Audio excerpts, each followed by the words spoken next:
彩彩，快把他的皮给我撕下来，咬断他手脚！少女死死地咬住牙，一声不吭地忍受着这种灭顶之痛。她仰起头来，在那些人脸上一一扫过。等她找到逃出这个鬼地方的机会，一定会让他们付出千百倍的代价。好乖乖，大胆的吃，反正过不了多久，他这个怪物啊，还能长出新的血肉来。白鹿，你们皇室怎么出了这么一个怪物啊？就是上次我的宝贝兽兽咬断他一只脚，他半个月就长好了。哼，什么皇室啊，不过是一个下贱女人勾引了帝君生的下贱胚子。那个下贱女人让我帝后姑姑蒙羞，我就要折磨这个小怪物到死为止。反正帝君也不在乎这个女儿，连名字都没给她取，一个无名的贱种罢了。白鹿看着少女又被咬断一根手指，顿时畅快了。大家的灵兽一起上啊！今天是我地基表妹觉醒寿元的日子，我们要好好庆贺一番，热闹一下。地基驾到！一个穿着华服的少女一脸高傲地走到了高台之上，白鹿几人顿时慌了。地基怎么能让这种贱坯子脏了您的眼睛呢？太血腥了，会吓到您的。地基苏林燕站在高台之上，俯视着那个据说和他同年同月同日生的孩子。他倒在血泊里，已经奄奄一息了。他也怪可怜的，你们别折磨他了。地基，你就是太善良了。就是啊，表妹，他母亲是怎么让姑姑丢人的？堂堂帝后居然和一个洗脚婢共享过夫君，这真是奇耻大辱。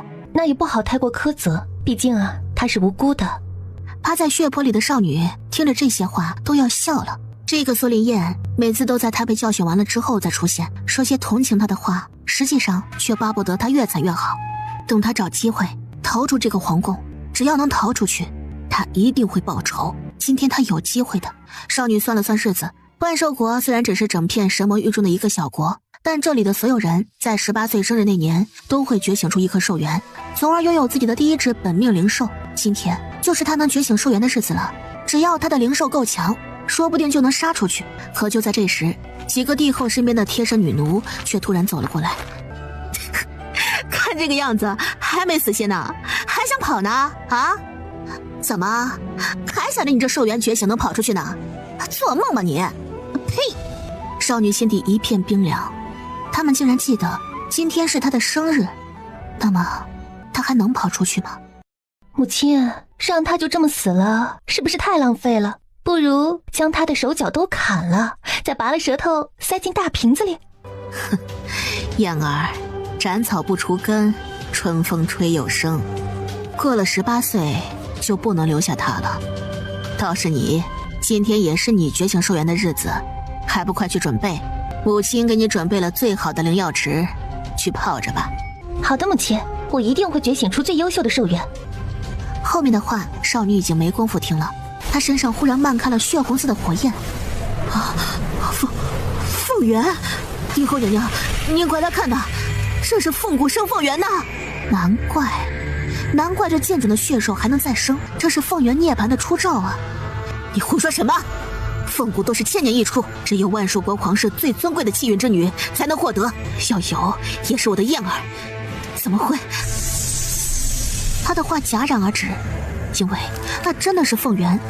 帝后那张漂亮的脸顿时扭曲起来，可下一刻她却突然一笑，哼，凤元是我燕儿的，也只能是我燕儿的，把她的脊骨给我挖出来，换给我的燕儿。尖刀刺入皮肉，少女死死瞪着帝后。我一定会杀了你，给我和我阿娘报仇。就凭你阿娘死的可比你轻松多了。她生完你呀，我就把她丢进了军营里。那些男人呢，可是好久没看见过女人了。少女浑身发抖，她突然抱起，一口咬掉了帝后的手指。贱种！她被狠狠地扇飞出去。与此同时，一颗金色兽蛋从她身上掉落下来。凤凰兽蛋，快拿过来！少女已被抽了骨，拼命地伸出手，也只能看着自己的兽蛋被女奴们抱走。肮脏东西！把他给我丢进深渊魔剑里，我要让他死无全尸。这魔剑里关押的可都是魔物，两个女奴到了这里，大气都不敢出。两人合力将他高高抛起，一声凤鸣缭绕了整个万寿国。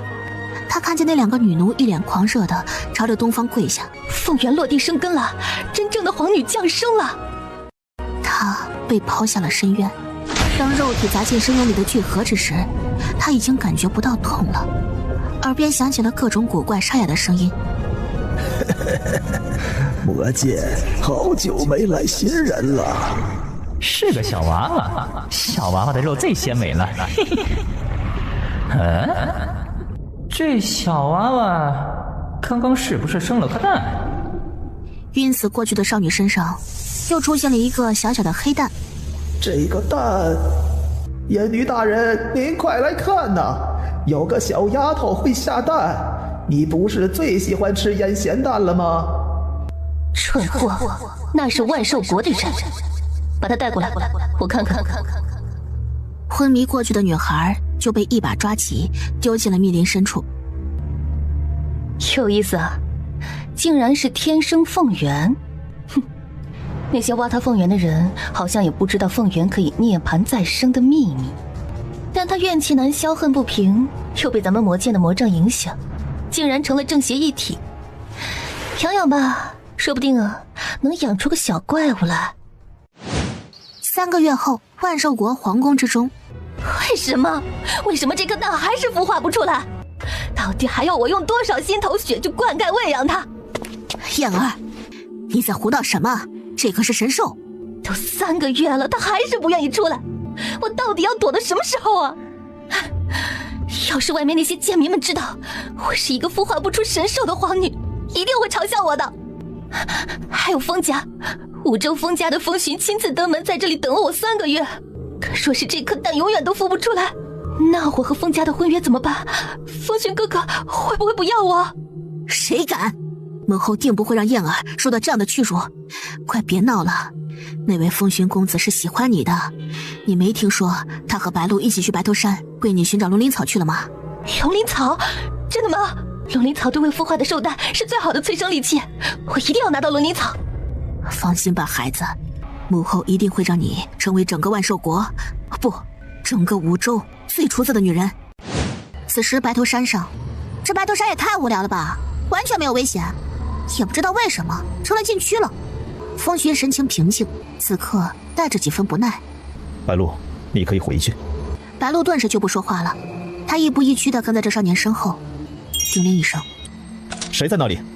浓雾之中，一道身影出现在他们面前。那是一个18岁左右的少女，正低下头，伸手要去摘一颗形状犹如龙盘旋的药草。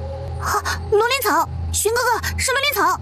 喂，贱民，快把龙鳞草给我们！少女转过身来，白鹿目光一震，这人的身形怎么那么像那个剑种呢？不可能的，那个剑种他已经死透了。少女紧紧盯着面前的白鹿，真是没想到白鹿竟然会来这禁区。明明只是3个月，她却在魔剑底下度日如年。她每一天每一刻都在想念那些人，有了叫做阴念的名字，被魔剑里最凶恶的魔物们抚养。魔剑那个老妖女不断的用千奇百怪的东西刺激她的肉身强度，可她都咬牙挺过来了，就是为了要报仇。她的仇，阿娘的仇，她都要亲手去讨回来。哼，给你。凭什么呢？你知道我们是谁吗？还有，你一个人怎么敢闯白头山呢？这可是万寿国的禁地。这禁地你们能走，我就不能走吗？他看了一眼脚腕上的铃铛，这铃铛是家里那个老妖女炼制出的法器，只能保证她离开魔剑待4个小时。4个小时过后，无论她在哪儿，都会被魔剑的封印之力重新拖回去的。她只是出来找龙鳞草，给自己那颗还未孵化的兽蛋用的，可没想到竟然让她碰到了白鹿。你竟敢和我们小姐顶嘴！真是给脸不要脸！我们小姐要你的龙鳞草，那是看得起你，还不快快把那药草洗干净了送上来？小姐，依我看呢，可以把这个女人扒光了，犒劳一下跟着我们的士兵们。身后的男人顿时目露荧光，哼，好主意！白鹿挥挥手，乖乖，去把那个贱民给我抓过来。风寻皱了皱眉，却到底也没说什么。他也想试探一下这个女人的实力。赤明狗对着阴念生扑过来，阴念抽出长鞭，重重的甩至在地上。这废物也敢出战，简直是找死！话音刚落，阴念身上有灵力冲天而起，而他的鞭子竟然变成了一条黑色长蛇，直接绞住了赤明狗的脖子。乖乖，这怎么可能？他竟然是9重灵体！就算是万寿国最完美的地基苏林燕，到现在也才3重灵体而已。这个女人到底是什么怪物呢？阴念见状冷笑一声，在魔镜的这3个月，妖女在她身上实验的那些东西可没有白费。这赤明狗忽然悲鸣了一声，不！白鹿双眼血红，那是她的本命灵兽啊！阴念弯唇，学着以前白鹿折磨她时的口吻，对那黑蛇说着：“好乖乖，快把她的牙齿一颗一颗的给我拔下来，把她的皮也拔下来。姑娘，我要做一条新的围脖，把她的皮也拔下来。姑娘，我要做一条新的围脖。”住手！住手！看着自己的爱宠竟然被剥皮拔牙，他愤怒的转身，对着身后那些士兵吼着：“还不给我！”下一刻，啪啪的2个耳光重重的抽在白鹿脸上。贱民，你敢！哼！阴念轻笑了一声，一把撕裂他衣裙。你不是想犒劳士兵吗？那你自己上吧。不要！白鹿死命的挣扎着，那些本来准备动手的士兵们都看呆了。身材可真好啊！阴念玩够了，抬手就想把白鹿的脖子给扭断，可下一刻，一道剑光对着阴念扑杀过来，那强大的灵力威压让阴念挑了挑眉。他已经输了，你却不依不饶，竟然如此凶残！阴念嗤笑了一声，白鹿杀他就可以，他杀白鹿就不行吗？阴念抬手将白鹿挡在自己面前，白鹿脸色大变，不要啊，许哥哥！他两股战战，在死亡危机逼近之下，双腿一抖，尿了。风寻面色一变，急忙收住剑光，阴念直接把手上的白鹿狠狠地甩掷出去。他嫌弃地看着自己的手，真是恶心，一股尿骚味儿。而那白鹿连滚带爬地从地上爬起来，往在场最强大的风寻身上靠着。寻哥哥，你要为我报仇！风寻的眼中闪过浓浓的嫌弃，他真是不该让这个女人跟来。白鹿看见风寻的神情，才慢慢地反应过来自己的状态，又羞又恨，恨不得把阴念剥皮抽骨才好。你的武器很特别，但你如果杀了白鹿的本命灵兽，都不用我出手，在场的所有士兵围攻之下，你必死。灵兽和主人是一体的，同生共死。风寻不可能让阴念真的在他面前杀了赤明狗。就是贱人，你现在若跪在我的面前，我闭嘴！只会给他惹祸的蠢材。这样年纪的9重灵体，背后的势力会小吗？你叫什么名字？阴念。你的龙鳞草给我，你也和我们一起回万寿国。他根本探查不到对面这个女人的灵力波动，一定是身上藏了什么掩藏灵力波动的珍宝。他想知道这个女人的真实身份。什么？这个贱人也配吗？他的牙已经漏风了，勉强用手指堵住才能说话。你再多嘴一句，我不介意把你的牙全部都拔了。风寻面露不悦，白鹿再蠢也是他带来的人，这个女人怎可如此不把他放在眼中呢？他肯定不愿意的。阴念却忽然笑了，哼，好啊，我和你们一起走。他抬手，已经被折腾得半死的赤明狗才被黑蛇松开，黑蛇变成了鞭子，重新回到他手上。风寻的脸上露出一些满意的神情，朝着后面那些士兵抬手，那些士兵才放下指着阴念的兵器。他们人多势众，不能硬碰硬，但阴念有别的办法。阴念笑着走向白鹿，寻哥哥，放心吧，我不动他。接下来还有一段路要走呢，让我们好好相处吧。就在拍他肩膀的那一下，一只头发丝儿般大小的黑虫子钻进了白鹿身体里面。你知道我是谁吗？是要跟你好好相处了。万寿国皇后是我亲姑姑，万寿国地基千年一出的绝世天才，那是我表妹。阴念放下的手一顿，千年一出，哼，怕了吧？你现在跪下还来得及。阴念饶有兴趣地看向他，浓雾掩藏下的一双眼睛里却有着翻滚的杀意。还有，寻哥哥是我的，你这个小狐狸精，可别痴心妄想了，小心我叫人把你挫骨扬灰了。他一边说，一边挠了挠脸，在脖梗处已经起了一小片红包，而白鹿自己却没有发现。阴念的目光在他脖梗处扫过，露出一个意味深长的笑容。白鹿虽然说的很是小声，但前面的风寻作为灵体9重，怎么可能听不见呢？他的眼中闪过一抹自得，这样的事情他早就习惯了。别说小小一个万寿国，就连5州的女人都为他争风吃醋。这么想着，他从怀中拿出了一个罗盘，这个罗盘可以找到灵能含量最丰富的灵药。这白头山难得来一次，不如找些别的灵药拿回去送给他老师。这边走。荀哥哥，你真厉害，连玄药龙盘这样的东西都有，这可是5州的10大神器之一了。一念听了这话，看了一眼龙盘，直接让他给愣住了。这个东西在魔剑外面很稀奇吗？他怎么看着这么像魔剑里面整日疯疯癫癫看星星那个老疯子，用来垫指甲的那个铁疙瘩呢？你看什么看啊？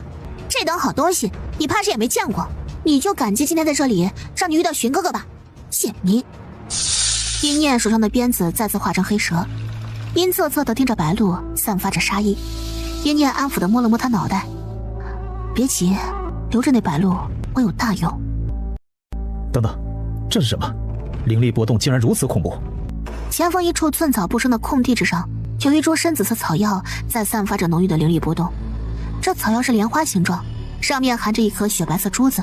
风群立刻就要过去采摘，一念却是面色一动，不能动。他记得家里的老妖女和他说过，这白头山上有个绝对不能动的东西。不能动？哼，这天底下就没有我风寻不能动的。他霸气十足地把那草药一把揪了起来。一念面色大变，妈的，蠢货！草药被拔起那一刻，白头山底之下，无数岩浆开始哗啦啦地往外翻滚着，一架白玉棺显露出来了。棺里躺着一个男人，只是静静地闭着眼睛，都能从他身上感受到可破天地的威压感。下一刻，男人修长的手指动了动，就是这一动，整座山脉都开始摇晃。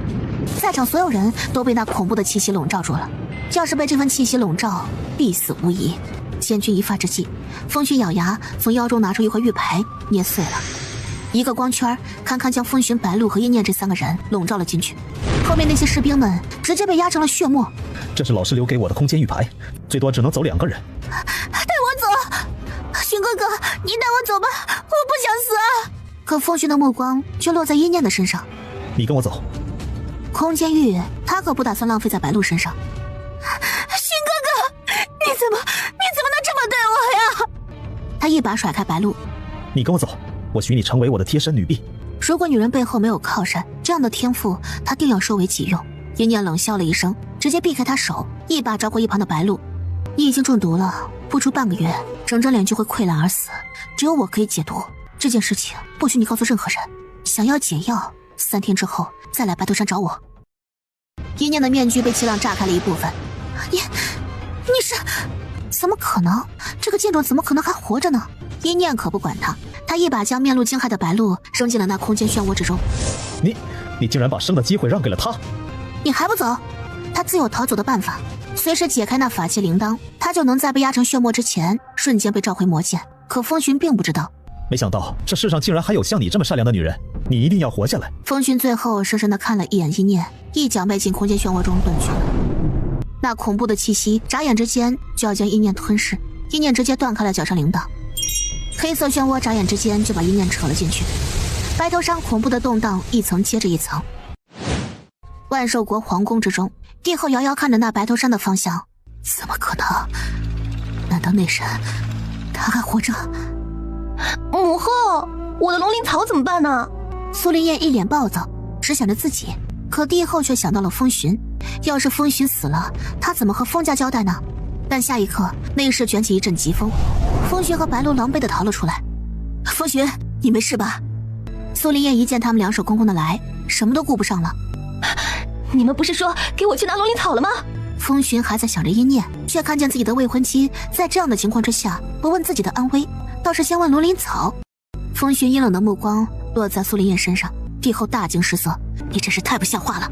风寻，你快去休息吧，燕儿她只是被白头山的暴动吓到了。风寻冷笑了一声，第一次认真打量这位号称千年难得一遇的地基，要不是因为他天生凤元，哼。地基天赋绝佳，又有凤元加身，想必没有龙鳞草也能让神兽蛋孵化。还是说地基有什么难言之隐？怎么会呢，寻哥哥？对不起啊，我刚才就是太着急了。而旁边的白鹿匍匐在地上，毒虫已经开始在他身上肆虐着，他又痛又怕，那贱种还活着，还给他下了毒。白鹿目光愤恨地看着周围的所有人，他们只关心龙鳞草，根本没有人管他的死活。白鹿跌跌撞撞地站起来，向外面走去。他得先找灵医解毒。魔剑里，一群奇形怪状的魔物们汇聚在一起，他们神情凝重地看着不远处的白头山。怎么办呢？我们念念还没回来呢。阴女呢？念念不是他生养的女儿吗？那妖女天天折腾我们念念，现在连念念的死活都不管了吗？可下一刻，无数黑色寒鸦兽冲天而起，这排场，大家瞬间闭嘴了。小讨厌，还没回来吗？还没有，可我们也出不去啊！该死的魔剑封印！轰的一声，白头山又巨震了一下，吓得魔物们的心口齐齐一颤。是不是那位要醒了？管他醒不醒呢，他和我们魔族无冤无仇，我只担心我们念念。虽然相处的时间不长，但一念这个18岁小姑娘，在这群上千岁的魔物们面前就是一个小宝宝。他们一开始只是觉得好奇，神族该怎么养，结果养着养着就全都一口一个念念了。你是不是都不担心念念？你只把她当成给你吃药的小丫头不成？早知道就我养念念了。下一刻，那魔物猛地被阴女一指头弹了出去，阴女背后黑色羽翼猛地张开，大魔绝对强横的气压碾压而来。哼，找死吗？阴女的双眸渐渐染上一片血红色，下一刻笔直地对着封印结界冲去了。阴女，别碰结界！也就是这个时候，头顶一个人沉沉砸了下来，咚的一声砸到了阴女身上，刚好阻断了阴女要去撞结界的动作。哎呀，摔得好啊！不疼。念念，小魔物们抖着声音颤抖着指向一念屁股底下。一念低头一看，他竟然骑在老妖婆的脖子上。那个，别激动啊，我可以解释的。我可以解释的。但下一刻，一念就连人带武器被一起踢得远远的。念念一天不打都不行。一念毫不在意地拍了拍身上的土，看向了白头山的方向。那到底是什么啊？虽然被打了，但他还是走到老妖婆身边问着。没办法，老妖婆知道的是最多的。白头山下压着一个不允许被融于世的人。那他这时候出来了。大家担忧地看着还在震动的白头山，而在那赤岩浆底下，躺在棺内的男人眼睫颤动了一下，那是一张会让人不自觉屏住呼吸的脸。他眼睫颤抖得越厉害，白头山崩裂的就越厉害。周围岩浆扑通的声音逐渐安静了下来，他似乎要醒了，但半分钟之后，颤抖的眼睫重新安静下来，他又睡了回去。白头山也重新安静下来了。看来是没醒。难不成刚才那个动荡只是人家要醒了？我还没问你是不是动了我不让你碰的东西了。不是我，是碰见了一个旧仇人，还有一个叫做风寻的蠢男人。你说那个蠢男人姓风？是啊，怎么了吗？阴女抓着阴念的手越发收紧，她正要进一步追问，忽然间有人神情激动地喊她：念念，快来看呐，你的兽蛋动了！阴念立刻转身往家里跑着，阴女没有动，她双眼阴沉。风家是那个风家吗？阴念回到家里，一个小小黑蛋正在颤动着，那是他的本命兽蛋，本命双生蛋，这是比凤元还要罕见的奇迹。咔嚓一声，黑色蛋壳被顶开了一个洞。仔仔，还没等他走近，一圈黑色光芒猛地笼罩住兽蛋，强大的威压席卷而下，要不是魔剑有封印的话，威压就要直冲上天去了。念念，这是要出神兽了！魔物们挤了过来看热闹。念念啊，你想出个什么兽啊？都行，我的仔仔我都喜欢。那威压持续了很长一段时间，大家死死盯着那光芒处，期待的眼珠子都快掉出来了。下一刻，那光芒猛地一收，一个黑乎乎毛茸茸的小家伙从里面钻了出来。魔物们都傻眼了。虫兽，所有灵兽里，虫兽是最没有前途和价值的。念念，你怎么生出个小怂虫啊？像是被那些魔物们嘲讽的有些伤心了。虫虫卷成一个球，咕噜噜的滚到了一念脚边，娇气的蹭了蹭一念的脚踝，像是要委屈哭了。哎呀，好了好了，不哭啊，不哭。一念的心都要化了，赶紧把他抱起来。就在抱起来那一刻，那个小虫子却忽然变成了一个3岁男童的模样。主人，主人。他把脑袋搭在一念的肩膀上，一身肉肉抱起来非常柔软。魔物们本来是笑着看的，这会儿都笑不出来了，他们那脸呢拉得老长了。干什么呀？快从我们念念身上下来！你是念念的本命灵兽，以后还要保护念念的，这么弱不禁风，怎么能行？我会保护主人的。没关系的，实力差也没事，主人会保护你的。主人，你真好。他肉乎乎的脸蛋靠在了一念肩膀上，朝着身后那群魔物们挑衅的挑了挑眉。他还会挑眉？这个小家伙还有2副面孔呢。给你起个名字吧。我有名字的，我叫百变。百变仔在一边说着，一边低头看向了一念缠在腰间那条法器黑边。这黑边其实是魔剑里面的蛇兽变的。百变盯着他，那双柔弱的金色眼眸忽然亮了起来，杀意一瞬闪过。下一刻，那条黑边就像是受到了莫大的惊吓，从一念身上掉了下来，像是见鬼了一样往外窜着。黑蛇一边跑一边吓得蛇信子都吐出来了。奶奶的，他不是虫呢！百变轻哼了一声，做完这一系列小动作之后，再度抬起头来看向一念。这里其他人好像都不喜欢百变，是因为百变太弱了吗？哎呀，不会了，不强也没有关系的，主人会保护你的。一念高兴完了，又忍不住想起了自己被苏林燕抢走的那颗兽蛋，也不知道他的另外一只崽崽孵化了没有，有没有受委屈啊？想到这里，他忍不住握紧拳头，抱着百变就走出去找那老妖婆去了。阿娘，她是被阴女一句话救下来的小玩意儿，跟着阴女姓。尽管他们天天斗嘴，但在心里，阴女是她的恩人，也可以是她再生父母。怎么了，小讨厌鬼？阴女说着，目光落在百变的身上。这小虫子有点意思啊。百变只觉得面前这个女人实在是太可怕了，肯定已经看出她的本体并非虫子了。是我的崽崽，叫百变。不过你上次说的那个幻魂丸炼制出来了吗？幻魂丸是魔族独有的药，找到合适的躯壳就能幻魂而入。那东西是老毒师在炼制，怎么找到合适的躯壳了？那个躯壳身份绝对安全。我等不住了，我必须要出去把我的另外一颗兽蛋找回来，还有我的仇也得报。他本来以为阴女会拦着他，因为阴女说过不突破9重灵魔体不允许他出去，没想到阴女一口同意了。可以，但是我要你答应我2个要求：一是去寻找能破开魔剑封印的那件至宝，二是提那5州封家家主的头来见我。封家？行。封家？一念想起了今天在白露身边那个恶心的男人。行。不过你准备的躯壳呢？死了的壳子可用不上，必须得是活人换。放心吧，我找了个蠢丫头，不出3日，她就会连滚带爬的来白头山找我了。而且用白露的躯体也方便去皇宫搞事啊。此时在皇宫里面的白露看着自己溃烂的脸和束手无策的灵医们，恐惧的双眼通红。不可能的，我不能死，我也不要毁容。他浑身颤抖着，我要去找那个女人。白露还记得一念的威胁呢，他不敢将见到一念的事情告诉任何人，万一一念不给他治病了可怎么办呢？那个女人那么恶毒，什么事做不出来？不行，不能再拉下去了，你们救救我，你们都去给我想办法。正在思考对策，突然听见有女奴跌跌撞撞冲了进来。灵医们，快去地基那边吧，神兽蛋要孵化了。灵医们皆是一惊，白露这点事情和举世无双的地基哪能比呢？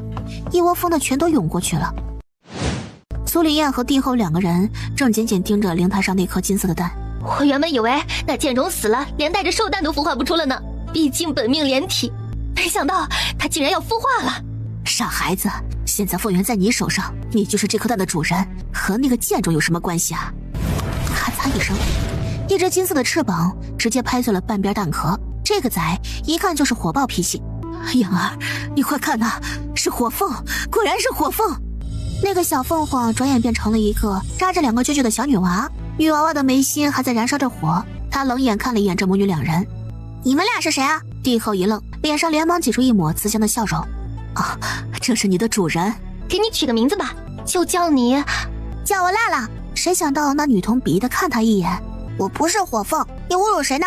她辣辣乃是天上地下独一无二的血凤，才不是那种普普通通的草凤姬呢。你好丑，你不是我的主人。本命灵兽是能感应到自己的主人的，这长得跟土鸡一样的女人哪里是她的主人呢？苏林燕脸上狂喜的笑容一寸一寸的崩裂。你说什么？苏林燕紧紧握紧拳头，辣辣脚下猛地亮起一个阵法，那是主从阵法。她满眼震惊，这只山鸡为什么和她有主从契约呢？我就是你主人，我是天生凤元，你自凤元而出，你就是我的灵兽。你敢不听话，我就打死你！辣辣拼命挣扎着，但主从契约是绝对的，他根本无力反抗。好，你是辣辣的主人，辣辣不闹了。好，辣辣不闹了。苏丽叶冷哼了一声，撤了那阵法压制。可下一刻，辣辣猛地从原地跳起，变成一只小火凤，猛地对四周喷出滚滚烈火，整个屋子瞬间烧了起来。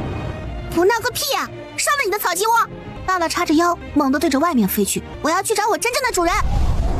可才飞出去没有多远，一股滔天威压笼罩下来，直接把刚出生的小血凤给撕扯回来了。帝后冷着脸，一挥手，那火焰就被狂风吹散了。他能将这万兽国捏在手心里，可不只是因为背靠强大的娘家，他自身的实力也是非常强大的。母后，燕儿放心吧，小宠物不听话，往死里打就会听话了。辣辣咬牙瞪着这两个人，心底却一阵阵的泛酸。刚出生的崽崽是最需要主人呵护的，他也想要自己真正的主人。可下一刻，帝后手上的鞭子就重重地往辣辣身上抽去。辣辣连忙蹦跶着躲开，一边躲还一边气急地骂道：你们给我等着，等辣辣晋级了，找到主人，打不死你们的，到时候辣辣要把你们身上的毛都烧光，丑八怪，丑八怪！帝后气得眉毛倒竖，却又不敢真的下手杀了辣辣，只能听他一边躲一边和炮弹一样突突地骂人。同一时间，远在魔剑的一念心口猛地抽痛起来，他连百遍都没有抱稳，直挺挺地倒了下去。主人，念念。等一念再醒过来时，满鼻子都是药味。小丫头醒了。一个满头绿毛的10岁小童在他身边站着，明明是个孩子，却背着手装出老人样来。他确实已经非常非常老了，今年没有个6000岁，也有5000岁了。老毒士，我怎么了？以老毒士的本事，也看不出来是什么原因。可能是身子太虚了，我给你开个药补一补。啊，可别！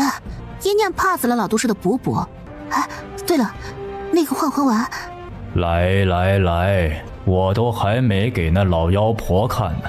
盒子里面是2颗透白的药丸，他和要被幻魂的对象一人1颗，时间有限。不过他就用白鹿的身体去干那些好事儿，那点时间完全够用了。当然他还活着，白鹿肯定是活不下去了。从一开始一念就没有打算让白鹿继续活下去呢。老毒士，你没有什么仇让我帮你报吗？我答应帮我阿娘报仇呢。魔剑里的这些大魔物都不是自愿待在这里的，他们个个背负着血海深仇，这是一念听那些小魔物们喝醉了酒说的。小丫头片子，就你这样的还不够我仇人一根手指头摁摁的。阴念，你要永远记住，你是被所有大魔们憋着一口气养出来的孩子。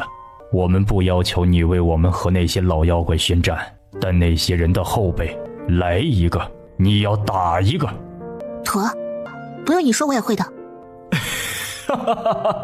好，不愧是我们魔剑唯一的孩子。五州那些所谓的名门望族们将我们魔族囚禁在这里，不过就是为了要……他的后半句话被含糊的带过了，阴念古怪的看他一眼，就被老毒士狠狠拍了头。还不快去修炼，都还没来得及和我学制毒呢，你就一门心思的往外跑。他们这帮老家伙都等这个阴念传授自己的绝学呢，谁想到被阴女抢了先。阴念拿了幻魂丸就回去修炼了。他房间里面放了一堆奇奇怪怪的东西。主人，这是什么？这个是东山头的大魔伯伯给我的一个巨魔盘，说是堪比上等灵宝，让我随意用，修炼的时候垫屁股，不修炼的时候呢当桌子。还有这个手镯，那个是法器了。那这个簪子呢？那也是法器。那这个屋子呢？哼，乖乖，你挺厉害的呀，你怎么知道这个屋子也是法器啊？其实这个是个空间法器，大魔们拿来当仓库的，我来了以后就给我当房子了。那这些到时候我们出去都带走吗？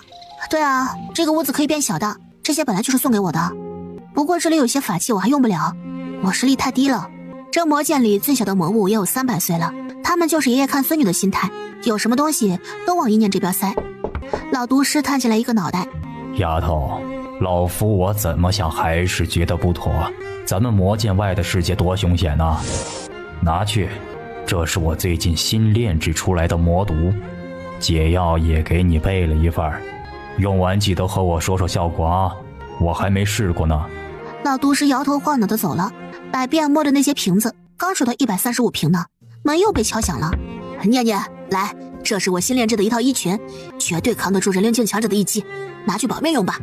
人灵境就是突破了九重灵体之后的境界，随后是地灵境、天灵境，天灵境之上还有个小神境、大神境，每个境界又各自分为1到9星。这是我最早时候用的剑，你拿去，你这个实力用正好。把这个毒刺带上。啊，够了够了。够什么啊？你这孩子忒不懂事，你不知道外面的世界有多凶险。要是你打不过，你用自爆法器砸死他们，知道了吗？要是你打不过，你用自爆法器砸死他们，知道了吗？但是太多了，我拿不下呀。魔物们齐齐一愣。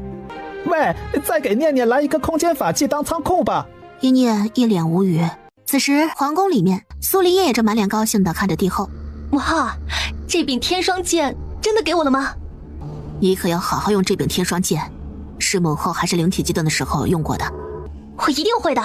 苏黎叶满脸喜色，不过她很快脸色变了变。母后，辣了他在地牢里面调教呢，放心吧，3天以后我交给你一个听话的灵兽，这种小事你就别管了，赶紧抓住风寻，上次的事情闹得他很不高兴呢。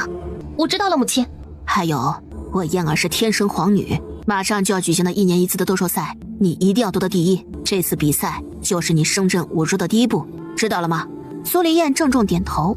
几日时间眨眼就过去了，白露坐在房间里面，听着外面每日都在夸赞苏黎燕，根本没有一个人关心她。等我升好了，我也要参加那个斗兽大赛，那个剑种我也要杀了。他有心带上军队去绞杀那个剑种，却又怕那个剑种为此不给他药了。反正我和他保持距离就行，如果他胆敢出手，我就让赤明狗跑。赤明狗的速度非常之快，那个剑种就算是9重灵体又怎么样呢？这么想着，在这天夜里，白鹿悄悄去了白头山。他心惊胆战地走在山路上，突然间，赤明狗对着一个地方发出了满是危机的咆哮声。哼，来了，挺准时的。你个贱！话没说完，就看见一条黑蛇。你，快把解药给我！百变坐在旁边的树枝上，笑眯眯地看着面前的白鹿。他赤金色的眼瞳微微闪过，白鹿底下的赤明口忽然悲鸣了一声。白鹿冷不丁被自己的乖乖甩下来，狠狠地摔了一跤。哼，想让我给你解药吗？可以啊，跪下求我。他眼瞳里面沉着杀意，9重灵体的威压，压得白鹿根本就喘不过气来。白鹿不甘地轻轻抱起，这个剑种也配吗？可万寿国最好的灵医都束手无策的毒，他不想死，也不想毁容。白鹿低着头，他咬着牙，对着一念缓缓地跪下。对不起，之前是我不好，你饶我一次吧。他的声音哽咽发抖，实在是太屈辱了。一念看着白鹿，就在不久之前，自己才是跪在地下的那一个。他跪了这些人整整18年呢。一念冷笑着，丢给他一个药盒，吃了它。白鹿看起来有些犹豫。一念能有这么好心吗？你死了对我没有好处的，我还指望着你给我弄一个万寿国的身份呢。白鹿眼前一亮，是了，这个女人明明可以杀了他，却让他活了下来，这不就是有求于他吗？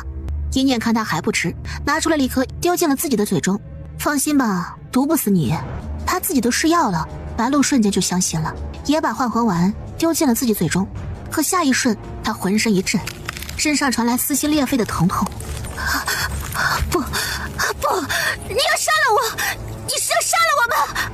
一念此刻也是很难受的，灵魂的剥离感让他觉得十分痛苦，但这点疼他还忍得住。一念走到白鹿的身边，一把抓起白鹿。你怎么会认为我会真的放过你呢？是你太蠢了。一念软软倒了下去。白鹿的躯体动了动，下一刻他睁开眼睛，唇角勾起了一抹笑容。主人，是我。比起不知道什么人的身份，白鹿的身份不是更好吗？谁都不会怀疑他。旁边的赤明狗忽然浑身抽搐，嗷嗷地叫着。它的主人神魂都已经消散惨死，它作为本命灵兽，自然也是难逃一劫。哎呀，怎么再弄来一只赤明狗也是个问题啊。这个主人不用担心了，我能变的。下一刻，百变忽然就变成了一条赤明狗。这是你的能力吗？那属性和招式也能一样吗？当然了，只要不是实力强我太多的灵兽，我见过的都能变，而且我还能比那些低等灵兽更强呢。百变的声音里面透着一股子傲娇味，但很快他意识到了什么，我的实力比不上主人。没关系的，以后呢主人会保护你，现在最重要的事情就是把主人的另外一只崽崽找回来，知道吗？一念吃了真正的解药，弄死了这个身体里面在作祟的毒虫，转身拍了拍地面，很快2只魔影兽从地上钻了出来，讨好的围着他转圈圈。辛苦你们帮我把身体送回魔剑了，等我找到解开魔剑封印的办法，我会回来取走我的身体的。知道了，念念，你自己小心点。如果遇到问题就赶紧跑回魔剑，知道了吗？一念点了点头，没有回头的往万寿国赶去。到皇宫的时候天都亮了，守门的士兵一脸媚笑，殷勤的为他打开了这座庞大的宫门。一念刚走进去，就看见旁边传来一声笑。哟，姐姐这是去哪儿了？顶着这么一张脸，你也好意思出去吗？这个人是白鹿的亲妹妹，叫白浅浅。哼，还戴着面纱呢，姐姐快脱下来透透气呀！妹妹给你看看还有没有救。还戴着面纱呢，妹妹给你看看还有没有救。手刚伸出去，啪的一声，白浅浅整个人被抽飞，灵力围着一念上下波动着，看得白浅浅整个人都呆住了。不可能，你明明没有修炼灵力的天赋的，你怎么能动用灵力呢？又有御兽又能修炼灵力的人，即便是白家也难找出几个，都是要被整个家族供起来的天才珍宝。是啊，中了这古怪的毒，好像还因祸得福了呢。妹妹，你该为姐姐高兴才是啊。就在一念教训老仇人的时候，魔影兽们正在兢兢业业的搬运中呢。路过白头山山顶时，山下那关中男人的眼睫再一次颤抖起来，他突然睁开了眼睛。睡得好硬，想要枕头。男人抬起头往顶上看去，看到了在最顶上2个小影魔正在搬运一个女人。他困惑地眨了眨眼睛，慢吞吞地伸出手打了个响指。下一刻，白头山整个裂开，影魔带着阴念的身体直接往下坠着。他的棺很大，3人同时砸进他棺内。男人随手把2个影魔甩了出去，拉过阴念的身体，他伸出手，软度适中，应该很舒服。此人气息全无，应该是死了。抬手就凝聚起无数的灵力。给你施个永保尸身术，要记得谢谢我。困意再次袭来，男人枕在一念身上，再次沉沉睡去了。2个魔影兽瑟瑟发抖，往魔剑赶着。完蛋了，念念被抢走了。一念根本不知道自己被当成了纯天然枕头的事情，他还在教训白浅浅呢。你敢打我，我要把这件事情告诉白家的族老们。本来白鹿的赤焰狗就是资质中上的灵兽，现在白鹿更是觉醒了修炼天赋，那他以后怎么办呢？吵什么呢你们？一道柔和的声音传来，让一念整个人僵住了。他缓缓地转过身，果然看见苏林燕就站在自己身后，恨意直冲一念大脑，让他不得不低下头，掩盖住自己眼中的杀意。表姐，你看他把我给打的。但苏林燕根本就不想看白浅浅，她目光震惊地看着一念。你身上的灵力波动是怎么回事啊？我也不知道，可能因为那个莫名其妙的毒，因祸得福了。让灵一来给你看看身体。他心里明明膈应的要死，但为了维持自己平常那高贵大气的样子，只能强行挤出微笑。好，那就看看吧。他毫无畏惧，就凭万寿国皇宫的这些灵医，可看不出老毒士的手段。那我呢？表姐，他打我。浅浅，我们亲姐妹之间的事情就我们自己解决，你何必让表妹辛苦呢？是不是？一念在婊子上重重的念着。哎呀，大喜呀！我白家竟然出了一个兽灵双修的人。大小姐，我马上给白家各位族老们传信。白家这一波的年轻人真的是有些人才凋零的迹象，小辈拿不出手，白家真是要在其他家族面前抬不起头来了。恭喜啊，表姐。不客气，表妹。我比起你这位天生凤元的人来说，可差远了。对了，不知道我们什么时候才能见见地基的神兽呢？急什么？等明天的斗兽国宴，你自然就知道了。那只小凤凰不听话，不调教好，根本就不敢拿出来用。一念垂下头，眼下眼中的冰冷杀意。好，那我就期待着。等这些人都走了，一念才看向了百变。百变，你能不能变成白鹿的样子啊？百变变成了一个小男孩的样子。只要给我1滴精血，可以维持3个时辰。宝贝儿，你真是太棒了！一念狠狠地亲了他一口，亲得百变晕乎乎的。主人，你晚上要悄悄出去吗？我也好想去啊。你帮我在这装白鹿，别露馅了。等我把大崽崽找回来，咱们再一起出去。那主人会不会更加喜欢大崽崽，不喜欢白变了？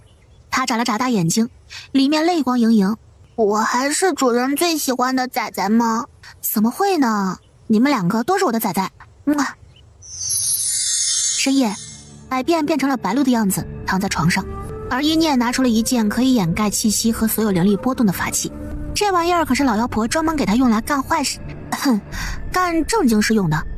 一念对皇宫还是比较熟悉的，很轻松地避开了那些巡逻的士兵，将皇城大体上逛了一个遍，却根本没发现他的崽崽。那剩下的就只有帝后的寝殿和地牢了。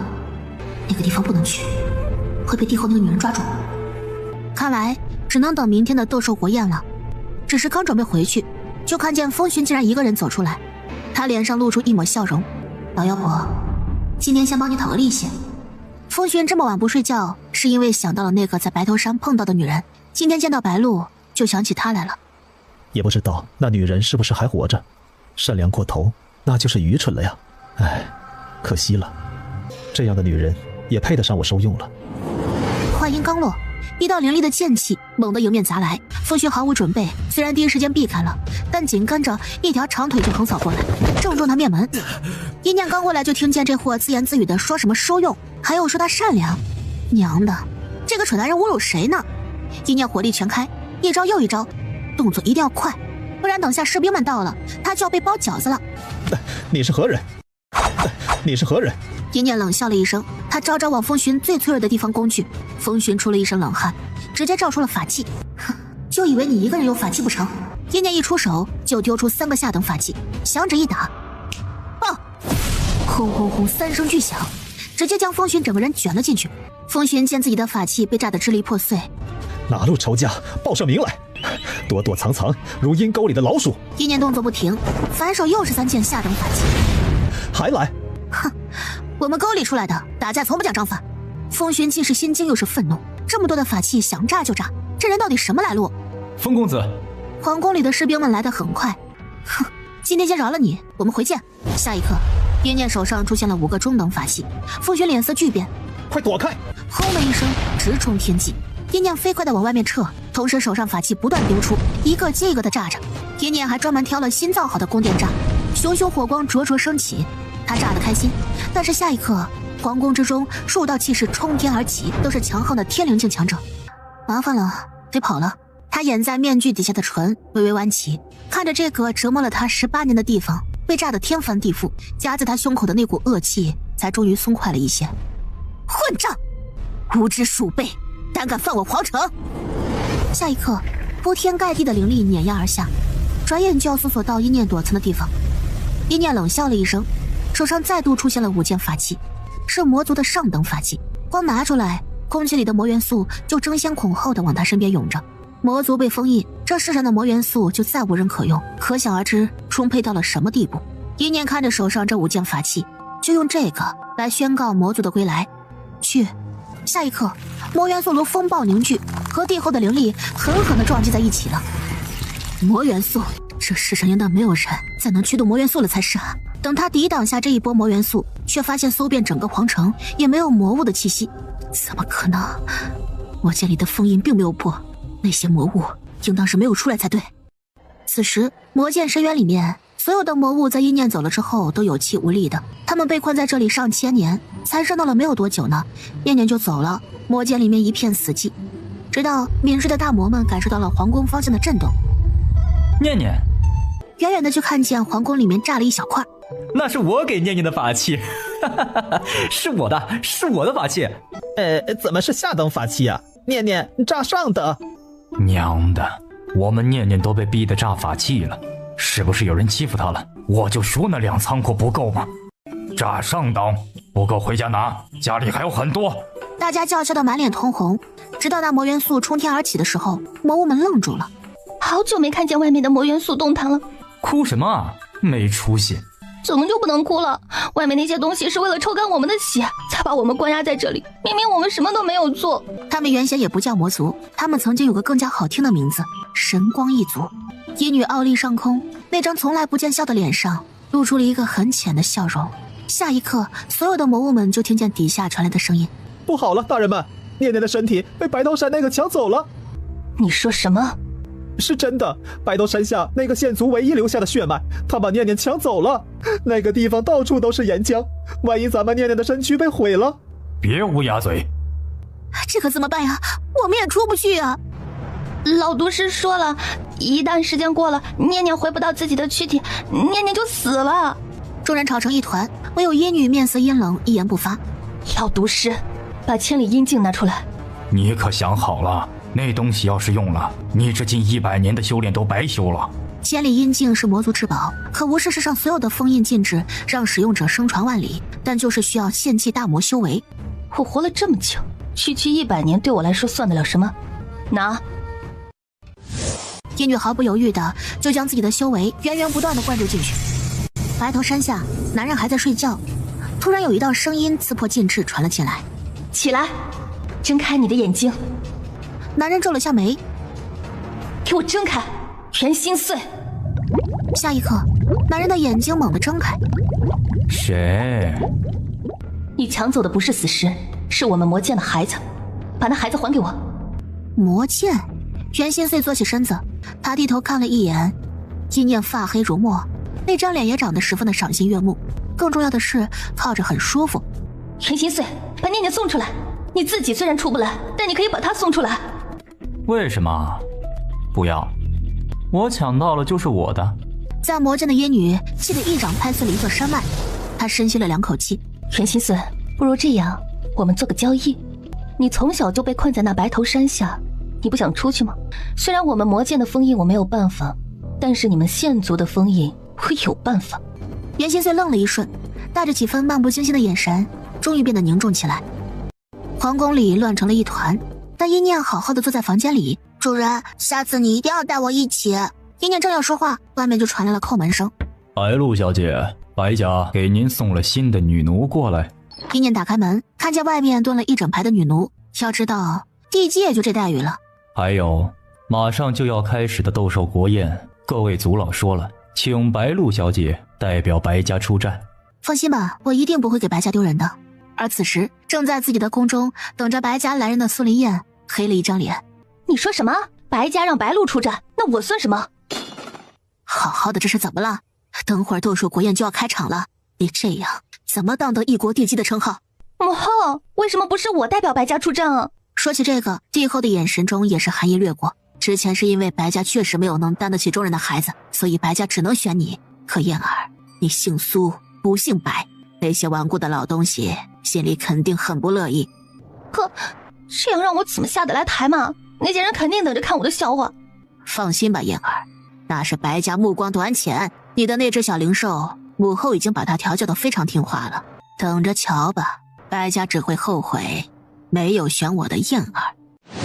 叶念拿好了属于自己的令牌，正准备自己过去宴会场那边，却不料被几位看起来地位高的白家女奴给拦了下来。大小姐怎么能自己过去？这样岂不是丢了我们白家的脸？白家的兽车已经到了，大小姐请。这不是大族老盯得死紧的天马吗？竟然要给你用？放肆！族老们要给大小姐用，那就是给大小姐，轮得到浅浅小姐来质疑吗？白浅浅吓了一大跳，眼里顿时就浮现了泪花。这2个女奴是直接在大族老手下做事的，虽然是女奴，但地位比起一些没有天赋的小姐还要高。她们自然不怕白浅浅这么一个还没出兽骨的小姑娘。大小姐请上车。白浅浅双眼赤红，快被这一幕给气疯了。明明不久之前白露只是白家的普通一员，怎么一夜之间全变了呢？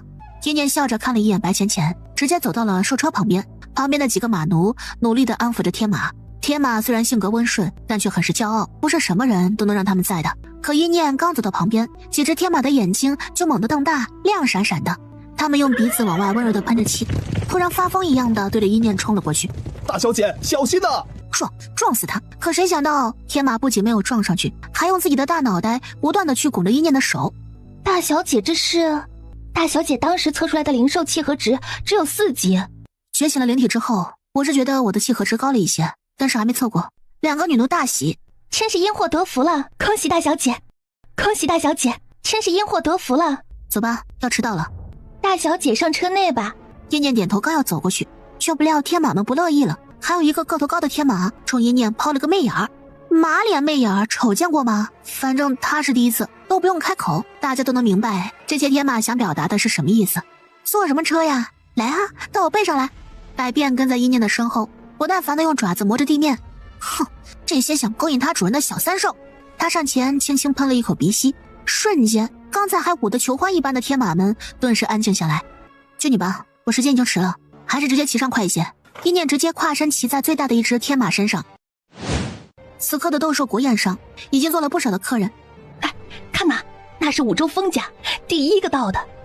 哟，那是和封家齐名的五大家的周武两家。这可以呀，五州五大家一口气来了3家，万寿国这二流小国今日要成名了呀。哼，还不都是冲着那千年一出的凤元女的面？那凤元真的有这么了不起？别说这些看热闹的心里好奇，此刻周家周少玉躺在自己的躺椅上。那地基到底什么时候出来啊？让小爷等了这么一会儿，那地基面子真够大的。万寿国有心给地基捧排场，必然是压轴的。管他什么千年还是万年，打一场就知道是不是名副其实的强了。一个不解风情的打架狂，也就只知道打了。这女人正是吴家掌上明珠吴雪。凤元是真，但我听说她可孵不出那颗神兽蛋，说不准今天有好戏看了呢。五州五家这次出的有能力的年轻一代，除了她之外，其他4家都是男人。可以说年轻女人一辈里，她简直就是一枝独秀。可不知道从哪儿杀出来的苏林燕，这小门小户二流国出来的女人配合她齐名。正说着，又听见了一声喧哗。天哪，大家快看，圣山宗的人都来了。哦，那不是凌天学院的人？呵，那不是吃鬼谷的人吗？如果说五州五家是家族势力的代表，那么现在出场的这3个就是整个五州最能培育能人的地方。这都是奔着那位地基来的吧？这可真是，地基怕是要一次成名了呀。那凤元就真的那么厉害啊，能让这些大势力这么心动？帝后看见这些人都过来了，满心激荡。燕儿，你准备好了吧？底下已经开启了入场模式了，万寿国的各大家族也开始陆续进场。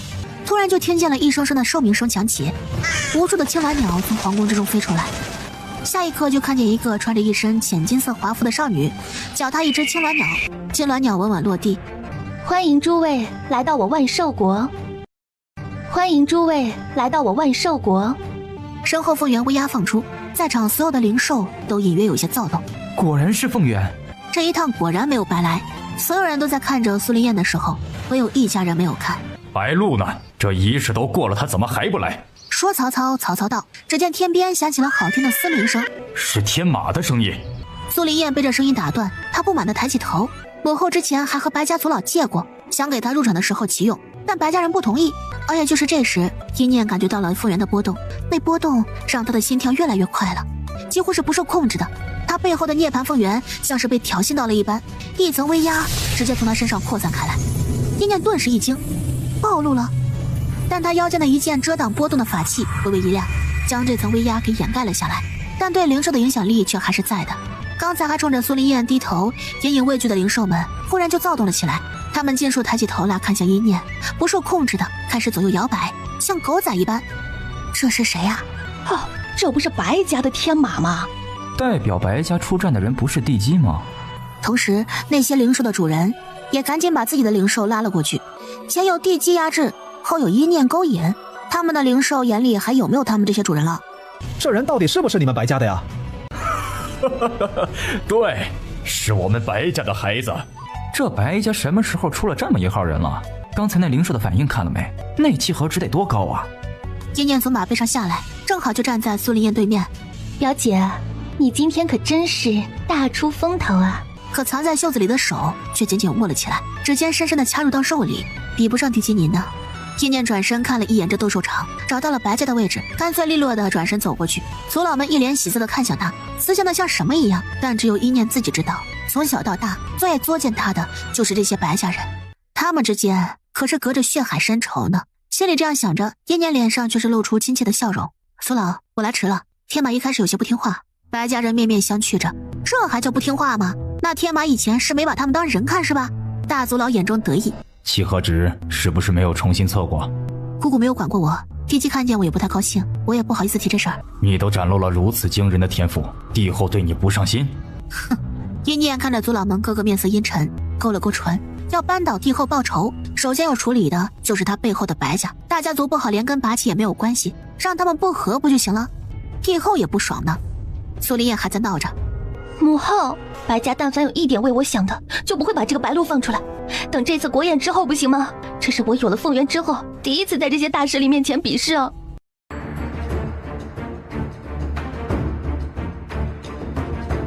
与此同时，白头山下，袁心碎看着面前浮现的从自己身上剥离出来的9层灵力，也看见了那些封印锁链，果然如同殷女说的那样，不再束缚他，而是将那9重灵力当成他给捆住了。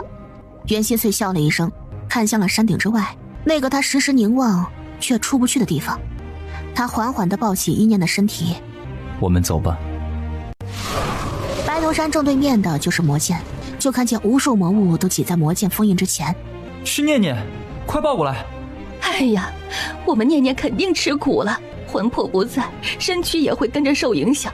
看看那小脸蛋瘦的，哎，没瘦。一念的肉身看起来气色极佳，能直接的感受到肉身的强度更胜从前了。这人不会用灵力天天温养着他们念念的身躯吧？行了，快把念念丢进来，我们会接得稳稳的。不行，给你们的话，他就被关在里面了。袁心碎重新把躯体抱紧了。他是我的，我只是让你们看一眼。魔物们都要气死了。念念是我们的，殷女教了你出来的方法，你要信守承诺。大家气急败坏，好在殷女马上就出现了。殷女以前是见过这个孩子的，袁心碎被关进去的时候是10岁，还是孩子的年纪，这么多年估摸着还是孩子心性。殷女想了想，放软了声音：好孩子，答应了别人的事情要做到，不然就不是乖孩子了。我不是乖孩子，我一开始就没有答应过你，我要他和我一起睡觉。殷女身上气势轰然炸裂，隔着封印都能感受到她磅礴的怒气。袁心碎，袁心碎才不搭理他，他眼底有很沉的漠然和天真混杂在一起。别喊我的名字，谢谢你教给我的方法，等我出去之后会找到破开你们封印的方法来报答你们的。殷女眼头猛地一缩：你不能去外面，你忘了你的族人们都是为什么死的了吗？你要是被他们发现了你的身份，主要是殷念的身躯跟着他太不安全了。我怎么会忘了我的族人们是怎么死的？他脚下一圈又一圈的叠加阵法层层浮现着，整个地面都开始颤抖崩裂。不需要你提醒我。殷女面色一沉，他教他剥离掉9成的实力之后，竟然还这样强。啊！破封印！魔物们有种自己的闺女当面被臭男人调戏的憋屈感，他干脆直接的抱起了人。他想知道他的魂魄在哪儿，他不想要不会动的了，他想要活的，会动的。袁心碎单手起了一个算卦阵，阵法直指万寿国的方向。殷念从斗兽场上下来，他要怎么样才能把仔仔救出来？就算目前杀不了苏林燕，但一定要想办法切断他和娜娜之间的联系，不然要是苏林燕死了，娜娜也会死的。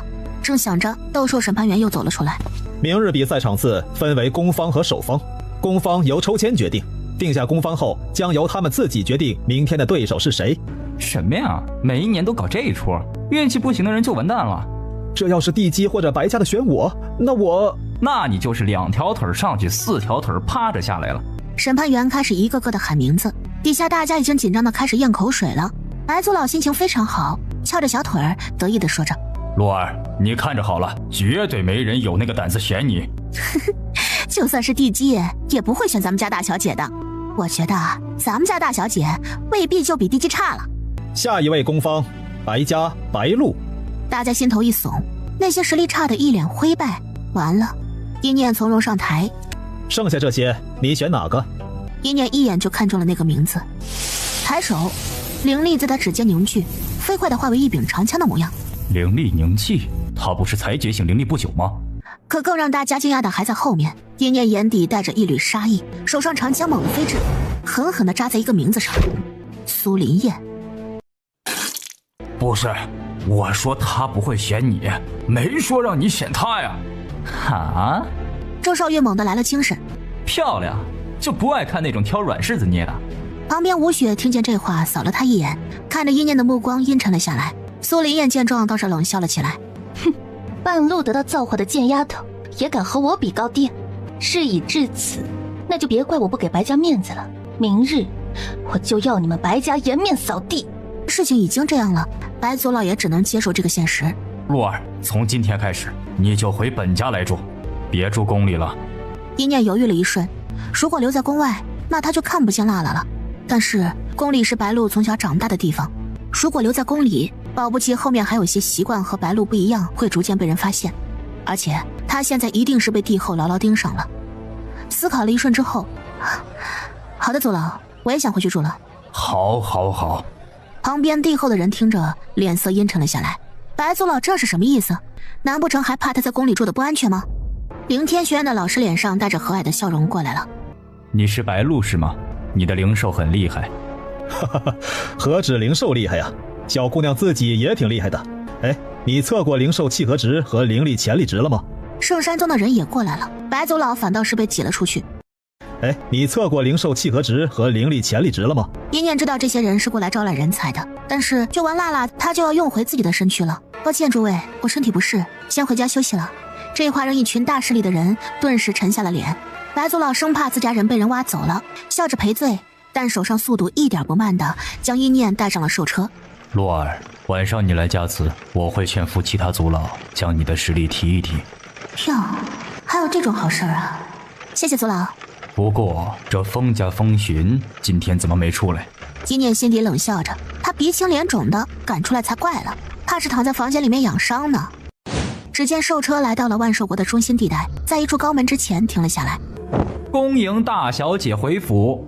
白鹿自个儿的那对父母住在五州，所以他在这边分家倒是不用担心路线。正要进去，突然听见隔了一条街传来嘈杂的声音。那是怎么了？是那个红颜楼的楼主看上了一个男人。红颜楼那个楼主是个无恶不作的女人，她就爱强拐那些没有背景实力就要长得好看的男人女人，拖进红颜楼成为她的赚钱工具。那人啊，别管他，免得惹一身骚上门。只不过见这动静，怕是个了不起的美人。白家族老年纪虽然大了，但还是露出了几分猥琐笑容。一念眯起眼睛往那边看了一眼，进了白家大门。而隔着一条空荡的街道，一个穿着红色衣裙的女人带着红颜楼的人将面前一个抱着女人的男人团团围住。你看哪儿呢？袁心碎的目光没有落在面前这个女人身上，他看了看四周，阵法卦上显示的是这里没错呀。我再问你一遍，你是哪家的？不是哪家的，孤身一人。被那双眼睛盯着，红颜又感到一阵窒息的惊艳。他想得到他，孤身一人，那正好，来我红颜楼，你以后就是我后院里的人了。果然，这男人要糟。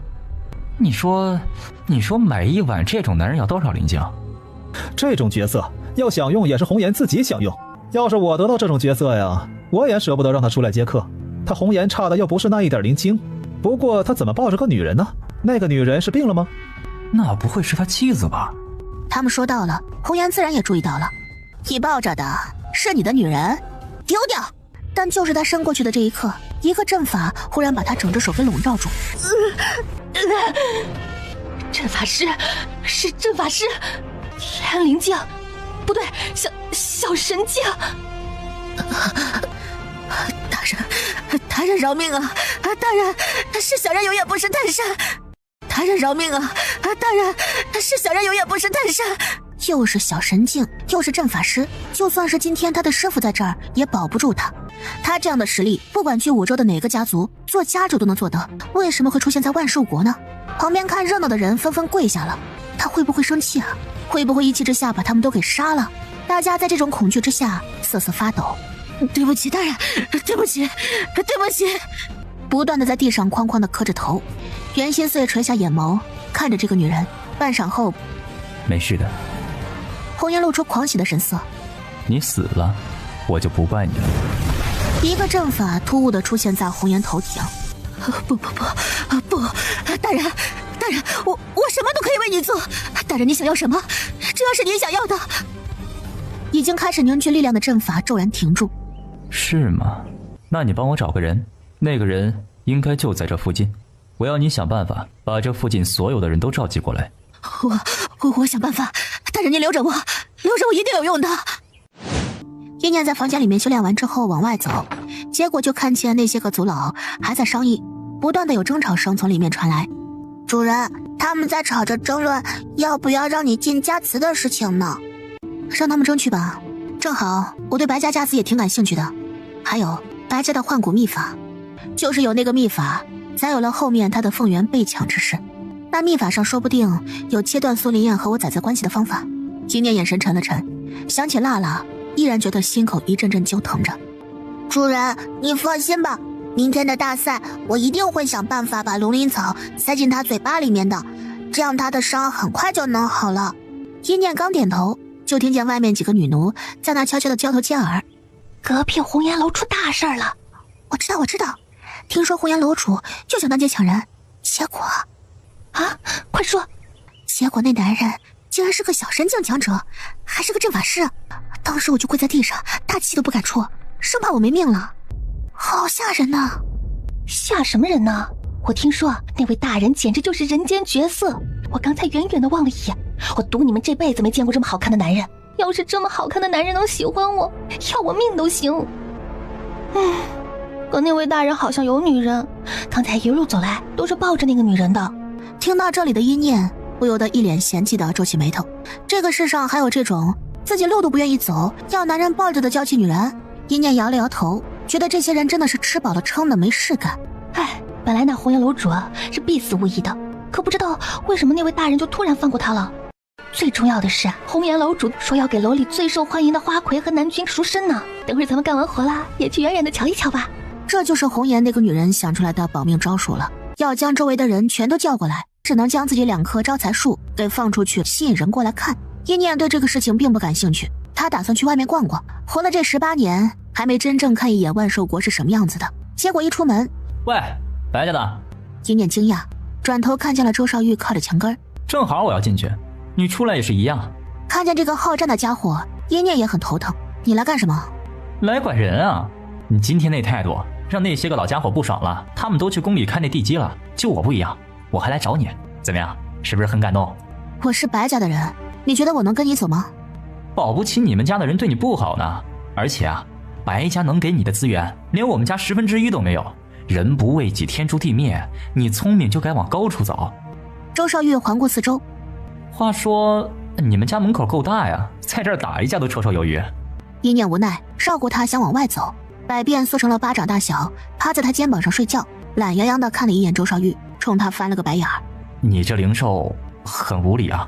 一念下意识地侧过脸看了他一眼，百变瞪着圆溜溜的眼睛，萌萌地看着他，还奶声奶气地嗷了一声，用脑袋蹭了蹭一念的脖梗。周少玉被他这番变脸震得目瞪口呆。你少胡说，没有比我们家百变更有礼貌的崽了。看他要走，立刻抬脚跟上。你去哪儿？他今儿个还非得把这姑娘拉到周家不可。两人一前一后的走了，而在大门后面，大族老带着剩下的3位族老走了出来。你们看看我说什么来着？这样的天才，我们要担心的是他留不留得住。你们几个目光短浅的东西，竟然还在那儿犹豫要不要给洛儿开家祠。可是我们的家祠……大族老眼眸深深，不必可是了，家祠里的事情他早晚都会知道。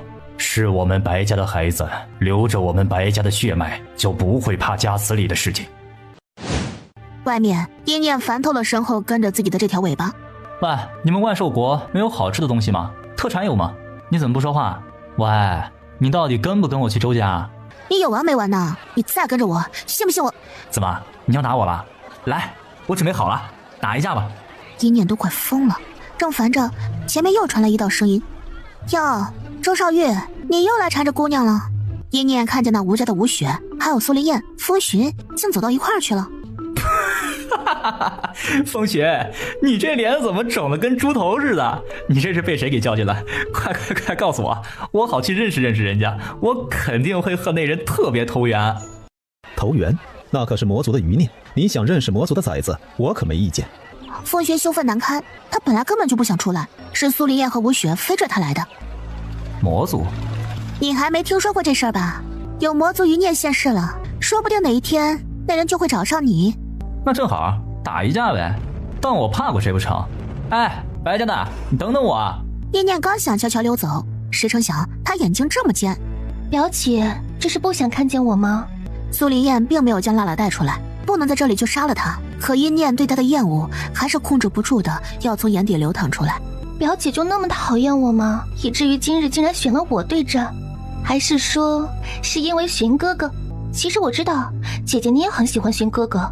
苏林燕含羞带怯地看向风荀，结果直接看见了那一张肿起来的脸，她心梗了一下，面不改色地继续说着：我们荀哥哥是公认5州天赋最好、容貌最好的男子。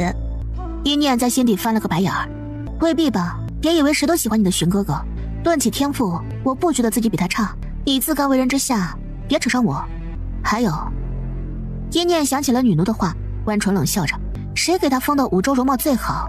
去红颜楼看看吧，容貌最好的在那儿呢。白露，你是不想活了？你敢把我和那些肮脏的东西比？哎，人家只说容貌啊，红颜楼里的人就不是人了？那我们去红颜楼看看不就知道了？一念本来是不想去的，倒是见苏林燕一脸不服气的样子，他顿时就对红颜楼那个起了兴趣了。此刻的红颜楼里，袁心碎将一念的身躯放在了床上。大人，这是我们这红颜楼里最漂亮的姑娘了，您看看今天让谁伺候您？袁心碎抬起头看向这些女人，红颜心底自信一笑，虽然不知道那个一直不醒的女人是谁，但是她就不信这个世上会有男人推拒送上门的女人。果然，袁心碎看了一圈之后，突然对着其中一个蓝裙子女人招了招手：你过来。女人心底狠狠的一颤，大人，一步步的朝袁心碎的方向走着，媚眼如丝，声音像是要融化了一样。大人，我……话都还没说完，就看见袁心碎朝他伸出手来，下一刻，那女人头上最漂亮的一只簪子就被他拔了下来，女人们都愣住了。袁心碎把那发簪插到了一念头上，哼，好看。这是什么意思？他不甘心的抬起头来，往那女人脸上看着，这个角度，他清楚的看见了一张漂亮至极的脸。一瞬间，他就有一种浓烈的羞耻感。有这样的女人在，大人怎么会看上她呢？大人，你还需要簪子吗？我可以拿很多簪子来给这位贵人用。大人，你还需要簪子吗？我可以拿很多簪子来给这位贵人用。袁心碎盯着那簪子看了看，不用了。半晌后，他忽然伸出手，将那簪子拔出来丢在地上。怎么了，大人？不够好看。袁心碎就好像一个努力在给自己的玩偶搭配衣服的主人，一开始觉得好看，结果后面越看越觉得这配不上他心爱的宝贝。去找。算了，人都到齐了吗？我要去找人了。此时的红颜楼阁楼上，花魁和南君两人像一个木偶一样坐着，供别人观赏。两人长得很美，却美得空洞。他们一开始也是有反抗过的，但他们修炼天赋不好，又没有强横的背景，被红颜牢牢捏在掌心。真可怜呐！这两个人也不知道会被谁捡走，可别是那种折磨人的就好了。也有那些家底丰厚的跃跃欲试。一念一行人就是这个时候走过来的，他们站在外围，抬头就看见了那红颜楼上的一男一女。就这，表姐，你这眼光可真是，没想到你喜欢这种男人呢。脏就脏了，那张脸啊，连我们风寻哥哥1/10都比不上。吴雪也是兴致缺缺，什么男君嘛？风寻也冷笑着，一把抓住他衣领。哼，你敢把这种人和我比？你当自己有白家靠着，就可以不知道天高地厚了是吧？你信不信我能让你登不上明天的斗兽场？刚拽上，耳旁的声音却尽数消失了，就看见周围所有人都痴迷地看着阁楼之上，那花魁和南君不知什么时候被扯下去了。一个男人坐在了那个椅子上，眼尾一扫，便让人觉得心惊肉跳，多看一眼都是亵渎。苏丽燕怔怔地看着袁心碎，和他一比，他刚才还喜欢的不行的风寻，忽然就变得平平无奇起来。他在看我们。袁心碎是在看他们，确切来说，他一眼就在人群当中看见了一念，他一眼就看见那只是一个躯壳，而躯壳里面一念的灵魂和他的偶娃娃一样。袁心碎冲着一念弯唇一笑，那一笑让众人都觉得眼前一晃，久久都回不过神来。可下一刻，他就看见了风寻揪着一念的那只手，他的笑容消失了，他突然伸出一根手指，摇摇一压，一个巨大的阵法出现在半空当中，巨大的威压轰的一声将所有人摁倒跪在地上。果然是小神境的阵法师。低头，不要和他对视。真是见鬼了，他们的长辈们都没有跟着出来，这要是撞见一个什么都不管的强者疯子突然发疯杀了他们怎么办？其他人显然也是这样想的，纷纷把头低下来。可偏偏这么多人，只有一个一念毫无感觉，他身上一点威压都没受到。主人，这人很危险。一念当机立断，他也跪，不然太扎眼了。可他正要弯曲膝盖，一股巨力却撑着他，死活不让他跪，愣是把2条膝盖给他弄直了。一念低着头，紧张的冷汗直冒。这人难不成知道他是魔族那边来的了？不然怎么会这样对他啊？旁边的风云也不知道怎么回事，人家只是跪下了，他整个人直接被压趴下了，正对着往下，竟然还有一坨臭狗屎。袁心碎见一念都不肯抬头，他不满地皱眉。下一刻，一念不受控制地抬起头，而所有人都被迫低头，只有他看见了他的笑。一念整个身体都动不了，心底惊涛如海浪冲撞，百变浑身炸毛，可被压制得像一坨毛茸茸的饼饼趴在一念肩膀上。袁心碎笑着轻声说着：找到了，我的偶娃娃。一念只觉得身体一轻，整个人直接被拽到了阁楼上。他眼看着袁心碎那张脸越来越近，可他真的是半点想欣赏美色的意思都没有。我还有多少上等法器啊？不是，上等法器炸不死小神境的强者啊！完了，老魔们，你们的念念就要夭折在这儿了。可下一刻，一念就感觉自己的脑袋被人捧住，然后温热的唇贴在了他额头上，一念整个人都僵住了。这人亲他。袁心碎小时候就很爱惜自己的偶娃娃，每次在睡觉之前都要用脸贴一贴偶娃娃的脸。他不觉得自己有什么不对的，他好像不想杀他，那就不是发现了他的身份了。你认识我？这不是……这一看，差点把一念的3魂6魄都给吓飞了。这不是他的身体吗？可看着旁边跪了一地的人，一念就把后半句话给吞了回去。他顾不上什么危险不危险了，一把抓住袁心碎的手，就往僻静地方走着。他娘的，放了我的身体！一扭头又要回去抱自己的身躯，但袁心碎动作比他还要快。不要讲骂人的话。一念无语，两人离开了阁楼，现场的威压才跟着消失。众人身体一松，抬起头，这才发现衣服全都被冷汗打湿了。白家的去哪儿了？被那位大人带走了，怕是凶多吉少了。这位大人也实在是太反复无常了，我回去要告诉我母后，这么凶残的人怎么能留在万寿国呢？真是岂有此理，竟然让他堂堂地基低头。哼，红颜楼主以前那么过分，也没见你让你的母后出来主持公道啊，怎么今天低了个头就忍不了了？他真的是受够了这个动不动就找娘的地基。你，荀哥哥，你看呢？荀哥哥，风轩竟然还趴在地上起不来。风雪，你身上还有个小阵法呢，你这是干了什么呀？得罪了人家，真像只啃屎的大乌龟。你愣着干什么呀？这阵法我们可破不了，去找长辈来救救你的龟哥哥。哦，对不起，邢哥哥。周少玉脚步一转，他脸上虽然笑着，但动作飞快。你去找人救风雪，我去找人救白家的。必须得快。周少玉怕一念被那个凶残的阵法师给弄死了。此时凶残的阵法师拿出一碟灵气充裕的果子递给一念。吃吗？你看我现在是有心情吃东西的样子吗？那你想要什么？我想要回我的躯体。不行，你是我警告的。他没有杀心，一念就不怕他，索性在他对面坐下。你从哪里找到我的躯体的？白头山，我住那儿。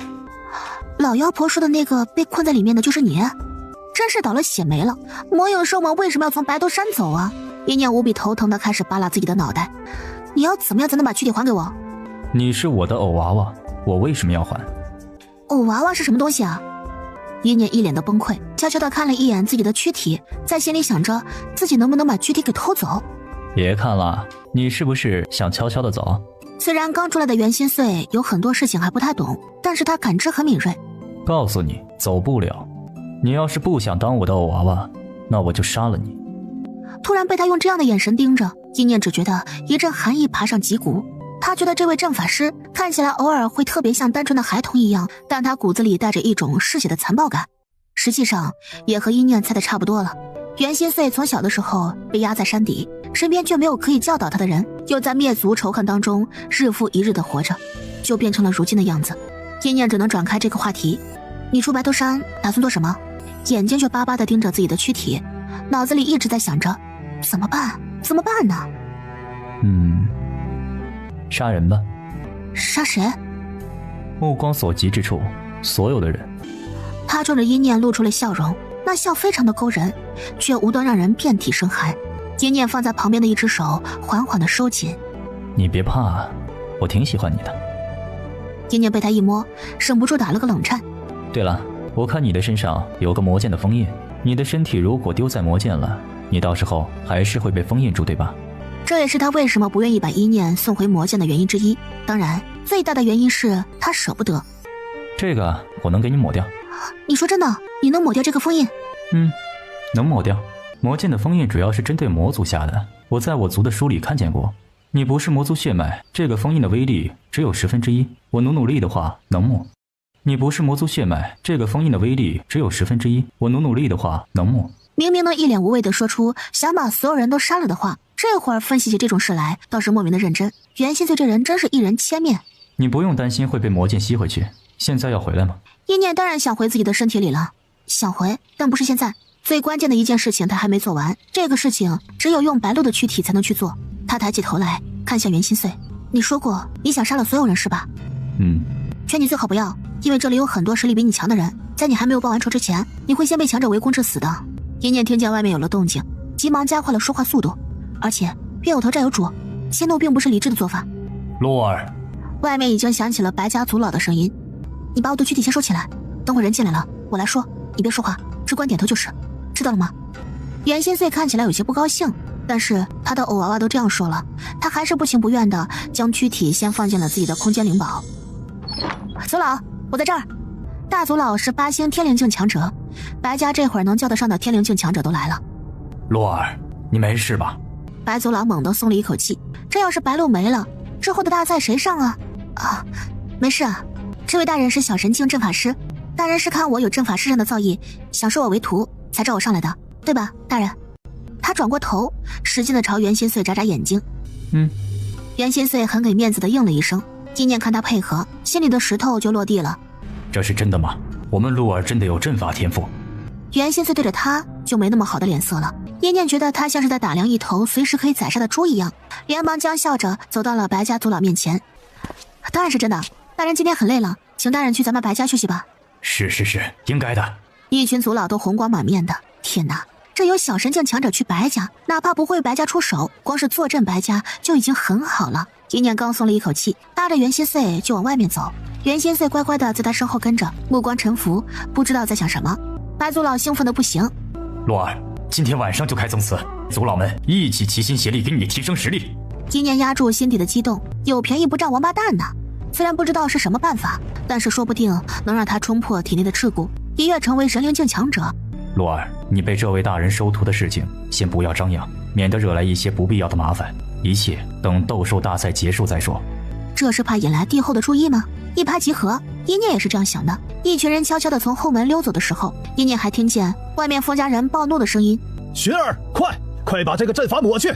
谁精通阵法的？袁心碎也听见了这个声音，他冷笑了一声，缓缓地划了一个符。袁心碎也缓缓地划了一个符，那边刚被拽起来的风寻又一次被狠狠地摁回到地里，咔嚓一声，是他的肋骨被狠狠撞断的声音。一念听见了风寻的惨叫声，他转头猛地看向袁心碎，谢谢。不是我什么都没做。信了他的才是傻子吧？我知道你是为了我教训他的。你是我的偶娃娃吗？偶娃娃到底是什么东西啊？为什么是我？原本你是枕头来着，就是正好我需要，然后正好你在我头上，我一伸手你就掉下来了。后来我觉得你当我的偶娃娃也挺好的。袁心碎眼尾红红的。偶娃娃就是以后你就明白了。明白什么呀？一念在心底悄悄翻了个白眼儿，等他找到机会夺回自己的肉身，解开封印就跑好吗？谁要当什么偶娃娃？他将自己的脑袋靠在了一念肩膀上。我困了，我想睡。一念看着这大白天的，睡就睡了，不合适吧？我还不知道你的名字呢，你叫什么？袁心碎。什么？袁睡睡，还挺适合你的。说睡就睡啊！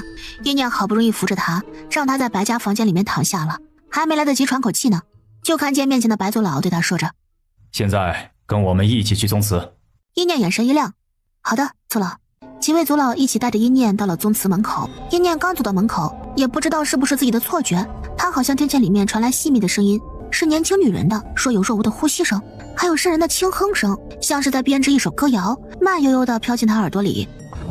大族老一把推开门：“来，进来。”一念立刻扫了一眼，那声音并没有消失，但是里面除了满满一屋子佛像，什么也没有。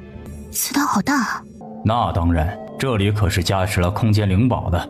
看着小小一个屋子，实际上别说数千人了，上万人都不是问题。对了，刚才人多不好问你，那位大人是真的要收你为徒？毕竟那可是小神境的阵法师啊。是的，一念在魔剑的时候就学过魔族的阵法，阵法是通用的，到时候他也不怕露馅儿。那就好，盘腿坐下。几个族老跟着伸出手，厉声一喝，起。下一刻，一念猛地看见面前那些佛像开始震颤，一颗颗的乳白色凝珠从佛像身上汲取出来，那奇怪的调子好像声音更重了一些。一念还来不及疑惑，就看见大族老已经把那些乳白色凝珠合在了一起，凝练而成了一滴散发着惊人灵力威压的珠子。百变耸耸鼻子闻了闻，主人，这可是好东西啊。洛儿，将它涂抹于你的眉心。洛儿，将它涂抹于你的眉心。下一刻，一股精纯的灵力在他身上炸开，一瞬间筋脉和肺腑都在隐隐作痛着。要突破了！一念内心涌上一阵狂喜，好在突破人灵境的动静，肉眼是看不出来的，不然还瞒不过面前这几个人呢。一念沉神内视，小腹处多了一颗雪白的珠子。异性人灵境呢？像是我现在放开了吸收魔元素，异性人魔境也是信手拈来，还是回房间再去突破人魔境吧，别在这作死暴露身份了。一念一脸兴奋地睁开眼睛，几个族老连忙问他怎么样。这可是咱们白家的至宝，你第一次吃，效果应该是最好的。当年帝后吃完，直接从1重灵体变成了6重，功力地级是4重。洛儿你呢？原来苏林燕也用过这个东西，怪不得一下跳到4重灵体呢。我如今是9重灵体。行了，鹿儿，别为了强撑面子和我们说谎了。就算你是第一次服用这纯液，也不至于一下子就到9重灵体呀。就是，到底多少？见他们不相信，一念直接抬起自己的手。9重灵体可使肉身刀刺不入，复杂不烂。他右手拿起尖刀，猛地刺向自己的手，果然刺不进。啊，真是9重灵体！他们不敢置信地对望了一眼，随后疯狂大笑起来。什么万兽皇室，什么麒麟圣兽，我们洛儿才是天赋第一的孩子。他们已经开始做起来未来白家称霸5州的梦了。不过刚才族老们给我吃的是什么东西啊？这些佛像是法器？大族老的神情忽然就变得很怪异。自然是法器，是当年我白家鼎盛时期，咱们的家主请了非常厉害的炼器师和阵法师一起做出来的至宝。哦，洛儿，你以后迟早都是要接管白家的。今日不仅是为了让你提升实力，也是为了让你知道我们白家之所以能够长青不衰的最大秘密。不知为何，一念心底忽然有了非常不舒服的感觉。看好了，洛儿。大族老拿出了一块令牌，开。尖锐的哭声、叫声和浓郁的血腥味一口气炸响。那一瞬间，一念耳朵里面像是扎进了一根又细又长的针，可他甚至都没顾得上捂住耳朵，因为他在看清楚里面场景的时候，已经变得双眼一片血红。那些佛像都是空心的，里面钉满了一个个活人，鲜血源源不断的流下来，却落在他们脚下的阵法当中，将血液里面精纯的灵力提取出来。说是里面的人快死了，旁边还有一个治愈阵法，能让他们多活一段时间。有男有女，但都是少年少女，和一念是一样的年纪。被折磨到绝望的空洞眼神，像是一张巨网，将一念整个人笼罩住。他刚才竟然用了这种东西来提升自己的实力，他刚才竟然用了这种东西反胃、惊恐，还有马上随之涌上来压都压不住的怒火。白家众人衣冠楚楚的背后，藏着的是一个修罗炼狱。他们这个家族真是坏到了根里。这些人都是从哪来的？有万兽国的，也有5州的，选的都是刚觉醒天赋，而且死了也没人管的。你放心，用这些人绝对不会有后顾之忧。一念看着离他最近的那尊佛像，里面有个女孩，她的嘴唇蠕动着，无声的在说：帮帮他，杀了他。这漫长又痛苦的折磨让他们所有人都生不如死。一念不自觉地攥紧了拳头，连百变都浑身紧绷着。就没人逃走过吗？逃不走？当年请了那些阵法师是白请的吗？这空间和佛像里面的阵法以及锁住他们的千钩刺都是浑然一体的，肉身离开佛像，空间里的大阵法就会直接启动，就算逃得了佛像也逃不出这屋子。而且这里的阵法做的都是死阵，没法解开的，这都是咱们老祖宗给咱们留下来的余音呐。要懂得感激，知道了吗？一念僵硬地扯了扯唇角，知道了。行了，好孩子，你去睡吧，还要准备明天的比试呢。大族老一抬手，那些哭声尖叫声都消失了，又变成了之前一念在门口听见的歌谣。这也是咱们祖宗请的那位大师设计的，怕声音吵到咱们，只要这佛像一合上，就会变成美妙的歌谣，好听吧？一念没有吱声，阴沉地盯着那些佛像，佛像慈悲，脸上还带着普度众生的笑容，真是太讽刺了。一念都不知道自己是怎么回到房间的，百变瞬间变成了人。主人，他们……嘘！一念脸色煞白。百变，你说那些人是想那么活着，还是想去死呢？如果是我的话，肯定觉得不如去死。死阵。对了，我们去找。找谁？身后忽然传来袁心碎的声音，吓得一念浑身一抖。一念眼睛一亮，睡什么？你能破死阵吗？不能，死阵能毁，活阵能解。一念顿时就泄了力气，那些人只能在里面等死了。你身上魔元素满的都快要溢出来了，你要升阶了。这你都看得见？你该升级了，压太久对身体不好。我偶尔会睡着睡着就升级了，醒来就会很难受，因为没有引导灵力。你睡着还能升级？你是老天的亲儿子吧你？大家不都这样吗？他小时候没有接触过族人以外的人，后来更是一个人被关着，别人是怎么修炼的，他怎么会懂啊？大家都是很辛苦的修炼的好吗？你不修炼的吗？那你身上这些灵力怎么来的？为什么要修炼？灵力不是会自己钻进身体来的吗？一念整个人都要裂开了。你说的这是人话吗？一念回想起自己为了提升一点实力，被老妖婆抓着鞭打的日子，悲从心起。那是你们周围的灵力不太懂事吧？懂事的灵力都会自己动。不过比起和我说这个，你还是快突破吧。袁心碎抬手，直接布下一个阵法。我设了结界，外面的人感受不到魔元素的，放心吧。你倒还知道不能让人发现我的魔元素。你家那些丑八怪说过，看在你帮我设阵的份上，我就不计较你喊我魔族的小可爱们叫丑八怪了。他也确实要压不住身体内的魔元素了，一放开，整个屋子的魔元素肉眼可见的暴躁起来，都不用一念招呼，他们成群结队的就轰的一声朝一念冲了过来，把他人都给冲傻了。这魔界外面的魔元素是几万年都没见过魔族人了是吧？这么热情的吗？看吧，就是自己动的。一念也终于享受了一把什么叫做真正的天才，比刚才突破人灵境简单多了，不费吹灰之力。他小腹又多了一颗黑色珠子，这两颗珠子彼此之间还挺敌视的，保持了一个相当远的距离，谁也不搭理谁。一星人魔境，他如今的实力比之前可厉害多了，至少现在再看见风寻都不用炸法器了，他一只手就可以收拾他。不过很快他又笑不出来了，他能突破是靠了那些佛像里的人，他受了他们的恩惠却什么都没做。今念的目光落到袁心碎的身上，能教教我怎么破死阵吗？你实力太差了，破不了死阵。你能吗？我自然是可以，我还能带你自由出入很多地方。真的？那你现在能不能带我神不知鬼不觉的潜入皇宫深处吗？如果能的话，那何必等明天才能教训苏黎燕见崽子呢？他现在就可以。你想进皇宫去干什么？去给人放血。放血？这个我喜欢。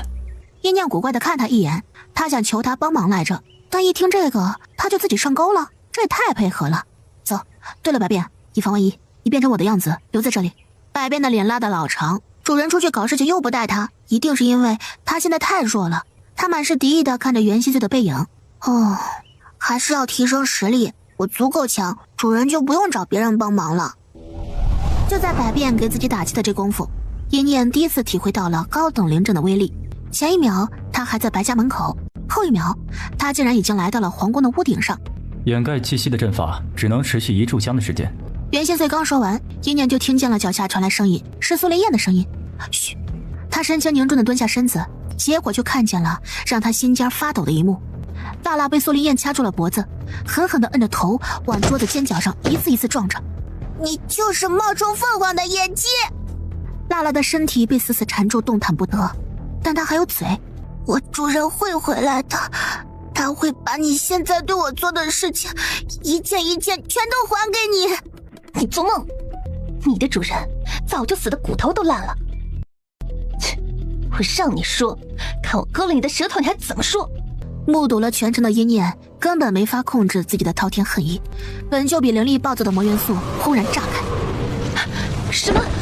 一念一把抓住苏林燕头发，直接把她头像磕蜡蜡一样狠狠地往桌角上撞着。你刚才不是撞得很厉害吗？右手匕首一刀直接捅进苏林燕的肚子，整个人倒在地上狠狠抽搐着。苏林燕死死瞪着面前这个女人，魔族是魔族啊！哼，瞪我！扬手又是狠狠的一刺，苏林燕的一只眼睛瞎了。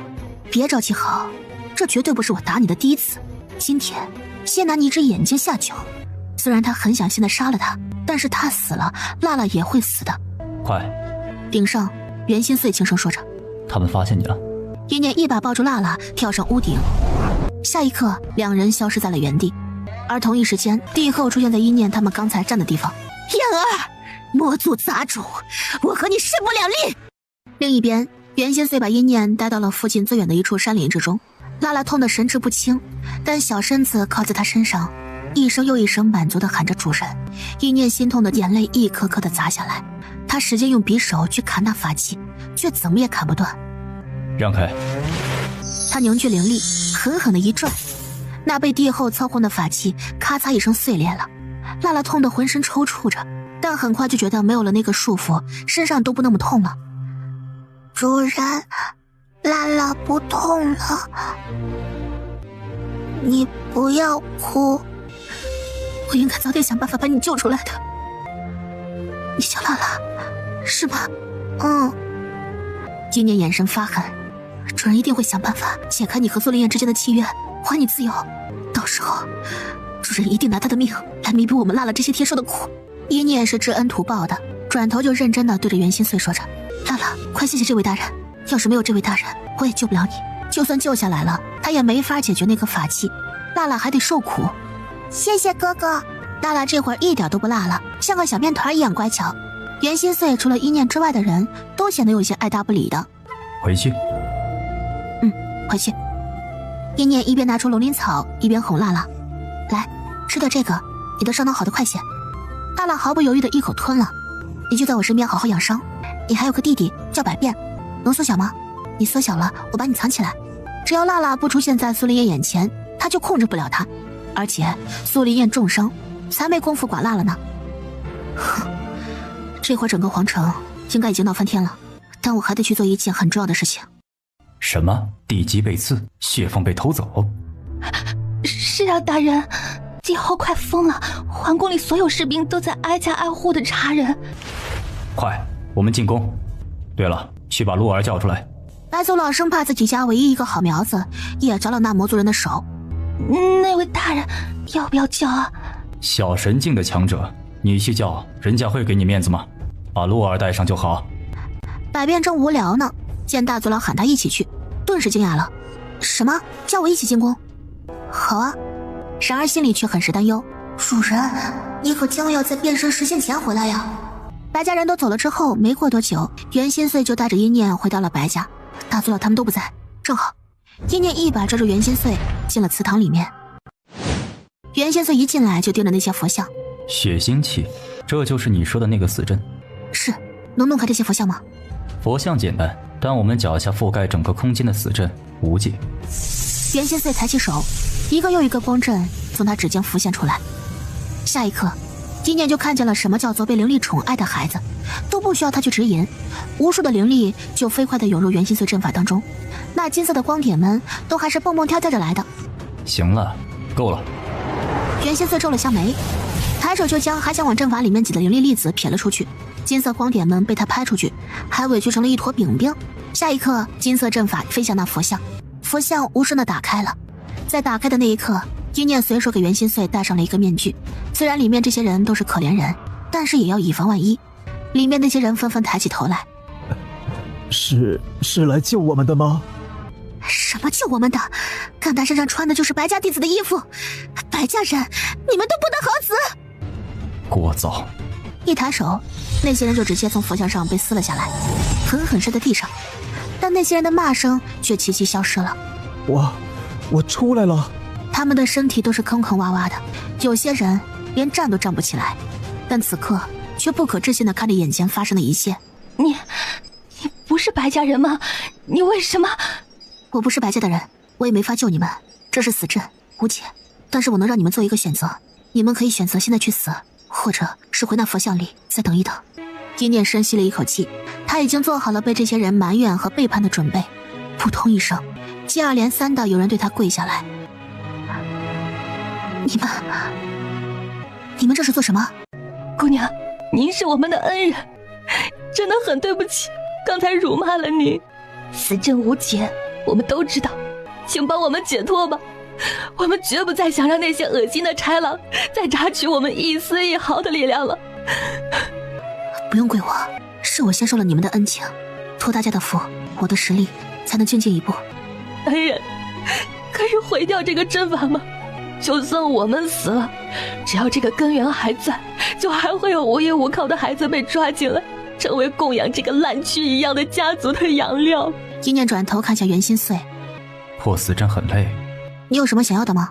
或者我能帮上你的？一念也知道自己今天提的要求有些太多了。袁心碎还很认真地思索了一下，他突然笑了笑。我现在什么都不想要，先见着吧。下一刻，他的手摁在了阵法之上，那巨大的阵法以肉眼可见的速度开始崩溃。那女人忽然抬起头来，递给了一念一个令牌。恩人，你能再帮我一个忙吗？其实我并非是无父无母没有依靠的孩子，我自小娇生惯养，只是和家里人吵嘴了我才出来的，结果却落到了白家手上。这一封信件和我的信物，等我家里人看见了就会明白的。给谁？给百草山庄的庄主，让我哥哥和父亲不要为我报仇了，别连累了山庄。一念终于知道为什么他看着这个女人总觉得眼熟了，原来是那个败落家族的孩子，他哥哥就是那个圣麒麟的主人。你哥哥是不是叫庄贤？你见过我哥哥？他身体还好吗？你哥哥觉醒出了圣麒麟，你们百草山庄未来会好的。那就好，太好了，真的太好了。女人喜极而泣，阵法轰的一声崩溃了，他们每个人也跟着如烟灰消散。在彻底消散之前，一念听见了大家最后一句话：恩人，今天我们被收走的灵力精华能帮到恩人您，真是太好了。一念听了这话，缓缓地闭上了眼睛。佛像轰然碎裂，整个空间开始崩溃，最后露出了家祠原本的样子，就只是一间空空荡荡、阴暗潮湿、带着霉味的屋子而已。主人，你别难过。我不难过，他们不会白死的。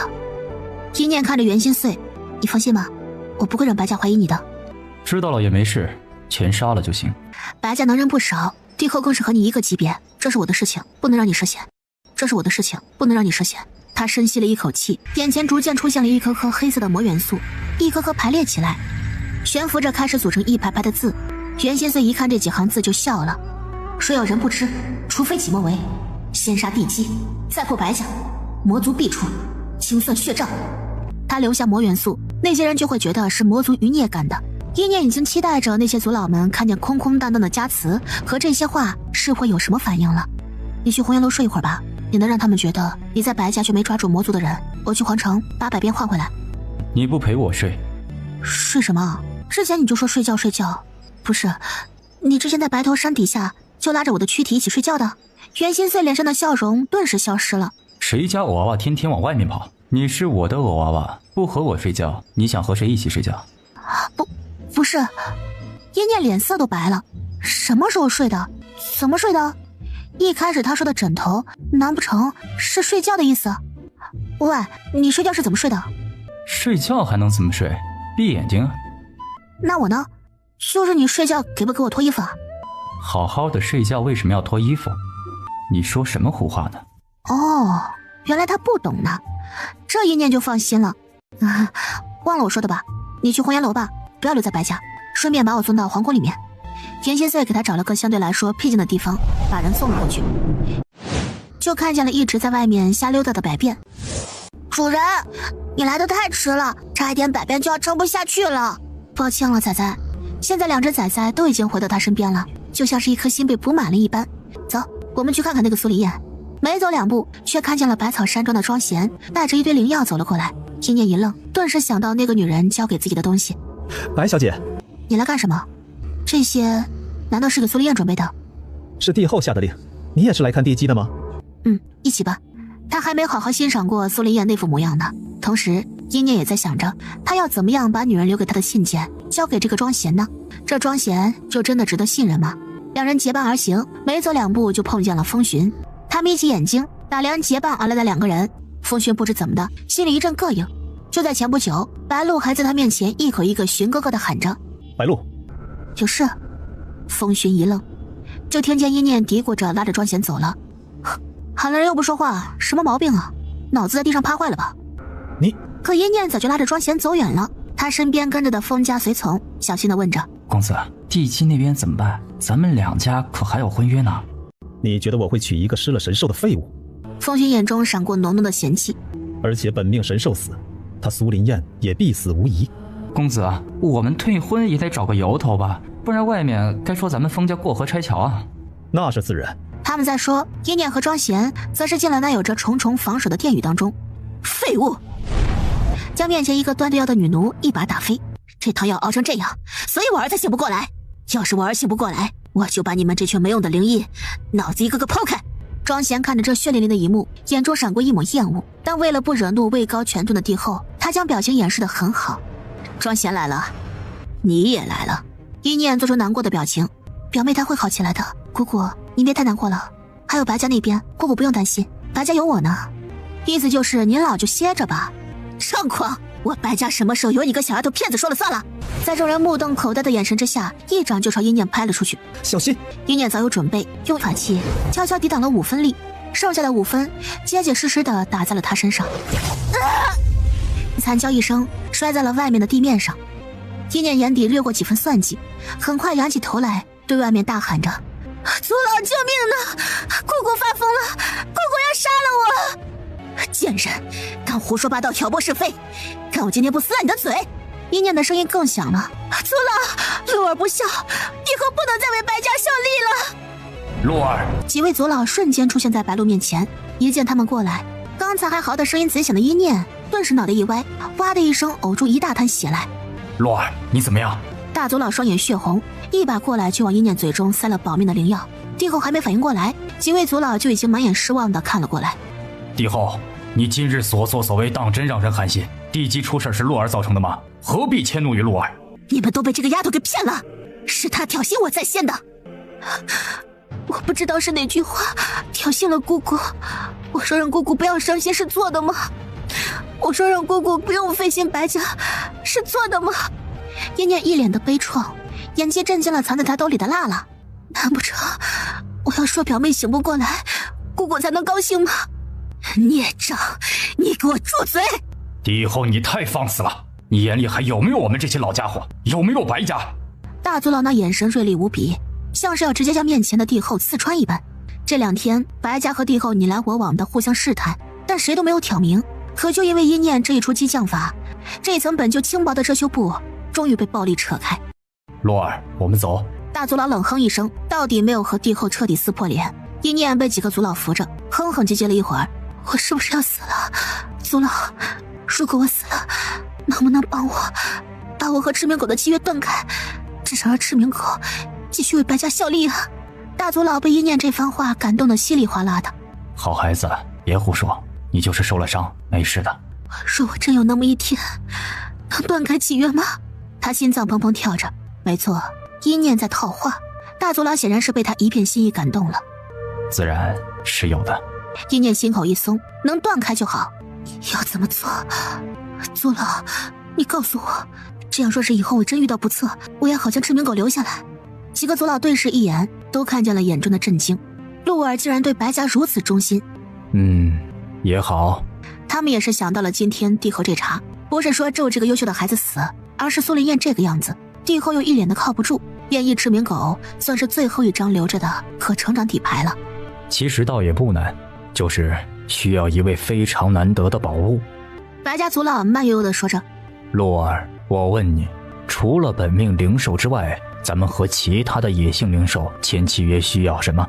需要咱们万兽国特有的兽神果，我与灵兽各持一个。灵兽再将自己的一滴心头血融于咱们寿元之中，气就成了。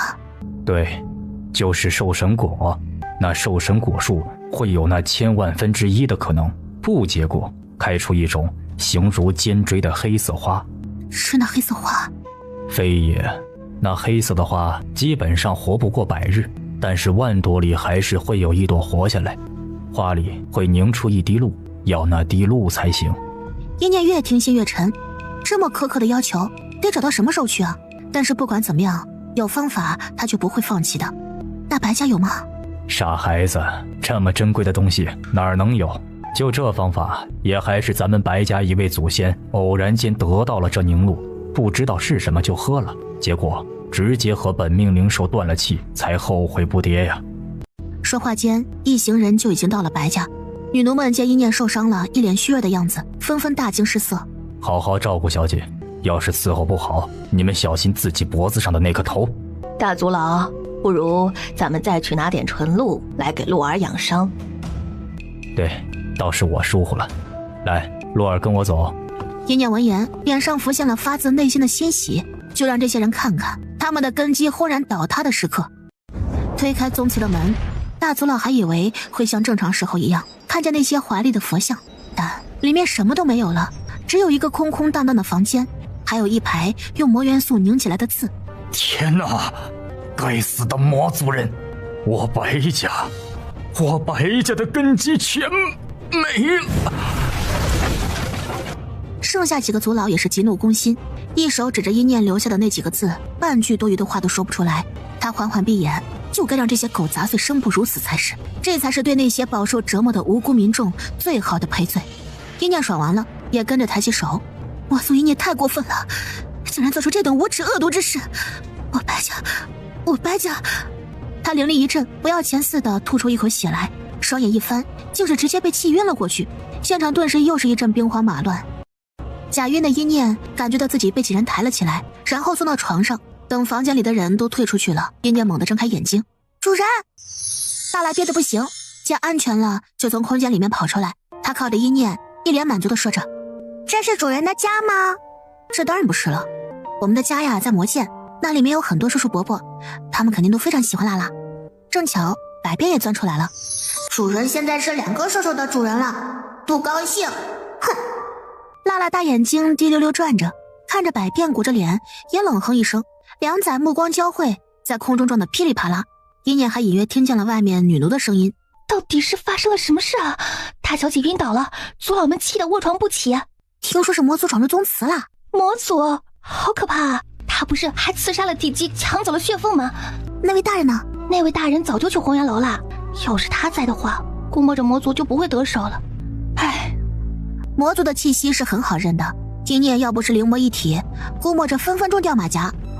啊，是我欠了他好多人情，也不知道袁心碎这会儿在干嘛呢。红岩楼中，袁心碎看着战战兢兢跪在自己面前的楼主，又将一念的躯体拿起来抱在怀中。他又寻了许多漂亮簪子，一根根的往一念头上比划着。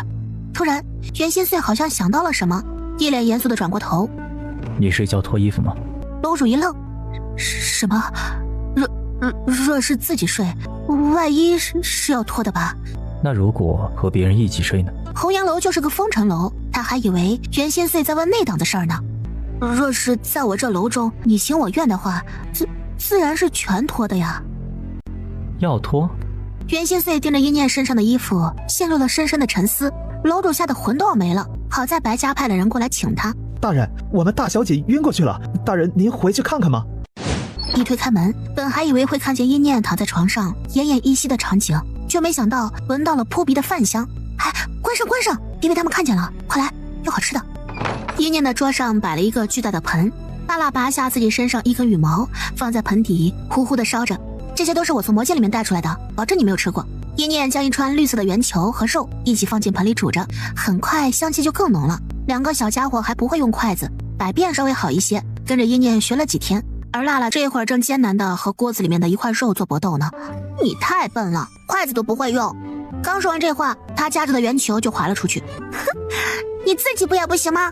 那是因为我的难家。一念无比头疼，这2个小家伙怎么老是吵架呢？杨仔真是心累啊。袁心碎脸上没什么表情，拿起筷子轻轻往盆边一敲，娜娜和百变顿时浑身一僵，同时安静了下来。两仔对视一眼，终于不吵架了，开始乖乖地用筷子吃饭。挺好带的。袁心碎尝了一口这绿色圆球，外面的皮酥脆无比，里面却炸开了香甜的姜，清爽开胃。这个叫做开胃球，没吃过吧？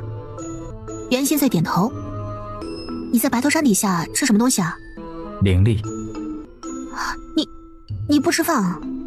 那里没有饭。袁心碎神情平静，却并不觉得自己说的是一件很惨的事情。一念抿了抿唇，见他这个样子，袁心碎想了想，又加了一句话：其实不难过的，有灵力撑着，不吃饭也可以。但是那样会难受。一念也知道，其实到后面实力越强的人，一次性闭关就是几十年的都有，都不需要吃饭。强大到一定的地步，容颜不变，肉身不腐都是常事儿，但会难受啊。所以要睡觉，睡着了就还好，没那么难受。大概是这个原因吧。没人说话，他学完了县族所有的阵法，开始一日比一日无聊，无聊了就睡，睡醒了就修炼。到后面自己越来越强，可没有对比，他也不知道自己到底有多强。你今年多大？忘记了。我本来还在底下墙壁上刻日子记时间的。后来你懒得记了？倒也不是，墙壁刻不下了，我也就不记了。你是怎么出来的？之前不是说有封印吗？对不住啊，是我多嘴了，不方便说的话你就当我没有问过。你是怎么出来的？之前不是说有封印吗？我把我9成力量引了出来，封印以为那就是我的本体，然后我就出来了。什么叫做分出了9成的实力？所以他的1/10就是如今5州的战力巅峰小神境。一念叹了口气，唉，咱们俩都挺不容易的。下次有想问的都可以问我。什么？县族人与自己的娃娃应该是无话不谈的。念念，我与你该是亲密无间的。你怎么知道我名字的？你家那些丑八怪是这么在我面前喊你的，不是念念吗？你要这么喊也行，但是那个偶娃娃……一念神情严肃地说着，我可不是你的玩偶，我有我自己的想法，有自己想做的事情，你能明白我的意思吗？我觉得不合适。我觉得没什么不合适的，你想做的我都帮你。一念抬头就对上袁心碎一双眼，他这是一直在占人便宜吧？一直都是袁心碎在帮他。想到这里，一念就忍不住问着：害了你们县族的人是谁啊？很多。在万寿国，在5州。一念是打算解决完这边的事情，去5州提升自己实力的。袁心碎却只盯着他，笑而不语，显然没打算让一念管县族的事情。行吧，需要我帮忙随时说。一念吃完最后一块肉，放下筷子，开始给自己套夜行服。你去哪儿？去百草山庄给人家带信啊。我也……袁心碎刚想说我也要去，目光却骤然一凝，他面色一变，猛地站直了身子，看向了东边的方向。百草山庄我就不陪你去了，我有地方要去。没事，我可以自己去，只要不是皇宫戒备森严的地方，他都可以自己去。不过他还是第一次看见袁心碎这样的眼神，那双素来淡漠的眼中好似有灰烬复燃。袁心碎和一念是同时离开的，一念还得留下百变装成他的样子。袁心碎大摇大摆地从大门走，没有一个人敢拦他，甚至问都不会问。唉，这就是实力差别呀。终有一天我也会强大到这样走遍5州无人敢问的地步。主人，我们走吧。娜娜可高兴了，主人带她不带百变。一念早就知道百草山庄没落了，但是没想到竟会没落到如此地步。一念不费什么功夫就翻了进去，但一进去却让一念吃了一惊。山庄里面灵力的浓郁程度至少比外面高了2个度。哇，好多好吃的呀！这里的草都是可以吃的。这些是灵药，不是草。一念刚说完，就听见了脚步声。父亲，为什么一定要我去圣山宗啊？我不去。父亲，为什么一定要我去圣山宗啊？我不去。一念躲在了阴暗处。那中年男人只是一位地灵境强者，而且看起来灵力很虚浮，像是以前受过重伤毁了根基的。你不去圣山宗，你是想和我一样老死在这山庄里吗？圣山宗和我保证了，他们的宗主会亲自收你为关门弟子。圣山宗能给你的比我这个没用的爹不知道多多少。关门弟子？我不稀罕，说要收我其实就是逼我罢了。而且圣山宗说什么让我们将山庄归于宗门名下，保护我们山庄。不过就是一群强盗看中了我们山庄的灵药，打算强抢而已。爹，这是咱们祖祖辈辈一生的心血，你舍得拱手让人？那又有什么办法？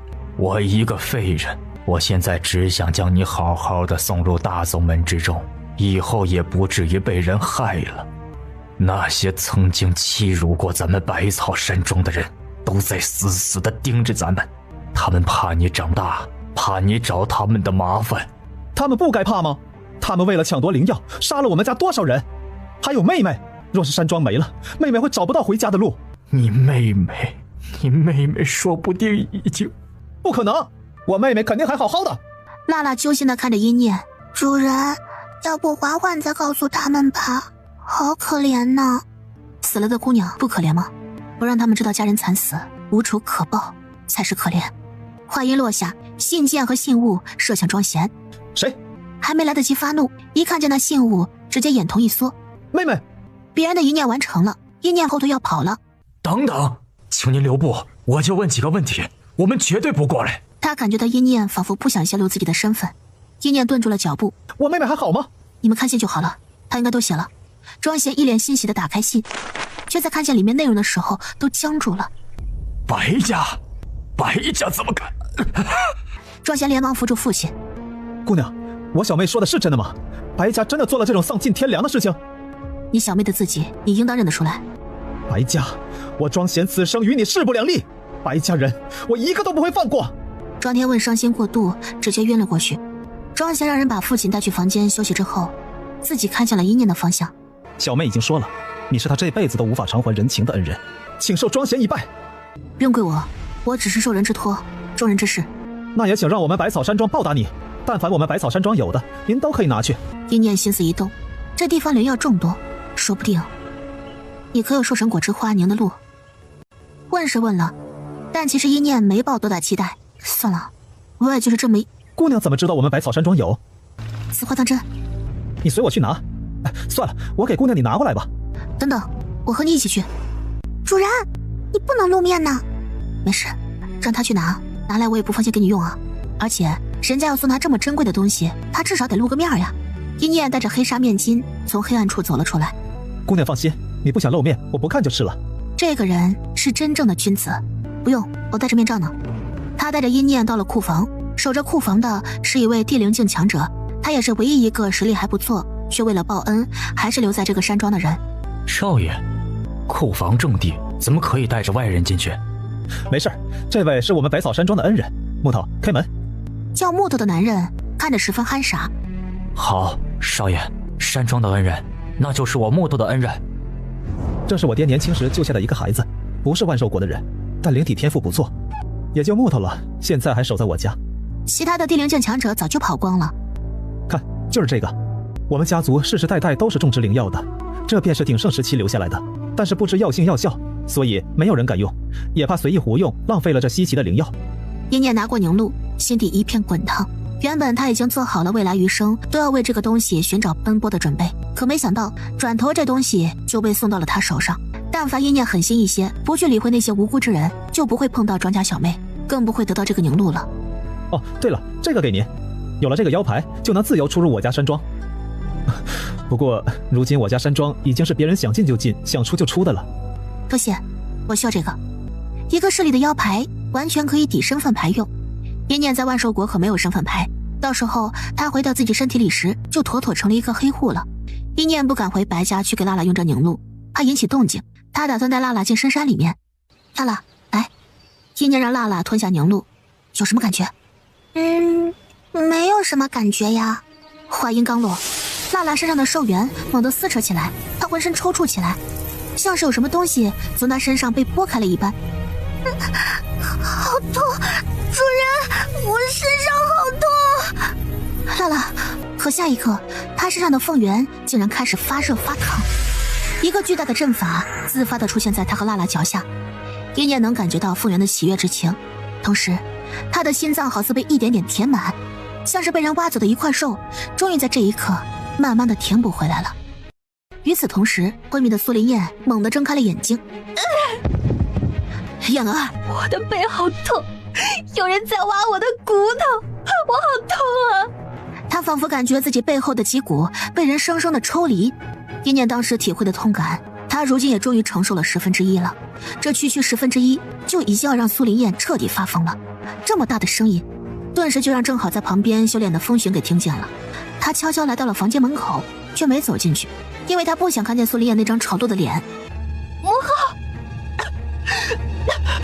我的神兽没了，我能感觉到我和我的神兽联系断了，契约断了。风寻震惊，这还能单方面断掉吗？那苏林燕岂不是废人一个了？帝后大惊失色，没人可以断掉契约的，除非……他猛地想到那个宁路的事情，这可是只有白家人才知道的。他坚信白家人没有道理那么做。难道是大神境强者出手强行斩断了？别说小小一个万兽国了，就说5州都多少年没有出过大神境强者了。母后是那个剑轴回来了，是他回来了。我从他身上抽走的凤骨，挖走的凤元，还有抢走的手弹，他现在要一个一个从我身上夺走。他要报复我，他回来了。不会的，那个女人骨头都已经烂了。别怕，别怕，有母后的，母后在这儿。帝后恨得想杀了所有的人，只能紧紧抱着自己最爱的女儿，不断的安抚着。母后会给你找来更多更优秀的灵兽，那只不听话的凤凰没了就没了，还有别的。咱们白家的换骨秘方你还信不过吗？生麒麟庄贤那块骨头你喜不喜欢？实在不行，白鹿那个丫头的变异兽你要不要？只要是我儿想要的，母后都能帮你抢过来。而此刻站在外面听完了所有的风寻，神情都僵住了。竟然还有这种秘法！风寻嫌弃地看了一眼苏林燕的方向，苏林燕这个女人他是不会要的，配不上她。但是这秘法嘛，他肯定要得到。深深的山林当中，娜拉已经不痛了。主人，他斩断了和苏林燕的契约之后，娜拉的神魂自发的和真正的主人身上的凤元纠缠在了一起。可娜拉喊了2声，却发现一念没有回答她，才发现一念正紧紧闭着双眼，灵力和魔元素都齐齐往他身上涌着，已经在他周围呼啸盘旋成了一个交融的大漩涡。主人要晋级了！主人要晋级了！2只本命灵兽齐齐归位，此时的凤元才是真的涅槃完整了。精纯的灵力一波一波的从凤元里面反哺出来，2星人灵境，2星人魔境，竟在这一刻同时突破了。周围有野生灵兽在蠢蠢欲动着，一只血色火凤猛地出现在地面上，血凤威压横扫整座山脉。低等杂兽，滚！就在血凤护主之时，东边的一处密林当中，你们身上的气息我很熟悉。而那些黑袍人激动得浑身发抖。见过少主。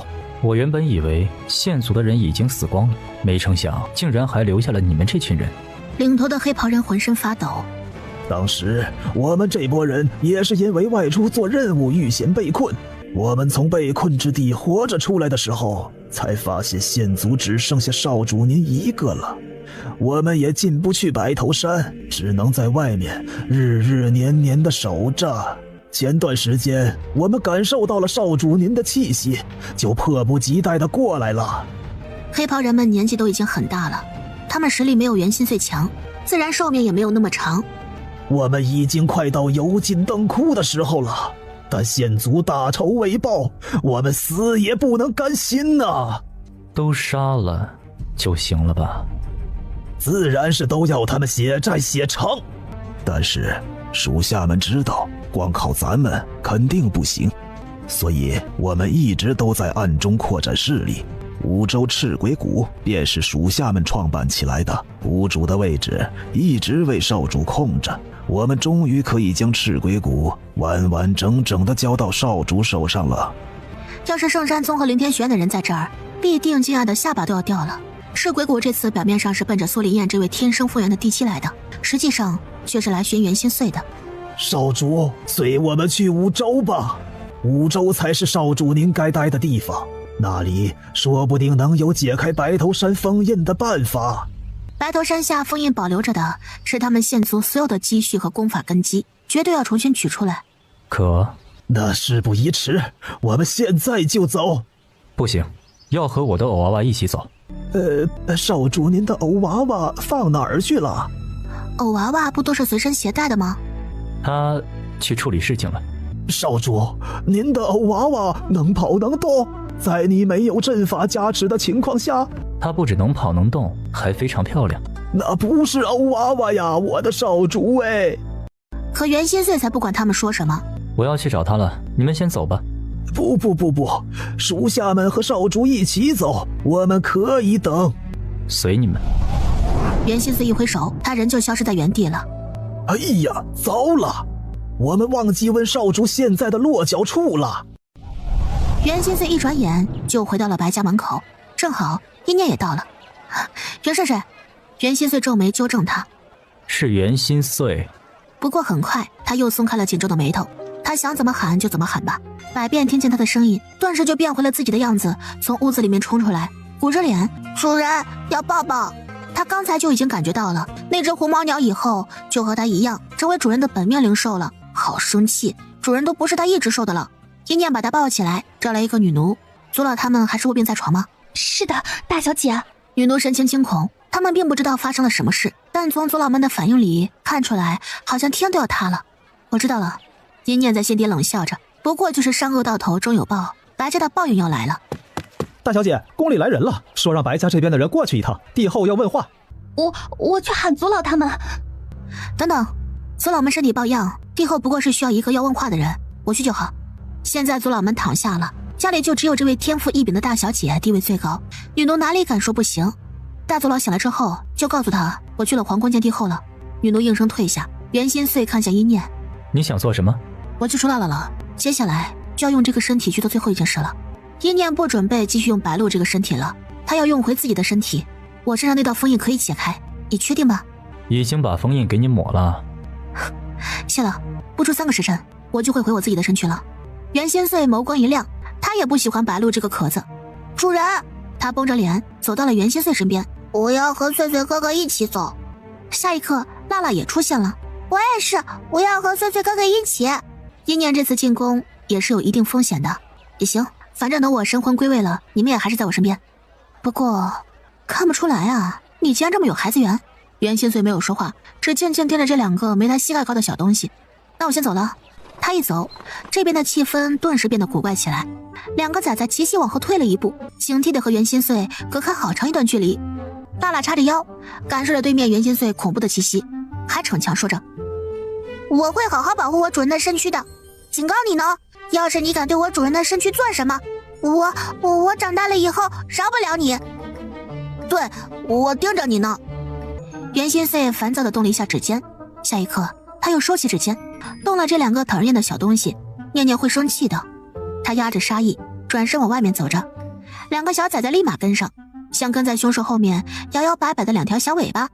一念在兽车上一路疾驰，正要进去那一刻，兽车砰的一声和什么东西撞在一起了。怎么了？对不住了，是我的兽车太快。哎，白家大小姐，这可真是有缘分，又是我们2个撞一块了呢。他努力压下眼底的寒意，不让对面这个女人发现自己现在看到白家人就想动手杀了他。但是他怎么都想不到，面前的白鹿会是刚受了他一跪的恩人。一念想的则不是那些，这个点儿，庄贤这个无关人员为什么会出现在皇宫里呢？是帝后叫你过来的？庄贤一愣，是啊。是为了灵药？并不是，说是找我问些话。就找了你，没找你父亲？点名道姓的要找你？一念连发3问，越发感觉不对劲了。找白家人问话，一念能猜到是为什么，因为契约断了，而知道怎么断契约的只有白家人。可他找庄贤是为什么？不对，一念心里猛地一寒。虽然他断了那契约，但是那白家秘术还在，他说不定是看上了庄贤的寿元和圣麒麟呢。帝后为了自己的女儿，什么事做不出来，这一招恶毒却好用。大小姐，我们一起进去吧。可谁料一念直接抬起手来，一把将庄贤给推开了。滚！什么东西？起来和我套近乎！庄贤愣住了。你把我裙子都给弄脏了，你赔我裙子。女奴们悄悄看了一眼，哪里脏了？庄贤还是好脾气的笑了笑。好，等我见完帝后。你把我裙子弄脏了，还想叫我姑姑？他手上出现了一根法器长鞭，我要你现在就去给我买一件全新的裙子来。庄贤脸色沉了下来，白家女人欺人太甚了。怎么还想和我打一架吗？之前被我修理的还不够惨吗？给你2个时辰，我要一条和我现在身上穿的一模一样的裙子，不然今天你就别想活着回山庄。大小姐，这不好吧？有什么不好的？他一个落魄山中的小少爷，就算今儿个是死在皇宫都没什么。我可是白家大小姐，我想杀就杀了。是吗？那白家可真是了不起。好，你们白家可真好。白家自然是最好的，还不滚？滚出去！再也不许入宫！庄贤怒地转身大步离开。只是走出一段路之后，他转头看了一眼宫门的方向，却发现那个女人还是站在远处，静静地盯着他。只是脸上再没有刚才那夸张的猖狂，反倒是很平静。他背后的深宫黑黢黢的，像是一个看不见尽头的无尽洞窟。他隐约觉得好像有哪里不对，抬脚想往回走，却见那女人再度开了口，无声地说了3个字：别回来。庄贤心中猛地一惊，可下一刻宫门已经彻底的关上了。燕儿莫哭，今日母后先帮你拿了那圣麒麟的寿元。真的吗，母后？我要圣麒麟，我也要那只变异赤鸣狗。苏林燕就像一个溺水的人抓住浮木一般疯狂。还有我的眼睛，母后，我的容貌毁了，贤哥哥会不会不要我？我要被退亲了，我会变成整个武州的笑话。不会的，母后绝对不会让这种事情发生。庄贤还没到吗？到是到了，可在宫门口弄脏了大小姐的裙子，被大小姐轰出去买裙子了。混账！谁给白鹿的胆子？我要面见的人，他敢随意打发出去！帝后怒极。等等，你说来的是白鹿？是的。我要见的是祖老，是要见他了。谁料苏林燕顿时就开始激动了。母后，我要他的寿元，他的比庄贤的还厉害啊！母后，现在还不能动他，目前还需要白家为你效力。你等我安抚好那些族老们，就杀了他，为我燕儿所用。这秘术也只能由小神境的强者来用，和帝后不相干的那些小辈，帝后才不会损耗自己的灵力给他们使用秘术。而且一个人身上最多接3次寿元，自然每次都要挑最好的。帝后自己身上就有3颗寿元，但是明面上他只有1块，所以帝后的实际实力远比他明面上的实力强很多。让白鹿滚，唤族老来。帝后的话都没说完，一念已经打发了门口的女奴走进来。帝后有什么事情找我问便是，族老们如今都卧病在床，怕是听不了帝后你的传唤了。一念走了进来，目光落在苏林燕身上，他挑起眼尾，里面有几分毫不掩饰的畅快笑意，眼看就要让苏林燕发疯了。帝后不想再让苏林燕生气消耗元气。白鹿，你如今是觉得一定能得到白家，所以在我面前如此猖狂，是吗？下一刻威压轰然放开，压得一念只想往地上趴。小神境强者的威压哪里是他这个2星人灵境能招架的？他的膝盖骨发出咔嚓咔嚓的脆响。死活不跪，有骨气。你是不是觉得还像上次一样，激怒我打伤了你，就能让族老们帮你了？别痴心妄想了，贱丫头！只要我还是白家唯一的小神境强者，白家与我便不可分裂，受我驱使。一样的招数，你用第2次就不好使了。给我跪下！给我跪下！咔嚓一声，一念只觉得剧痛传遍全身，一番折磨是他早已预料到的。只要他入宫，帝后绝对不会轻易放过他，但这也是他想要的。一念被威压压制的七窍流血，可他却忽然抬起那张血淋淋的脸笑了起来。你笑什么？一念笑得他心慌。明明这个人对高高在上的他来说，说的和一只随手就可以碾死的蚂蚁一样，但这人却一点都不害怕他。帝后，不，毒妇，你可知道族老们为什么都卧病在床吗？你只关心你的女儿，你还不曾了解过白家遭遇了什么事情吗？他的眼神在这一刻变得无比的陌生，陌生的让帝后的心跳都变得急速起来。他一把掐住一念的脖子，白家怎么了？别想给我耍花招，快说！一念被掐得透不过气来，可身上越是难受，他脸上的笑就越是灿烂，竟让帝后有种恐惧渗透骨髓的感觉。一念缓缓开口：白家死的。帝后心境顿时大乱，手下意识的一松。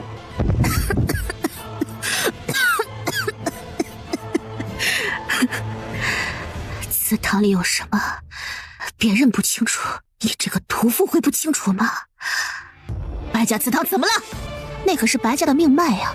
而且帝后已经用习惯了那些精纯的能量液，甚至苏林液也没少用。若是那些能量液没了，他的燕儿还怎么在同期碾压众人呢？祠堂没了？什么祠堂没了？什么祠堂没了？你胡说！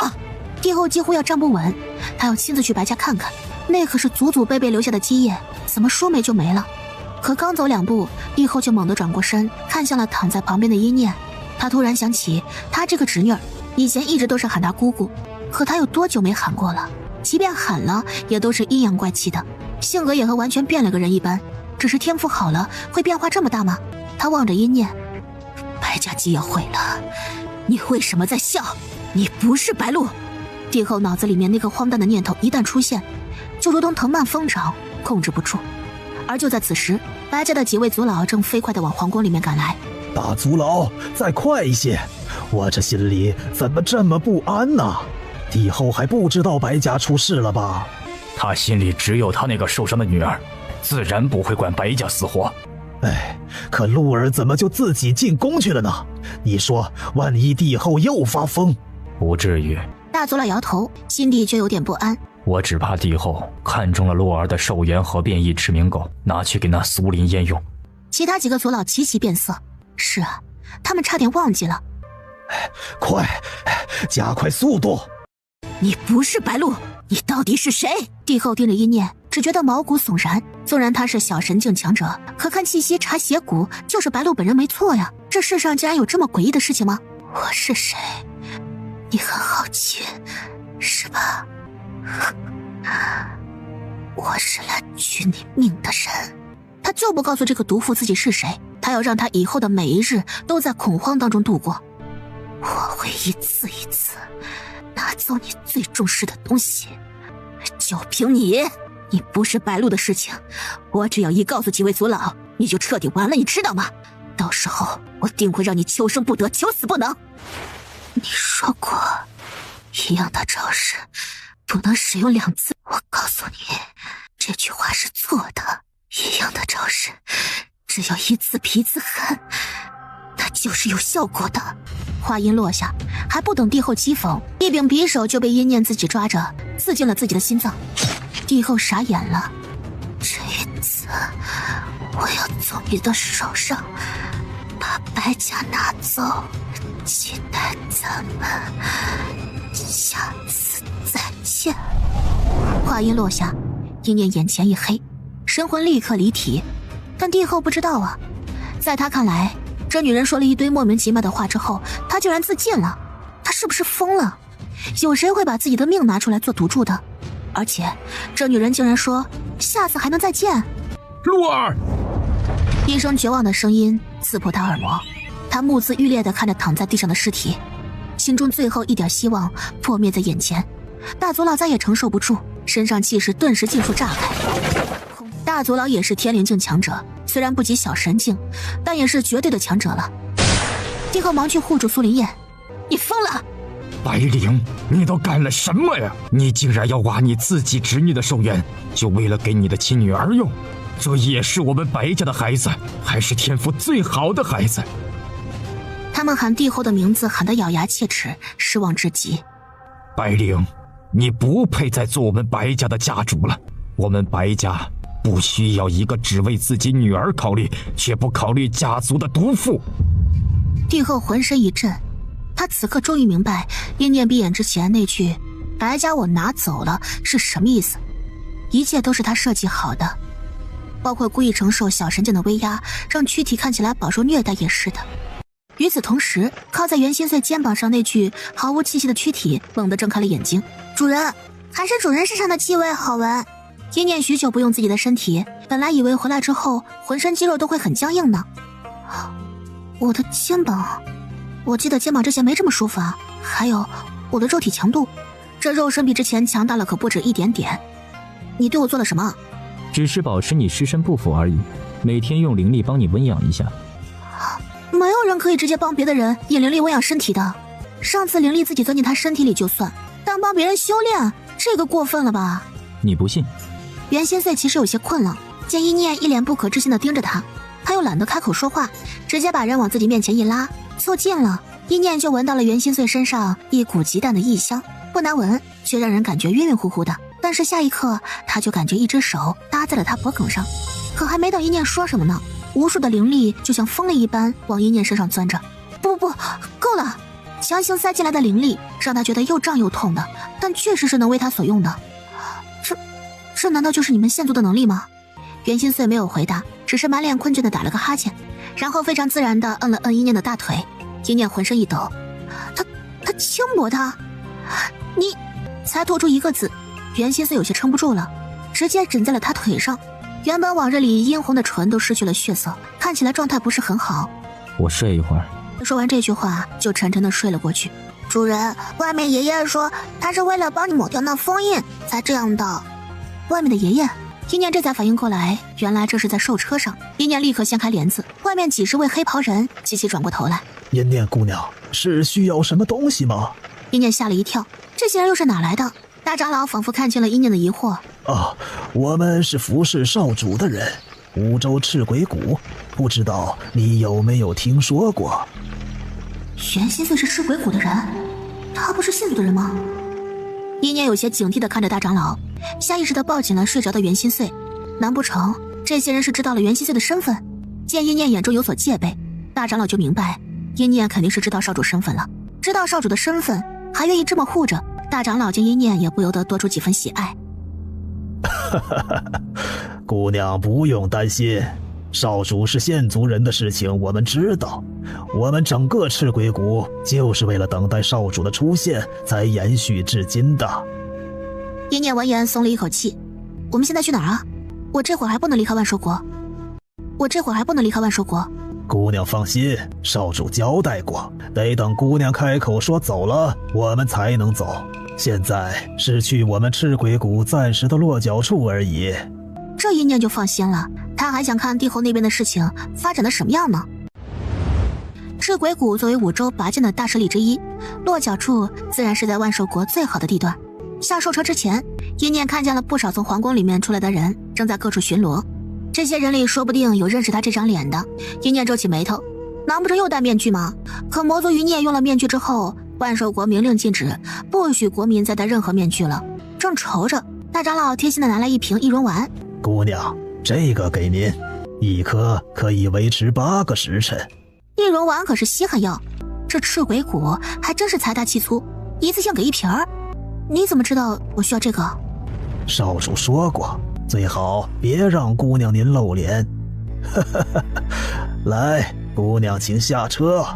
一念倒是想下车呢，可谁让某人还躺在他腿上呢？袁心碎，醒醒！拍得大长老心疼的不行，但又不敢说什么。少主不懂，抓着人家姑娘一口一个偶娃娃的喊，那是因为不懂男女之事啊。活人哪里能当偶娃娃的？这明明就是喜欢人家姑娘嘛。所以大长老对一念的态度那是非常的恭顺。赤鬼谷的马车在路口停留太久了，几大势力的人都瞧见了。周少玉凝眉看向路口的方向。赤鬼谷那群人搞什么呢？那是他们大长老。赤鬼谷谷主从来不曾出现过，一直都是大长老掌权。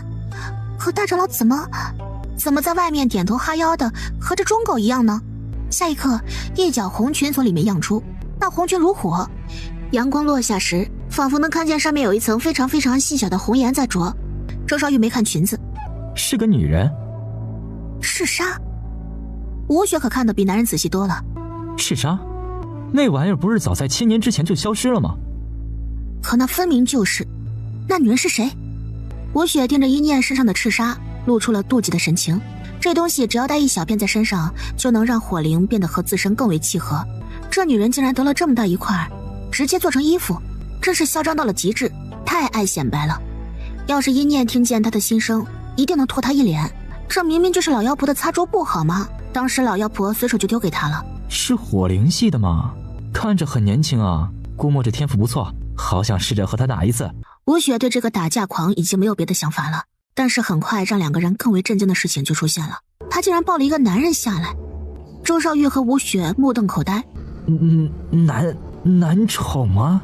他也算是见过世面的人，有不少女强者底下男宠都一窝一窝的养，但很少会出现喜欢男宠喜欢到当众抱他的样子。这不是那位阵法师吗？那天袁心碎的威压逼迫的他们这些天骄不得不低头的场景还历历在目。今天这位强者就像一个小绵羊一样，被一个女人给抱在怀里了。真是怪事儿年年有，今年特别多。白家的事情才闹起来呢，这边就出了这么一个女人，这女人什么来头啊？是鬼谷众人才不会搭理他呢。他们径直进了自己的院落，将袁心碎放下之后，一念才无奈地舒展了自己的身体。大长老说什么都不敢动自家少主的身体，只能让他来当苦力了呗。主人，百变，你脑袋上长了个包包。这是要进阶了。灵兽也是有等级的，初生灵兽被称为初元兽，再往上走便是灵元兽，最后是神元兽。哼，我也要进阶了，我肯定要比这条虫快。眼看着两个崽又要吵起来，别吵，我带你们出去看热闹。帝后的热闹，白家其他人的热闹，他都迫不及待的要去看。才走出一段路，拐过角就撞上了一个人。抱歉。庄贤，姑娘，你认识我？一念这才想起自己用的不是白鹿的身体了，但是他也不慌。庄贤公子在斗兽国宴一战成名，那天去看了比赛的人，谁不知道你啊？说起斗兽国宴，就让庄贤想起了死去的白鹿。想到这里，庄贤只觉得浑身发冷。他如果进去了，死的就是他了吧？想到这里，庄贤忽然浑身一颤。不行，我得赶快回山庄。却突然觉得周围多了数道地灵境巅峰强者的气息，有敌人，主人小心！周围顿时就出现了10几个黑衣人。地灵境强者，你们是帝后派来的人？小子挺聪明，都已经知道了，那就乖乖的跟我去皇宫，免得受皮肉之苦。黑衣人说完，就看向了旁边的一念。庄贤心头狠狠的一跳，我跟你们走，别伤及无辜。被他看见了，那就不能算无辜了。地灵境巅峰的威压，压得一念有些喘不过气来了。他下意识地释放出了灵力，护住自己的筋骨。2星人灵境，这个女人看起来不过才18岁左右的样子，居然就已经是2星人灵境了。这是哪方势力的孩子？动了她会不会有影响呢？这个念头才出来，下一刻，鲜血从他被割开的喉咙里面喷射而出，直挺挺地倒了下去，1秒就失去了气息。老大！旁边的人吓了一跳。谁？庄天墨也真是，自己儿子都被人围起来了，也不来管管，还用上了唯一一个人情，要我这个糟老头子来。庄贤见这人的装束，就知道是父亲用那传话令牌叫来的人了。这位应该就是当年庄天问的那位神秘师傅了。是师公吗？你且站边上等等。说着庄家人，可眼睛却死死盯着一念。小姑娘哎，有师傅没嘞？一念警惕地盯着这个老头，满脸都是戒备。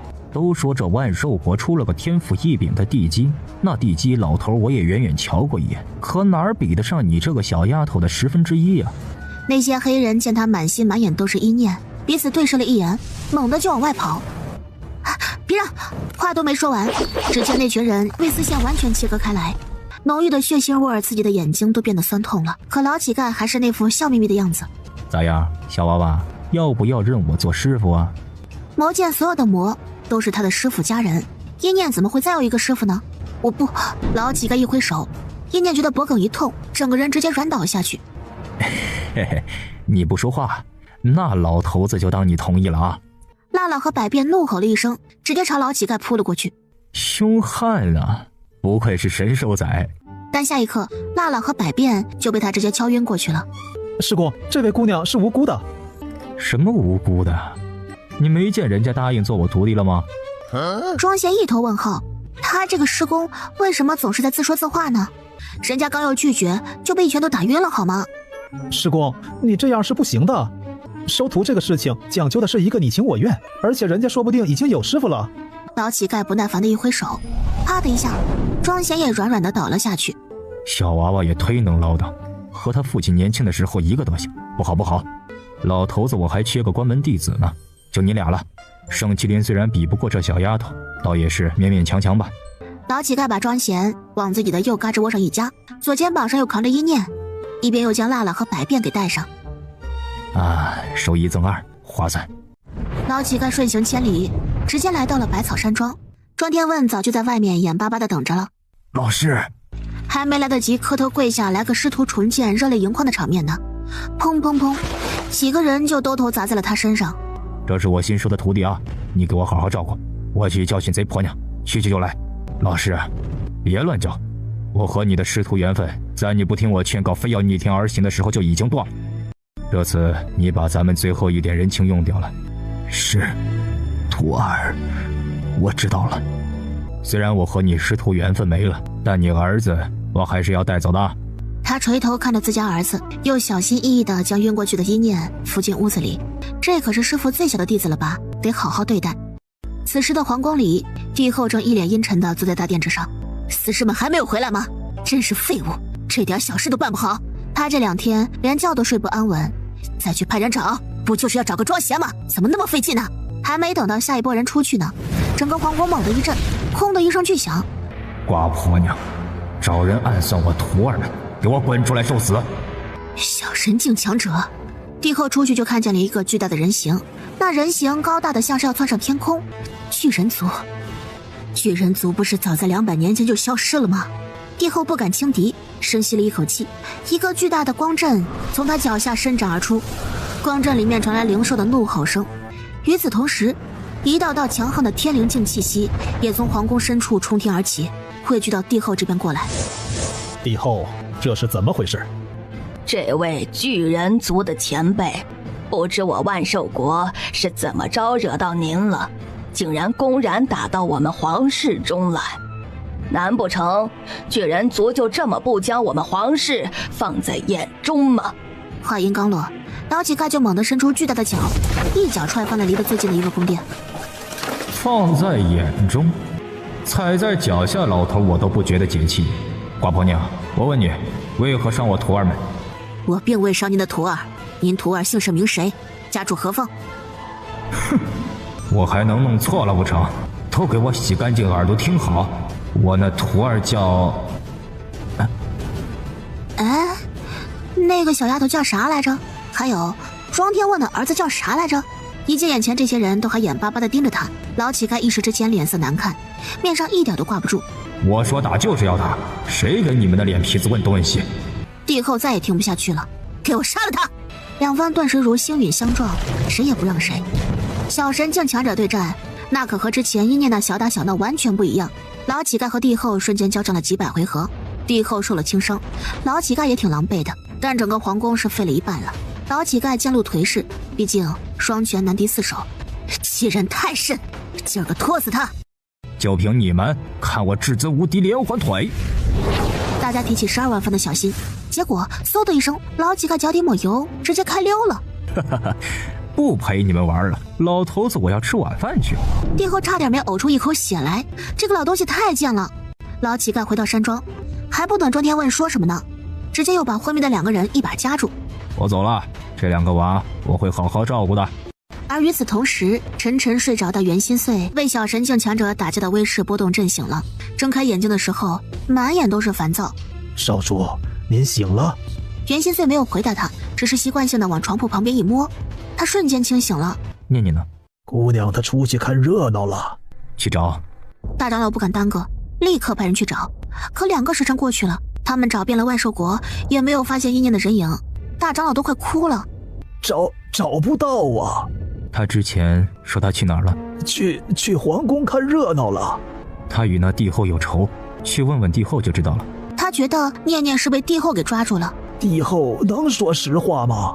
没事，打至半死，总能说实话的。皇宫里刚刚赶到支援的其余皇室分支也来了。帝后，这事儿你是不是得给我们一个交代？看着皇宫被毁坏成这样，皇室颜面何存？我怎么知道？他个酒疯子来耍酒疯罢了，心里却在想着，难不成是庄闲？几大势力的人在这时也终于都赶到了。圣山宗那位长老走在最前面。帝姬怎么样了？见圣山宗果然看中自家女儿，帝后的脸色这才好了一些。燕儿并不在宫中，我让她去别宫休养了，所以无碍。辛苦诸位来一趟了。凌天学院的人看了这只剩下一半的皇宫，忍不住说着：真是没想到，巨人族竟然不是消失，只是隐世了。虽然你也是小神境强者，但我没猜错的话，你应当是1星小神境。那位巨人族的至少得是5星小神境了，这样的人可不好得罪呀。要不是皇宫里面人多，老乞丐就孤身一人，还真能给他一锅端了。帝后被他们说的脸青一阵白一阵的，帝后嘴硬的说着：我皇室也绝对不会就此善罢甘休的，谅他也不敢再来。回来的话，我必定斩杀他。话音刚落，轰的一声，一个巨大阵法直接笼罩在众人头上。黑色阵法里面散发着恐怖的威压波动，无数代言的巨石直接砸向了还剩下一半的宫殿。躲开！是谁？这次又是谁啊？帝后尖叫的喊声当中，隐约有着几分崩溃的滋味。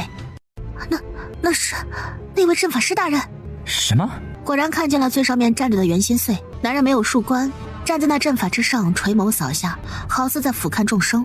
那些皇族分支的人彻底疯了。白灵，你到底做了什么？为什么这些人一个两个的都要摁着他头打呢？周家和吴家的人互相对视了一眼。这个女人一定在外面得罪了什么不该得罪的人，现在全打上门来了。左右地基和咱们也没有关系，不趟这趟浑水。不只是他们，凌天学院的人也都带着自家师生往后退着。快上啊！不就是小神境的阵法师吗？你们圣山宗几下就解决了吧？圣山宗长老烦躁的不得了，帝后这个女人怎么就这么能惹麻烦呢？如今加上咱们和黄氏人还有封家人，也不至于怕了他这个单枪匹马的阵法师。上！一直在旁边没有吱声的封家人却阴沉着一张脸。风寻一摆手，退！可话音刚落下，就见风寻整个人如同一只千年老王八一样被狠狠地摁进了地里。这熟悉的感觉为什么就针对他一个人呢？袁心碎冷眼看着他，他抬手下压，正要将风寻给一巴掌压死。封家长老联手抵制他攻击。欺人太甚，当我封家是路边的阿猫阿狗尽可欺吗？喂，快看，赤鬼谷的人来了！赤鬼谷的人精通阵法，以阵破阵是最有效果的。赤鬼谷的诸位，随我将这人拿下。事情过后，我必有重谢。可话刚说完，就看见赤鬼谷大长老剑气一圈荡开，震得帝后连连后退。白灵，趁我主还没动真格的，赶紧把我们念姑娘交出来，不然便将你这皇宫搅得天翻地覆。那个男人竟然是赤鬼谷那位从来不曾露面的谷主。赤鬼谷竟然真的有谷主。吴雪自认为这世间极少有男子配得上他，不是太老，便是实力不够。可若是袁心碎这样的，什么念念姑娘，我根本就没见过你说的什么念念。袁心碎一挥手，那阵法里的无数未落巨石就要对着帝后兜头砸过来。帝后也顾不上颜面了，这其中一定是有误会。大长老不是会布真言阵法吗？我敢对天起誓，我根本没动什么念念姑娘。大长老眼瞳一缩，这个女人竟然敢上他的真言阵，看来一念的消失确实和他没有关系了。大长老飞身而起，少主，那女人恐怕真的没见过姑娘，而且咱们这次带来的人不够多，这边继续纠缠的话，说不定念姑娘就真的要危险了。袁心碎死死盯着帝后，将帝后盯得浑身发毛。走，去找念念。走，去找念念。赤鬼谷的人走了，帝后心底一松，才发现自己整个人像是从水里捞出来的一般。风寻这时才能从地里被拉出来。风寻，你干脆改名叫风王八得了，怎么动不动就埋地里呢？这次有家里长辈护着，伤倒是没伤，可这脸都丢光了。吴雪在旁边看着这两个人，本来觉得风寻和周少玉已经是年轻一辈里能拿得出手的，可今日和那位风华绝代的人一比，骤然就觉得逊色了。帝后缓了缓神，最后缓缓地看向风寻。风寻，刚才你让风家人退，可真是厉害呀你！难道你忘了你风家和我燕儿的婚约了吗？哼，又不是已经成婚了，你何必如此激动？这婚约嘛，可以定，那便可以退，你说是不是？而且你和苏林燕当真没有事情瞒着我？帝后心头猛地一跳，难道风寻是知道什么了？婚约是私事，我们去里面谈。也好。风寻也不想撕破脸，结果才走两步就愣住了，一地的废墟，这让他去哪个里面谈呢？而此刻被敲晕过去的阴念也终于缓缓清醒了过来，结果一醒来，他就看见一张老脸怼在自己面前，吓得阴念立马跳了起来。哎呦，哎呀！娜娜一只手拽住了阴念的脚踝，一人两兽顿时滚成了一团。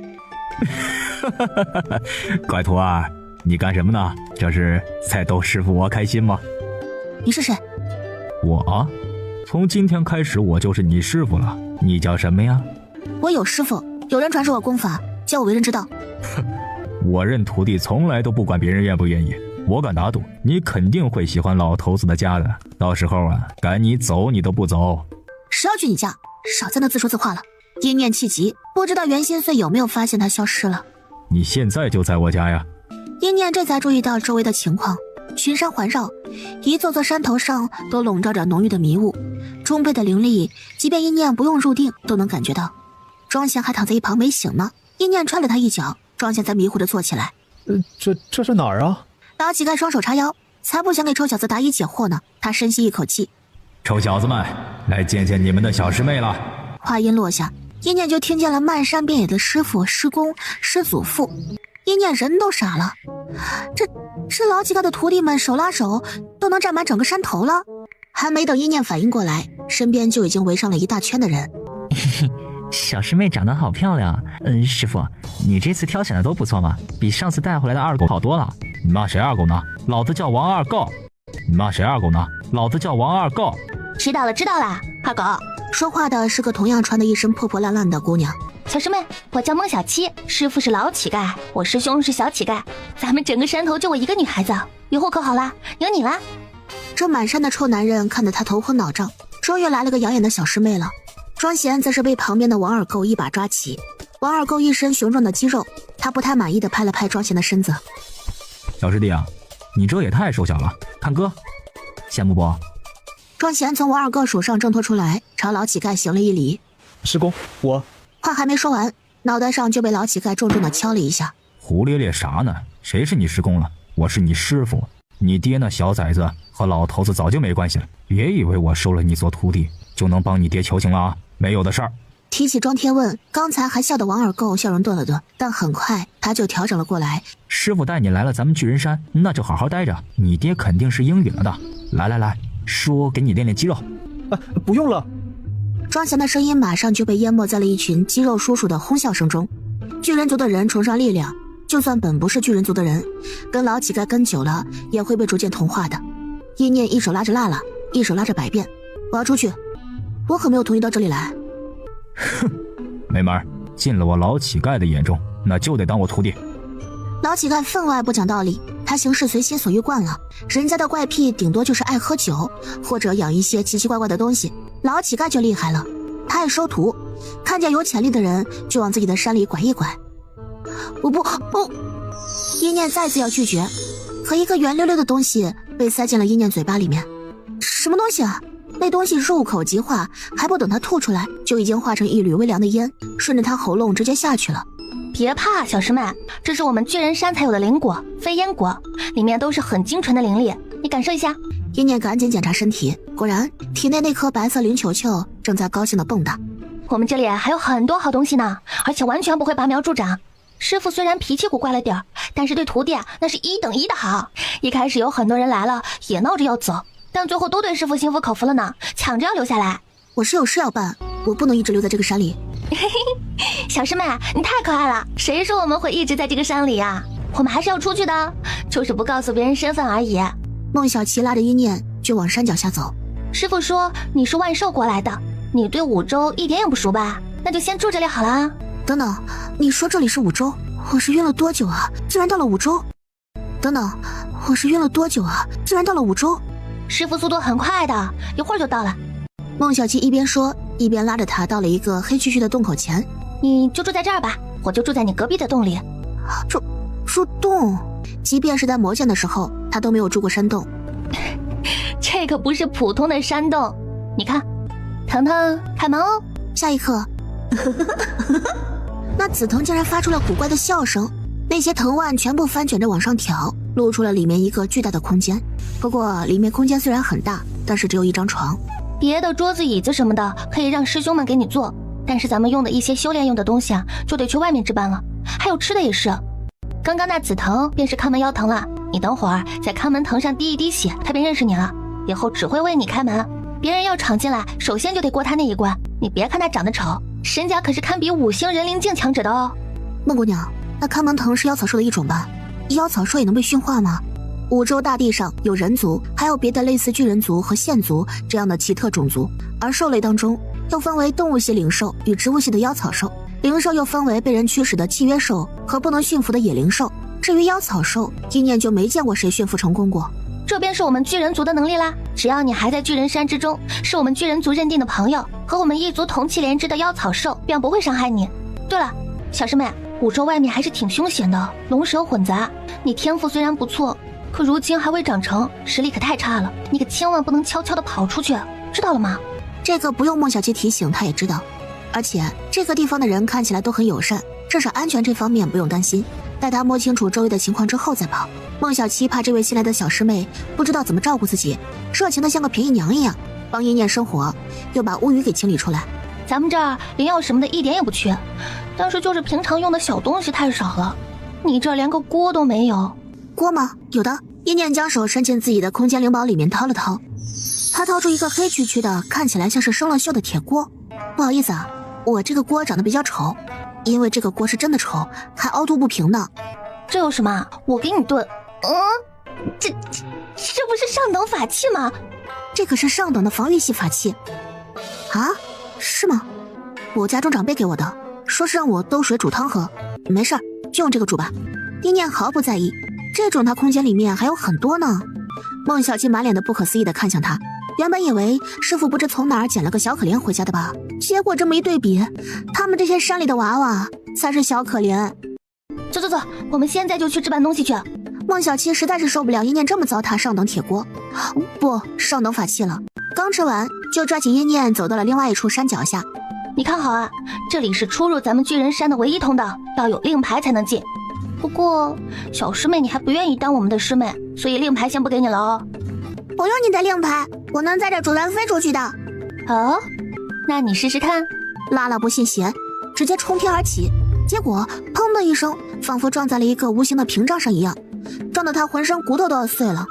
气死我了！眼看着暴躁拉拉又要冲上前，结果被一念拉住了。行了，下次再试啊，我们先出去。只见孟小七拿出了令牌，山爷爷开门。随后一念就看到了让他目瞪口呆的一幕，整座山忽然动了起来。这是厉害吧？山爷爷和师傅一样，都是巨人山的守护神。山爷爷呢，是堪比1星小境界的妖草兽。那剩下的4座山？是啊，都是山爷爷。大山爷爷、二山爷爷、3山和4山爷爷。孟小七眼神之中有着浓浓的骄傲。巧师妹，虽然我们是隐士势力，但我们很强。白家这段时间十分的死气沉沉，但这和被白家众人当成祖宗饲养的天马都没有关系。啊，好想那个浑身上下挂满了契合值的小姑娘呀！天马老大和小弟们交流道：要不我们去找他吧，让他做我们的主人。小弟们敢不敢走？天马们互相打了个响鼻，一只只的都跑到了门口。他们踮起蹄子，轻手轻脚的往外面走着。偏偏因为白家和帝后闹矛盾的时候，愣是没有人顾得上天马这边。等女奴们端着好吃的过来时，这才发现天马大爷们都没了。苏老，不好了，天马们都跑了。相比于白家的多灾多难，帝后也没舒坦到哪儿去。哼，我风寻怎么会要一个容貌尽毁的女人做妻子？若是你的神兽还在，其实也不是不行，大不了成婚后我不碰她就行了。风家的长老们皱眉：寻儿，其实容貌并不是一个女子1等1重要的。风轩哪能不知道这些老家伙们在想些什么？他一点都没有给帝后面子。我亲耳听见那女人说的，契约已经断掉，神兽血凤已经回不来了。什么？白灵，这是真的吗？帝后心里一慌，风轩是怎么知道的？你在想我是怎么知道的是不是？哼，自然是你和你的好女儿在谈话时我听见的。要不要我再说几个秘密啊？比如白家的秘法。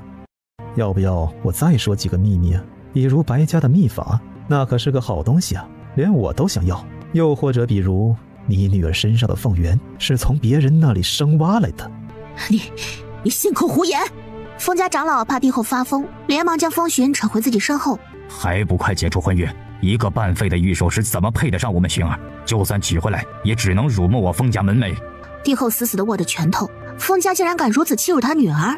这样，不如我们做个交易，只要你能拿出让我满意的东西，我就过3个月再与这女人退亲。而且我也不会告诉圣山宗的人，神兽已经彻底不属于苏林燕了，不然他怕是连圣山宗的门都进不去吧。帝后气得浑身发抖。我提出的建议你好好考虑，我觉得帝后你那么聪明，一定知道我要的是什么的，对吗？哼，毛都没长齐的男人想威胁他？好，那就3个月，你姐回去等着。我只会停留2天，你快着些。哼！等风寻走了之后，帝后再也忍不住了，捂着心口被气得呕出一口血来。本就被袁心碎和老乞丐2人弄得受了伤，这会儿更是急怒攻心。帝后，您没事吧？我去叫灵医。没时间了，你去把燕儿带过来。他们都看不上我的燕儿是吧？那我拼了命也会让我的燕儿重拾天赋。帝后，您该不会是想……别废话，快去把地基带过来。是。苏林燕被扶着走进来，她已经听说了所有的事情。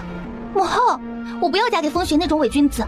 母后当然不会让你嫁给他，缓兵之计罢了。也千万不能将秘法给他，等我日后成才了，必定将这个男人碎尸万段。还敢折辱于我，我要将他那玩意儿剁碎了，让他永远当不成男人。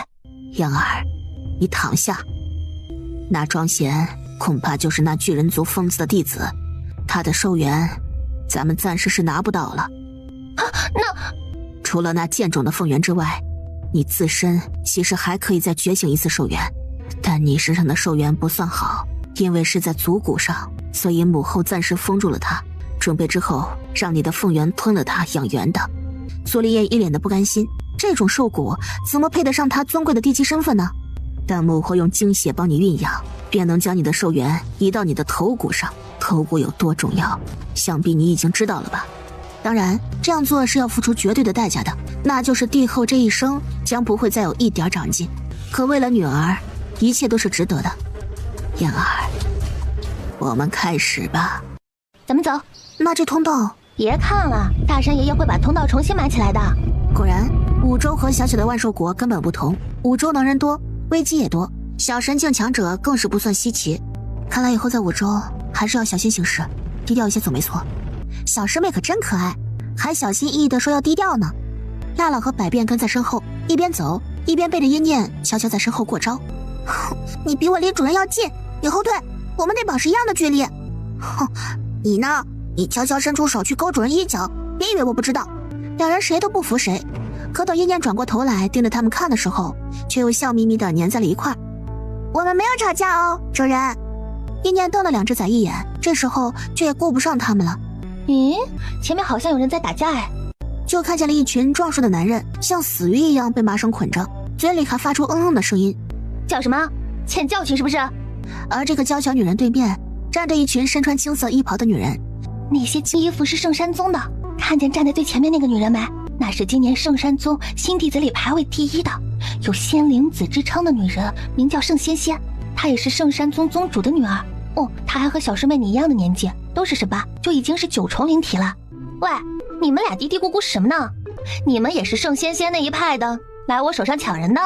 孟小七见这个女人上来就用手指指小师妹，顿时就不高兴了，正要说话，却听见阴念面无表情地说着：“不是哪一派的，但你要是再用手指指着我，你的手就要没了。”孟小七猛地一噎，这就是你说的要低调吗？他们对低调的理解是不是有所不同呢？哟呵，好大的口气啊！老娘就喜欢啃硬骨头，你等着，我收拾了圣仙仙那女人，我就来和你打一场。他这口吻，阴念突然就觉得有些莫名其妙的熟悉。周少柔，你仗着你自己是周家人，欺负这种无依无靠的弱小有意思吗？还不快快放人！要不是我们凑巧路过，这几人怕不是要悄无声息的被你给杀了。我们圣山宗最是看不惯这种恃强凌弱的事情。喂，那边2个女的来帮忙啊，愣着干什么？不必强求，又不是每个人都有良知良心的。那是，谁能有我们仙仙这样的好心肠呢？整个五州，谁不夸咱们仙仙是举世无双又凛然正气的仙灵子呢？我们什么都没说啊，这2个人在自话自说什么呢？这圣山宗的人万会装腔作势的。你胡说八道什么？小门小户出来的人，便是只会妒忌我们圣山宗弟子罢了。圣仙仙眼中根本就没有阴念，不提你本就不是我的对手，我们今日人多，你插翅难逃。我劝你还是乖乖的向这几位被欺负的人道歉，免得到时候我赶你回周家，让周家颜面扫地。呸！这几个人死有余辜，你少来搅和老娘的事情。那边人虽然多，但周少柔也不害怕，抡着自己的大砍刀就上了。这小姑娘是8重灵体，有吃亏哦。孟小七摇了摇头，主人，那被绑着的男人身上好臭啊，恶臭。是吗？我什么都没有闻到啊。很臭的，就是让人觉得很讨厌的臭味。小师妹，我们走。不许走，谁不知道你们和周家是不是一伙的？回去给周家人通风报信，都给我站在这儿！你们怕是找死！孟小七是彻底怒了，大步上前就准备动手，可就在这时，一道巨大的剑光就猛地对阴念斩了过来，竟然是那圣仙仙砍偏了。圣仙仙，你疯了？你打他做什么？我们打架你便冲我来，是那个女人没长眼睛吗？怎么站那儿啊？真是的，死了也活该。小师妹，孟小七吓得三魂六魄都没了，可扑过去也来不及了呀。那一道剑光斩来，一念连脚步都没动一下。周少柔瞪大眼睛，快躲开！话都没说完，就见面前红光一闪。这点程度哪里需要我们家主人出手啊？看我的！娜娜猛地一挺，那剑光直直居然被反弹了回去，咻的一声对着盛仙仙脑袋就削了过去。盛仙仙尖叫了一声，躲避得很快，但还是被削到了一些。他的头发被削了！天哪，他秃了！盛仙仙听了娜娜的话，猛地往上一摸，你敢动我的头发，我要杀了你！我看谁敢动我的小师妹！别以为你们是圣山宗的，我便怕了你。今日谁敢动我小师妹一根汗毛，明日我族便带着所有人踏平你们那不堪一击的矮山头。五星地灵境强者的气息顷刻间碾爆全场。五星地灵境，要知道这孟小希看起来也不过25岁左右的年纪，果然能被那老几个看上带回山上当徒弟的都不是天赋差的。圣山宗的弟子们顿时不说话了，他们其实都只是这一年的新入弟子，实力还不如圣仙仙呢。仙仙，要不咱们算了吧，这恐怕来头不小啊，也不知道是哪家的。算了。圣仙仙挡住自己的头皮，气得浑身发抖，把爆心玉捏爆。仙仙，那只能是在遇到危险和敌人时用，咱们是不是？哼，没用的东西！圣仙仙自己从他身上取出了爆心玉，猛地一捏，一束青色光芒直升天空，轰然炸开。你等着，我们圣山宗一定不会放过你的！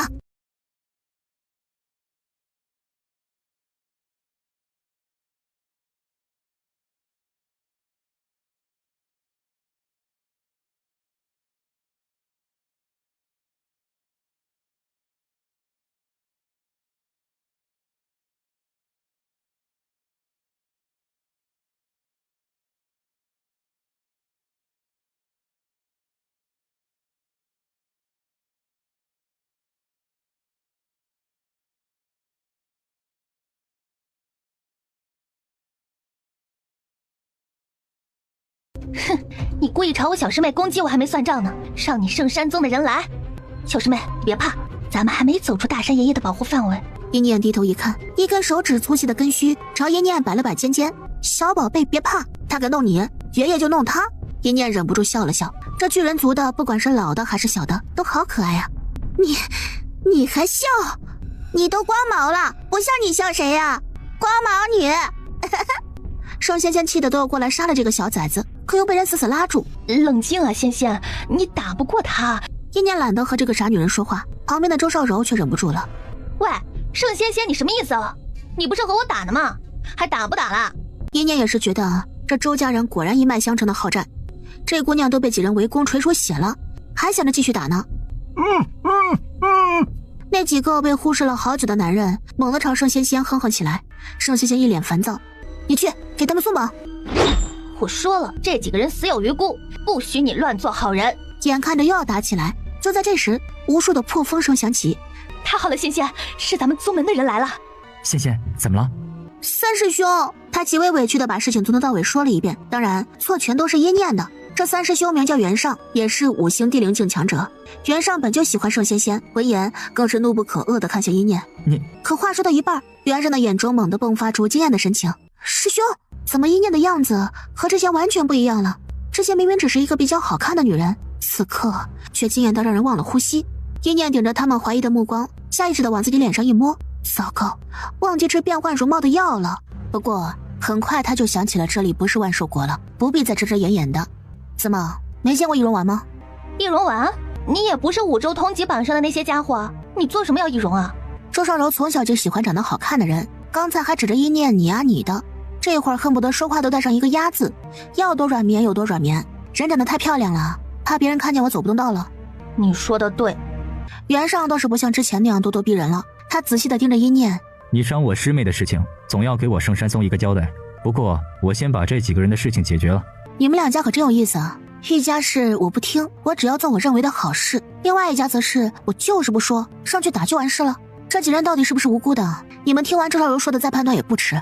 你呢，把事情讲清楚。这几人真要是作恶多端，那他们便是不占理的那一方了。我路过东边石家村的时候，闻到了浓重的血腥味，那个村的人全都死光了。我到的时候，这几个人正在杀人取血，地上还有奇怪的阵法呢。这几人竟然是修邪师？不然你以为我为什么要绑他们？这几个人应该是刚修邪道，实力还弱，这才被我偷袭成功绑住了。我这是要带他们回周家，逼问出这些臭老鼠的老巢在哪。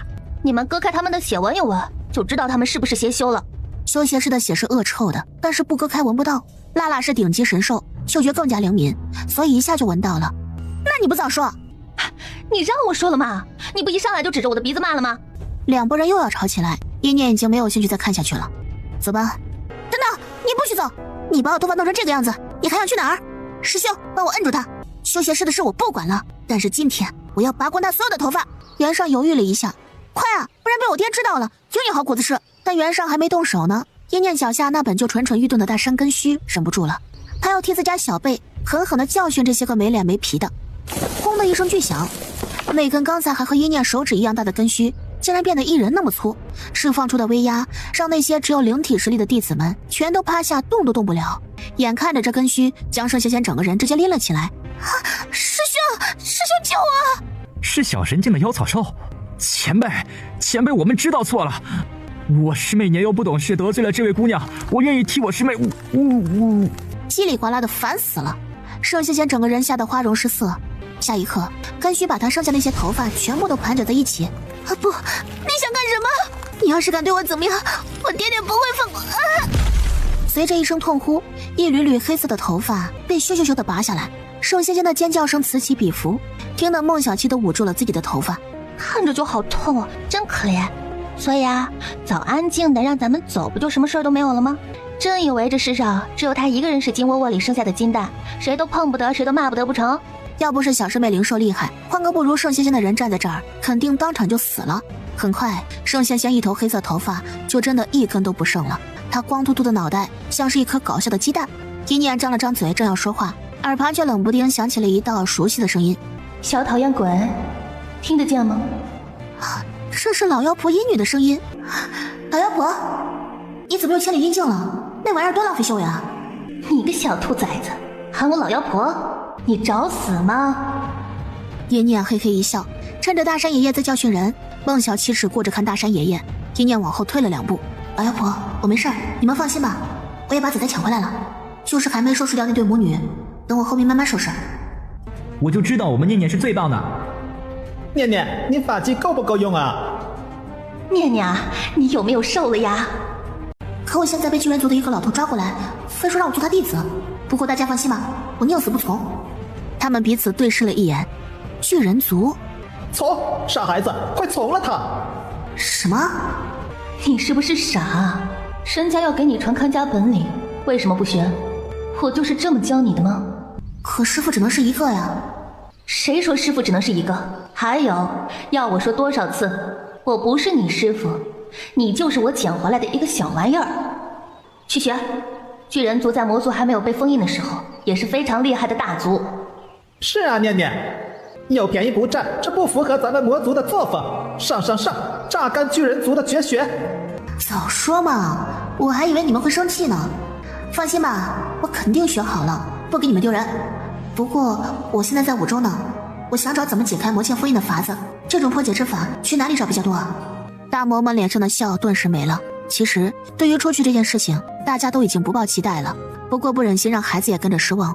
以前5州有个圣山宗，人族所有势力里，他家古怪的功法和各种阵法和破封印之法最多。圣山宗？是的。知道他没事以后，一女也是松了一口气，但她绝对不会在脸上表现出来。你要是能想办法混进去，那就混进去找找。行了，不聊了，浪费我修为，你自己看着修炼吧。一女一挥手，单方面切断了和一念的传音。一念闭着嘴，听完之后沉默地看向面前一堆瑟瑟发抖的圣山宗弟子，而那位三师兄则一脸的忍辱。最关键的是，圣山宗最宝贝的圣仙仙此刻正被拽着脚踝，他从东边被荡到西边，又从西边被拖到东边，他还能混进圣山宗吗？大山爷爷，你把他放下来吧，我有事问他们。圣仙仙一下来就摸到了自己彻底光的脑袋，两眼一翻，直接晕死过去了。师妹，袁尚急忙将人抱进怀中，满眼戒备地盯着一念，这个女人到底还想做什么？三师兄，袁尚被他喊得浑身一抖，差点脱口而出：“求你别那么叫我！”但好在他稳住了。这位姑娘，可否让我们离去了？可以啊，不过嘛，问你个事儿，你觉得我能不能进去你们圣山宗溜达2圈？姑娘莫要与我打趣，你又不是宗门弟子，如何进去？袁尚笑容勉强，这意思难不成是他要带着这个古怪的妖草兽打进宗门？算了，我就是随口一问，你们走吧。看来还得自己想办法。圣山宗的弟子们飞快地跑了，生怕多留1分钟都要被这个心狠手辣的女人拔光了头发。那什么，那我也先走了。走，小师妹，前面就是5州之一的天一州的中心小城了，里面东西可多了。5州是5块大陆联合在一块的统称，以天字为开头，划分为1、2、3、4、5，一共5个州。而离巨人族隐居的地方最近的，便是天一州的城中心。刚走进城门，一念就忽然想到了袁心碎。哎，师姐，赤鬼谷是在几州啊？赤鬼谷？小师妹，你喊我师姐啦？你愿意留在我们巨人族和师傅学本事了吗？如果师傅还要我的话。他担心那个老头子一会儿一个想法，可别下一刻他回去就直接给他扫地出门了。要，老头子怎么不要？好，想通就好。师傅，你沿途悄悄跟着我们呢，那你刚刚怎么不出来啊？你还有脸提？这么好的打架机会，怎么不上呢？还让大山出手。师傅说什么来着？多打打才能进步，咱们自家人平时打不得。那刚才那些送上门的菜，你们咋不吃？小徒弟，下次再有这种事情，你都不用和他们废话的。如果实力和你差不多的，你就直接上去打，打不赢的就跑，回家来找师傅，明白？明白了。嘿，上道。他这小徒弟真是贴心，想法都和他一样。你刚才打听赤鬼谷干啥呀？怎么有小青狼在赤鬼谷啊？不是，只是认识的人在。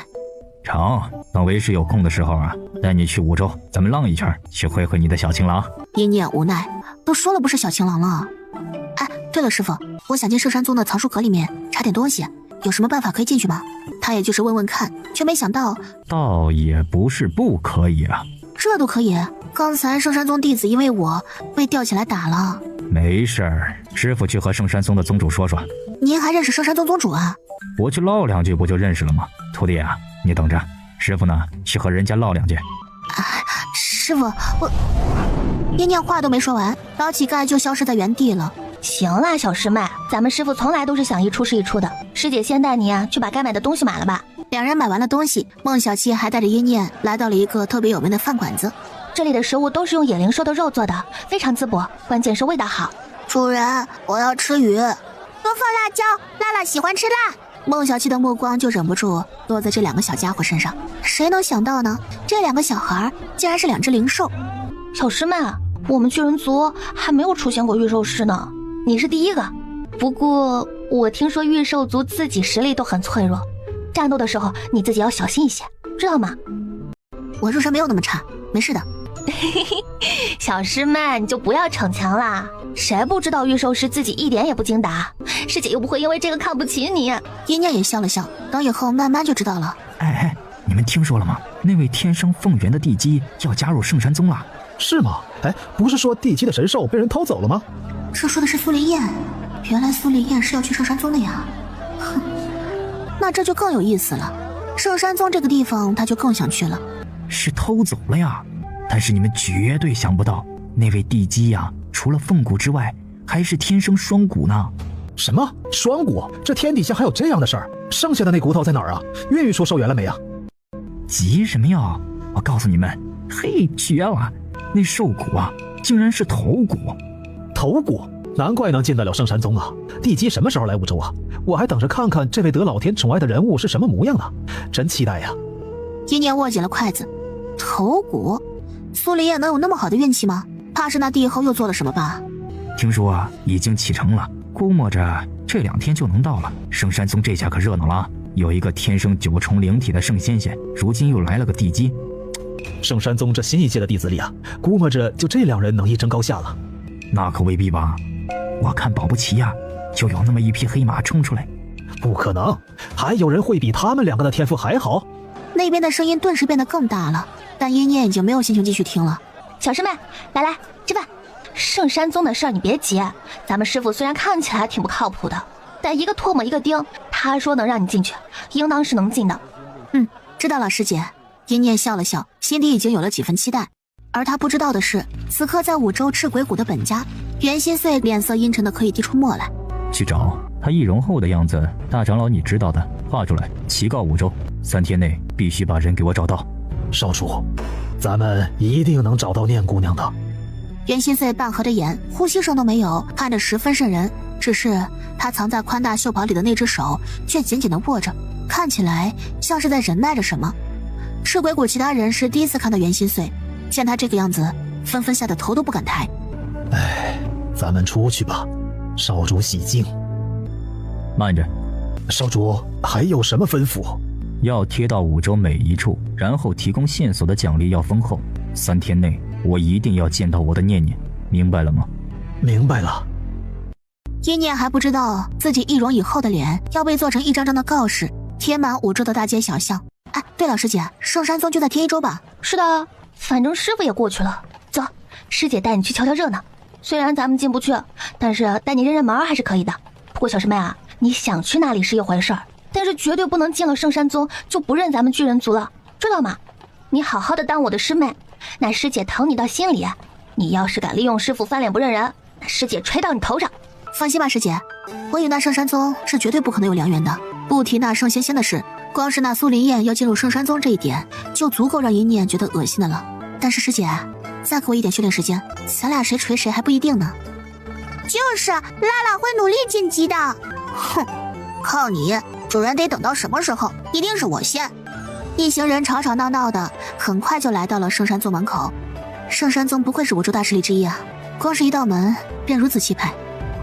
哇，旁边有个小摊贩的儿子，他爹在忙着给人家客人把东西装进包裹里，一不留神，这小孩就到了圣山宗的宗门旁边。小崽子，赶紧走！圣山宗的大门也是你能进来的吗？这一下，孩子根本没站稳，眼看着就要从那高高的台阶上摔下来。孟小七心头一紧，立刻要过去接，但有个人比他速度更快。那弟子也吓了一跳，但见那蠢孩子被人接住了，顿时气焰又嚣张起来。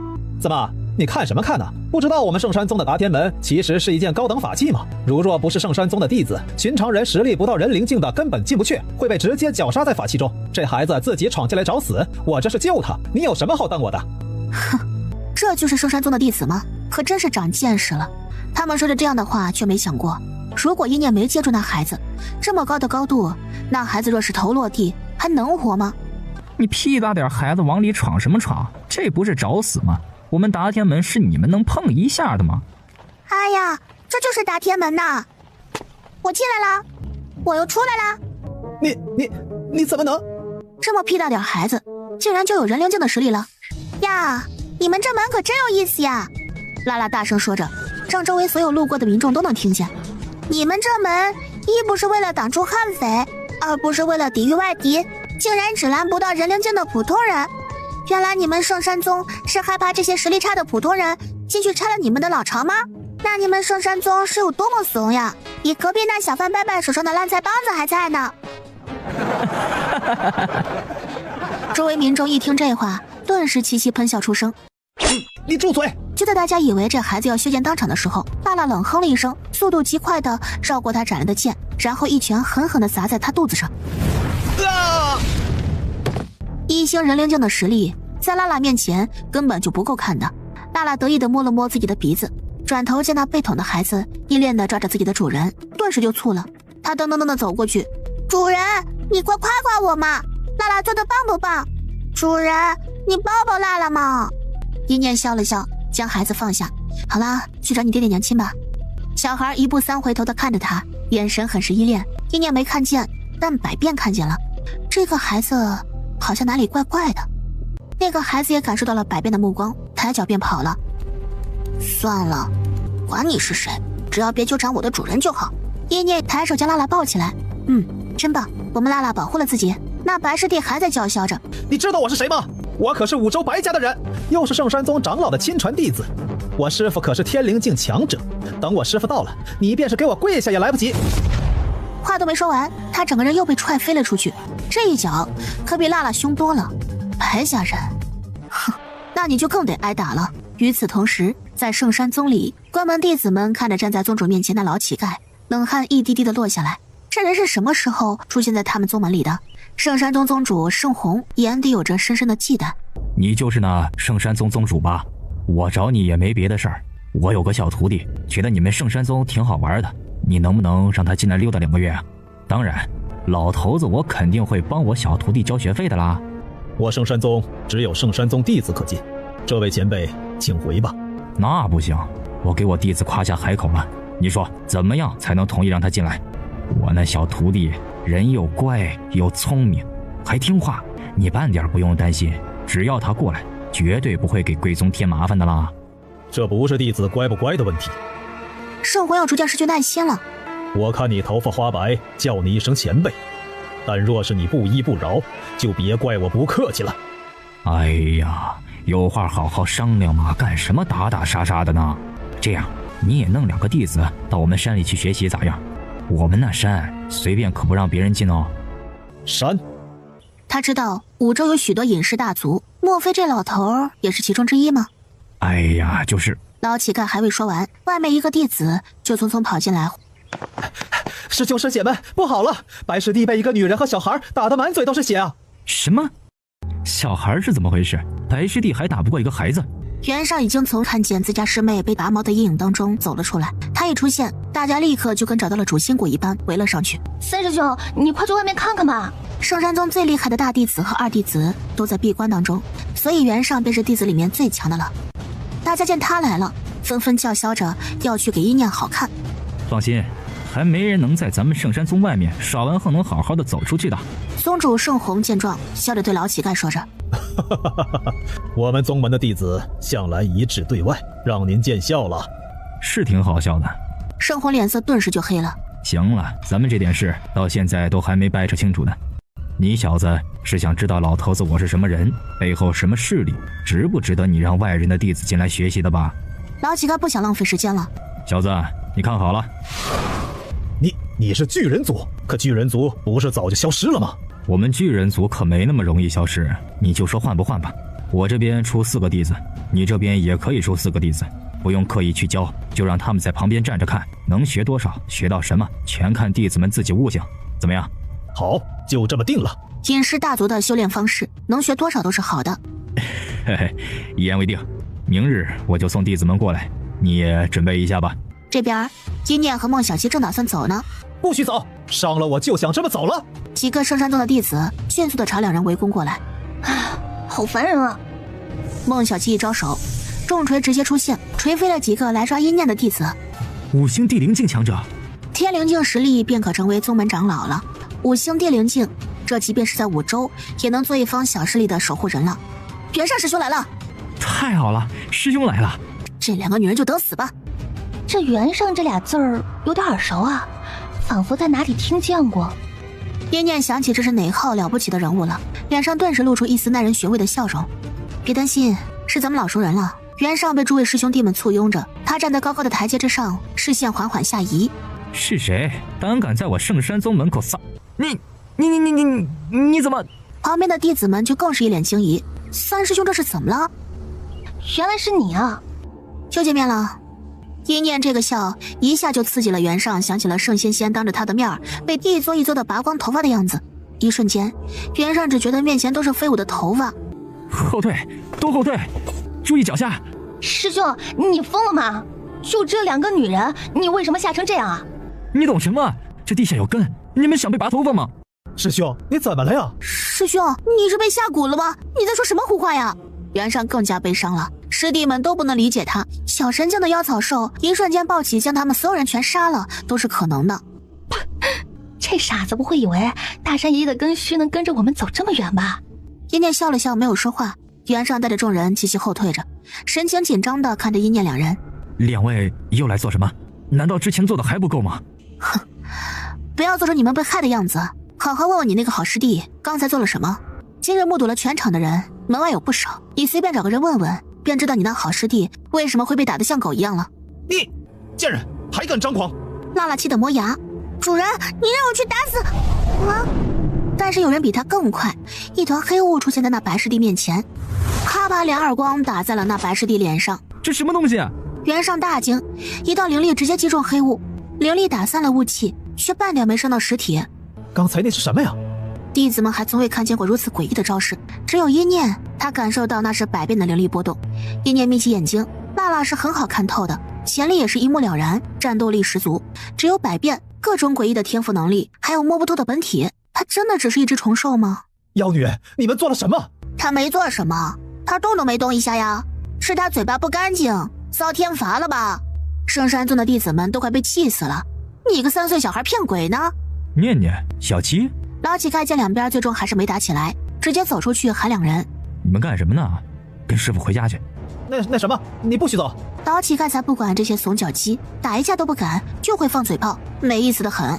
他激动的和阴念邀功：小徒弟，师傅给你把事情办妥了。是呢，这样他都能同意。老乞丐眼珠子转了一圈，没告诉阴念，人家同意的时候根本不知道自己的女儿和弟子被他们揍了，反正他已经答应了，要是敢反悔，嘿嘿，那他就有理由带着徒弟们出来动动筋骨了。阴念闻言立刻露出一个笑容：诸位，那咱们明天见了。弟子们懵了，谁要和他明天见了？但还没等他们反应过来，怒骂出声，阴念已经被老乞丐拽着消失在原地了。见没热闹好瞧了，周围的看客也都散开去了。你可不能光顾着做生意，不管你孩子了，知道吗？知道了，走吧，儿子。等到一个人都没了，小娃娃才松开了牵着男人的手。怎么了，儿子？父子游戏我玩腻了，本来想装作炸死的样子，整一整圣山宗那些不讲道理的人，但是没成功。不过这也没关系，托这事的福，我找到了一个特别有意思的人呢。你醒过来吧，我不需要你了。男人浑身一颤。哎，你是谁家的小孩啊？怎么一个人在这里啊？你爹娘呢？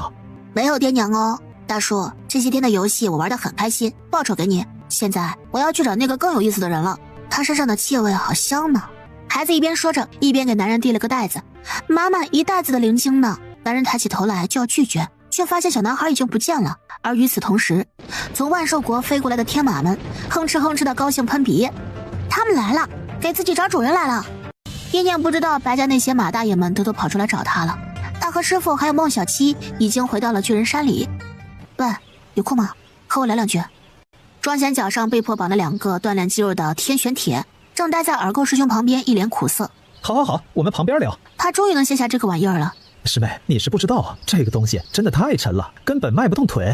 臭小子，你懂什么？这天玄铁可是中等法器，你带着这玩意儿修炼咱们巨人族独有的神行步功法，才能达到最大效果。庄贤无奈的摇头，他是御兽师啊，他不打算走炼体这条路。两人来到了僻静处。小师妹，你找我什么事啊？打草山庄庄贤，你知道我是谁吗？庄贤心口一紧，他眯起眼睛。我们以前认识？阴念不说话，直接从怀中拿出那个身份牌。你是救了我妹妹的那位神秘人？是的。原来是你，若是你的话，要帮什么忙尽管说就是，我肯定帮。我要一个能彻底不让人急心的身份牌。阴念现在手上拿着的这个只能过那种不严的审查，圣山宗那边一定会仔细查每个人的身份牌，但身份牌是每个5岁的孩子生出来的时候就会有的，超过10岁便再也不能有了。你妹妹还没往上申报，已经去世了吧？啊，并未。庄贤根本没有要问阴念为什么没有身份的事情。5州大地有许多被丢弃的孩子，其实都没有身份牌。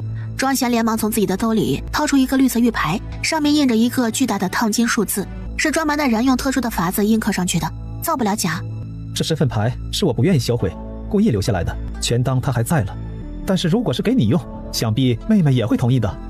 我可以向你起誓，必定不会用这个身份做任何伤天害理、有违天道之事，绝不给你妹妹蒙羞。不必起誓，我怎么会信不过我家人死前都感激的赞不绝口的人呢？我不会放过白家的，这笔账以后总要一点点清算。我与白家也有血海深仇。阴念将血液滴在那身份牌上，按理来说，人死了，这牌便要被回收上去毁了，但庄家并未上报他的死讯，如今这身份牌便可以重新滴血认主。我们的目的是一致的。我会传信回家，父亲那边也会统一口径，以后你便是庄家的2小姐了。放心，我妹妹年幼时多病，本就是养在屋子里，根本没有朋友。只要我和父亲咬定了是你，便不会有人认出来。多谢。阴念刚说完，远处的天边突然燃起一片火红，自下而上飞窜着，然后炸开鲜红如血的明亮。那是什么？就那个圣山宗呗。这个宗门啊，爱出风头，极要排场，每年一次的开宗收弟子大典上就要放这东西，让整个天一州的人都能看见。孟小七从旁边走过来。那他现在在放什么？这圣山宗的人是不是有病啊？无缘无故的还要放一炮？他们不是有病，圣山宗1年只收1次弟子，但凡事都有例外。这是要告诉所有人，他们圣山宗抢到了一位就算是破例也要说的绝顶天才了。老乞丐不知道什么时候走到一念身边，这是做戏呢，净整这些没用的，以他们的速度至少要到明天早上才能到，这会儿就开始嘚瑟了。老乞丐说完低头看了一眼一念，小徒弟，明日你便要去圣山宗了，我会让庄贤、小七和二狗陪你一起去。巨人族的辟邪功法我先教你一样，是我们巨人族特有的神行步。二狗和莫小七点头，师父果然看中小师妹，他们当时来的第一天可没资格学这个，却没想到师父咂了咂嘴，你吧，已经把圣山宗的那些个弟子给得罪干净了，既然是交换弟子的话，那师父也不好总去帮你打架，你学了这个，咱们打不过的时候至少还能跑，是不是？师父，你就不能盼着点我们好啊？谢谢师父。当然，指点什么的你就别想了，我老头子只负责收徒，不到瓶颈别来找我，自己看着功法练吧。老乞丐一点一念的额头，这功法是来自巨人族的传承技艺，一念只能自己学，无法传给别人。一瞬间，一念就感觉脑子像是要炸了一般，痛得他下意识的想抱头蹲下了。哦，差点忘记给你了，你也来一下。这下好了，抱头的成了2个人了。一念缓了好一会儿，才逐渐恢复清醒。第一件事就是查阅那功法，却发现那并不是文字，而是一团灰色的气。小师妹被骗了吧？这就没有功法，只能身传。你不断的用灵气喂养你这气，驱动双足便是咱们的神行步啦。所以啊，圣山宗的就算来也学不走咱们的神行步。不过咱们可以找他们练练招啊。等明儿个圣山宗的来了，大家记得让他们好好的操练一下。放心，咱们族最热情好客了。小徒弟啊，师傅别的要求一个都没有，你必须得比圣山宗的那些新弟子都出色，知道了吗？不然你师傅我这老脸没地方放了。师傅尽管放心，我放过谁都不会放过他的。与此同时，那与一念有过一面之缘的古怪孩子终于找到了一念所在的巨人族位置，这里有好多好强的气息，我在外面等着他出来吧。第二天，躺在床上的一念猛地睁开了双眼，而购和孟小七都在外面喊他：念念，咱们走。念念，这是咱们每一个新来的弟子都在人灵境会用到的法器，一个传一个。庄贤，这次去念念才是活靶子，而且你也没到人灵境，先给念念，你没意见吗？庄贤摇了摇头，他怎么会有意见呢？虽然一念已经有很多法器了，但是基本都是魔族用的多一些，如今魔族未出，他的身份就不能暴露。这全套名为招火，咱们师傅当年亲自制作，你说好，争取这次让招火在圣山宗发挥他应有的实力。谢谢师傅，谢谢诸位。一念心体没有感动是不可能的，过去18年他过得凄苦惨痛，如今遇到的所有人都是好人。去吧，师傅有空会来看你的。走到大山通道那时，他走在最后面，往前一抬脚，却发现有东西缠住了他脚。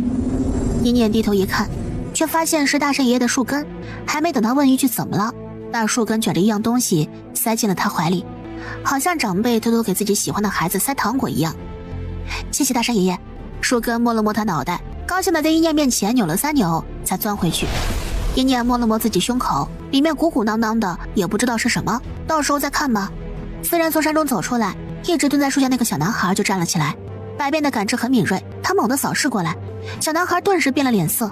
那只兽发现他了，而且他的血脉纯净度比自己要强，刚才那一下压制就已经让他腿脚发软了。百变冷哼了一声，一把扯过旁边的辣辣，你看那是什么？他之前的感知果然没出错，之前他就觉得那圣山宗门口的小孩怪怪的。辣辣一看，本来就很大的眼睛顿时就凸出来了。哼，不许你过来，你走开！你敢觊觎我主人，我就杀了你！有一个百变分享主人的爱已经很难受了，眼见一念他们走得越来越远，小男孩眼底闪过一抹不甘。哼，你们不让我跟，我就不跟了吗？他总能找到一念落单的时候粘上去的。一念和耳垢他们来到天一州的时候，发现街道上没什么人。这是怎么回事啊？也不是晚上啊，怎么就没人了呢？年轻人，你们不去看热闹啊？啊，什么热闹啊？难不成是圣山宗哪位弟子回来了？嚯，什么弟子啊？是咱们天一州那赏金墙上贴了个新的寻人告示，花重金找人呢。听说找到人的话，功法灵精还有法器有很多，真要找到了那就发了呀。找人？找谁啊？谁知道呢，咱们去看看不就知道了吗？孟小七有些蠢蠢欲动的，但是旁边的耳垢瞪他一眼，先去圣山宗办正事，孟小七撇嘴，刚走到圣山宗附近，砰的一声，那熟悉的金红色光芒猛地窜上了天空。哼，看来是那位地基来了呢。帝后也给足了这位地基排场，派遣了一整支灵兽军队来给地基开路。他失了眼睛的那半张脸戴了面具，而他手上肩膀上还端着一只金色的似蛇一样的东西，额头有2个小角，这竟然是龙不成？怎么又是一只神兽啊？难怪啊，我说圣山宗怎么排场这么大？命好啊，人家配得上这样的排场。看着天空上为他而起的红云，苏林烟眼底闪过一抹满意的神情。轰轰的脚步声正往他这边靠近过来，一个胖婶子带着一帮人往这边凶猛地冲刺着。苏林燕却见怪不怪了，都是来瞻仰他肩上神兽风采的一群凡人罢了。却不料那群人直接冲了过来，在他目瞪口呆的目光当中无视了他。就是他，我就看他长得跟那画像中的人至少有5分像呢，说不得他就是赤鬼谷要找的人呢。赤鬼谷那边贴出来的是阴念吃了易容丸之后的脸，大长老还以为阴念会继续吃易容丸，可就算是吃了易容丸，容貌至少还是有5分相似的。再加上赤鬼谷那边的画师画了之后，袁心碎看得勃然大怒。我的念念没有这么丑，你是找死吗？吓得那画师又在大长老凝出的容貌上又美化了几分。这么一看，画像上其实就和阴念本来的容貌有至少6分相似了。小姑娘，来，婶子问你个事儿啊，地基、圣山宗，那和他们这些老百姓有个屁的关系啊？他们更加关心自己能不能找到那告示里面的漂亮姑娘，拿到赤鬼谷开出的那些奖励，好吗？旁边跟着他一起走的圣山宗弟子们不高兴了，弄得这么大排场是为什么？不就是为了让别人羡慕他们的圣山宗吗？尤其是圣山宗长老沉着脸，前面是什么人？把路都堵住了，像什么样子？真是没有教养。怕是哪个哗众取宠的人吧？只是这里是咱们圣山宗的门口，他如此无礼，长老定要好好教训教训他。阴念被人层层围在中间，他们你一句我一句的说的混乱，但阴念还是抓住了重点。你们说是天武州的赤鬼谷发告示找人？大家齐齐点头。阴念吃了一惊，他有想过，但是没想到袁睡睡会花这么多赏金大肆找他。听说在每个州都花了大力气寻呢，那人是你不？大家眼巴巴的都等着阴念点头拿赏金呢。阴念皱眉正要说话，都挡在我圣山宗前面做什么？还有没有点廉耻教养了？都挡在我圣山宗前面做什么？还有没有点廉耻教养了？阴念脸色一寒，抬起头去，也就是这一抬眼，让已经距离阴念很近的苏林燕一眼就看见了他。那一瞬，苏林燕盯着那张熟悉的脸，觉得浑身血液都仿佛开始逆行。阴念朝着苏林燕弯唇一笑，那一笑仿佛是从无边炼狱里面爬出来的恶鬼。苏林燕终于忍不住了，鬼，是鬼啊！你是不是来索魂的？鬼，贱种，你是来索命的，是不是？滚，滚！圣山宗长老本来还想说话呢，被旁边的苏林燕猛地这么一嚎，整个人顿时一顿。燕儿，你怎么了？你清醒点儿。苏林燕僵硬的眼珠子动了2下，她终于反应过来了。你没死，你从魔剑里出来了，是你做的，一切都是你做的，你还抢走了我的神兽，你成魔了，你是魔族。此话一出，众人皆惊。此话当真？是真的，是真的！长老，你快处死他！孟小七和耳垢第一时间护住一念。你敢！就在这时，庄贤猛地站了出来。胡扯，根本就是胡扯！就是这些白家人害死了他妹妹，如今还想陷害他妹妹的恩人。你万寿国地基是生来尊贵，但尊贵便可以空口白牙污蔑人不成？我胞妹自小与我一块长大，现在你竟然疯疯癫癫的便要污蔑我小妹身份清白，我看你是失了一只神兽，伤心过度，得了失心疯了。周围人顿时发出了哄笑声，气得苏林燕一张脸通红。渔民，大胆！哼，少在五州摆你的地基威风，莫不是还觉得这里是万寿国不成？难不成我们这些人就都是渔民？就你高高在上，趁早收起你地基的那套傲气。五州五大家族的孩子们都没你这般过分。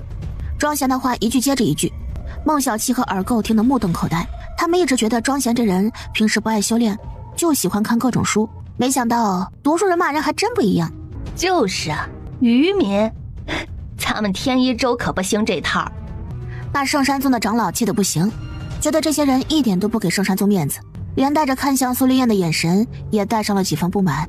但他心里当然还是向着苏林燕的。你说你不是魔族余孽，你拿什么证明你的身份？可有身份牌？长老，这女人根本不会有身份牌。贱种，有本事你就拿身份牌出来。可若是你叫我掏我便掏，那我的脸往哪放呢？你说我是魔族余孽，我说我不是，你便要我证明我自己，可你如何证明你说的是真的？难不成你以为你自己说的话便是绝对的真理吗？我看你是心虚了，你今天要是拿不出来，你便是魔族余孽，你便是魔族余孽，人人得而诛之。耳垢再也忍不住了，满嘴喷粪。巧师妹，你放心，师姐相信你是个好的，只要你本心为善，无论你是什么，我们都能容你。师姐放心吧，虽然如今不能告诉他们实情，但他一定不会拖累巨人族的。一念深吸了一口气，直接把身份牌拿出。苏林燕，你看好了，什么魔族余孽，我怎么听不懂你在说什么呢？看来地基您真的是伤心过度，脑子不好使了。你这身份牌是假的，抽他的金头血，便可以查到他体内到底有没有魔元素。你欺人太甚！一道声音怒斥而出，众人只看见耳垢浑身猛地膨胀，一念抬眼看着，发现耳垢师兄那小小的眼睛竟然随着身体的膨胀还是那么小。你圣山宗欺我巨人族无人吗？耳垢重重的一跺脚，地灵境巅峰的实力顿时让在场无数人心生畏惧。这个人年纪这么轻便如此厉害，这天赋比起圣山宗大弟子也差不了多少了。不过他说完就悄悄看了一眼四周，谁都没有注意到他，都在盯着一念和那长老。好机会呀，他要去找赤鬼谷的人，告诉他们一念在这儿。你这是在我圣山宗门外撒野吗？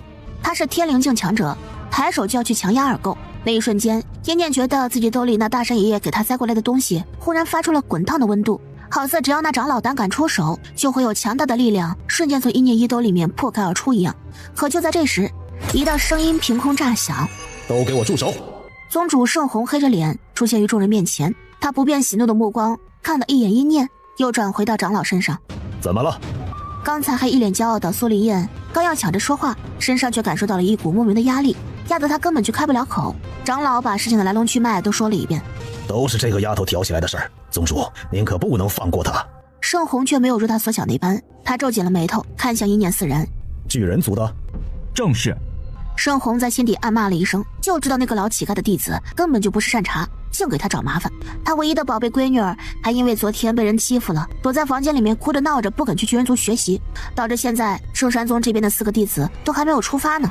身份牌给我看看。一念直接把身份牌丢了过去，神情里面半分对圣红的畏惧都没有。圣红检查了身份牌，你和你哥哥长得并不像。龙凤胎自然是不像的，男人和女人的差别更是天差地别。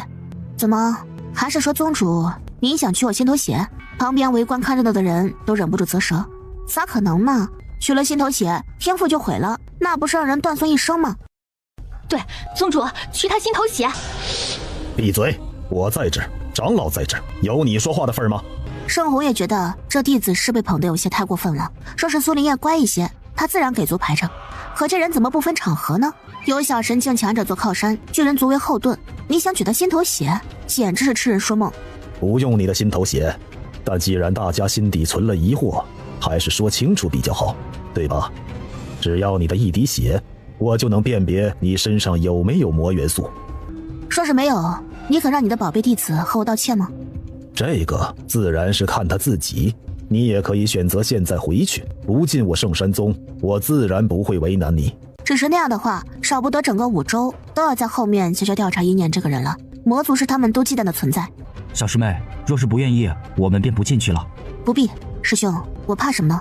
他沉神内视，想孵出2颗井水不犯河水的珠珠，顿时一颤。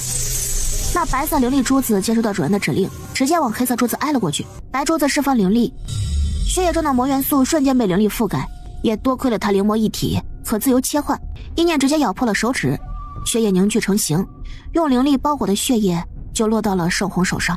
大家的心都提到了嗓子眼儿，死死地盯着圣红的表情变化。须臾，圣红睁开了眼睛。欢迎你们来到圣山宗。周围顿时一片哗然。不可能的，你明明就是那个贱者，不可能是庄贤的妹妹。难道这世上真的有长得一模一样的人？地基，我不知道你与那个和我妹妹长得相似的人到底有什么过节，但你一口一个贱种，怕是也不好吧？这就是你身为一国地契的教养吗？就是粗俗不堪。苏林燕这才猛地脸色一白，实在是因为看见一念吓得他什么都忘了，他竟然都没有维持住自己那高高在上飘渺如仙的模样。喂，你是不是该给我们念念道歉？我们念念也没招你惹你，你上来便是一顿为难。我堂堂地基怎么能给他道歉？就是，证明你们自己的清白还不够吗？若是凑巧长得像，那也就是个巧合，你们何必咄咄逼人？盛红对此并不表态，他也不愿意让自己做梦的弟子低头道歉。一念冷笑了一声，看向苏林燕。看什么？我怎么可能和你这样的女人道歉？一念冷笑着盯着他，这事儿他是绝对不可能轻轻放过的。活动了一下手指，往前踏出一步，正要说话，一道声音抢先一念一步发了出来：你敢与我列阵兽斗吗？你敢与我列阵兽斗吗？苏林燕肩膀上那只灵兽猛地冲百变咆哮着，神兽血脉容不得挑衅，他当场便对着百变扑杀了过来。哼，来得好！一个巨大的光阵顿时就将两兽给笼罩住了。金龙，撕了他！金龙咆哮着冲百变杀了过去。完了，那小姑娘太冲动了，哪怕她的灵兽有点特殊，可以变成人形，也不可能和神兽抗争，是不是？可下一刻，众人眼神一凝，只见那只小小白白的手猛地抵住了猛冲过来的金龙脑袋。这还没完，小小一团的百变直接抓住了金龙尾巴，将它整个如同一条不听话的藤条一样，一下又一下的抽打在地上。阵法之外一片死寂，苏林燕眼瞳颤抖着，她为之骄傲的神兽竟然毫无反击之力。若是不想我弄残你的灵兽，你道歉，对承受了你18年折磨的我最爱的主人道歉，对我虽然不是很喜欢，却依然愿意护着的我的同胞纯鸟道歉。他要他低下那颗令人厌恶的脑袋，然后付出代价。什么？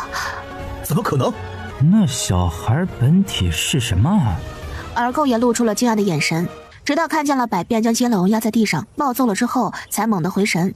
我还以为这俩孩子是小师妹的孩子呢。哼，小师妹才多大？我哪知道小师妹多大？耳垢就是典型的满脑子除了修炼万事不入耳不走心的那种人。孟小希觉得这大块头真的是没救了。苏林燕浑身发冷，不愿意接受自己辛苦孵化出的神兽根本打不过这么一个普通小男孩的结果。你休想！一定是你做了手脚。说你用了什么下流手段把我的金龙变成这样了？我的金龙可是神兽，神兽怎么会输？哼，凭这也是神兽吗？他此话一出，圣山宗的长老包括宗主都齐齐变了脸色。这话是什么意思？先不提神兽也分3、6、9等，这家伙出壳却不能化成人形，便是打肿了脸，也只能算是一条血统浓度不够的小蛟而已。再说了，便是龙，在我面前也要低头。你就算化龙又如何？话音落下，他又一脚狠狠地踹在金龙，不对，金蛟的头上。金蛟哀嚎了一声，正要低头认输，却不料百变猛地抵住了他低下的头，直接把金龙给打晕了过去。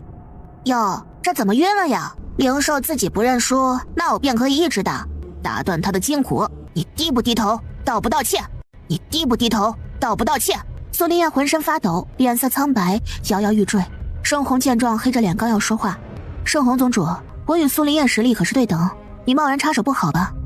当然，若是盛红宗主当真连自己的身份都不顾了，插手弟子之间的事情，我也会让百变收手的。盛红被这2句话堵得浑身难受。哼，那按你如此说，你师父可是不要脸？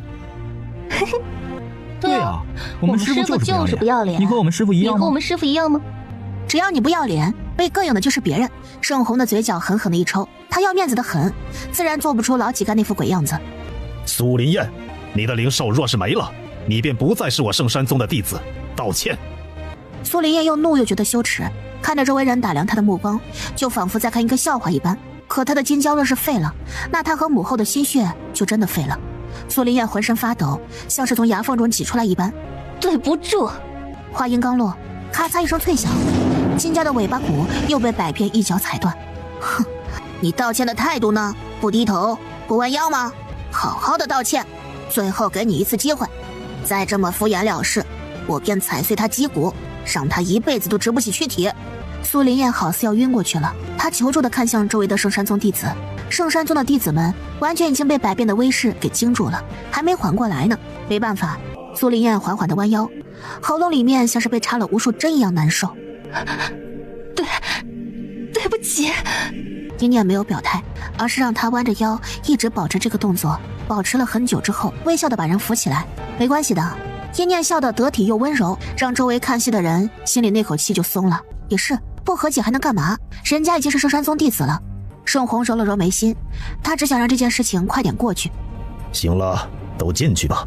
今日真是把我圣山宗的人都给丢光了。而也就是在无人关注的这一刻，一念才贴近苏林燕耳边，轻轻道：“反正我也不会原谅你，永远都不会。”苏林燕眼睛死死地瞪大突出，她被一念这句话气得满脸狰狞，最终怒极攻心，一口血吐了出来，当场晕了过去。圣山宗的弟子们这才注意到他，纷纷挤走一念，将苏林燕扶起来。大人气吐血，你满意了？真是一个歹毒的女人。从昨天他救了那个孩子的事情开始，就注定这些弟子不会喜欢他。不过一念也不在意就是了。对，我满意了。小师妹，我们进去了，别管他们。哎呀，怎么办呢？他身边那2个好强呢，一定不会愿意我跟过去的。有了，我变成原形再进去不就行了？我原形又不惹人注意，那头破门也拦不住我。一只小小的紫壳蜗牛竟然出现在地面上。蜗兽一族是很弱的，但是他不弱，他生下来就和别的蜗不一样。他自信自己是可以打动一念，让他收自己为契约兽的。加油，你可以的，你可以的，我冲呀！然后就以一往无前的决心和气势，飞快地拔出了一根头发丝儿的距离。圣山宗内，一念看着放在自己面前的衣服，这是什么意思啊？到我圣山宗，自然要穿我们的弟子服。可我不是你们的弟子，我不穿。是啊，这衣服穿男人身上还娘们唧唧的，我怎么锻炼肌肉？行了，都随他们，不穿也好，免得到时候你们犯了错，还要我圣山宗担恶名。哼，你们圣山宗还有什么美名不成？没想到这个女人也是御兽师啊，那个小女孩也是神兽。不是吧？那说不定是妹妹什么的。要我说呀，御兽师还不如咱们修灵体的，但凡灵兽不在的，咱们一拳头就能把他打死。有人这么说了之后，弟子们看着一念的目光就变得不善起来。是啊，只要百变不在了，他们就和一念列阵对战，只要他答应，抓起来打一顿不也没事吗？若是不答应，那正好了，见一次笑他一次。只是这列阵对战只允许等级差距不超过3星距离的人。弟子们眼珠子转了转，长老，这人身上有灵力的话，那就证明是修灵和御兽一起的，对吧？进咱们圣山宗的大门，怎么可以不测实力呢？就是测，一定要测。不测怎么知道他的等级？找他单挑呢？你也看见了，这就是我们圣山宗的规矩。你身上是有灵力的吧？啊，有一点吧。一点儿？现在知道要测灵体等级了，怂了是吧？他们圣山宗的弟子被这女人欺负第几次了，非要斩断他锐气不可。测灵体的石碑被长老拿了出来。你过来，用尽全力往这一击，便能浮现出你的灵体等级了。辣辣在一念身后抱着自己的小胳膊冷笑着，这群傻子，他主人怎么能用常理来衡判呢？一念转动了一下手腕，他小腹内的灵力白珠兴奋地抖动起来。终于轮到他出场了，自个儿主人是御兽师，一念都不用自己上，一念只想调动1/10的灵力意思一下就行了。可谁知道白珠太兴奋了，灵力就和控制不住的一样，猛地扩散了出来，轰的一声巨响，那石碑竟然被踢断了。这人灵境，这怎么可能啊？少主，人找着了，在天一州，据说和圣山宗对上了。袁心碎睁开了眼睛。圣山宗？是的，在天一州。我们什么时候出发呀，少主？起空间阵，现在就过去。一念看着被自己一脚踢碎的石碑，有些无奈，有些收不住脚了。这石碑都是灵晶。你这话是什么意思？难道我们圣山宗还会缺一块石碑？为什么不早说你是人灵境？你是故意的吧？哎，你这人是你们自己看不起我小师妹，拿了最低等的石碑来，这石碑又不耐踹，我小师妹说了要赔，怎么就还要被你骂了呢？你还测不测了？不测就带我们去住的地方吧。测？他倒是要看看这人到底是不是真的人灵境。很快，更好的石碑被抬了上来，盛红死死盯着一念，心底的震惊一点都不比外面那些人少。一个拥有神兽的御兽师，自身的灵力天赋竟然比五洲这些修灵的世家孩子还要好，可能吗？在他的惊异之中，一念一拳打在了新的石碑上。这次白珠子更加兴奋了，打得石碑都抖了抖。小师妹这肉体强度和咱们巨人族有的一拼啊！这也是多亏了他还是个尸体的时候，袁心碎天天用灵力喂养他。石碑上缓缓地多出了一颗星星。果然是1星人灵境啊！长老像是认命一般的垂下头。等等，还有呢？还有，果不其然，在那一颗明亮的星星下面，竟然又有一颗星星在缓缓凝聚成形。这星星越来越明亮，这证明一念如今的实力已经到了2星巅峰，突破3星指日可待。盛虹缓缓地闭上了眼睛。天赋这么好的人，怎么就成了那老乞丐的徒弟呢？反观他圣山宗，好不容易以为自己收了个绝顶天才，可刚过去，苏林燕的一只神兽就丢了，而且苏林燕看起来还疯疯癫癫的，让盛虹很不高兴。可以了吧？诸位满意了？有天赋你也得活得长才行，指不定哪天就因为太过猖狂被人杀了呢。长老脸色变换了好多次，最终还是咬牙让其他人也过来测测。先站出去的是庄贤，他也没去测灵力，但是一抬手便直接召唤出了圣麒麟。圣兽，只比神兽差1阶的圣兽，和他们圣山宗千辛万苦寻来的苏林燕的金蛟是一个等级的。这怎么随便拉出来一个不是神兽就是圣兽的？现在圣兽已经这么烂大街了吗？到我了，气势猛地一现，5星地灵境，在他这个年纪有这个实力，天赋绝对不输庄贤。我就不必了吧，刚才你们应该都感受到了。行了，带他们去休息的地方。跟我走，会给你们安排弟子房的。还有，吃饭是在大食堂一块吃，弟子们是免费吃。你们，宗主说了，你们也免费。好气呀，还要让他们白吃白喝。别以为我们是欠了你们的，你们圣山宗的人不也要去我们巨人族吗？不过你们圣山宗的弟子去的哪些啊？来的一路上我们也没遇到。话音刚落，正好他们路过了圣仙仙的房间。我不去什么巨人族，我要去抓那个欺负我的女人。父亲，你帮我教训她。吱呀一声，一念和戴着帽子的圣仙仙来了个面对面。爹爹，那个拔了我头发的女人来找我了。孟小七紧皱眉头，她原本以为这个丫头作为圣红宗主的女儿，肯定会去巨人族，正好岔开呢。不过来的时候，孟小七就想到了这个可能，便是变起礼来，她也不怕。盛虹听见了宝贝女儿的呼声，立刻走了过来。我女儿头发的事儿，真的是你做的？是又如何？是你女儿先不问缘由，不依不饶，还差点放跑了几个修邪师。我要走，你们圣山宗的人拦着，她一道剑光差点砍在我身上，惹怒了我族中长辈，便出手教训她了。差点砍在你身上？你一个2星人灵境，她怎么伤得了你？你竟然还还手伤她？怎么，按宗主你的意思，我还要站着挨打不成？她又打不伤你，你这个人空有天赋，没有半分气度。孟小七冷着脸就要开口，从刚开始一直憋着火的盛虹猛地挥手，无数的威压便释放出来。我不是来听你们解释的，小丫头，我知你天赋好，背后师傅家族又强，心高气傲，可我圣山宗也是不惧你什么。你放心，我不要你的命，你还是可以留在我圣山宗学习，但你得吃点小苦头，平了我女儿的怒气才行。你敢？我师父必定不会放过你。耳垢气红了眼，但小神境强者实在太强大了。那就让你师父和我战上3天3夜又如何？真当我圣山宗怕了？一念死死盯着他，心里对实力的渴望再一次张牙舞爪的要从他身体里面爬出来。哼，眼神挺狠，你便要记住这次教训，有些人你是惹不得的。正要用力，他的头顶猛地响起一声炸响，一个巨大的光阵出现在圣山宗上空。盛虹脸色大变，赤鬼谷的空间阵怎么会出现在这里？光阵之上逐渐出现了一个身影，一念不自觉地喊出了他名字：袁心碎，袁心碎，但却忘记了自己身上有小神境强者的压制。说了这3个字之后，他没压住涌动的气血，直接吐出一口血来。这口淤血吐出之后，一念身上竟然还诡异的轻松了一些。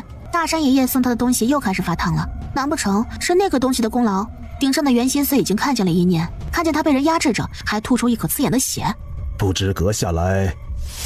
盛虹刚面色严肃地拱了拱手，下一刻灵力光束如同疯了一般，猛地对盛虹就攻了过来，招招致命。宗主！底下长老们齐齐冲了过来，盛虹的肩膀上腿上都被打中了。放肆！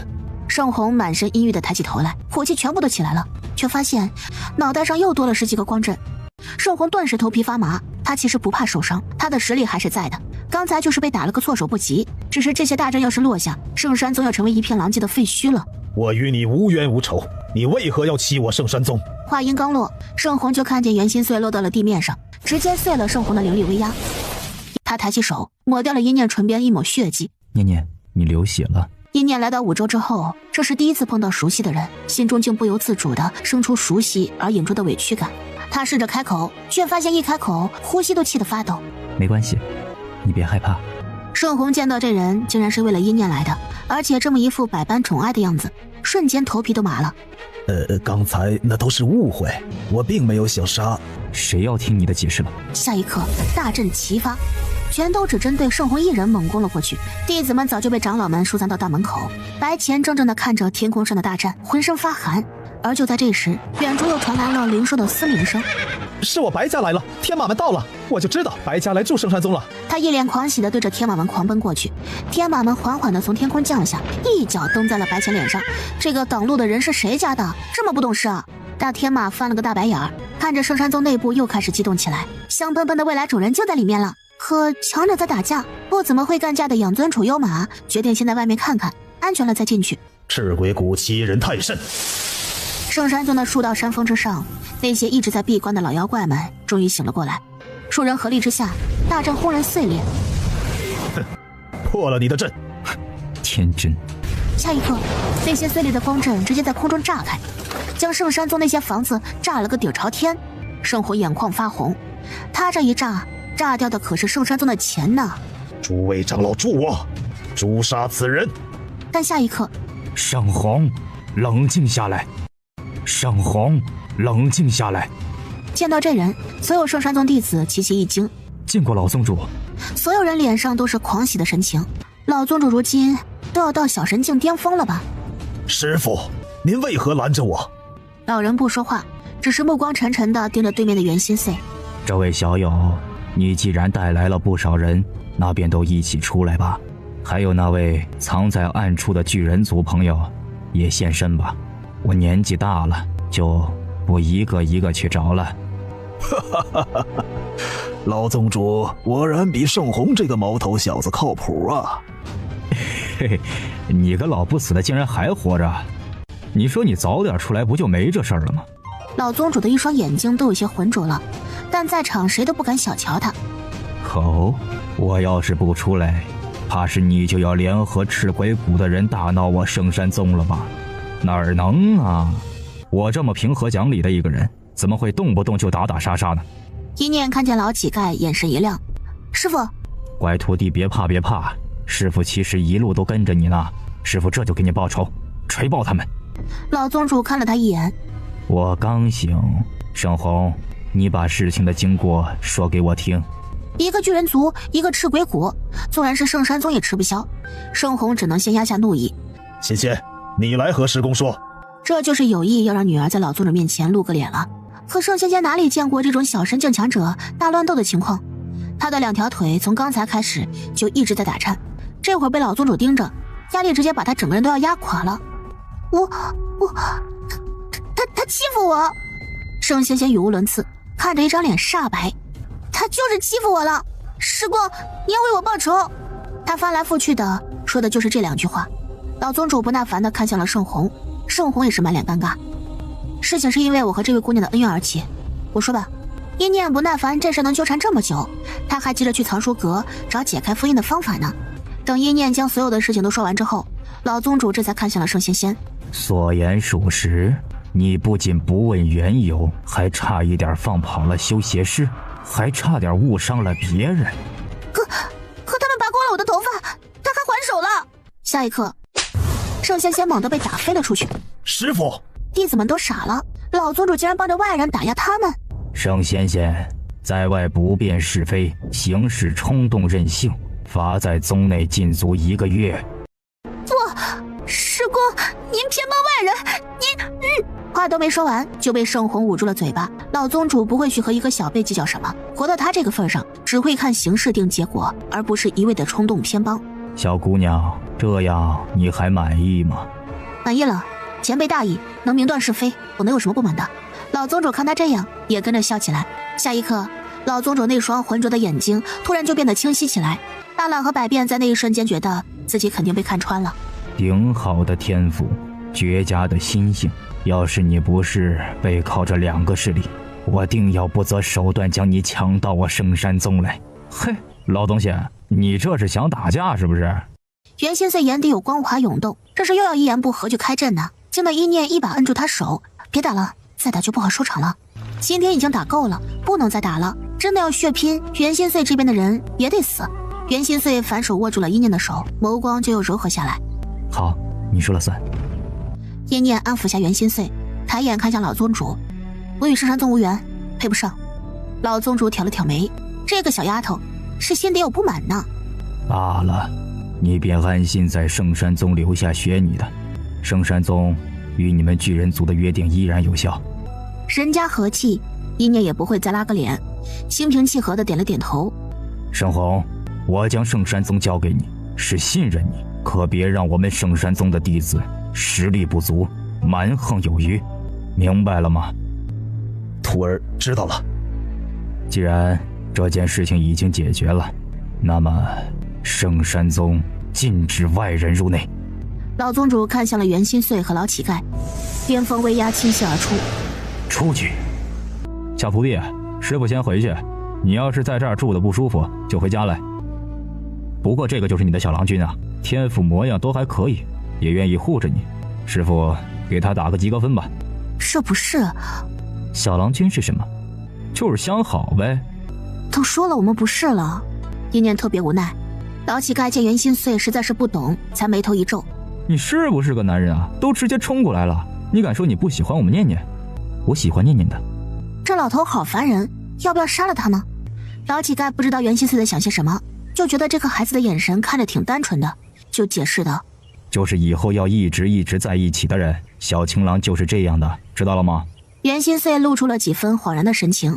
那我就是念念的小郎君。师傅，你别乱教人家，他有些事情还什么都不懂呢。我哪里乱教？平常陪聊吃饭，晚上熄灯暖床，小情郎不就是这样的吗？我是给你暖床的。他暖了好多次的，那不一样。哪里不一样？你要脱衣服我也脱了。他什么时候知道睡觉脱衣服了？行了，闭嘴吧。谁乐意听你们小两口说这个？为师走了。真是来去如风，随心所欲。袁心碎皱了皱眉。念念，你和我一起走。不行，我要留在这里。袁心碎不敢置信地看向一念。为什么？你不和我一起走吗？袁心碎说完，又看向了周围，他的眼底浮动的是切切实实的杀意。这个地方有这么让你喜欢吗？大长老一个机灵，猛地就反应了过来。少主，咱们先出去再说。同时给一念使眼色。念姑娘，您送我们少主出去。也好，师姐，你们先去住的地方，我和他说两句话就来。说完，拉着袁心碎就往外面走着。娜娜和百变立刻跟上，只是两人走着走着，就感觉到了外面好像有不少灵兽的波动。百变和娜娜对视了一眼，难道是小三兽来了？两人越过一念和袁心碎，直接对门外跑去，想勾引他们的主人，也不问问他们两个正宫兽答应不答应。一念没管两个乱跑的小家伙，只觉得自家崽崽真是有活力。见这两人离开，盛红这才不甘心地看着老宗主。师傅，难不成咱们就轻轻放过这事儿？老宗主的目光还落在一念身上，多好的孩子啊，可惜不是他圣山宗的人。盛红，你是一宗之主，要比别人更理智，更讲理大气。我圣山宗不是谁都可欺的，这一点说的没错。老宗主看着自己这个曾经最得意的弟子，眼底飞快地掠过一抹失望。可这么多年，你好像弄错了一点，别人不可欺咱，咱们便可以欺辱别人了吗？若是你只有这样的气度，圣山宗迟早要完，这满宗的弟子也会被你教毁。接下来我要看看这些年圣山宗到底发展的如何了。你去准备弟子大赛，我要考察考察弟子们如今的实力。知道了，师傅。盛红心底一个咯噔，师傅这难道是不想让他继续当宗主了？圣山宗能发展至今，和老宗主是有脱不开的关系的。老宗主出来，圣山宗便还是老宗主说了算。所有的护宗长老们都齐齐点头。那大赛的奖励今年该定什么呢？便给最终的胜者开放2日的藏书阁好了。藏书阁？那里可有着数不清的功法和各种修炼图册，一瞬间每个弟子眼中就和燃起了火一样，一定要赢。我又不是喜欢这儿才待在这儿的，我想进这里的藏书阁查一些很重要的东西。袁心碎挑眉，唇还是抿得紧紧的。一念索性挑明了说，而且我也有我的事情，不可能一直和你在一起的。我很感谢你今天来救我，我往后肯定会回报你的。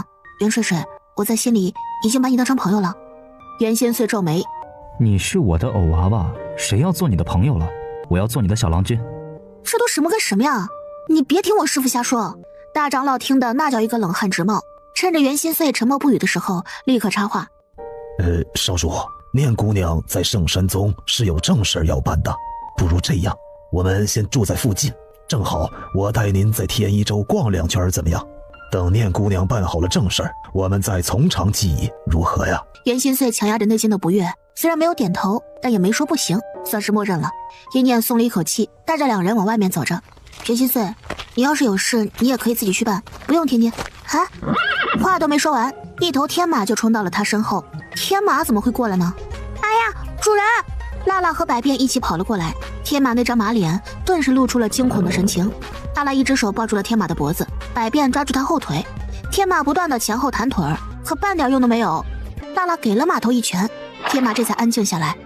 主人别慌，这个小马我们2个会教育好再放出来的，你放心去玩吧，主人。他们想干什么啊？想和主人定个气吧，但他们资质太差了，离圣兽都很远，怎么和主人定气啊？一念无奈，光百变和辣辣2个小家伙他养着都挺累的，一言不合就打得天崩地裂的，更何况再来一群马。不过这些马不是白家的吗？白家人没疯啊。话音刚落，就看见白钱一脸崩溃痛哭流涕的跑了过来。庄阴念，你个无耻小人，你对我白家天马到底做了什么？因为用的是庄家的身份牌，圣山宗的人默认他叫庄阴念。白钱的话才吼完，辣辣和百变瞬间来到那个白钱的面前，啪啪2个大耳光。我看你这个人是记吃不记打，谁是小人啊？是你家的马，还不快快牵走？我们主人可不是什么都收的。我白家天马生性骄傲，怎么可能围着你主人打转？可他一抬头就看见那只大天马刚获得自由，就去阴念身边转啊转的，那尾巴吧嗒吧嗒甩的比人家的看门狗还要勤快。白钱目瞪口呆，很快其他那些本来碍于辣辣和百变威压的天马也忍不住了，成群结队的对着阴念扑了过来。这怎么可能呢？这不是我们白家的天马。天马们齐齐吃鼻，他们又没有和白家定气，趁机踹了白家，他们要做香喷喷主人的兽兽。哼，都给我走开，都给我走开！他眼中金光大盛，那些天马们浑身一抖，恐怖的血脉威压使他们夹紧马腿瑟瑟发抖。都走开，我们主人不收你们！天马们委屈地看着一念，一念无奈地举起手，他竟然不知道自己对这些天马的吸引力竟然这么大。我有辣辣和百变，如今已经够多了，你们回去吧。天马们齐齐摇头，蹄子一撅，表示自己就要跟着他，一脸的你不收马，马就不走了的无赖样子。念姑娘，您这灵兽契合值可真是了不得呀！我从未见过契合值高到能让这种高等级灵兽倒贴的情况。我也是第一次见。你不想要吗？你想要的话，可以都收下来。白钱听了他这话，顿时就开始摇摇欲坠了。什么叫都收下来？那他们白家怎么办呢？白钱又不敢再多说一个字，让那个男人注意到他必死无疑。他转头就往外面跑，他要将此事告知白家族老们才行。百变和辣辣叉着腰，让他们排好队，准备一只马一只马的训话。主人，你去玩吧，这里崽崽们解决。别欺负人家，劝走了就行，不许动手。谁动手了，谁晚上没饭吃。2个崽崽连连点头，一念无奈地扯着袁心碎走了。大长老不愧是速度派，很快就找到了一个离圣山宗很近的一个很大的院子。行吧，你安顿下来我就走了，等我明天有空了再出来找你玩。袁心碎皱起眉头，正要说话，大长老立刻拉住了他。少主，咱们在天一州也是有分谷的，正巧有些事情需要您处理一下，咱们是不是先处理事情？住这儿不过是因为离圣山宗很近，不然大长老肯定让袁心碎往分谷去了。袁水水，你都是谷主了，好好干活呀。我先回去了。袁心碎看着一念离开，他眼底那点欣喜都像是融化在阳光下的冰凌一样消融，只剩下一地的冰冷。大长老抹了抹额头上的汗，对着外面喊道：把人带进来。几个畏畏缩缩的男人被带进来，一跪下就瑟瑟发抖了。大长老，我们真的是贵宾心窍了，我们没有要背叛赤尾谷的意思，是那些势力花言巧语，他们……话音未落，几道光影掠过，鲜血四溅。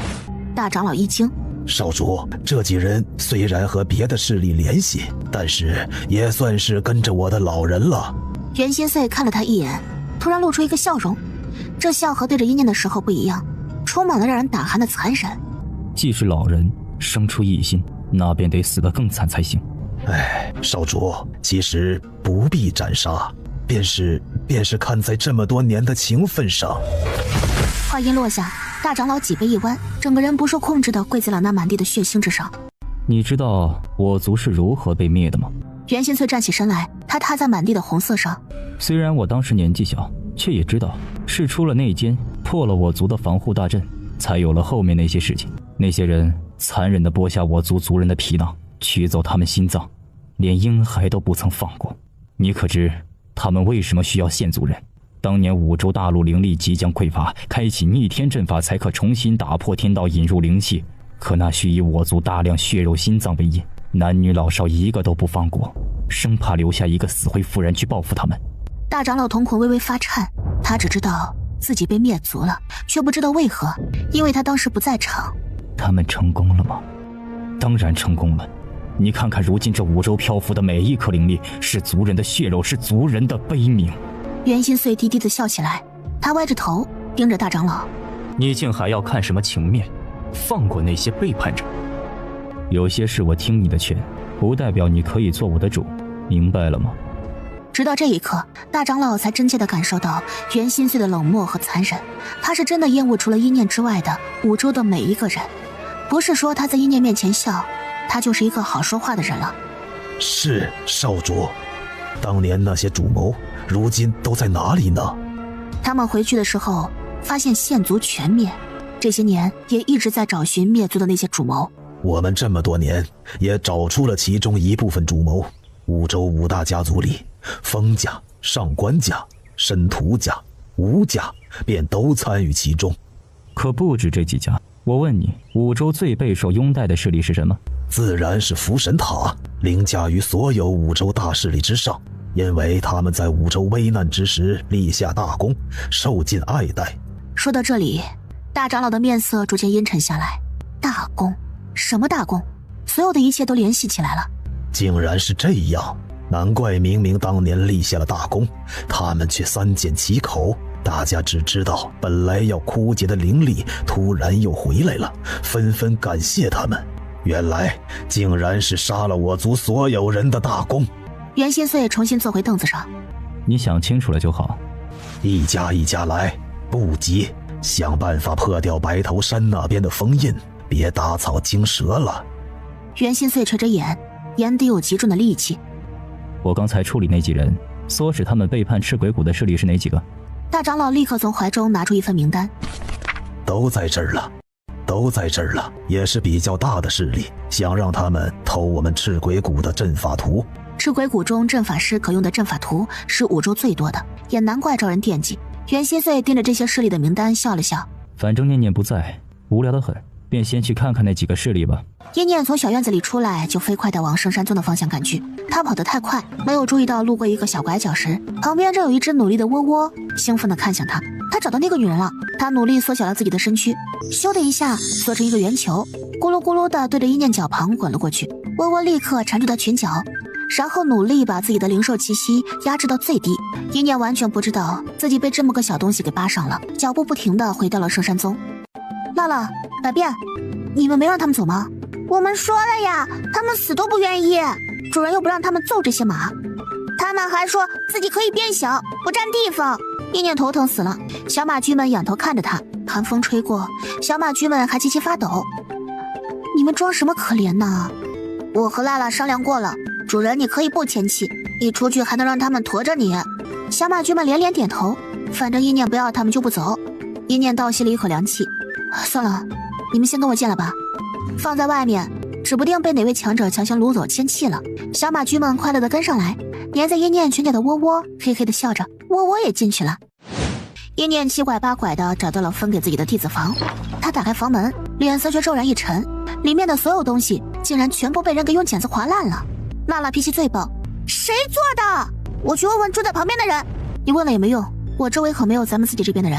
娜娜一愣，左右看了看，果然孟小七他们的房间都在别的地方，被放得远远的。哟，这是怎么了？莫不是你的灵兽把我们圣山宗好好准备的东西都给弄坏了？另一边，一个男弟子也走了出来。别的御兽师的灵兽那都好得很，偏偏他养的要打要杀的，真没教养。你说什么？娜拉眼神一变，身上的火焰灼灼烧起，那2个弟子吓了一跳。怎么，难不成你还要打我不成？我可告诉你，你主人如今是住在我圣山宗，就要遵守我圣山宗的规矩。圣山宗门禁打斗，违令者，你是谁都要把你驱逐回家。他们恨不得一念赶紧滚出去，小天马们都恨不得出去咬死他们。藏在一念裙角的窝窝，2只小触角碰在了一块，他气愤地往前探着。这2个人等他们睡了之后，他要去好好拜访一下这2位。早点滚，我们圣山宗可不欢迎你。滚滚滚！周围越来越多的圣山宗弟子们走出来了，他们仗着一念不能随意在宗内动手，便纷纷露出嘲笑和快意的神情。你是不是想问这是谁做的？哎，我们就不告诉你怎么了。哪有人弄破他的东西啊？不是他那些没教养的灵兽自己咬破的吗？主人，我们去告诉老宗主。不必，我自有别的办法。他砰的一声把门给关上了，弟子们的笑声更加狂妄了。哼，怂恿老鼠！我就知道这女人也就嘴皮子厉害，离开了那些个护着她的男人，什么用都没有。真以为有点天赋就能随便让我们都心服口服啊？人品败坏、宛如泼妇的女人，谁能喜欢呀？娜拉在里面听得满脸通红，忍不住要冲出去了。等主人的指示，一念完全无视了那些话，先从兜里掏出了大山爷爷送给他的东西。哼，群攻类法器。一念把玩着这只木箫，有些爱不释手。哟，还有谱子啊！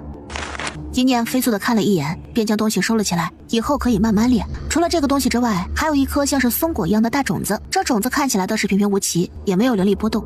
我先藏起来，大山爷爷给的肯定是有用的东西。之前就是这个种子在发热发烫，种子发热过后，他身上被圣红压出的伤口就好得七七八八的。他检查完这2个东西，外面的那些弟子还在叫嚣着。怎么样啊，一念，你要不要去告状啊？我们带你去告状呗，你可别偷偷躲在房间里哭啊！下一刻，那紧闭的房门被人猛地打开，天马们恢复了正常大小，背上都驮着那些被划花的东西。哼，这是出来扔东西啊！告诉你，不准扔，这是我们圣山宗赏你的，知道了吗？你要是不用这破被子，你便等着光身子睡吧。天一州任何一个铺子都不会卖你的，死了这些，乖乖的用这破被子吧。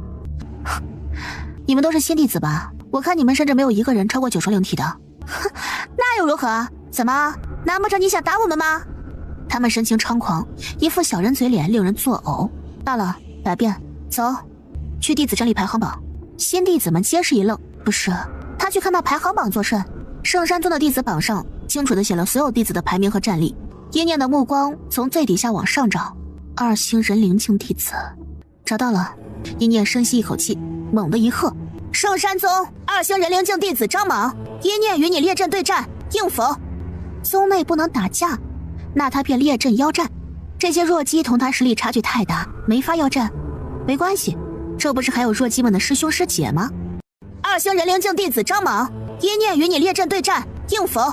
夹带着凌厉的声音传遍了整个圣山宗，新弟子们的脸色逐渐精彩起来。数道破风声响起来。我便是张莽，你要与我邀战。在他身后，不少人灵境的2等弟子都来了。一念挥了挥手，天马们便将刚才那些被划破的东西全部都丢在这些人面前。3等弟子们脸上露出不屑的神情。这女人不会以为师兄们会帮她教训他们吧？果不其然，张莽他们看了一眼这些，眼中并没有半点惊讶的神情。你有什么证据证明这是我们的人划破的？谁知道是不是你自己弄破的，嫁祸给他们的？就是，若是没有亲眼看见，便什么都证明不了。显然，这些人和动手的人也都是一伙的。我可还什么也没说呢，你们可真是此地无银300两呢。放心吧，我没有那个闲心来一个个抓犯人。一念轻笑一声，抽出一条长鞭法器，轻轻一甩，竟然变成了一柄黑色长剑。你们谁都不认也没事，我就问你，列阵对战，敢吗？谁都不认，那一念就一个个打上去，但凡是能够到邀约条件的，一个都不会放过。别怕，你先上，等一会儿我们轮流挑战他，车轮战轮死他。来，迎战！几乎直到话音落下那一刻，一念抬手一步，形成一个光阵，将2人笼罩在里面。张莽怒吼了一声，一柄巨斧出现于他手上。受死！一念却做了一个让所有人都意想不到的动作，他竟然在光阵的角落里面直接盘腿坐下来了。我忘了，这个人是个御兽师。张猛，你小心那个难受。这话刚说完，他们就看着百变竟然也在阴念身旁坐了下来。你简直找死！死了也别怪我了。巨大的斧头眼看着就要对着阴念的脑袋落下来，可下一刻，一只嫩白的小手直接便接住了那大斧头。哼，终于轮到我上场了！娜娜高喊一声，无数的血焰从身上爆发出来，顷刻之间便凝聚成一个巨大拳头，重重的一拳砸在张莽的脑袋上。张莽目眦欲裂，你联合这些弟子们用下作手段欺负我主人，今天我就要烧掉你所有的毛！阴念闻言笑了一声，娜娜这段时间也是憋狠了，再加上上次圣仙仙的事情，她现在对拔毛仿佛有特别的爱好。弟子们惊呼了一声，张莽身上不只是伤痕累累，还一根毛都没了。娜娜一个猛冲，一脚摔上张莽胸口，去死吧！张莽一口血喷涌出来，他像狗一样趴在地上，连忙举起手想认输，可娜娜哪里能放过他呢？砸得张莽彻底昏死了过去，都不作数。那些实力最差的新弟子们齐齐咽了一口口水，这怕是要打死人了吧？我再问你们一次，我的这些东西是谁捡烂的？你们不说，我便一直挑战下去。放心吧，我肯定不去告状。咱们年轻人的事呢，咱们自己解决，是不是？你们点的火，你们的师兄师姐知情又包火，你们觉得我会把这件事情轻轻放过吗？新弟子们齐齐咬牙不吭声，明明台上的张莽都要被打废了。哼，很好，敢做不敢当，孬种出圣山。二等弟子们怒了，你狂什么？有种的和我们比比，放过张莽！看什么？你以为我会放过你们这些帮助助纣为虐的？给我排队等着！罢了，把他给我丢出去！已经被打得爹娘都不认识的张莽，直接被甩出了大阵。阴念神情平静地继续看弟子排位，张莽之上是夏霞，是吧？阴念的声音再一次响起，但这一次那些弟子们却不再嘲笑了，反倒是觉得像硬生生的催命符。圣山宗二等弟子夏霞，阴念想与你列阵对战，应否？那些新弟子们看着这样的阴念，身体轻轻发起了抖来，甚至脸上都有几分悔意了。疯婆娘，疯婆娘，不就是弄破了他东西吗？阴念等了一会儿，夏霞都没有露面，他不敢。圣山宗二等弟子夏霞，御兽师阴念，不带任何灵兽，想与你列阵对战，应否？可现场还是一片寂静，那些说要车轮战的人都不敢抬头。张莽那样的，至少得在床上躺2个月吧，他们可不敢上去做第二个张莽。哼，这样也还是不敢呢。也是，我是2星，他也是2星，倒是我欺负他了，是我高估了你们圣山宗弟子的血性了。他的眼神直接越过那些2星的人，甚至越过了3星的人，直接来到了5星上。5星人灵境里最好的这个弟子叫做，我看看啊，王胜。下一刻，圣山宗5星人灵境弟子王胜，2星人灵境御兽师阴念，不带任何灵兽，教你列阵对战，应否？2星打5星，而且御兽师不带灵兽，所有人都觉得阴念可能是疯了，因为自己的灵兽太过厉害，脑子不正常了。怎么，就算这样，你们这边的人还是不敢应战吗？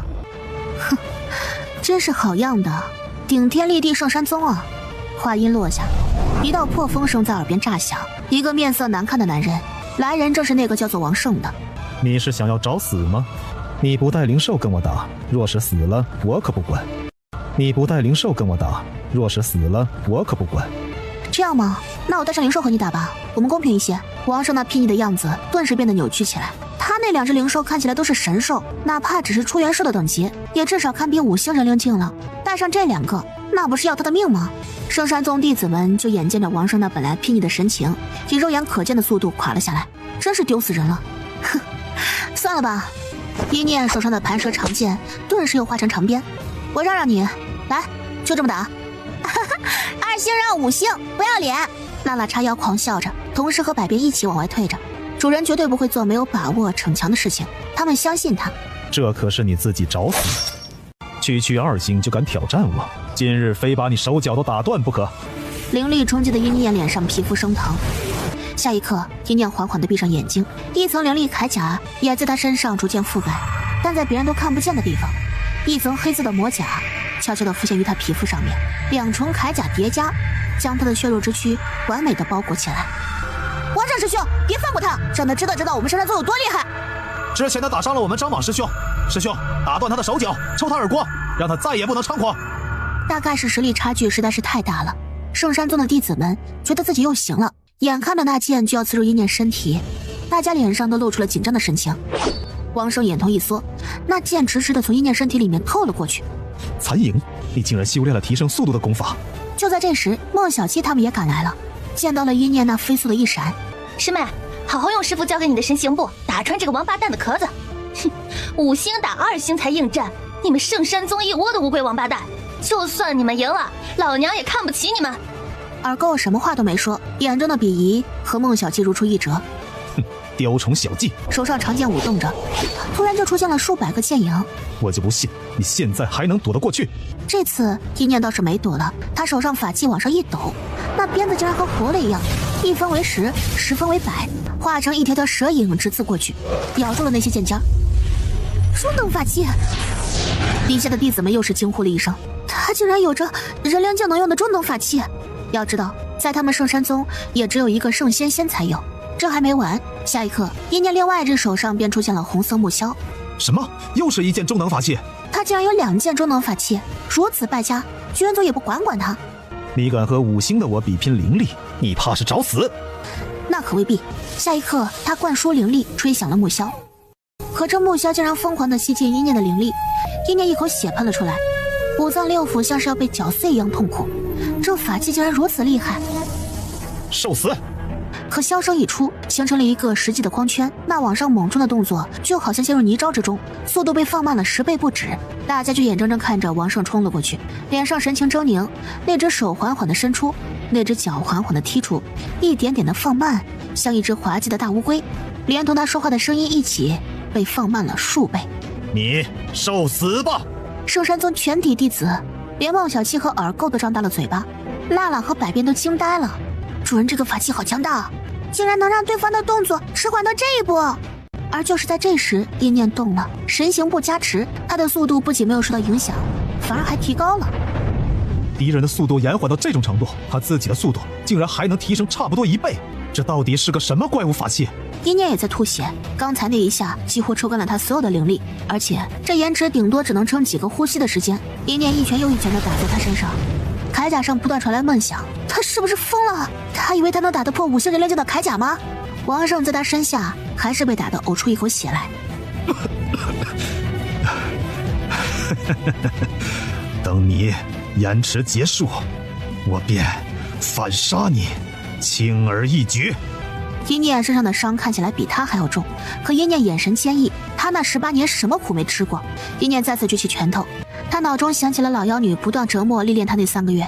你要比别人都强，凭什么？修炼就是不断的超越自己，拿命去拼，去搏杀。别人都撑不住了，你撑下去，你便突破。每一阵你都当成生死战，没有退路，不死你就给我打。一念眼中光芒大盛，给我破！砰的一声，周围的灵力全部都开始沸腾，像是一个大飓风一样围绕着一念呼啸盘旋，直升上空。圣山宗弟子们这次是真的下巴都要惊掉了，突破了，战斗力突破了。有几个离得近的一屁股坐在地上，庞大的灵力漩涡终于在空中成型，像一个巨大的龙卷。王胜的铠甲被灵力暴涨的一念一拳打碎，而借着龙卷的掩盖，一念抓住机会，魔珠顿时爆发，灵力加着魔元素一起轰杀下去。你想断我手，你想断我脚，手脚上传来剧痛，王胜喊得撕心裂肺的。延迟光圈已经结束，可他再也站不起来了。怎么，觉得你5星必杀我吗？那我告诉你，反杀你，轻而易举。王胜啊，你可真是一块不错的踏脚石呢。一念看着自己手上磅礴的灵力，他为何要越阶强杀？就是因为他感觉自己在2星巅峰卡住了。他的修炼方式就是战斗战斗再战斗，杀出一片血路。他一脚将已经彻底晕死过去软趴趴的王胜踢出战局，外面的弟子连过来接他一下都不敢。那龙卷正在不断变大，而就在这时，在西边角落，一个细小的龙卷也盘旋着上来。圣山宗的弟子们一看，哎，那不是苏林燕的房间吗？那波动是突破人灵境了。什么？苏林燕突破人灵境了？一念阴沉着脸往那边看去。是的，苏林燕突破了。帝后生怕自己女儿受欺负，舍了自己的心头血让女儿吃，强行提升她的灵力。这不，在被一念一个刺激之后，实力直接到了1星神灵境。我成功了，我成功了！看着那小小龙卷，苏林燕有了一种睥睨天下的快感。一念，我不差你什么了，我苏林燕怎么会输给你？我一定会一步一步往前走，然后超过你这个贱。话都没说完，一个大了整整3倍的粗大灵力龙卷呼啸着靠过来。不，为什么这个女人也在突破，而且比她的大这么多？你一定是服用了天才地宝，强行提升了实力。苏林燕，你真可怜。圣山宗的那些弟子们脸都没地方放了。一念以一己之力摧毁了所有圣山宗新弟子的自信。一念头顶上的龙卷看着那小龙卷，似乎是觉得自己受到挑衅了，部分灵力球球突然就脱离了他的大龙卷，风风火火的冲那小龙卷杀了过去。眼看着自己升级的龙卷被撞得粉碎，他双眼血红，眼见一念好像受伤了，身边灵兽又不在，苏林燕握紧了手上唯一的中等法器，他猛地对一念冲了过来，手上灵宝猛地散发出惊人的波动，马上就要炸了。我杀了你！一念皱起眉头，刚要反击，一直藏在他裙角的窝窝缓缓地探出了一颗头。他，一代倭神，终于有出场机会了。他要向一念证明自己的实力。窝窝触角一抖，无形精神控制直击苏林燕。一念就眼看着苏林燕像是得了癔症一般，将马上就要爆炸的灵宝往自己的怀里一塞。苏林燕最棒，我炸我自己。苏林燕最棒，我炸我自己。这人是不是疯了？那藏在他胸口的法器发出巨大的光亮。他疯了？苏林燕是不是真的脑子有问题？圣山宗的弟子们一愣，之后齐齐往这边冲，想制止他，但是已经来不及了。就在这时，苏林燕胸口当中伤还没好的金蛟猛地卷着那法器直往外面窜着，可太迟了，砰的一声，这法器还是炸了。金蛟浑身被炸得血肉模糊，而窝窝的精神控制也在这一刻结束了。那爆炸的法器虽然离苏林燕已经有些距离了，可还是被波及到，他身上被炸得伤痕累累，脸上那面具也被炸飞了，露出了面具底下早已被毁掉的容颜，让不少赶过来打算救他的女弟子吓了一跳。不是说地基貌美才高是绝代天骄吗？怎么是这个样子的？原来竟然都是骗人的。行了，都别吵了，先救人。二等弟子们心里害怕的不得了，刚才到底是发生什么了？和一念有关系吗？这好好的人怎么忽然就疯了呢？等等，二等弟子不能走，我还没挑战完呢。你们不是要车轮吗？我满足你们。百变和辣辣赶来一念身边，冲着这群圣山宗弟子们阴森的一笑，来吧，继续战呢。这事儿就不能翻篇吗？你打了这么多人，气也出够了吧？事情是你们挑的头，你们想挑就挑了，现在你们说结束就要结束吗？想翻篇吗？你们做梦！这次要是不把这些人一次性打痛了，以后这种乱七八糟的事儿还会来的。下一个是谁啊？来啊，上啊，我们等你们车轮战呢。下一个是谁啊？那些还没有轮到的二等弟子顿时急了，他们一脚踹在那些新弟子屁股上。一群小混账，谁做的事情谁自己站出来。还有师兄师姐们给你们擦屁股吗？谁都害怕成为下一个张莽或是王胜，平白耽误自己2个月的修炼时间养伤，那他们还能参加弟子大赛吗？新弟子们傻眼了，一念心里舒坦了，就是要这样，我不好过了，你们也都别想舒服。一位师姐灵机一动，是不是圣仙仙做的？她圣仙仙是宗主女儿不错，难不成我们这么多人都要为了她犯的错而僵持吗？这位说话的师姐想来家世也不差，不然哪敢当众说出圣仙仙名字呢？一念冷眼看着这些新弟子脸上浮现出惊恐的神情，怎么还真是圣仙仙不成吗？此时的圣仙仙正跪在蒲团之上。大小姐，你就好好在这儿反省吧，可别为难我们呐。圣仙仙瞪大眼睛，谁难为他们了？一个个的扛着法器对着他，他敢出门吗？刚才有一瞬间就好像被人泼了一身的脏水一样，特别不舒服。不是圣仙仙。对不起，是我们。众人的脸色红的都可以滴出血来了，所以这是你们所有人都参与的。新弟子们不出声。哼，真是厉害啊！圣山宗连那些师兄师姐们都给惊了惊，他们这么多人商量出来的，就是把人家被子划烂，这也太扶不起了吧！一念目光平静地看着这些后悔的不行的新弟子，看向身后的虚空当中。老宗主，看戏看够了吧？该出来了。你们自家的孩子，你不教教？什么？老宗主来了？目睹了全程的老宗主沉着脸现身。好得很。我这么多年没出关，没想到我圣山宗的弟子竟然都糟糕到了如此地步。叶念是没感觉到老宗主来了的，是他的魔珠忽然就死死缩进他体内，他才猜测着可能是老宗主来了。丫头感知倒是敏锐，放心，我会重新给你准备弟子房，你放心的住。至于你们今夜就别睡了，陪我这个老头在外面坐坐吧，顺便醒醒你们快烂掉的骨头。那就交给老宗主了。师兄师姐，咱们回了。刚走出2步，一念，我们圣山宗的弟子大赛，你来不来？老宗主，他一个外人，怎么能让他来呢？话音刚落，人就被老宗主一个抬手甩飞了出去。圣洪都是怎么管教的你们？弟子何时能对宗主的决定做出质疑了？弟子们身子发颤，尤其是2等弟子，这帮新弟子实在是太大胆了。一想到自己刚才还为了这些蠢弟子去拼命，大家心里就不是滋味。弟子大会，我有什么好处啊？没有好处的事情，我一念可不做。好处？是啊，你想让我成为你们圣山宗弟子们的磨刀石，可是我能得到什么好处呢？我圣山宗的藏书阁，若是你赢了，你可以进去。藏书阁，一念心头狠狠的一跳，但他脸上没有半点犹豫。不够。老宗主眯起眼睛，似乎是有些发怒了，可一念半点都不怕。我现在是所有圣山宗弟子集体讨伐的对象，为了击败我，他们一定会一改之前的颓丧之风，努力修炼，对你们圣山宗来说是有莫大好处的。我呢，藏书阁对我来说其实并没有什么大用，有没有更加实际的东西啊？这样我才能给你拼命，是不是？毕竟我也很辛苦的。新弟子们目瞪口呆地看着一念，太无耻了！谁辛苦了？他动手打他们辛苦了是不是？他们看着老宗主，见老宗主一脸喜怒难辨地看着他，顿时大伙儿就来劲了。哎，快看，老宗主生气了！大家紧张地期待着老宗主打飞这个不知好歹的女人。可下一刻，小丫头片子挺会算的。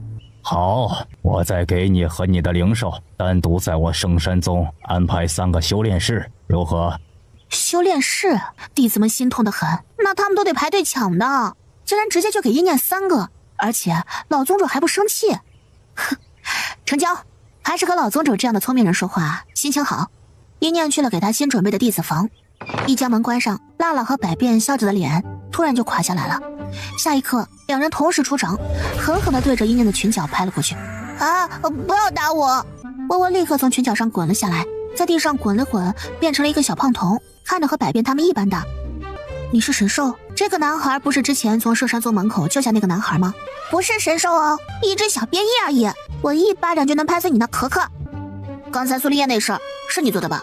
窝窝点了点头，怯生生地看了一念一眼。谁让他想欺负我主人呢？谁是你主人了？不要乱讲话！这些兽兽一个个的都心机深沉。你出去，有我们在，主人不会受伤的。哎，等等，你的本体很弱，但是你刚才怎么能控制苏林燕的？那是我的天赋技能，精神控制。没有灵力的人，我可以篡改他们的记忆；有灵力，但是实力和我差不多的人，在没有防备的情况之下，我能短暂的迷惑他们。如果实力和我一样，有防备的前提之下，我可以做精神干扰。当然，如果比我强大太多，我就没什么用了。这个能力很不错，方便。百变虽然心里不高兴，但类似于精神控制的攻击实在是太恐怖了，简直让人防不胜防。他希望主人能够留下这只蜗牛。主人，您觉得呢？弟子大赛一定会有人灵境巅峰的，5星之上差距就非常明显了。他们不知道窝窝的存在，你可以当做一张未知的牌。一念看了窝窝一眼，你想跟着我？是的，是的，我跟了您之后，您就是我族的贵客了。我父亲是窝兽族族长，我族其他窝虽然实力差了一些，但我们消息很准，我们遍布整个5州呢。您说了我只有好处没有坏处的。他窝窝只是一只平平无奇的窝二代罢了。窝窝卖力地推荐自己，一念也不是个扭捏的性子。可以。来，定契约。叶念抬手划出一个巨大的阵法，窝窝3步并作2步就冲进了那个阵法当中。快啊快啊，别磨蹭了，主人，赶紧的，让我成为你的兽。哼，你干嘛要劝主人嘛？哎呀，我不劝主人也会收下他的。你以为主人疼我们就能左右主人的决定了吗？辣辣鼓着脸，他当然不能。叶念看着对他们温柔至极，但是个非常有主见的人，他从不会轻易被人左右。阵法很顺利地完成了，叶念背后的白色凤源散发出温暖的光芒，将窝窝笼罩进去。虽然兽源对窝窝的影响不像本命灵兽那么大，但窝窝还是明显能感觉到自己身上的灵力流动变得更快了，快了至少3倍。等以后主人实力增长了，那还了得！在外面的小马驹们气得直跺脚，好气啊！为什么成为主人灵兽的不是他们呀？房间里的叶念和窝窝签完契约之后，却猛地吐出一口血来。哈，主人，你怎么了？受伤了吗？窝窝立刻用精神力扫视了一遍叶念的身体。主人，你身体5脏出血出得这么厉害，你竟然能忍这么久？百变和辣辣听了，眼睛都要出血了。主人，你怎么都没有告诉我们呀？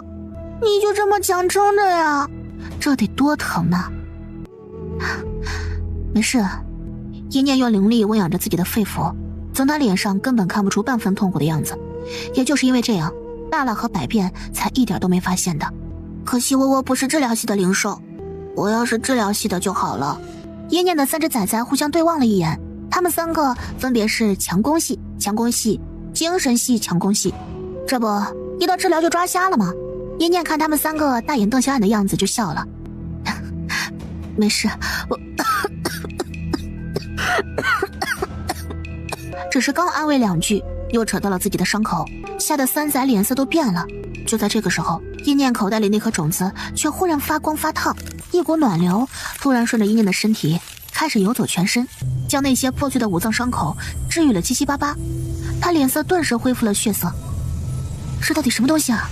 叶念吓了一大跳，直接把那种子掏了出来，却发现那种子此时像是心脏一样，咕咚咕咚的一边收缩跳动，还断断续续的随着收缩发出碧绿色光芒。主人，它裂开了！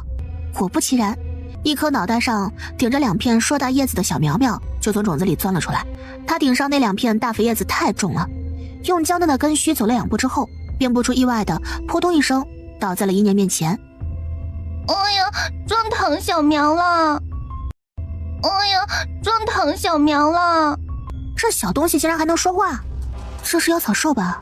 才不是呢，我是妖黄草，岂是普普通通的妖草兽啊！叶念觉得这个小东西说话怪厉害的，伸出一指头把它直接戳翻了，结果这个小东西竟然蹦了3次还没爬起来。大胆小鬼，竟然对妖黄草如此无礼！我起身，我定要你好看！你先爬起来再说吧你。小苗终于爬起来了，他愤怒地举起叶片，自以为很暴力的狠狠在叶念手上拍了一巴掌。啪的一声，那绿色的暖流又灌入了叶念身体里面，伤势好得更快了。哼，怎么样，怕了吧？大山爷爷给他这玩意儿，是不是就是因为这个苗苗太傻了？辣辣是最心直口快的，这个苗真傻。而百变则是一把抓住他，抓起来给主人疗伤。说完又觉得自己这个神情好像太不好了。主人，您觉得呢？叶念嘴角抽了抽，百变一开始孵化出来的时候还软乎乎的趴在他肩膀上呢，但是后来辣辣来了，多多少少逼出了一些他的真实性格。只是百变呢？你觉得你现在再装回去，你主人我还会信吗？先把这个小东西放下。妖黄草是什么？就是妖草兽里面最厉害的。行吧，那就还是妖草兽。那你和大山爷爷是什么关系？他是我的守护人，但是守护人年纪大了，当时他也不知道我会不会长出来，就给我换个守护人呗。其实就是换张长期饭票。少女，你可是被我小苗挑中的女人，你要为此感到荣幸。我告诉你啊，我每天都要吸取清晨最早的那一抹阳光，深夜的露水，最干净的土壤和清纯的灵力，这样我才能快快长大。到时候你伺候的我高兴了，我说不定会……没等他继续说完，把这小东西给我丢出去。好嘞。不，你不能这么对我，我在外面会死的。再不说实话，我就把你送回大山爷爷那里去。确实，我看中了你的潜力，我和大山爷爷说要跟着你。我是治疗系的，自己是没有攻击力的，我得跟着强者才能活下去。大山爷爷很强，但是他太老了，陪不了我那么久。我是看你身边受太多了，我才想让你珍惜我一点的。谁知道这个女人根本不按套路出牌。那你收不收我吗？我好饿呀，我出生到现在我还没吃一顿饭呢。她小小一团缩在桌角一哭，那叶子上哗哗的往外冒着白色的露水，一边哭一边拿了旁边一个喝茶的杯子接着露水。这可是好东西，得接起来。她哭着哭着，叶子就慢慢变干了。叶念怕她给自己哭得干死过去，还是给她倒了一杯茶。她把根须泡进去，稀溜稀溜的喝着。你吃什么？好歹人家帮自己疗伤，刚才好像是有点太凶了。她打了一个恶嗝，是混了灵力的土壤。叶念让辣辣从外面挖了些土进来，再拌了些自己的灵力进去，这样吗？他把自己埋进去就开始吃了。你们也饿了吧？来，咱们煮锅吃。他又掏出了让孟小七看见能气死的高等法器锅，又从自己空间里面一样样的往外搬着野灵兽的肉。全都炖了吧，空间里面的食材快要不够了。明天早上咱们去附近最近的山林里面打一些野灵兽来。三只崽崽同时点头，这点肉还不够他们塞牙缝的。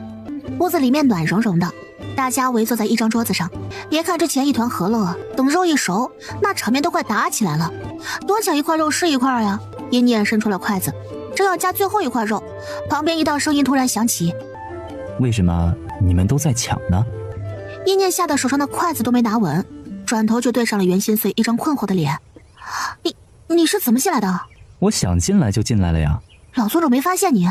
那老东西这会儿正在杀猪呢，你们为什么要抢着吃啊？抢着吃的更好吃啊，你尝尝。叶念夹起最后一块肉递了过去，袁心碎一口咬下，怎么样？是不是从我这里抢下的肉更香啊？袁心碎直视他眼神，薄唇跟着咬合的动作一张一合，露出里面的雪白贝齿。他咽下，然后露出一个摄魂的笑。叶念差点被他这笑给迷了眼，连忙转开话题。不过你刚才说的杀猪是怎么回事啊？圣山宗还养猪了？是啊，养了一群呢，我带你去看。一眨眼的功夫，一念就来到了屋顶之上，而屋顶下面那块空地上，一念看见了所谓的杀猪。那群想弄他的弟子们，每一个人都扛着一块巨大的石头，死死支撑着举过自己的头顶。蹲！弟子们齐齐蹲下，发出痛苦的鬼哭狼嚎声。一个两个，修炼不努力，起！起！他们又齐刷刷站起来，如此反复。看，不就是养了一群猪，杀猪食猪哼哼吗？你没事的时候别跑出去乱看，他是不是偷跑出去看别人杀猪了？一个两个在圣山宗懒散度日，扯虎皮耍威风。我问你们，你们的目标是什么？弟子们互相对视了一眼，大家仿佛心有灵犀的怒吼着：打倒一念！一念挑眉，忍不住握了握自己的手掌。他成了这些人的目标了，真有意思。念念，你想怎么办？要我帮你吗？不用。一念按住蠢蠢欲动的袁心碎，让他们追吧，我会一辈子都是他们的目标的，会成为他们穷其一生达不到的目标。袁心碎看了他一眼，又看看底下那群人，他们那么辛苦的扛着石头在干什么？训练肉体强度，肉体强了，防御力会提高，而且他们吸收灵力的速度也会变快。我们平常吸收灵力不是要入定很久才能越来越快吗？但是在身体紧绷到特定程度的时候，它就会自发的开始吸收灵力，速度就……话都没说完，就看见几颗灵力珠珠自己在空气里面凝聚成形，然后热情的朝袁心碎的身体里面涌过去，被袁心碎嫌弃的一把拍开。现在不要你们！一念无语。袁心碎转身看向一念，特别真诚的问着：你怎么不继续说了？念念，不想说了，嘴巴累。与此同时，底下那些弟子发现大家竟然异口同声喊出了这个目标的时候，心里顿时像烧起了一把火一般，要干翻一念，报仇。他们从未有一刻像现在这样心灵相通。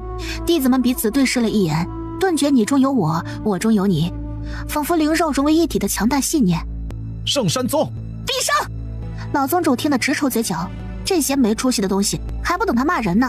广场上忽然多出了几排移动的大石头，那石头和弟子们扛的差不多大，但人家竟然是一口气扛着3块叠加起来的大石头。谁呀？弟子们忍着身上不断传来的酸痛感，抬眼去看，却发现天马，这不是跟着一念屁股后面转的那些蠢马吗？他们打了个响鼻，从上往下俯视鄙夷着这些弟子，就扛一块石头就想打赢他们的未来主人了，简直就是痴人说梦。天马们整齐有序地排列成一条队伍，他们开始绕着大广场哼哧哼哧地跑着圈圈。看见没？他们扛着这么多块大石头还能跑起来呢。弟子们受刺激了，他们竟然还没有一只马努力吗？加练，我要再加练。我也要。都给我把牙咬起来！他娘的，我竟然被一只马鄙视了，是可忍，孰不可忍！老宗主从刚才开始就一直在抽嘴角，这算是好事还是坏事呢？算了吧，有个目标总比没有目标好。这群兔崽子就是平常太闲了，欠练。一念也无语地看着热火朝天的广场，一时间整个圣山宗的修炼气氛空前绝后的积极。圣红从闭关室里出来的时候，整个人都愣住了。大晚上的，为什么这么多弟子在加练呢？这是怎么回事？是师傅您给他们下的命令吗？一开始是我要求的，现在是他们自己要努力的。这怎么可能？这么多人想法一致了。圣红啊，你可知道我们圣山宗的弟子为何会变成那一副欺软怕硬的样子？老宗主深深看着这个徒弟，就是因为你太溺爱他们了。疼爱弟子可以，护短也可以，可这不代表能让他们仗势欺人，更不代表你这个宗主能帮着他们仗势欺人。久而久之，这些人会变得软弱无能，又受不了刺激，义不如意，为达目的便会不择手段。这样的弟子会毁了圣山宗的。所幸这些弟子还不是完全失去血性，只要有正直的长辈，那便还是能救回来的。我什么意思？你明白吗？盛红被说的低下头去，眼神晦暗，不知在想些什么。过了好久，他才艰难地点了点头。而此刻，屋顶上的一念转过了身。袁水水，你先回去吧，我去山里转转。山里有无数比他实力更加强大的野灵兽，他们使劲拼，没事，他会玩命拼的。圣山宗外面有一座非常大的山脉，名为望天山。山脉里强横的气息不少。此刻的望天山山脉底下，却爆发出了一阵野灵兽哀嚎的声音。主人，你休息一下吧，这已经是今天的第3只出元境的野灵兽了。娜娜和百变都站在一旁没有动手，这3只堪比5星出元境的灵兽都是一念一个人解决掉的。最后这只黑豹很不好对付，和一念缠斗了整整1日1夜，才生生把这只黑豹给耗死了。没事的，娜娜百变，我会给念念治好的。娜娜跺了跺脚，心疼死了。就是因为有了这个小苗苗，她更加有恃无恐了。现在一念打起架来，完全就是以命搏命那种姿态，简直不要太凶残，根本不心疼自己了。温和的治愈灵力源源不断地灌入一念身体里面，那只受伤的手在缓缓愈合。念念，你不能再继续了哦，小苗今天已经干了，一滴都没有了。小苗今天已经干了，一滴都没有了。念念，你该去休息了，不然你的手再受一次伤，你就真的要废了。知道了，我有数的。正好今天弄死3头野灵兽，咱们晚上加餐。叶念刚想往回走，却突然浑身一颤，空气里的魔元素逐渐的凝聚成型，一颗颗的黑色小魔珠迫不及待的往他身上钻过来。一时之间，叶念的身体都要被撑爆了，要突破了。小苗还不等娜娜警告他不要乱说一念的魔族身份，就高兴的围着一念转了2圈。哇，神魔一体，嘿嘿，小苗真是捡到宝啦！要是以后一念变强了，可能就轮不到他来献殷勤了。但是现在一念还只是一个人灵境，正好就是小苗可以辅助的实力。我就知道念念身上是有魔元素的，让我觉得特别亲近。小苗，什么叫亲近魔元素啊？你们不知道，我们妖讨兽一族，其实在很早很早之前便是和魔族交好的。魔族强大直爽，与我们妖草一族非常对胃口。不是说魔族凶残霸道吗？还说如果他们重新出现，就会生灵涂炭。小苗一下子就炸了。污蔑，这是污蔑！我们的传承记忆绝对不会欺骗我们。是因为魔族太强大了，当时人族示威，所以他们才扯这些给魔族泼脏水。我讨厌那些道貌岸然的人。别聊了，主人升级要成功了，注意周围野灵兽偷袭。大家立刻跟着警惕起来，将一念团团围住。终于，一念浑身一颤，比之前强横了数倍的气息直接扫荡而出，魔元素们还挤破了头一般的想进入他身体里面。不用了，我够了。魔元素们失落的离开，这可真是幸福的烦恼。果然，生死之间的缠斗更能激发人的潜力。魔元素他平常只敢悄悄修炼，原本还以为修炼速度要赶不上灵力那边呢。得快点找到解开魔剑封印的方法。只有老妖婆他们出来了，有了和五洲相互制衡的实力，我才能肆无忌惮地修炼魔元素。走吧，回去。一念单手一挥，三人就离开了这片山脉。在他们离开之后，过了不久，一道灰袍人影就凭空出现。灰袍人单手在空中一招，残存的气息钻进他鼻子里面。那魔族余孽来天一周了呀，可真有意思。圣山宗内这些天，一念都没有出现在宗门里面，弟子们都注意到了。一念去哪儿了？是不是看见咱们这么多人都在拼命的修炼，他害怕了呀？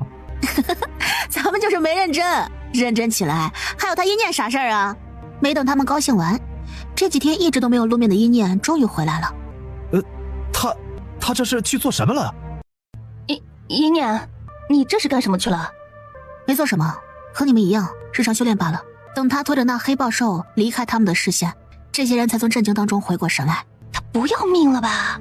哪有人是这样修炼的呀？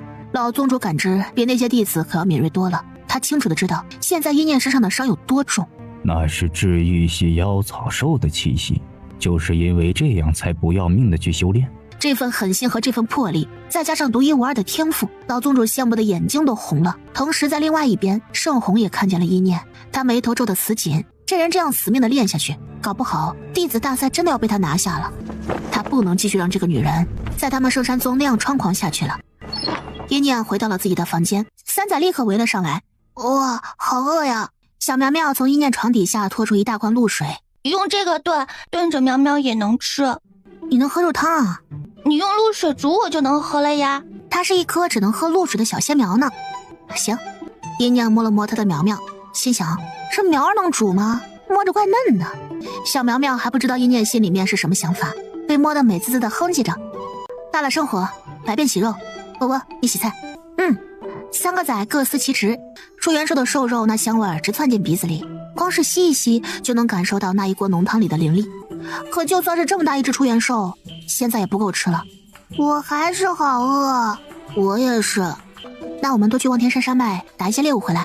一念吃了一大锅的肉，身上的伤势也没那么疼了，他又开始蠢蠢欲动。你们先休息一下，我去买几套衣服回来。等我回来，咱们就再去望天山。三个仔仔吃的肚子圆撑着，躺在床上晃悠着小脚丫，算是回答他了。一念带上了小苗，血包还是要随身携带的。外面的集市上非常热闹，并没有因为晚上就少了太多人。一念到处转着，他买的不是普通衣服，而是有防御力的衣服。一念绕了2圈之后，竟然在一个小铺子面前看见了袁心碎。他站在一家店铺面前，那铺子是个卖兵的铺子，铺主人是个变异兵系的修灵师，但是他天赋能力太弱了，导致这兵也没什么攻击力。不过可以做点小生意，尤其是天气炎热的时候，弄一碗碎冰淋上甜汁儿或者是灵果的果酱，也能赚点小钱。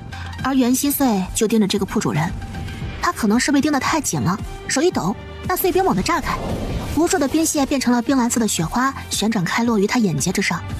袁心碎忍不住轻眨了一下眼睛，那水珠便顺着滴落下来，刚好坠在唇角，美得惊心动魄的。一念也一时之间愣住了，都忘了要开口喊他。袁心碎是他此生见过最好看的人了。哎呦，对不住了，大人，您没事吧？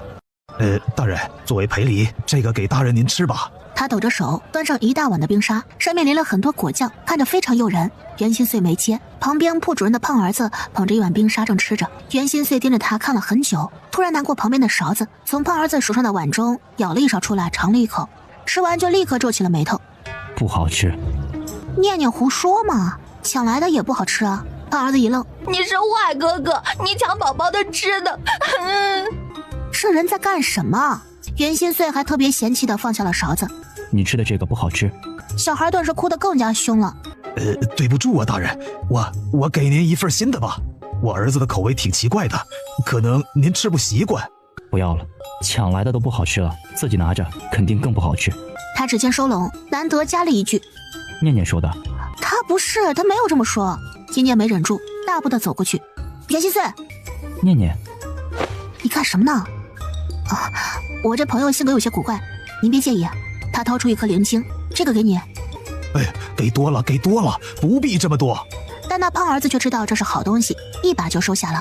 谢谢漂亮姐姐，姐姐真好看。袁心碎还要说什么，被一念拉着走了。你怎么能收灵晶呢？收碎晶才行，咱们不能占别人便宜。100颗碎晶才是1颗灵晶呢。可是爹爹，是那个姐姐自己要给的，我也没有偷没有抢啊。咱们家欠了好多债务啊，拿这个灵晶去，别人就不会打你了。男人一愣，哎，不成，还是得还给他。他们回来的时候肯定会经过这里，到时候我再给就行了。另外一条街道上，一念拉着袁心碎站好，面色严肃地说着：“我之前跟你说的那些话不是那个意思，抢不是让你去抢别人手上吃的，就是大家一起吃才好吃，是这个意思，知道了吗？”这个不重要。他已经不想纠结这个事情了。一念觉得自己真的是操碎了心了，感情还是一念较真了。还有吃东西要给钱，知道吗？你有钱吗？有，你要吗？我送给你啊。我不要，你以后不要从别人那里随便抢东西了，知道吗？你要不是小神经，你这样绝对会被打的。袁心碎弯唇笑了笑，似乎是不认同一念后面这句话，不过他不反驳他的念念。不是抢来的好吃，是念念的好吃，只有你给我的好吃。一念看他这样，差点没忍住要伸出手去揉袁心碎的脸，好在他忍住了。你知道这附近哪里有卖护甲衣之类的吗？护甲衣，我带你去。袁心碎解决了那几个和赤鬼谷作对的势力之后，就一直无聊到在周围乱逛乱看，自然知道天一州最好的护甲铺子在哪儿。这里。前脚刚走进去，就看见了里面乌泱泱的一片人群。不要挤，不要挤！人灵境护甲衣上2层，地灵境3层，天灵境4层，大家排好队。一念带着被挤得有些烦躁的袁心碎好好的排队，却忽然听见旁边排队的队伍里面有一群人在唠嗑。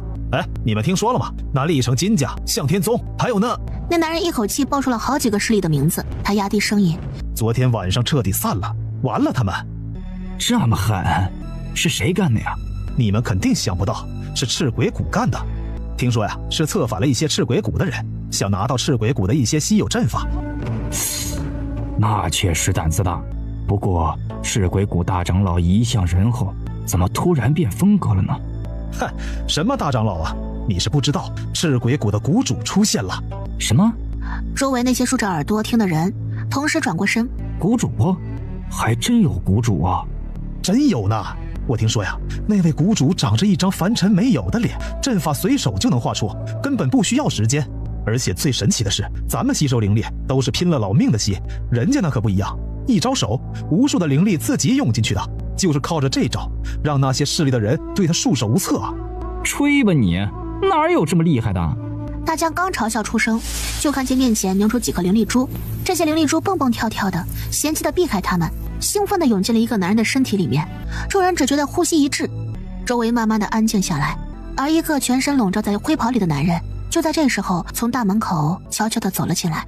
这灰袍人便是当日在望天山上抓到了一念走后一缕浮动的魔迹的那人，也幸好一念走得早，不然这会儿必定会被认出来。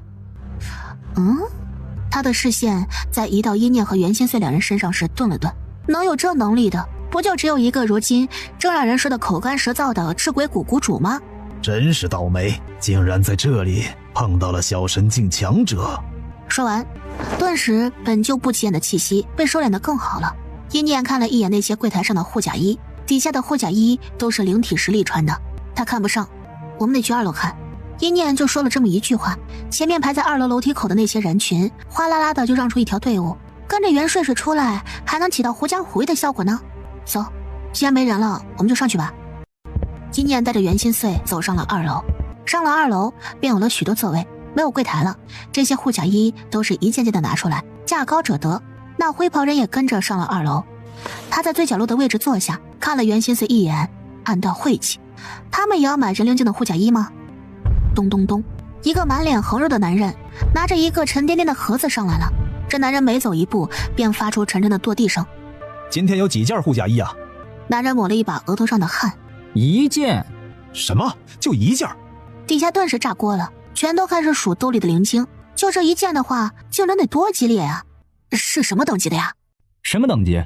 极品。极品！有个做梦的少爷最先反应过来，还愣着干什么呀？还不快回家给少爷取更多的钱来！快！监楼有个不成文的规定，那边是灵晶只能在监楼现结，不能后期回家拿。我今天可带够了钱，运气真好。有的人欣喜若狂，有人捶胸顿足。有极品，这次你们怎么不早点宣传呢？也好让我们都知道，带够钱呢。这极品护甲衣的锻造师说了，今日这一件极品不谈灵晶，只谈2个字：随缘。啥意思啊？那锻造师说了，这极品护甲衣有灵性，会自己选择主人。看见这没？如果是这件护甲衣不承认的人，别说是穿了，就算是拿在手上都有1000斤重，你如何战斗？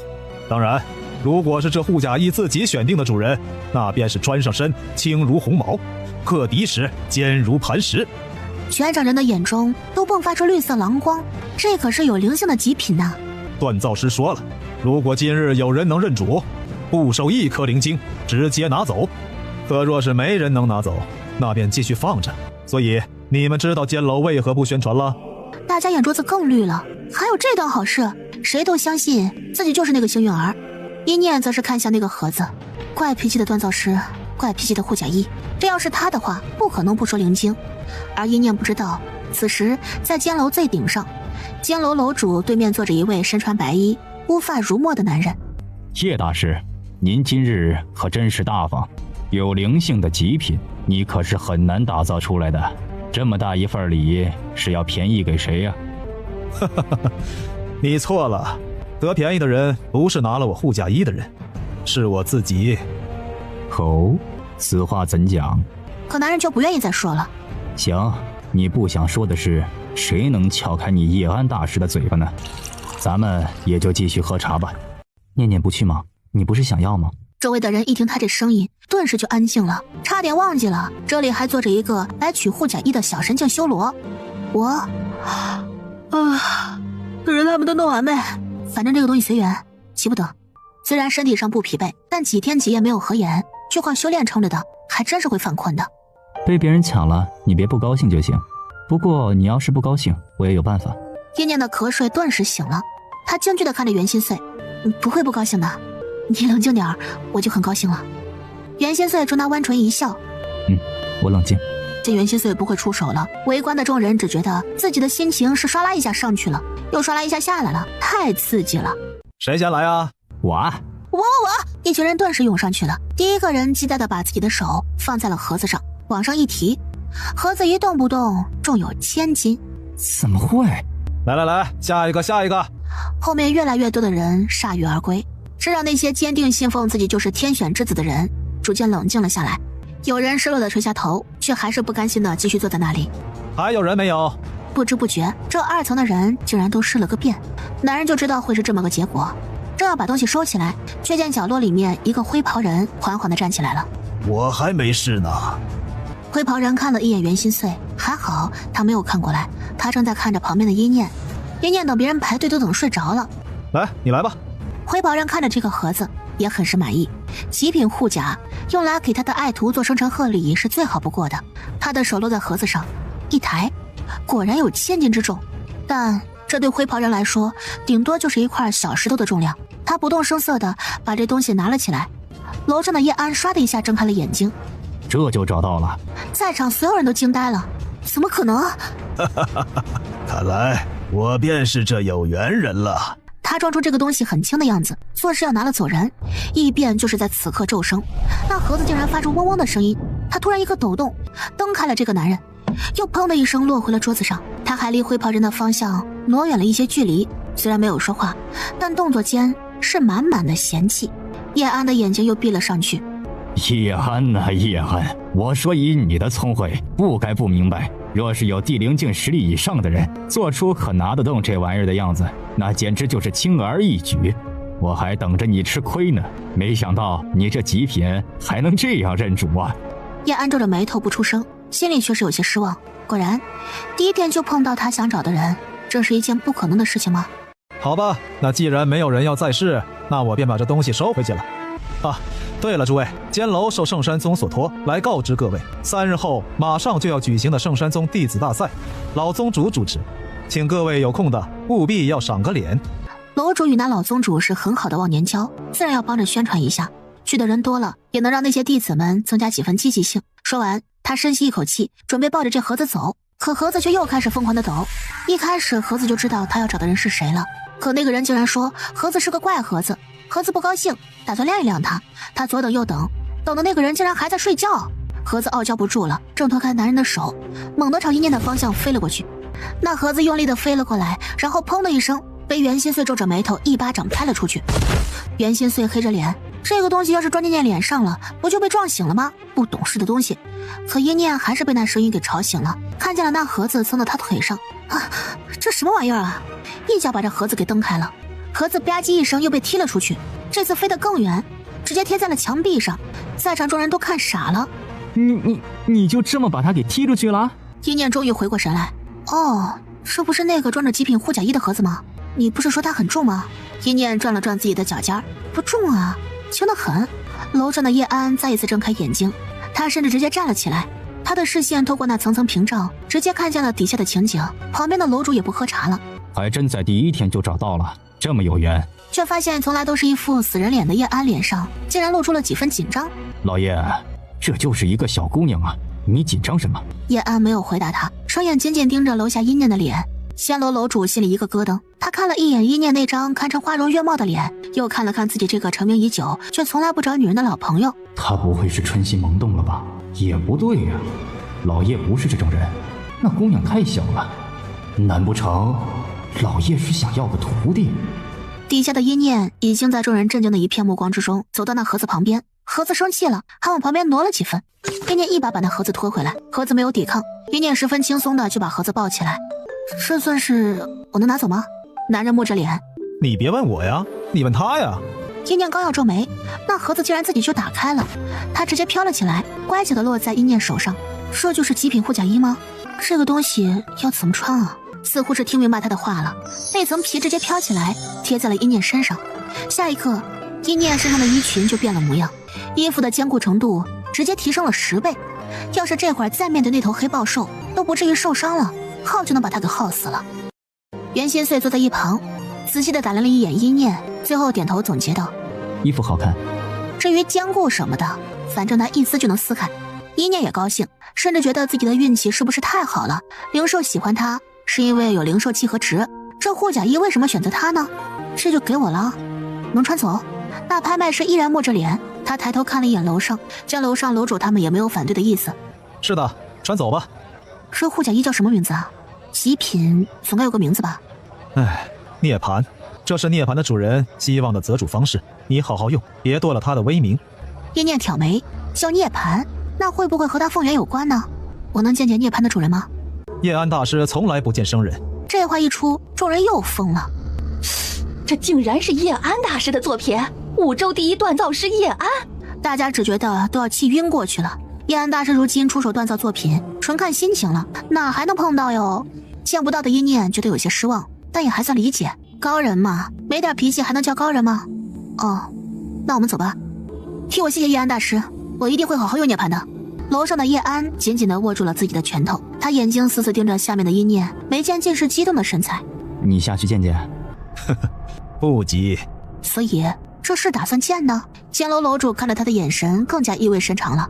一念和袁心碎一起走出监楼，袁心碎走在后面，只是走了2步，他像是突然反应过来，想起什么事情一般折了回去，然后在男人面前放下了一颗灵晶。来，给你。袁心碎看了一眼一念，冲他笑了笑。念念不是说了吗？拿了别人的东西要给钱。拍卖师看着那孤零零的一颗灵晶，抖着手，敢怒不敢言。一念忍不住抽了抽嘴角，抱歉，他和你说笑的。幸好袁心碎是个小神境强者，不然他这样走在外面，铁定是要挨打的。直到走了出去，我还是觉得这事儿很不真实呢。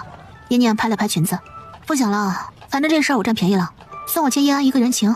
他现在还很弱小，但等他足够强大的时候，总能帮上人家一点忙的。一念看着周围漆黑的天色，已经是深夜了。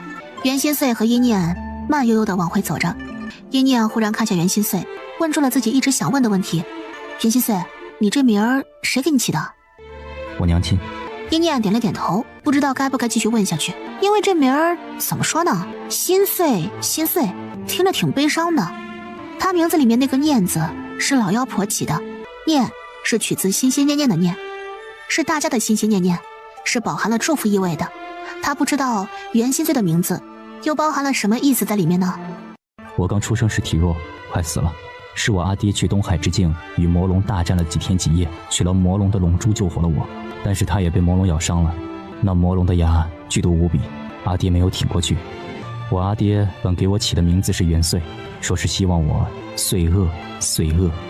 阿爹死后，我阿娘便在我的名字中间加了个心。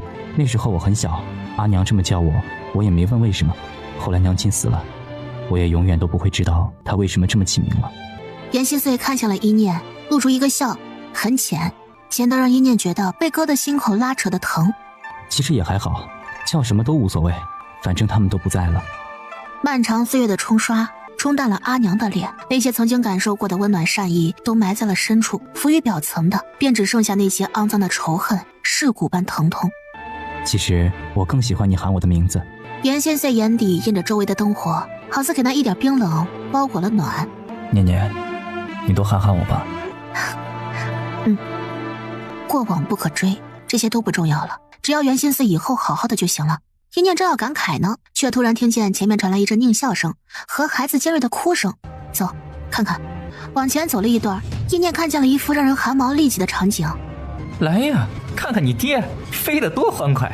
你来数数，我们一共踢了几下啊？一念认得那孩子，刚才就是那个孩子，笑着从他手上拿走了一颗灵晶，喊他姐姐。哟，打哪儿来的小美人啊？男人眼中银光闪烁，袁心碎和一念他们两个身上的气息他一个也感觉不到，便觉得是两个弱鸡。别害怕啊，哥哥们只是在玩游戏，他欠了我们钱，欠债还命，天经地义。那手眼看着就要摸到一念的脸，狗挡道，我杀狗，天经地义。他实在是太生气了，竟然没有摁住自己身上的魔元素，直接带着法器展出了全力的一击。那速度快的只让这个男人觉得眼前光华一闪，然后那只伸出的手竟然被一念直接齐根切下。杀了他，给我杀了这个贱人！一念不为所动，袁心碎看向他，都挺弱的，留给你练手。一念点头，可袁心碎却在这个时候又转过身，看向了身后漆黑的巷子。后面跟着的那个出来吧，别跟了。刚才一念要被摸到的那一瞬间，他感受到了身后暴动的气息。话音落下，穿着白衣的叶安缓缓从巷子后面的拐角走了出来。这又是谁？你别管，这人交给我，你去练手吧。我没有恶意，你保护好他就行。他娘的，无视我们！杀了他，给我杀了这个贱人！几人拿着法器直接对一念扑杀了过来，一共4个人，都是2星人灵境的实力。一念如今早已到了3星，根本就不怕他们，更别说他现在还有涅槃了。呼，打架了，打架了，干他们！念念，领头那个男人飞快地吞下一瓶止血止痛的灵药，直接对着一念冲杀了过来。咚的一声，男人却被一念直接撞飞了出去，心中更是掀起了惊涛骇浪。这个女人的肉体强度怎么会那么大？一念可没有给她喘气的时间，他右手直接拿出了木箫，放到嘴边一吹。这4个男人同时浑身一震，动作在他们惊骇的目光当中不受控制的变慢，而一念毫不犹豫的拿起长剑就对着那领头的人攻了过去。男人的眼头猛地放大，一咬舌尖，飙出一口血来。无量杯，一个巨大的盾牌直接出现于他面前，这盾牌竟然没有受箫声影响，可见是一个很好的宝贝。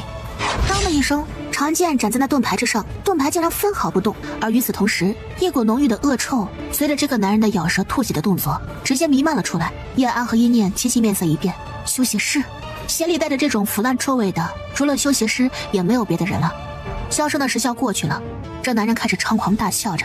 小娘们儿，这就是你的底牌不成？那我今天可得教教你，让你尝尝什么叫做生不如死的滋味了。身后的叶安突然朝着一念抛出了一柄红色的伞。来，用这个。一念眉头狠狠的一跳，又是一件极品法器。一念诧异的看向叶安，并不肯伸手去接。我是涅槃的主人，我认识阴女，你别担心我会害你。老妖婆，这人知道魔族。阴女？曾经魔族的首领阴女？你是那个魔族一孽？既然你是魔族一孽，而且已经知道了我的身份，那就更留你不得了。一念立刻撑开红伞，可撑开的那一刻，他却看见那男人脚步一顿，猛地往外面窜着。说是想跑。男人浑身发抖，他身后那个男人抬手就是一件极品法器，显然来头不小。此时不跑就是找死了。袁心碎皱起眉头，他抬手将那从其他角落四散而逃的另外3个人直接用一个阵法压住，打了个响指，轰轰轰的3声爆炸声响，难闻刺鼻的恶臭让袁心碎一脸嫌弃地捂住了自己的鼻子。还有一个呢，那个不留给念念的话，他心中一口恶气不出，会睡不着觉的。念念，我带你追。话都没说完，那只大天马已经冲到了一念面前。还好他出门来溜达溜达，就看见念念在和别人打架，一念立马翻身上马，化着一道流光窜了出去。3个呼吸之后，一念又回来了，扔下手上拎的东西，咚的一声，是那人的首级。孩子呆呆地抱着自己父亲的尸身，站在旁边，仿佛被抽干了灵魂一般。你家里人呢？只有父亲了。孩子浑身发抖。姐姐，我父亲死了，这些人是坏人。是，他们是坏人，但是坏人已经死了。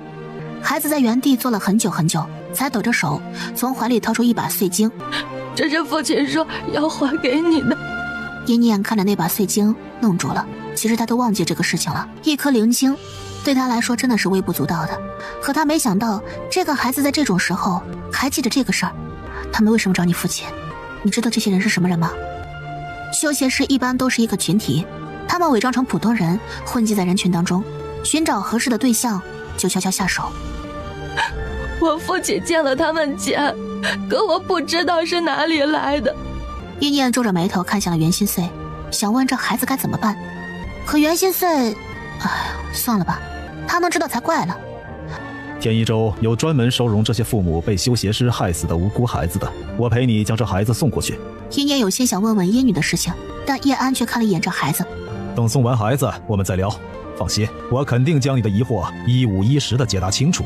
叶安对孩子十分耐心，和一念一起带着这个孩子将他父亲给葬了，才牵着孩子来去往那收容他们的地方。就在几人离开之后不久，一道灰袍人脚步匆匆的来到了这家铺子门口。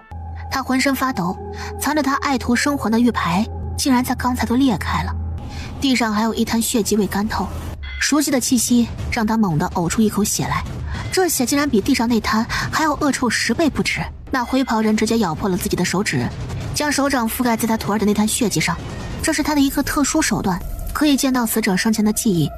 我倒是要看看是谁有这个胆子。老者说着，眼前竟然缓缓地浮现出阴念的脸。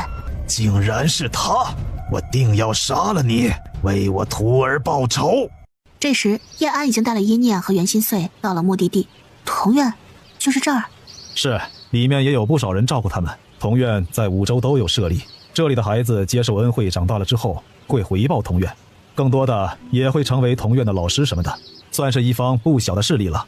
要论起人才，这里没有凌天学院多，但要论起孩子的刻苦程度，这里可比凌天学院那帮孩子要强多了。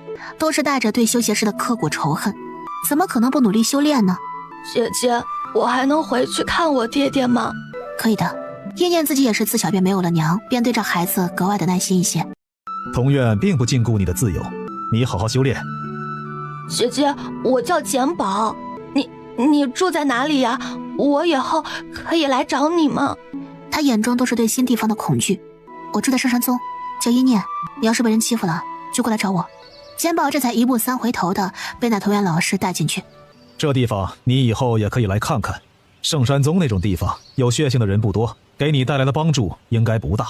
同院这边和你同等级的狠角色有好几个呢，只是他们素来低调，不争排名，知名度没有那些所谓的少年天才高而已。一念看向这个男人，这些往后再提，你和我说说看，你是怎么知道我阿娘的？什么阿娘？你是说她是你的阿娘？他过于激动，导致身上的气息不稳地荡出。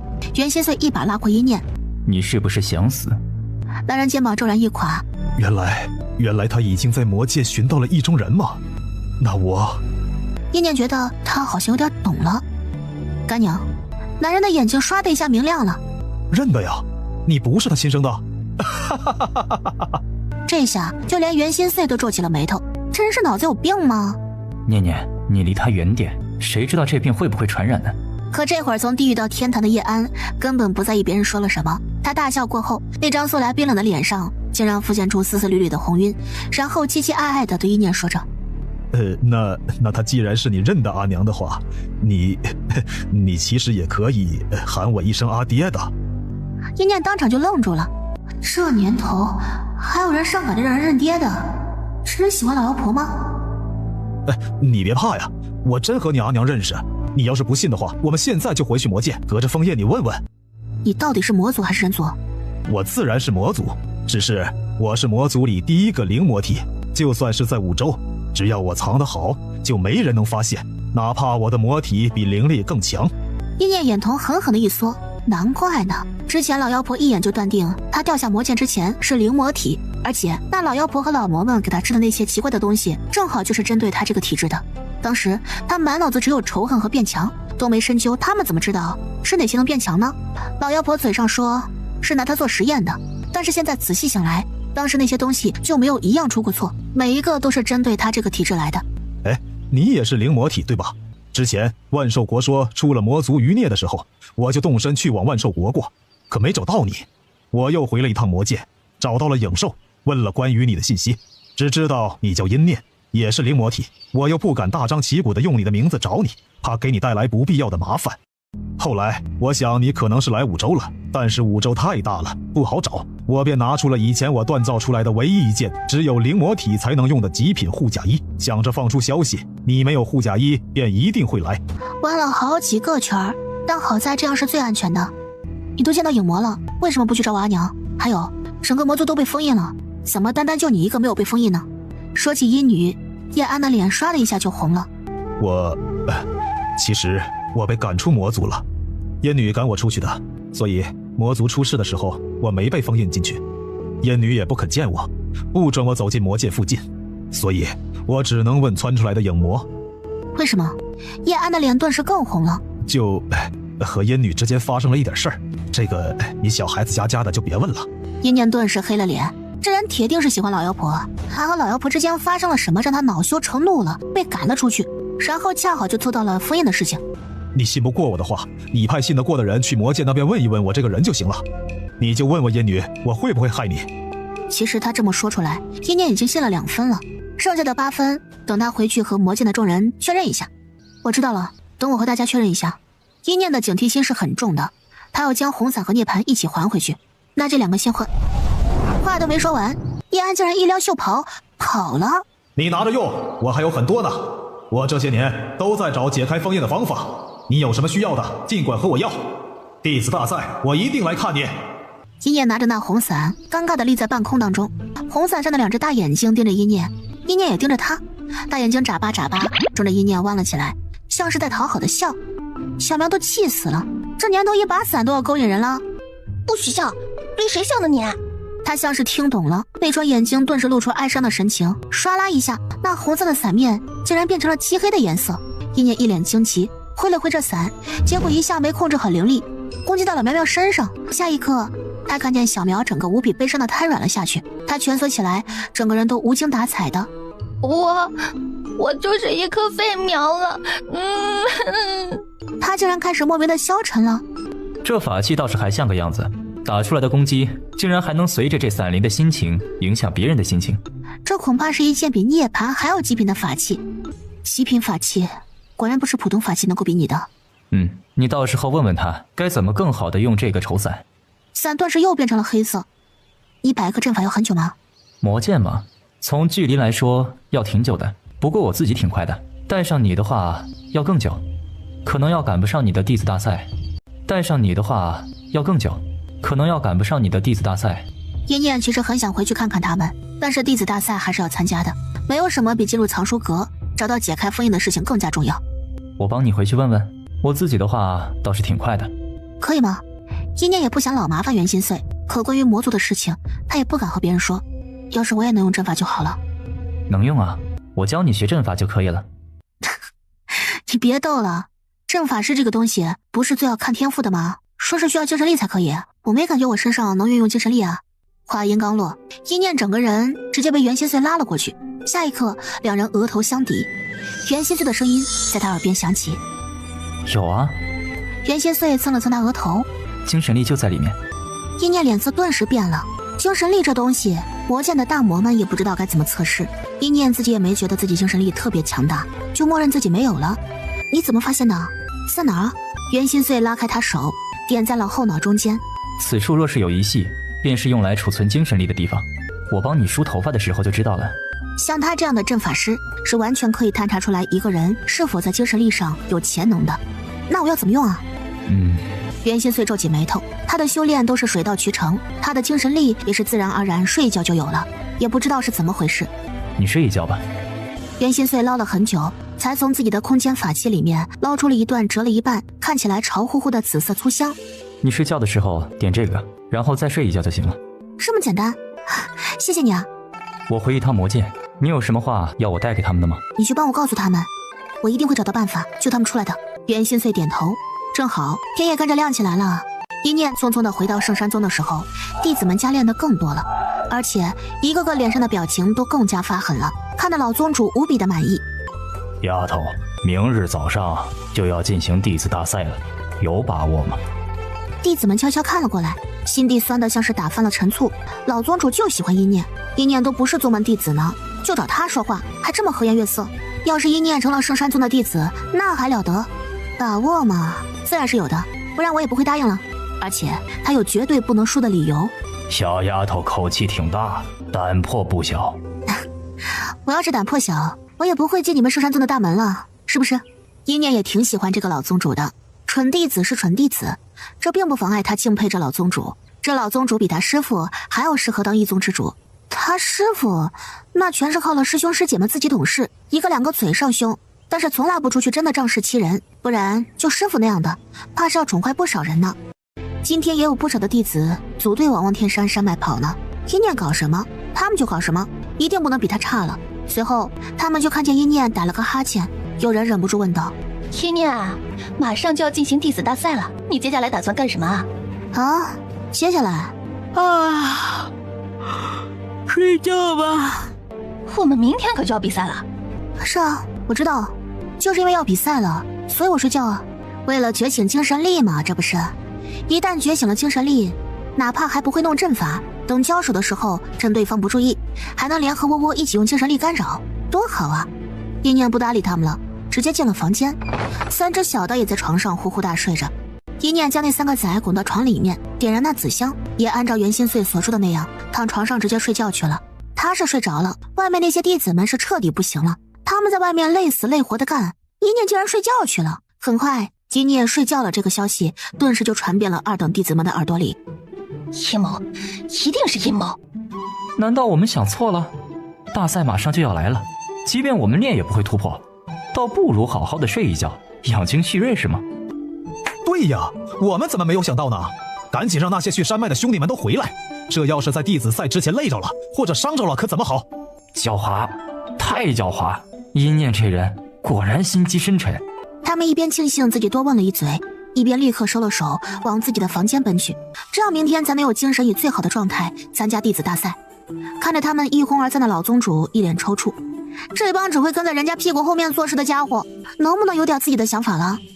算了算了，休息倒是也没错，也就一晚上的时间，形不成太大的差距的。他也只能这么想了，不然要被这群人给气死的。而与此同时，正准备动身去魔剑的袁心碎正被大长老一把拉住。少主，您说什么？您就把紫香直接给念姑娘，然后告诉她睡一觉就能觉醒精神力了？有什么不对吗？哎呀，当然不对了。您是咱们县族万年难遇的天才呀，寻常人都是要引香入体的，光睡觉怎么行呢？您以为念姑娘是和你一样的天才吗？大长老急得冒汗。我们赶紧去找念姑娘啊，不然明天弟子赛她精神力就用不了了。袁心碎面色不变，她可以的，我的念念没有那么差劲。大长老面色一僵，难不成不睡一觉再起来都是差劲吗？我要去魔剑一趟，如果明天来不及赶回来，你记得带人去看比赛。袁心碎脚下已经有一个巨大光阵成型。是少主。而此时周少玉正在看着自己的妹妹周少柔。你为什么不告诉我之前你被圣山宗的圣仙仙欺负了的事？他圣仙仙算个什么东西，也敢欺负我妹妹？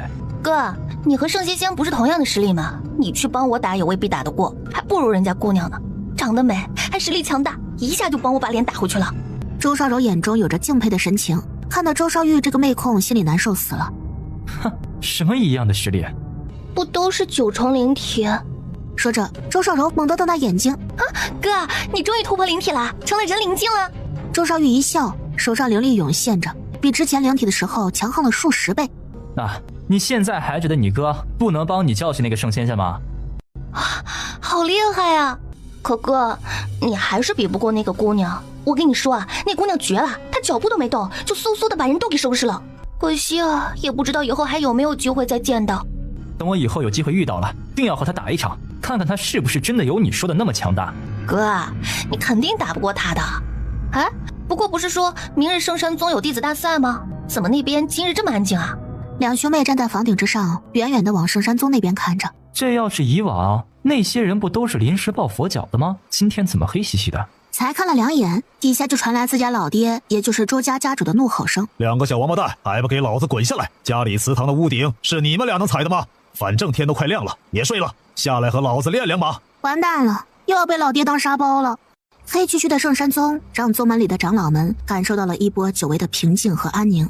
老宗主出来之后啊，咱们圣山宗都不一样了，这些孩子们都和疯了一样。那不是因为阴念那女人，不过区区3星，也不知道在努力个什么劲儿。光他一个3星，顶天了，再加2只灵兽，他总不会以为咱们的弟子大赛是那种循规蹈矩的1对1的擂台赛吧？他也是因为知道自己没有机会能赢，索性破罐子破摔的去休息了吧。大家发出一阵笑声，根本没有半点紧张感。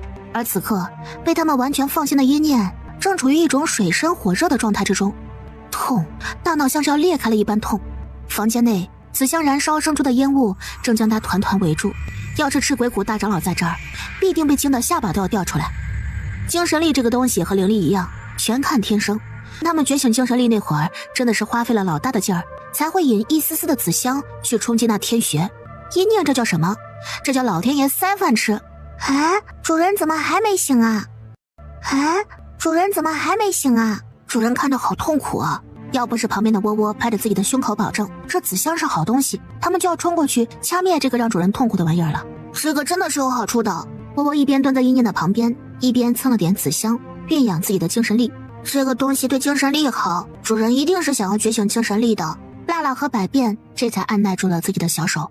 阴念正大汗淋漓地挣扎着，他眼睛没有睁开，可漆黑一片的视线却缓缓清晰了起来。他看见了一团凝白色的小漩涡，这就是阵法师的天穴了吧？这想法刚出，哗啦哗啦的水声开始冲击着阴念大脑，那仿佛要把他脑袋碾碎般的痛苦顿时没了。精神力，他以为精神力那是更加虚无缥缈的东西呢，没想到竟是以水的形式出现的。但是他很确定，这个玩意儿就是储存在天穴之中的精神力，因为哪怕不睁开眼睛，阴念此刻也能看见房间里的情况了。他笑眯眯地凝聚出精神力，在辣辣身上一推，哎呦！辣辣被推得一个屁股墩儿坐在了地上，转头看看，这也没人呢。辣辣一脸凶残地转头对着百变，啪的一掌，你打我干什么？阴念没忍住，睁开眼睛笑了起来。刚笑出第一声，天空顶上轰的一声巨响，直直地朝他过来了。阴念猛地从床上跳下来，那道雷精准地落在他脚边，差一点就劈到他了。不是，我觉醒个精神力还要遭雷劈啊？是不是圣山宗有人要害我？圣山宗的人这会儿都成了傻瓜蛋一个个了。这是怎么回事？阴念做什么伤天害理的事了？老天爷都要劈他！一群刚睡醒的人连头发都没捋顺呢，就开始一波又一波的幸灾乐祸起来。只有一个弟子阴沉着脸，这弟子是圣山宗少有的觉醒了精神力的弟子。都别笑了，你们知道那是什么吗？那哪里是老天爷要弄死他，那是老天爷爱死他了。大家瞪大眼睛，这人是不是没睡醒呢？紫色雷霆，那是觉醒精神力引来的天雷，你们懂什么？我也不是没看人觉醒过精神力，大家也都不是傻子，觉醒精神力并不会引起天地变色。那是普通人天赋一般，不，天赋上乘自然也是招不了雷的，除非天赋异禀，好到引发天妒，要压一压他。紫色雷霆一道紧接着一道，追着阴念劈下来。他从东边跑到西边，轰的一下，那紫色雷霆掀翻了大食堂的屋顶。弟子们这会儿是真笑不出来了。怎么回事啊？光批咱们宗门里的屋子了，不是说要压一压他吗？那弟子嘴角抽搐着，可能舍不得，其实就是吓吓他。一念可不知道这些，只觉得自己真的是倒霉透顶了。也就是在这个时候，那些大小势力的代表们都来参加这次弟子赛了。仙楼楼主是第一个来的。嚯，这小家伙也在呢。其他势力的人盯着那紫色雷霆，满是羡慕的对老宗主说着：这位是你们圣山宗的弟子吧？这精神力真是太逆天了，福神塔那边也没有精神力好到能引来天雷镇压的呀。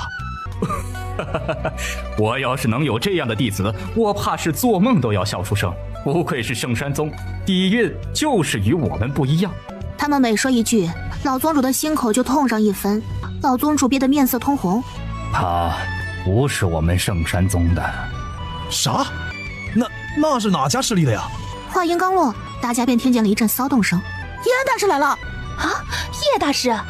叶安脚下轻点，很快就越过人群，焦急地看着正在被雷追着跑的一念。念念，你过来，爹爹帮你挡雷。一念脚下一滑，差点一脸贴地，撞满脸血。众人也都是一脸见了鬼的神情。他们看向叶安，那焦急的神情就是活脱脱的慈父之情。私生女？原来是叶大师的爱女。但很快，一念的怒吼声就传了过来：“你是谁的爹呀？别胡说八道，败坏我阿娘名声！他名义上还是庄家的人呢！”啊！大家那脸顿时就皱在一起了。这五洲桃色八卦？啊！天哪，那不是那个漂亮姑娘吗？周家人到了，周少柔直接拨开人群，对一念招手：“嗨，漂亮姐姐，看我！”大家侧目看向周家家主：“这是您家的呀？”“哪能啊！我家要是有这种天赋的，还不得好好的保护起来，还能放圣山宗？”“那这人到底是谁？”众人摸不着头脑了。一念的身上就像是笼罩着一层层的迷雾，偏偏好像身份又十分了不得。看看这认识他的人都是大势力的人。正想着，大长老带着人过来，就看见一念正在被雷追着劈。他脑海中顿时浮现了袁心碎那张脸。这有什么难的？睡一觉的事。大长老怔愣了瞬间之后，立刻手一指：“快，列阵，避雷！”这雷要是打在一念身上，那可不是开玩笑的呀。众人就看见平常眼高于顶的这些阵法师，一个个殷勤地把一念围了起来。百人大阵哗啦一下就撑在了一念头顶，一道又一道的落雷被那大阵给吸了进去。大家恍然大悟：“哦，原来是赤鬼谷的。难怪是擅长精神力的势力，可赤鬼谷的人为什么在圣山宗呢？”老宗主从刚才开始就一直在沉默，他觉得徒弟，师傅来了。老宗主嘴角抽了抽，果然，那邋遢鬼在这种大场合能不来吗？就看见一个巨人咚咚咚地朝这边跑过来，一边跑一边朝一念招手：“乖徒儿，看师傅啊！”“师傅！”老宗主，这是怎么回事啊？是听说过巨人族还存在于世的消息，这姑娘是巨人族的。老宗主黑着脸点了点头。我圣山宗与巨人族的弟子各自派出了几名交换学习。没想到老宗主您和巨人族的族长关系这么好啊！真令人羡慕啊！巨人族的战斗方式，即便是在远古时期也是非常厉害的。大家都是一脸的羡慕。老宗主一脸吃了屎的表情。干什么呢？老乞丐到了圣山宗之后就恢复了正常体型，看着天上的雷一道道的往一念身上劈着，好在都被阵法给挡住了。徒弟呀，你做什么了？要被雷追着劈？一念无语，这肯定是个假师傅。好在这雷也不是无止境的劈，后面的雷就变得越来越小了。终于平静下来之后，老宗主也不想大家再关注一念了，立刻振臂一挥，看得心情复杂的弟子们一脸悲愤的集合。太狡猾了，一念真的太狡猾了，误导他们去睡觉，而自己却悄悄觉醒了精神力，太狗了这人。庄贤把一念拉到一旁，看了一眼叶安：“那人真是你爹爹？”“怎么可能？不是，他自个瞎扯的。”这么一说，庄贤便放心了，毕竟一念的身份牌用的还是庄家的。一念正站在底下等着老宗主发号施令呢，就感觉到了旁边一道带着浓烈仇恨的目光。哼，好久不见呢，苏林燕。苏林燕戴着面具，自己一个人站在角落里面，用阴毒的目光注视着一念。一念，那人在瞪着你呢。庄贤被苏林燕的眼神盯得浑身鸡皮疙瘩全都起来了。他转头看见一念竟然还在冲苏林燕笑着。他那么看你，你都不害怕吗？害怕？怎么会呢？看见他这样生龙活虎的，我兴奋死了。庄贤看着一念这样的笑容，莫名的打了个寒战。而观战区的西边，白家人也看着一念，那就是白钱说的勾引了咱们家天马的女人。白家大族老神态看起来很差，家里天赋最好的白鹿死了之后，族老们都有些一蹶不振了。是的，族老，但是他好像并没有契约咱们的天马，他身边已经有2只灵兽了，而且看起来好像都是神兽。混账！天马的账必定要算在这女人头上。那东西给白钱了没？已经给了。白钱只要能好好用那个东西，必定能让这个女人付出惨痛的代价。就在此时，3道巨大的大门缓缓地打开。圣山宗弟子大赛初试将在我们圣山上进行。圣山的树木上，我们绑了许多通关牌，每人至少要收集够10个通关牌，才算是过了初试。我不管你们是单打独斗，用实力硬闯也好，还是拉上你信任的人成团行动也好，都不可闹出人命。若是闹出人命了，将由我亲自惩治。他这话一出，无尽的威压就对着底下每一个人沉沉压下。无数新弟子实力不够的直接跪了一地，只剩下几个实力在5星人灵境之上的，看起来面色不改。而这其中，叶念的神情看起来最为轻松。哇，看见了吗？看见了没？我说他很强的吧？周少玉看着叶念那张和他差不多年纪的脸，眼中是熊熊燃起的战意，好想和他打一架呀！打输了也没关系啊。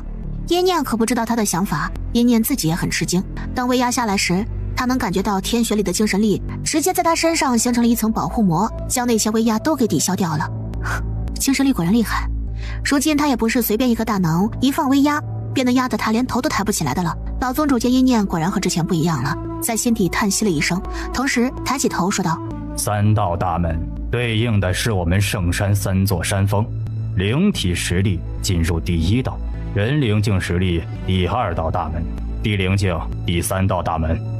听见这话，叶念顿时眉头一皱，大乱斗。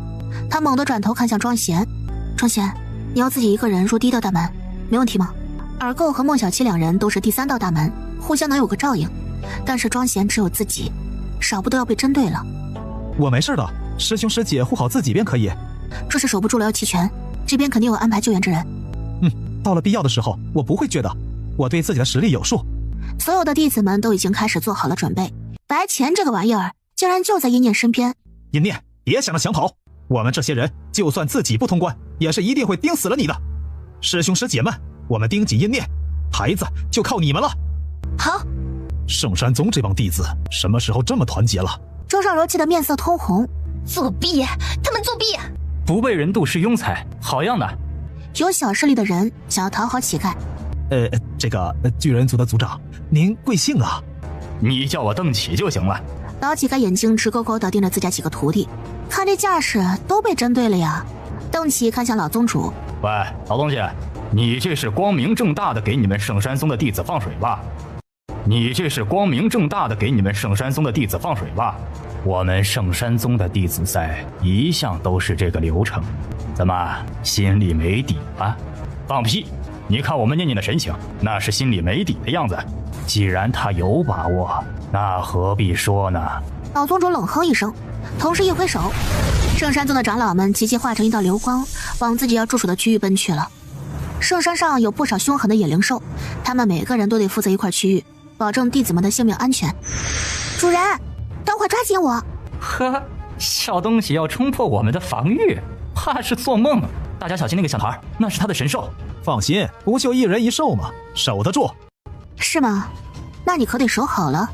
就在这时，所有长老都已到位，老宗主的声音猛地传出：弟子大赛初试正式开始。白钱一声大喝：拦住阴念！众弟子齐出掌，无数灵力齐齐喷涌而出，交织缠绕，变成一个巨大的网，对着阴念兜头就盖了下去。而也就是这个时候，让所有人都忽略的辣辣猛地背后一震，一双巨大的血色翅膀伸展开来。哼，区区小网还想拦住我？翅膀猛地一震，穿插着那巨大灵力网的缝隙，直接飞升上空，猛地对着第2道门冲了进去。苏林燕看着那对翅膀，浑身发抖，那是他的血缝吗？该死的！苏林燕也立刻对着第2道大门冲了过去。我小师妹就是厉害，小七，我们走。耳垢的身子猛地膨胀开来，横冲直撞地往第3道门去了。呵，巨人族果然肉身强横，男子汉就该一夫当关，万夫莫开。最不让人看好的庄贤也是深吸了一口气。圣麒麟，一只巨大的麒麟兽直接驮载着他往第1道门冲去了。大家又是一阵惊呼。今天这比赛可有意思了啊！随着弟子们纷纷涌入进去，老宗主猛地合掌，晃荡的水波逐渐在他手上成型，下一刻变成了一面面灵力镜，将所有考试的区域都展示在了大家面前。通关牌数量真少啊！就这点通关牌，加起来能让1000人过吗？肯定不能啊！抢夺过程中还会有破损呢。不过，怎么只有这些弟子？其他人呢？老宗主罕见地露出一个神秘的笑容。我不懂你的意思。哼，老东西，还和我打马虎眼？你把你圣山宗那些真正厉害的弟子藏哪儿了？可别和我说这些半桶水叮当响的就是全部了。就这些货色，别拿出来丢人现眼了。周家家主很是看不上这样的行为，男子汉就要1对1单挑。圣山宗那些内门弟子被你藏哪儿去了？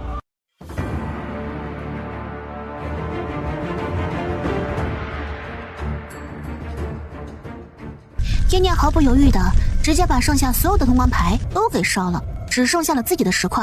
如此看来，只有我一个人晋级了，是吧？那看来都不用比后面的了。比赛结束了，胜负已定，弟子们摇摇欲坠，满脸苍白。即便是这样，还是输了。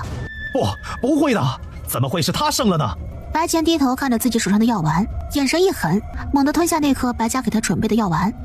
白钱身上气势暴涨，惊人的气势竟然直逼巅峰人灵境。他拿过旁边的法器弓箭，猛地一箭射出。无耻！卑鄙下流！比赛都结束了还偷袭！主人！主人！两人大惊失色，同时往这边飞速地赶过来。但躲在一念怀中的窝窝早就准备好了，精神力屏障马上就要出来帮一念挡下这一击。可就在这时，又是一道箭带着无可匹敌之势，直接射中了白钱那一箭，直接把那一箭给砸了出去。怎么回事？白钱猛地吐出一口血，药效来得快，去得也快。短暂的力量是需要付出巨大代价的。他看着，竟然像是瞬间老了5岁。一念抬起头看向天空之上，是鹰兽，立在最前面的便是一位红衣女子。刚才那一箭就是她射的。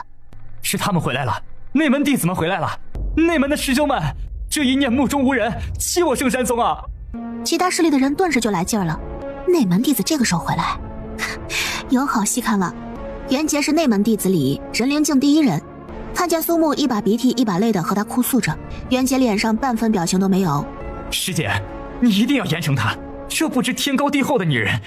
袁杰看了一眼一念，一念冷着眼盯着他。苏木还在兴致勃勃地说着：“师姐你叫苏木是吗？别再开口了，你再多说一个字，我都觉得圣山宗的脸都要被你丢光了。”话音落下，身后又传来了破风声，一道又一道身影落在了一念面前。他们身上的衣服不难看得出是圣山宗的衣服，而且每个人身上都多多少少带着些血腥气，那血散发着恶臭，竟然是修习师的血。这些人是去教训修习师了？袁杰一脚把苏木踹开，看向了那些外面弟子。你们可真了不起了，老娘带着你们内门的师兄师姐们出去，辛辛苦苦的杀那些修邪师傻帽，为圣山宗证明，1年都难得回来一次。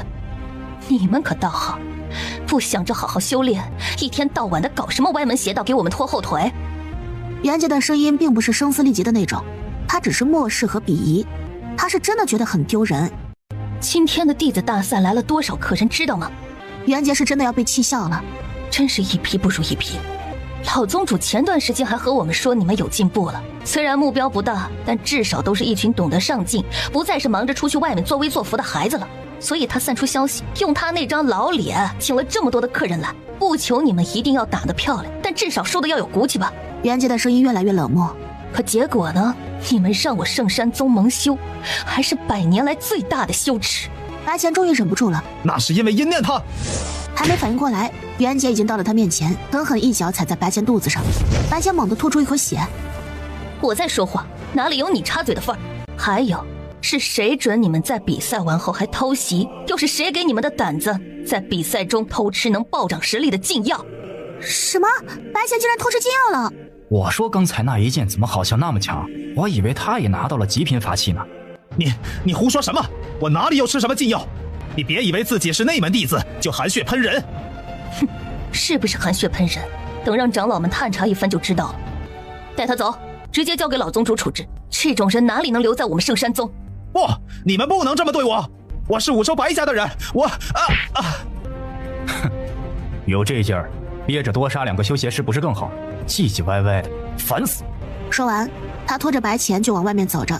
外门弟子看得浑身发抖。在圣山宗有一句话：内门外门，天地云泥。内门为天为云，外门是地是泥。一开始他们并不懂，因为他们很少看见内门弟子都留在宗门内的。可现在他们终于明白了。你就是阴念，来和我打一架，不算弟子赛，只是我单纯的看得上你这个人。要是对我胃口，你就是我朋友了。阴念从刚才那一刻起就一直是强撑着，天血里的精神力已经完全的干涸，身上的灵力也都被抽干了。他完全就是凭借一口气硬撑着，不让自己倒下。现在见事情解决了，内门弟子也不是那副不要脸的样子，他根本听不见袁杰说的到底是什么，眼前一黑，就直挺挺倒了下去。主人，徒弟，闺女，他们齐齐出声，但有个人最快。念念，小苗都没来得及施展自己的拿手大招呢，空气里的灵力全部开始暴动起来，破空之声不绝于耳。所有的修灵者都看见了让他们气得吐血的一幕。平常对他们很是抗拒的那些灵力团子，竟然都不用元心碎牵引，自己连滚带爬的就往一念身体里面钻。钻进去的时候还特别温柔的降低了速度，生怕一念会不舒服。这他娘的都是什么事儿啊？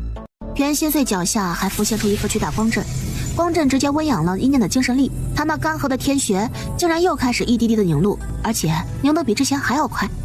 我说呢，就算再怎么精打细算的用灵气和精神力，这么一场千人赛下来，他也该吃不消了。我还以为这女人真的是不痛呢，看着眉毛都没动一根。说着损人的话，可实际上袁杰的眼中却满是赞赏。五州那些人都说女人不如男人能吃苦，顶天立地的还是男人，他呸，女人怎么就不行了？他比谁都拼，比谁都狠，所以由衷的从心底当中生出了一股敬佩和惺惺相惜的感觉。你带他去我们内门休息，那边有专门的疗养室，对他如今这种完全亏空的身子是有好处的，不然啊，怕是要损伤根基。袁心碎满脸冰冷，难得朝这个女人点了点头。带路。走回去的一路上，袁杰都在悄悄打量袁心碎，这个男人长得可真绝色呀。袁心碎感觉到他的目光，轻飘飘的转头看了他一眼，直接让袁杰这个在尸山堆里面摸爬滚打出来的人浑身起了一阵恶寒。他连忙收回目光，袁杰定了定神，再转过去时，却发现袁心碎又平静了下来。他正安静地看着怀里还在沉沉睡着的一念，他的念念皱紧眉头，看得出来很不舒服。可一念从小就很能忍痛，就算是对常人来说都要死过去一样的痛楚，也只是像一只小兽一样蜷缩起来，抵着袁心碎胸口，难耐的闷哼了2声。袁心碎看得心痛。念念，马上就能好了。这里就是疗养室，进。话都没说完，袁心碎都已经关上了疗养室的门。袁心碎先是弄了一个隔绝气息的屏障，然后才轻轻的在一念脑袋上一点。念念，你想吸收什么就吸收吧，魔元素也没关系，有我在。迷迷糊糊的一念听见了这句话，他终于忍不住放松了自己对身上魔元素的压制。呼啦啦的风声伴随着汹涌而起的狂欢着的魔元素一起涌入一念体内，他就像是一块不知疲倦的吸水海绵，不断的吸附对自己身体有益的东西。一念要晋级了。而此时，在离圣山宗很远的一处山头上，无数穿着各色袍子的人对着灰袍人跪了下去。见过老祖。灰袍人懒洋洋地支起眼皮儿。伤我弟子之人，我已经查到了，就是如今在圣山宗的阴面，也不只是阴面，我们修邪师一脉，如今遭到了各个家族宗派的追杀，已经到了退无可退的地步。灰袍人激动起来，声音难听的像是婴儿惨叫的声音掺杂于其中。我们也该让天一州热闹起来了。一念这一觉睡了3天3夜，一睁开他就发现自己干涸的精神力开始翻涌，精神力是不是变多了？还有，我怎么变成4星人灵境、4星人魔境了？一念甚至拍了拍自己脸颊，一低头就发现不对了，肚子上还躺着一个袁心碎。睡哪儿呢？袁心碎滚在了地上，他还处于半睡半醒的状态。念念，袁心碎困倦的声音都沙哑了。你做什么？你怎么睡我身上啊？我一直都睡你身上啊，我们一直都是这样的。一念忍不住抽了抽嘴角，难不成他说的是那段他变成尸体的日子？喂，我身上的精神力怎么回事啊？还有灵力和魔元素，你帮我的。一念一个问题接着一个问题。只要我在你身边，睡一觉都能好起来的。一念倒吸了一口凉气。元仙碎真的很气人，这话会让多少辛苦修炼的人吐血呀！比如说像他这样拿命去搏斗的人。一念忽然想起弟子赛的结果，哎，对了，是我赢了吧？你赢了，你能进去藏书阁了。他知道念念想做什么，一念满脸喜色，正开心着，外面忽然传来喊叫声：“一念，给我滚出来！”一念皱起眉头，袁仙碎脸色一寒就要出去。等等，我知道这个声音是谁的。他脸上露出一抹嘲讽的笑，是我的老熟人了，我自己去。一念走出去，果然看见帝后在那叫嚣着：“你！”他太激动了，都忘记这个贱种不知从哪儿结交到了这么多厉害的人，还一个两个都护着他，也不知道都被灌了什么迷魂汤了。白灵，你有事吗？你是那个无名贱种吧？你别以为我不知道你是谁，你骗得了别人，你骗得了我。他阴毒的目光看向了站在一念身边的娜娜，这是我女儿的血凤，这是我的灵兽，就算查契约关系，这也是我的灵兽。还有，一口一个贱种，你在说谁？就是，你想做什么？叶安也在这个时候从后面走了出来，老乞丐也过来了。白灵顿时压力大了起来，他盯着一念，不敢再骂他贱种了。我燕儿上次受伤到现在还没醒呢，明明你受伤比燕儿还要重，你是怎么醒过来的？哼，你要知道这个做什么？自然是一样的，你要去救我的燕儿。一念真的是要被这个人给逗笑了。师傅，袁顺顺，你们在外面等我一会儿，我和这位了不起的帝后要单独聊聊。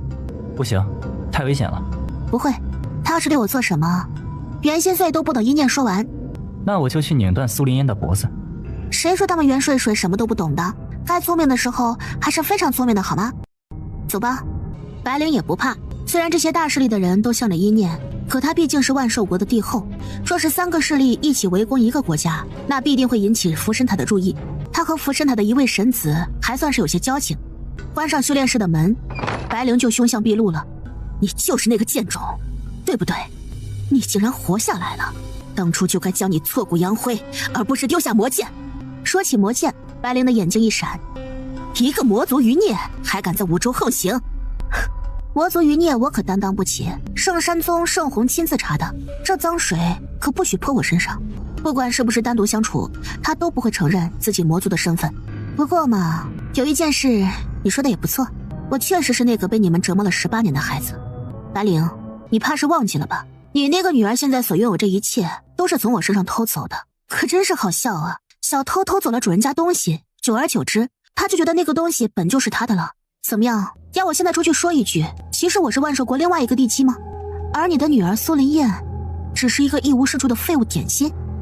他和白灵是可以互相牵制的，白灵害怕他说出他女儿的真实情况，而他不希望因为这母女2个暴露出他曾经跌下魔剑的事情，所以他和白灵就像是站在跳板的两端，互相保持一个诡异的平衡，而跳板的下面便是万丈悬崖。你终于承认了，哼，可真是祸害1000年，自古祸害多强大，多谢你的称赞。白灵，如果你够聪明，就该带着你的女儿彻底消失在我眼前，不然我真怕我哪天失控杀了你女儿，到时候你哭都没地方哭去了。你敢？白灵眯起眼睛，他也不是傻子，你不承认你是魔族余孽，我可清楚的知道，该是你忍气吞声的活下去，谁允许你这么和我呛声的？你个下贱东西！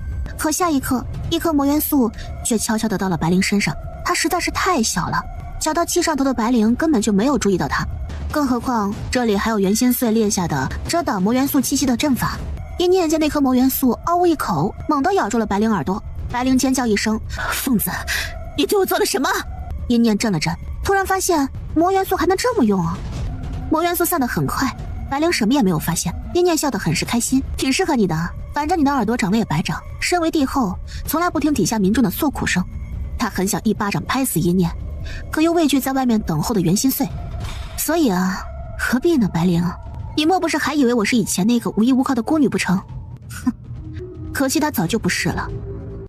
带着你的女儿滚出我的视线，这是我最后一次警告你。一念的声音很是平静，平静当中就让人浑身宛如抵着刀尖般惊悚。帝后咬着牙走了。叶安看了他一眼，念念，其实要解决他不难，是不难，但是会暴露我去过魔剑的身份。他若是要死了，必定不会让我好好活着。不着急，如今我们都在跳板上，但只要我在藏书阁找到破茧封印的方法，我就会踹他进万丈深渊了。对了，藏书阁，大啦，百变，我们走，去藏书阁。刻不容缓，他就是为了这个才来的圣山宗呢。你们先忙你们的去吧，我这边没事了。袁仙碎眼底一片冰冷，和叶安彼此对视了一眼，抬脚走了。叶安也冷嗤了一声，觊觎他干女儿的臭小子。嘿，老乞丐乐呵呵的，反正一日为师，终身为父。他和念念关系最铁了，他不怕。念念从这屋子里面冲出去之后，才发现圣山宗竟然大变样了。如今在圣山宗里面走动的，看他们的装束，竟然都是内门弟子。那外门弟子呢？哟，你醒了，我还以为你还要躺很久呢。不会的，我恢复的一向很快。我什么时候可以去藏书阁？随时，现在去。对，爽快，跟我走。一路上倒是碰到了好几个外门弟子，他们正在埋头苦练，而监督他们的正是内门弟子。不想被淘汰滚出圣山宗，就给老子玩命练，丢人玩意儿！你们这样的上去打修邪师那都是喂菜。见一念一直在看，我们内门弟子受了老宗主的命令，全部从外面回来了，准备助老宗主一起整顿整个宗门。圣红已经被老宗主罚了，和圣仙仙一块跪祠堂。袁杰对圣红全无好感，哪怕那是一位强者。这次的事情，抱歉了，从你过来开始，外门弟子就一直在为难你。为难？算不上，对我造成了难处才叫为难。他们那点程度还配不上。说得好，你真的太对我的胃口了。要不是我最近要留下在圣山宗帮忙，我一定带你上前线。在那里，你这样的一定能成长得飞快。前线？什么前线啊？袁杰脸色一顿，然后立刻闭嘴。没什么，你听错了。一念眯起眼睛，他不可能听错的。这些优秀的内门弟子，难不成还在和什么东西对战吗？反正一定不是修邪师。说是修邪师的话，没什么好不能说的。这里就是藏书阁了。一念顺着抬起头看去，下一刻却猛地一愣，在藏书阁的牌匾中间，竟然悬挂着一对黑色的魔族羽翼。那对翅膀是怎么回事啊？那个啊，是我们以前第一任宗主留下来的。这是灵兽的翅膀？不是，是魔族的翅膀。听说这是初代魔王的翅膀。至于怎么来到我们圣山宗的，长老们也没说。可能是当时那位初代魔王输给我们圣山宗的宗主了吧。初代魔王那就不是老妖婆的，可就算是初代，一念也是十分抵触的，因为他已经觉得自己是魔族的人，自己族人的翅膀就像是一件战利品一样被悬挂在外面，这令他心底涌出怒火。但他垂着头掩饰得很好。这东西挂着也没什么名头，反正魔族都被封印了，你能在里面待2天，能学多少就学多少。但是我告诉你啊，贪多嚼不烂，2天的时间能学一个灵术就是顶天了，你可不能太贪心，导致什么都没有学到啊。一念强迫自己将目光从那对翅膀上收回来。你为什么要提醒我？我不是说了吗？老子看你就是顺眼，我交朋友看眼缘，才不管你是不是圣山宗的人。他一口一个老子，行为举止也满是豪气。一念也不是不识好歹的人，多谢提醒。他迈进那层透明光罩的时候，底下的2个人都没有发现悬挂在上面的黑色羽翼颤动了一下，很轻微的颤动。但随着一念走进去，这份颤动也很快就停止了，重新归于平静。走进藏书阁，一念看见了2个守在里面看起来昏昏欲睡的老头。2个老头身上半点波动都没散发出来，但一念死死压制着自己身上的魔元素。这2个人实力不输给圣红，圣山宗果然是大宗，底蕴和实力都很高。你就是阴念，进去吧。一念朝2个人点了点头，直接从2人中间走了进去。一念走进藏书阁，才发现这里是一个巨大的空间，抬眼往上看，几乎看不到底，各种灵术奇谈和远古时期的记录，甚至灵兽百科全书都有。主人，好多啊！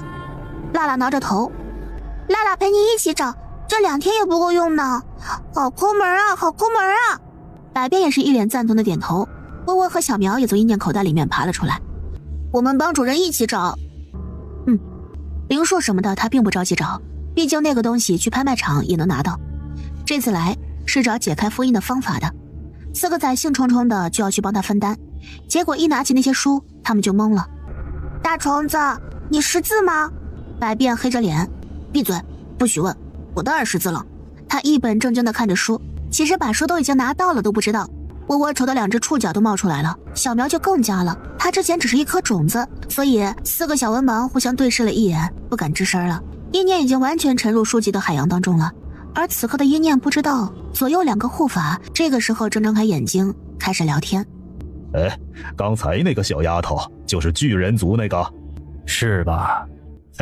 我当时就和老宗主说了，圣红不行，功利心太重，果真还得他顶着老骨头出来善后。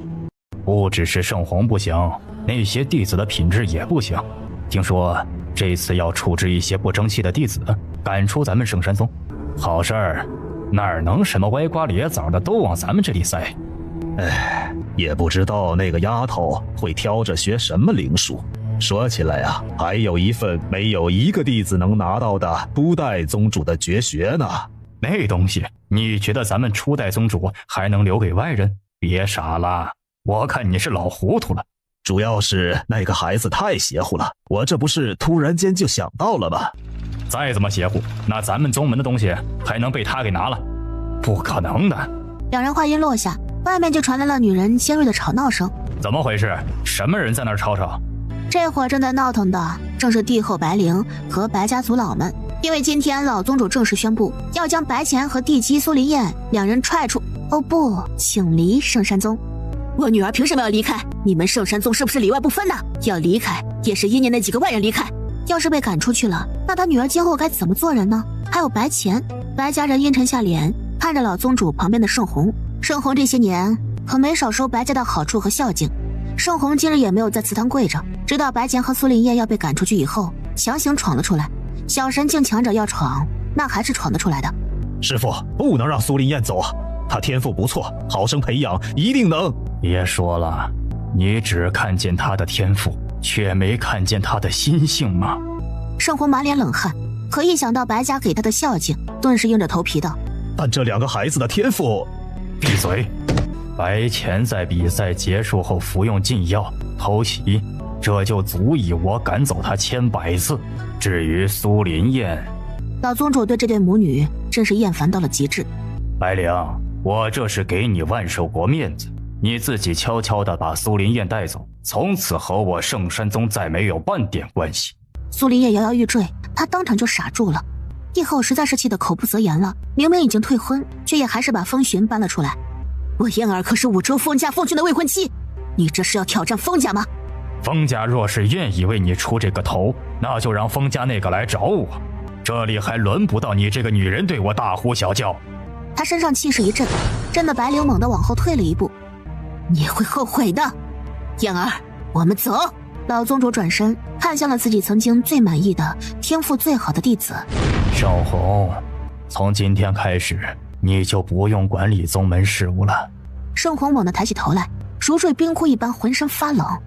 师父，你不能这么做，我为了这个宗门付出了所有啊，师父。可老宗主已经不想听他辩解了。这一刻老宗主甚至是感激一念的，要不是一念，他还不会出关，不出关也不知道这些年圣山宗竟然变成了如今的样子。看来一切冥冥之中已经注定好了。老宗主在心底叹了一口气，可他却没有看见被他抛在身后的圣红盯着他的背影，眼中流出了刻骨的屈辱恨意。一念不知道自己还收获了一波老宗主的感谢，他正找得焦头烂额，没有关于封印的资料，只有2天时间。一念不自觉的就开始着急了，书太多了，恐怕再有10个我2天之内也找不完呀。可如今除了努力寻找，也没有别的办法了，继续吧。可就在这时，他感觉到自己的空间法器里面有个东西一直在跳啊跳的。什么东西啊？一念下意识的把那黑乎乎的东西从空间里面掏出来。这不是我当时和老妖婆对打的时候从他背后翅膀上咬下的一根羽毛吗？可也就是羽毛从空间里面出来那一刻，外面悬挂的那对翅膀也猛地震颤起来。不对，应该说整个藏书阁都开始震颤起来。这是初代的气息，真是咱们初代宗主的气息啊！2个护法一改之前懒洋洋的样子。刚才谁进去了来着？哎呀，是银面呐！我去请老宗主。刚才有人进去了，是哪个弟子？你们说咱们初代会给那位弟子什么东西？他很激动，多久了？自开宗以来就没有一个弟子有这个本事得到初代宗主的青睐。今天就进去了1个人，那个人，叫做阴面。你说谁？老宗主脸上的表情从困惑到惊悚，再到后面的面如死灰。是阴面，就是你允许他进来参赛，结果人家赢了，来就来了，还把咱们初代给拱出来的那个阴面。老宗主一口气哽在胸口，差点双腿一蹬，就这么背过气去了。不，或许初代见到阴念之后不会给他也说不定，他毕竟不是咱们圣山宗的弟子啊。右护法的下一句话直接把绝望的老宗主又重新抓了回来。对，初代他一定不会那么糊涂的。而此刻再次闹得圣山宗天翻地覆的阴念却陷入了一阵无法言说的难过眩晕之中。一个巨大虚无的空间出现了，百变他们都没有被带进来。那双悬挂在外面的黑色翅膀浮现在这虚无空间的上方，黑色的羽翼看着非常漂亮，像是一件完整的艺术品。就在阴念看痴的时候，身后忽然传来一道笑声。好看吗？好看吗？阴念满眼警惕，面前多了一个看起来桀骜俊秀的中年男人。男人一招手，那黑色羽翼就落到了他手上。他仔细地抚摸着，眼睛里的温柔情意让阴念起了一身的鸡皮疙瘩。你是谁？这里可是圣山宗的藏书阁，你和魔族就有什么关系？说什么魔族？你自己不也是魔族人？阴念猛地一惊，这可是他最大的秘密。别藏了，把你藏在手里的东西拿出来。如若你身上没有魔族王的信物，你进不了这个空间，也看不见我留下的最后一缕残魂。残魂？男人的目光扫过阴念。灵魔一体，倒是个好苗子呀。阴念抿了抿唇，想了想，还是冲他做了一个晚辈礼。前辈，不知道您和魔族的关系是？这人的残魂出现在圣山宗，那必定是圣山宗以前的某位宗主强者。但是他既然知道自己是魔族人，脸上也没有什么敌对之意，甚至连触发他这道残魂的契机都是魔族王的信物。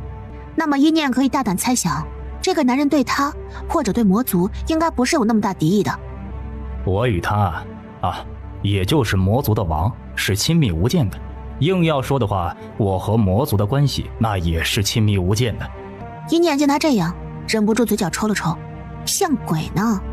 怎么，你不信？你当我说的是空话？男人的眼睛危险地眯了起来，周围的空间顿时扭曲起来。阴念甚至感觉脚下踩着的虚空在翻滚，他勉强平复下呼吸。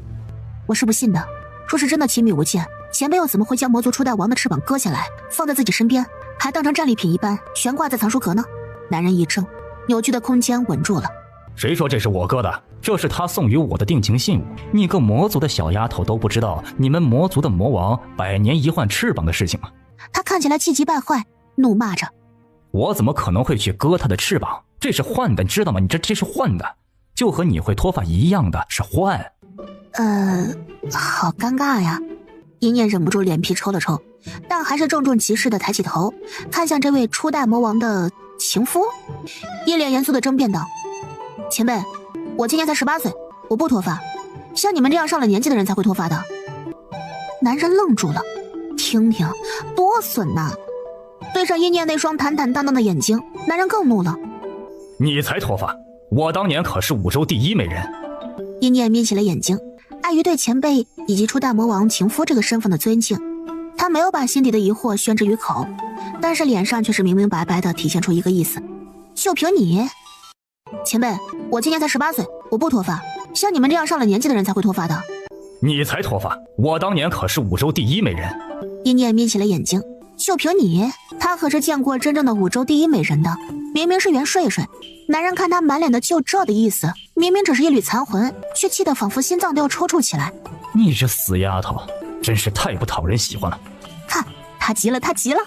前辈，那您既然留了残魂，必定是有事情的吧？是有什么东西要给我吗？没有。阴念眼中的星芒没了，恢复了一开始那张死人脸。哦，那您现在可以消散于天地间了吗？我呢，只在这里待2天，我还有东西要找，我挺忙的。他家初代魔王这是什么眼光呢？还把自己脱下来的翅膀给了这个男人，这其实不是魔王给的，是他偷的吧？男人的身形都气得开始波动起来了。阴念走了没2步，脑袋上就被2本东西给砸了，砸得他往前一个踉跄。一本是叫做圈式的成长型灵术，还有一本是叫做画师的成长型灵术。这2个灵术是我的2大成名绝技。这个都要给我？可能您不知道，我不是你们圣山宗弟子。我看着很傻吗？我能不知道你不是圣山宗的弟子啊？不是看着傻，是本来就傻吧。男人虽然很想就着阴念狠狠地教训一通，让他知道自己是不脱发的，但是由于剩下的时间不多了，只能飞快地说着：这是我对他的承诺，有朝一日若是魔族有后人能来我圣山宗做客，被后来的魔王应允的，拿到信物的第一人就能进来拿走我的绝学。阴念捧起这2本书，虽然满脑子都是有便宜不占王八蛋，但是阴念想到那位老宗主对自己也算是多有照顾，还是皱眉说着：这个需要我拿出去和圣山宗弟子们共享是吗？你是猪脑子吗？都说了是绝学，你知道什么是绝学吗？就是只给你不给旁人，而且这也只够你自己看一次的。我自然是有留给圣山宗的东西，只是宗门是宗门，我是我个人，这是我个人答应给出去的，也是我对他的承诺。他再一次提到了承诺，阴念也不知道魔族那位是给他灌了什么迷魂汤了，绝学传魔族后人都不传给自己宗门的。见阴念一脸的想不通，男人也不想过多解释，索性还有些时间，他抱着自己的爱翅盘腿坐了下来。死丫头，你叫什么呀？得了人家2本绝学，阴念也不好不热情了。啊，阴念。阴念？男人却一愣。你母亲是谁？叫什么名字？生母已故，赐我性命的母亲叫做阴女，是魔族如今的王。这便是我从我阿娘身上我阿娘疼惜我，赐予我的羽毛，我也是靠着这个才能进来的。他急不可耐地招手一挥，那羽毛就落在了他手上，和他抱着的那对羽翼的羽毛一般无二。他脑海顿时一片眩晕，当年魔族和五洲关系势如水火之后，他便不要他了。要与自己决裂之时，那一抹苍凉的笑还在他眼前。阿满，我最后提一个要求吧，就算魔族和五洲决裂了，说是以后我让持着我信物的魔族孩子进来，你一定要把绝学传给他，就只能传给他一个。你把我送你的翅膀悬挂于藏书阁上，会感应到信物的，就当是我最后的一个请求了。男人的眼底开始逐渐的发红，在他与他最情浓之时，他也曾笑着问过：你喜欢孩子吗？他自来散漫潇洒惯了，我不喜欢，孩子吵闹得很，但是你要是喜欢的话，我也不是不能要一个。当时他还很年轻，便毫无顾忌的道：那若是生出来是个儿子，随我姓的话就叫阴男，若是个女儿就叫阴女。他还记得当时他那嫌弃又生动的表情。阴满，你能不能好好读点书啊？阴男阴女，也亏你说得出啊。阴女，这男人猛地捂住了自己的心口。他与自己决裂之时，已经有了他们的孩子了。信物自然是没有的，只是当时的他知道，自己的孩子一定会有着和自己一样的美丽双翼。为什么要把他的双翼悬挂在藏书阁上？那便是他们女儿阴女的通行证。我不该上那一次的战场的，我该去找你。他本来是想着等战场归来，他就把圣山宗交给别人打理。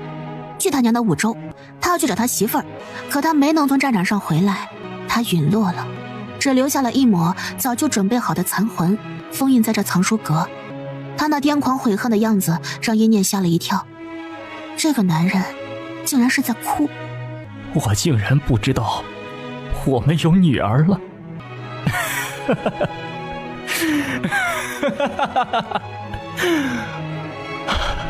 我们有女儿啊！你还好吗？男人却猛地抬起头来。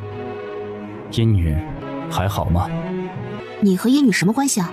男人却没有回答他。你不是阴女的亲女儿，那就是说你是他认的女儿。阴念隐约能感觉到这个男人看着自己的眼神有些不一样了，多了一点天然的亲近随意。我不是阿娘亲生的，是阿娘对我有救命之恩，赐我名字，让我重生。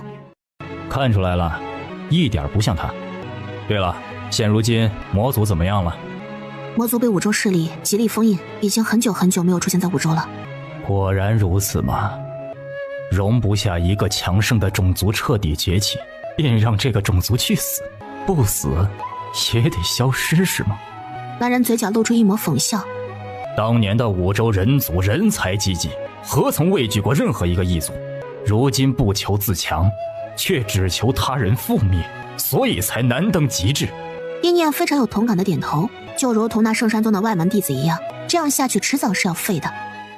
我是一个死了千年万年，尸骨都腐烂入大地的人，本不该再管如今5州天下的事情，但千不该万不该，我在意的人被那些人封印进去了。他的女儿，他和他相爱时孕育出的骨血，他那个至死都不知也未曾抱过一次的女儿，如今竟然被封印在暗无天日的地方，他不允许，也不能容忍。小丫头，你应当是不知道这里有我的存在的，但这一切都仿佛冥冥之中自有注定一般。让我猜猜你来这里是做什么的？你是来找破解封印之法的，对吗？一念的眼头一缩，但想到这个人可能是友军，前辈知道怎么破解吗？男人弯了弯唇，眼底依然是满眼悲凉。他随手一指，一念眼看着虚无的空间尽数崩裂开来，他回到了藏书阁内部，辣辣他们一拥而上。主人，你去哪儿了？急死辣辣了！百变满眼警惕地看着对面突然出现的这缕残魂。你是谁？男人瞥了一眼这4个小家伙，毛都没长齐的几个小崽子。百变顿时脸色一沉，不等百变说话，男人就朝上面招了招手。你自己找的话，别说2日，便是找上20年，你也看不完这里所有的书，自然也找不到这本。一本金色书籍就到了一念面前。这法能破世上所有封印。世上所有？白头山的封印，魔族的封印。一念不知道袁心碎到底有多强，但他说过这只是他1/10的实力，可想而知，若是封印打开，将里面的实力全部都拿出来，到底什么境界他也不知道，但绝对不止大神境。大神境之上又是什么境界呢？这个一念不知道。不过也别急着高兴，虽然能解开所有的封印，却几乎是不可能完成的东西，因为需要凑齐无数至宝，其中有一些至宝已经消失在5州了，只存在于传说中，你可能穷其一生都无法找到。你还要试吗？传说都是有迹可循的，只要能解开，我就不会放弃。只要能解开，我就不会放弃。我要是会放弃，也就不会这么费尽心机的过来这边的藏书阁了。男人认真的看着一念，仿佛是在透过他的模样描绘自己女儿的性格。他女儿会有几分像他呢？前辈，您是我阿娘的父亲吗？你倒是脑子转得快。我闺女是魔体还是灵体？魔体。男人一脸失望，闺女儿不能学自己的绝技了，却又不知道想到什么，又高兴起来。魔体也好，像她肯定很厉害。一念在想，叶女士肯定不知道自己爹地的事情的，估摸着是她那外祖母一见女儿是魔体，女儿对5州人族又满是仇恨，也就没说这事儿，也或者是来不及说。男人又转而盯着一念，那你学，赶紧的，我马上就要消散了，还能在消散之前指点指点你。你就不能不消散吗？我是残魂，又不是完整的灵魂，除非能拿得出魔族的养魂玉，那可是魔族的镇族之宝，能让你个小丫头带出来？话戛然而止，一念从兜里掏出了一块黑色的玉，这玉看起来一点光泽都没有，可阴满的眼睛却瞪大了。养魂玉，还真是啊，难怪大嬷们说是我人没了，魂可以躲进去养一养。那你进来呗，我带你去找我阿娘。男人的身体化成了一道青烟，直接钻进那狱中。前辈。叫什么前辈？叫我外祖父。我带你出去见阿娘。不急，我现在没脸见他。他甚至都不知道有这个孩子，孩子受苦受难的时候，他都没能陪在他身边，他满心的羞愧，也害怕与他相见。干什么，反正我一时半会儿消散不了了，闺女迟早能见到。你赶紧的修炼我给你的灵术，我会陪着你去找那些破解封印的东西，等找到了，我才有脸去见他。他如今能肯定燕女一定是阴满的种，这一脉相承的别扭脾气和爱骂他的习惯真的是一模一样。既然外祖父自己都这样说了，他就打开了圈身那本灵术，盘腿坐下来准备学习修炼，而那个破解封印的典籍则是被他藏进了空间里面。你2个一起学，这2套灵术是一块儿发招的。圈式是我研究出来的辅助类的灵术，你可以自身灵力圈出一块独属于你自己的地界，在这块地界中，你的速度、力量会增幅，而对方的速度、力量则会虚弱。一开始这地界可能只有1米，但是随着你的实力增加，地界会扩大，所以你第一次修炼就要努力将地界扩到最大，这样对你以后的修炼也有好处。化尸是主攻性的灵术，对你身上灵力的要求非常高，但同时攻击力会非常小。你可知道它是用什么来攻击的？什么？雪、雨、风、阳光。一念猛地睁开眼睛，你说抽取自然力来攻击？一念是结结实实震惊了，而且越到后面可以抽取的自然元素就更加常见。是，而且起初的雪和雨若是没有，你可以利用招水术和凝血术来创造，这2个小灵术随处可见。这2个的确是烂大街的，新手用来练手的。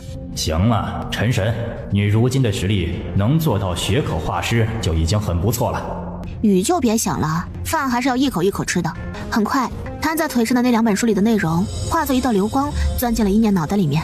而那2本书直接化成了一把青灰，真如一满所说的那样，是一次性的。就在一念沉入学习的时候，外面的老宗主他们也都抓心挠肝的等着。怎么还不出来呀？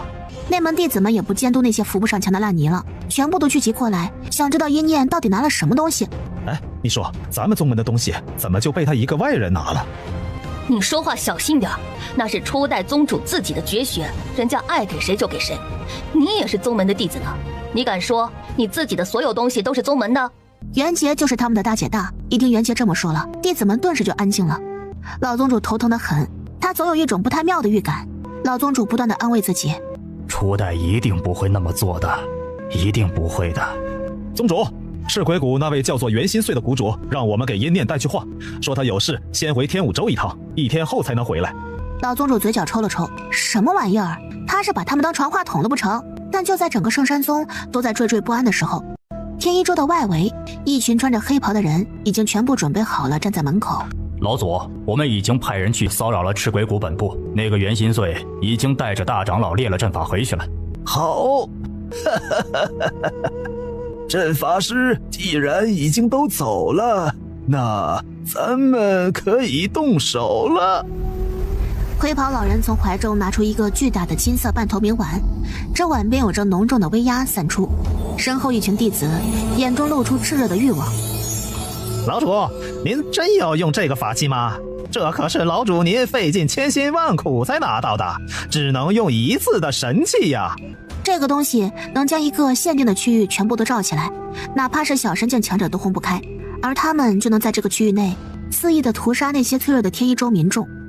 他也不光是为了自己那个死去的弟子，这段时间圣山宗和那些家族的人一直在追杀他们这一脉的修邪师，本就已经到了忍无可忍的地步。老祖，我们已经打探过了，阵法师们都不在，只有一个圣山宗的老怪物需要咱们多加警惕，其他的那些小神境强者不算特别强大，几位小祖都可以对付。修邪师里面也是有等级的，小祖便已经是小神境了，而这个老头显然是小神境里面的巅峰强者。灰袍老头冷笑了一声，下一刻，只见那小碗在顷刻之间膨胀变大，轰的一声，这碗扣住了整个天一州的范围。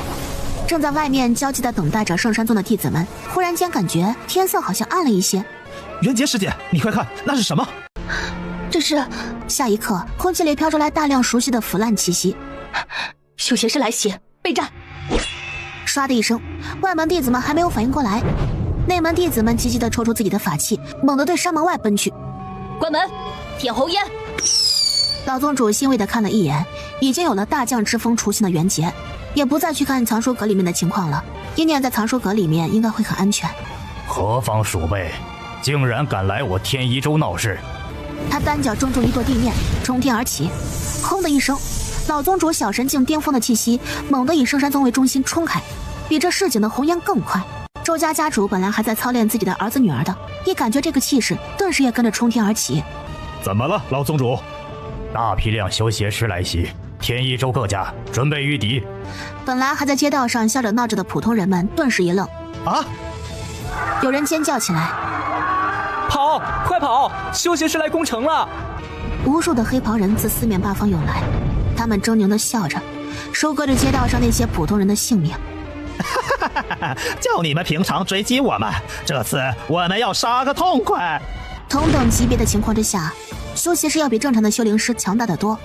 老宗主看着这一幕，双眼赤红，马上就要冲下去将那些修邪师斩杀，可灰袍老人就直直冲了过来，两人在空中直接交战上百招，打出了惊天动地的爆破声。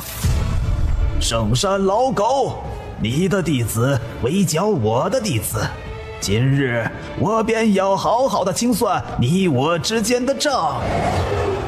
那老头身上竟然密密麻麻长了无数扭曲狰狞的脸，一张张脸都是极尽痛苦的样子。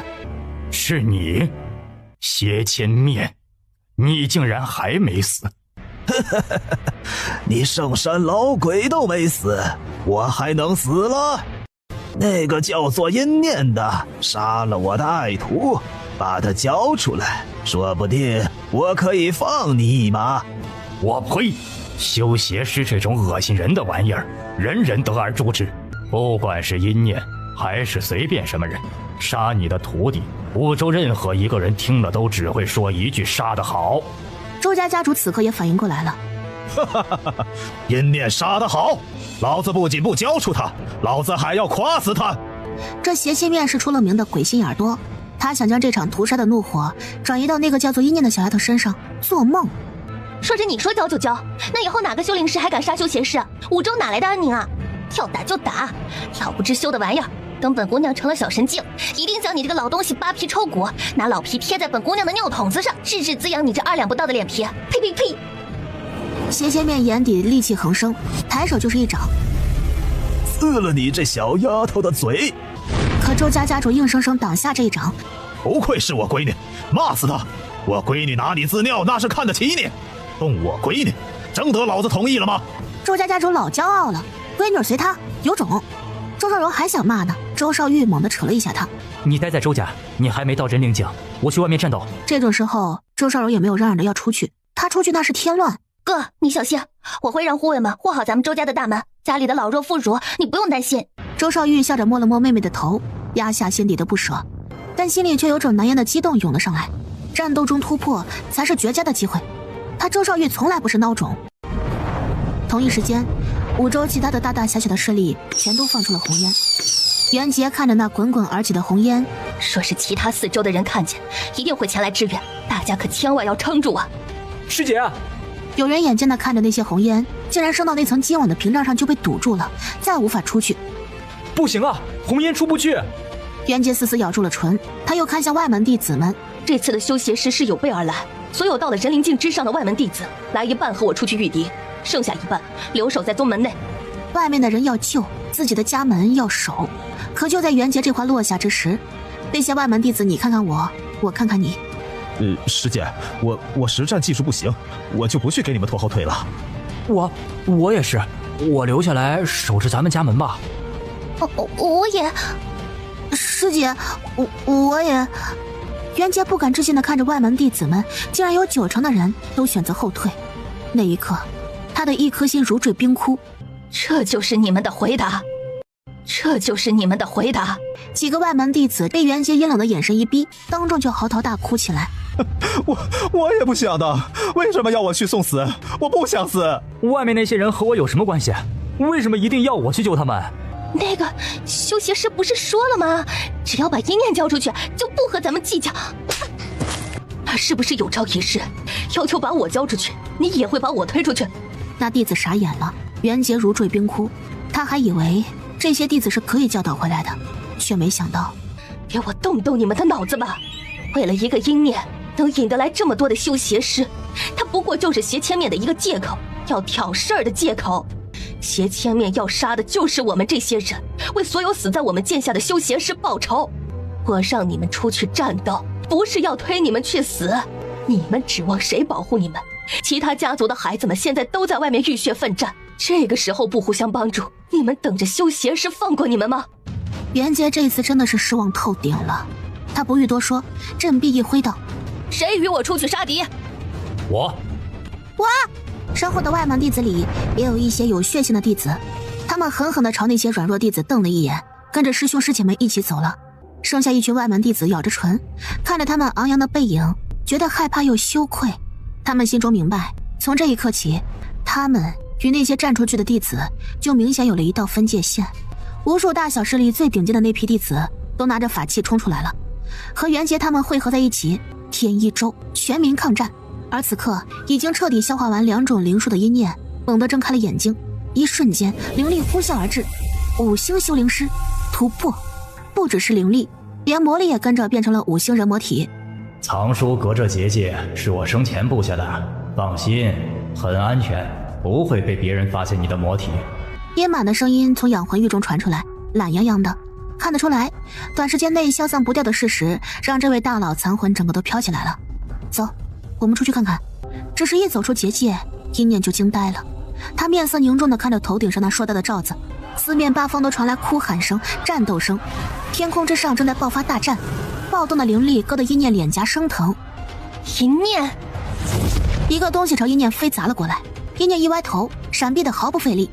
转过身，是一群圣山宗外门弟子们红着眼睛怒视他。都怪你！这些弟子和疯了一样。是你把这些修邪师引过来的，你滚出去，滚出我们圣山宗！你该跪下向我们谢罪，向那些为你而死的人谢罪。修邪师攻城了，修邪师攻城了。是啊，都是因为你攻城的。他们害怕的肌肉抽搐着，阴念甚至能看见他们两股战战，像是要失禁了。因为你杀了修邪师老祖的弟子，是你该以死谢罪，你去死！你这种人渣败类，你怎么好意思？你快走出去，让老祖息怒，不要再牵连无辜了。不知道的还以为他们是那邪切面的徒儿，不是圣山宗的弟子呢。阴满在狱里养着都快气死了，他的声音只在阴念脑海当中炸响。混账！圣山宗的弟子竟然如此混账，这宗门倒不如不要的更好。这都什么软脚虾弟子，垃圾也敢往圣山宗里收！修邪师这个玩意儿，即便是在远古时期，那也是人人喊打的，没听说过杀了修邪师还要把那人推出去的。我阴念从未滥杀无辜，死在我手上的也都是该死之人。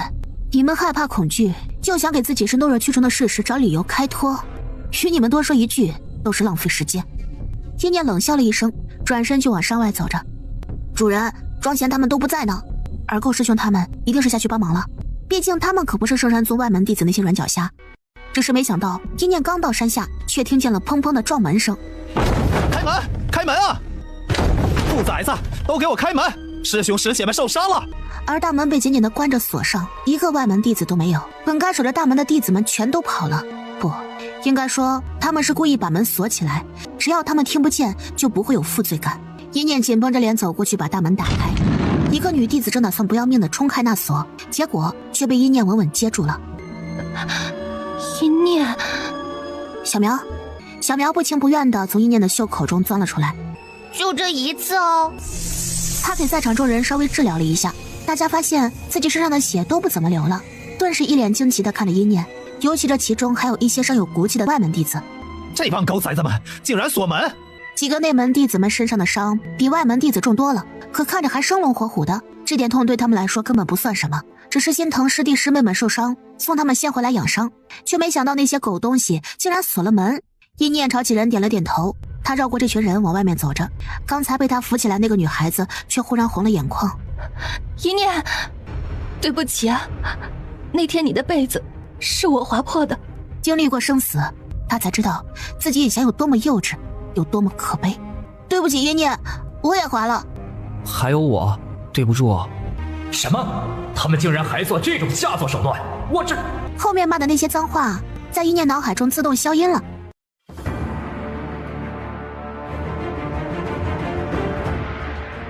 很沉吧，我帮你一起。你可不能偷吃，这些都是送给那些受了轻伤的伤患。放心吧，我会动一口的。同时手腕轻轻一翻，一颗老毒物特制的毒药就融进了那大桶鲜红的精血当中。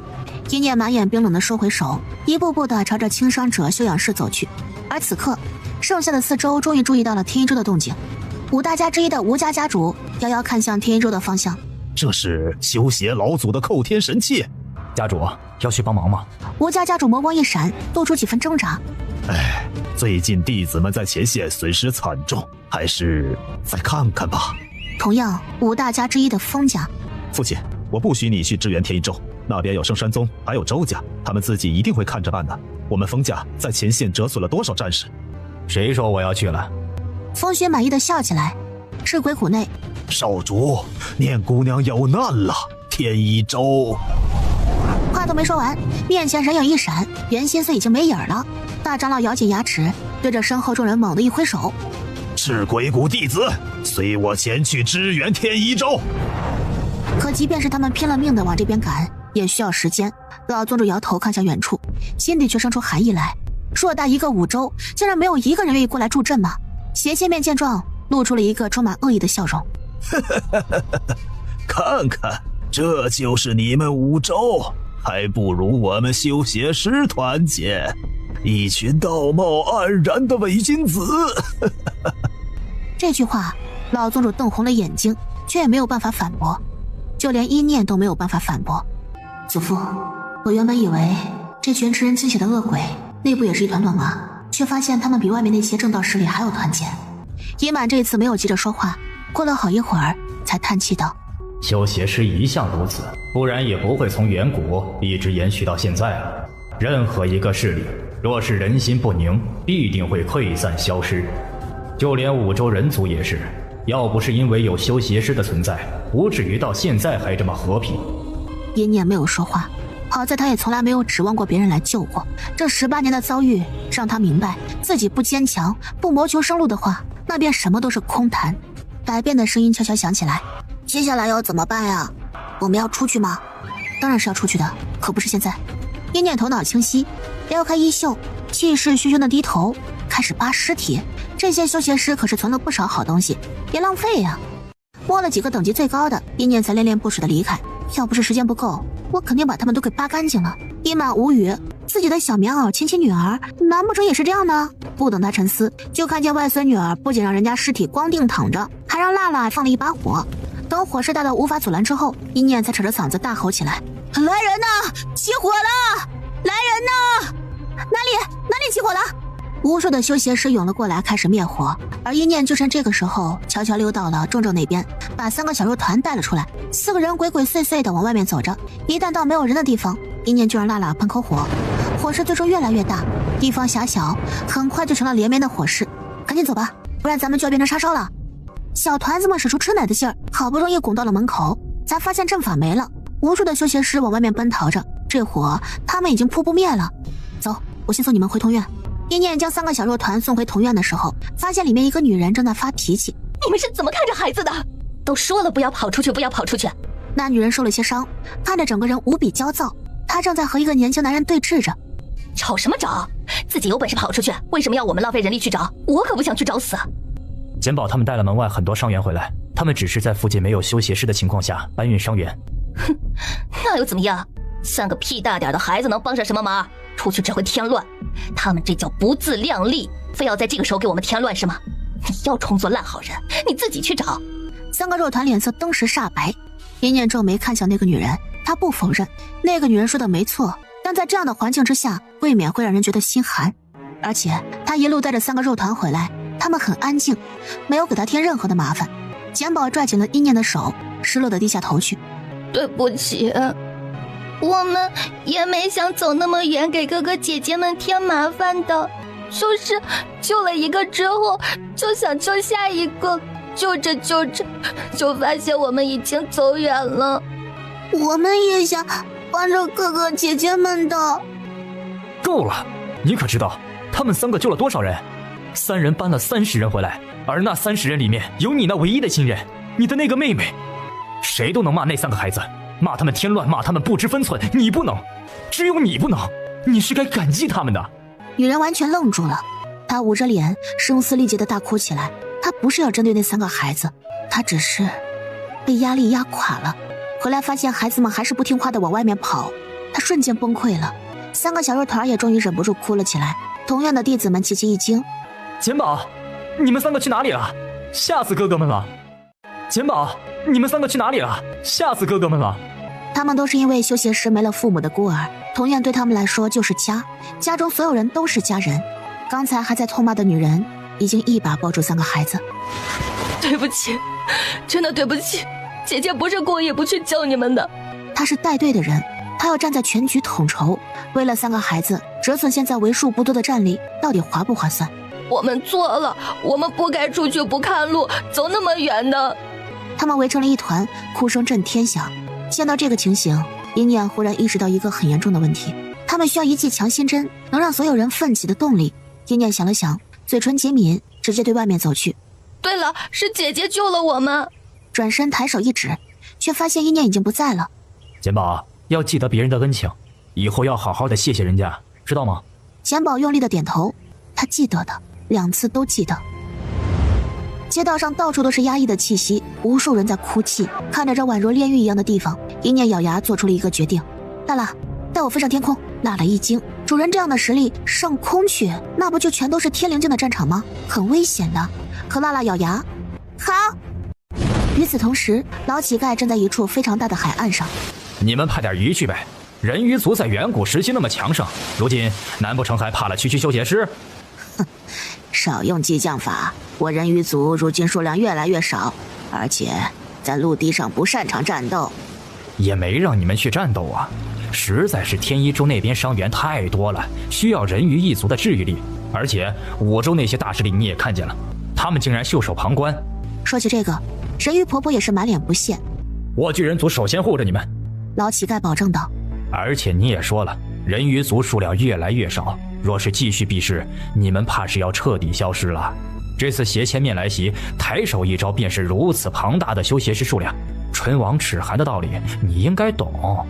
人鱼婆婆一双幽蓝色的眼睛盯着老乞丐，还没出声，一道清灵的声音在身后响了起来：婆婆，绵绵愿意带着一部分的族人前去相助。你胡闹，绵绵不可以去，我待在族中被人护着，何时才能成长为独当一面的人鱼呢？但是这位前辈，我有一个要求。你说。我曾在水面上一次偶然的机会看见赤鬼谷谷主途经此地。于绵绵脸上浮现出一抹红霞，说是我鱼人族出战，可否让赤鬼谷的谷主做绵绵的夫婿？说是我鱼人族出战，可否让赤鬼谷的谷主做绵绵的夫婿？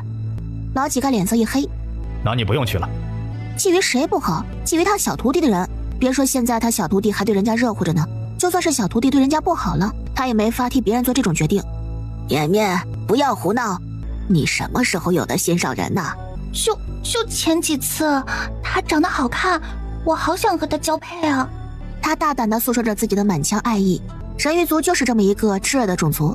老乞丐忍不住抽了抽嘴角，想到了袁心碎那个人在小徒弟没在之后的那些凌厉的手段，发自内心的建议着：我劝你啊，早点打消这个念头。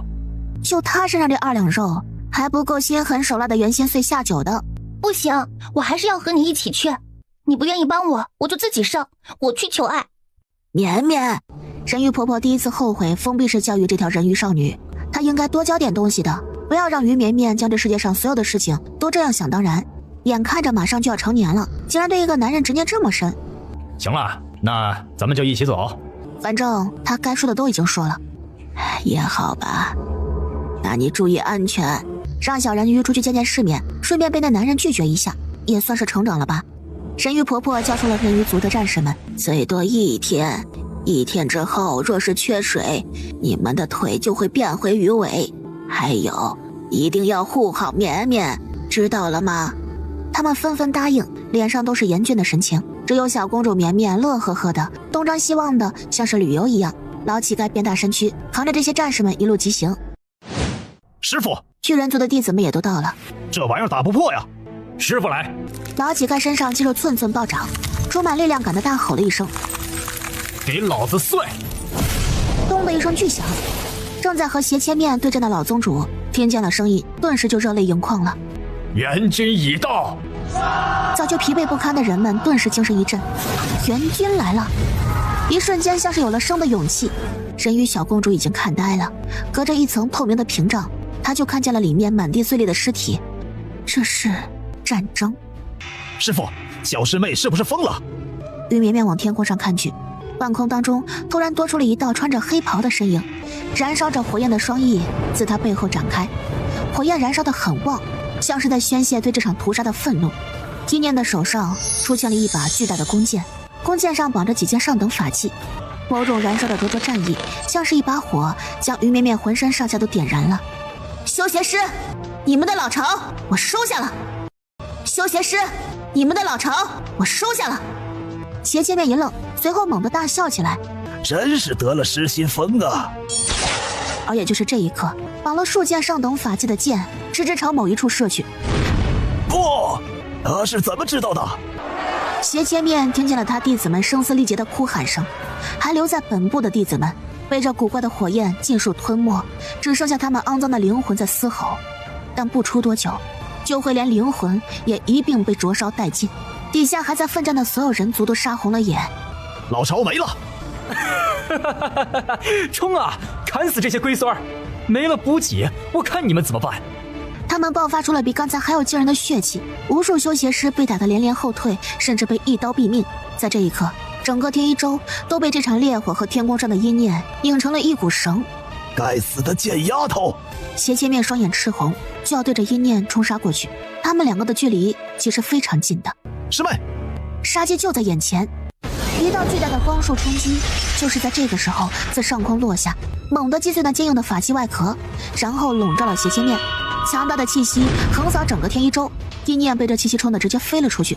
大佬费了吃奶的劲儿，才把人抓住，没让阴念从天空上跌落下去。光束中间，阴念看见了一道熟悉的身影，袁心碎到了。你在对谁动手？他要把他身上的肉一片片的割下来。斜切面的惨叫声从那光束中传来，他的肉身在迅速的消融，袁心碎的双眼都已经成了幽暗的黑色，漆黑的让人头皮发麻。大长老出现于他身边，念姑娘，和我走。少说给自己使用了加持阵法，那个副作用太大，我们先避开。阴念一边跑，一边忍不住回头去看袁心碎。大长老说副作用大，但是阴念却没有从他脸上看出半分的痛苦。他像是一个高高在上的主宰者，审判面前所有人的罪孽。他做的得心应手，好像这本就是他该做的。被拦在外面的人都冲了进来，这才是真的援军来了。斜切面忍着被挖住的剧痛，退。而袁心碎抬手就是一个阻拦大阵，将所有人都困住了。退哪儿去？来，继续。底下的人也早已杀疯了，一个都不许跑！想跑？天一州不是你们想来就来，想跑就跑的。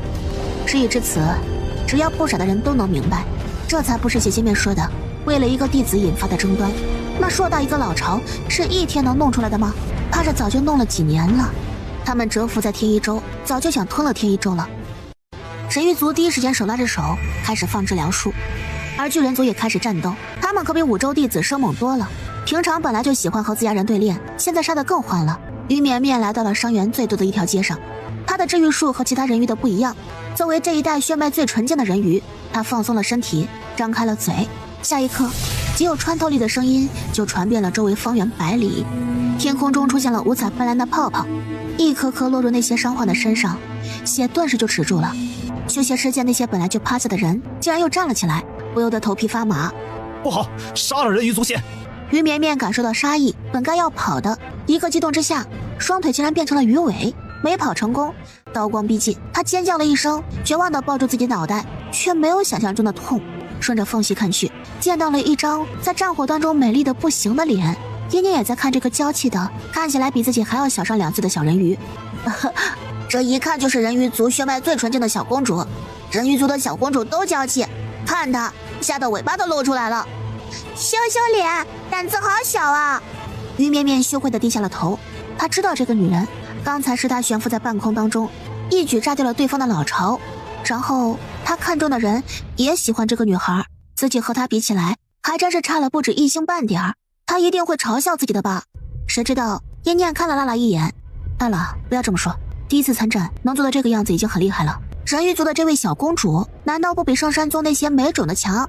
阴念看了一眼冲过来的修邪师们，一把将于绵绵从地上提溜起来。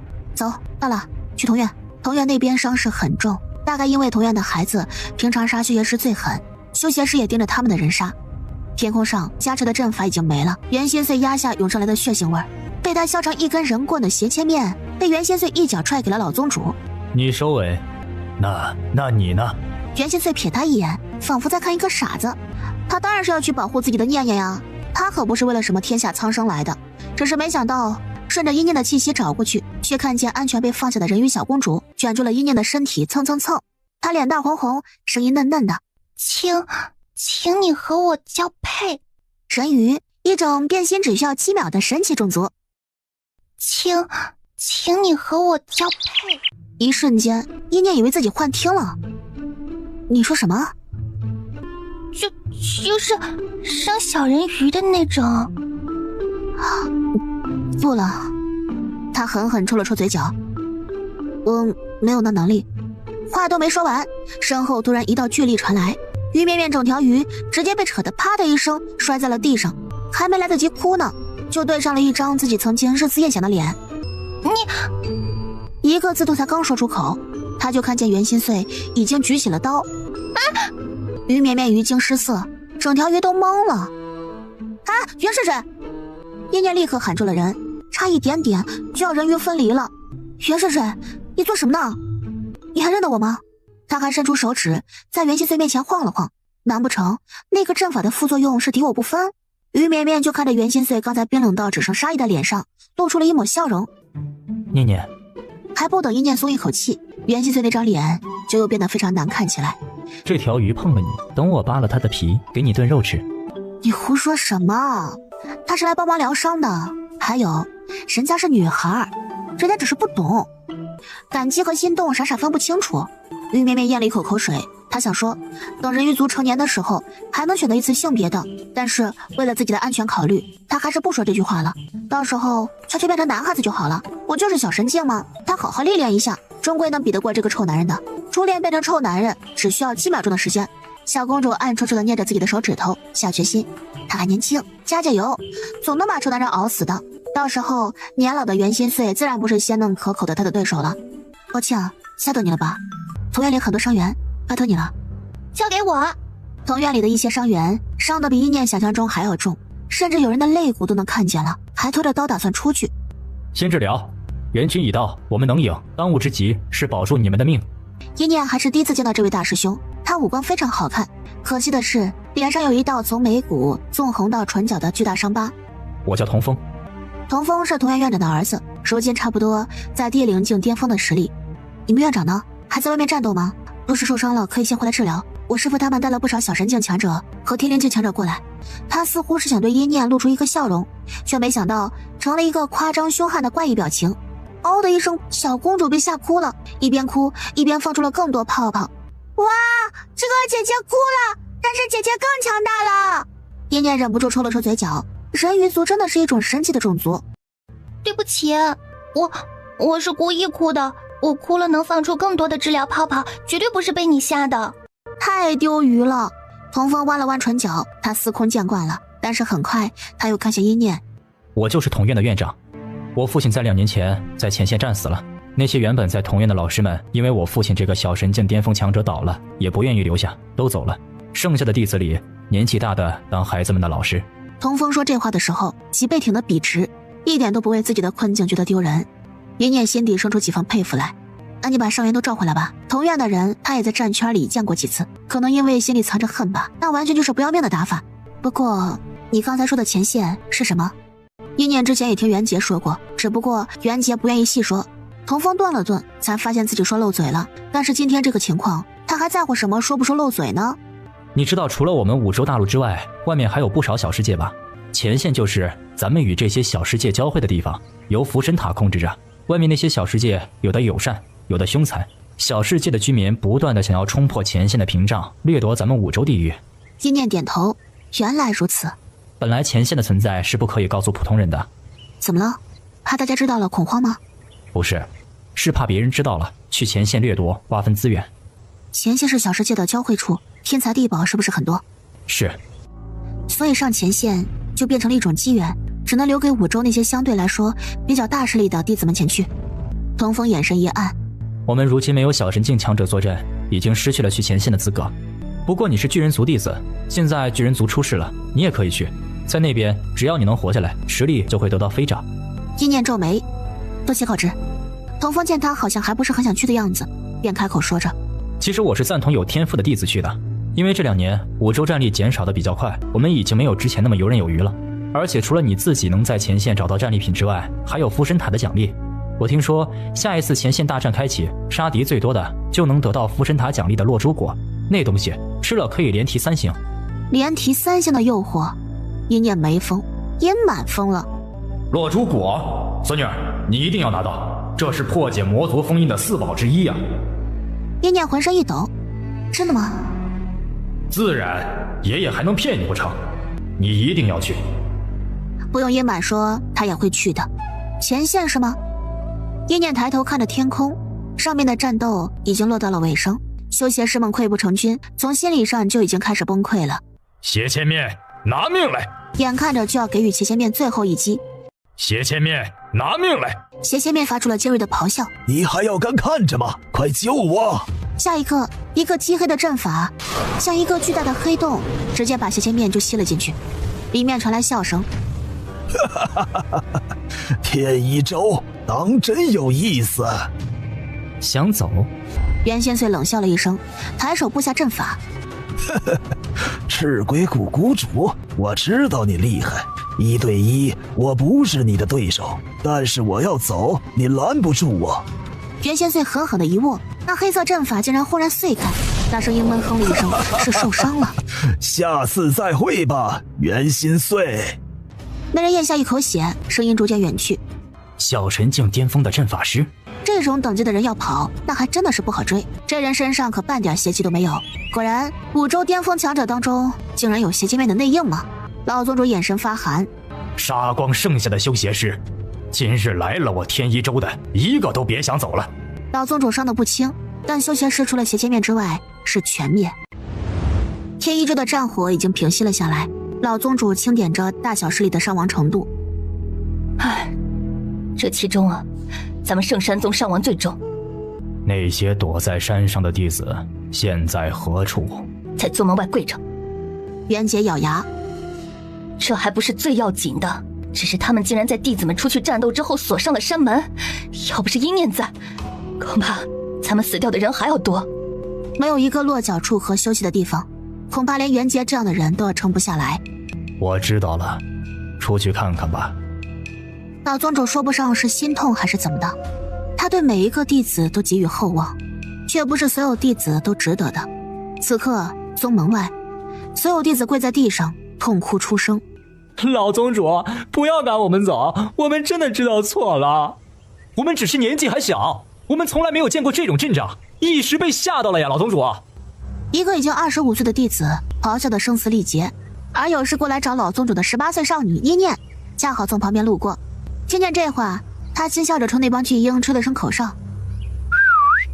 来，年纪还小的宝宝们，给姑奶奶让个路吧。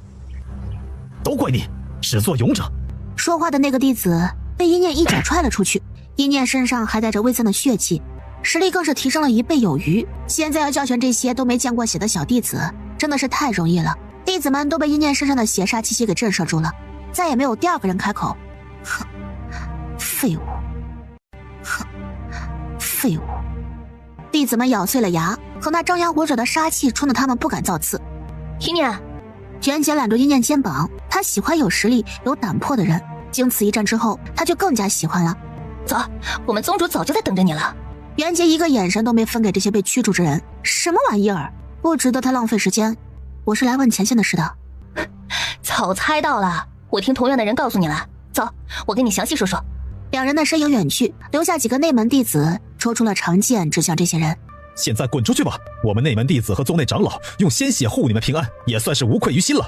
你们走吧，不然就算是入侵我圣山宗，对敌该如何，想必你们比我清楚。说完再不管这些人，圣山宗内部从今日开始便要重新洗牌了。一念走在圣山宗里面，虽然人少了许多，但明显感觉这个宗门不同了。我们宗主正在处置一些和圣红勾连、给那些没用的家伙开后门的长老，至少需要赶走1半的人吧。一念抿唇，他早就知道圣山宗高层也是有蛀虫的，不然这个宗门也不至于败成这样。我们圣山宗可能要退出一宗一院一股了，毕竟那些长老也都是强者，这些才是我们圣山宗明面上的战斗力。但是你们及时止损，以后还能重现辉煌。这话倒是，我们剩下的弟子拼了命都会扛起来的，还要再收一些新生，从头开始。虽然这个从头开始必定比之前要更加艰难了。好了，不说宗门的事了，前线你大概的了解过了吧？一念点头，童风说过了，就是几个世界的争斗。世界窗就是连接前线的唯一入口，世界窗1月开启一次，其他时间都是密闭着的。如果世界窗没有到规定的时间打开了，那就代表我们守在前线的人输了，别的小世界是要和我们开战，那便是战火连天了。再加上修邪师的夹击，一念摇了摇头，要完蛋了。前线那边除了你自己的队友，你谁都不能相信。袁杰提起前线，眉宇中有化不开的郁气。也不对，最好是连队友都不要相信，你就相信自己的本命灵兽吧，人还不如灵兽纯粹。袁杰一边冷笑，一边解开了自己的衣服，长长的刀疤贯穿了他整个肩背。这一刀直接让我从地灵境界跌落到5星人灵境，差点命都保不住。原来袁杰早已是地灵境，只是受伤过重跌了境界。这便是被一个队友伤的，我全心全意对待他，护着他，却差点毙命。资源被抢不说，那人还是个修邪师。修邪师不是血液恶臭吗？是，但在前线我们会尽量保证不受伤。童风没告诉过你吗？前线环境恶劣，如果伤口直接暴露在日光下，不出3个时辰就会腐烂，到时候伤上加伤。一念精神一震，前线果然艰难。怎么样？到时候要不要和我组队？前线你肯定要去的吧？一念点头，落珠果在那儿，他肯定是要去的。而且童风也说了，那边提升实力非常快。和我组队？袁杰生怕一念不答应，非常有诚意的道：那我这次进去就换队伍了。他看中的是一念身边的战斗力，如果他没有看错的话，百变和辣辣实力又强横了很多。在看吗？我刚刚经历了一场大战，现在饿得厉害，你这有吃的东西吗？好吧，那我们先吃饭，吃完再说。对了，那边也是有小神境强者助阵的吧？那当然，我们圣山宗去了不少，长辈不缺，小辈如何拿到名额？一念点头，手指却落在了那巨大伤疤上。疼吗？你在摸什么？袁先岁一脸阴沉地盯着袁杰，正摸着人家伤疤的一念，正搂着胸前的袁杰，都是一脸尴尬，一时之间竟然都不知道哪个更尴尬一些。一念迅速给袁杰拉上衣服，袁先岁脸色更加难看了。你怎么进来的？后来一想，人家是小神境强者，还是最神出鬼没的阵法师，自然是想进来就进来了。你有事啊？袁先岁看向袁杰，袁杰往后退了一步，这人的表情就是在说，我想让你出事。抱歉，他有很多事情都不太懂，我和他说说就好了。袁杰心想着，他可没有觉得他不懂，但这话他也不敢说，只能看着一念把人拉走。我就是看看他伤口，朋友之间很正常的。袁先岁若有所思地看着他，点了点头，然后伸手开始解腰带。喂，你干什么？赶紧看了看四周，好在周围没有人，只有辣辣和百变睁着萌萌哒的眼睛看着他们两个，那圆溜溜的眼睛看得一念都心虚了，就好像自己带坏了一个纯真的孩子一样。不是你说的吗？朋友之间很正常的。袁心最低头看着他，他大概是觉得不能理解，又委屈得很。那我们比朋友亲近，我要拖得更多才行。他是受伤了才给我看的，而且她是女人，我也是女人，能一样吗？袁心碎抿了抿唇，像是玫瑰碰撞，让人忍不住想去含一含她唇角。这样的袁心碎，一念总觉得他要遇到那种心机深沉、能拿捏得住他的人，恐怕会连骨头渣子都不剩的。他倒是自动忽略了那位贪图袁心碎美貌、被打的爹妈都不认识的楼主。记住，男人不可以在女人面前脱衣服，女人也是一样的。袁心碎笑了笑，眼神纯真的很。我不要。念念一头问号。我不要。你要是在女人面前脱一次衣服，我也在你面前脱一次。你碰他们一下，也得碰我一下。男人女人都一样的，这样才公平。你这是哪来的歪理啊？袁心碎笑得特别无辜。哎呀，算了，我们先回去吧。正好师傅他们在找新的落脚处，我也该想个办法学阵法了，这样去前线也有自保能力。我教你啊。哎，对了，你之前一直提的那个偶娃娃是什么东西啊？只有你们线族可以用吗？袁心碎点头。类似于傀儡战斗，偶娃娃可以加持阵法战斗，会发挥出比阵法还强至少3倍的实力。所以你当我是傀儡？袁先岁看着他，脸色慢慢的红了。那是以前，现在我看了你师傅送给我的书都懂了。你和偶娃娃不一样的，我们是另一种关系。一念见他这样子，心底缓缓生出了几分不妙。我师傅给你看了什么书啊？还没等袁心碎回答，一念就已经拽着他一路风驰电掣的回去了。一把推开袁心碎房间门，就看见放在床边的几本书，看得出来被翻阅过很多次了。一念抖着手把一叠书拿了出来，这些书的书名都是这样的：做谦谦君子，娶小小娇妻，愿妻心如我心，地久天长，妻子若弃你莫急，妙招看这里，一念一把将那一叠子书全部砸在地上。身后的袁心碎看着那些书，露出了心痛的表情。这都什么玩意儿啊！老家伙带坏你啊！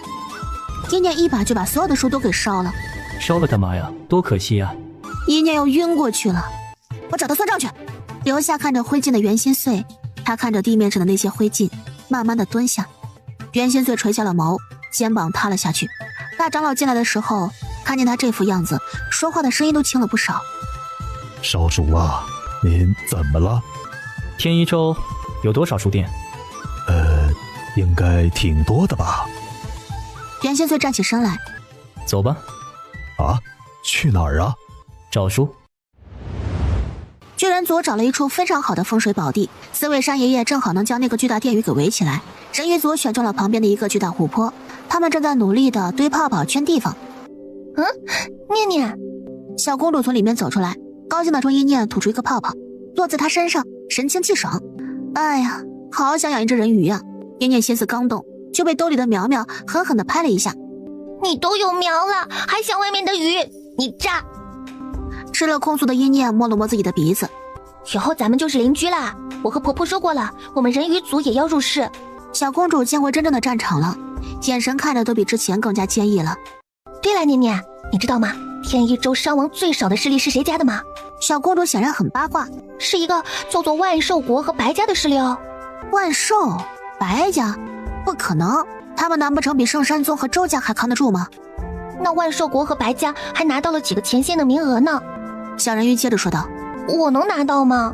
我可是人灵境界巅峰强者，我的治疗术是族中最强大的。嘿，其实我昨天是8星来着，但是和你一起参加过战斗之后，我倒是成了9星。婆婆也说了，多参加点战斗，对战斗力的提升刺激是非常快的。一念点点头，倒是不否认这个说法，只是万寿国和白家能拿到前线名额，你确定吗？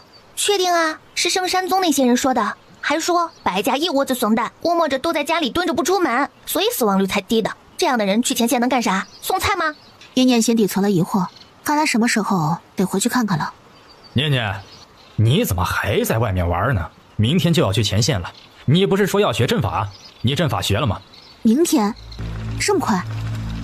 是啊，过来，师傅给你准备了点好东西。这次咱们巨人族拿到了200个名额，你和孟小七、庄贤、二垢师兄，还有一帮子师兄们一起去，要注意安全，知道了吗？一念点头。你二垢师兄带队，你别乱跑啊！老乞丐盯着一念，才盯了3秒就破功了。哎，算了，你肯定会乱跑的，别死了就成。从什么时候开始，他在师傅心中竟然是这种形象了？让袁心碎来教你啊，阵法。那小子去哪儿了？平常不都黏着你的吗？一念正要开口说话，脑海中阴满的声音忽然炸开：阵法，我教你，我能教。爷爷，您还是个阵法师呢。那当然了，在我们那个时代，手上没点别的职业，那能当一宗宗主吗？现在真是一代不如一代。那叫袁心碎的小子，我之前就看他很不爽了。这么年轻的人能教好你吗？而且还是个县族的。县族的阵法他们自己学起来倒是快，你这个外族人学起来会很慢的。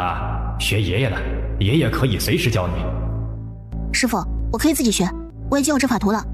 冲着老乞丐摆了摆手，就溜了进去。一念很快就找到了自己的房间，阴满从养魂玉中飘了出来。可我没有阵法图啊！阴满随手一捞，就出现了一堆阵法图。你爷爷我岂会没有库存？咱们一个个学。爷爷，你从哪儿变出来的？看你这没见过世面的样子，我从圣山宗的藏书阁拿到的呀。看你这没见过世面的样子，我从圣山宗的藏书阁拿到的呀。藏书阁里的书都是我以前开宗的时候从四处搜罗来的珍宝，不要有心理负担的用吧。你不用说这么多，我也不会有心理负担的。而此刻正在藏书阁里面查着书的左护法，正把一叠非常珍贵的阵法图收拢到抽屉里面。哎，老宗主也不问问阴念，初代留下来的灵术能不能传给咱们呢？多可惜呀！哎，我阵法去哪儿了呀？圣山宗那边左护法的崩溃，阴念体验不到，他正被那一张张阵法图给迷了眼睛。阵法图是用精神力刻下的，天赋就算十分强大的阵法师，基本上得花几天时间才能记下一整个阵法。我对你的要求也不高，你在天黑之前把我给你的第一个阵法图记下就可以了。记完了。没错，我就知道你……什么？你记完了？我知道你们年轻人都好面子，但这种事情不可以随便说。真记完了？狂妄！我画给你看不就知道了。叶念抬手凝出1小丝的精神力，很快就画了一个三角阵图出来，和刻在阵法图上的一模一样。我欣赏你的狂妄。伊满搓了搓自己的脸，努力让自己保持住高人模样和可靠爷爷的形象。你现在学的是最基础的阵法，阵脚越多的阵法便越难勾勒，而我为你选的第一个阵法名为微缩阵法。这名儿……伊念皱眉。又名猥琐阵法，专门用来偷袭，是所有三角阵法里最阴险的一个。哼，好名儿，哪个缺德货弄出来这个阵法的？只是从未听过，这是哪位高人创的？你爷爷我。奶奶，当年你是咋看上他的呀？看好了。伊满吹了一口魂魄之气，一段场景就在伊念脑海当中浮现出来。伊念看见一个少年探头探脑的在地面上布置下一排的微缩阵法，本来只会浮现在众人面前的阵法，竟然缓缓的缩小，一脑袋钻进了土里。后面好像有3、4个人追他。追！那小子就在前面，等这次抓到他，看我不把尿滋在他脸上。可就在他们踏入藏着阵法的区域时，4个弯弯的针猛地冲了出来，烧得他们身上的灵力罩都破了。伊念还是第一次看见能自己把自己藏好的阵法。往小爷我脸上滋尿，你尿得起吗？你个……面前的画面顿时结束了，伊满脸上半点尴尬都没有。你爷爷我年少的时候就是这么英勇，这个阵法就适合咱们爷俩这种光明磊落的人。伊念无语沉默。知道我的阵法和别人的阵法最大的不同在哪儿吗？你的更猥琐？错，是我的阵法可以控制，以灵力为丝，控制它的形体和方位，懂了吗？伊念瞪大眼睛，还是第一次听到这样的说法。我的阵法只有精神力和灵力同样都是天才的人才能用，不然就会引起反噬。这也是为什么圣山宗那边的阵法师没有办法修炼我留下的阵法图的原因。和你比，那就太废物了，他们留着也是浪费，我干脆全部都拿出来了。不知为何有点想笑，伊念已经能够想象得出圣山宗那边惊慌失措的样子了。乐啥呢？明天要是学不好就别去前线了。送菜呢？话是这么说，但是伊满心里清楚，一天时间怕是够呛。一旦开始画阵了，伊念就禀出了自己全部的想法。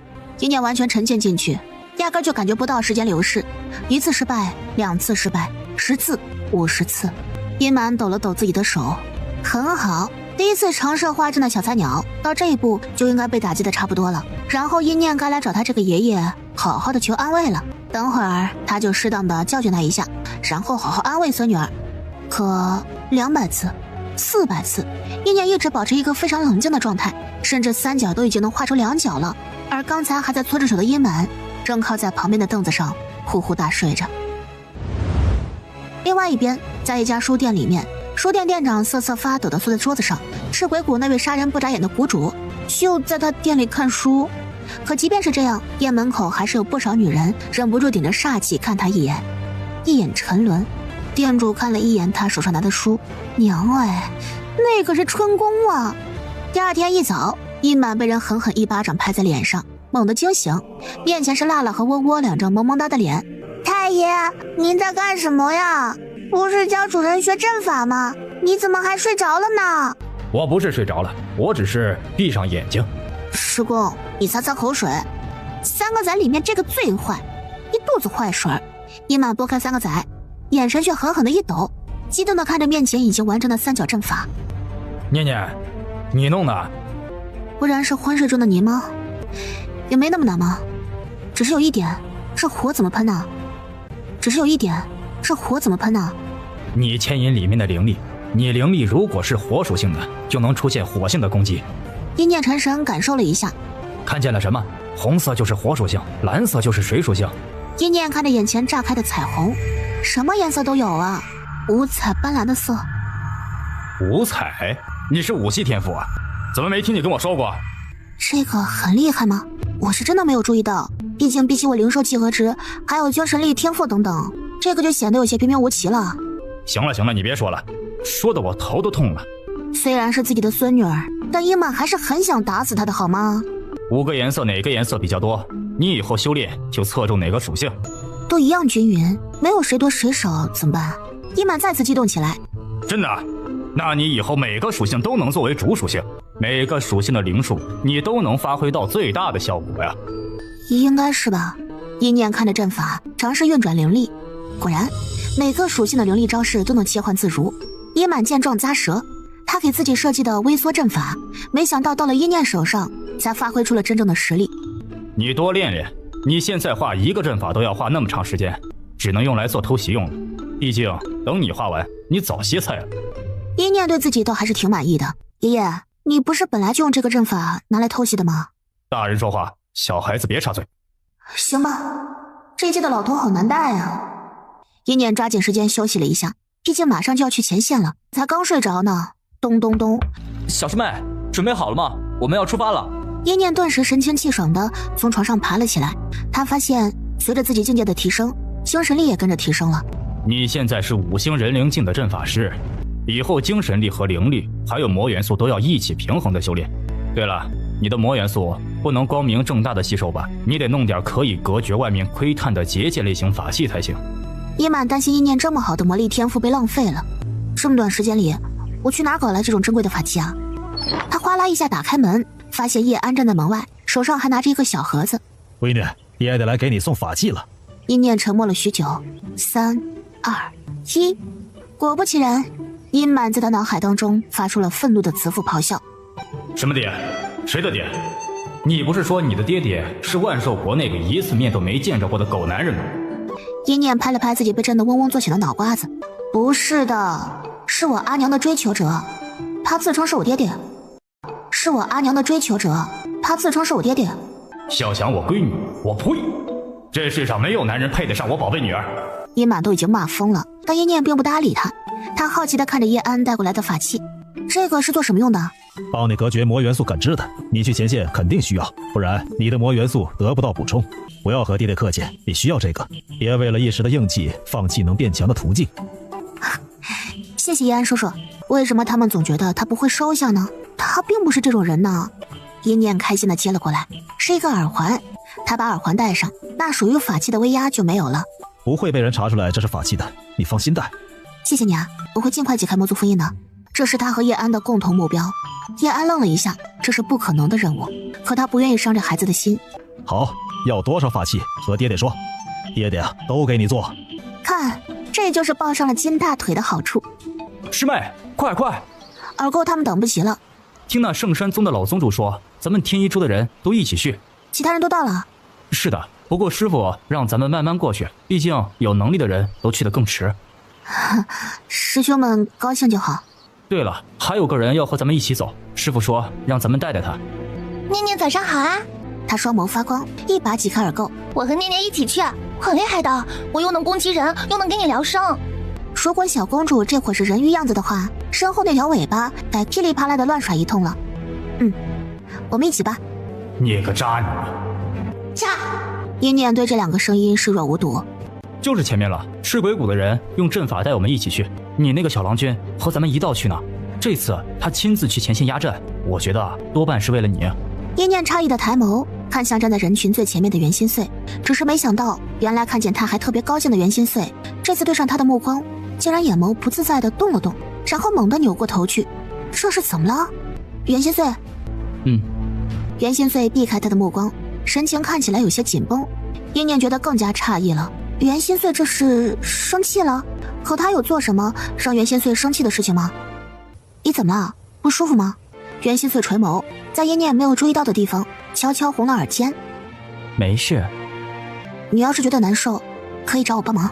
他们2个靠得很近，袁心碎都能闻到一念身上好闻的香味，是花香。什么花呢？袁心碎甚至不敢深想，深入去想就会不可控制地想起自己在书中看见的那些内容。原来脱衣服之后会那样。他不敢去看一念的脸，只声音沉沉道：你记住你这句话。放心吧，有什么事我能帮你的，我都会帮的。袁心碎终于侧过脸，他忽然变得沉默寡言，让一念十分的不习惯。袁杰就不管这两人之间微妙的气氛，挤到了一念面前，就迫不及待地问着：怎么样，想好了吗？和不和我组队？见一念皱眉，袁杰知道一念这是放不下巨人族这群师兄弟们。你可以带着孟小七一起，你不会以为咱们这么多人都能不分等级的一起行动吧？怎么，那边还分境界啊？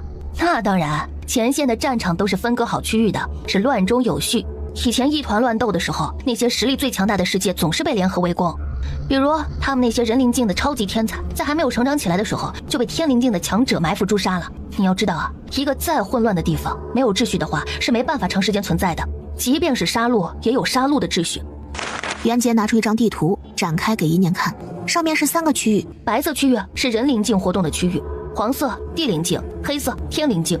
袁杰指向其中各个区域里面供起来的一个灰色圆圈，这就是前线的宝山，长了许多的天才地宝，都是可以扫荡的。但这种宝山的话，一定能遇到很多别的小世界的人吧？聪明，组队的人数太多了，目标太大容易被狙击，太少了呢又不能联合抗敌，所以一般组队5个人为最佳。我、你、孟小七3个人是有些少了，但是你那2个灵兽补上，咱们就差不多了。一念看了他一眼，你没有想带进来的人吗？一念算了算，他还能带一条鱼进来呢。谁知道袁杰的神情一下尴尬起来。我没有。这明显就是有啊，但是他不说，一念也不会追着问的。我们准备走了，入阵。大长老喊了一声，一念拉着袁杰站在了阵法上。一念看着脚下的阵法，12角阵法很是复杂。一念痴迷地盯着这个阵法，什么时候他才能学会12角阵法呢？下一刻，整个光阵都亮了起来。就在一念盯着这个阵法看的时候，一只手紧紧抓住了他。一念转过身，却对上了一双阴沉的布满血丝的眼睛。一念，去死吧！他狠狠地将一念往外面一推。阵法上都是有站位的，乱动的话很可能会导致他无法到达阵法定点。一念整个人往旁边倒去，就在要消失在空间流里的那一刻，猛地伸出长鞭，将苏林叶也给卷了下来。缩在一念袖子里的窝窝狠狠的一个精神攻击，苏林叶闷哼一声，双眸呆滞。一念趁机一把拉扯鞭子，苏林叶的一只手被生生扯断了。砰砰，2声空间流炸响的声音，苏林叶和一念各自被传送到了不同的地方。被卷走之前，一念看见了袁心碎变得惊恐的神情，他往他这边伸出了手，但是来不及了。下一刻，脑海中传来针扎一样的痛感。一念从半空当中落下，却并不觉得痛，低头一看，是娜娜撑开了翅膀护着他。主人，你没事吧？娜娜气死了，还很失落。对不起啊，主人，我刚才没有注意到那个女人竟然突然靠过来。不怪你，我也没有注意到。不过废了他一只手，能不能活下来都是两说。当他知道万寿国和白甲能拿到名额的时候，其实就想过会遇到他。一念已经打算在这里直接找个机会挖了苏林燕从他身上偷走的凤元，但是让他诧异的是，如果苏林燕靠近的话，以自己的实力是能感受到的。难不成苏林燕的实力在短短时间之内就超过他了？这绝对不可能。不等一念深入去想，他就听见了脚步声。他赶紧带着辣辣他们躲在一旁的一棵巨大古树的顶部，空气里都有血的气味。辣辣皱眉，小声说着：“主人可要小心一些。”一念低头看着2个人从底下走过，身后各自拖曳着一条长长的尾巴，一看就不是五洲人。2人似乎是逃命来的，身上还有很重的2道伤口。快，哥哥你跑吧，别拖着我了，他们马上就要追来了。不行，要死一起死。2人身后还有大片的脚步声。一念皱眉，这2个人要活不了了。不过一念也没莽撞的下去救人，一来这里是前线，不是交朋友的地方，他得先确保自己能活下去才是。他不会烂好心，更何况他还不知道自己被投到哪个区域来了。就在那庞大的追杀群马上就要出现的时候，一念却发现2人脚下露出一个深坑，呲溜一下，2人就被拉进了土里。下一刻，土壤恢复了原状，只是恢复之前，一念看见了一个熟悉的小身影，冲他招了招手。小地鼠，这不是当时在圣山宗帮过他的小地鼠们吗？身后那群人追了过来。那2个多梁国的跑到哪里去了？血腥味儿在这里消失了。几人一个急躁，身上的气势就散了出来。一念神情一沉，还好没有急急忙忙的下去。这一群人竟然都是地灵境强者，他怎么被冲到地灵境区域来了？那被他卷下来的蠢货苏林燕又去哪儿了？最好是弄到天灵域去。一念阴恻恻的想着。也就是这个时候，底下那群毒尾人才不甘心的往前面走去。一念也没动，静静的待在树上。怎么不下去啊，主人？嘘！一念神情凝重。过不了多久，那群人竟然真的杀了一个回马枪。咦，看来是真的不在这里，我们走。辣辣瞪大了眼睛，又在自己主人身上学到了一招，果然人心险恶。走，现在可以下去了。他一下去，地面的土壤就松软了起来，几颗毛茸茸的脑袋从土壤里面钻了出来，往一念脚旁拱了拱。地鼠仔们深深地吸了一口气，哎呦，是熟悉的气息，是金主姐姐的气息。很快一念就被他们一圈圈地围了起来。哎，停！他先从自己衣兜里面掏出一把灵晶，撒向地鼠群。来，先打个招呼。地鼠崽崽们他们太喜欢这个打招呼的方式了。等他们把灵晶抢完了，一念才开口说着：“你们是刚到前线吗？”地鼠们比划着，我给他翻译道：“他们早就来了，比你早3天到呢。”地鼠打洞的速度可真是快呀！一念感慨着。地鼠们又开始齐齐发力，把那2个受了伤的人拱了上来。我继续给一念翻译着。他们说这2人是多良国的皇子，2皇子和3皇子，追杀他们的人是大皇子的人，内斗。地鼠们救他们是因为他们地鼠一脉的大巢穴在多良国，而且地鼠王是狄皇后的朋友。我一边解释一边感慨着，哎呀，真是一段感天动地的人兽种族情呢。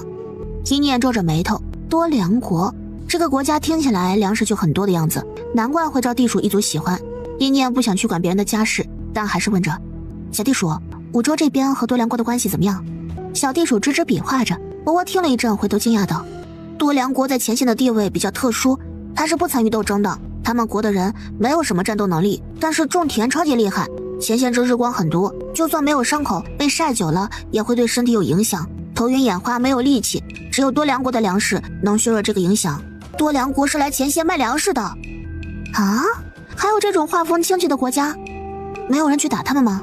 那边就是一个大肥羊啊。小地鼠们不太懂复杂的问题，只摇头，倒是阴满说着，那边没打的价值。多良国这地方我年轻的时候也知道，那地方的人性子烈得很，实力虽然不强，但绝对不接受自己成为奴隶。之前有人想要去攻打过，结果才攻下一城，抢下那些灵田都还没来得及高兴呢，那整个城市的人就突然和疯了一样，纷纷举刀自杀了。一念悚然，一个不留。对，一个不留，绝不为奴。偏偏那边的灵田只有他们多良国的人才能种，你说人死光了，这地方打下来有个屁的用，打下来还要人力物力，不划算。后面索性就没别的小世界去打了，只是强制要求他们把粮食拉出来贩卖，9成的收入都要贩卖，不然就强行攻打。后面索性就没别的小世界去打了，只是强制要求他们把粮食拉出来贩卖，也就是换个霸道的方式抢占了。不算抢占，在前线这里粮食金贵，不过多良国的车队很容易被抢，毕竟这前线乱得很。算了，我们走。一念看向小地鼠们，你们能带我去五州那边的据点吗？小地鼠们点点头，摆着小尾巴在前面摇摇摆摆的带路。他们还带上了那2位皇子。小苗摆了摆自己的叶子，悄悄地躲在一念耳旁，碎碎念着，念念啊，你可不要把我拿出去给他们疗伤哦，我的治疗术是要留给你的，这里很危险。放心吧，他还没那么烂好心呢。对面那只大地鼠突然像是想到了什么一样，转过身冲着一念一顿比划。一念看着窝窝，他们说五州据点前段时间得罪了多良国的大皇子，大皇子那边压着粮食不给五州人呢，这会儿那边都快饿死了。难道五州没有余粮？他们这次过来只带了自己够吃的粮食，可没带多的。没有，五州的粮仓被炸了。这群没用的东西。窝窝目光盯在这2个人身上。主人，这边是要记战功的，杀敌有战功，上交珍宝有战功，这拉粮食回去。战功是干嘛用的？用来换落珠果的呀。一念目光温和地看向那2个落难皇子。大皇子不对付，这不还有老2老3呢吗？一念热情地拨开了小地鼠们，义正言辞道，怎么能这么对伤患呢？来，让他们靠边躺下先，我不着急回去。小苗一扭一扭地来到2个人面前，有样学样。身为一棵治疗苗，就是要大气，要救伤患于水火之中。起开起开，苗要救人啦！这就是复杂的人类吗？一念像是看出来小地鼠们在想些什么，冲他们弯唇一笑。这是陌生人之间的公平交易，就好像我给你们灵晶，你们带我出去一样。一念拍了拍2个皇子的脸，你总不能要求世上所有的人都无缘无故对你好吧？尤其是在这种除了自己人都是敌人的地方，那得多大脸，是不是？与此同时，在五洲据点当中，袁心碎脸色难看，他抬脚就要往外面走，大长老连忙将人拦住。不可，小神境强者出去会被围攻的，纵然是少主您被围攻也是有危险的。念姑娘聪慧，想必能找到办法自己回来。我们先进据点，再商议怎么去找念姑娘。大长老好说歹说，才勉强拦住了要发疯的袁心碎。只是没想到，一打开据点，就看见里面驻守的人都有气无力地靠着墙壁。这是怎么了？中毒了？这是怎么了？中毒了？那人虚弱地摇头。你们的粮食呢？大长老不是第一次过来了，知道这个鬼地方，没有灵粮是绝对不行的。不就是粮食没了吗？有第一次来的人不解地说着。咱们这里最差的也都是人灵境了，几个月不吃饭都没问题啊。你懂什么？要是没有灵粮，咱们这些守在这里的人都得等死。你们这次来肯定都大有粮食，那些都是你们市里给你们准备的灵粮。旁边一个饿得眼前一片发黑，眼看就要呕血的人直接扑了过来，一把抓住离得最近的于绵绵。快把吃的先拿出来，你们不拿我们就要饿死了。那些守着据点的人饿得头晕眼花，早就顾不上那么多了，这会儿竟然将过来的人团团围了起来。一群人立刻捂住了自己的空间法器。都是我们的灵粮，凭什么给你们？给了你们之后我们吃什么？滚开！外面的人还没打进来，里面就已经乱成了一团。最后还是大长老看不下去，厉声呵斥着：谁在闹？我现在就把你们丢出据点，要不要试试看？这才让那些闹事的人都安静下来。白家弟子死死地捂着灵粮，嚷嚷道：哎，来这里本就是自己顾着自己的，我可没那么好心，牺牲自己救别人。我们的粮食是我们自己的，给不给由我们说了算，你不能逼迫着我们给。他们这3句话一下把其他势力的人带动了起来，蠢蠢欲动的想要跑。跑哪儿去？一个身穿红色战袍的男人从里面走出来，他个子矮小，但他浑身上下的肌肉如同铁块一样膨胀，名为豆丁，是常驻据点的3将之一，小神境巅峰强者，但别人私底下都悄悄喊他豆丁将军。不想留粮食？哼，行啊，那据点你们也别留下了，现在就给我滚出去！这些将士都是立下死誓，守着土地半步不离，和你们这群来了就走的可不一样。若是没有他们，你们觉得这会儿能平安的站在这里同我说这些屁话？话音落下，他身上气势炸开，竟然直接把几个带头的弟子掀飞了出去。大长老皱了皱眉，但什么话也没说。豆丁骂完几个弟子，他突然伸出脚，猛地踹在了几个扒拉着于绵绵要粮食的将士身上。丢人现眼的东西！我说了多少遍了，再饿再难受都不能从女人和孩子手上抢东西吃，你们这是要丢我的脸吗？没事的没事的，我可以分一点吃的给他们，吃饱了我们才能一起对付敌人，不然光靠我们这群新人肯定是不行的。小公主善良得很，再加上平常做的最多的就是救死扶伤的事情。不过这位将军，你们吃了我的粮食，能不能帮我找一个人啊？你们吃了我的粮食，能不能帮我找一个人啊？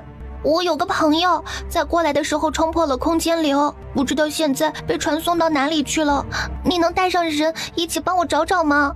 哼，一个阵法上都站不稳的人，带着儿戏的态度上前线，这样的人不值得我浪费人力去找他。至于粮食，你们不给的，我们据点战士将不再给予你们庇护。见这些人还要废话，豆丁又一嗓子提前把人都给镇住。少他娘的废话！想要马儿跑，又不给马儿吃草，没有这样的道理。粮食！众人看向大长老，满满的不甘心。给吧。孟小七几人因为阴念不在，脸上焦急，只想给点粮食，快点出去找阴念。他们倒是不吝啬这点灵粮，毕竟于妹妹有句话说的不错，豆丁的人如果都死了，据点空了，那他们必死无疑，甚至连世界窗都要被攻陷了。这不公平！在这种混乱的地方，没有什么公平不公平可说的。窦将军不是要欺负你们，等以后你们就明白了。大家擦了擦眼睛，并不认同大长老的话，还想去找驻守在这里的自家长辈讨回一个公道。豆丁盯着众人冷笑了一声，转身就走。可就在他转身那一刻，身上汗毛突然竖起，喉咙像是被人掐住了一样难受，澎湃的灵力带着杀机，把他整个人捆住。他转过身，对上了袁心碎一双阴冷的眼。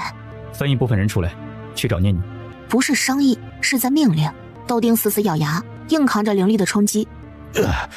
我说了，那种阵法位都站不稳，当前线是儿戏的女人，不值得我战士们担风险去救。豆丁双眼冒火，心里却惊讶于袁心碎的实力，可他绝对不会让自己的手下战士去冒险。要战就战，在这片地狱，老子还真没怕过谁。眼看着就要打起来，大长老只能硬着头皮再度开口劝说着：“少主，当务之急不是打架，我们先去找念姑娘，左右这些人进据点也安全了。交界处这样的地方，多一瞬都是多许多危险。”袁心碎紧抿着唇，他眸光直直落在豆丁的身上，连周围的一众弟子和将士都能察觉出紧绷感。最终，袁心碎还是想先找到一念，没打成，转身往外面走去。袁杰也冲圣山宗的人招了招手：“有经验的弟子同我一起出去，第一次来的人就不要出去了，先熟悉环境，免得白白丢了性命。”袁杰看了一眼窦将军：“窦将军，我知道你一心为了底下的战士着想，但是你之前有句话说的不对，阴念没有看不起前线，也不是带着儿戏心态，是过来的时候被站在身后的人害了，强行将他从阵法位上推了出去。你在前线很多事情都不知道，前段时间天一州被修邪师包围，要不是阴念一人挑了修邪师安插在我天一州的老巢，我们不知道还要死上多少人。您可以拦着你们的士兵，觉得他不值得你们救，但希望刚才那样的话不要再说第二次了。”窦丁持在身旁的手猛地收紧。袁杰说完，还看了一眼从万寿国来的那2个人和白家人：“你们地基害我朋友的这笔账，等我朋友回来了，我们慢慢算。”万寿国的2人缩了缩肩膀，看着就非常窝囊，也不知道怎么被选上来的。倒是白家人顿时就不高兴了：“地基是万寿国的，我们白家如今已经不是白灵长家了，和他有什么干系？”袁杰冷哼了一声，转身就往外面走。他才没空搭理这些东西呢。就算万寿国和白家划清界限了，那苏林燕好歹和白家人还有点沾亲带故的血缘关系，也没见有一个人愿意出来找他，可见这人做人失败到了什么程度。窦将军，有人见窦丁一动不动，忍不住提醒了一句。窦丁这才深吸了一口气，把粮食拿一点出来。身后一部分人虽然不愿意，但碍于窦丁的威势，只能不情不愿地掏出一点来。白家人则是死死地捂着自己的法器。窦丁已经拿到了一部分粮食了，他目光阴沉地看了一眼这些嗷嗷叫唤的白家人。哼，赶紧先煮了，然后带着这群肉蛋子们操练起来。这人说话真是粗俗，这样的人怎么当上将军的？就是，白家人你一句我一句的，其他势力的人都默默地开始熟悉环境。灵粮兑上水，那些战士甚至连粮食表层的壳子都不舍得去掉，直接就那么煮了。煮得半熟不熟的，就已经忍不住拿勺子去舀了一勺。等终于有东西到位了，众人刚才那失心疯的样子才终于没了。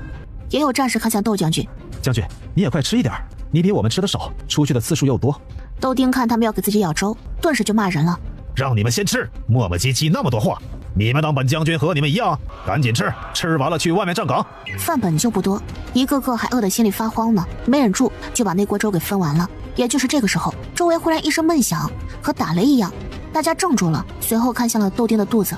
这雷声是他肚子在响吧？看什么？窦丁的眼睛顿时瞪得更大了，纵然肚子已经闹腾的和打雷一样了，看起来也和吃饱饭的人一样，甚至都没有受到那日光影响的意思。切，就他这样的还能饿了？就是，还有力气教训人呢。哼，饿死算了。倒是于绵绵看了看自己的灵粮，又捞了一把准备给这位将军来着。谁知道他刚走过去，就看见了窦丁脖子上都是青筋浮现。于绵绵怔住了，神域族对人的身体有非常强的感知能力。这位将军明明已经到极限了，可他却不动如山，是为了省下一口给他手下的兵吃吗？你……于绵绵劝说的话才吐出一个字，面前站得笔直的窦丁忽然浑身一颤，瞪大眼睛倒了下去。将军，快拿饭过来！我就知道将军是强撑着的，是我们太不懂事了。有人掀开锅盖，结果声音干涩道：“没了，都被大家舔干净了。”战士们看向了身后那些人，不少人都低下头，捂着自己的法器后退着。于绵绵看了看自己抓的灵粮，要不我的……他的话再次被打断，脚下的土壤开始大面积颤抖起来。这是怎么了？战士们没有搭理他们，手上的法器全都指向那片土地。下一刻，一颗毛茸茸的脑袋冒了出来，紧接着2颗、3颗全都出来了。无数的小地鼠从那大地道里面钻出来，一只只都踩在窦将军脑门上。人家才不知道那是将军呢，就觉得这踏爪石还怪软的。一念先是把那2个皇子甩了出来。这2个是什么人？看这尾巴是多良国的。谁？敌人吗？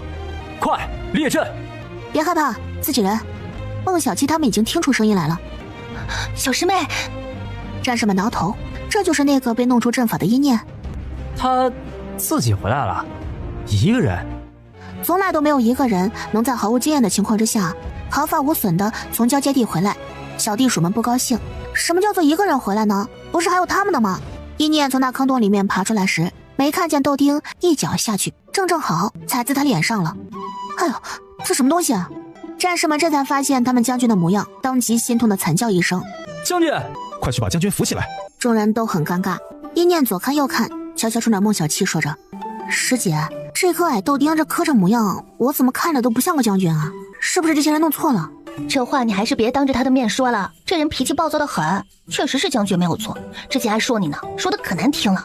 话刚说完，本来还直挺挺倒着的人，唰啦一下就坐直了。谁骂老子是矮豆丁？有本事来比比身上的肌肉！晕过去的都能被这3个字气得醒过来。一念倒是眼睛一亮，冲过去蹲在他面前：哎，豆丁将军，你是这里管事的吗？听说你这里要记战功领奖，我给你们搞到粮食了，你给不给我记战功啊？周围所有人都被他这话给镇住了。白家弟子哈的一声嘲笑出声：哈，真是空口白牙就能放大话呀，说话都不打草纸。灵粮，你哪儿去拿？你能有灵粮？你可知道灵粮多珍贵？难不成又想帮着这个所谓的将军抢我们的？难不成又想帮着这个所谓的将军抢我们的？叶念这才注意到白家的人。哼，白家的人，你们白家倒是比之前更大胆了。你们苏林燕回来了吗？白家人和万寿国的人一下都噎住了。没回来呀，也是，说不定已经死在前线哪个地方了呢。毕竟存了害人之心的人，死了也不可惜。你怎么如此恶毒，诅咒我们地基？万寿国的人先忍不住了，他们刚往前迈一步，整个人像是承受了巨力一般，重重的砸在墙壁上。一念诧异了一瞬，回头看，是豆丁收回了手。叽叽喳喳，信不信老子撕了你的嘴，为外面的食人族？老子最看不上的就是对自己阵营的人挥刀子的人。你们那个什么地基，最好还活着。活着他非得给他好好操练一番不可，恶心玩意儿。说完，又转头看向一念：小丫头，灵粮若是真的弄得来，你当然可以记战功。那就好。一念轻笑了一声，招了招手，小地鼠们立刻就把那多良国的2个皇子抬了过来。你怎么还平白带了2张嘴过来？我们这儿可没有余粮。这是多良国的2皇子和3皇子，我到这里的时候2人被追杀，是地鼠们救了他们2个。地鼠是我朋友，现在这2个人伤得很重，等我治好他们，不得拿点报酬吗？一念说完，在场所有人的面色都变了，白家人也跟着往前走了一步，想看看这2人。一念抬起头来，目光锐利地看向白家人。哼，不过嘛，人是我救的，也是我托了小地鼠带到我们据点来的。说是拿到灵粮，除了战功之外，我还有一个要求。你说。白家人、万寿国的人，不分他们1粒米。谁稀罕？真当自己是碟菜了？不给就不给，你们也休想拿我们的灵粮。豆丁冷笑着，这些人方才还说自己没有灵粮，这会儿又说漏嘴了。哼，记住你们今天的话，我们据点拿到的灵粮不会分你们1分1毫。白家人眼中似乎满是不屑，万寿国那几个怂货也是一脸的冷笑，大拉疑惑的悄悄说着：这2个地方的人是不是太过猖狂了？之前还没这么猖狂的，他们这是有什么依仗吗？一念也有这样的想法，不过当务之急是把这2个皇子先给弄醒。丫头，你不是说能救这2个人吗？赶紧的吧。战功，豆丁想了想，在前线杀同等级的敌人，1颗人头为1分的战功，越星级1颗人头为10分，越阶级100分。上缴自己获得的灵宝法器等等，也有定量额度，要看你拿到灵粮的数量。你若是能拿到100斤，算你1000分。一念算了算，这个比例可以。苗苗，下一刻，一株妖草兽就从他袖口里面探了出来。苗苗，豆丁那双眼睛都快凸出来了。啊！妖草兽，如今还有人能驯服妖草兽？驯服妖草兽的法子可只有远古大能才有。都让开，苗苗要动真格的啦！从来没见过妖草兽的众人还非常听话的齐齐往后退了一步。小苗深吸了一口气，然后狠狠地呸了一口，2颗晶莹的露水吐进了这2个重伤之人的嘴中。这纵然是主人一念都忍不住抽了抽嘴角，还好他没有伤到喝小苗口水的地步。哦，眼泪倒是喝过，那是不是本质上都是一样的？想到这里，一念忍不住绿了脸。还别说，这效果比普通的治疗好多了。很快，这2个男人就悠悠转醒。这是哪里？我们是五洲人，这是我们五洲的据点，是小地鼠们救了你们。小地鼠立刻摇头，用爪子指了指一念，他们只是负责搬运哦，救人的是念念呢。看见小地鼠，这俩兄弟立刻松了一口气。毕竟地鼠王和他们母后是非常要好的朋友，他们是真的把地鼠一族当家人对待的，还给地鼠们一直送灵粮，所以鼠崽子们才能在得不到灵晶的情况之下，还吃得这么胖嘟嘟的。见小地鼠们这样，他们还有什么不明白的？站起身来，连忙向一念道谢。是姑娘，你救了我们吧，多谢你。两人也很上道，直接从法器当中掏出了300斤灵粮。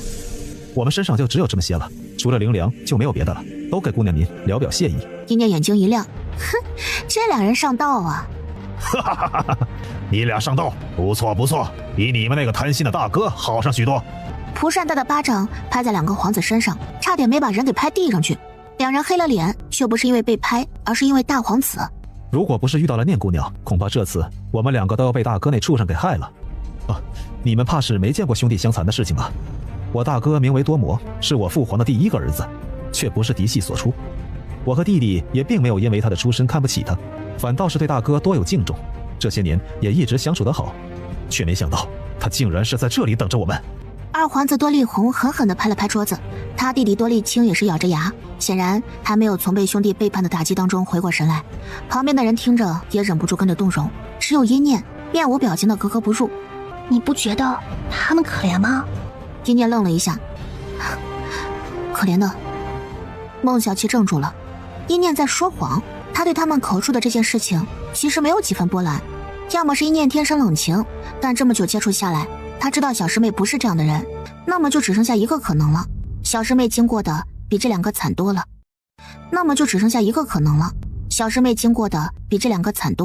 孟小七顿时被自己猜测的这个可能弄得整颗心都揪起来了，抬手一捞，小师妹，真是苦了你了。还在走着的一念一头雾水，不只是孟小七，从刚才开始一直没有出声的殷满也想到了一念小时候的遭遇，半个字也不吭。一念还不知道这两个人怎么忽然就这样了。见多利红和多利青去房间里面休息养伤，一念转了一圈，突然发现少了很多人。袁希岁呢？袁杰也不在，他不是说要和我组队吗？坏了，我忘记他们去找你了。一念一愣，这事怎么现在才跟我说呀？我忘记了，你过来的阵仗这么大。一只脚刚迈出去，一群人面色就一变，地动山摇的，晃得人头都晕了。这是发生什么大事了？众人抬眼往外面看去，就看见一片冒上来的滚滚浓烟，是小神境交战之后的痕迹，还有就是隔壁据点炸了。才刚啃了一口干谷子的豆丁瞪圆了眼睛走了过来。隔壁据点好端端的，这儿怎么了？都打得冒烟了。他还在乐呵呵的笑呢。老大没了吗？这不是啊？招惹谁了呀？这一念心底生出了一个想法，该不会是袁心碎弄出来的吧？刚想完，天空上面就出现了许多道身影，是隔壁据点的那些天灵境强者被迫飞升上空，看那匆忙的架势还狼狈得很。疯子，真是疯子！都说了，我们这次抓回来的娘们里没有一个叫做阴念的，我求你了，你赶紧走行不行啊？豆丁一口灵粮全都喷了出来。找你的？一念神情难看，看来是找我的，我得回去看看。一念警惕地看了一眼豆丁，袁心碎是为了找他出来闹事的，但是这样说不定会给五洲据点带来麻烦，他担心这个人要是因为这件事迁怒，可谁知道。哈哈哈！好，是你那情郎干的呀！奶奶的，老子早就想收拾他们了，别以为我不知道，上次几个据点的人联合起来炸老子的粮仓，也有他们的一份。他一马当先冲了出去，身后的战士们也疯狂地跟着，人人脸上都洋溢着笑容。一念和孟小七吓了一跳，这就是咱们据点的作风吗？旁边几个圣山宗的人因为袁杰不在，这里就只剩下一念一个认识的了，大家不自觉的就往一念那边靠拢了过去。我之前就听袁杰师姐他们说过，这据点有3位将军，其他2位将军不太露面，所以不清楚，但是这一位将军是个唯恐天下不乱的。一开始我不信，现在大家看着这一连串哈哈奔出去的人，纷纷露出担忧的神情，不是担忧豆丁和战士们的安危，是担忧他们这群人的未来。走，咱们也去看看。一念顿时就醒神了，小声叫来圣山宗其他弟子，还召唤人鱼族的于绵绵。小人鱼，快来呀！来啦！周少玉也来了。一念，带我们一起啊！他总觉得跟着一念不会吃亏的。就这样，一群人汇成了一团，飞快地跟了上去。偏偏和之前战士们冲出去那气势汹汹的样子很不一样，这群人在一念的带领之下，狗得很。他他怎么能这样呢？他们竟然看见阴念没有跟在战士们后面，而是带着这一大堆人悄悄挤进了战士们中间，然后一脸严肃地融入了他们。他奶奶的，这不论前后左右哪里有人攻击过来，那不都有战士们冲在前头吗？无耻，臭不要脸！没办法，他们在这片战场上都是菜鸟，那不得稳妥着点儿。到了隔壁据点，阴念才知道袁心碎为什么要断了这据点找他了。他竟然在这个据点的大殿上看见了满地被捆绑住的女人，他们眼神麻木，缩成一团。见阴念他们来了，也没什么表情。双雄国那地方是个比较特殊的小世界，在那个世界里，只有男人有修炼的天赋，女人都没有。所以那边的女人会遭受怎样的对待呢？可想而知。多良国用粮食作为交易，双雄国就用女人讨好那些大世界的人，不仅用自己国家的女人，还会专门去抓别的小世界的女人，找机会背后偷袭，废了他们修为，再将他们以高价卖出去。那些女人多是骁勇善战的，得罪过的那些人很乐意花高价买回去折磨他们。这些话听得阴念眉头直皱着。原先虽是看见了这些人从外面抓了大量女人回来，所以才过来查的。他往四周看着，豆丁已经二话不说和别人干了起来，只是他没看见袁心碎。哎，今天这据点都没什么人啊，他们的主力难不成都出去了？这可便宜我们了。阴念顿时一拍掌，走去哪儿？据点里面啊，这会那些人肯定被吸引到外面去了，据点里面空着，肯定有不少好东西啊。你要去抢东西啊？咱们是他们邻居，邻居之间串个门，怎么能用这样的词呢？阴念嘴上说的大义凛然，身子却很诚实，悄咪咪地弯着腰往里面摸着，声音轻的不能再轻了。等会儿咱们就把里面东西都给掏空了。走，姑奶奶带你们去炸他们粮仓。小队长都惊呆了，这么刺激的吗？阴念带着人悄悄地钻进那据点。嘘，小心点儿，说不定里面还有人呢。可一进去，相比外面的战况，里面却安静的只剩下一片死寂。小队长也傻眼了，这是一个都不在老巢，念姑娘，你这办法好啊。小队长一边往里面走着，一边忍着不要让自己笑得太大声了。咱们分开找会快一些。他的话音才落下，阴念竟然已经自己带着人走到了内室。阴念带着人逛了一圈，脸上的笑容逐渐消失了。哎呀，这双雄国怎么这么穷啊？阴念记得一脚就蹬碎了，一看就是他们老大坐的那个位置。座位碎开之后，地下有个脑袋大的圆滚滚的玻璃球掉了出来，还嵌在一块板子上，灰扑扑的。这个玩意儿，阴念缓缓皱起眉头。算了，总不能空着手回去吗？勉为其难收下好了。这东西你都要，那你还不如搬空呢，小师妹。这样那些外出的主力军回来看见，肯定要气疯了。悄摸摸进来的所有人都愣住了。对啊，还能这样？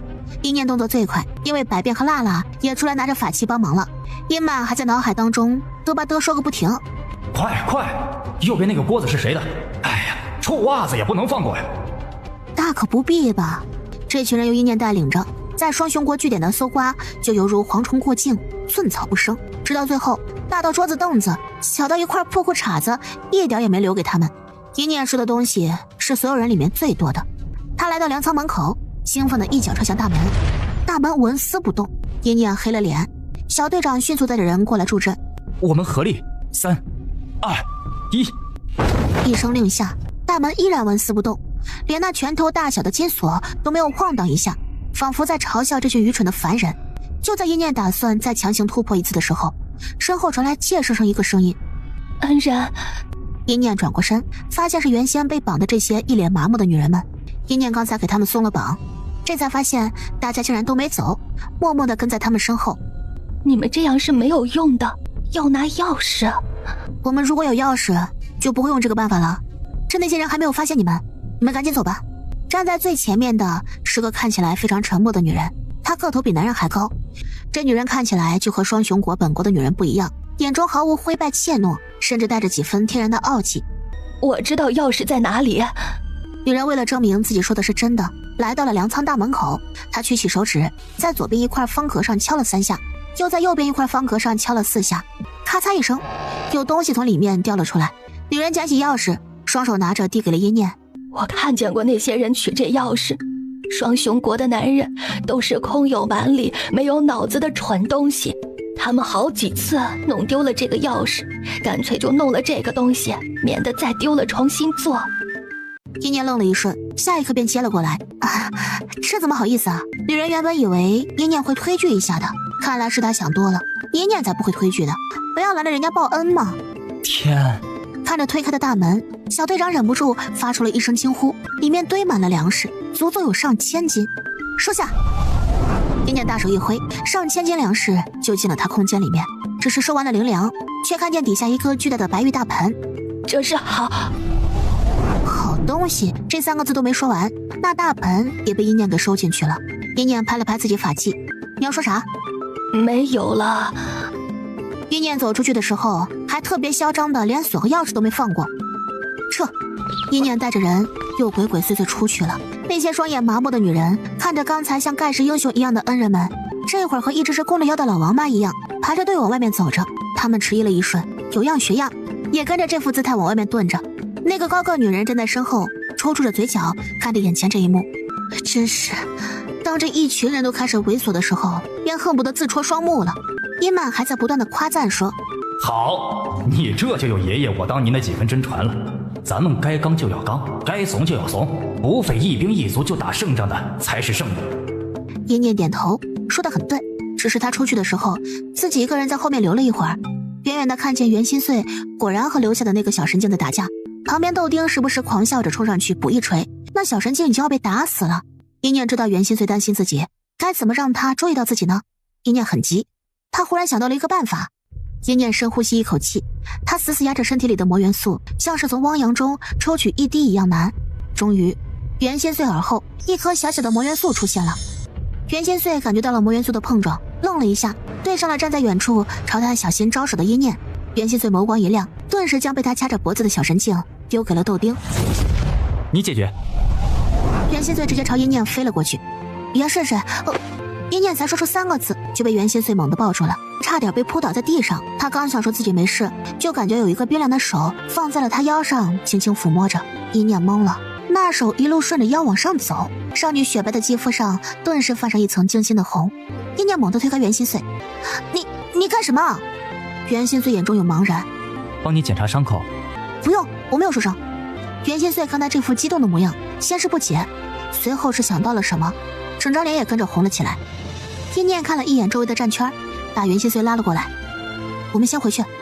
衣袍上沾了一身的血的袁心碎乖乖点头，和刚才直接撕开对方据点的煞神判若两人。不是，这些女人为什么会在这儿啊？我们也不知道啊，我们到据点之后才发现，他们竟然跟过来了，怎么办？女人们见一念仿佛是主事人，立刻朝他跪下了。恩人，我们能不能留在你们的据点？我们除了不能修炼，什么都能做呀。也不用灵粮，给我们一口普通的饭就好，能不能扛得住就看我们自己了。你们看行吗？求求恩人了，我们知道这个要求很不要脸，但是我们真的没有办法了呀。他们砰砰地磕着头，磕得头破血流的。被一群女人围在中间的是10几个看起来还很小的孩子。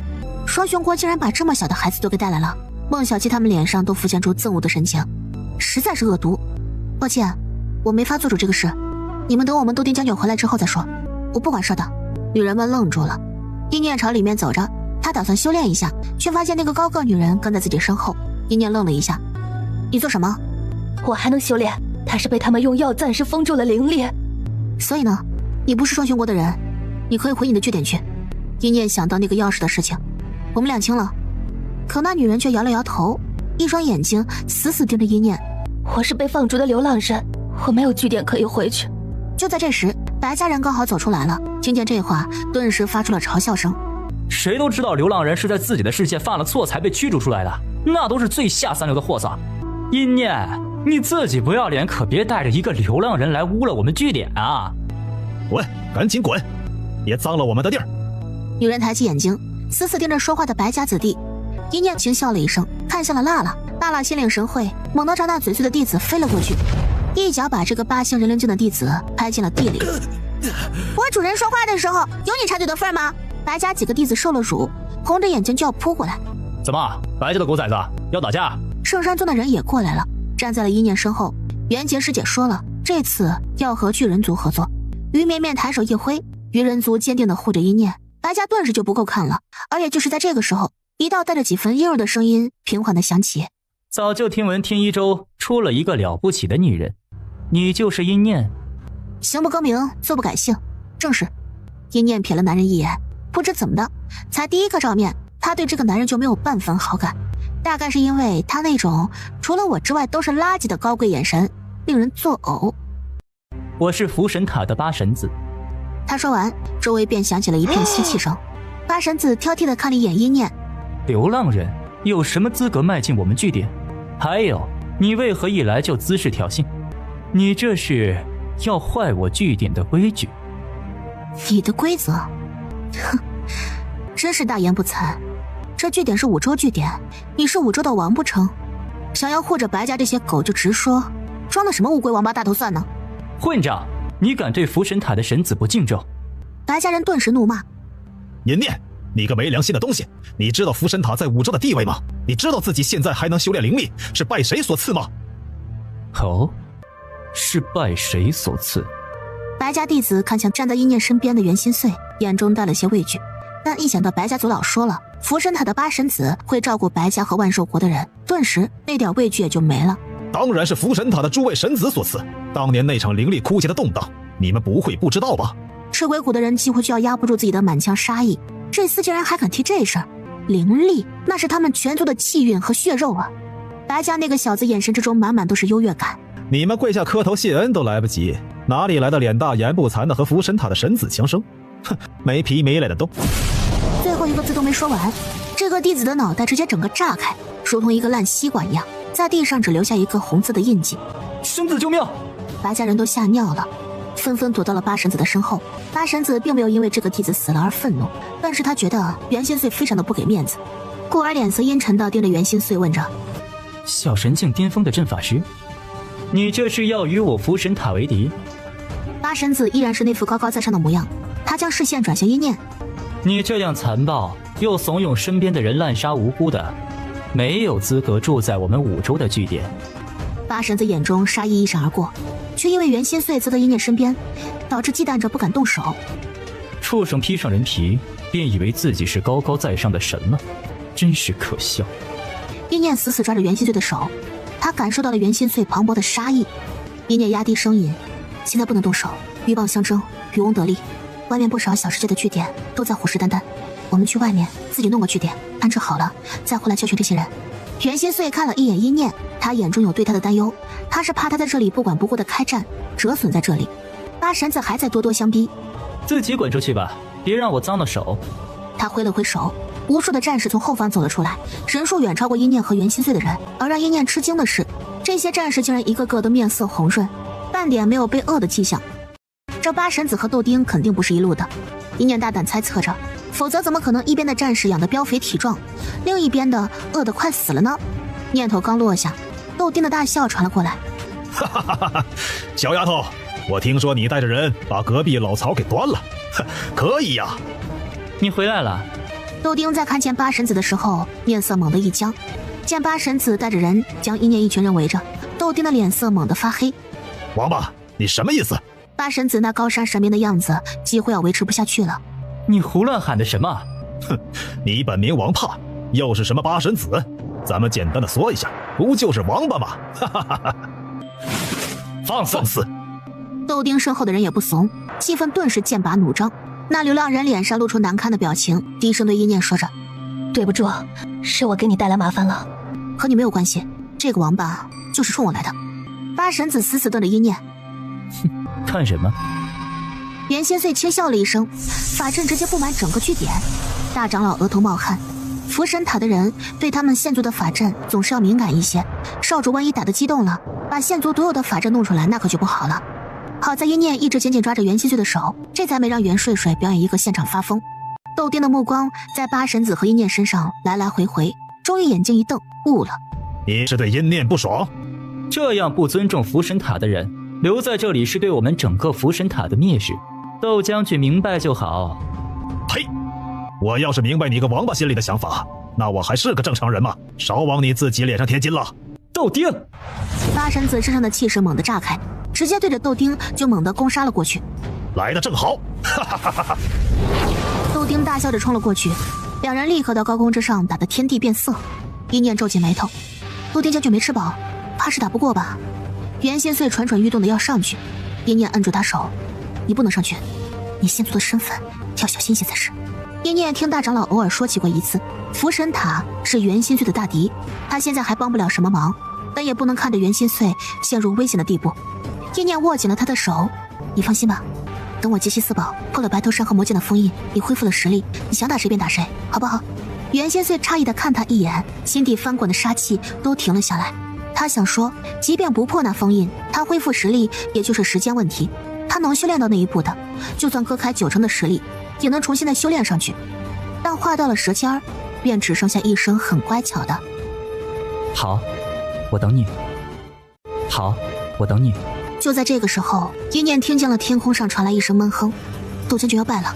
旁边的小队长忍不住咬着牙，我们将军许久都没有吃饭了，之前吃了2把干的灵粮，远远不够的，还和那双雄国的小神境强者战斗过，那八神子也就这时候敢和我们将军一战了。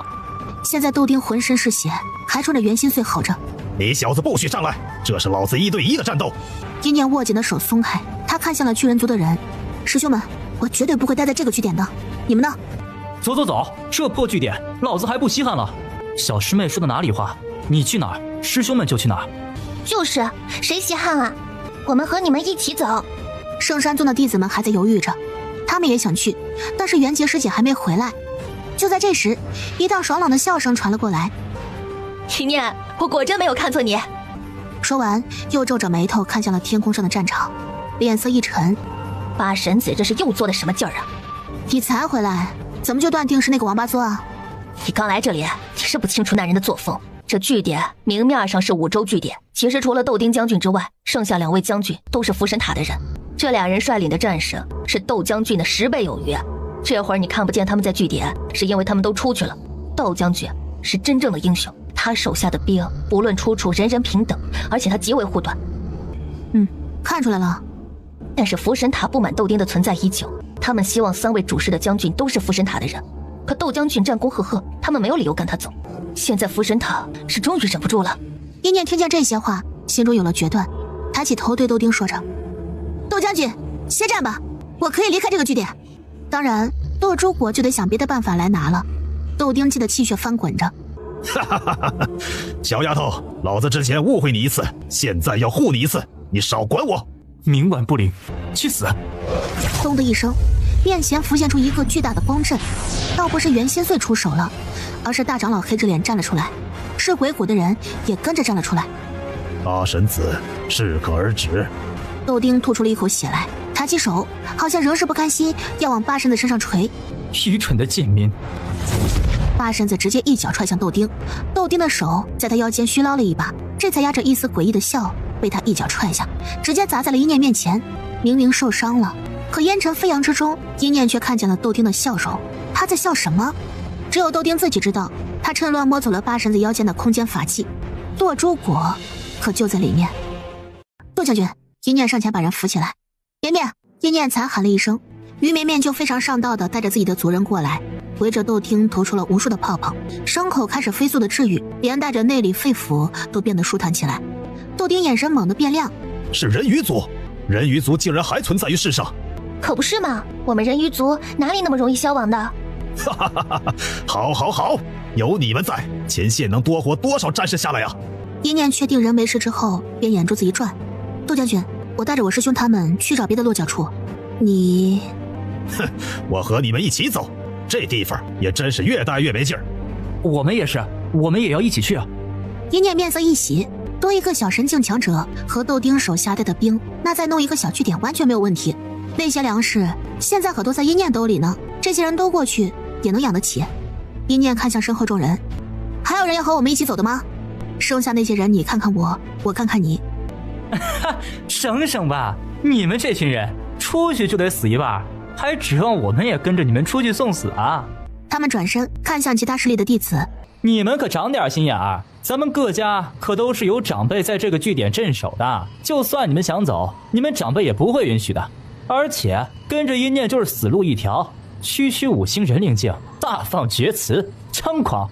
八神子和九神子两人对视了一眼，九神子还有些犹豫，想挽留窦丁，八神子却摁住他手。九弟，你可不要犯糊涂，只要窦丁离开，5州据点便是真正落到我们手上了。九神子眼神微动，八神子语气加重一些。别破坏了至高神大人的计划。九神子点了点头，他看向四周，声音传遍整个据点。若是有人想要跟着这个不知天高地厚的女人一起离开，那就去，福神塔不会挽留你们，只是出去之后，你们就不再受福神塔庇护，生死自负。最后这4个字已经带了凛然杀机，一眨眼的功夫，无数的气息往上冲着，形成了各家标志。凌天学院留，吴家留，风家留，一声声都是留下。阴念对此毫不在意，也不吃惊。人家在这里和福神塔合作了那么多年，不肯和他们走，再正常不过了。阴念转身看向袁心碎和豆丁，我们走。那流浪人脸上羞愧的神情并未散去，但挣扎了一瞬之后，也闷不吭声地跟在阴念身后。阴念回头看了他一眼，并没有阻止他跟上来。但就在这时，一道声音响起：天一周，周家走。2位神子本来带着笑的脸迅速地阴沉下去。天一周，周家，不识好歹的玩意儿。豆丁，你不讲道义啊？你去哪儿？阴念还没有来得及弄清楚这个女人是谁呢，就听见旁边的周少玉老实的像个小绵羊一样喊了一句：娘。小兔崽子。周家夫人名为周妹，和她丈夫一个姓，脾气也和周家家主有过之而无不及。周妹，你当真想好了，走出这道门，你可就没有后悔的机会了。周妹也不回答那些人的话，而是看向了豆丁。走啊老豆，留这儿等什么呢？难不成还指望着白眼狼给你们饭吃啊？没看着虽然炸了粮仓，但是人家的战士就活得好好的，你手底下的这些人呢，差点都饿死了。我早就和你说过了，狗待的地方呢，咱们人要少待，要被吃干抹净，还要被扒皮抽骨，最后的功劳全都是别人的。阴念顿时乐了，这周夫人是在讽刺那些福神塔的那些人呢。果不其然，福神塔那些人面色难看得很。周妹话锋一转，看向了阴念，眼中流露出几分毫不掩饰的欣赏。你个豆丁，一大把年纪了，活得还没个小姑娘洒脱。走。周妹是个实实在在的行动派，单手一挥，周家的人就跟她一起跟着阴念往外面走去。走出去的时候，都能听见据点里面传来气急败坏的声音，大抵就是天一周猖狂什么的。哼，还真是啊，出来的都是天一周的人呢。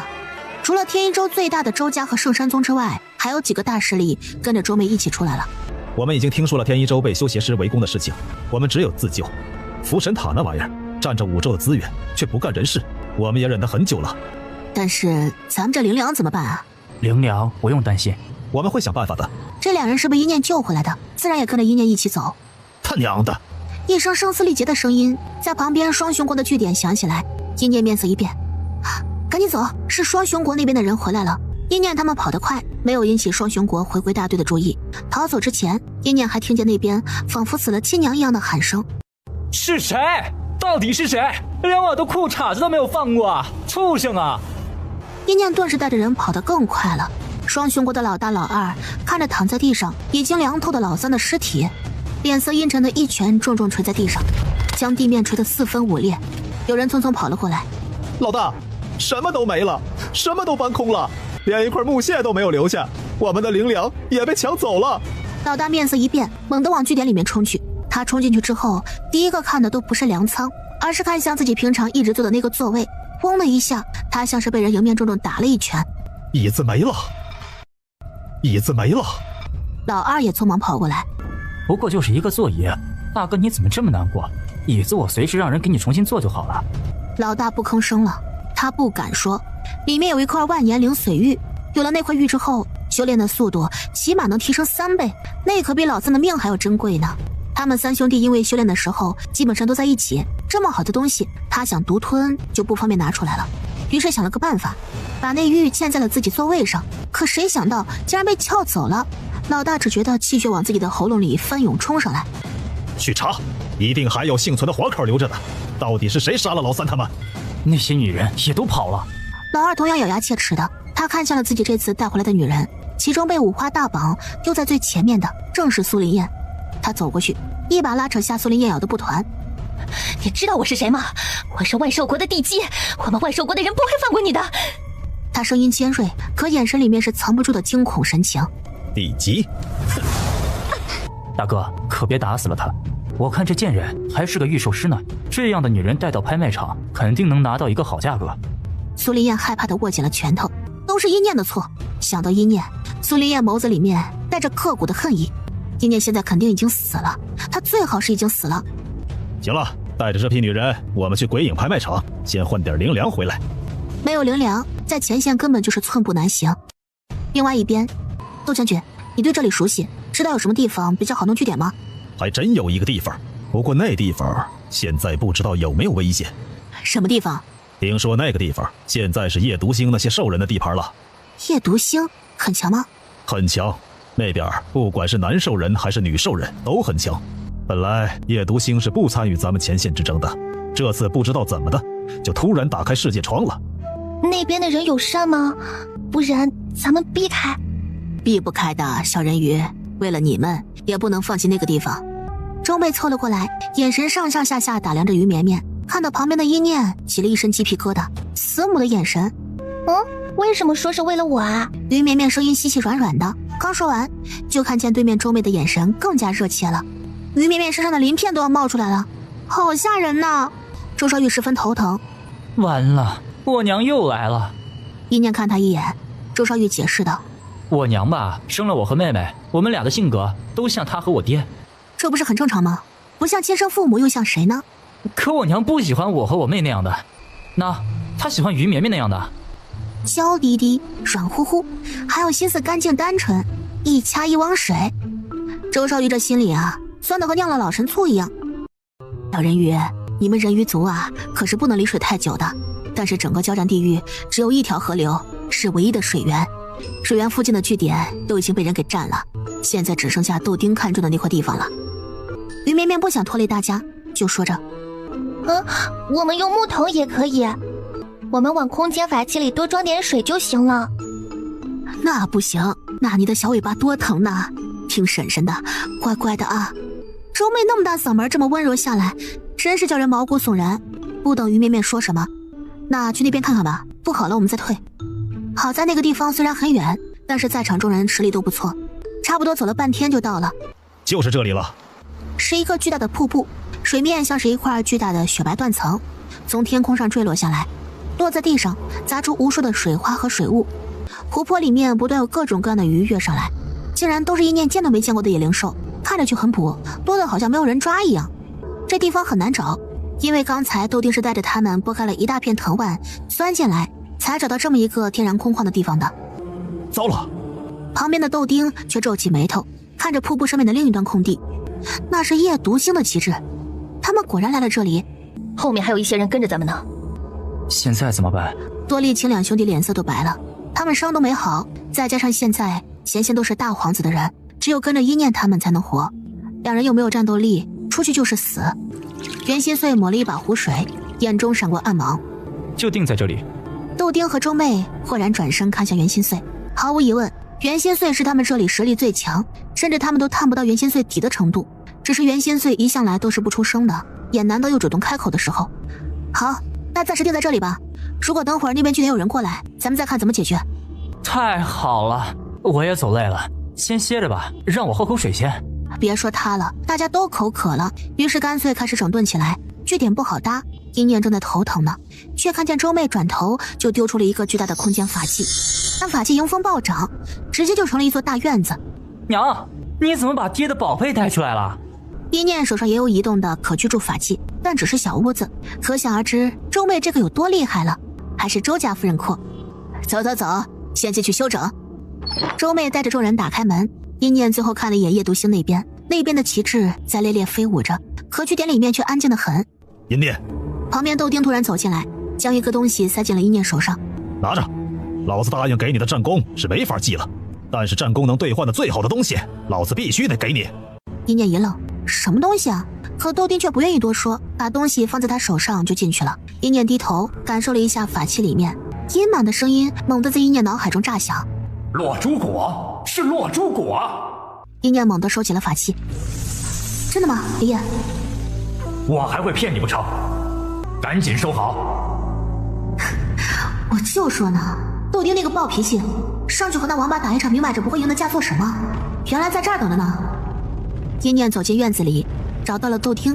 豆将军，这落给你了就是给你了，唧唧歪歪的干什么？咋的？你不想要就还给我。不是，我是想问，你不饿吗？不想要碗灵粮吗？豆将军，如果下次想给底下的人奖励，记得一手交钱一手交货，我灵粮都还没有给你呢，你就把斗猪果给我了，这样你万一碰到一个不安好心的，你会被坑得连底裤都没了。一念一边掏灵粮，一边轻叹了一口气。哎呀，说到底还是我人好，你幸运。很快，这个新据点就燃起了炊烟，跟着豆丁的战士们将厨房守得死死的。之前光顾着打架还不觉得，这会儿放松之后，饥饿和疲惫一起涌上来。一念则是去找了袁心碎，他进袁心碎房间的时候，看见袁心碎正在看书，他心底咯噔一声，袁心碎不会又在看什么不正经的书吧？一念立刻跑了过去，结果看见袁心碎手上的是一本非常正常的书，简述五州各大势力的书，还有很多描述人性的，也有一些灵兽杂技。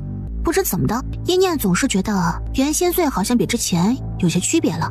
那双原本由天真和暴力掺杂的眼睛，以前是很好辨认他的情绪的，可现在一念看着袁心碎，就感觉他眼底好像是拢了一层海面雾，将底下的碎冰遮掩得如同万丈域内的沉船一般，深不见底。袁心碎见一念一直盯着自己，不由问道：怎么了？一念将心里那股古怪的想法压下。刚才你一直盯着那湖水，是湖水有问题吗？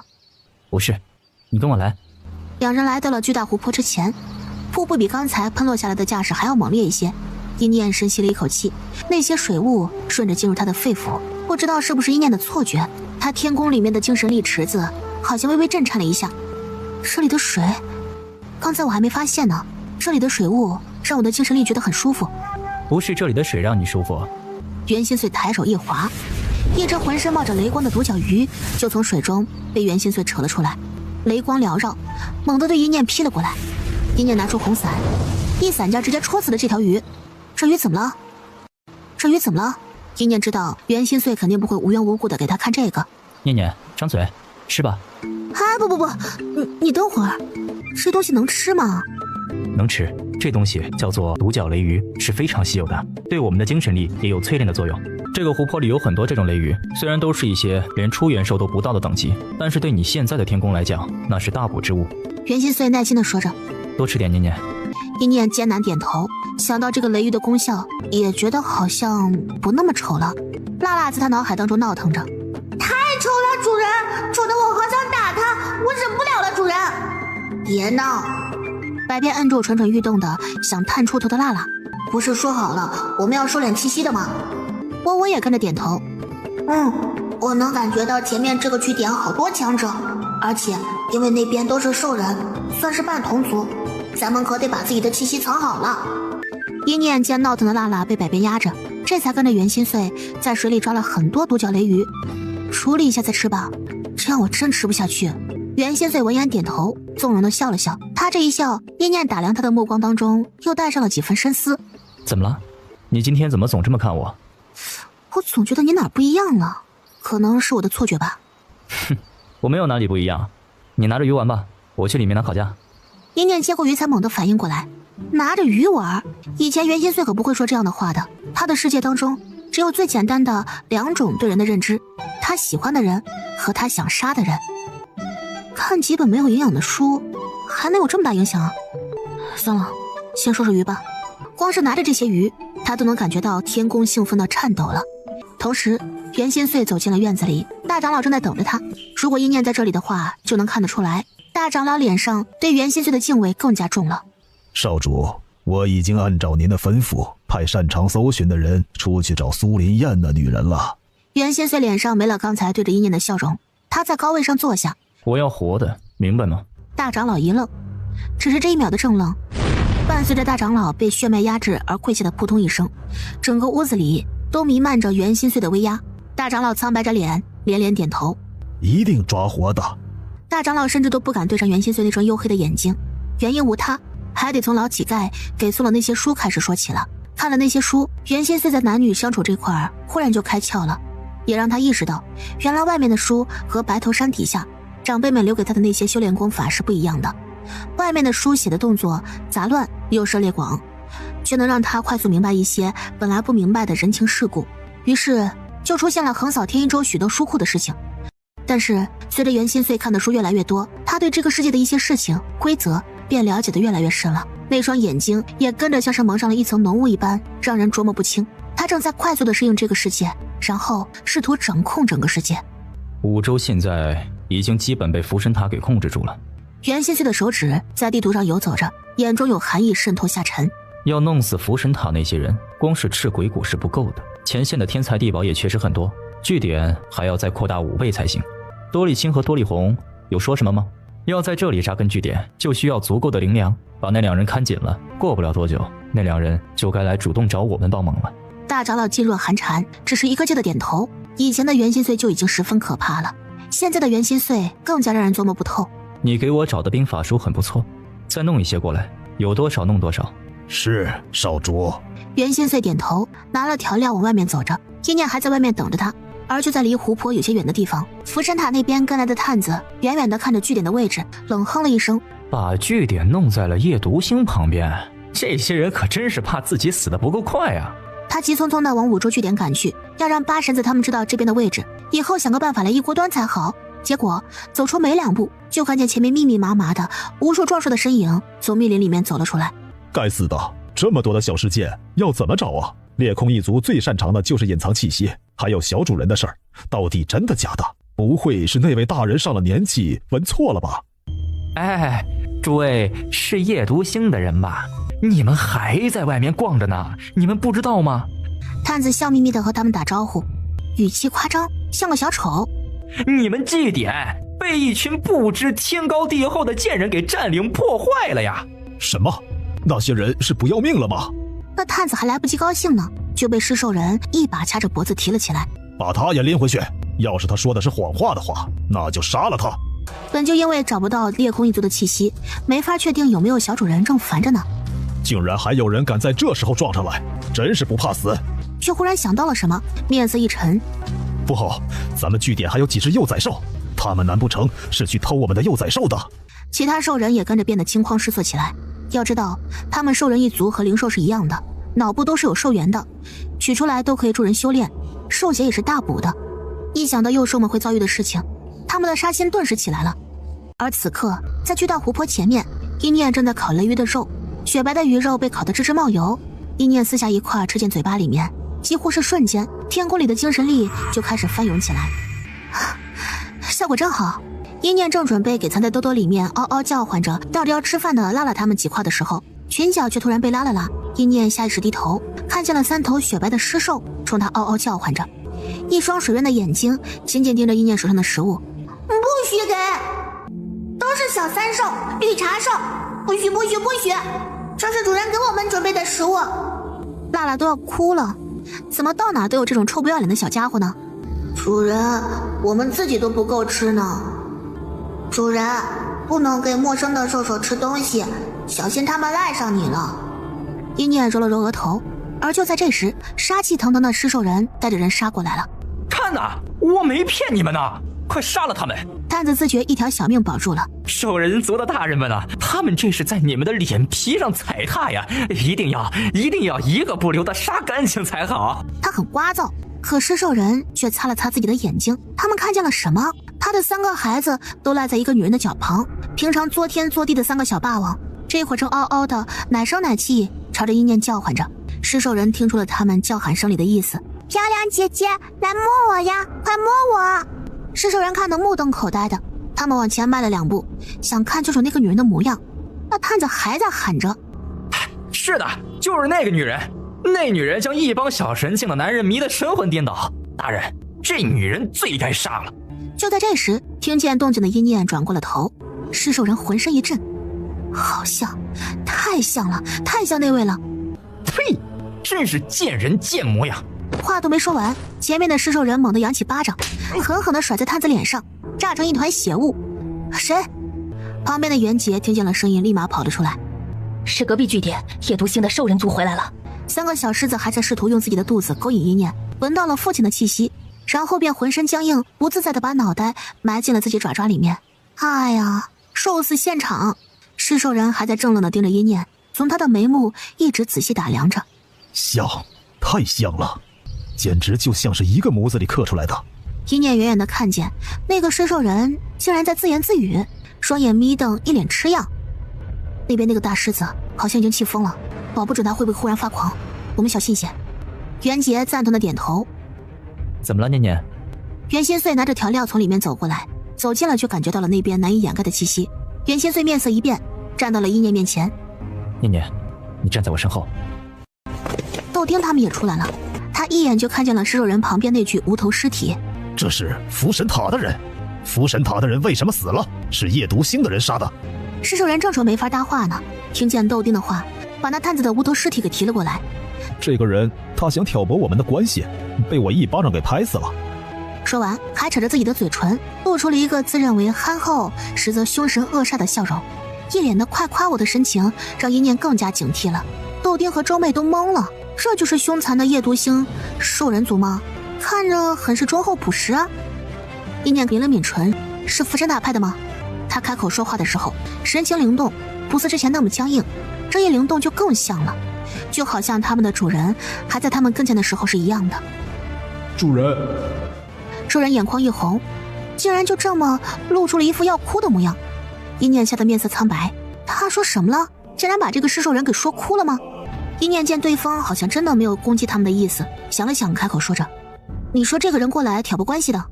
周妹也神情难看。夜读星的友好是他们意料之外的，但是福神塔的赶尽杀绝也同样是他们没有想到的。尸兽人见一念好像不那么警惕了，问道，你是御兽师吗？如果是那个人的血脉，便一定是御兽师。问这个做什么？其他人也都紧张起来。一念御兽师的身份，这兽人是怎么感觉出来的？一念没有把自己的兽源压制好吗？尸兽人虽然长得很狂野，但却有一颗细腻的心。一念没有直接否认，周围人的这种反应还有什么不明白的？啊，这真的是御兽师吗？才刚抓上，就被一股巨大力道猛地掀飞了。师队，我没事。他眼带惊悸地看向袁心碎，原本以为只是一支杂军，却没想到竟然还有这么强的人存在。你还没有回答我是不是御兽师和你有关系吗？或者我换个问法，请问你是怎么看出来我是御兽师的？他能被这个人认出来，那就还会被别的人认出来。我是兽人，对御兽师的感知更敏锐。说谎的其实是靠脸辨认的。我能看看你的灵兽吗？是吗？要看我的灵兽也可以，那我能提一个要求吗？豆丁下意识想阻止。喂，丫头，你可以，一个要求够吗？要不再来几个？尸兽人还在嘿嘿笑着。说呀，你快说呀！给你看我的灵兽，我们的据点要放在你们旁边，你们没有意见吧？给你看我的灵兽，我们的据点要放在你们旁边，你们没有意见吧？没意见呢，怎么会有意见呢？我们夜读星是最热情好说话的，你们想挨着我们就挨着，我们没有任何的意见。豆丁一头问号，夜读星是这么好商量又善良的人吗？在前线，地盘就是生命啊，哪个势力愿意让出自己地盘的？豆丁还在震惊当中，一念就已经悄悄地凑过来。豆丁将军，我总觉得对面那些兽人很是古怪，你说他们是不是想迷惑我？豆丁捂住额头，对面那个好的过分，他这边这个警惕的过分。不会，夜读星的兽人说话是算话的，只是不知道他们为什么要这么执着地看一念的灵兽。有了这句话，一念也不担心了，但是他并不打算叫所有的灵兽出来，叫个一只差不多了。窝窝是他留守的牌，辣辣脾气不好，那就叫比辣辣沉稳一些、心眼多点的百变出来比较好。我来吧，主人。他直接从一念口袋里面飞了出去，站在了尸兽人面前。你想见我？一念眼看着尸兽人瞳孔地震，不敢置信地往后退了一步，他们热泪盈眶，血脉喷张。找到了，老兽王说的没有错，裂空血脉真的出现了。自从那位大人当年离奇消失之后，他们夜读星已经无主好久了。血脉传承是不会错的，只有那位大人的血脉才能召唤出远古裂空血脉。尸兽人压抑着自己想要问个清楚的欲望，平静下来套近乎。你怎么称呼啊？你家中双亲可还在呀？不如去我们那边坐坐如何呀？他一个问题接着一个问题。我娘亲早已去世了。兽人们兴奋的表情一僵，娘亲死了？那你父亲呢？尸兽人小心翼翼地问着。我的父亲。一念忽然笑了起来，他眼神锋锐，像是磨了18年的刀泄出一抹锋利到无法阻挡的光一样。我从未见过他，一次都没有。兽人们脸都僵了。没见过？不过嘛，我倒是很期待见到他的那天。兽人们脸上露出期待的目光。果然还是想念自己爹的吧。紧跟着就听见一念用极寒的声音说着，见到他，然后杀了他。如果不是那个男人，就不会有他和他娘这样的悲剧发生。施兽人简直不敢相信自己的耳朵，杀了谁？小主人怨念这么深的吗？他主人之前是死哪儿去了？为什么呀？施兽人声音都干涩了。我们兽人族的小兽人还是非常喜欢自己的父亲的。正常人谁不喜欢自己的父亲呢？只是那个人，他从来没有给我带来过幸福的感觉，只给我留下了无穷的灾祸和痛苦罢了。既然不准备负责，那就不要生他。既然和他娘亲在一起了，那便守好这个女人，而不是欢喜地迎娶了他的帝后，随后任凭帝后杀了他娘亲，折磨他。他对那个所谓的父亲并没有爱，只有恨不得杀了他的恨意。他是我和我娘亲悲剧的起源。不，这不对呀！施兽人们在内心疯狂地呐喊着，他的主人不是这样的。这个施兽人可以是拿自己的性命做担保的，如果他有了自己喜欢的女人和孩子，一定是会豁出性命保护的，这中间肯定有误会。但是小主人确实没有见过主人，没有抚养过小主人也是事实，有怨恨再正常不过了。如果这个时候说自己的主人就是他父亲，当年的事情肯定有误会的话，也许小主人就再也不会理他们了吧。不行，得悄悄刷个好感度，然后慢慢弄明白当年到底发生了什么事才行。施兽人心思飞速转过，不得不说，施兽人看着粗犷，但是内心很是细腻，把一念的想法一猜一个准儿。怎么，你认识他？那个据说闭关了的父亲？不，怎么可能呢？这种人渣我们怎么认识的？一念点头，这样是最好的。施兽人悄悄抹了一把额头上的汗。那什么，姑娘，我叫师大，你的名字是什么呀？一念。哦，好名字，哎呀，真是好名字啊！施兽人疯狂吹捧着，豆丁他们无语。那我们坐下来聊一聊。好好好。师大吼了3只躲在一念身后的小狮仔。丢不丢失啊？啊，赖着人家。对不起呀，小主不对，念姑娘，这3个呀是我的崽儿。一念诧异地看了一眼3只毛团，真是看不出来啊，这3个小萌萌竟然是师大的崽。是吧？我们家大崽儿啊，性格比较像我，这3个小崽儿像他们妈妈。小主，念姑娘，到时候我带我媳妇儿来给你看看啊。这个不必了吧？他为什么要看一头狮子的媳妇儿呢？师大，能和我详细的说一说福神塔为什么过来的事情吗？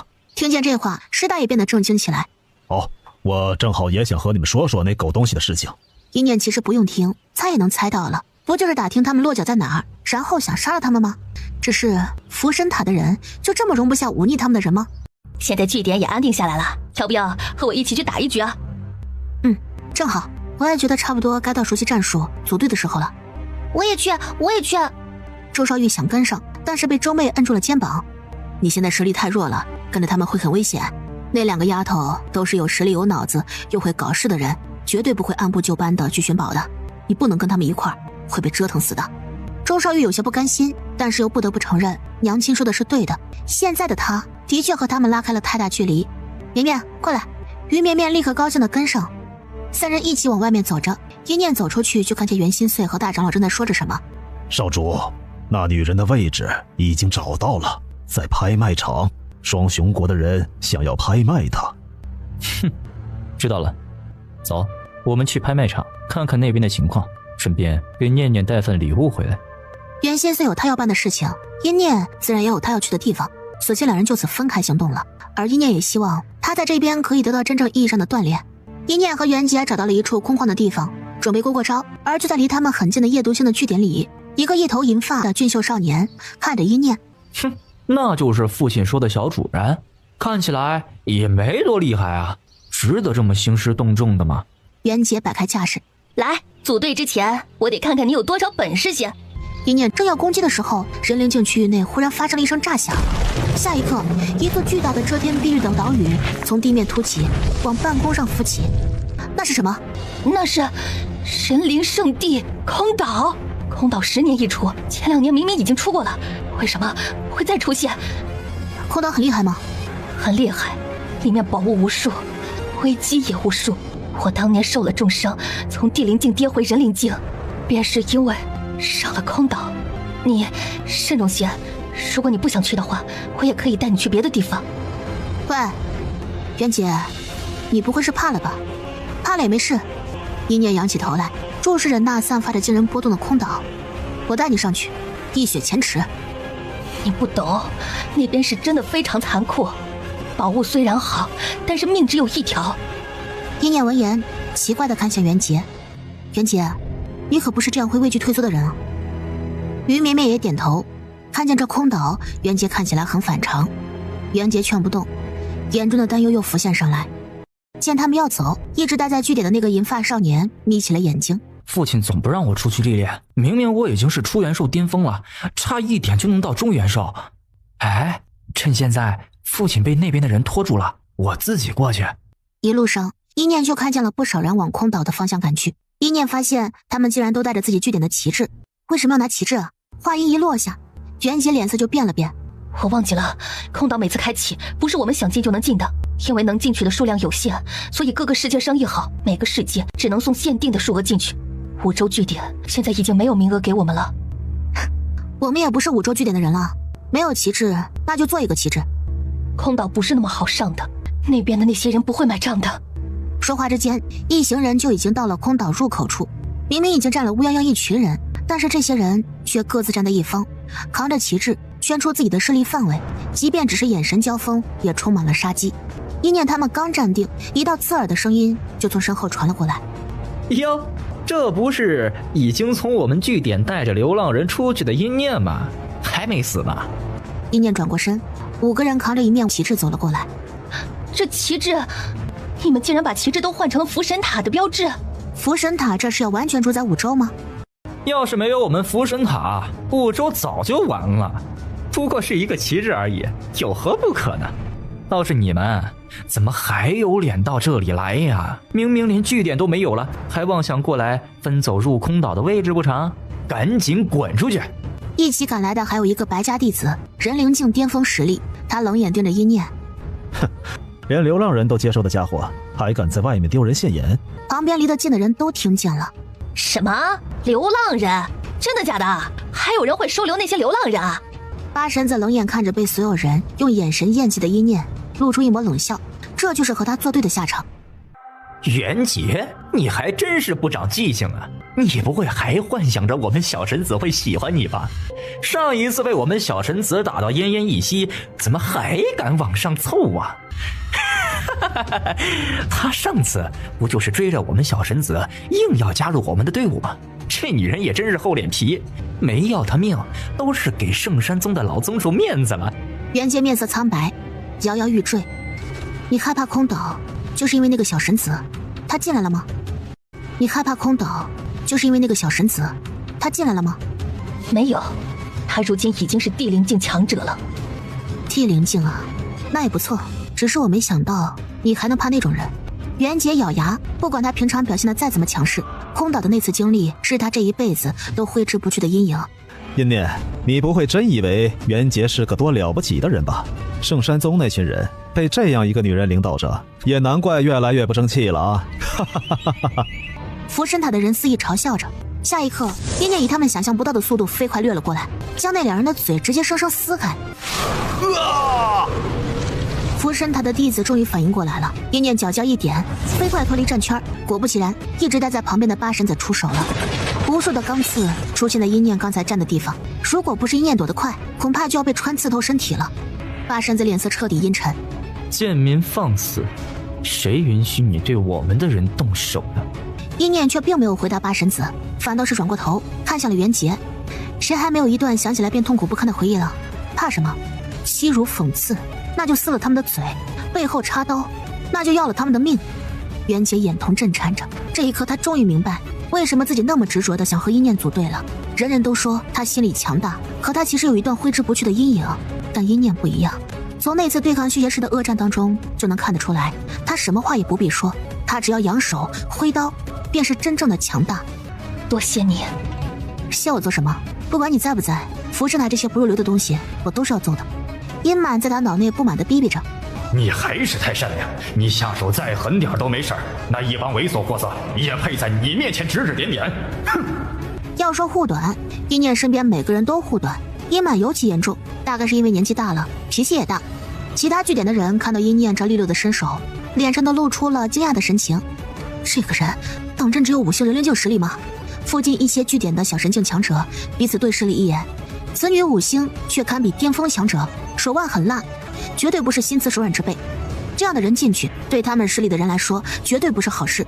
大家彼此眼神对视了一下，一个离一念最近的小神境强者率先开口了：这是哪里来的野丫头？是不知道空岛的规则吗？你是哪个据点的？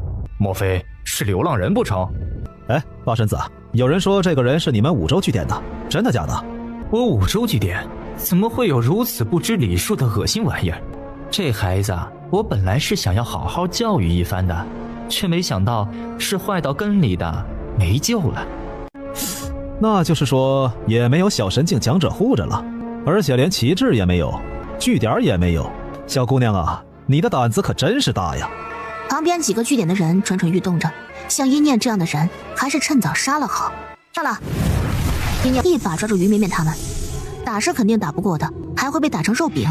要跑的话，大大爆发一下还是可以的。一念这次来得太急了，原先也心神不宁的，忘记了要带小神境强者过来的事情。八神子伸出了手，小小蝼蚁也妄图挑战神威。可就在这时，嗖的一道破风声响，一道旗帜猛地从天而降，直接穿透了八神子的手，深深地定在了一念面前。什么？夜读星？八神子是想发怒的，可一看到那百兽旗帜，他到底还是抿唇后退了一步。一念抬起头来，看见一只巨大的雪白狮子落地。福神塔的人看好戏一样说着：狮王，那无知女人占你看好的地盘，还不快杀了她！下一刻，那石兽人一爪子压下，就不像福神塔的人所想的一般夹着一念，而是压向了那八神子。八神子毫无防备，直接被抓破了胸膛，甩掷出去，呕出一口血来。哼，恶心人的玩意儿！你算是什么东西，也配在念姑娘面前舞？夜读星，想送几人进空岛就送几人进空岛，你们谁敢有意见？众人噤若寒蝉，八神子人都傻了。为什么夜读星这些畜生会为阴念这个野丫头出头？就在此时，轰隆一声巨响，空岛入口开启了。阴念也顾不上什么八神子了，他看了一眼师大，多谢。师大那颗狰狞的狮子头，脸上立刻浮现出大大的笑容。不谢，念姑娘，你快进去吧，我们在外面守着你，等你出来，我们再一起算总账。阴念看了一眼师大，他不明白师大为什么对他这么好。阴念狐疑地眯起眼睛，可现在显然不是纠结这件事的时候。那些早就准备好的各大据点的精英弟子，已经都朝着彻底开放了通道的空岛飞奔而去了。阴念，我们真的要进去吗？别怕，跟着我。就像是一记重锤，狠狠敲在他心坎上，敲碎了他所有的畏惧和不安。袁杰深吸一口气，露出一个笑来。多谢你。下一刻，四人直接化成了一道流光，冲向那入口处。而趁着一念和师大都没有注意到，一道细小的白光悄悄跟在了一念背后，呲溜一声钻了进去。你是疯了吗？竟然去帮那种野丫头！夜读星要和我五洲开战不成？师大懒洋洋地支撑起自己的眼皮。只要念姑娘她愿意呀，开战又有何不可？别太把你自己当回事了。哈！师大甚至都忍不住开始磨爪子了。早知道多带些人出来了，这样直接就能在这里把这八神子给弄死了。八神子似乎是被这两句惹得暴怒，低声骂着什么。九神子也神情难看，阴沉地盯着师大。哎呀，我说你这个恶心玩意儿啊，你竟然还有心情在这里跳脚？哼，你有这个空啊，还是担心一下你自己家里那些毛都没长齐的丑孩子吧。八神子一愣，你这话是什么意思？什么意思？就是我们念念绝对不会放过那几个小瘪三的意思，懂了吗？福神塔那几个弟子进去之后，眸光阴冷。哎，等会儿别急着找宝物，我们悄悄跟在阴念身后，那个元杰寻宝可有一套。领头弟子想起当年之事，不由露出一个笑容来。和以前一样，等他找到，我们在半路截杀就行。上次没能杀得了他，这次正好连阴念那个贱女人一块儿杀了。嘿嘿，如果时间来得及的话，趁着大门还未彻底关闭的时候给他丢出去，砸在那恶尸的脸上，好好给我们神子出口气呢。哈哈哈哈！说的极对。冲进空岛那一刻，一念只觉得身体一重，生出了无数的目光落在了他身上，将他团团困住的错觉。但这错觉只出现了一刹那就没了。一念下意识皱眉，怎么啦？于绵绵看起来兴奋极了，一进来就发现空岛上的灵力竟然比外面还浓郁10倍不止，真是个好地方。没什么，可能是我的错觉吧。一念缓缓吐出一口浊气，他看着前方露出笑容，跟我走。袁杰还没弄明白这笑的意思，就看见一念非常利落的到了5人面前，手上红伞直刺脸前的人。一念，红伞的伞尖狠狠刺入那福神塔领头弟子的胸膛，鲜血迸溅而出，层层绽开，如同盛放的腰花。福神塔的弟子们都没有反应过来。一念脚下圈势撑开，那大弟子猛地抓住红伞。你找死！他居然敢先朝他们动手！他调动灵力，为什么灵力这么难调动呢？福神塔的弟子们这一刻才低头看向了脚下的光圈。哼，进了我的地盘，还想全身而退吗？快跑！哼，来了！旋风火焰猛地自地面喷出，形成了一道道火墙，将那些想要逃离的福神塔弟子全都给围住了。袁杰愣住了，他对待那些修邪师从来都是利落斩杀，但是袁杰对待同样是人的就有些下不去手，至少没有一念这样杀伐果断。一念，你……他的话还没有说完，就看见一念干脆利落的把那领头弟子的脑袋给削了下来。这可是人灵境巅峰呢！我什么？我不杀他们，难不成等他们藏好了再过来阴我吗？但凡是对我动过杀心的，是人亦或是修邪师，于我而言没有差别，圈势一次不能支撑很久。一念的眼神并没有半分动摇，再度对着剩下几个弟子冲杀了过去。于绵绵脸色白了白，但很快也跟着冲了上去。来了这里便要接受这里的规则。袁杰怔怔地看着一念的背影，拿着法器的指尖像是被烫到了一般。当年在空岛，他被福神塔的人重伤，那人也是这样远远看着他。当时那人看他的眼神犹如看一个硌脚的垃圾。袁杰，你和我不一样，你会绊住我的脚步。他成了他的阴影，而一念却破开了阴影。他从来不是垃圾，那个人渣才是。袁杰终于提起法器，也跟着杀了过去。而在一处角落里面，本就鬼鬼祟祟地跟着他们进来的银发少年犹豫了一瞬，还是选择跟在他们后面再待一会儿。他才不是担心这个他父亲心心念念的小主人，他就是想看看他有多菜。而大门外面，众多世界的小神境强者各自占据着一席之地，等着自家人凯旋而归。你们说这次谁能拿到最珍贵的地精华？上次不是五洲据点拿到了吗？五洲这些年是有些太强势了，颇有点顺我者昌，逆我者亡的意思。有实力的据点哪个不是这样的？那倒也是。上次我弟子回来说，那个小神子拿到地精华的手段很不光彩，踩着女人拿到的，还故作清高。嘘，别说了，那八神子好像听到了。众人立刻沉下脸，果然看见八神子在对他们这边走过来，他身上还有着斑斑点点的血迹，可要说是他们这些普通的小神境强者，那可太容易了。你……大家话都没说出口，就听见从大门口处传来惊呼声。那不是夜独星那个女人吗？她手上提着什么东西？八神子下意识地看过去，却直接撞进了一念一双笑着的眼睛。八神子下意识地看过去，就看见一念单手一甩，几颗黑乎乎的东西就兜头砸了过来。八神子眼瞳狠狠地一颤，旁边那些小神境的人也是吓了一跳。这些不都是刚进去的福神塔弟子吗？这才进去不到半炷香的时间，怎么会都死绝了？九神子也赶了过来，见到自家人的惨状，直直看向一念。妖女，你做了什么？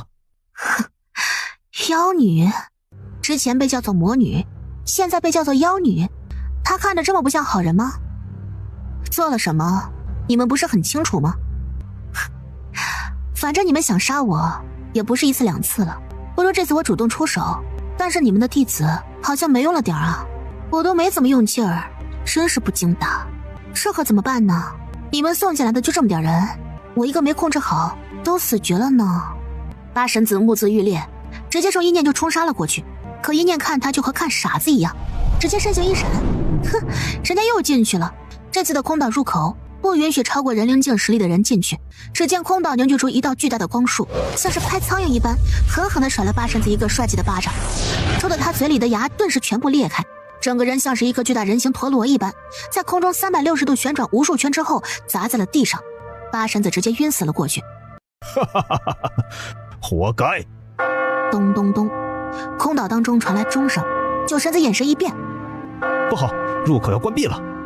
话音刚落，入口直接消失了，再也没有人能够进去了，再出来也得5日之后了。九神子眉头皱得死紧，他们福神塔这次竟然连1个名额也没有捞到吗？阴念。他口中缓缓重复这2个字，像是要把他生吞活剥了一般。师大乐不可支地捧着自己的肚子笑了好一会儿，然后才抹掉眼角笑出的眼泪，从胸口处摸出一块雪白玉佩。师大看着这块白玉，沉沉叹了一口气。这白玉里面藏了主人的一抹神石，只是自从主人消失之后，这白玉就再也没有过动静。好多兽人都说主人是死了，可师大不愿意相信。师大冲那白玉嘀咕着：主人啊，你也别嫌弃小师啰嗦，实在是你这事儿做得太不地道了。有了崽儿，咱们再怎么样也不能不养崽儿啊。你看现在小主人多讨厌你啊，你要是还活着的话，听见我的话呀，就赶紧回来吧。师大说完，眼含希冀地死死盯着白玉，白玉还是那副样子，一点反应都没有。师大失望地把那白玉往胸口一塞，果然还是不行。只是师大并没有看见塞进衣服里的白玉散发了一点微弱的光芒，带着生命力和诧异感，转瞬即逝。同一时间，在前线的拍卖场中，乌泱泱的坐满了人，所有人像是木桩子一样坐着，彼此之间也不交谈，每个人脸上还多多少少都有一些伤痕，毕竟在这种吃人的地方，要是没点疤痕，那真是说不过去。他们还都像勋章一样把自己的疤痕表露出来，疤痕越多的人表示实力越强。于是浑身上下半点疤痕都没有，反倒是白得发光的袁心碎，那就非常扎眼了。旁边的人都不断地往他这边投来目光，这些目光大多都不太友好。这前线的拍卖场要是没有小神境实力都不敢进来，这是看少主您面生，想着等一会儿啊，有没有机会可以杀人夺宝呢？大可过来试试。他的指尖落在旁边还冒着滚烫热气的茶水上，灵力泄出几分，一层寒冰顿时凝聚在茶水上。巅峰的威压顿时刺得周围几个抬眼看他的人眼睛一痛，急忙闭眼，可眼睛却已经血流如注了。这一手直接让剩下的人都不敢再看袁心碎了。这么强的小神境强者是哪个小世界里过来的？还没等他们明白，拍卖场就已经开始了。一样样东西都被丢了上来，有法器，有灵术，还有活人，什么都有。但拍卖场越到后面，袁心碎脸色便越沉。他看向那个去打探消息的赤鬼谷弟子：你不是说苏林燕要被丢上来拍卖，他人呢？不知道啊，之前是有的呀。袁心碎直接站了起来，朝拍卖场深处走去。真是不要命了，当这里是什么地方，能随意进去？能将拍卖场开在前线这种混乱地方，还守得住那么多宝贝的，岂会没有能耐啊？走了没2步，拍卖场的主事人就亲自出来了。周围的人眼睛唰啦一下亮了起来，打起来，教训他。这个地方还能有袁心碎这样的小白脸吗？长得这么好看，打算勾引谁呢？他看着袁心碎也是头痛。别人看不出来袁心碎恐怖之处，但是他能看得出来。他不怕袁心碎，可以不想得罪他。阁下有何事啊？众人都惊呆了，这老大的脾气什么时候变得这样好了？袁心碎抬手用灵力凝出苏林燕那张脸。见过这个人吗？不是说今天拍卖？这个人呢，在开拍之前就被人买走了呀。被谁买走了？这个我不能说，我们拍卖场的规矩就是如此，不然我这拍卖场也趁早别开了。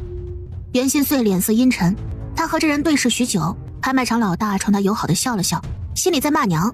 想到那个把苏林燕带走的黑袍人，他这是不想说吗？他也不知道人家是谁啊。他心想着，不就是一个断了手的女人，当即就给卖了。只是这会儿他当然不能说自己不知道，正好还能维护一波拍卖场规矩严的名声呢。只是他有点心虚，生怕袁心碎真的不管不顾的发疯。好在袁心碎面色不愉的瞥他一眼之后，就带着人走了。苏林燕不被袁心碎太上心，再让人找找，找到了就抓回来，在念念身边，尤其要安置好人，别让他有机可乘。大长老一边点头一边一边心想着，苏林燕敢往一念身边凑吗？这个地方可没人护理苏林燕了，甚至死了也赖不到谁身上，恐怕苏林燕一露面，一念还要高兴呢。而被两人惦记的一念，此刻正以一种神奇的姿势趴在地面上，于绵绵有什么学什么，也跟着趴在地上。干什么呢你们？一念悄悄嘘了一声，他侧耳仔细贴着地面听着，我怎么感觉这地面有心跳声呢？而且我一走进这个地方就感觉浑身毛毛的，好像有很多人盯着我看一样。你们没有感觉吗？没有啊，我不是第一次来这里了，能有什么感觉啊？一念再度贴着地面听了好一会儿，可惜那心跳声都没了。我不可能听错呀，一念嘀咕道。就在这时，他怀中的苗苗忽然开口说着，念念，正北方向100里处有宝贝，哼，还和我是同宗的，对你很有好处的，快快咱们去拿来。一念顿时顾不上听什么心跳了，走，我带你们找东西去。而一念离开之后，有一拨人又跟了过来，朝一念离开的方向问着，大皇子，我们真的要跟着那娘们儿啊？来人正是多良国的大皇子，他虽然没有战斗力，但可以拿灵粮和别的据点的人做交易，招了好几个人灵境巅峰的人过来护着他。哼，我那2个弟弟也不知道去了哪里，没想到在这女人身上闻到了那2人的气味。旁边几个人都诧异地看着这个大皇子，这人莫不是长了个狗鼻子吗？这都能闻到？这女人刚才一进来就杀了那几个扶神塔的人，本事不小。跟在他们身后，螳螂捕蝉，黄雀在后。大皇子脸上露出自信非凡的笑容。抢光他们的东西后，再逼问出我那2个蠢弟弟的行踪，到时候杀了那2个杂种，我就是多良国未来的王。给你们几个据点多供应点灵粮，还不就是一句话的事情？到时候杀了那2个杂种，我就是多良国未来的王。给你们几个据点多供应点灵粮，还不就是一句话的事情？身后那些人顿时就心动了，一行人立刻鬼鬼祟祟地跟上。而在他们离开之后，银发少年气愤地抖了抖耳朵，太松懈了，要不是我跟来了，那傻女人就要被阴了。他还是跟着去看看吧，免得这个女人死了，他父亲嗷嗷大哭，真是让人不省心。一念速度全开，一手拉着于绵绵，于绵绵才勉强能跟上他。不过于绵绵看着一念拉着自己的手，脸蛋悄悄地红了，牵手了。于绵绵的皮肤都红扑扑的，小苗儿不断地给一念指明方向，左边点，哟，等会儿我感应一下。这周围怎么都没有人呢？越往小苗说的方向拐，就越是看不到人影。一念，小心些，天才地宝多的地方大多有凶兽守护。一念慎重点头，只是没想到走到一半，一念的脚就顿了顿，一颗魔元素不断的用自己的脑袋撞着一念的手指尖。一念下意识的低头，看见那颗魔元素扯着他指尖，要让他往后看。一念明白了，有人跟着我。魔元素使劲点头，身边又浮现出5个小魔元素，一起跟在他身后。你说有6个人在跟着我？一念机智的理解了他的意思。魔元素高兴的亲了亲他指尖，然后砰的一声消失在原地了。一念，你怎么突然停下了？没事，就是身后有6只小老鼠而已。我们被人跟踪了。别急，我们继续往前走，不要被他们感觉出来。伊满已经迫不及待地在一念脑海中炸锅了。弄死他们！我教你的微缩阵法用起来，那东西就是这时候用的，让他们有来无回。不知道是不是因为这空岛的灵力和魔力都比外面充沛，连带着他的精神力竟然也比之前活跃了许多。等一路一连弄了10几个微缩阵法，一念这才收手，对袁杰他们说着，我有些累了，我们停下来歇一会儿。大家面色古怪，不是说后面有人跟着吗？还要停下来？但显然他们3人都以一念为首，一念说停一定有他的理由。袁杰默默地捏紧了自己的法器，然后和一念一起在一棵大树上面靠了下来。身后大皇子5人顿时一惊，这就休息了？大皇子脸上露出了遗憾的神情，我还以为他们知道了哪里有好东西，奔着好东西去的呢。大皇子脸色阴沉沉的，白跟这一路了。尤其在看见一念竟然还闭上眼睛开始休息的时候，他更是不屑。所以说，女人这种胸大无脑的东西顶什么用？在这种地方都敢闭上眼睛睡觉？走！大皇子一声令下，那些早已准备好的打手立刻冲了出去。银发少年正要上前，突然那几人一脚踩下，强力一击还没打出来呢，底下的阵法就一个接一个的亮了。下一刻，雷光火光全部交织在一起。什么东西？中计了！快跑！可跑得了吗？银发少年愣住了，他看见一道身影直接冲了过来，几刀下去，那些人利落的倒下了。难怪阵法师是所有团队组合里面的香饽饽呢，跟着阵法师真的是太轻松了。一念收回红伞，直接来到了大皇子面前。大皇子一张脸上才浮现出一个惊悚的神情，就被一念一手刀给劈晕了。这个不杀了吗？于绵绵杀气腾腾地问着，他现在是一条凶残的鱼。一满激动得很，快用尿滋他！你爷爷我当年就是这么干的。一念忽视了一满的话，留着这个有用，像是一个悍匪一样霸道又熟练地对着于绵绵说着，先扒了，看看他们身上有什么好东西。好嘞。于绵绵顿时笑着扑了上去，一念自己也蹲下来，不断地翻着东西，脸上还有些嫌弃的表情。怎么东西这么少，穷酸。大皇子是被水给泼醒的，一睁开眼睛就看见旁边躺着几个已经断了气并且浑身赤裸的男人。他脸色一白，他猛地崩溃尖叫了一声，你不要过来，你不许动我的裤衩子。这声音远远地传出去，就在不远处寻找宝贝的双雄国的人猛地一震。老大，我觉得有点冷。领头那人也觉得心里毛毛的。咱们走快点，这地方邪门得很，总觉得站着都不安。双雄国的人总觉得当下凉飕飕的，顿时加快了脚步，而这一道尖锐的声音也震得一念耳朵疼。旁边的于绵绵见一念皱起眉头，立刻一巴掌拍在大皇子脑袋上。闭嘴，谁稀罕啊？饶了我吧，饶了我吧，三位女壮士。他涕泗横流，和壮一点关系都没有的一念三人一脸冷漠地看着他。咦，这人好恶心啊，我还没见过被打了一巴掌就哭得这么惨的。于绵绵说着还舔了舔唇角，他嘿嘿笑着，刻意露出了一口尖牙。哼，这小点心看着细皮嫩肉的。袁杰无语，这条小鱼跟在一念身后转悠久了，别的没学到，这副爱捉弄人的凶样啊倒是学得很快。大皇子吓得差点双眼一翻晕了过去。三位女壮士，是我吃了雄心豹子胆，你们想要什么？灵粮吗？大皇子眼泪鼻涕一起下来，他这辈子就没吃到过这样的苦头。三位女壮士，是我吃了雄心豹子胆，你们想要什么？灵粮吗？灵粮我有的是，我爹是多良国的王，你们该知道的。等我日后成了多良国的王，你们要多少灵粮，还不就是一句话的事情。他越说越觉得这个条件能保住他的命，立刻就满眼放光地看向一念。你认识我那两个弟弟是不是？你听我说，我那两个弟弟心思恶毒得很，你救了他们，他们也不会感激你的，反倒是你帮我的话，我允诺你以后数不清的荣华富贵。他的屁话还没说完，一念就已经掐住他下巴，给他灌了一瓶熬得很苦的药。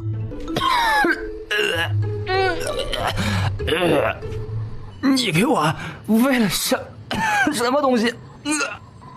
毒药，还是老毒师给他带出来的呢。他手上还有许多库存。大皇子浑身畏惧的发抖，太毒了，这个妖女太毒了，心肠怎会如此恶毒呢？不过呢，也不是马上就会要了你的命，解药在我手上，怎么样，想活命吗？想，我想。一念笑了笑，毒这个东西可真是方便，可惜了，当年老毒师一个劲的说他天赋异禀，要救他制毒来着。不过他当时一心想着提升实力，就没安排上，以后倒是可以自己安排上。你身上的这个空间法器，一念拿出从他身上抢来的东西，先解开。好了。大皇子就差跪在他脚边了。等法器禁制一解开，一念就看见了里面满满当当的灵粮，至少有2000斤，还有很多野灵兽的肉，甚至还有几块地灵兽的肉呢。哇，果然啊，抢人家的比咱们自己慢慢摸索的快得多得多了。是啊，这样的傻子要是多凑上来几个，咱们这一趟就暴富。他神情一变，完了，他竟然开始有这样的想法了。他变了，想他袁杰也曾是一个刚正不阿、一身正气的好女人。于绵绵像是猜到他在想什么一样。放心吧，这是他们自找的，不是有那句话吗？道义有道。道义有道不是这么用的呀。算了，来，你打头阵，往前走。大皇子顿时哭得更惨了，这是要拿他当诱饵打头阵吗？一念忽然面色一变，等等，刚才说是6个人，为什么你身边加上你也就5个呢？一念一脚踹上大皇子胸口，把人摁在地上。哟，看不出来啊，你个蠢东西还知道藏一个人，准备背后阴人吗？大皇子崩溃了。我没有啊，还不说实话，信不信念念不给你解药了，让你毒发身亡？大皇子都要疯了。你们为什么不相信我？我真没有，我的人都死了，我的命都拽在你们手上了，我就算安排了又有什么用？那可不一定，你大可以挟持了我身边的人威胁我，拿出解药。可你也不会换的。叶念大怒，又是一脚。鬼扯什么？难不成你的命还能比我朋友的命值钱不成？这次连袁杰都怒了。狗东西还敢挑拨离间，快说，剩下的那个同党藏哪儿了？大皇子喷出一口血来，眼前一阵阵发晕。而躲在后面的银发少年面色凝重地看向四周，竟然还有一个人，他浑身鸡皮疙瘩都起来了。他乃是兽人一族最出色的年轻一代，是谁竟然躲过了他灵敏的五感？银发少年还在往他身后看着，突然耳朵就被一只手给揪住了，阴念的声音阴恻恻的在他耳边响起来：“是你呀，小东西。”第6个人。银发少年的耳尖被阴念抓在手上，温热的感觉顿时将敏感的耳朵尽数包裹住。你干什么？少年忽然炸毛，一把打开阴念的手。我才不是担心你才跟来的，我就是路过。你和那个家伙什么关系啊？不说实话我就杀了你。少年怔愣了一下，被阴念眼中那结实的杀气给震慑住了，完全呆住了。而被袁杰压着不敢动的大皇子立刻叫嚣着：“我和他没关系，快宰了他！”大皇子幸灾乐祸，小样儿，敢跟在他身后，想捡漏呢？这会儿犯在妖女手中，找死呢！知道有人比他还要惨，大皇子立刻就抖起来了，甚至大胆地给阴念提建议：把他的鼻子和耳朵都割下来。这小东西一看就没安好心。阴念不为所动，可就是这样，银发少年炸毛炸得更加厉害了，他耳朵不知不知抖动着，眼圈缓缓地红了。你太讨厌了！阴念拿着伞的手微微一歪，下意识地疑惑起来。你卖萌也没有用，快说，从哪来的？少年红唇紧抿成一条直线。我是夜读星的。袁杰和于绵绵瞪大眼睛，阴念还是不敢相信，百变从阴念口袋里钻出来，小声说着：“主人，他身上有那个大狮子的气息，是血脉相同的气息。”阴念尴尬地看向他：“你叫什么名字？”少年本来就是强忍着，阴念声音放柔了之后，他顿时更加委屈了，深吸了2口哽咽的气之后，硬着声音说：“誓言。”哦，这可真是一个好名字啊！石银眨了眨眼睛，哼，女人都是坏东西。大皇子懵了，这不对啊，为什么一样是跟在后面意图不轨的人，阴念对他就这么好？你自己悄悄溜进来的，你父亲知道吗？你不要假惺惺的关心我。好，那就不碰。石银顿时鼓起了脸，红着眼睛瞪向他，你到底想怎样？于绵绵小脑瓜子一动，指向大皇子说着：“都是这坏东西的错，他挑拨离间。刚才你说什么来着？信不信我把你的耳朵和鼻子给割了？”大皇子呕出一口血来，她们3个女人真的是太恶毒了。这3个女人就算是在前线这种地方也能混得风生水起。你就和我们一起走吧，你父亲帮我很多，我还是能照顾你的。你自己一个人在这里走太危险了。这里确实也是步步危机，可诗隐忍不住反驳：“我已经是巅峰出元兽了，我比你强。”巅峰出元兽堪比人灵境巅峰了。阴念听了这话就笑了，他笑起来时本就明艳的五官跟着越发生动了。你看看那些被我弄死的人灵境巅峰，到现在尸体还热乎着呢。石银一噎不吱声了。阴念确实比他想象当中厉害很多，但也比不上那位大人，差得远呢。石银这样想着，但却亦步亦趋地跟在阴念身后，再没有掉队。石银看着阴念一脸自然，只能将自己的委屈往肚子里面咽下去。这个女人太凶了，刚才还想杀了她。他越想越委屈，干脆走上去一脚踹上不情不愿的大皇子屁股。走快点！大皇子神情一冷，这个小畜生。可下一刻，阴念冰冷的眼睛注视他，有什么想说的？大皇子咽下所有的苦和心酸。没有，不敢。继续往前走。阴念用一根法器绳子拴着他，他别的没有，就是法器特别多。大皇子皱着眉头，这个鬼地方看着鸟不拉屎鸡不生蛋的，灵力都比其他地方少很多。3位老大啊，这地方以我的经验来看是没有什么宝贝的。刚说完这句话，天空忽然就阴云密布起来，突然一道凶狠的后手声仿佛要穿透耳膜一般。怎么回事？这威压是小神境的，在人灵境的空岛上为什么会有小神兽的存在？这不符合常理啊。空岛虽然危险，可冥冥之中都有定律，是不会让大家毫无生还希望的。就算小苗感应到的好东西是地精华，也不至于有小神兽在守护的。一念，我们先跑。大皇子早就一屁股软着腿坐在了地上，一念皱紧眉头，不对劲，我总觉得这个地方有些古怪。是古怪啊，小神兽还不够古怪。算了，先走吧。就在一念打算以大家的安全为优先撤退的时候，等等，主人，我觉得这里没有小神兽。等等，主人，我觉得这里没有小神兽。我往前一滚，跌落在地上，卯足了劲儿把自己的精神力扩散出去，精神力像是一张无形的网，和这种小神兽的气息交织在一起。咦？空气里传来一声陌生的轻呼声，下一刻，那小神兽的气息竟然没了，取而代之的是密林里面一只巨大的蜗牛，缓缓地探出一颗脑袋。窝窝激动得浑身发抖，大声喊着：“二叔！”那大蜗牛也很是激动。大侄子！两窝相见，激动得无以言表。他们急速往前冲着，想给对方一个巨大的拥抱，然后各自排出了一根头发丝的距离。一念他们脸上都露出了无奈的神情。变人形，蜗牛怕是下辈子都挨不到一起了。哦，是啊。二叔，你也快变过来呀！那边的大蜗牛立刻变成了一个高大人形，窝窝高兴得很。主人，我就感觉刚才那个气息古怪得很，没有小神兽，那就是我二叔弄出来的幻境，只能用来唬唬人。这也是我们倭族到了灵元兽才会有的天赋技能。灵兽的等级划分分别是初元兽、灵元兽、神元兽、小神兽和大神兽。灵元兽便是对应的地灵境了。所以刚才我以为出现小神兽的时候，元杰才会那么吃惊。我二叔瞪着一念：“这是你的主人？你竟然还真给自己找了个主人！”他这个大侄子还是一只刚出生的小窝之时，就嚷嚷着：“谁能当我的主人，我打烂他脑袋！”野灵兽基本上都是不愿意被降服的，哪有自己一个窝自由自在的好呢？就这样的大侄子，竟然一脸骄傲地说自己找了一个主人。谁知道窝窝反倒是警惕上了。二叔，你年纪大了，我主人是不会要你的，而且你资质平平，配不上，不合适，不合适。一念看了一眼四周没有了幻境干扰的地面，竟然缓缓生出许多浓雾。要叙旧的话，等以后吧。你在这里也是因为敢用到宝物了吧？啥宝物啊？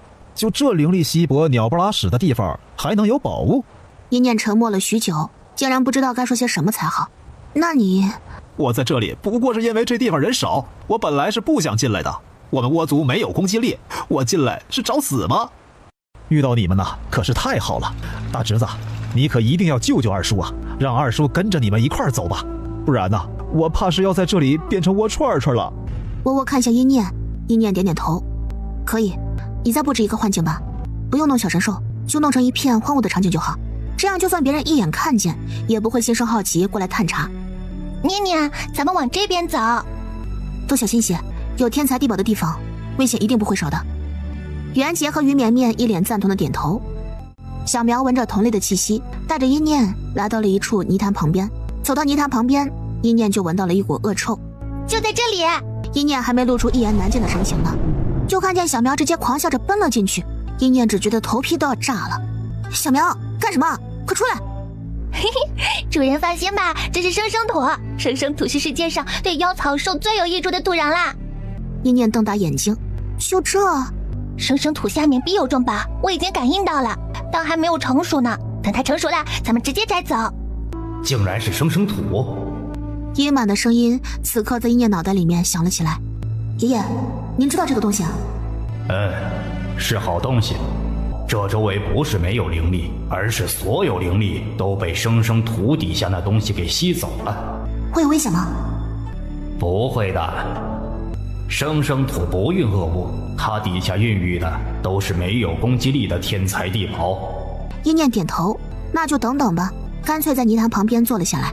一念不仅坐下了，还从自己空间法器当中拿出一个大铁锅，以及从大皇子身上抢过来的灵粮。大皇子腿软地坐在地上，看着一念的举动傻眼了。您要做什么？莫不是要生火做饭了？一念一个正眼都没看他。我们肯定是要吃饭的啦，不会给你煮饭的，你别想太多了。大皇子瞠目结舌，这是给不给煮饭的问题吗？这是哪里呀？你们能不能尊重一下空岛？现在外面肯定为了地精华到处厮杀。的确，空气里都飘着淡淡的血腥味儿，从四面八方被风吹了过来。外面厮杀关我什么事啊？你觉得我就着血腥味儿吃不下饭吗？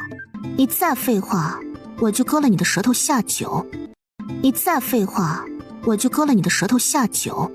旁边的于绵绵适时的狠狠把刀子抽了出来。大友，你再说就杀了你给我们3个姐妹助性的凶残异味。不，我不敢，不说了。阴念冷嗤一声，这个狗东西怂的倒是挺快。念念，你留着他干什么？我觉得这人光会惹我们生气了。我打算拿这个狗东西去换灵粮，多丽青和多丽红应该会出高价买他的命的。想必那兄弟2个会很高兴，用大量的灵粮交换这个哥哥的命的。大铁锅里煮着灵粮，咕咚咕咚的盛了一锅冒着香气的米粥。阴念拿着大勺子搅动着，也不知道是不是那个东西快长成了，生生土的恶臭竟然也缓缓消失，清风拂来，竟然还带着岁月静好的气息，太安逸了。另外一边，在外面灵力充沛的地方，无数的人正厮杀成一团，血肉横飞，断肢扭曲。不远处，3个穿着黑色长裙的女人戴着面纱，站在最高的树顶，遥遥看着这场厮杀。唉，这些人资质也实在太差了点。这次的空岛为什么要选在人灵境啊？不是我说啊，这人灵境真的就是小蝼蚁的实力，你到底在想什么啊？话音刚落，那领头的女人抬手一压，质疑她的女人猛地往下一坠，气血翻滚，呕出一口血来。是谁给你的胆子质疑我的决定的？对不起，落雪首席。你既然知道我才是首席，就不要自作聪明的开口。落雪神情平淡，她看着底下为了帝精华厮杀的弟子们，缓缓地闭上了眼睛，身形一闪，她人已经到了地面。落雪将手贴在地底，砰砰砰，底下的心跳声传了过来，还有一道苍老的声音，异常尊敬的在落雪脑海中响了起来：主人，您有什么指示吗？如果此时能有一个人听见这道声音的话，一定会吓得肝胆俱裂。这空岛竟然是活的，而且还在喊一个神秘女人叫主人。那个叫做袁洁的女人在何处啊？是否还活着？身后跟着她的2个女人听见这话，面色古怪的对视一眼，没想到首席竟然还想着那个女人不成。袁洁他们都知道，是首席第一次在空岛失恋中亲自看上的人，是唯一一次落雪出手干预了。他竟然操控着帝精华送到了那个叫做袁洁的女人手上，可那个女人竟然被一个男人所蒙蔽，为了爱丧了自己的心智，结果帝精华就被那么一个卑劣的男人拿到手上。当时他们记得要出手惩治那个男人的时候，却被落雪拦了下来。不必打磨璞玉之前，椎骨之痛反倒是能让他变得更加圆顺，更加坚毅。没想到首席这次竟然还对那个袁洁念念不忘吗？在的，没有死。空岛苍老的声音不带一丝感情波动。主人，是否要看他？看。落雪面前出现了一个巨大的灵力屏幕，巨大屏幕当中露出了一个正在沸腾着滚滚热气和肉汤的铁锅。能一整个月保持一个表情不露丝毫情绪的落雪，第一次脸上出现了一丝丝类似于困惑的神情。来，你先吃，小心烫啊。说完还乐呵呵地对旁边的于绵绵说着：赶紧吃完，我们拿完这边的宝贝就去找帝精华。不过帝精华可能已经被人找着了，那我们去抢。这个也不是不行，咱们可以拿咱们的宝贝去勾引了拿帝精华的人，一旦那边的人把持不住想要抢劫我们就可以名正言顺的反向抢劫了。落雪脸上那一丝丝困惑直接转化为了裂开的惊愕，才几年不见，他为何变成了这样？落雪身后那2人惊呆了，这是袁洁吗？他怎么变成了这样了？落雪受不了这个刺激，他连帝精华之争都不想看了。我要过去看看袁洁。我们也去。另一边，一念终于喝上了热腾腾的肉汤，正吃着呢，小苗忽然来了一句：出来啦！袁洁他们才抬起头呢，一念就咻的一下，人已经到了小苗身边，生生土剧烈震颤起来，一棵翠绿色五叶草直接从地下钻了出来。钻出来那一瞬间，充沛的灵力竟然猛地往外面窜着，那浩大的声势，剧烈的动静，简直就要将快来呀，我这里有宝贝这个信息传递到空岛每一个人手上。袁洁面色大变，刚赶过来的落雪3人也是面色大变。灵藤叶为何在此？谁种的？这可比帝精华还要珍贵100倍，就算是落雪本人也只有1颗而已。这就不该是投放在空岛上的东西啊！没错，空岛上所有的天才地宝的种子，全部都是他们投放的。为了在这些人夺宝的过程当中，能筛选出一些好苗子。哪个天杀的把灵藤叶的种子撒进来了？撒下来也就算了，竟然还发芽了。想当年落雪用的可是比生生土还要好千百倍的土啊，也才破壳长出1颗。现在面前这颗灵藤叶是没有脾气的吗？它不要面子的吗？竟然在这种贫瘠的土壤当中长得这么好。可他们也没有办法干预空岛上的事情，他们只能眼睁睁看着一念拿到这个灵藤叶。灵藤叶的灵力爆发会让很多人被吸引过来，他不一定是……话都没说完，他就看见一念从兜里掏出来之前那个想当一念的爹的叶安送他用来屏蔽魔元素的法器，法器一照，灵力果然被隔绝了。落雪像是被人掐住了脖子一样，一口气下不去，甚至隐隐有种想吐血的欲望。一念戳了戳那个午夜植物，这什么东西啊？怎么看着丑不愣登的？那灵藤叶仿佛也是察觉到了一念话语当中的鄙视感，他浑身发起抖来，然后一念就看见了一截小枯藤，竟然就这么长出来了。咦，这枯藤看起来更丑。就这，三人气到发抖，这个女人实在是太不识货了。灵藤叶最重要的地方不在叶，而在藤。一般来说，叶子出来之后还要再过2天，脾气贼大的灵藤叶才会慢吞吞地长出一点点藤。可现在呢，落雪脸上的表情烈得不要不要的，尤其是在他看见灵藤竟然是紫色的时候，他更是忍不住差点对一念拔刀了。哇，念念你发了，竟然是紫色灵藤！落雪心疼的表情一怔，这个妖草兽竟然认识灵藤叶，怎么可能呢？灵藤叶只存在于他们那儿。小苗直接把灵藤一卷，那灵藤竟然就和活了一样，直接缠绕在一念的手腕上，变成了一个灵藤镯。紫色灵藤是最高品质的，快用你的精神力打上精神烙印，它刚出生，等它再大点你就烙印不上了。一念对小苗还是很信任的，立刻把一丝精神力沉入了紫藤镯中。下一刻，一念却被实实在在的镇住了，因为这个东西竟然自成一个空间。可能是它还太小，或者一念自己的精神力太弱了，所以里面的空间其实并不大，也就是4张床拼起来那么大，而周围都是浓雾。一念试着往外面走着，又被雾气给推了回来。田地旁边有一个小小的泉眼，泉眼中的清泉竟然看起来比生生土还要滋养。一念取了一勺抿了一口，充沛的灵力直接在他嘴中炸开。爷爷，你见过这个东西吗？没有，我也是第一次碰到。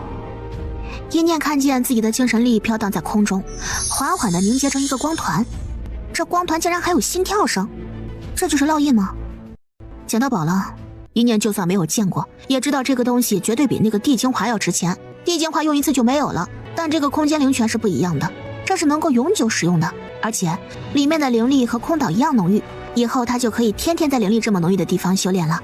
一念越想越高兴，可天空上那个光团却缓缓地和他的一丝精神力融合了，然后在一念仿佛见了鬼一样的神情当中，直接对他飘了过来。这是什么东西啊？等扒拉上一念之后，一念就发现自己身上的灵力和精神力还有魔元素竟然同时被这个小东西吸了过去。一念终于慌了，爷爷爷爷，他吃我！一满从狱里飘了出来，瞪着眼睛惊讶道，这东西我也看不出是个什么东西。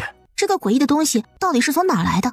而此刻湖边袁杰他们也急死了，那紫藤镯还在一念的手上戴着呢，但是一念整个人闭着眼睛，像是灵魂出窍了一般，玉面面都快急哭了。这怎么办啊？念念怎么喊都不应声啊！小苗蹲在一念肩膀上，努力安抚大家，不要慌，念念是在和灵镯培养感情呢。躲在不远处看着的落雪神情更加郑重了几分，那个小东西竟然还知道紫藤镯会有镯灵。太子，出来！很快，一个穿着金色衣袍的少年就出现在落雪身边了，他便是落雪的紫藤镯的镯灵了。落雪当时给他取名太子，实在是因为当时才只是一个小儿童的他太过傲气了，人家王子公主都没他难伺候，那能有什么办法呢？紫藤镯乃是绝世珍宝，他除了供着还能做什么呢？你叫我出来做什么？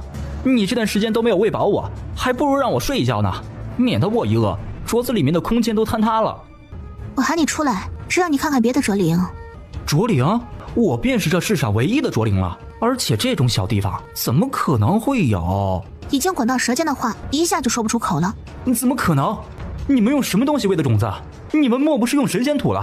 这得需要多少神仙土才能供奉出来这么一颗种子？可惜落雪却指着一念脚底下那一堆生生土，看，就是那个。就这？不，我不信。这就好像一个从小拿到最好资源的孩子，终于让自己养出了一身白白嫩嫩的肉。他正得意的时候，就看见旁边一个挖着泥巴啃着树皮的小孩，竟然比他生得更好，更金尊玉贵。这换成世界上任何一个灵物都不能接受啊！可现实根本就不给太子反应的时间，因为一念动了。一念终于从那个世界当中挣脱了出来。袁杰他们还没来得及高兴呢，就看见刚醒过来的一念一脸自己的尾巴被踩的样子，直接从原地蹦得高高的往外跑着。别跟着我，走开走开！落雪脸色一抽，这是一念那个卓灵要出来了。可是怎么一念的反应是这个样子的？当时他的太子吸收够了灵力，从空间里出来时，他可是被拍着脸出来的，这还不算，还得舔着脸过去讨好他。太子还挑食，得他用最好的天材地宝一口一口的追着屁股后面喂呢。对他自己身上的灵力，他根本就是看不上。但很快一念就让他明白了为什么他是这个反应。只见一个光团冲了出来，一念的卓灵还没有成型，但他很热情，他死死扒着一念大腿，被一念一脚蹬了出去。他在干什么？怎么能那样对待卓灵呢？那肉团才不管别人是怎么想的，他就觉得好香啊！一念身上太香了，他使劲的吸，一念身上的灵力和精神力都被他吸得飙出来，嗷呜一口吞下去。卓灵依然觉得不够呢，魔元素还是一念死活镇压着，才没有被吸出来，不然他真要来一个蹬动掉马了。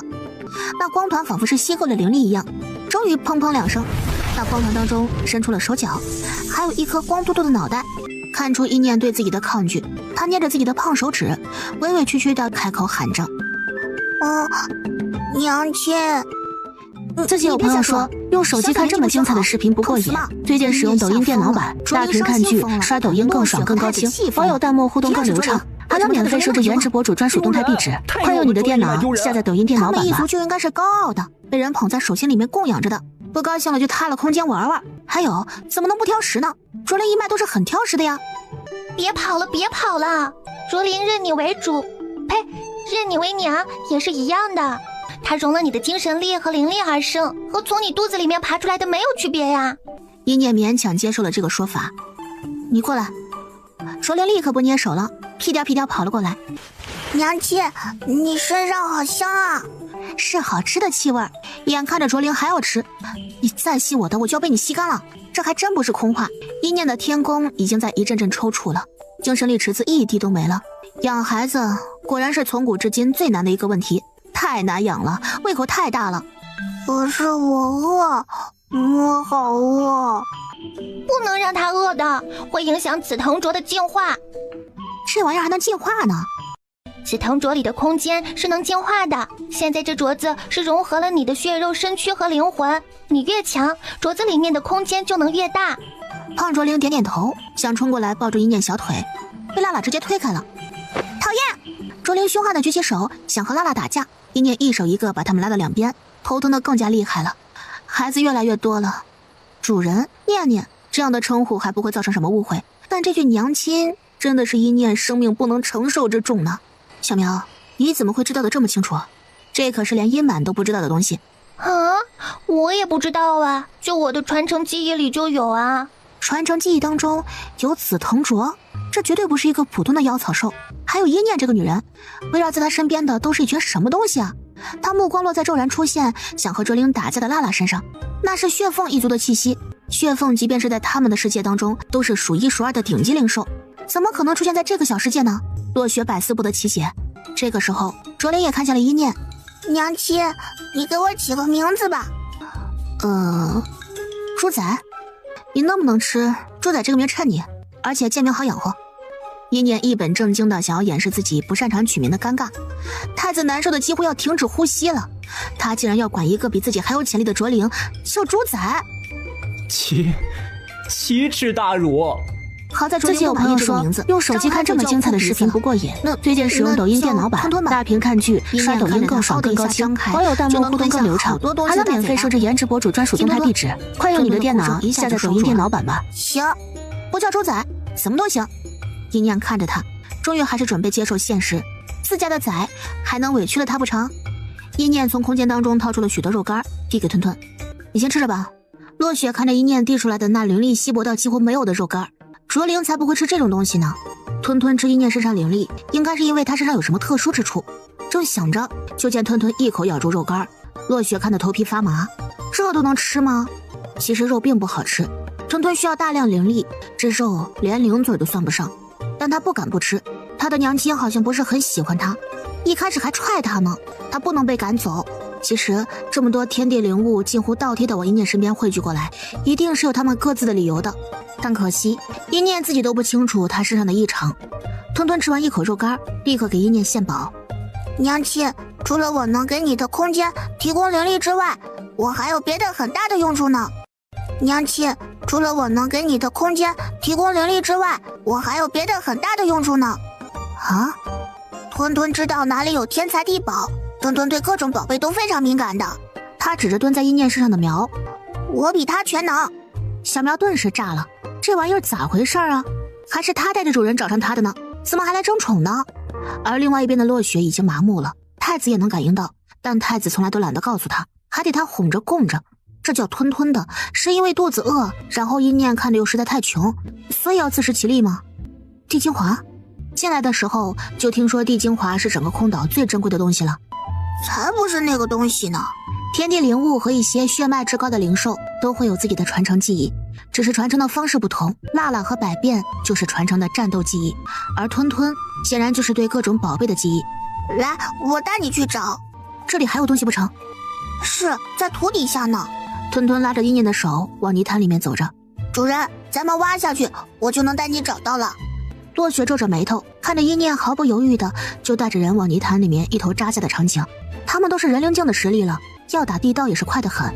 落雪转身看着太子，他的吞吞那么小，都能感应到好东西，你感应不到吗？那生生土底下能有什么好东西啊？我感应的能力难道还不如他个刚出生的小家伙不成？这整个空岛最好的东西就是地精华了，而且你要是早点让我出来，我肯定第一时间就能感应到紫藤灼。就算你能感应到，又有什么用呢？上面的规矩就是咱们绝对不能出手干预空岛的事情。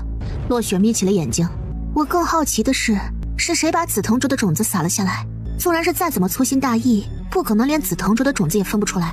等回去以后，我们要好好查查那一日负责给空岛上撒种子的人是谁。那种子可是发光的呀，不灵不灵的，和个大烛台一样的。落雪身边的两人也一脸严肃的点头。而此时一念正一拳打开前面堵的石块。吞吞，你确定是这个方向没错吗？是的，是的，继续往下砸。他饿得肚子咕噜噜的，说着还狠狠咽了一口口水。不是，一念大人。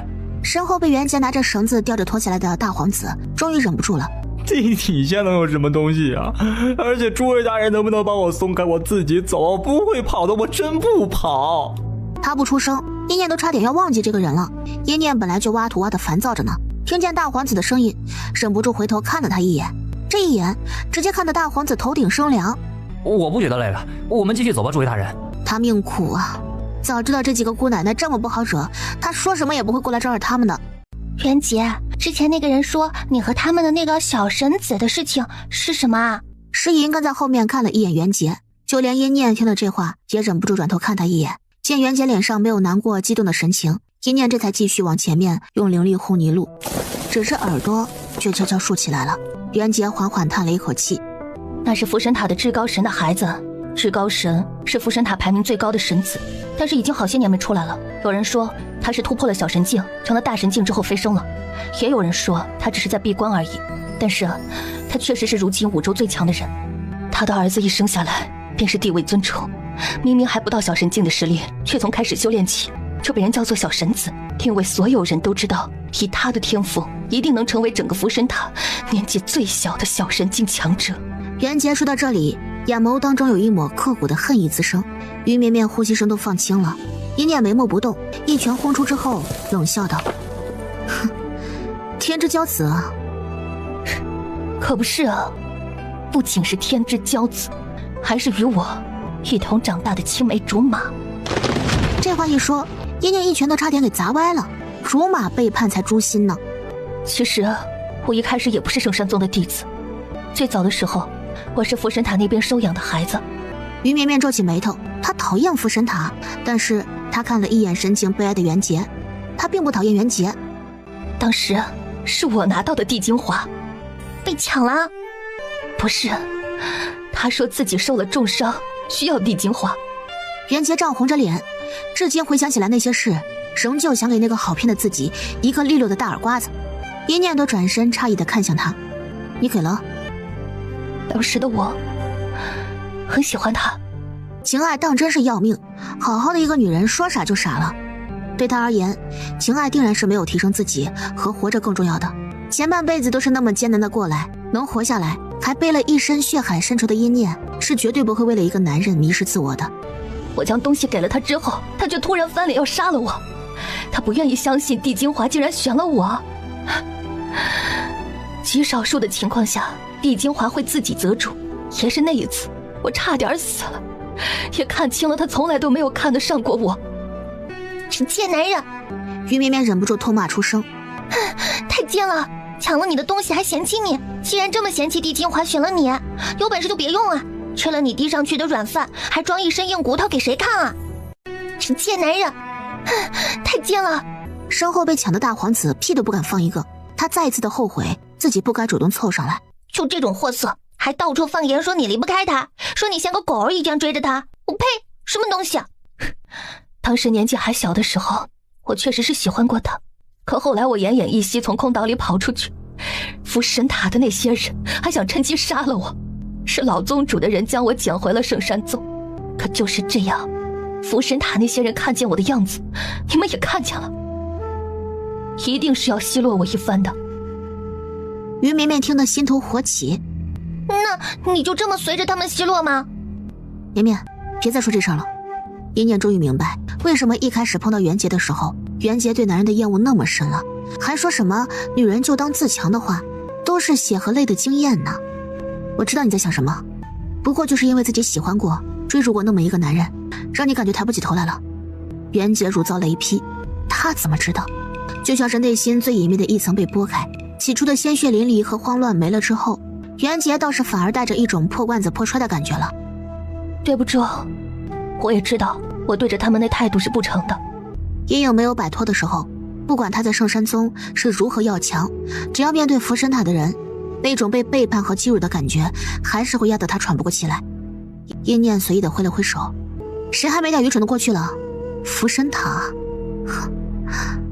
袁杰这一路上教了他不少东西，再加上之前在天一州也帮了他，勉强被阴念归为半个自己人。阴念可是一个护短的人，抓紧提升实力，到时候要把那男人剐了还是阉了都随你。这话说的让袁杰浑身舒爽。对，提升实力才是最重要的。他既然活下来了，就能重新站起来。他天赋虽然比不上那个什么小神子，但他一贯来拼命。到时候你们回去报仇，可一定要带上我啊！不过吞吞，你真的没感应错吗？快了，就是这儿！娘亲，快打这儿，我们到了！而此刻，落雪身边的太子一反常态的没有回自己的空间，正在外面无聊的看着那些被帝精华甩得团团转，又流了不少血的人。这些人和那个叫做阴念的比起来太差了。落雪身后的两个女人也跟着点了点头。首席啊，其实依我看，阴念是不是也可以招揽过来？毕竟由咱们负责的这一些前线区域里都没有多少好苗子呢。是啊，我看阴念挺好的，而且你没发现吗？这个阴念的气运不知怎么的特别好。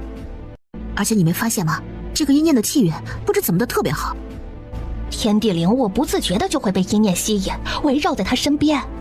只是这两个女人刚说完这话，落雪的脸色就彻底阴沉了下来。天资，气运，你们可知道自己在说些什么？两个女人被呵斥的一愣，这才纷纷脸色煞白的反应过来。首席啊，我们不是那个意思。是啊，首席，是我们失言了。阴念那个孩子看起来还是非常拼命的。拼命什么？他何时拼命了？我只看见他都是靠着天赋和身上的运气拿到了顶好的资源。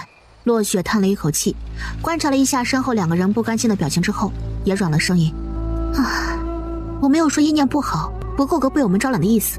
你们忘记了我们的招揽理念是什么吗？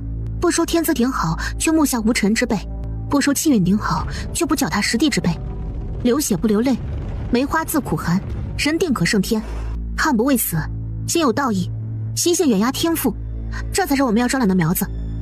阴念很好，但他和我们招人的理念不符。”两人看着落雪，眼中有沉沉的叹息。首席，我们已经被那该死的压了许多年了。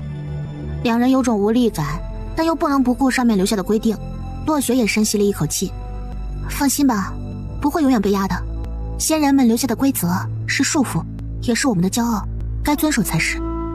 落雪这么想着，和空岛之灵沟通。主人，要撤了吗？您选出了多少好苗子？落雪是看中了几个人，还在他们身上打下了隐晦的标记。这个你就不用问了，帮我看看一念他们到哪儿了，重点关注一下袁杰。袁杰的狠劲儿，早在一念没有出现之前，落雪就已经知道了。只是一开始，袁杰的恋爱脑让落雪恨铁不成钢，但现在他整个人都已经清醒了过来，落雪就又心动了。大心脏还泡在地底深处的灵泉之中，他听见了主人的话，顿时在灵泉里面蹦了蹦，开始探查。只是，主人，他们就在我身边。话音刚落，大心脏就听见砰的一声，响彻在耳边。快，你要亲，他就是我要找的大宝贝了。说完这句话，就火急火燎的像饿了3天的猛兽一样扑了上去，啊呜一口就撕咬下一大块肉来，嚼嚼嚼，好吃的呀！吞吞满脑子都被食欲支配了，而一念和袁杰他们也毫不犹豫直接冲了上去。这颗大心脏才是整个空岛的精华呀！眼见这颗大心脏要跑，一念直接掏了刀，在他身上割下一块肉。他没吃，他怕吃了以后忍不住晋级了，还不知道这个大心脏有多少本事，不能在这个时候晋级。但一念还是手口并用的撕下了好多能量肉块。于绵绵和袁杰有样学样，除了被拖晕放在一旁的大皇子，所有人都是行动如风，快如闪电。一念一击得手，就拖着亨吞飞快地撤退着。果不其然，下一刻大心脏就发怒了，整个空岛颤抖起来，地面像是被什么人用强大力量撕扯开来一样。空岛之灵发疯了，落雪看着这空岛一副要天崩地裂的样子，顿时什么也顾不上了。大心脏崩溃的哭声传了过来。我的能量啊，一会儿强闹。你别慌，没事，冷静下来。落雪的声音带着强制性命令的语气。空岛之灵是温和的，又被落雪压制着，不可以主动攻击人，但失控状态之下也会有无数人因为空岛自然灾害而亡的，而这不符合落雪他们的规矩。如果发生了这样的事情，这个前线点就要被彻底放弃了。落雪都顾不上心疼了。我知道了，我给你补，你缺少的这些灵力星体我给你补回去。刚才还在鬼哭狼嚎的大心脏顿时冷静了，空岛也不颤抖了。落雪的心头在滴血呀，这得贴多少才能把这大心脏给补回去啊？太子也是气得不轻，这都是他的口粮，他的，他自己都吃不够，还要分给这颗蠢心脏，干脆他一口吞了。太子眼头一震，猛地想起来那个吞吞说要去找比地精华更好的东西。不会是他们吧？不会吧？他这回是真的要吐血了。而此刻一念大口大口地喘息着，刚才那个东西到底是什么呀？不知道，反正就是一坨大肉。吞吞拍了拍自己的肚子，生活嘛，就是要大鱼大肉的。一念见那个大心脏没有追过来，看着满地的裂痕，竟然开始自动修补，更觉得神奇。袁杰和于绵绵脸上也是露出笑容，富贵险中求嘛。我刚才还以为我要被闷死在那地下通道里了啊！还好念念你眼疾手快，轰出一条路。一念也是心潮澎湃，他拿出晶体肉块和袁杰他们对视了一眼。今天他带着的这些人就要进行全体共同升级了，若是传出去必定骇人听闻。这种天才地宝是第一次吃的时候效果最好，但是一口气吃下去，你的神魂怕是要承受不住，神魂承受不住，血肉之躯就会崩溃。拼的就是意志力，你量力而行。于绵绵点头，分离出一个拳头那么大的肉块，他准备小块小块分批次吃，安全第一。但是一念听了这些话之后，在袁杰惊恐的目光之中，将所有的肉都拿出来了。也就是说，只要我的神魂撑住了，吃多少都不是问题，是吗？原则上来说是这样的，可你强行吸收精准灵力的过程是很痛苦的，你撑不住的。一念轻笑了一声，把这肉强行压缩成一颗肉丸那么大。袁杰，你又不是我，你怎知我撑不住呢？一念一口把这些东西全都吞下。你们慢慢来，我不行，我比你们更加退无可退。他的大魔们还在等他变强，收集完所有的宝物，回去解开封印，然后接他们回家。一念看似在外面忙碌着，实则心里一刻都不肯忘记，他想他们，而他自己的仇，娘亲的仇，他也是等不住的。睁着眼睛的每一刻都是煎熬，一口咽下，就感觉到澎湃的灵力在冲刷他的身体和灵魂。砰砰砰3声，一念的2只手掌竟然整个炸开了，血肉飞溅，直接让旁边帮着守门的诗吟傻了眼。有什么样的主人，就有什么样的灵兽。娜娜和百变是毫不犹豫的一口，砰砰砰的声音不绝于耳。可2个小家伙却和自己的主人一样，动都不动一下。窝窝也要吃。沃二叔一把拉住自己大侄子，大侄子，你和他们这样的神兽不一样，你受不住的。我怎么就不行了？我是我主人的契约灵兽，别的灵兽排着队我主人都没要。娜娜他们行的，我也行。窝窝看着沃二叔，擦了擦自己发黄的眼角。二叔，你知道吗？咱们自己要是都觉得自己只是个无足轻重的小虫子的话，咱们就真的只是一只小虫子了。说完，也不管沃二叔的反应，直接把整个肉团塞进了自己嘴巴里面。窝窝的精神力非常强大，因为精神力强大到敏感，所以他要感受的痛苦是娜娜他们的2倍，而精神力天赋好的可怕的一念是他窝窝的2倍。一念只觉得自己的灵魂都被投进了一个巨大绞肉场中，一点点的将他的神经拉扯出来，针尖顶着手指甲进去，一点点挖开指尖的血肉。这种痛用文字来形容太过浅薄了，比以前在斗兽场吃过的所有的苦都要痛。他浑身上下每一个毛孔都在冒着鲜血，很快一念就成了一个血人。砰砰的声音不绝于耳，袁杰他们心惊胆战地看着一念身上一处又一处血肉被炸开。他没事吧？于绵绵看他这副样子，眼圈发红，大颗大颗的眼泪滚了出来。我给他治疗。不行，这个时候你要是给他治疗，效果变不好了。袁杰一直觉得一念是个能人，从没有一念过得顺风顺水就看低他，但是他没有想到一念能对自己狠到这一步。不知道为何，觉得也有无穷的勇气从他身体里面涌了出来。他深吸了一口气，将手上的肉分量变成2倍，一口吞下。他也不想被一念落下太多。于绵绵也咬着牙夹了一块。殷满看着一念这副千疮百孔的样子，心里又是心疼又是骄傲。一个人厉害算不得什么，能带的身边的人都被激发出无穷的血性，才是顶顶的厉害。诗吟坐在旁边看着一念，他忽然想起了自家老子的话。诗吟，你是不是觉得像你老子我认了个人族做主人，天天孙子一样很丢人呢？我告诉你，如果有一天你也遇到了一个能让你诚心低头的人，你就会明白你老子我的感受了。那个人不一定是世上最强的人，但一定会让你觉得他会变成世界上最强的人。当时他满脸不屑。那你说说，那种人是什么样子的？我可不能一眼认出那种人。孩子气的话却让师大笑出声来。等你真的遇到了那个人，你会感觉到刻在我们基因里的沸腾兽血燃烧，他一定比你狠，比你强，让你甘心臣服，不自觉地追随。诗吟盯着面前的一念，握紧了拳头。一念能活下来吗？落雪几人让大心脏感应到他的位置，赶过来看见的就是这么一幕。一念已经是气息全无。他这是死了吗？可只有一念自己才知道，痛感达到一个极致之后，他已经感觉不到痛了，只是很困。报仇很累，往前走很累，耳旁像是有一个声音在蛊惑他。睡吧，一念，好孩子，世上苦难那么多，凭什么要你来扛呢？舒服的睡上一觉。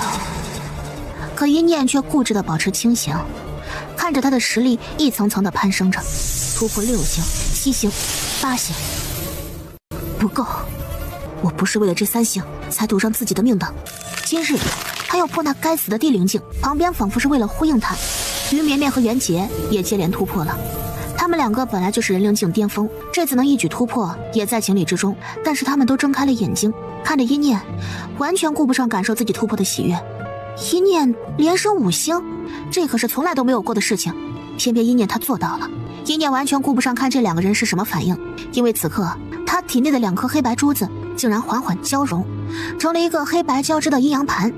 但这还没完，一直都安安静静的凤骨竟然在他突破完地灵境之后，源源不断的反馈出生气和浓郁的灵力给他。凤骨，阴满的声音带着心疼响起。不破不立，破而后立，从古至今的说法便是，有了凤骨，是恩赐，也是诅咒。唉，只有在你性命垂危的时候，凤骨才会涅槃重塑你的身体。涅槃好不好？当然好啊。可涅槃代表什么？代表你要千次万次的去死。有几个幸运儿能每次都死不掉呢？也没有这样的疯子会拿自己的命去搏。一念浑身的血肉正在以惊人的速度重新回来，血色火焰将他整个人包裹住。啊，这是怎么了？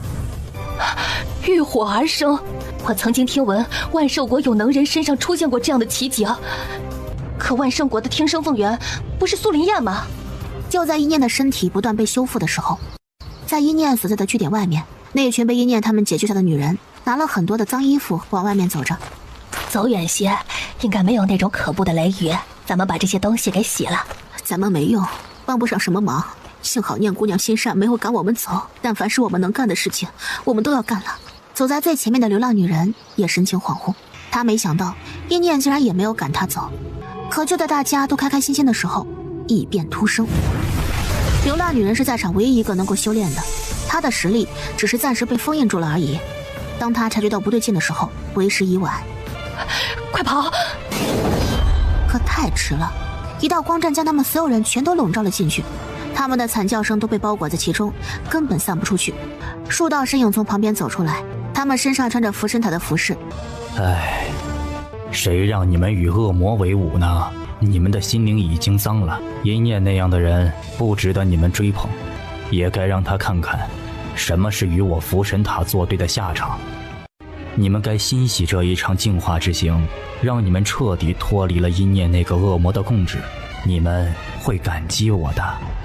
不好，阴念那边的人发现了，撤！而等袁心碎带着人赶来的时候，这些有备而来的人早就跑了。袁心碎的脸色迅速的阴沉下来。这是我家念念带回来的，要杀也只有我的念念能杀，那些人是在同我宣战了。我现在就去查是什么人做的。就在大长老离开的时候，袁心碎一把打碎了那个光阵，竟然还有一个有着微弱气息的活人，那个流浪女人竟然没死。空岛内，一念终于恢复好了身体，猛地睁开了眼睛，这就是地灵境了。一念看着自己的手掌，感觉到澎湃汹涌的力量。太好了，你终于醒了。袁姐满头大汗地看着一念，你们怎么了？我们现在都是地灵境了。对啊，怎么了？你们不高兴吗？不，因为我们是地灵境了，所以我们不符合标准了，要被空岛丢出去了。话音刚落，一念就看见凭空出现了一个巨大的巴掌，仿佛是为了报复一念啃他肉肉之仇，带着杀父夺妻之恨，兜头对着一念就猛地砸了过来。一念只觉得浑身上下都被一股无法反抗的力量狠狠地捏住，然后眼前一花，就被重重丢了出去。落雪看着这几个人被丢出去，下意识抛出了一个寻常人根本就看不见的金色光球，光球落在了同样被拍的袁杰身上。首席，那个叫做一念的。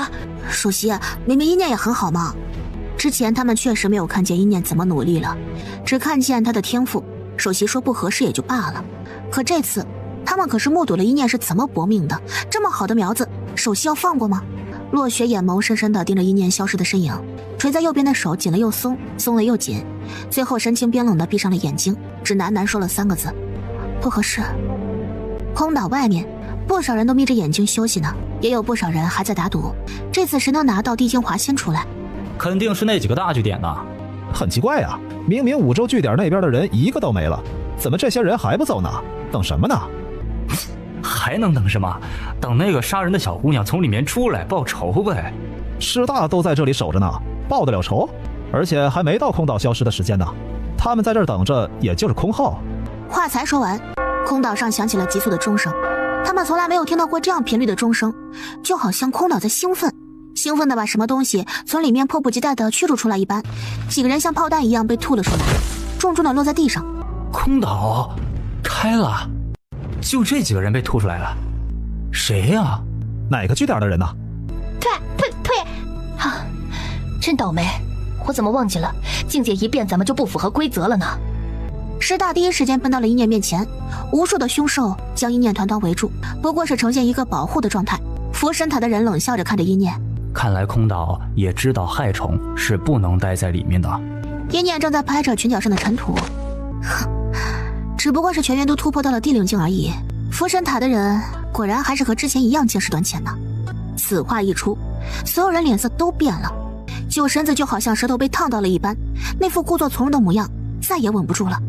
不可能，你怎么可能连升5星？哼，怎么不可能？嘴巴给我放干净点，你想打架？别以为我真怕了你们夜读星，更何况这个女人可不是你们夜读星的人。阴念，你是想被五州赶出去吗？九神子的目光落在阴念身上，带着透骨的狠毒。你信不信我让你在五州全无立足之地？哼！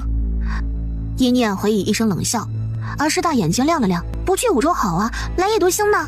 就在两边气氛剑拔弩张的时候，一个人到了。无数光阵亮起的那一刻，阴念就知道谁来了。除了袁心碎，谁出来都没有这个排场。光阵直接锁定的就是九神子。九神子脸上都来不及浮现惊恐的神情，无数的剑光往四面八方散去。即便他已经用了自己最强的招式来挡，可还是没用。九神子目眦欲裂，可他一点都不敢在这里留下找回场子。袁心碎带的人远比他的人要多，九神子拖着一路的血迹飞快地跑了。袁心碎在追他和抱阴念的两个选择当中，毫不犹豫地选择了后者。阴念还没有反应过来，人就已经被他抱进了怀里。你瘦了。阴念低头看了一眼自己更加窈窕的身材，月火素体会让身躯更加接近完美的姿态。什么瘦了？我觉得念姑娘更漂亮了呀。这不是更好了吗？袁心碎听了这话，眼里渗出杀气。她瘦了。师大被他眼中的杀气震到，又想到他刚才一招直接带走了九神子一只手的事情，兽人的野性直觉让他乖乖闭上了嘴巴。阴念吃惊地看着袁心碎，袁心碎大概是在场唯一一个看见了他改变之后还觉得不好的人呢。袁心碎已经放开了阴念，他脸色无比阴沉的一寸寸在阴念身上扫过，不仅瘦了，阴念身上还有着浓重的血腥味。袁心碎浓密的眼睫垂下，压下涌上心口的杀气。谁让你受伤了？阴念感觉自己的肩膀都要被捏碎了。谁让你受伤了？阴念感觉自己的肩膀都要被捏碎了。没有谁让我受伤了，是我提升实力才会这样的。阴念说不清楚胸口那酸胀的感觉是什么样的，他直视袁心碎那双阴郁也不减少半分美感的眼睛。据点那边还好吗？阴念一问起这个，袁心碎的眉头就皱了起来。一个动作，阴念就明白了袁心碎的意思了。据点那边多半是出事了。出什么事了？有人死了。谁？你带回来那些女人。阴念脸上的神情冷了下来。走，回去。师大立刻跟上，跟了2步才发现一个比自家小毛团大的一只大团跟在阴念身后躲躲藏藏，想要避开他的目光。小兔崽子，你竟然跟着一起进去了！石英浑身一僵，既然已经被发现了，他干脆就变了人形。他实力也强盛了不少，个头长高了许多。师大看见的时候都愣住了。你成了下阶灵元兽了。石英当然也是抓紧时间吃了一块肉的，只是没有阴念那么凶猛，没什么太大的排斥反应，本就巅峰的他轻松突破。大惊小怪什么啊？不是迟早的事情吗？只要跟着他就是迟早的事情。石英在心底加了一句话，眼神不自觉地落在了阴念的身上。师大看着自家崽子的眼神明白了，不愧是主人的血脉，对他们兽人族的吸引只怕是青出于蓝胜于蓝。沃尔叔蹲在窝窝身边悄悄问着，大侄子，我啥时候能走啊？要不你先别走了，我主人好像很生气，估摸着等会儿要找人干架的。二叔你正好留下帮帮我们，而且我还想问问咱们族里的事情呢。也好。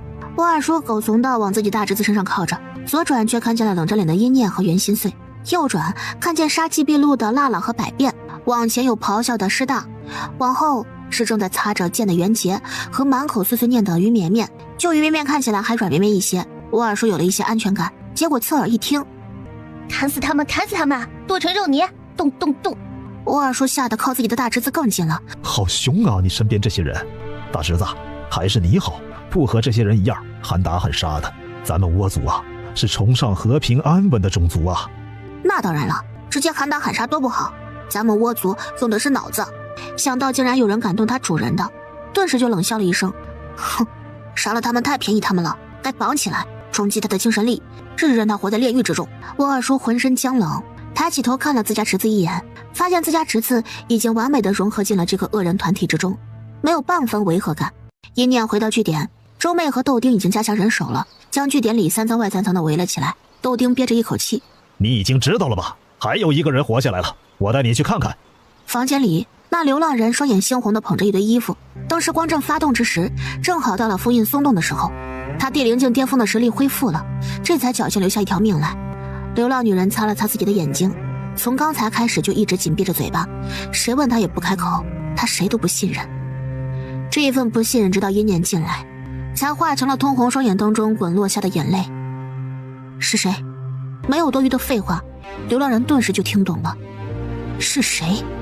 然后报仇。我给你画出来。流浪女人咬着牙，她只信任阴念。画完了之后，阴念一看到那个特殊的服饰就明白了，附身塔。她深吸了一口气，这口气压不下了。这些衣服，流浪女人把放在旁边的那些衣服拿了出来，交给那些士兵们。是你们的吧？还给你们。士兵们愣住了，他们死前用自己的身体压住的。他还记得那些人死前将衣服抱进怀里的场景。在前线这样的地方，不能修炼的他们从来没有被当成人对待过，唯一能报答的仅仅只有这样听起来就让人觉得可笑又愚笨的事情。士兵们都沉默了，紧紧地拽着自己的衣服不松手。走吧，我现在要去送亲骨，你一起吗？要。他立刻站起来，也顾不上自己半伤的身体。这样是不是不太好啊？他还受着伤呢。不会，如果自己的仇不能自己报，那会是一件遗憾一生的事情。流浪人用力点头，我会顾着自己的伤口的。他知道阴念要去找那些人了，只是带多少人去呢？还有怎么找这几个人呢？你叫什么？你叫我无名就好了。念念，我和你们一起，我们已经休养好了，怎么说都不能闷不吭声的任凭他们挑衅。我不和你们一起。豆丁一愣，给我带几个地灵境里面比较强的人就行了。阴念抬眼看向距离他们据点不远处的地灵境区域，我要进地灵区域，那个区域里该有不少附身塔的好苗子吧？刚死了一批人灵境的好苗子，不如再送一批，让他们阖家团圆可好啊？进入地灵境区域之前，阴念还将昏着的大皇子丢给了周妹。这个人可以拿去和多利青和多利红做交易，先把人关押起来。这个人可以拿去和多利青和多利红做交易，先把人关押起来。说完，他一刻不停就转身要走。你们也跟着去，护好他。到底还是没有阻拦他，只是派了一队地灵境巅峰的强者跟在了阴念身后。袁心碎看了一眼自己的手腕，上面浮现出密密麻麻的纹路。大长老看着这些纹路，惊得浑身发抖。少主，您身上怎么会有往生纹呢？大长老的眼珠子都要掉出来一般。别人不知道这个往生纹是什么，他们这些实力到达小神境的人怎么会不知道呢？小神境之上确实还有境界，大神境。而从小神境迈入大神境最为明显的一个特征就是往生纹。当纹路弥漫全身，纹路会代替人的血肉筋脉，化成一条条灵脉，那就是大神境。少主，您的实力不是被封印了9成吗？怎么会有往生纹呢？你当我这段时间只是干坐着玩的？就算永远都拿不回那9成实力，又如何呢？我照样会一日比一日强大。而到那时，袁心碎看向了不远处的福神塔据点的方向。我们也动手吧。平地起了一阵风，将整个前线区域吹得躁动不安。无数据点的人各自从自己的据点里面走出来，呆呆地看着天空顶上，喃喃自语着：奇了怪了，明明天色好着呢，据点里灵粮也够，怎么我心里这么不安呢？地灵境区域和空岛不同，空岛生机勃勃，但地灵境区域是一大片茫茫雪山。一迈步进来，所有人都觉得刺骨的寒冷往他们骨子里面钻进来。好冷啊，我尾巴都要被冻僵了。反倒是一念一动不动，似乎像是感觉不到这刺骨的寒冷一样。念念，你不冷吗？不冷。一念摇头，看着漫天的飞雪，这个鬼地方让大家的灵力流动都迟缓了起来。我手上什么时候蹭了这玩意儿？哈，我看看是什么。一块金色的东西，不知道从哪儿猜来的。袁杰捏了一把雪蹭了蹭，结果还是没有蹭掉，只是还不等他发出惊一声，嘘，前面有人。袁杰愣了一下，也顾不上去追究那什么金色印记了。没有啊，这四周都是雪山，他们刚踩出的脚印都能在顷刻之间被重新覆盖住。一念是从哪里判断出来前面有人的？拉拉从一念口袋里面钻出来，前面有火，我感觉到了，前面的温度比这里的高多了。袁杰羡慕地看了一眼一念，真好，身边还带着能自动感应的崽的。走，不能保证一次找到福神塔的人，但总归有人知道福神塔那些人的位置的。雪山洞口内，4、5个5星地灵境左右实力的男人围在一起。哎呀，这地灵域实在是太冷了，这次进来怎么点这么背呢？一点好东西都没找到。哎呀，就是啊，早知道今天的收获是这样的，倒还不如跟着他们去收拾一念带走的那帮贱人了。那些女人也真是，怎么看都该是求着我们福神塔这样强大的据点收留他们吧，竟然在我们面前站在了阴念那边去，死了也白死。几个男人对视了一眼，发出了几声闷笑，冰冷的寒风吹得他心底邪火肆虐着。老子可是好久都没玩过女人了，这好不容易到了前线，没人盯着咱们了。闭嘴！你疯了吧？不知道大神子不喜欢福神塔弟子沉迷女色吗？你敢在他面前提一句玩女人试试？刚才说话的那个男人摆了摆脸色。大神子真是疯了，从2年前开始就突然下了这种命令。要知道他以前玩女人玩得最凶，真是。现在在前线，咱们说的话只要咱们自己不说，没人知道，抱怨2句不行了？就是，双雄国的女人呐，是出了名的人间尤物。我以前那可是尝过一次，那国的女人呐，那可真是，哎呀，你们是不知道啊。脸上下流的笑容还未褪去，一道寒光和他说下的话一起，剧痛和巨大的恐慌感堵住了他喉咙，让他发不出半点声音来。哦，不知道什么呀？说出来，让我也知道知道。啊！砰一声，像是西瓜一样炸开。抱歉，他叫得太大声了，我一下没忍住，吓到你们了吧？混账！几人立刻抄起法器，对着阴念攻了过去。阴念红伞猛地撑开，灰色的光芒覆盖住整个伞面，4个人的攻击竟然被勉强抵挡了下来。这是什么灵力？有人惊恐地看着这根本就穿不透的灰色光芒，心底的恐惧更上了一层。阴念冷笑了一声，他当然不会告诉他们，自从身体里面出现了那个古怪的黑白盘之后，他体内的魔力竟然就和灵力融合在一起了，成了一种所有人拥有过的灰色的能量，比我想象当中强多了吗？阴念看着缠绕在自己手臂上的灰色能量，看着那4个人还想再攻过来，阴念直接往后退着。袁杰，来了，去死吧，渣子们！哼，2星地灵境也敢猖狂！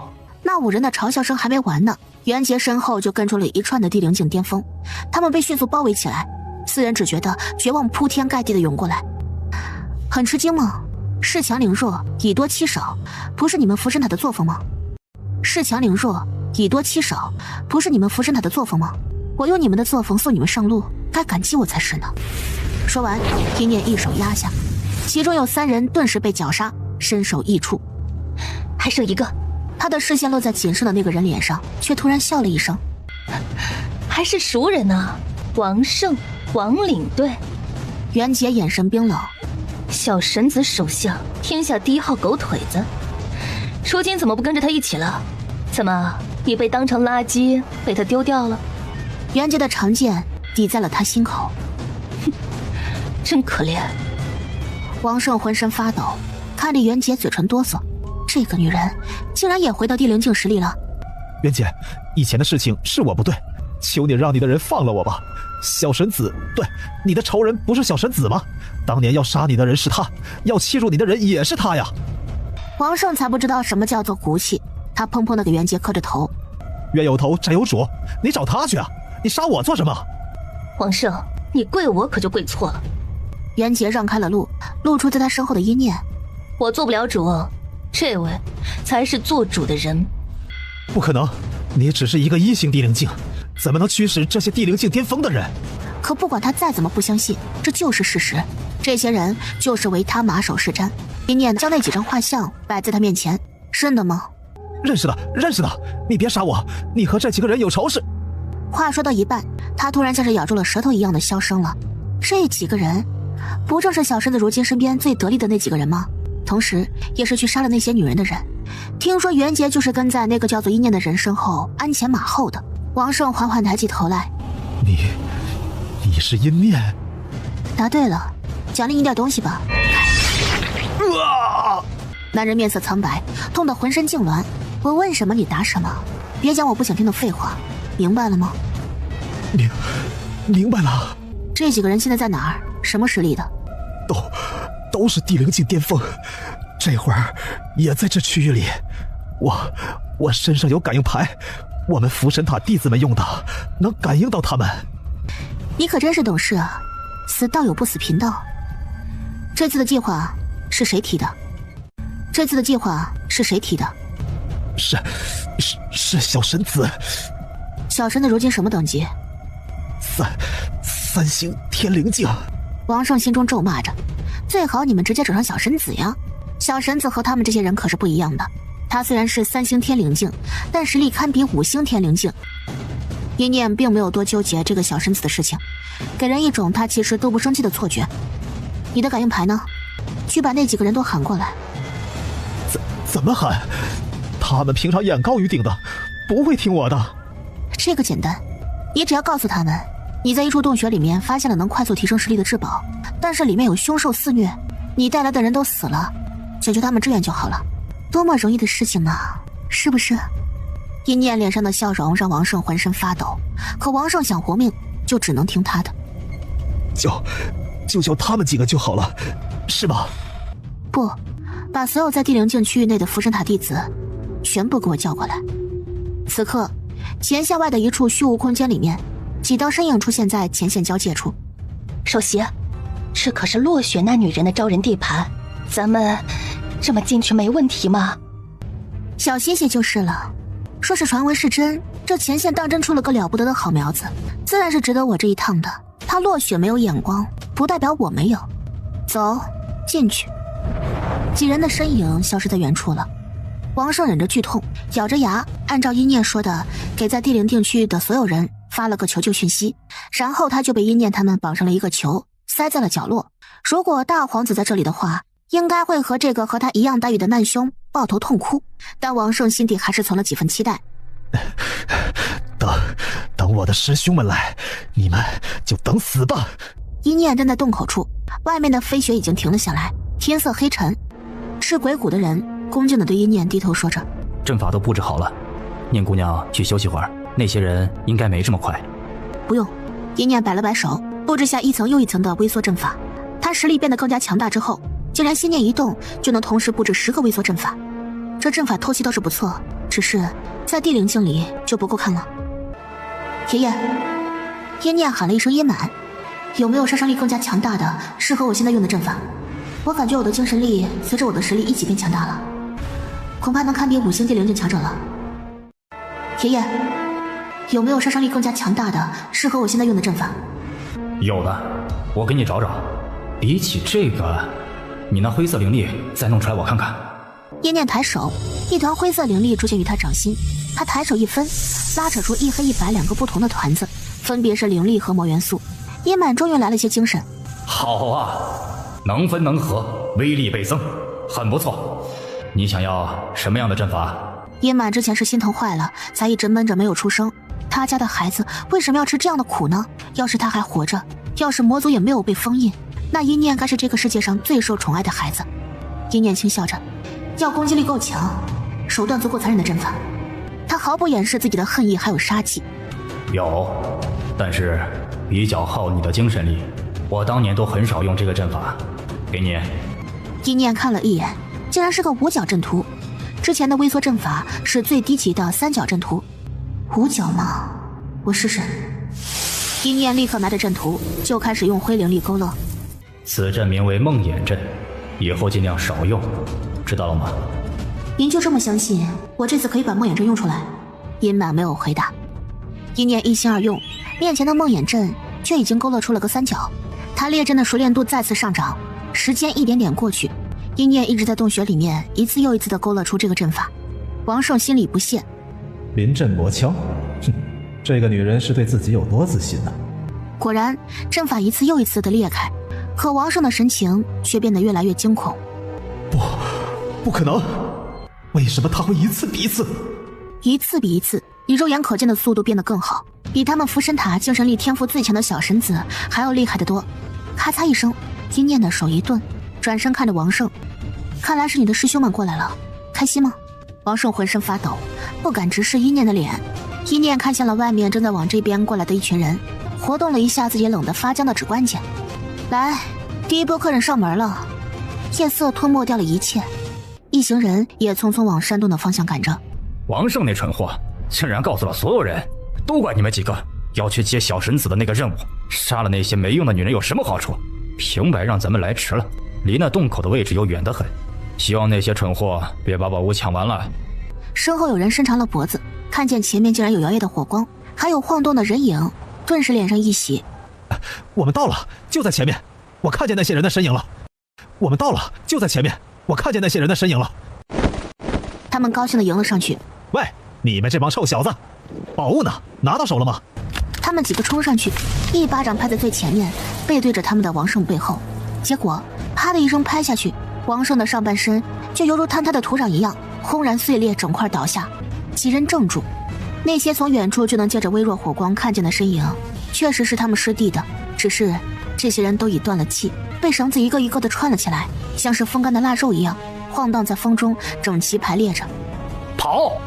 那声音穿透血腥的寂静，但很快周围忽然围了很多的身影，将他们团团围住。虽然你们几个来迟了，但是我还是要说，欢迎光临。一念露出一个笑容，笑靥如花。我将对符神塔的尊贵弟子们致以我最崇高的敬意。毛骨悚然，几人几乎是被逼近毛孔的杀意强迫着，下意识地甩出了自己的最强杀招。可那又怎么样呢？他们脚下无数的光阵涌动着，瞬间切割开他们的攻击。这其中便有无名，快准狠的出招，带着刻骨的恨意。几人趴在了雪地上，无名回到了一念身边，垂着头，似一个永远不会背叛的忠实死士。那领头的男人惊恐地看着无名。你不是已经死了吗？怎么可能？无名的眼底一片黝黑，他像这几个人不久之前对他们说的话那样，带着几分麻木的嘲讽。谁让你们选择了恶魔的阵营呢？你该感谢我们对你的净化。几个男人吓得在地上蠕动着。放过我们，是小神子的命令，我们也是听命行事。一念，你考虑好，你真的要为那些愚蠢的贱民和我们符神塔作对吗？大喇一脚踩碎了说话那人脑袋。叽叽喳喳的，烦死了！我主人手下的哪个人都比你尊贵，明白吗？垃圾！大喇，别弄死了，主人还要试验新阵法呢。一念抬手冲着几个人笑了笑，说起来这还不算是完整的阵法，半成品吧。你们挺幸运的。一个灰色的五角阵法在几人身下缓缓地浮现。袁杰看着那阵法，目光火热，可等了好久也没等到爆破声，更没有引起多大反应。这些一念身边的人脸上都露出几分不解的神情。你这法是不是没成功啊？话音刚落，底下那几个像蛆虫一样的符神塔弟子忽然就狂笑起来。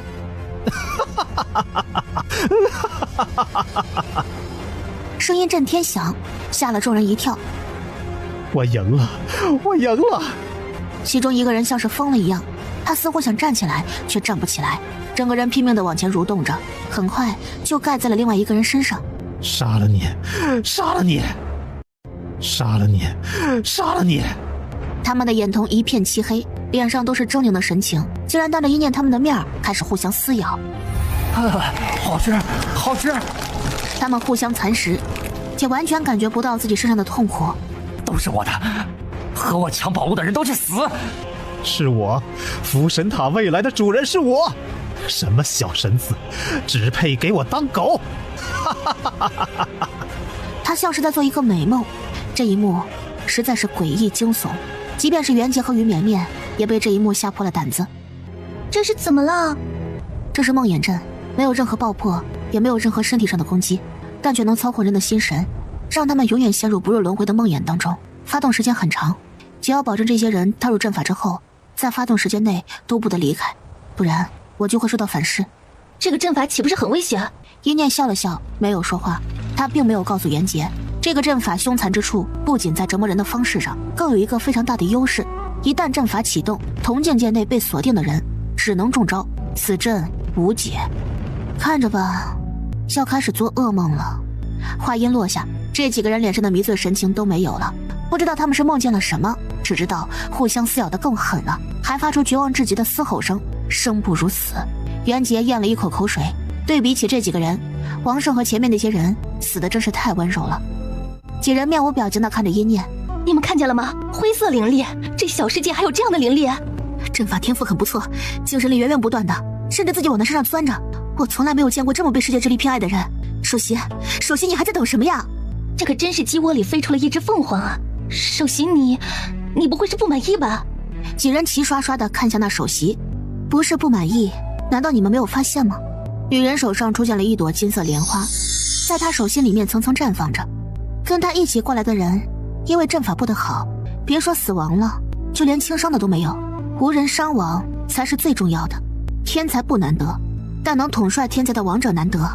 女人的目光落在袁杰身上，旁边那个竟然是落雪选中的人。那个呀，同一念比差距甚远，不过那人是落雪会喜欢的品性，落雪不要，那便是白白便宜我们。也不知道是谁散出的消息，真是要感谢那个人。落雪真是傻了，也不知道是怎么当上他们那边的首席的。闭嘴！几人一愣，你们真的想不到这消息是谁散出来的吗？落雪发现一念这个人才多久，消息就散出来了，还这么快就进了咱们的耳朵里。而且以落雪的实力，不可能我们进来这么久了，他还一点反应都没有。首席啊，你的意思是落雪散出来的消息？女人手上的金莲已经完全绽放了。我原以为这天才是有水分，所以落雪看不上，可亲眼看到就能确定了。落雪不是不要一念，是她知道确实不合适，也要不起，但又不甘心这棵好苗子就葬在这块废土当中。女人手上的金莲猛地对一念的方向爆射过去，她露出满意的笑容。这次我成她落雪的情了。她身上爆发出强盛的自信来。他们不懂如何教导天才，只有我们能教。金莲快速缩小，眼看着就要附上一念的身躯，可下一刻，那一直关注着阵法的一念却猛地躲开了。金莲扑了个空。怎么可能啊？他怎么感应得到我们的存在？而那边的一念却已经带着人后退站定了。什么鬼东西？那金莲花整朵花都惊呆了。当他意识到自己竟然被一念嫌弃的时候，他的花瓣顿时凋零的凋零，闭合的闭合，他自闭了。吞吞本来站在一念身后的，看见这朵花，他顿时眼睛一亮。娘亲，我可不可以吞了它呀？它看起来很补的样子。不要吃。一念把吞吞拉了过来，你跟着你百变哥哥，陌生人给的东西别乱吃，小心吃坏肚子了。一念抬眼看向了那个女人，袁杰身上那朵梅花印记也是你们弄的？女人声音不变，不是。下一刻，她抬脚往前迈出一步，毫无灵力波动，可人却已经到了一念面前。众人吓得一惊，根本就没有做出任何反应的时间，女人的手就已经拉住了一念的手。该死的！百变就要扑上去撕扯那个女人，但女人打了个响指，所有人像是木桩子一样站在了原地。你到底是谁？如此可怕的实力！袁杰满头大汗，这女人太邪门了。这恐怕得有小神境，不，小神境的强者不至于让她生不出半点反抗的心思。女人强行控制住全场，除了袁杰还能勉强抬着头，其他的人连头都抬不起来。倒是一念，女人笑了笑，抬手把那金莲召回。看你这个眼神，不知道的还以为要杀了我呢。她的指尖落在一念手臂上，狠狠地把那金莲压了进去。一念的眼睛顿时一片血红，完了，身上被中东西了，她要被控制了。一念身上出现了层层灰色灵力，女人似乎在近距离观察灰色灵力中察觉出了几分特殊性，一时心神一松，一念竟然冲破了禁制，无数的上等法器一股脑的拿了出来。炸！女人眼头一缩，所以这类耳膜的声音让袁杰和于绵绵发出了撕心裂肺的喊叫声。一念，只是很快，那巨大烟尘当中竟然传出了一道笑声。烟尘散去，那女人竟然毫发无伤。怎么可能呢？自己的性命都不顾了，想要拼我个重伤吗？真是勇气可嘉。只可惜呀，你的致命一击对我来说并不算什么。放心吧，这金莲对你百利而无一害的。女人抬手，一念又被压趴在地上了。她身边几个小崽子排排并列，一样被压成了一坨球。石银的尾巴倔强地顶立着。这个女人到底长没长脑子啊？一通乱压，她都还不是一念的兽呢，为什么会享受和一念家兽首同样的待遇呢？一念人趴在地上，憋着一口气冷笑着，哼，对你来说不算什么，那你真该照照镜子了。女人皱起眉头，身边却传来她同伴的几道仿佛是憋着爆笑的压抑声音。首席，你的头发。女人面色一变，抬手布置出一面水镜，在水镜当中，她看见了顶着一脑袋爆炸头，满脸黑漆漆的看不清五官，还端着手仿若一朵天山雪莲一样端着架势的自己。好，一念，你好得很。她气得做了好几个深深的呼吸，才勉强压住了自己想一巴掌打死一念的想法。一念也发现这个人似乎并不是想控制他，但这并不能影响他当一个老阴阳家。这个发型挺适合你的，下次要做还可以找我。一念说完，脑袋就又被无形之力压着往地面上扎下去，吃了一嘴的土。你等我以后变强的，敢翻你！女人看他说不了话了，这才强行镇定下来。她一刻钟也不想多待下去了。小崽子，我等你突破小神境，然后落在我手上的时候，哼，你等着吧。他笑得咬牙切齿的，身后跟他一起来的人边笑边的脸色都扭曲了。真是神了！要是让其他人看到他们素来傲气无双的首席这副模样，怕是要连续笑上3天3夜的。女人最后还不忘记在一念屁股上踹了一下。走。首席，你这动作可真是粗鲁啊！感受到了一波死亡视线，同伴声声改口。但是很适合这小崽子。这么翘的屁股就是为了给咱们踹的，等他以后来了咱们这儿，挨踹的日子还多着呢。为了不被当成出气筒，几人脸都不要了。好好用我给你的金印，你会喜欢的。埋在土里的一念冷笑一声，谁会喜欢呀？要不是他出不了声，这会肯定要呸他们一脸。正这么想着，一念肩膀上压力骤然一松，他立刻跳了起来，转身正要破口大骂。那几个女人的身形都没了，吞吞也从地上慢慢爬了起来。呸！我娘亲才不去呢。虽然他骂得有些迟了，但一念还是在心里点了点头。不愧是他的崽，和他想法一致。一念，主人！众人一团围了上来。你没事吧？我没事。他低头看着自己手臂上的莲花印记，皱起眉头。刚才嘴炮的时候强撑着，这会儿却有心惊胆战的感觉涌了上来。如果刚才那些人要杀他，他是一点反抗之力都没有的。那几个女人看起来甚至不像这些小世界的人。走，把这些人的腰牌带上，咱们出去了。一念一边说着，一边看向身边的袁杰。你的梅花印记好好检查过了吗？没有，我以为是蹭上去的脏东西啊。袁杰把自己的印记撩了出来，单看袁杰的还是觉得挺亮的，和一念的一对比，那就暗淡了。一念这朵莲花印记简直就要亮成天边最璀璨的一颗星。走，先出去，我让袁心碎看一看这个东西有没有办法去除。对着这些稀奇古怪的东西，袁心碎比他了解的更多一些。离开冰川区域，一念感觉整个人像是被泡进了温泉当中，一走出去，于绵绵就先愣了愣。你们看那边是什么？在天边的一角，有无数的黑烟从不同的方位上蒸腾而上。是 B 站烟，是大据点和小据点彻底撕破脸皮了。爆发了大战之后，周围那些小据点的为了不被战斗波及，点燃 B 站烟，展示自己中立的姿态，这样交战的双方就不会去动他们。无名看向了一念，是我们据点和福神塔那边打起来了吗？一念想到袁心碎那个性格，轻笑了一声。要是没打起来才奇怪呢。走，回去看看。旁边的诗吟忽然变成一只巨大的狮子。我的速度比较快。行，辛苦你了。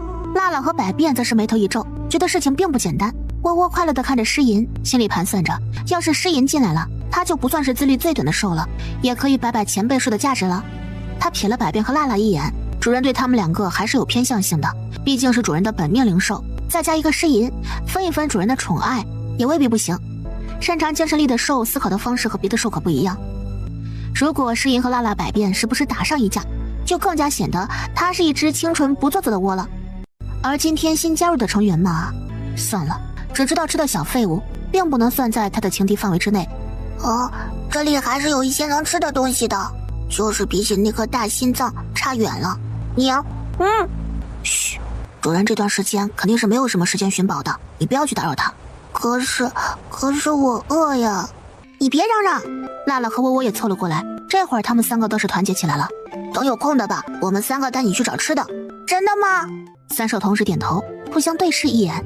当然是不可能给你找吃的了，给吃的也只能找一点点，找到的东西都要拿给主人，主人一定会变得更加喜欢我们的。可怜的吞吞还不知道，自己马上就要成为一个工具仔，还美滋滋的笑出2颗小酒窝。燕燕完全不知道几个小崽子自个儿商量了那么多事情。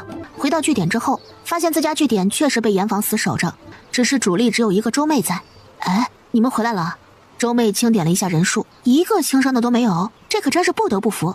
其他人呢？袁心碎呢？他们在福神塔据点呢，这会儿肯定正打得火热呢。哎呀，为什么要留我看家呢？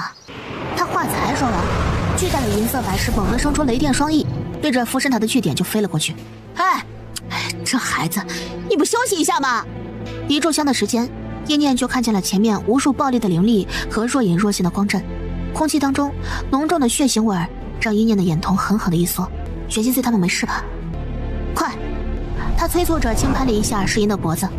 看清楚面前景物的那一刻，一念的嘴角下意识的抽了抽。空战十分激烈，佛神塔的人倒是因为穿了一身特制的衣袍很好辨认，只是在战圈最中心那王座之上，袁心碎正舒服的靠坐着，屈指一弹，巨大的光阵就铺天盖地争先恐后的出现。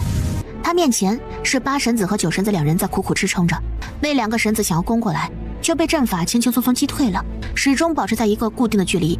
他打了个哈欠，转头眼角的余光看见了一念，袁心碎那双眼睛弯了起来，他笑了笑，过来，我给你看点好玩的。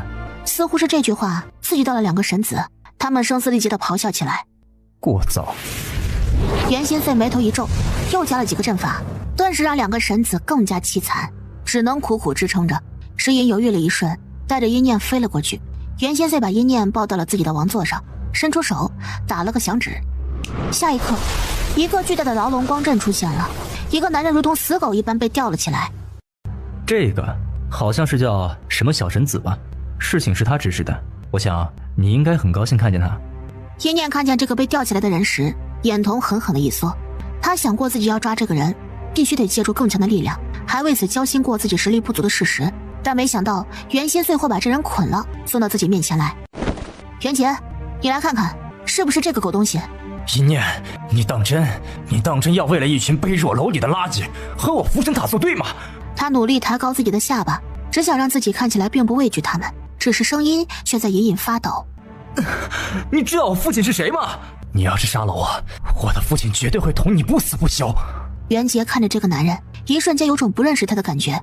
不是说这个男人变了，而是他忽然发现自己在往前走，可这个男人竟然一点都没变，还是那副样子，那个德行。念念，就是他，这张脸我做梦都不会忘的。而小神子仿佛这会儿才注意到袁杰这个人。是你？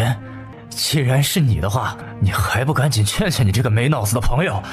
你们当真是不想活了？他一句一句怒骂着，声音也越来越大，仿佛只要声音够大，他的底气就能越足。一念看着这个神情正经的小神子，眼中流露出几分失望来。我还真的以为能够看见一个绝世天才呢，外面将你吹嘘的那么高，我也还带上了几分期待的，但你真是太让我失望了。袁心碎抬起手来，既然你这么失望的话，他也没什么价值了，死了好了。小神子顿时心底一凉，还没来得及说什么，等等，小神子顿时笑了。怕了吧？我告诉你，你现在放了我还来得及。他又觉得自己牛逼坏了，一念却看向了旁边的袁杰。你自己的仇，现在给你一个机会，报不报？袁杰愣住了，一念又看向无名。当然了，我想如果你不敢的话，无名应该会乐意代劳的。无名立刻拔出长剑，盯着小神子的眼神满是杀意，仿佛只要一念一声令下，他就会是一念手上最快的刀。袁杰拿起了长剑，一步一步对着小神子走了过去。他身上的灵力已经被袁心碎全部封印住，压根对袁杰构不成什么威胁。八神子和九神子嘴唇发抖。你敢？袁杰，你敢？你想圣山宗所有人都为你陪葬吗？袁杰面色不变。放心，若是到了那一步，我一人做事一人当，会离开圣山宗的。放心，若是到了那一步，我一人做事一人当，会离开圣山宗的。他看了一眼一念，报不了这个仇，他就永远无法往前迈进。袁杰，你疯了！你不是……尖刀刺入心脏。你不是喜欢我的吗？一念！八神子咆哮吐血。袁杰一把抽出刀，手刃仇人的那一刻，他觉得自己心脏上被压了这么多的大石头轰然碎裂，此刻浑身滋滋发麻，又爽又怒。杀了这狗东西的是老娘，你喊我们念念要死？老娘叫袁杰，回去告诉你们福神塔的狗，要找来找老娘。如此帅气，如此牛批，袁杰自以为的高光时刻。可就在他说完之后，旁边的于绵绵抓着燕燕的袖子，小声说着：“念念，你看袁杰他飘了，他都敢对着小神境巅峰人嚷嚷了。”一颗爽翻了悍不畏死的心，顿时被攻击得七零八落的。燕燕看了一眼袁杰，脸上露出笑容来：“你多虑了，八神子，你们今天走不掉了。”他迫切的想要变强，强到能把那个爆炸头女人摁住，踹屁股踹回来。娘的，奇耻大辱！九神子和八神子对视一眼，算了，据点不要了，我们先走，想办法从前线出去。我一定会让这些人付出代价的。可话还没说完呢，天色骤然暗了下来，还有风声、吼声。八神子和九神子带着几分不敢置信的目光，抬头看着天空之上。为什么？你们和夜读星到底做了什么勾当？为什么夜读星也要到我们2个据点的战斗里来插一脚？一念也懵呢，甚至觉得夜读星那边对他的态度实在是阴晴的过分。他本身就是一个非常小心的人，这么明显不对劲的情况之下，他不多想不可能。正想着呢，冷不丁被八神子一吼，一念脾气噌的一下就上来了。什么为什么？我还想知道为什么呢。旁边豆丁看得一颗心突突跳着，小声提醒说：“人家一看就是来帮我们的，你别这么暴躁，要是让人家误会了就不好了。”还不等一念出声呢，咚的一声，那巨大的银色狮子变成人形之后，不仅没有生气，他一脸心虚地看着一念。兽人心思单纯，师大可没有窝窝那么多心眼儿。听完一念烦躁的话之后，一脸心虚的表情，用他那黝黑的皮肤根本就压不住。他发出了憨厚的笑声，搓着手不安地往一念的方向看过去。豆丁不明白这些强者都什么毛病呢？一个两个围着一念这个才刚进入地灵境的人打转。一念没有马上去问师大的目的，他看见角落里面悄悄想走人的八神子和九神子。袁水水，他们要跑了。袁心碎笑了笑，正要动手，旁边的师大眼睛噔的一下放出了光芒，放着老子来！这2人本来就已经是强弩之末，师大燃烧血脉之力，飞快地拧断了2个人的脖子。八神子和九神子满眼都是不可置信。你，夜读星，为什么？他死死瞪大眼睛，像是没有一个答案就会死不瞑目一样。师大鄙夷地看着这2个人，用仅仅只有3个人可以听见的声音说着：“谁让你们动了我们夜读星唯一的小主人呢？那是我们夜读星所有人都要护着的命根子，踏平你们福神塔都不够的，还往老子刀口上撞，利落的去死吧！”师大还提着2个人兴冲冲地过来找一念。念念，送给你。他兴高采烈地捧上，满手的鲜血淋漓，看得人头皮炸裂。师大观察周围人的神情，不屑地撇了撇嘴。一念身上流着主人的血，肯定会喜欢的。一念果然脸色好看了很多。谢谢你啊。看吧，他就说吧。只是师大还没有来得及高兴，就听见下一秒一念说着：“那么你对我这么好的原因是什么？总不能看我特别投缘吧？”是的，就是这样。一念一噎，可师大就像咬死了这么一个可能，不愿意多说一句。一念的眸光在他身上扫来扫去的。是吗？你现在不说，我也强迫不了你们。毕竟夜读星强大，我又只是一个小小地灵境。师大挠了挠头。你迟早会变成小世界的至强者的。他这莫名的信心，又让一念心中对某个方向的猜测加深了几分。他们不说，一念也有的是办法打听出来原因。他笑了笑，没有深究这个问题。袁水水，你帮我看看这个东西。一念撩起自己的手臂，露出上面的金莲花印记。这是什么？我们先进据点，我再帮你看。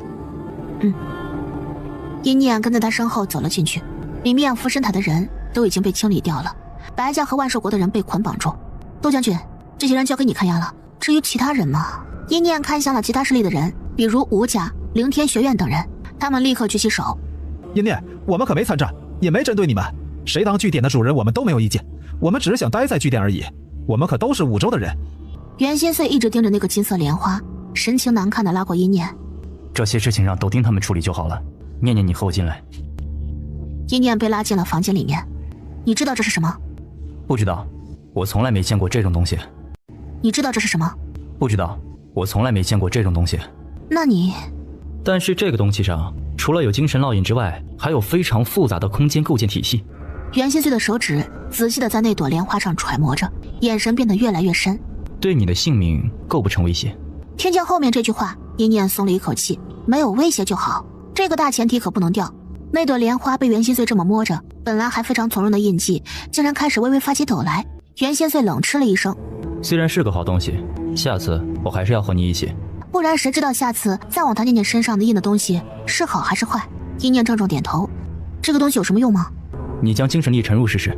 一念闻言就盘腿坐下，开始调动精神力。这朵小莲花连接到了一念的精神力，有成麻花一样的身躯逐渐的舒展开来。一念脑海抽搐着，好像要被打开一个全新的世界一样，脑子都要炸开了，但他一动不动。就在一念研究这朵小花的时候，小神子他们的尸体被兽人们抛到了老远的地方，月光洒落在小神子尸体上。过了好久之后，他的身体竟然缓缓地裂开，就像是金蝉脱壳。该死的，幸好有父亲给我的保命符。这么珍贵的东西竟然浪费在那2个女人身上。等着，等我回去将所有事情都告诉给父亲，你们都洗干净脖子给我等着。身后就传来脚步声。小神子，他豁然转头，看见一个长得奇丑无比的老男人带着一个被挖了眼睛的年轻女人在他身后站着，好丑。小神子下意识露出了嫌弃的神情，女人似乎是被他这个神情给刺激到了。师父，我就要他的精血。放心吧，燕儿，我带你过来不就是为了取他的精血，待你实力提升，你想杀100个1000个阴念都行。小神子盯着这诡异的2个人，顿时觉得从头寒到了尾。而在房间里面的阴念，在精神力彻底用光之前，终于完全绑住了这朵莲花。嗡的一下，他眼前炸开白光，一道柔和却不带丝毫感情起伏的声音在耳旁响起：预备声音念无上神域灵虚境第1学院，欢迎你的到来。什么无上神域？还有灵虚境又是什么东西啊？一念还没想明白呢，面前就浮现出了一个巨大的光幕。光幕是一个大镜子，照亮了他如今的模样。请出示你的学生印。欢迎你的到来，请出示你的学生印。一念掀开了自己的胳膊，露出上面的金印。学生信息已收集完毕，可否要以真正容貌进入灵虚境？当然不，傻子才用自己的容貌进去呢。他揉了揉眼睛，还上手给自己脸上加了一些小斑点，看着立刻变成了一张平平无奇的脸了。即将进入灵虚境，灵虚境时间流逝与外界不同，但所得历练成果皆为真实。灵虚境10日如外界1日，灵虚境1日可进1次。首席预备新生阴念，请入境。阴念只感觉眼前一花，眼前的景物骤然变化。他站在一个巨大大门口，门上悬浮着巨大的金色巨石组成的字灵虚境。阴念身边还有着一个巨大光圈，光圈里面不断有像他一样的人骤然出现。有些人和他一样一脸迷茫，也有的人显然不是第一次来这里，神情非常自然的就迈步往里面走着，还有的三三两两勾肩搭背，对着他们这些新来的人指着说着什么，脸上皆是倨傲的神情。一念闭上眼睛感受了一下，发现伊满和辣辣他们都没有进来，进来的只有自己的精神力。紫藤卓倒也还在，但是卓灵吞吞进不来，这是那什么第1学院的地盘，所以说那几个女人就是第1学院的人了，他们是来招生的。正想着，一个扎着小辫子的男人冲他们走了过来。预备新生都站到我这里来，别都傻愣着，赶紧的。一念还没出声，站在他身边的一个男人就忍不住对小辫子呛声道：这什么鬼地方我们都还不知道，你对谁指指点点呢？那些老生直接喷笑出声：新来的总是猖狂的。都是各个世界的天之骄子啊，咱们当年不也这样？一念看着他们这些老生窃窃私语，发现他们和自己是有区别的。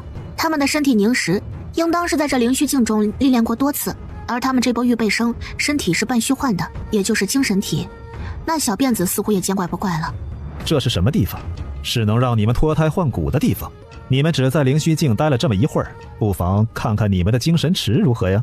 闻言，所有人都半信半疑地看了一眼自己的精神池，所有人猛地一惊，就连一念都被吓到了。他的精神池里的精神力竟然比之前的还要多。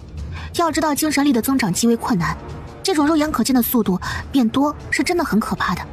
我精神力涨了，嘿嘿，我精神力涨了，嘿嘿，我精神力涨了。刚才呛声的那人开心的笑出声，小辫子也笑眯眯的，气氛非常和谐。可就在这时，小辫子猛地出手，砰的一声，那最先发出质疑的预备生被轰成了凌厉光点，所有人的笑容都僵在了脸上。1等预备生王福被驱逐出境，剩余预备生位置1。他们到底是什么人？预备生们再天才，面对这种挥手就能让自己消失的人，也是满脸的畏惧。刚才那个叫王福的是死了吗？这里会杀人？他们不自觉地靠在了一起，只有一念一个人站在外围，他皱着眉头在沉思着。刚才那个是1等预备生吧？那他的首席预备，这是对每个人入学时潜力值的一个初步划分吧？一念越想越深入。喂，那边那个，你过来呀，我们大家要一起谈好。想到那个女人的实力，一念摇了摇头，没用的，我们打不过这里的人，而且他们也不会杀人。要杀人的话，在给你们种下印记的时候早就杀了。刚才那个人只是精神力重新回去了而已。你算了，随你吧。倒是那个小辫子看了一眼一念，你叫什么名字？看来这里面的人还不知道他们的姓名。一念露出了笑容，反正他连容貌都换了，索性连名字也换一换。我啊，免贵姓王，王家二狗。小辫子的脸顿时阴沉下来，这个女人耍他。哼！小辫子脸色一沉，一个标着王二狗的牌子就出现在手上了，一把丢给一念。你说你叫这个是吧？行，那你以后都用这个名字。哎呀，被反将了一军，二狗师兄对不起了，只能借你威名一用了。小辫子看到一念那张脸上精彩的神情，顿时觉得一口气顺了。其实我……下一个。一念看了看自己的牌子，也无所谓了，反正不用自己的真名就行。一念这么想着，就往里头抬脚走去，逛逛吧。等小辫子登记完所有人的名字，转头开始对着这些已经被他刚才那一手震得乖起来的预备生们训话。你们一定好奇这是什么地方，我现在只能告诉你们，在你们各自的小世界突破到最高境界之后，方可来我无上神域，而我第一学院乃是无上神域最高的学院。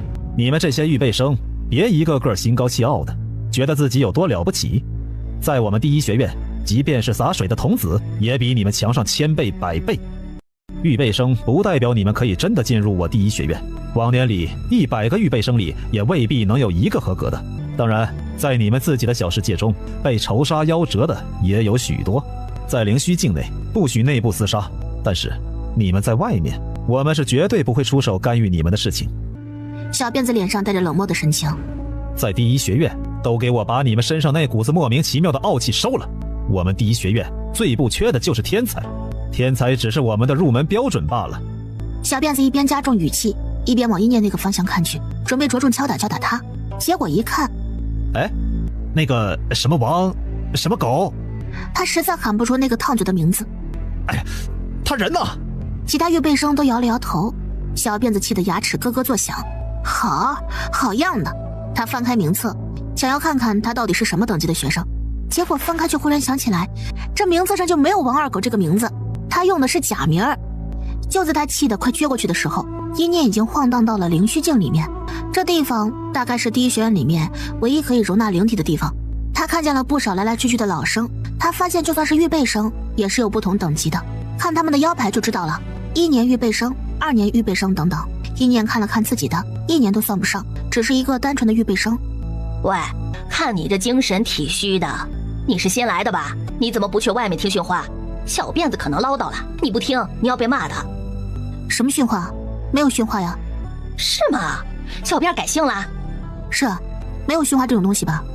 这位仙女姐姐，仙女惊得一口咬碎了糖葫芦，下一刻高深莫测的眼神就落在了一念身上。妹子，你很好，竟然透过我捏出来的虚幻身体看出了我的天仙本质。来，学妹说说看，啥的事啊？这里有没有方便我们修炼的地方啊？我想修炼，每天进来都是有时间限制的，当然是要抓紧每一分每一秒的修炼时间了。修炼室啊，有的，在迷湖上冒着水汽的那个就是啦。多谢。一念抬脚往前面走着，刚走出2步，就看见了一个巨大湖泊，而湖泊上面有一个悬浮而上的巨大房子，应该就是那里了。一念急不可耐地抬脚往里面走着。啊，修炼室对面还有个男澡堂，哎呀，算了，随他去吧。没走2步，胖姑娘就看见了小辫子气势汹汹的拎着名册杀了过来。狗，哎，有没有看见一个长着不少小斑点的新来的预备生？是个女的。狗，哎，有没有看见一个长着不少小斑点的新来的预备生？是个女的。胖姑娘顿时想到了一念，好像是去迷湖了。小辫子老师，你怎么能骂我狗呢？小辫子却不搭理他，他像一阵风，卷向了迷糊的方向。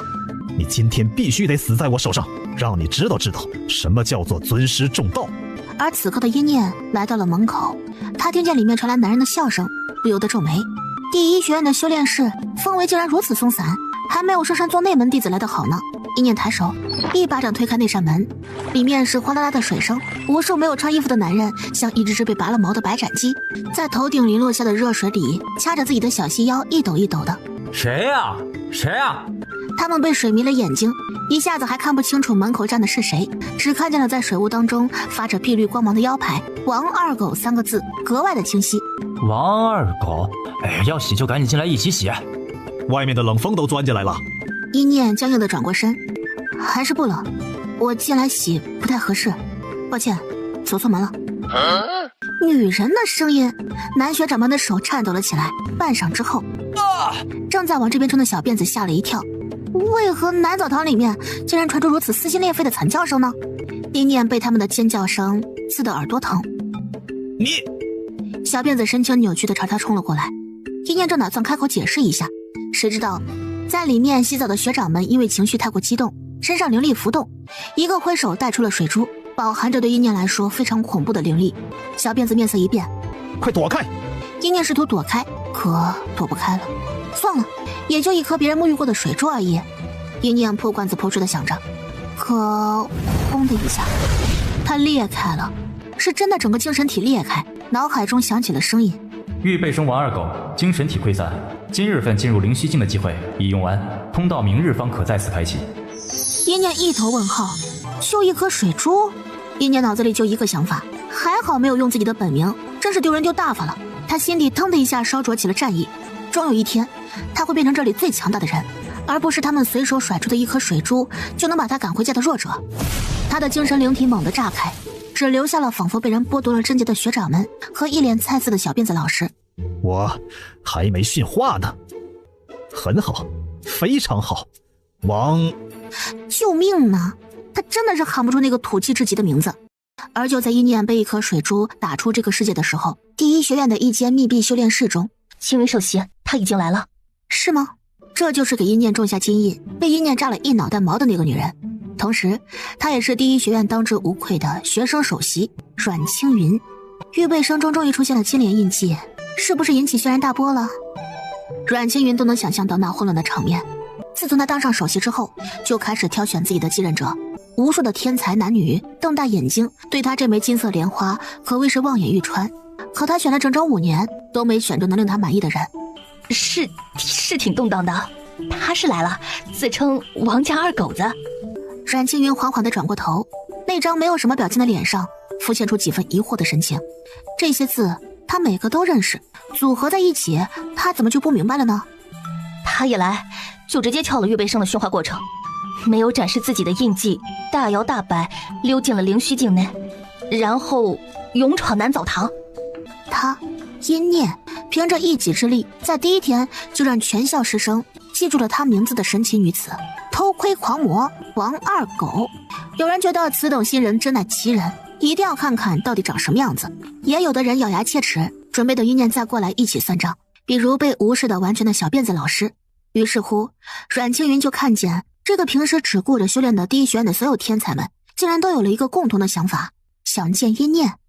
被这么多人心心念念的想的阴念，此刻正一脸阴郁的垂着眸，不开心。主人，你去哪儿了？好玩吗？袁心碎说你去了另外一个空间呢。刚才那个叫做袁杰的也回去研究他的印记去了。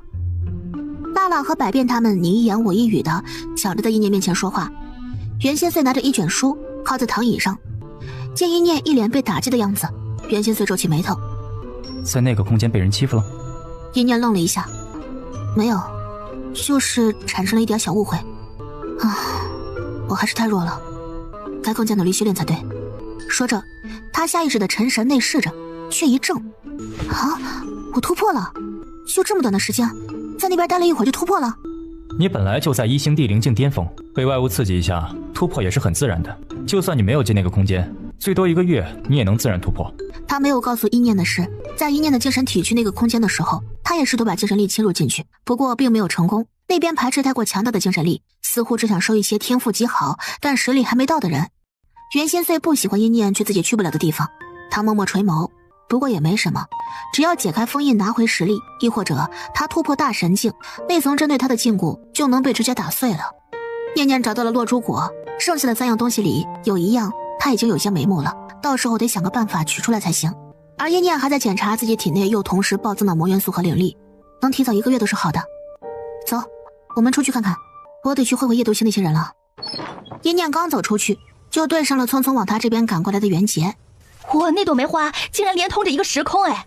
无上神域，你怎么知道？你是什么学院的？那个叫做落雪的女人选中的是袁杰，袁杰是梅花，她的学院是莲花，肯定不是同一个。我的叫做逆风学院。阴念点头，没有第一学院霸气啊。不过第一学院也是真的不要脸，直接用第一来命名。哎呀，这份霸气可真是。你是什么学院啊？第一学院。袁杰面色顿时古怪起来，原因没有别的，因为他一进去，手腕上的金色梅花印就掀起了轩然大波，说是首席预备什么的。一个老师抓着他，满脸严肃地告诉他，既然是落雪选择的人，就一定要争气云云，要打败第一学院，成为无上学院最优秀的学院云云。原来阴念是第一学院的呀。第一学院那边的人看见你应该很吃惊，毕竟你有金色莲花印记啊。能引起什么轩然大波呀？放心吧，很快他们就会忘记的，我又不会3番2次往南走堂里面冲。为什么他听不懂阴念在说些什么？念念，你想去我们夜读星参观一下吗？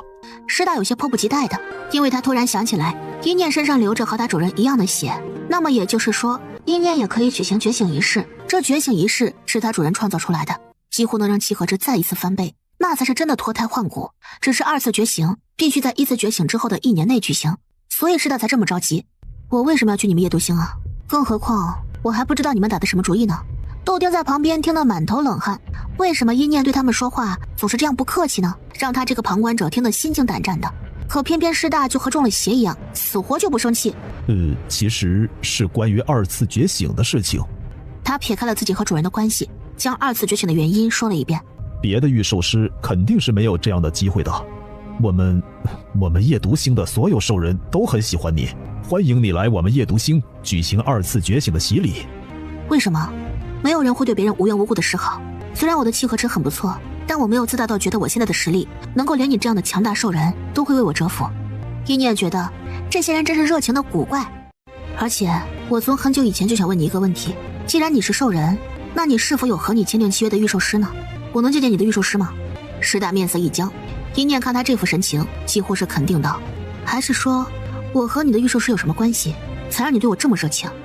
又或者我和你们夜读星当中的某一位位高权重的人有什么关系，才让你这个从属者以小神境强者的身份对我这个地灵境的丫头片子如此耐心又小心？除了这2点，我还真想不到你对我如此殷勤的原因。阴念语气冷漠地分析着，就好像在说的事情和他本人没有什么关系一样冷静。师大脑袋上出现了密密麻麻的冷汗，这可怎么好？2个可能全中啊！他们家小主人这么聪明的吗？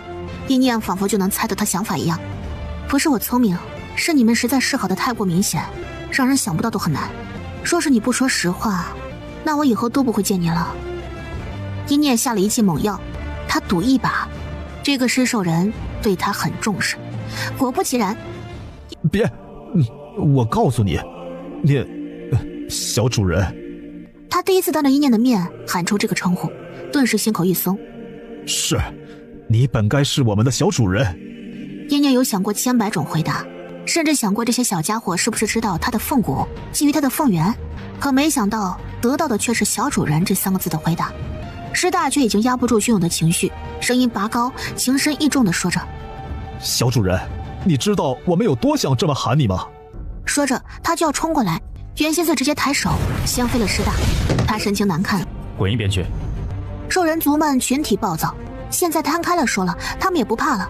小主人的2次觉醒是一定要进行的，师大都准备好站起来干架了，却听见阴念慢悠悠地说着，我不是你们的小主人，我的血脉来自5州万兽国皇室，我的天生凤元只有皇室的血脉才能拥有，这是铁证，所以我根本不是你们说的什么小主人。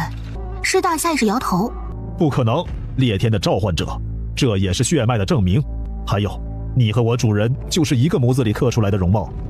他们各持己见，相应住了。就在这时，叶念脑袋里面响起了第一学院那边的声音：第一学院预备生管理老师已经为你开启一日可进2次的通道，管理老师邀请你再一次进入第一学院，是否要进入？叶念这会儿正烦着呢，不进，爱谁谁，烦着呢。规则不是1天进1次吗？毛病兮兮的。而无上神域一批等着看那位满身王霸之气的学妹的学生们，眼睁睁看着小辫子老师手上连接空间的法器里传来一句带着嘲讽十足的平静女声：对方拒绝了你的邀约，并对你发出了发自内心的嘲讽。对方拒绝了你的邀约，并对你发出了发自内心的嘲讽。好样的！他身后是怒气冲冲的学长们，还有等着看好戏的一帮学姐们。你们赚了呀！身后一帮没有戏的男人们也爆笑起来。听说是个妹妹呀，人家妹妹还没叫，你们这些大男人还叫了，还攻击人家。我不小心的，可这实在是太离谱了。没关系的，阮青云严肃地对着所有学生保证道：等他多在我们学院待过几次，就会明白我们第一学院的规矩是什么了。像今天这样的闹剧绝对不会发生第2次。而被无数人惦记的阴念这会儿正在和师大对峙着。我肯定不是。你肯定是，你就该和我们回夜读星。主人不在，我们现在没有主人了，夜读星是你的，你有继承的权利。众人越说越激动，恨不得现在就压着阴念去夜读星里看一看，顺便进行一个2次觉醒。直到阴念身边坐着的男人抬起眼睛：找死！师大身后的兽人们满头的热血顿时冷却下来了。阴满在阴念脑袋里面咆哮着：什么阿猫阿狗都要攀亲戚，念念不许去！你是我们家的崽，你长到这么大都没管过你一下，让你在那鬼地方吃了这么多苦的男人，不要也罢。阴念沉默了一瞬，正想安慰阴满，就听见师大嘀咕道：得快点回去才行啊，星火花再过不久就要凋谢了，没有了星火花怎么能进行2次觉醒呢？话音刚落，阴念想要安慰的话就被阴满亢奋如鸡啼的声音给掩盖住了。去，念念，你一定要去夜读星，这么好的地方，当然你是唯一的王啊！不等阴念问出自己的疑惑，阴满就说：星火花，解开封印的第2种宝物，和落珠果一样难得，竟然在夜读星。真的吗？阴念不敢想象自己竟然这么快就有第2种宝物的消息了，他脸上马上堆积笑容。我愿意去夜读星，但是我能摘一朵你们夜读星的星火花吗？那个东西很珍贵吧？我可以拿别的宝贝换，法器、灵术，要什么我都有。当然可以，整个夜读星都是你的，有什么不可以的？不是的，我是万寿国皇室的，你们主人难不成是万寿国的王吗？闭关闭的仿佛死了的那个。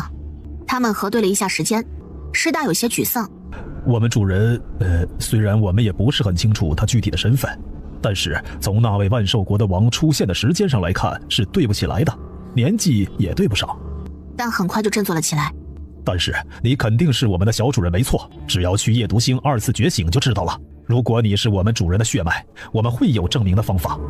我愿意去夜读星，去了之后不仅可以拿到星火花，还能证明他的身份，让这群心地纯善的兽人死心，别浪费心思在他身上也挺好的。我陪你一起去，反正这边离世界窗再次开启还有时间。好，再等我一会儿，我一定帮你把白头山的封印一起打开。袁心碎笑着伸出手指缠住了他长发，眼中笼着一层薄雾，看起来似乎对这个并不是很在意。阴念，我就不和你去夜读星了，我想看看有没有办法能提前出去的。我这次和福神塔是真的不死不休了，我不能连累宗门，等我回去之后就退出宗门。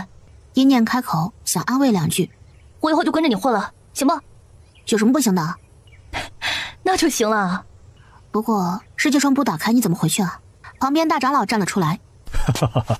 念姑娘，如果不放心的话，这件事情就交给我吧，我们联手弄一个阵法，多的不敢说，送1个人出去还是没问题的。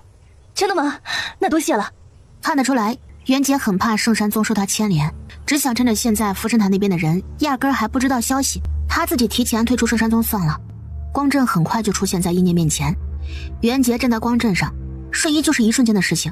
阴念见状，转头看向袁心碎，空间阵法我什么时候可以学啊？随时可以，现在也行。师大已经迫不及待地兽化了。小主人，去夜读星学，来，我现在就驮你去夜读星。阴念点头，带着辣辣一众小崽爬上师大的背。而另外一边，袁杰直接回到了圣山宗的门口，看着熟悉的大门，袁杰心底有感谢，也有惆怅，但很快想到能和一念一起去闯荡，心里还有振奋。走到内门门口的时候却愣住了，紧闭的内门门缝里，腥臭的血浆一层层的从宗门内部流淌出来，袁杰浑身发抖。老宗主，师弟，师妹。他咬着牙，双腿发抖地推开那道门，旁边是一张他熟悉的脸。圣仙仙，仙仙。圣仙仙还留着一口气，他支起眼皮，袁杰世界有内在，天一周的对外防御被破开了。你说天一周不只是我们圣山宗，老宗主呢？他们人呢？圣仙仙死死抓住袁杰的胳膊，视线越过袁杰的背后，像是看见了什么恐怖的东西一样。袁杰飞快地扭头，可下一刻胸口一痛。袁杰吃惊地看向圣仙仙，他脸上的虚弱已经都没有了。哼，让所有人都尊敬的袁杰师姐死在我的手上，滋味怎么样啊？是你背叛了圣山宗。是我又如何？是圣山宗先不要我和我父亲的，我们不过是礼尚往来。再说了，背叛圣山宗算什么呀？圣仙仙目光狠厉，我父亲是要做天一州的主宰者的，已经化成我的养分吧，大天才。圣仙仙眼中那份恶毒，袁杰曾经在无数修邪师眼中看见过。圣仙仙成了修邪师，给我去死吧！可就在那一刻，一颗圆圆的蜗牛从袁杰怀中掉了出来，下一刻圣仙仙眼前出现了一只巨兽，他惊叫了一声往后退去，而从袁杰袖口里滚出的沃二叔立刻捞起重伤的袁杰往外面跑着。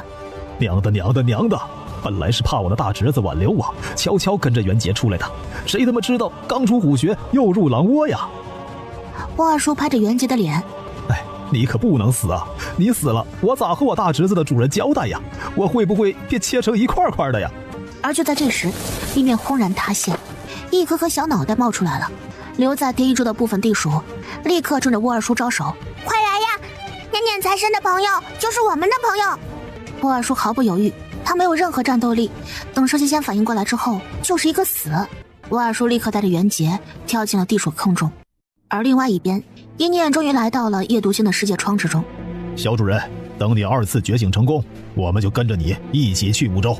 我倒是要看看那个自称是你父亲的男人是个什么鬼东西，一死关我也要把他给拉出来。世界窗撕开一个小小的口子，辣辣想去抓一念的手，可却抓了个空。世音看了一眼辣辣，直接用尾巴卷着一念：“走，我带你进去。”这个小婊砸终于露出自己的真面目了。一念还没有反应过来，眼前一花，周围的空间都扭曲起来。他听见了一声闷哼，转头就看见世音的尾巴被人生生掰开。袁心碎一只手拉着一念的手，冲他笑了笑，两人靠得很近。就在一念看得出神的时候，袁心碎开口：“我们到了。”眼前炸开一阵白光，一念下意识闭上了眼睛，但下一刻，花香和笑声还有欢呼声冲入他感知之中。他睁开眼睛，看见的却不是他想象当中凶悍的兽人一族会喜欢的遍地荒野的地方，无数的鲜花，红的、紫的、白的，交相缠绕着。一念看得目瞪口呆，这些花竟然都有脸盆大小。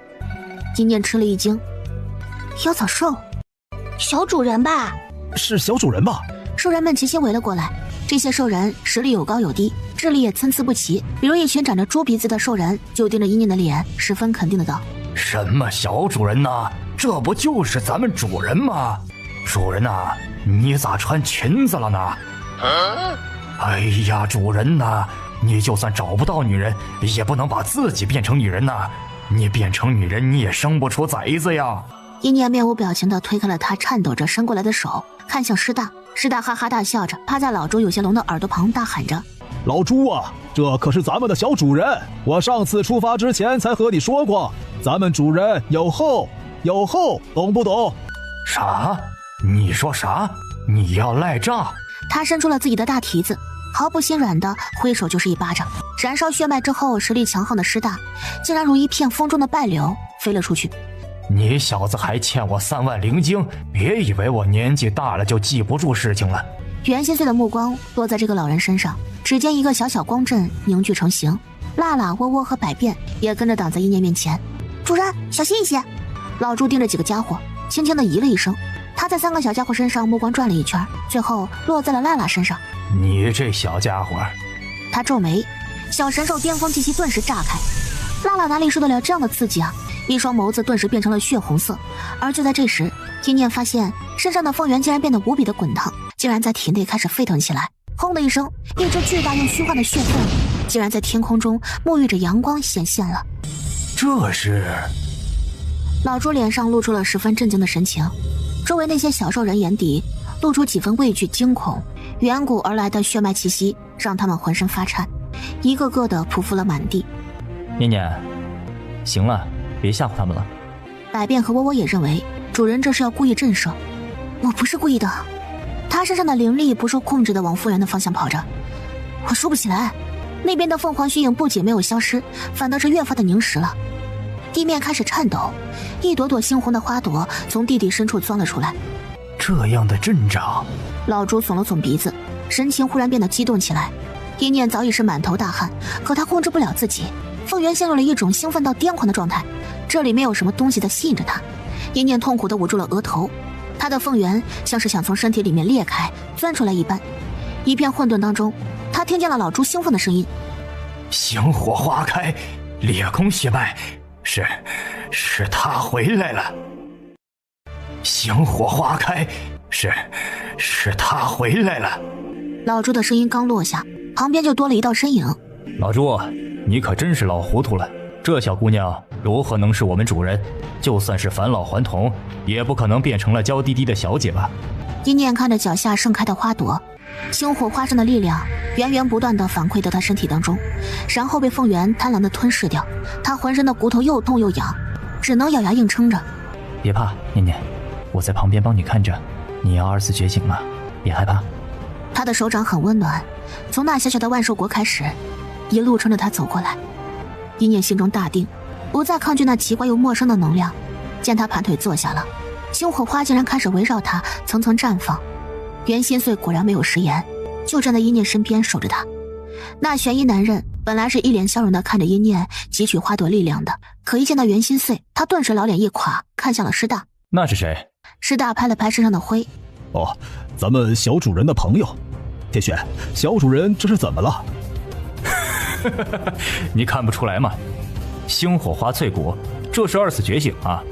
可我们还没给小主人举行仪式啊！糊涂！你忘记这星火花是何物所化了？啊，你是说？没错，我现在很肯定，主人没死。天玄的眼中有激动的神情。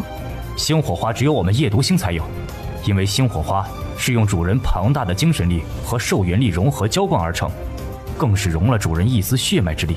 在他踏进这里的第一时间，星火花不用仪式便自愿绽放，迫不及待地为他进行2次觉醒。把魂玉取出来。师大立刻掏出来，果不其然，魂玉正在散发着淡淡的温热。你我都没有资格为他进行觉醒仪式，只有他自己的生父才有资格。他们看向了被一颗巨大光影包裹的一念。只是明明魂玉滚烫，可主人此刻又在哪里呢？而此刻，因为2次觉醒的痛苦渐入一片昏沉的一念，模模糊糊的像是跌进了一个虚幻的空间。他旁边响起一道轻笑声。醒了。一念心底一惊，他看见一个模糊的身影站在他面前，男变胖瘦。你是谁？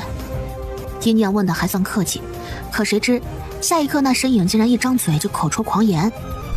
我是你爹呀。你是谁？我是你爹呀。一念垮了脸，哼，狗贼找死。不愧是我的种，这打人的姿势我也喜欢。一念怒极，可没想到攻击落在那人身上时，竟然直接穿透过去，伤不了这个男人半分。好，打得极好，只是刚才的出招不够凌厉，该让我亲自教导你才是。一念看这人满口疯话，又打不到实体，索性压下满心怒火。他看向四周，发现这个地方竟然是一个巨大的山洞，山洞内黑黢黢的，可山洞墙壁上结满了无数的晶石。一念眼神一凝，全部都是灵晶，大片大片的。你喜欢？男人看他这么快冷静下来，顿时觉得一念很聪明，更高兴了。等爹爹从这里出去解了困，这洞里所有的东西都是你的。一念环顾四周，抿紧唇不说话，见他是一脸警惕的样子。你2次觉醒的星火花融了我的血脉之力，只迈进夜读星的时候，我就知道是你来了。不用觉醒意识就能让星火花绽放的，你就是我的孩子，没有错。是他用尽了手段，借的那块魂玉，将一念的一缕精神力拉到了如今他所在的地方。你是万兽国的王。哼，那个废物也敢和我比肩。他正要再说2句，一念眸光冰冷地落在他身上。就算你不是，那又如何？我不在乎我的父亲是谁，左右我从生下来就没见过我父亲。我从前没有父亲，以后也不需要父亲。我不管你是什么东西，是人也好，是鬼也罢，如果你是真的，那我倒宁愿你死了。一念握紧了拳头，他恨那些伤害过他的人，可现在避无可避地恨这个莫名其妙又出现的人。夜读星的主人多了不起啊，可真是奇了怪了，你这么了不起的人，怎么会护不住自己的孩子和孩子的母亲呢？既然你认为万兽国的王是个废物，那你怎么又让一个废物的妻子杀了你的妻子呢？还是说你觉得我的生母她配不上做你的妻子呢？男人听了这话沉默了许久。抱歉，我一开始并不知道你的存在。至于你的生母……男人似乎是纠结了一瞬，他看着那双和他堪称是一模一样的眼睛，到底还是没能狠下心隐瞒他。死去的肯定不是你的生母。一念缓缓瞪大了眼睛，怎么回事？你的身世比你想象之中的要复杂得多，但我确实愧对于你。你的那位名义上的生母，却也可能是为了保护你而死。这笔仇，你爹我来报，不用你一个小丫头费心。男人走了过来，想要抬手摸一摸一念脑袋，被一念2下刺，当然没能刺穿。一念气得咬牙，凭什么他打不到他，他就能碰到他呢？我从来没说过不为我对你的亏欠负责。你放心，等我从这个鬼地方出去之后，等报完仇，哈哈哈哈。他的笑声里面带着洒脱和十足的宠溺。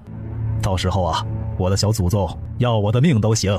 在一念开口想问自己身世的具体情况时，他抬手一巴掌打在一念脑袋上，嗡的一声，一念看见自己的精神体开始溃散。你在这里待得够久了，我的小祖宗，出去玩吧。等爹爹我出去之后，便把那些欺负过你的人的脑袋，以及你爹我自己的脑袋一并奉给你。一念在精神体彻底溃散之前，脑子里只剩下一个想法：神经病。接下来精神体归位，不同于刚才的痛苦，一念只觉得浑身都像是浸泡在了温泉当中，来自血脉上的安抚让一念不自觉地闭上了眼睛，陷入了不可控的深眠之中。在老猪他们眼中，一念的实力正在一点一点的攀升。哎，小主人的2次觉醒为什么一点都不痛苦了？不是越到后期越痛苦吗？蠢，陌生兽的洗礼和主人自己亲女儿的洗礼觉醒能一样吗？他们确定主人没死之后，心情大好，一个个脸上都露出笑容来。而远在一处极寒之地的黑暗洞穴当中，一个中年男人缓缓地睁开了眼睛。我的小祖宗长得可真是漂亮。他看起来骄傲极了，直接起身向着洞穴深处走去。洞穴深处有一片巨大的冰冻湖泊，男人大笑几声，对着湖泊猛地拍了过去。孽畜，出来！我今儿个见了我家姑奶奶，心情好，便勉强与你再大战300回合。湖泊底下睁开一双金色瞳孔的巨兽，看了一眼自己身上还没好全的伤势，娘的，神经病呢！而另外一旁的袁心碎看着重新闭上眼睛的一念，只是看见一念精神力竟然晃动了一下的时候，他的眸中闪过一抹阴郁。有人拉了一念的精神力，他视线转了一圈，最后落在那发烫的玉佩上。玉佩给我。做什么呀？和某人打个招呼。就在师大还没有反应过来的时候，袁心碎的一缕精神力已经以一种蛮横的姿态直接顺着灵魂印记冲击了过去。洞穴当中，哎呦，五州竟然还有精神力这么强的人。底下那个巨兽也感受到了这份磅礴精神力，他眸中光芒涌动，搞不好能联合这个人一起制衡这个男人呢。他兴奋地从湖泊当中钻了出来，浑厚如雷的声音冲着那个男人大喊着：苏家受死吗？苏家受死吗？那巨兽的金色瞳孔中清晰地映照出袁心碎那张极盛的脸。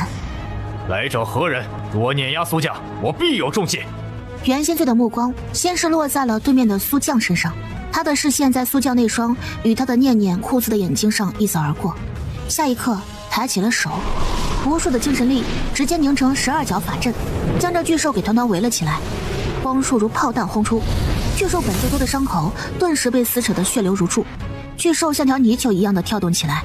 你们人族果真没有一个好东西。可显然面前2个男人都没有分注意力给他。苏将看着这个男人，你话都没说完，他就看见这个男人一抬手，又是无数光阵，只是如今这光阵却指向了他。什么意思？就凭你这临时凝出来的连本体都不在的精神体，想和我打？你不过也只是一个被困住的小神境巅峰而已，有什么打不得的？语罢，阵法已经轰了出去，整个洞穴都颤抖起来，落下来的石头还砸在巨兽脑袋上。他又是痛骂出声：他娘的，你们有话不能好好说，非要打，伤及无辜。袁心碎瞥了这个巨兽一眼，仿佛在打量一块死肉。他从来都是鲜兵不理，这瘦肉就是带不出去，不然念念肯定喜欢。念念的大锅也很喜欢。烟尘散去，苏将脸色难看，没受伤也多了几分狼狈。就在他打算和袁心碎认真过2招的时候，是你拉了念念的精神体？你不知道他在24觉醒吗？精神力若是受损，后果不堪设想。你这是要害他。看来你是已经知道我的身份了。我自己的亲女儿，我怎么会害她？如果不是借着星火化的血脉传承护着，他是肯定不敢生扯一念精神力的。亲不亲的，不是身上沾了点血就算数的。他需要你时你不在，如今也不想你在。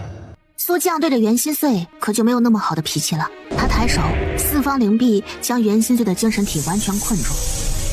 你只是个精神体，我稍微认真些就能将你打得粉碎。你这是在同我耀武扬威。苏将心底冒出咕咚咕咚的酸泡来。我不是在同你耀武扬威，只是告诉你，如果我是你，但凡有1/1000的可能会损伤到念念的，我就不会做。苏将脸色难看，却张不开嘴了。袁心碎看着他，在心底冷笑了一声。从一开始就消失不见的男人，这就想立刻当他念念的爹了？这天底下哪有这么便宜的事情呢？袁心碎看着这四方的灵璧，冷笑了一声，似乎并没有将他的手段放在眼里。苏将啊，苏将，你说你若是全盛之时，他这样啊，你不是一指头就能碾碎？现如今还要被教做人，羞不羞啊你？我全盛之时，他这样的我也从不曾放在眼里。嚯，好大的口气！我马上就能出去了，在我出去之前，帮我照顾好我女儿。帮你？你暂且还没有这个资格。我自然会护她如我掌上明珠，也会助她成为天上月。袁心碎说完，似乎是感应到外面有动静，念念觉醒完成了。那张从进来开始就一直冷着的脸上，竟然浮现出几分笑容。他甚至一句话都没有，来也匆匆，去也匆匆，唰啦一下消失在苏将面前。他走了之后，巨兽冷哼了一声：“你可真是好说话，人家都欺负到你头上来了。”他也就精神力强一些，可主修精神力的本体不在，奈何你不得。你如今也就是一个外强中干的货色。刚说完，就被苏将一巴掌拍回水中。哼，老子高兴，不就是仗着和念念亲吗？他嘴上不屑，心里其实酸死了。大长虫，过来，弄死你，我就能从这里出去了。老子今天要和你打上500回合。巨兽的脸顿时黑了。我他娘的是龙！后面的话淹没在了苏将的拳头之中。此刻夜读星内，袁心碎瞬间归位，看向了一念那个巨大的茧子。天玄看着一念，眼神也跟着激动起来。24觉醒看的便是天赋能力，小主人的天赋只怕是不会逊色于主人。主人当年24觉醒便是连升了6星。6星？你说真的？之前一念才连升5星，大家都觉得非常了不得了，没想到一念的老爹更是争气。那是自然，24觉醒便是彻底的脱胎换骨，本该吃大苦头的，不过有我们主人护着，小主人自然是……话都没说完，面前的茧子彻底脱落了。一念睁开了眼睛，他的凤元竟然从背后飘了出来。兽元离体？不对，是传说中的凤元，这怎么可能呢？凤元离体，明明是天灵境之后才能做到的事情。一念睁开了眼睛，天灵境巅峰吗？还差一点儿。恭喜小主人，从1星地灵境涨至地灵境巅峰，已经很够了。恭喜小主人，从1星地灵境涨至地灵境巅峰，已经很够了。够了，不够。他需要刺激，借着这次机会一举突破天灵境。今念握紧双手，眼中战意迸发，他只需要最后一把推力。不够，来战！一战破境。一念看向了在场的人，袁心碎皱眉，他和一念实力相差太过悬殊，不能酣畅淋漓的一战。而兽人们则是猛摇头，怎么能和小主人打架呢？袁心碎，一念抓住了袁心碎的手，晃了晃自己手臂上的莲花印记。袁心碎顿时就明白一念什么意思了，他要去第一学院了。袁心碎立刻抱着一念直接飞升进了屋子，唰啦一下就下了3道封印阵法，外面的人根本就进不来。一念立刻顺着空间印记把自己的精神体主动传了进去。这一次进去的十分顺畅，一念带着一身要破不破的气势直冲学院的比试台。比试台可太好找了，一念到的时候发现每个台子上都有人，那些和他一样的预备生都有对手了，只有最中间一个台子上，一个男人正笑着看自己周围的预备生。没人来吗？怎么一个能打的都没有？他态度嚣张，旁边一些已经待了有几年的老预备生冷吃着。他是地灵境巅峰，我们天灵境的又不能主动找他打。那些第一学院正儿八经已经进入学院的学生，更是动动手指头就能碾死他，也不知道他哪里来的自信。嘿，你还别说，这人还真是有几分本事的。之前也有5、6个地灵境巅峰都被他干趴下了，不然你以为他这满身的猖狂劲哪来的？这就没有人可以制止他吗？啊！男人的笑顿时僵住了。你少废话，打！你个小娘们儿，待会儿被我打了可别哭鼻子。这人是看不起女人的，他拿出自己的法器，飞快地酝酿大招。细皮嫩肉的女人就该回家绣花。轰的一下，强大的气量威压顿时在台上炸开。一念深吸一口气，圈势再一次用出，庞大的白圈竟然直接把周围8个地灵境台子全部圈了进去。画师，众人只觉得脖子一冷。哎，怎么下雪了？那片片柔和的雪花竟然在顷刻之间飞舞起来，形成一个巨大龙卷。庞大的灰色灵力主动切割利刃，一念浑身的气势完全无法自己控制。这巨大的雪龙卷竟然将8个台子全都笼罩进去了。这是什么灵术？在场的预备生全都愣住了，只不过瞬息，大家睁眼看去，却毛骨悚然。8个台子，竟然只剩下一念一个人站着。他对面那个让他绣花去的男人被一念一脚踹下台。修炼不行，绣花也不行，真是废物一个。修炼不行，绣花也不行，真是废物一个。一念看向周围8个台子的比试者，他们也被波及到趴下了。抱歉，我不是很能控制我的实力。他说的是实话，可周围的人却感觉心头一片冰凉。不活了，好耻辱啊！被1串8，不对，2、8、16，被1串17了。1串17的壮举很快就吸引了比试台这边所有人的目光，越来越多的人围了过来。这人叫什么名字啊？不知道啊，他才不胡同姓名呢，上来就是干。甚至有些手上没事儿路过的学院正儿八经入学的学长学姐都停下了脚步。一念选择的这张脸虽然不惊艳，但是他的年纪摆在这儿，他是这一届入学的预备生里最小的，看着尤为面嫩。还是个妹妹呢。妹妹，你可悠着点儿。妹妹，你还打吗？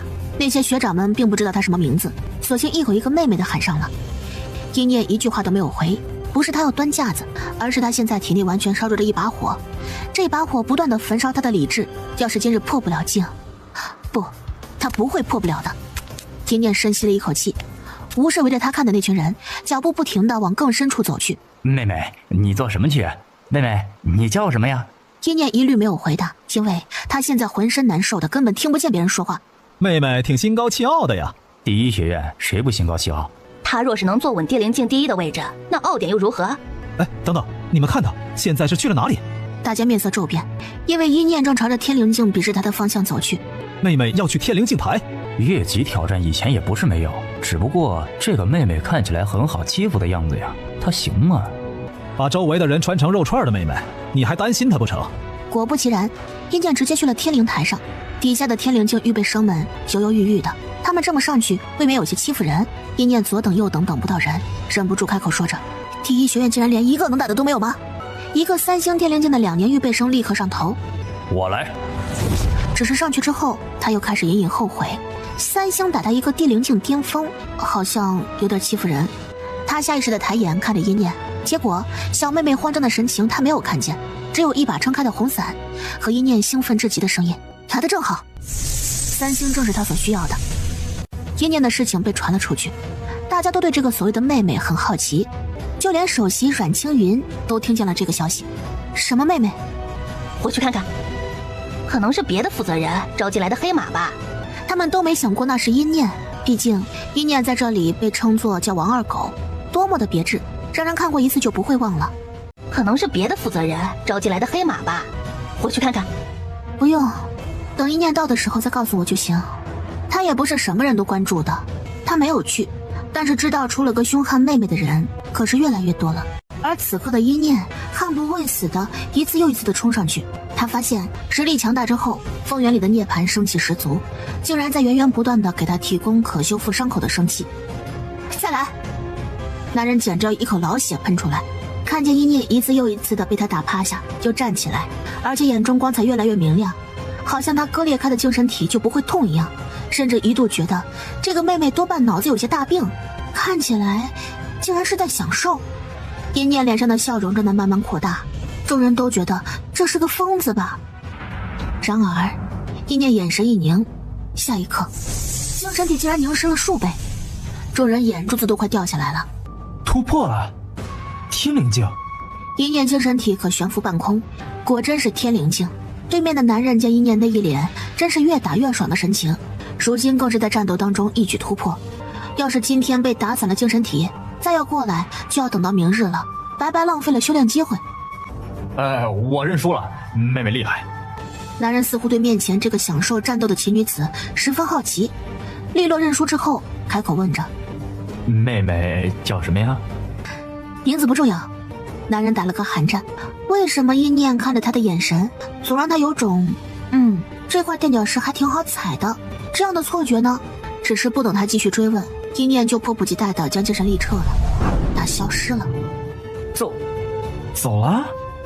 所有人都懵了，而那些学长们听见这话倒是很诧异。前有女预备生勇闯南澡堂，后有号称妹妹战中破境，这一届的女孩子怎么都如此凶猛？也有之前被看光光的学长气愤难当地说着：别胡说，依我看，妹妹是个勤奋修炼的人，王二狗那个女人如何能和那位传言中的妹妹相比？这种话以后都不要说了，辣耳朵。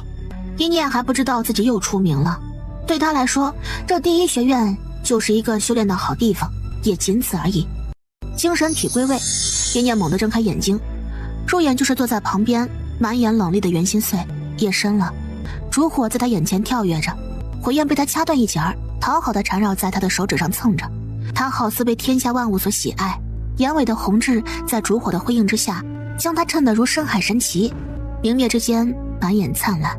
纵然已经和袁心碎很熟了，一念还是一时之间看得愣住了。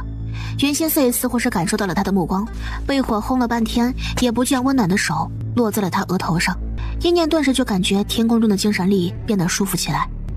还好精神体没受影响，一念才从美色恍惚中保持了一点点清醒。不是你说的去第一学院对我有利没有害吗？怎么还这么不放心呢？袁心碎脸上笑容收了收，一念自己主动用精神力去探，他当然不担心，他担心的是那天一念的精神力被苏将强行拉走，会不会留下隐患。虽然苏将自己有数不会伤到一念，可他突然冒出来一口一个我是他爹，我不会害他。别说袁心碎压根不信任这个陌生人，就算是一念本人第一反应也是警惕，凭着那些受人再三保证也是没有用的。袁心碎想到这里，脸色避无可避的一沉再沉。怎么了？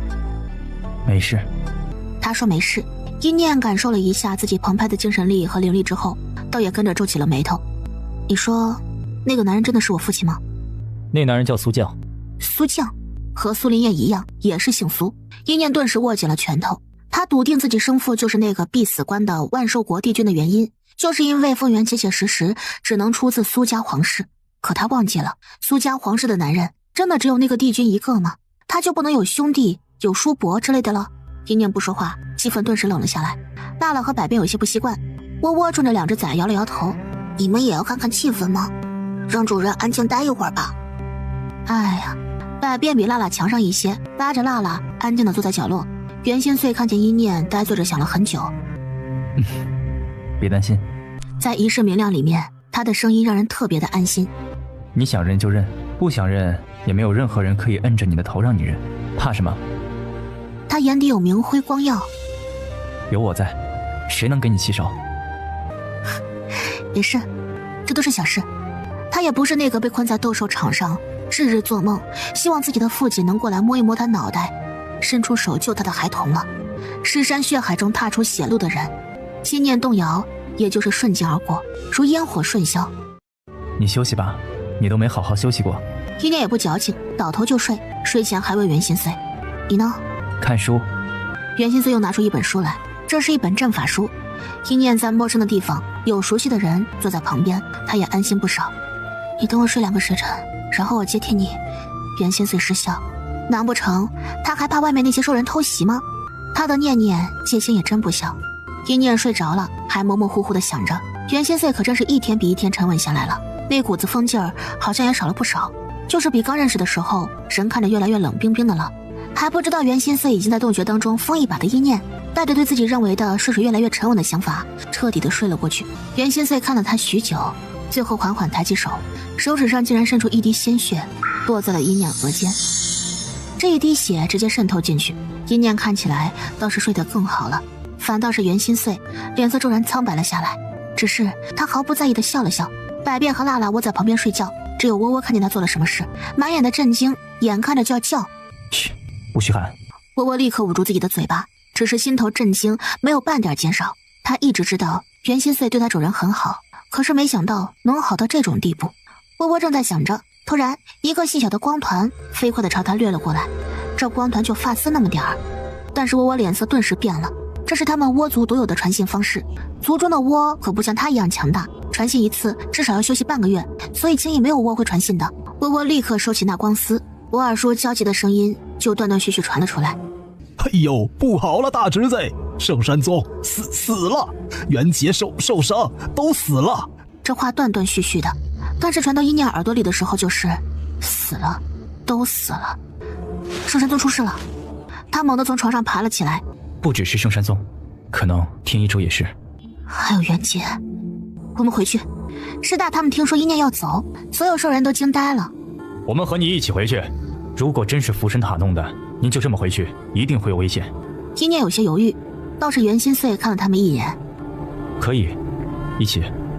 他过段时间要去寻一样重要的东西，到时候他不在一念身边，这些人跟他一起回去，虽然不能完全信任，但是总算还算是战力。一行人离开了夜读星，回到据点之后，豆丁看见不用辣辣帮忙，自己就可以凌空的一念，一口酒猛地喷了出来。啊，你！周妹也傻眼了，怎么好好的一个人，走出去的时候是走着的，回来的时候就会飞了呢？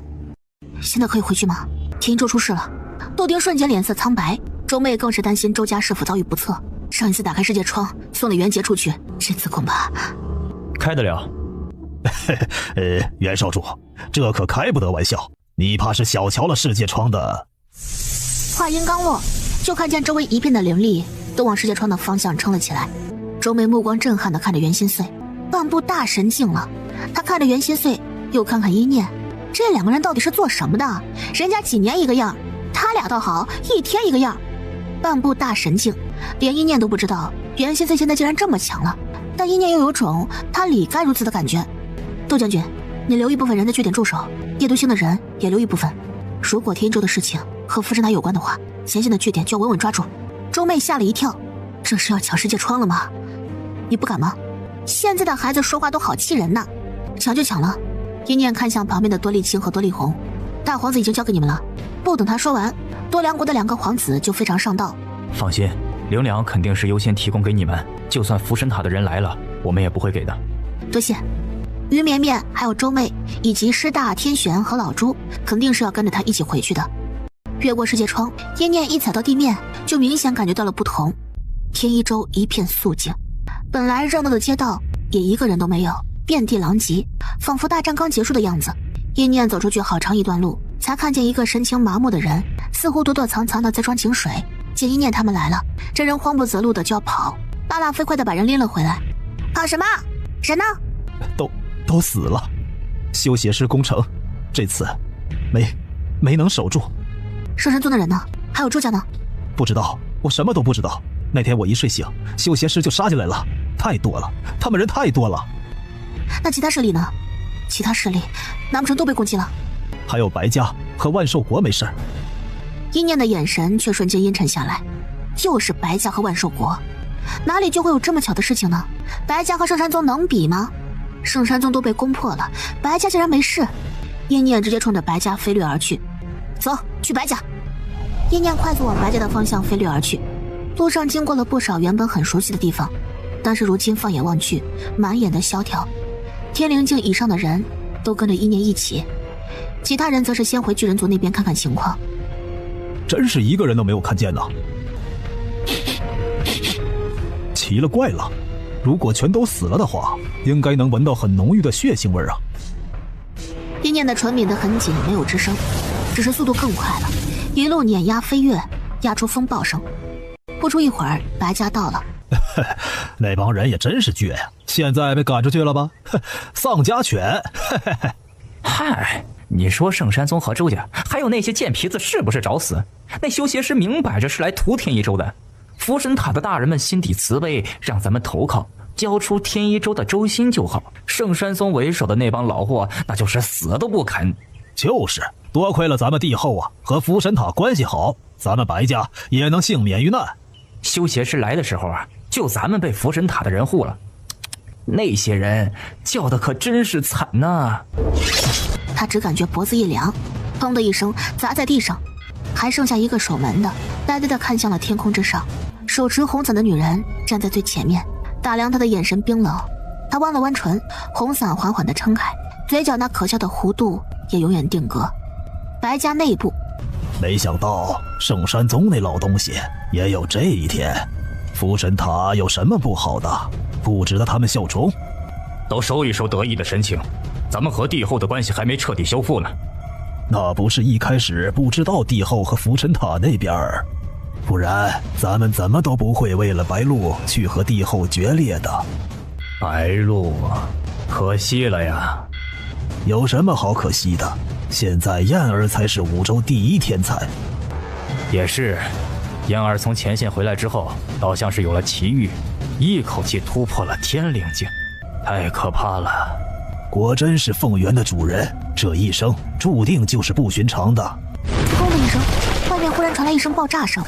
怎么回事？外面的人呢？话音刚落，就连他们所在的屋子都被人一脚踹开了，门板直直飞了过来。大族老飞快地避开。什么东西？等看清楚外面的场景的时候，又是一愣，遍地都是白家的人，全都宛如死狗一样趴在地上。你敢闯进我们白家？你知道我们背后是谁吗？一念看着这几个熟悉的族老，明明也没过多久，却有种恍然如梦的感觉。他还没生气，跟着他一起来的师大和天玄已经黑透的脸。只见两道身影掠过，大族老和二族老就被摁着脖子拍在了桌面上。你们是什么东西？也敢这么和我们小主人说话？大族老的脑袋被砸得鲜血直流。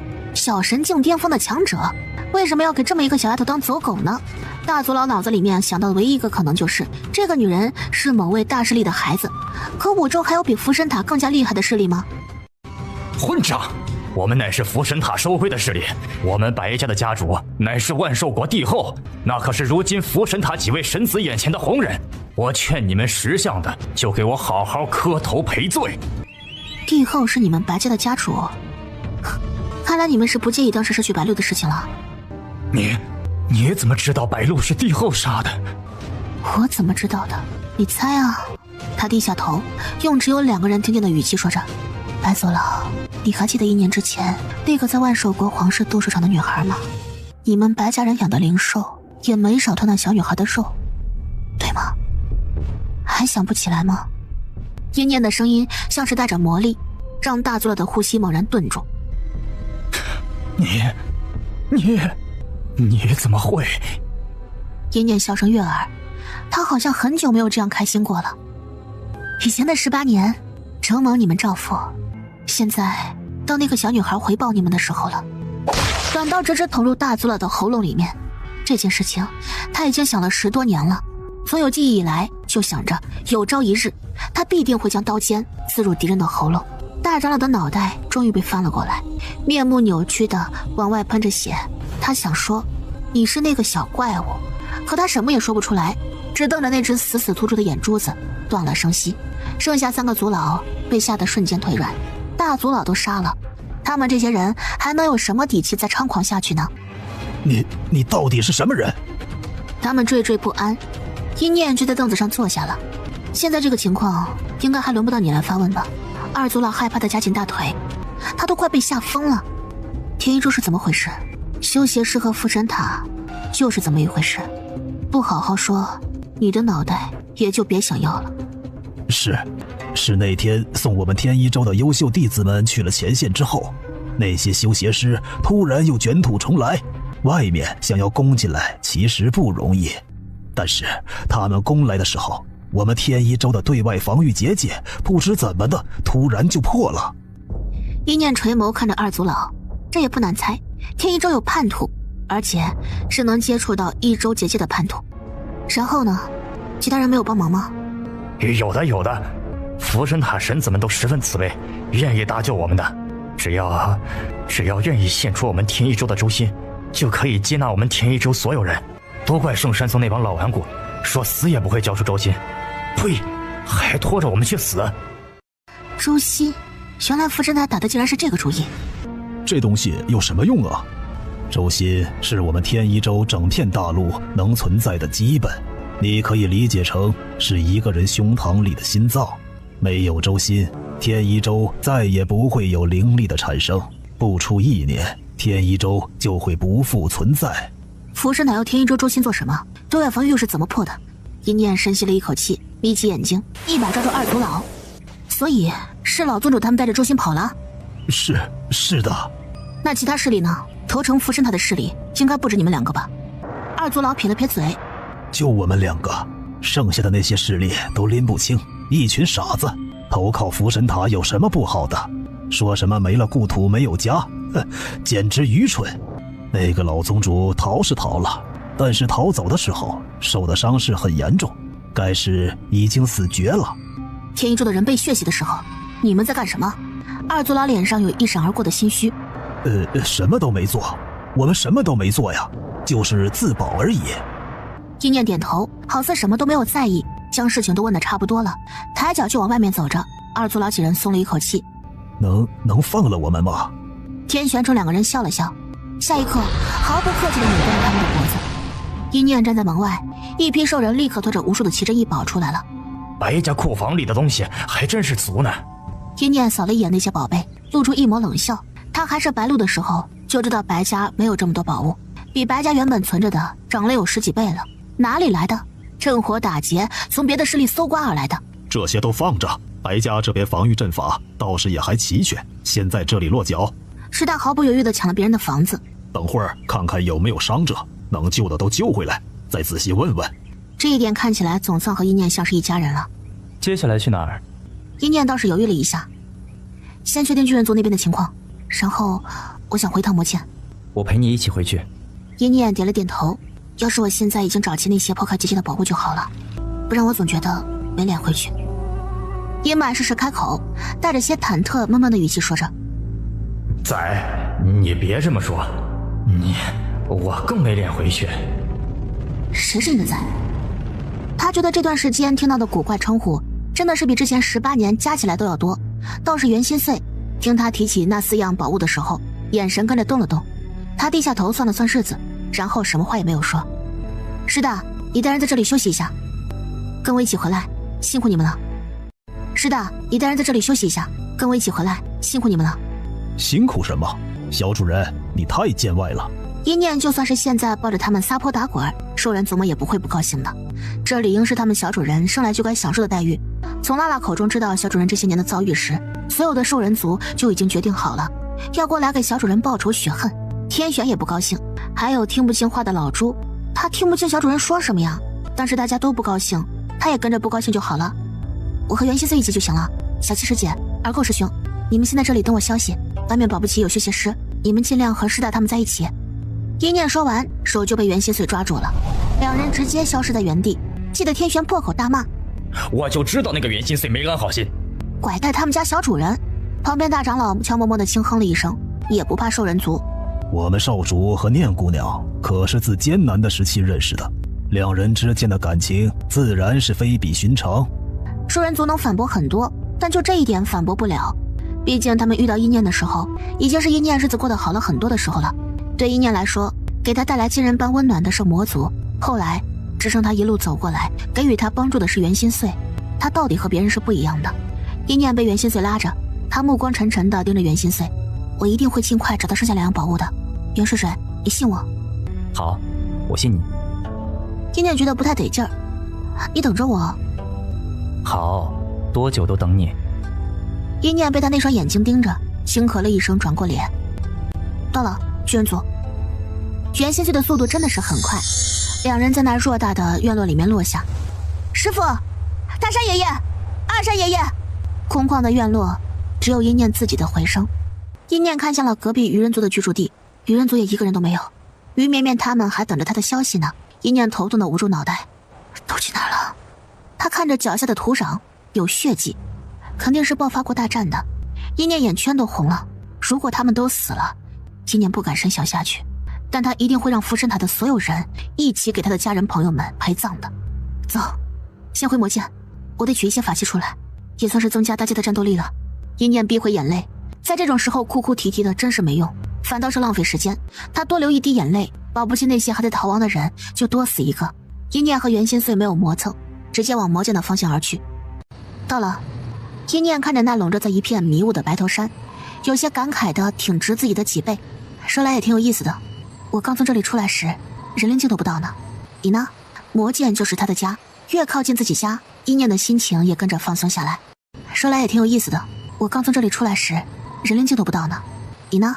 我抱着一个小姑娘从这里走出去，算吗？什么小姑娘呢？她没长腿啊！还有你……话音戛然而止，那个没长腿的女人是她来着。只是还没等到一念走到结界口，她竟然看着有人守着。什么人？是续邪师吗？那群人还笼罩在迷雾当中，大多是天灵境，没有小神境的强者。但一念还是第一时间就看清楚这些人身上的衣袍。福神塔的狗！放肆！蝼蚁之辈也敢侮辱我福神塔！人群当中走出来一个长发女子，看起来像是领头的，天灵境巅峰的实力。我们福神塔向来慈悲大度，只要你愿意告诉我们你来白头山的意图，再交出你的舌头，我就可以当作无事发生，放你一马。一念挑眉，他缓缓露出一个笑容。你算什么东西？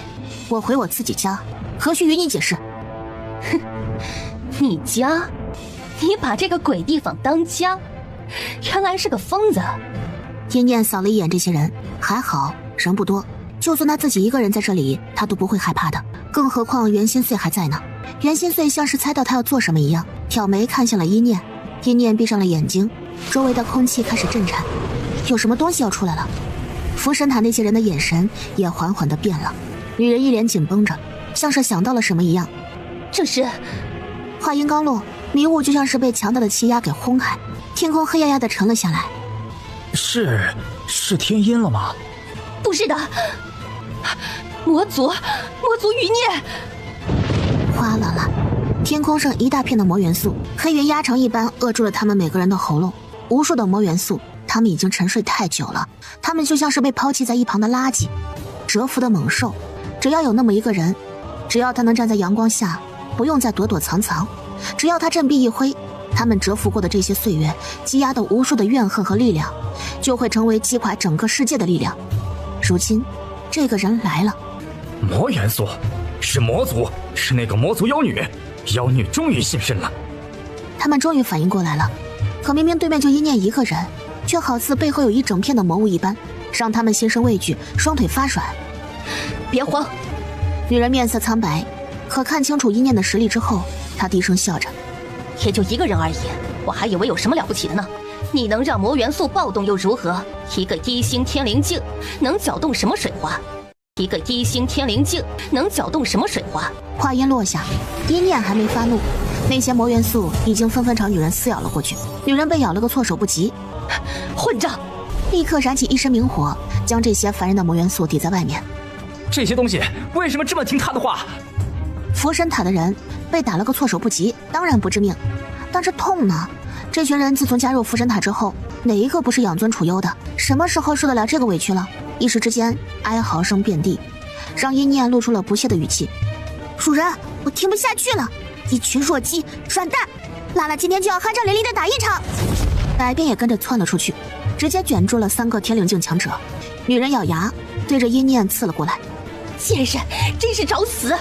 可下一刻，他脑子一阵抽痛，冲过去的攻势猛地一顿，赤窝窝的精神力攻击到了。趁现在！可一念根本就不需要他提醒，人已经杀到这个女人身边了，散尖猛地刺入心脏，叮的一声，竟然刺不穿。天灵境的极品护甲衣，哼，好东西还是挺多的。对面那个女人已经反应过来了，迅速和一念拉开了距离，而一念只来得及对他猛地挥出巴掌，把人抽得翻飞出去。福神塔的狗，有什么资格在我家门口汪汪叫啊？还要割我的舌头！魔元素在体内沸腾着，这是一念第一次毫无顾忌地动用自己的魔元素。他眼中魔气翻腾，连带着战斗力和力气一起飙涨。你也不看看，你是什么东西？你敢在我面前叫嚣？你知道我是谁？我何必知道你是谁？我又不需要知道一个死人的名字。宣誓！巨大的光团将女人整个笼罩进去。怎么会？妖术？不对，这是灵力。你怎么会同时能用灵力和魔元素？哼，我会的事情还多着呢。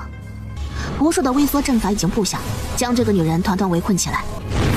他拿出了自己最强的攻击，袁心碎就站在一念背后看着，见状露出了满意的目光。他的念念一天比一天强大，以后还会更加强大。只是9星的差距可不是这么好拉扯的。很快硝烟散开，没有伤及根本。好，好得很。你如果就这点本事的话，那你今天必须得死在我手上了。我不过拿你试刀而已，谁说接下来还是我和你打呢？他又不是疯了，狂妄到觉得自己能够跨越9星去战斗，只是升级太快，拿这个女人摸摸刀而已。你是不是不爽啊？不爽憋着。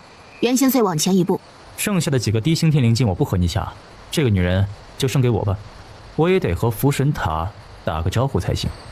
这个女人就剩给我吧，我也得和福神塔打个招呼才行。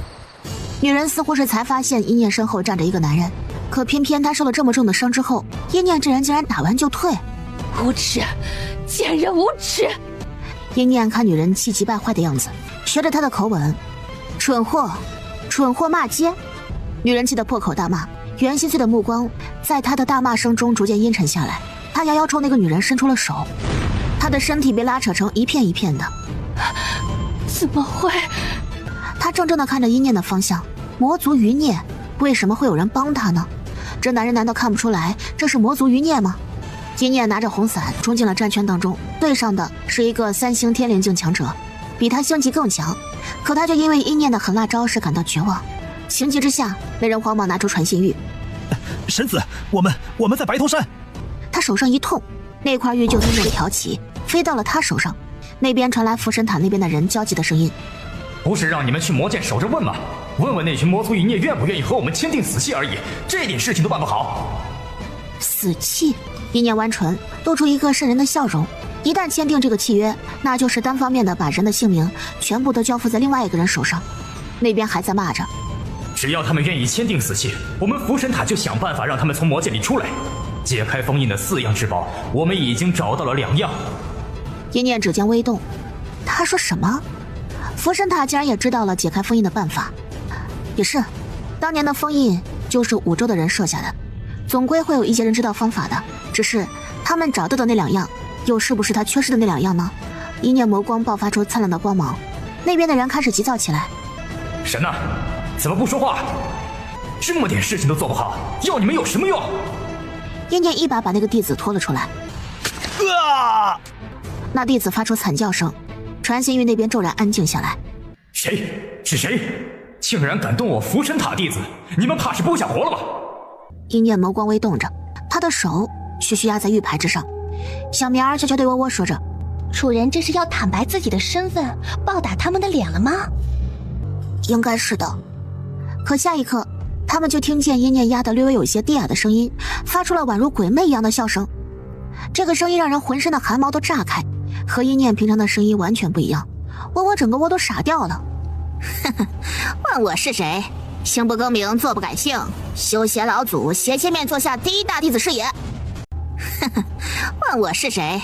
行不更名，坐不改姓，休邪老祖斜切面坐下第一大弟子是也。所有人都被阴念这一番骚操作给惊呆了，阴念却已经完全沉入进去了。什么福神塔，一群沽名钓誉的假菩萨而已。就你们福神塔这样的阴沟里长出来的玩意儿，给我们修行师提鞋也不配。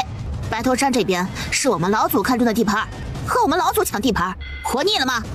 哼哼，信不信我修行师立刻冲向福神塔，将你们一个个的吸成人干？阴念掐着自己的嗓子说出的话，让人真的恨不能冲上去甩他2个大耳刮子。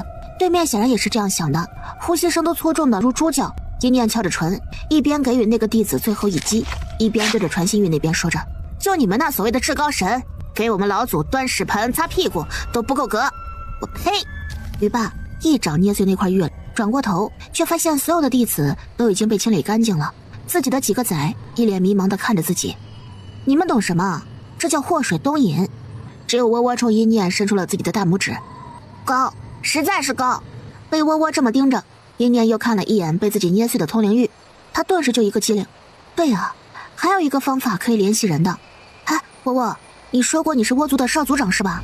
你们倭族即便是在很远的地方，都可以通过精神力来传递消息的是吗？对啊。你现在可以联系到多少倭族的人？还有你二叔，你能联系到吗？哦，对，可以的。窝窝也意识到自己和族人们可以做什么了，他立刻抬手。不同于窝二叔，普通窝拼尽全力才能凝出一丝的精神力，窝窝抬手就是千千万万的光丝，这些光丝往四面八方飙射出去，去寻找离自己最近的所有的倭族。普通倭族只能联系自己亲近的倭，可他是倭族的少族长，对所有倭族都有非常高的掌控力和支配力，应该很快就会有回信的。阴念带着元心碎越过这些尸体，飞越过白头山，围绕着他的魔元素已经全部散开，像是从未出现过一样。但此刻隔着一道封印光壁，阴念看见了站在光壁后面的魔族，所有人都站着，因为他们看见了魔元素的波动。这么近，怎么会看不见呢？只是隔着这么一层封印，他们出不来，他进不去。唯有最前面的那个人，还像他刚离开时那样，脸上带着漫不经心的笑容，冲他伸出手指比了比高度，扬眉轻笑着：小崽种，长高了呀。阴念的一双眼睛在听见阴女声音的时候就不受控制的变得通红。老妖婆，你倒还是那副死样子啊。小崽种，长高了呀。老妖婆，你倒还是那副死样子啊。阴女眼神一变，伸出手似乎想要习惯性的敲阴念的头，然而手却碰到了封印的壁垒。有本事你进来。说的当然是气话，阴念能出去，魔族的所有人都很高兴，甚至连带着看着阴念背后的元心碎也跟着顺眼了起来。你带着什么东西回来了？碍着我的眼。他可还没忘记元心碎带走阴念的时候还过来魔剑附近嗅了一圈。元心碎看了一眼阴女，脸上没有什么表情，毕竟这是念念承认的家人。你回来做什么？如果是来和我炫耀你有小郎君了，趁早给老娘麻溜的滚蛋，还不如多去杀几个老娘的仇家。对了，封家人你到底解决了没有？身后的魔物们却不干了，迫不及待地帮着念念说话。哪有这么快的呀？孩子才出去多久啊？就是，阴女大人您别急啊。反正咱们有的是时间，咱们念念出去的时候还不到人灵境呢。来，念念，你现在到什么等级了？放出来给叔们看看。阴念对他们自然是有求必应的，立刻放出了自己的威压。嗨，看吧，现在虽然也才天灵境，但是我们念念肯定已经……什么？念念，你已经天灵境了？魔境也到了天魔境界了。好，我就知道，不愧是咱们魔族的孩子。好的很。所有人都乐疯了，整个魔界都回荡着他们的笑声。阴念被笑声包裹着，也跟着露出笑容。对了，解开封印的4样东西，我已经找到2样了，还有2样我也有头绪了。笑声戛然而止，魔物们目光怔怔地看向他。你说什么？我说，再给我一点时间，我一定救你们出来。怎么了，老妖婆？你觉得我离开魔剑之前给你们的保证都是空话吗？我阴念骗谁都不会骗我至亲至爱的人。我承诺的事情，豁出性命也会做到。你们呀，就在里头安心吃了睡，睡了吃，等你们的仔风风光光的接你们出去吧。阴女猛地握紧了拳头，魔物们咽了咽口水。下一刻，一念看见一群魔物要么抬头，要么转身，肩膀微微发抖。谁能想到呢？这些大块头，外表长得穷凶极恶的，被五洲人喊打喊杀的魔物们，会因为他的一番话红了眼睛。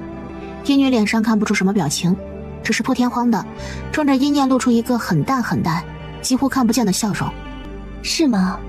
小崽种，口气不小。行，我等着那一天。阴念本来是担心五洲巨变会不会对魔剑产生影响，看来有这封印在，也影响不到哪里去的。对了，你们知道福神塔抢夺周星的事情吗？阴女面色一变，并没有，你说清楚点。阴念就把事情原原本本的说了一遍。什么？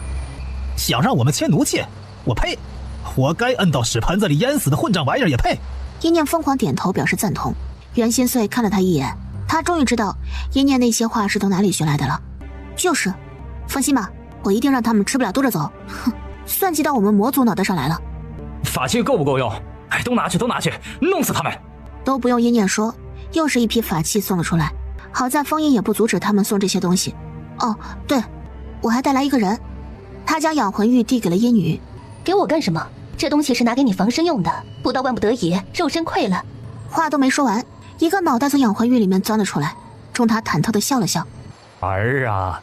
阴女面无表情地直接砸了养魂玉，养魂玉倔强地在地上弹了弹，没破。什么鬼东西啊！小崽种，你找死吗？从哪儿抢来这个孤魂吓我？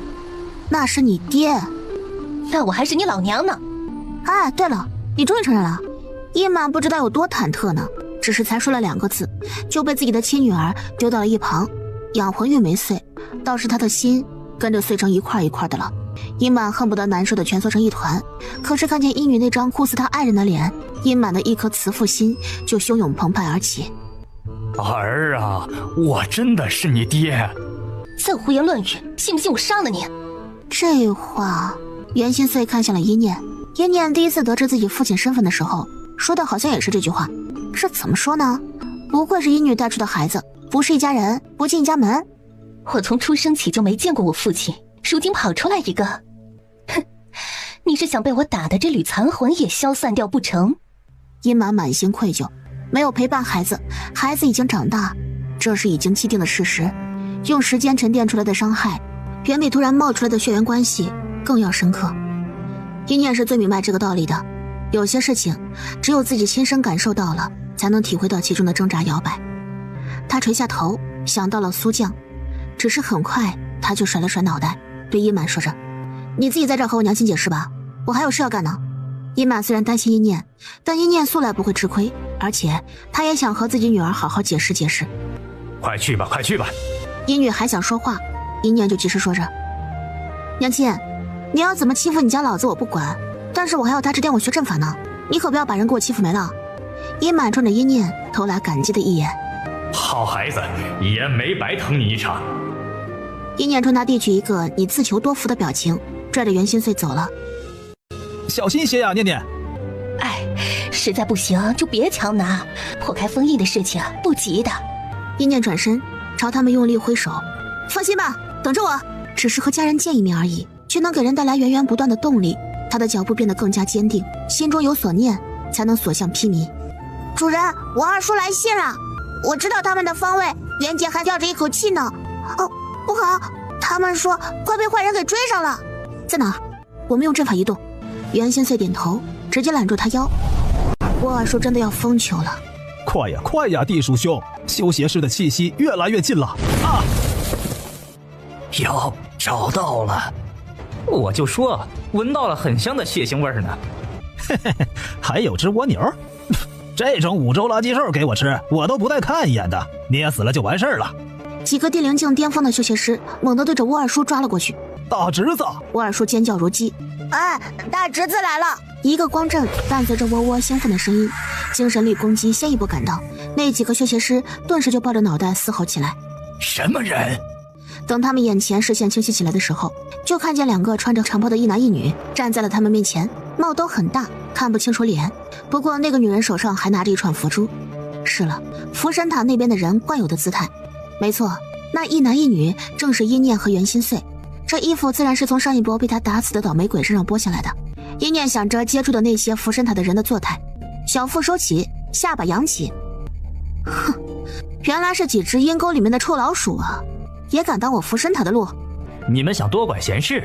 之前我们攻天一州，你们也只庇护了投靠你们的人，这女人可不是投靠你们的人。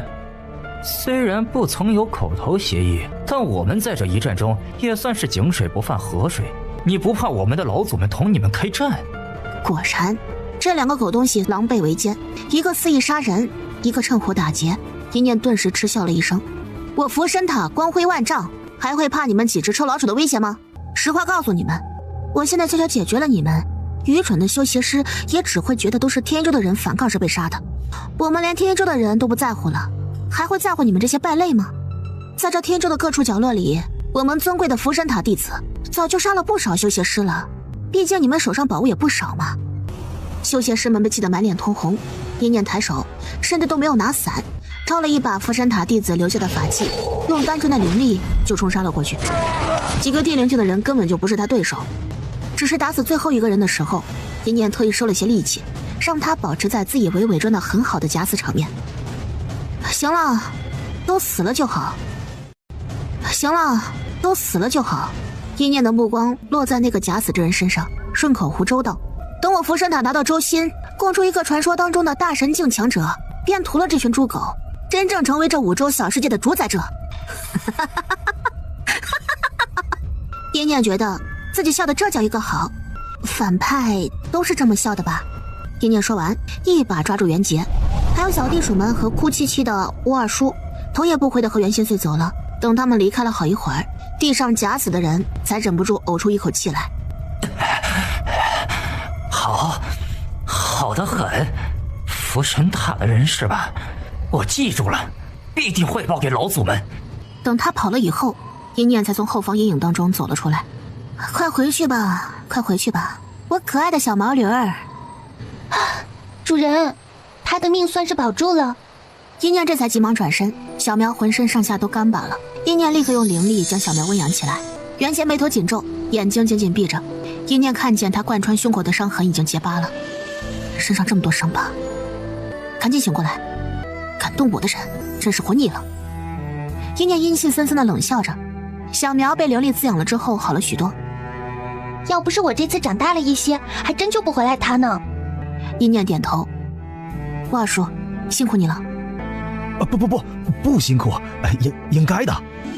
天哪，这个杀人像切菜的大妖女同他道谢了。吴二叔晕乎乎的，这事儿他能放到他们族里吹一辈子了。谁料话音刚落，一只手就猛地抓住一念的衣袖。一念低下头，对上了袁杰睁开的血红双眼。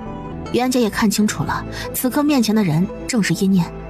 他飞快的像是担心这是自己最后一口气一样，几乎是用吼的方式冲一念喊着：杀我的人是圣仙仙。我竟然没想到这是你看见我的第一句话，看来你对刺杀你的圣仙仙怨念很重啊。一念继续用刚才对那条小毛驴的慈祥目光看向袁杰。放心吧，傻孩子，我二叔救了你，他什么都看见了，什么也都交代了，你的伤势算是勉强救回来了。赶紧站起来，咱们没有时间坐下慢慢聊了。袁杰这才注意到自己确实不再是奄奄一息的样子了。多谢，我欠你和我二叔一条命。我二叔再一次受宠若惊。一念从容的挥手，那就欠着吧，说不定以后你见我的次数还要加呢。对了，老宗主他们怎么样了？我也不知道，我刚进去就被圣仙仙给伏击了。放心吧，肯定会没事的。一念虽然嘴上这样说，但也知道伤亡是免不了的，只希望伤亡人数越少越好。袁杰一直跟在一念身后。我想回圣山宗先看看，这好像不是去圣山宗的方向啊。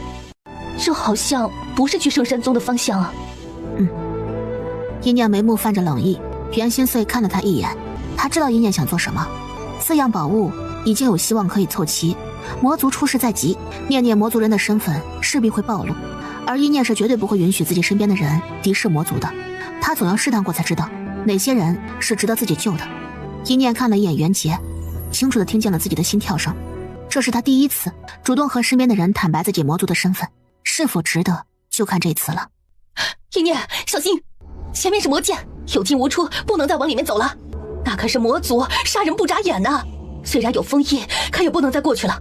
五洲人对魔族的成见是从小便有的，一代又一代，从孩提时期就被耳提面命，魔族是这世间最恶的存在。仔仔们看向一念，主人，这样的认知，这样的偏见，你该如何打破，如何扭转呢？对，前面是魔族。一念忽然笑起来，抬手在袁杰面前打了个响指，空气中出现了数颗魔元素珠子，围着一念转动起来。袁杰的眼睛死死突出。你，他们是魔族，我也是。如何？还觉得魔族是坏的吗？袁杰嘴唇发抖，面上一片苍白，即便是被一剑刺穿心脏的时候，都没有此刻这样让他觉得难受。你竟然是魔族？不会的，你怎么？爸爸焦急地上前想说两句，可被窝窝一把抓住了手。别过去，我们什么也不用说。不说的话，万一误会我们主人是坏人怎么办呀？那不是误会，他是第一天认识我们主人吗？我们的主人帮过他几次了，这次更是直接救过他性命。如果他因为这件事情针对我们主人，那就不叫误会了，那只是单纯的恩将仇报而已。窝窝眼中厉色一闪而过，他也绝对不会放过任何一个伤害主人的人。袁杰的手举起来又放下，他素来是一个坚定的人，只听自己听见的，只看自己看见的。可从小就灌输的魔族是恶的理念，在不断碰撞他的所见所听，最后理念被他自己的坚定认知撞得粉碎。我二叔好似才反应过来，整个窝都不好了。啊，是魔族啊！是又如何？袁杰骤然出声，打断了我二叔的尖锐咆哮。他抬眼看向一念，就算你是，老娘也认了；就算你是有目的的，那我也认了；就算有朝一日死在你手上，我亦认了。一念缓缓闭上眼睛，他知道，他终归是眼光极好的。就算有朝一日死在你手上，我亦认了。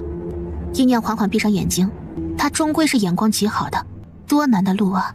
五洲有多少人可以接受魔族呢？但是没关系，他接受了。窝窝的脸色也跟着好看了起来，他一把封住沃尔叔的嘴，拿出了少族长的威严。闭嘴！血脉威压顿时压得沃尔叔一句话也说不出来，他狂飙眼泪，在内心无声尖叫着。袁先生也难得给袁杰了一个正眼，他缓缓开口，盯着叶念的那3个小崽子。你们刚才说念念要怎么劝服别人放下偏见是吗？3个崽子下意识点头。这很难呐，比劝说袁杰还要难。袁先生露出了一个冰冷的笑容。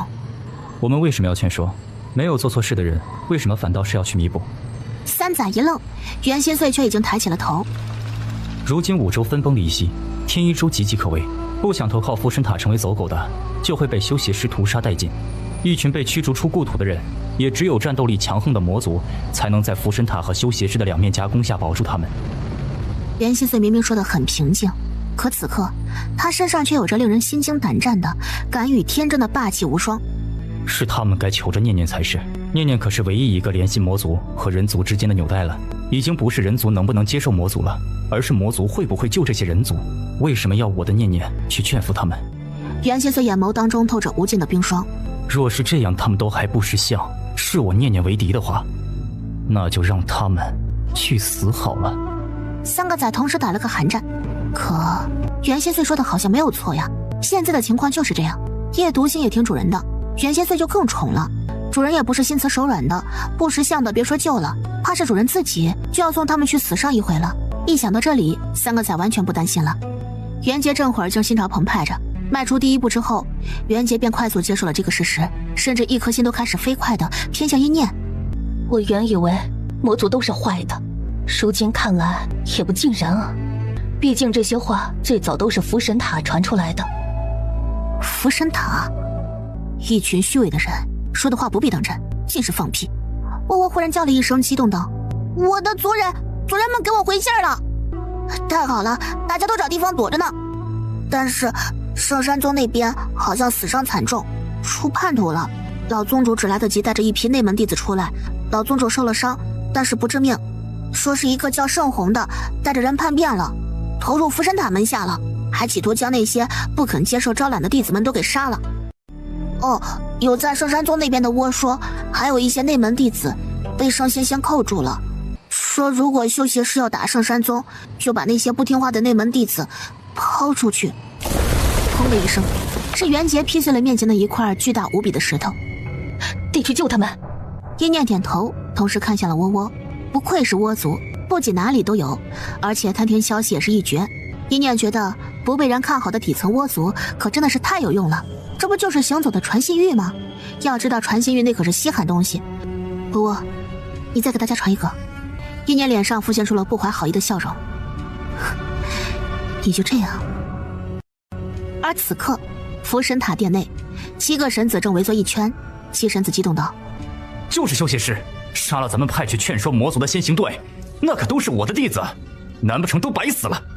邪千面，还有那个邪千面坐下第一女弟子，实在是将我们福神塔的威严放在地上踩。七神子看向了最高处，那里的王座之上坐着一个末发男人。至高神大人，难道我们就这么放任那些修邪师嚣张下去吗？我们可是福神塔。至高神魁梧的身躯动了动，他像是在闭目养神，脸上戴着一个漆黑的面罩，看不清真容。底下的神子们逐渐安静了下来，在他面前大气也不敢出。下一瞬，至高神抬了抬脚，无数形状各异的虫子，背上打了一个福神塔记号的，纷纷往外面如潮水一般奔涌而出。这是至高神豢养的虫兽，全部都是用来探听各种消息的。是否真的如老七听见的那样，我会让虫兽们自去验证，等虫兽回来再做定夺。修邪师老巢里面，被一念放过的小毛驴儿满眼恨意地把事情原原本本说了一遍。老祖，老祖啊！福神塔的贱人说咱们是猪狗啊！老祖，兄弟们都死了。这一位灰袍老祖气得浑身发抖。我就知道，福神塔也就是明面上不出面干预，竟然敢动我的弟子，怕是找死。走，跟我一起出去。若是看见福神塔的弟子，不用再留守了，吸干他们的精血。而此刻，天一州各处躲藏地中，每一个大大小小的不愿屈服的势力头头面前，都站了一只小小蜗牛，表明了是自己人的身份之后，慢吞吞地把他们少族长转述的话说完。你说什么？让我们扮成福神塔的人去偷袭修邪师，或者扮成修邪师去偷袭福神塔？你说什么？让我们扮成福神塔的人去偷袭修邪师，或者扮成修邪师去偷袭福神塔？但是阴面姑娘觉得修邪师那帮人做事更不喜动脑子，吸精血容易上头，所以更好骗，主要还是装福神塔杀修邪师为主。头头们的眼睛缓缓亮了起来。是啊，还可以这样。头头们仿佛打开了新世界大门一样，一招手，对着刚才还在被追赶的宛如丧家之犬的弟子们猛地一挥手。走，出击！被两面夹击的众人早就被磨平了精神气，他们恹恹地待在角落里。出击？出击什么呀？头儿，能不能让我们喘口气儿啊？我真的累了。诸如此类的丧气话那是不绝于耳。你们懂什么？快围过来，且听我细细道来。他将窝窝传话的内容给大家仔细分析了一通。众人的心理历程是这样的：好累啊，不想动啊。还有点意思啊，继续听。所有人都沸腾了。太不要脸了，这招真是太不要脸了。话音落下，就看见他们头头眯起眼睛，危险的目光锁定在这些人身上。大家又立刻干笑着。我是说太机智了，这办法呀，不是有着一脑袋大智慧的人根本想不出来。少废话，赶紧和我去伏击几个福神塔的，扒了他们衣服，咱们杀回去。既然修邪师要他们的命，福神塔趁火打劫的威逼他们，那就别怪他们心狠手辣了。这样的对话和场景还不止在一个地方发生，而圣山宗躲藏的地方，老宗主咬着牙将涌上的气血勉强压下去。都按一念说的做，我们杀回去。一处山谷之中，一个身穿福神塔衣袍的男人一把将面前那个修邪师脑袋拧了下来。呵，他语气里面带着3分邪魅，3分高傲，4分张狂不羁。看见了没有？这就是和我福神塔作对的下场。走吧。而尸山当中，有一个被故意放过的修邪师，跌跌撞撞地爬了起来，往自家老巢里面咬牙走去。看着他走了之后，那些福神塔弟子们才一掀衣袍，露出老乞丐一张笑嘻嘻的脸。嘿嘿嘿，传话，走，咱们继续，找下一个星眼儿。因为一个小小的倭族，天一州众势力的局势竟然在悄悄发生变化。而在自家据点，也就是一念抢来的前白家大厅里面，师大他们皱起眉头。五州比我想象中的大，我们带过来的人护着小主人绰绰有余，但是要查探就有些太少了。五州比我想象中的大，我们带过来的人护着小主人绰绰有余，但是要查探就有些太少了。我可以让倭族查探的，倭族就是速度有些慢。一念点头，这倒也是一个问题。袁杰神情苍白的坐在旁边调息，这次他在生死线上真正走了一遭，反倒是刺激到了身体，连着突破了2星。等他平复下来，一念就要带着人去圣山宗了。圣山宗地方大，而且易守难攻，比白家适合当据点。主人，我可以号令5州所有的虫族，你需要他们帮助你吗？远古血脉，百变自然是可以号令所有的虫族。真的，自然是要的。没有弱小的种族，每个种族都有自己的看家本领，重要的是要如何利用。他之前一直都受思维限制，只想着如何拉拢更多的人过来，却忘记了他是御术师啊。好，百变说完，走到外面传信去了。在门口的百变已经缓缓闭上了眼睛，血脉威压以他为中心散出去，他口中发出奇异的鸣叫，形成无形的波纹，一圈一圈的往外面扫荡出去。人族和其他灵兽根本什么也没有感觉到，感受到百变的召唤，所有的虫族都受到了影响，无一例外。当那群背上打着符神塔烙印的虫族终于跋山涉水迈进了天者领地之时，他们虫躯一震，颤抖不已。这个波动是谁在召唤？他们不受控制的被这个波动所影响，下意识的要听从血脉的召唤，也不再打听天一州的消息了，迈开了爪子就对着百变的方向奔去。他们翻山越岭，终于和浩浩荡荡的虫族大军们汇合上了。虫族大军也按照自己的族群分类，一团团的友好前进，不争也不闹。但很快，各大族群都发现了一丝异样。这背上打着奇怪烙印的虫子们是从哪里来的？姓甚名谁？生于哪个虫洞？报上名来呀！你们这样沉默的话，我们要打你们的哟。咦，你打哪个疙瘩来的？瞅你背上花里胡哨的埋汰样，哪个给你抹的？我拿尿滋不比这玩意儿漂亮。符神塔虫们正在用自己微薄的意念抵抗着百变的召唤。作为至高神豢养的虫子，他们自觉自己和普通虫是不同的，要完成主人交代下的任务。骂了个巴子的，你咋个不说话？吱声呢？你是谁家的呀？无视我呢？可其他虫实在是太能唠了，符神塔的虫子们受不了了，纷纷朝那些虫族发出了愤怒和充满威胁性的咆哮。他娘的，什么玩意儿！兄弟们给我上，拽起来捆起来，给大王送去。混账，你们知道我们是什么虫？一虫难抵千虫式啊！那些符神塔的虫还没有反应过来呢，沙包那么大的拳头就攻了过来。他们被吊起来时还没想明白事情怎么变成这个样子了。百变留下来等虫族集合，师大你带一半人跟我走。袁杰立刻抄家伙，他知道一念这是为了等他才拖到现在准备去圣山宗的。我跟你一起去，给你们疗伤。他们鱼人族好像挺安全的，蜗牛说没多大事儿，所以于绵绵脸上没有什么担忧的神情。好，一念不再废话，看向袁心碎。袁心碎脚下已经浮现了一个早就准备好的空间光阵。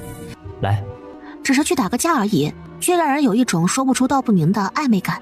而一念下意识伸出手来，袁心碎掌心冰冷，握着的感觉像是一块上好的冰绸。明明知道不应该，但一念还是下意识地感慨着：是谁？你的手摸着好舒服啊。空间扭曲起来，袁心碎的笑容也碎开，但还是听清楚了。好，那以后就是你的了。还没等一念品完这句话，他们就已经再次到了圣山宗门口。圣邪仙之前就在门口伏击的我，也不知道他们现在还有没有人在伏击着。一念脸上没什么表情，他来到大门之后推了一下，这次没有推动。我找一下钥匙。袁杰手才伸进自己的兜里，却看见一念缓缓抬起了腿，然后猛地一脚，砰的一下，大门直接飞了。天灵镜果真是无比恐怖。袁杰缓缓吐出一口气来，他必须得快点追上一念才行。圣山宗比其他地方惨烈多了，袁杰看着这些师兄弟还有师妹师弟们的尸体，眼睛又不争气的瞬间变得通红。他再也忍不住了，先行一步对着山顶跑去。一群内门弟子被倒吊着，而他们周围圣仙仙和圣红两人正围着一群符神塔弟子献殷勤。你们服不服？呸！要我们圣山内门服你们这群没有担当、窝里横的软骨头？做梦吧！我们宗主一定会杀回来的，杀你们个片甲不留！福神狗！怎么说话的？福神塔要你们是你们的荣幸。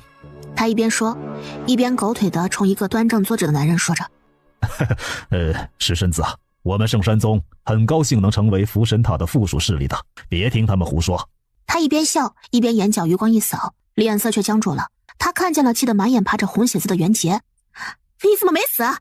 盛仙仙第一个尖叫起来，虽然被畜生给救了，但是那一刀确确实实地扎进了他的胸口，那可是致命伤。哼，就你一个人吗？袁杰，你说说你，怎么就一点长进都没有呢？单枪匹马来闯圣山宗，怎么也不找几个朋友呢？你一直恨不得追着人家舔他脚的一念呢，怎么这种时候还没有过来呢？哦，我忘记了，他肯定在前线，舍不得出来吧？还是他已经死在前线了？有本事你把一念叫出来呀，叫出来给你撑腰啊！有本事你把一念叫出来呀，叫出来给你撑腰啊！盛仙仙猖狂地笑着，脸上一湿，他下意识的一抹，什么东西啊？盛仙仙抬起头来，却对上了一张悬浮于天空之上的狰狞尸脸。仙仙，快躲开！盛虹目眦欲裂的要朝盛仙仙冲过来，被师大一尾巴拦住。下一刻，黑影一闪，盛仙仙面前多了一个人。刹那之间，盛仙仙只感觉自己身上的灵气都凝固了。她一脸惊悚，为什么她的灵力不能用呢？天灵境强者，这怎么可能呢？这才过去多久？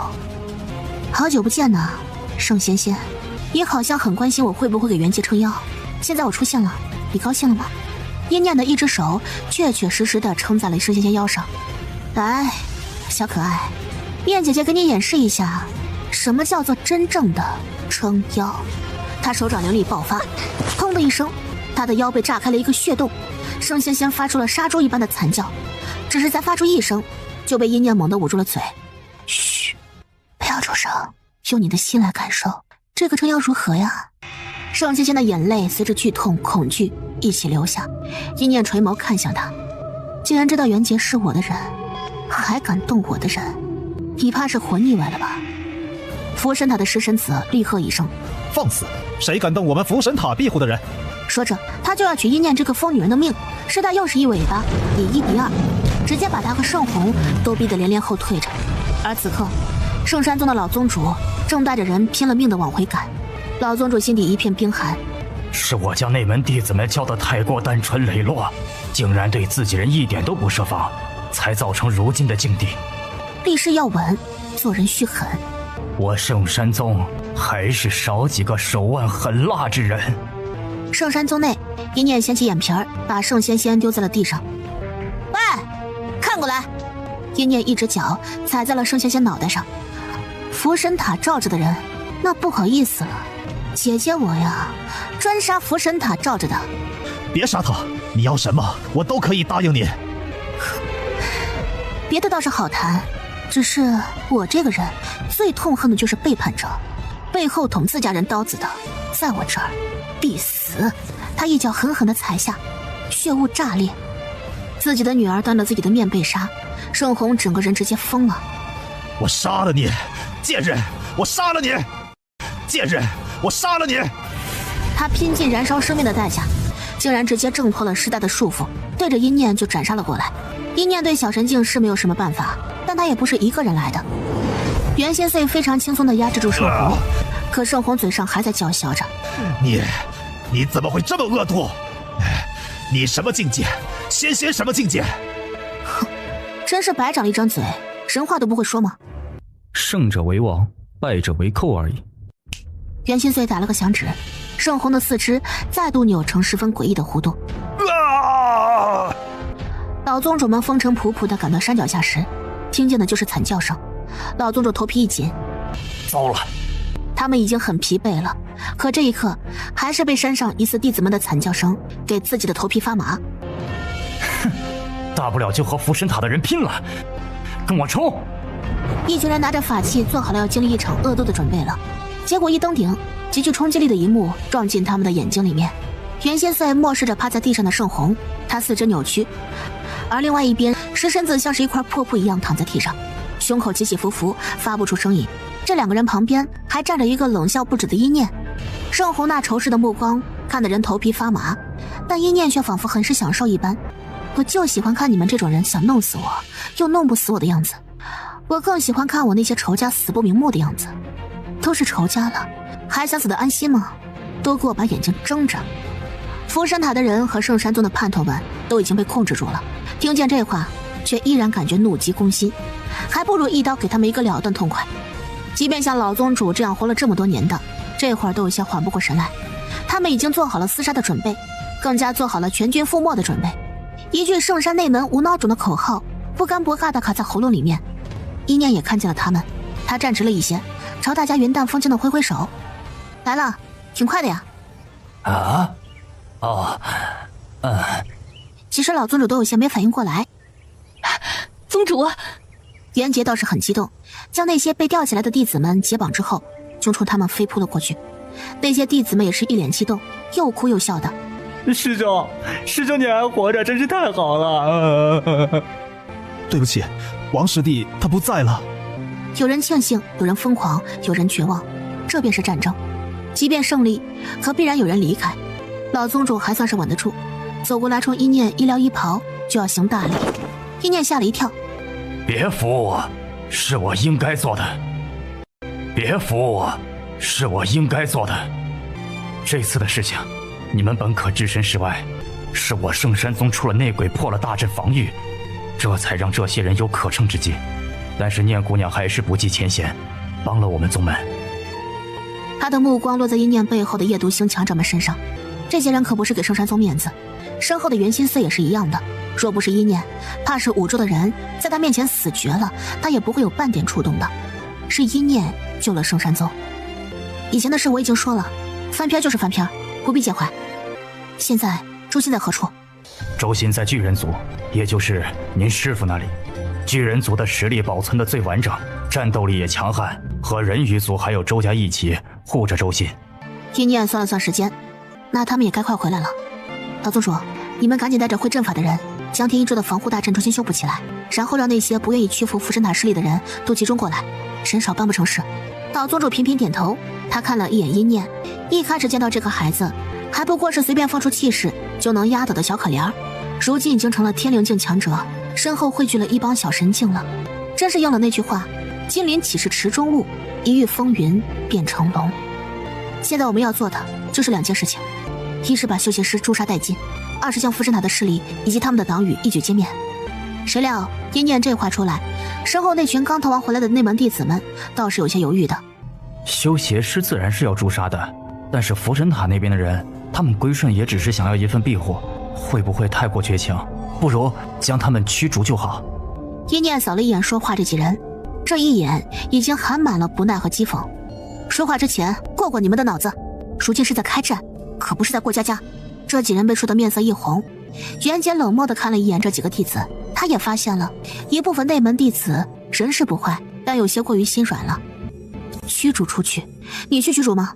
你跟在他们屁股后面，看着他们走了再挥手送别，然后等他们缓过气儿来，带更多人回来反杀我们一波。这是战争，战队之后的搏杀只分生死，战争里面敌人的朋友也是敌人。福神塔的人前一刻还在杀你们宗门的弟子，这满地残肢没有看见吗？你们眼瞎了吗？福神塔的人杀你们的人的时候可是没有半点手软，还是说你们来的时候那些人已经被我救下了，所以你们觉得世间还有温暖在吗？那你们可真是想多了，给你们送温暖的是我，而不是福神塔。你们这么帮着福神塔，不如投了他们，给他们做犬马。一番话说的几个人无地自容，其他内门弟子皆是一脸的冰冷，半点要帮忙说话的意思都没有。情形到了这一步，已经不容他们耐心的教导师弟们该如何去应对了。大家都要快速成长，长不成的便只能死在战场上了。给你们送温暖的是我，你们这么帮着福神塔，不如投了他们，给他们做犬马。对不起，念姑娘，是我们妇人之仁了。他们看了一眼地上的残肢，也觉得自己方才脑抽了。袁杰当即不高兴的冷笑道：战争中活下来的妇人可不像你们这么拎不清，别给自己脸上贴金。吞吞已经忍不住了，他指向了还趴在地上的一群人，说着：主人，别忙着挑选这些人了，我能不能吸一口？就让我吸一口嘛！我太饿了，我吃不饱就不能升级的。吸吧。大家还没弄明白阴念这话是什么意思呢，就看见吞吞来到了最虚弱的盛红面前，一巴掌拍在他脑袋上。下一刻，盛红浑身抽搐，身上的灵力全都往这个怪异的小女孩身上涌着。小神经还是不错呀。其实他最好是吸阴念的，但是主人随时准备打架呢，不合适。哎呀，这也就是勉强凑合吧。可圣山宗众人都看得毛骨悚然，这又是什么妖术啊？他将圣红吸干之后，还拍了拍自己3分饱的肚子。别弄死了，养养我可以继续吸的。如果不是受伤状态，你现在能吸什么等级的人？吞吞有些不好意思。那吸不了的都不行，我不太擅长战斗。没事，我把人打晕了喂你。众人听着这话，不自觉打了个寒战。圣山宗这边的护宗大阵也及时打开了，可一念并没有打算休息，他直接跨上了师大的背。老宗主吃惊道：你要去哪儿？自然是去拔除那些投靠了福神塔的党羽啊。我们同你一起。不必，你们先休息吧。这些人都累惨了，再辛苦奔波也只是去送菜。可就在这时，窝窝又收到了一缕慢吞吞飘过来的精神丝。窝窝听到里面传的内容之后，气得咬牙切齿道：不好了，主人，我族中小辈说从北方南下的虫族大军们途经万兽国，结果被万兽国那些人给拦住了，还杀了不少幼虫，不许他们过来。说这些虫兽和百变是一类血脉，看见虫兽就想到您，帝后正在带着人抓捕虫兽呢。这哪里是要针对虫兽，不就是一念有一只虫兽，他帝后便有5周的虫兽都不好过吗？师大的毛发都根根立了起来。万兽国是从小禁锢了小主人的万兽国。一念不紧不慢地应了一声，脸上的神情很是平静。可越是这样的平静，越是让众人心惊胆战。正好我本来就想着第一站该是万兽国呢，他养我一场，我该回去尽尽孝了。我本来就想着第一站该是万兽国呢，他养我一场，我该回去尽尽孝了。师大顿时明白了一念什么意思，带着凶煞之气化成一道流光，直冲天际而去了。杰儿，你交了一个很好的朋友。我也觉得是。他停顿了一下，眼眸深深。所以不管以后一念做出了什么事情，我都会站在他这边的。我也希望到那一天到来的时候，希望宗主你和内门弟子们要记得他的好。到那一天他魔族身份彻底暴露的时候，能站在他这边，别往他那颗看似刀枪不入实则遍布疮疤的心里插上狠狠的一刀。袁杰说完，头也不回地走了。袁杰师姐为什么要说这个？我们现在都和阴念在同一条船上了，不帮他帮谁？师大的速度很快，再加上阵法加持，没一会儿他们就来到了万兽国的城门口。看着熟悉的城门，一念久久都没有发出声音。他曾2次认真地看着城门，一次是被打得半死拖出去丢出魔剑的时候，第2次是借着白鹿的壳子。当时他想的是早晚有一天他要用自己的脸自己的身份昂首挺胸地杀回来。今天是第3次。一念深吸了一口气，旁边忽然响起了一声急促的叫声。一念转过身，看见几个熟悉的人正拿着法器追杀着10几只落单的独角虫。嘿嘿嘿，还敢跑？破碎了喂我的灵兽！一念对他们可太熟悉了，斗兽场常客。他抬手，灵力光束直接把几人绑住。他离开的时候，这几个人是1两星的人灵境，怎么到现在还是1两星的人灵境呢？几人抬起头来，谁？是谁？1年不见，大家倒是一点都没变呢。剑种，鬼是鬼吗？他们终于将面前这张脸和斗兽场中那张脏兮兮的脸对上重合。一念背后，所有夜毒性的兽人们都发出了难以抑制的愤怒咆哮声。一念反倒是很开心地笑了起来。你们可真是一点都没变呢，真好。他们被他的笑声弄得一懵，可下一刻天灵境的磅礴威压就将他们压得吐出一口鲜血来。你们还是老样子，我杀了你们才算是报仇，不是吗？这几人心中惊颤，可却被威压压的话都说不出来，只有震颤的瞳孔表明了他们内心的恐惧。一念把视线从这几个人身上收回来，看向那群虫子。过来。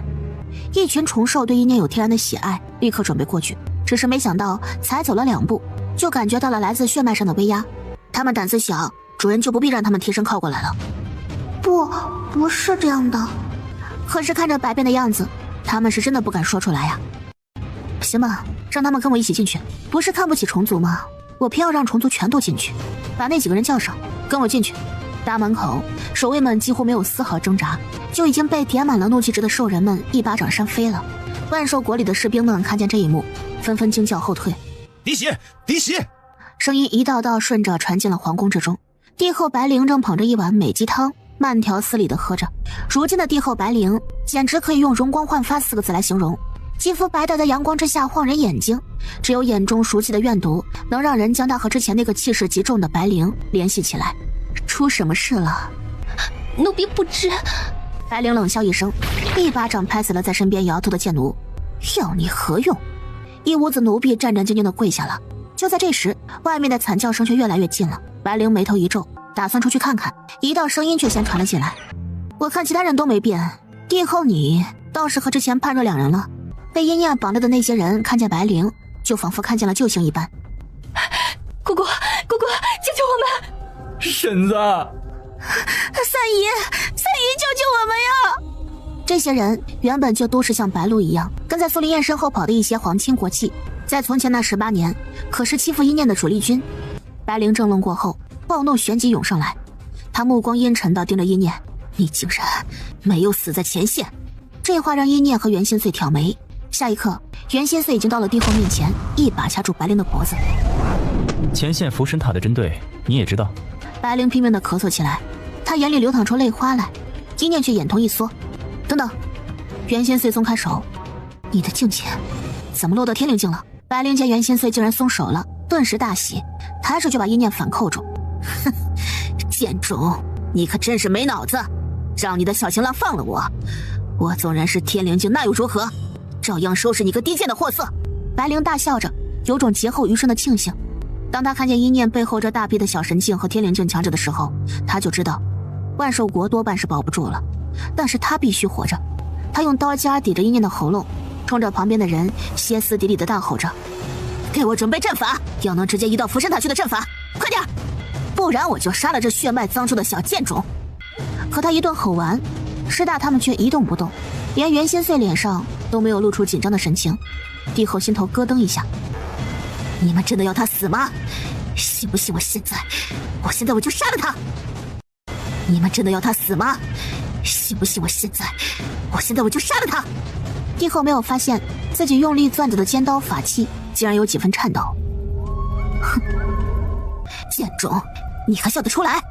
灰色灵力瞬间冲向帝后的经脉之中，让他浑身的经脉都颤抖起来。他惨叫了一声，尖刀落在了地上。不可能，你怎么可能已经到天灵境了呢？帝后满眼都是惊惧。阴念已经转过身，一把掐住帝后的脖子。你都能从小神境跌到如今的半步天灵境，我怎么就不能了？来啊，现在和我说说看，你的境界是怎么跌落的？顺便告诉我，你为什么知道在前线的时候福神塔会针对我们的事情？呸！你算什么东西？也配吗？他认为自己是高高在上的，即便是落入阴念手中，他也依然是高高在上的帝后。阴念冷笑出声，好像看见了什么大笑话一样。帝后见他这副样子，竟然觉得从尾椎开始漫上一层寒气来。帝后什么时候受过这样的苦楚了？贱人，我杀了你！阴念不为所动，拉扯着帝后的一只脚，将他拖出去。万兽国的奴隶们跪了一路，甚至都不敢抬头看阴念。无数的护国长老被兽人们控制住，一个个被打得鼻青脸肿。见到阴念那一刻，还在怒骂着：你个出身不正的小畜生，竟然还没死！你杀回万兽国，你以为汇聚了这么一帮不仁不寿的东西，我们就会拥戴你吗？呸！带着卑贱血脉的玩意儿，我们万兽国人是有气节的，我们就算宁愿去死，也不会拥戴你。阴念听着这些话却很开心，他脚步更快了，拖着还在哀嚎惨叫的帝后，直接来到了皇室的王座殿宇之中。袁先岁看了一眼那些还在叫骂的护国长老，把这些老不死的押进殿中，带他们站到自己各自的位置上，然后打断他们膝盖，摁着他们脑袋，让他们跪下磕头。士可杀，不可辱。可是没用，兽人们立刻照做。膝盖碎裂的声音接二连三的响起。你们这些心肠歹毒的人，会遭报应的。可下一刻，他们却看见一念大摇大摆地坐在了万寿国的王位之上，他们目眦欲裂。你敢侮辱我们的王座？你怎么配？怎么？他们的脑袋被兽人们抓住，一下又一下地往地下磕着。不知死活的东西，以为会让你们直接死？哼，哪里有这么便宜的事情？不知死活的东西，以为会让你们直接死？哼，哪里有这么便宜的事情？养尊处优的长老们，自以为自己有多大的骨气，殊不知，只是从未接触过我们的狠辣手腕吧。兽人骨子里带着天生凶性，对朋友他们热情爽直，但对敌人也是从不手软。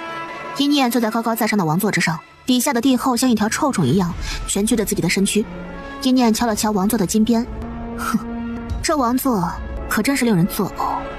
于我而言，还不如一条最普通的木凳子舒服呢。他当着这些把王座看成命根子人的面儿站了起来，朝着那些躲在一旁的虫族招了招手：“小虫儿们，来！”虫族们没有犹豫，对着一念就飞了过去。一念指向王座：“来，撒尿！”长老们早已痛到说不出话来，这辈子也没这么疼过，此刻竟然颤抖着身躯，不吱声了。什么见种不见种的也不敢再说了。正如师大所说，一开始的硬气是因为无知，倒是帝后嘶吼着：“不可以，不可以！”然而他越吼，虫族们就越是兴奋。很快，他们优雅地抬起自己的屁股，哗啦啦啦，数道水声伴随着尿骚味灌溉在了王座之上。帝后气得翻起了白眼儿，浑身抽搐着，嘴上还在喃喃自语着：“大身子不会放过你的。”一念挑眉，帝后却已经晕了过去。他指了指旁边一个长老：“你说这个女人是怎么和福神乃搭上关系的？说不好，我就让人剥了你的皮，但是能保证你神志清醒。”那长老颤颤巍巍地抖着唇，不说话。旁边的师大冷笑一声，唰啦一下就削掉了他手上的皮。我说，帝后搭上了大神子的线，甘愿用自己的一身灵力成为大神子的肉鼎。一念的眼中闪过一抹厌恶。肉鼎便是画本子里常说的鼎炉，采阴补阳，和修邪师用的是不同道但同所求的法子，只是不用背负修邪师那样的恶名。肉鼎大多是被卖的女人，但像帝后这样一个小神境强者，竟然毛遂自荐给另一个小神境，真是跌破人的眼镜。哼，难怪呢。长老们抬起头来，此刻被撞得头破血流，终于清醒了过来。我们愿意尊你为王。好啊！长老们眼中掠过几分狂喜，果然这个贱种是奔着王权来的。既是如此，那就松开我们，速速给我们拿上伤药来。我们都是护国长老，没有我们的拥戴，你这次继位名不正言不顺，你也不想咱们国人冲着你吐口水吧？要改朝换代，自然是要庆祝的，来庆祝吧。长老们愣了一下，这话是什么意思啊？可一念却已经抬起了头，冲他们笑出了一口森白牙齿。去把斗兽场给我清理出来，把诸位长老和咱们皇家的亲戚小辈儿们废去一身灵力，丢进斗兽场中热闹热闹。他歪了歪脑袋，笑容尤其灿烂。通知所有的万寿国国民，请他们前来观赏，要开宴会了。长老们腿一软，那几个小辈儿也是顿时尖叫起来。可一念却弹了弹手指：“苏林燕呢？这么大的喜事，他这个五州第一天才怎么能缺席呢？”旁边伺候帝后的奴婢动了动唇，看着满地跪着哭的长老和帝后，他那双麻木的眼睛里竟然闪过了一抹快意。苏林燕不在皇城里，无妨，我想让他现身，他今日就必须给我现身。可需要奴婢们做些什么吗？见一念面无表情地看着他，女奴咬着牙跪了下来，将脑袋恭恭敬敬地磕在地面上。这个女奴觉得自己这辈子也没有这么勇敢过。我们都是奴隶，不管谁做主人，对我们来说都没有差别。不，还是有差别的。帝后在时杀的是我们奴人，您来了之后，杀的是帝后。他竟然从这个女奴口中听见了一丝丝兴奋的情绪。如果宫中没有主人了，我们就会被2次发卖。请姑娘不要将我们卖出去。女奴说完，大厅中的所有奴隶们都跪了下来。他们知道一念很强，背后的势力汇聚会更强。可能就是因为一念太强了，反倒是不会将他们这些奴隶放在眼中，不放入眼中，其实就不会折磨他们了。而帝后呢，他日渐暴躁，尤其在成为肉鼎之后，就只能从打杀奴隶的瞬间凌虐当中获得刹那快感。反正不会有人把奴隶的命当命，至少一念过来以后，并没有伤害过他们这些奴隶，不是吗？大家决定赌上一把。一念的目光淡淡的落在这些奴隶身上，他知道皇城里面的奴隶有好也有坏。他曾在8岁那年得到过一个奴隶给他的一小碗水，可被人发现之后，那个奴隶就被打死了。他也曾被苏林燕他们身边的体面奴隶打过骂过。请姑娘收留我们！长老破口大骂，只是还没骂完就被兽人们拖出去了。看你们表现了，当然那些欺负过他的奴隶自然是不能活着的。长老们不懂为什么一念对他们如此恶毒，对这些奴隶反倒是心平气和的，可他们没有时间去深思了。不，你们这些下贱的奴隶，不许碰我们！没错，被废掉了灵力之后的长老们是由奴隶们摁在地上剥衣服的。袁心碎坐在座椅上，百无聊赖地看着外面乱糟糟的场景。念念，你打算怎么做？念念，你打算怎么做？他苏林燕现在不是5州第一天才吗？5州第一天才自然是要面子的。来人，把白绫吊起来，悬于皇宫大门之上。一念一字一句，声声响亮，昭告四方，万寿国易主了。他苏林燕要是想救母亲，就给我过来。奴隶们不敢不听从，甚至还带着几分雀跃和大仇得报的笑容，把人给拖了出去。一念看向袁心碎，两人的目光在空中碰撞着，像是冷冽的冰刃相互碰撞，又只有彼此才能懂的默契。其实我不只是想抓住苏林燕，你明白吗？你想把万寿国的王找出来，是吗？是啊，我想看看是多了不起的男人，自己的老婆都变成肉鼎了，国家都破灭了，还能安安稳稳的在那闭死关。与此同时，他心底也有疑惑，那个被困在山洞的男人和万寿国的王真的不是同一个人吗？这两个人到底谁才是他生父？如果不是同一个人，那么他和万寿皇室有什么关系呢？念念，你会希望苏将是你的父亲吗？一念眼眸颤抖起来，嘴硬道：我倒是希望我的父亲已经死了，是因为不可抗力才离开了我和我的生母。若是有别的理由，无异于杀他第2次。袁心碎闻言突然站起身走过去，手指抚摸过一念的眉眼。无论谁是你的生父生母，他们是怎么样的人都没关系，你只要知道我永远站在你这边就好。一念弯了弯唇，只是下一刻袁心碎仿若无意般的突然问着：你在这里生活了18年，前18年就没有人帮你吗？有的，一些小奴隶会在力所能及的范围内给他一点点照顾，让他多喘息几口气。哦，男人还是女人？有男人有女人，不过都死了。皇宫的奴隶1年可能就要换上一批，因为主人暴虐，他们的血染红了皇宫的地砖。袁心碎紧捏的手骤然松开。是吗？我们出去看看吧，客人们应该都到了。而就在一念和袁心碎走出去的时候，第一学院灵虚境之中，首席，一念他已经好久好久没有来咱们这儿了，他是不是把咱们给忘记了？怎么可能？他一个小世界的人，怎么可能在得到金色莲花印记之后，不想着天天往咱们这里跑呢？这可是无上神域，是那些小世界的人拼了命都想要修炼到大神境之后飞升的无上神域。这小辫子老师说的激动，唾沫横飞。他怎么可能对我们第一学院无动于衷呢？没看到别的预备生恨不得1天800次的往咱们学院跑吗？而且还搞了个什么王二狗的名字，我都根本想不到他竟然是你选上的首席预备。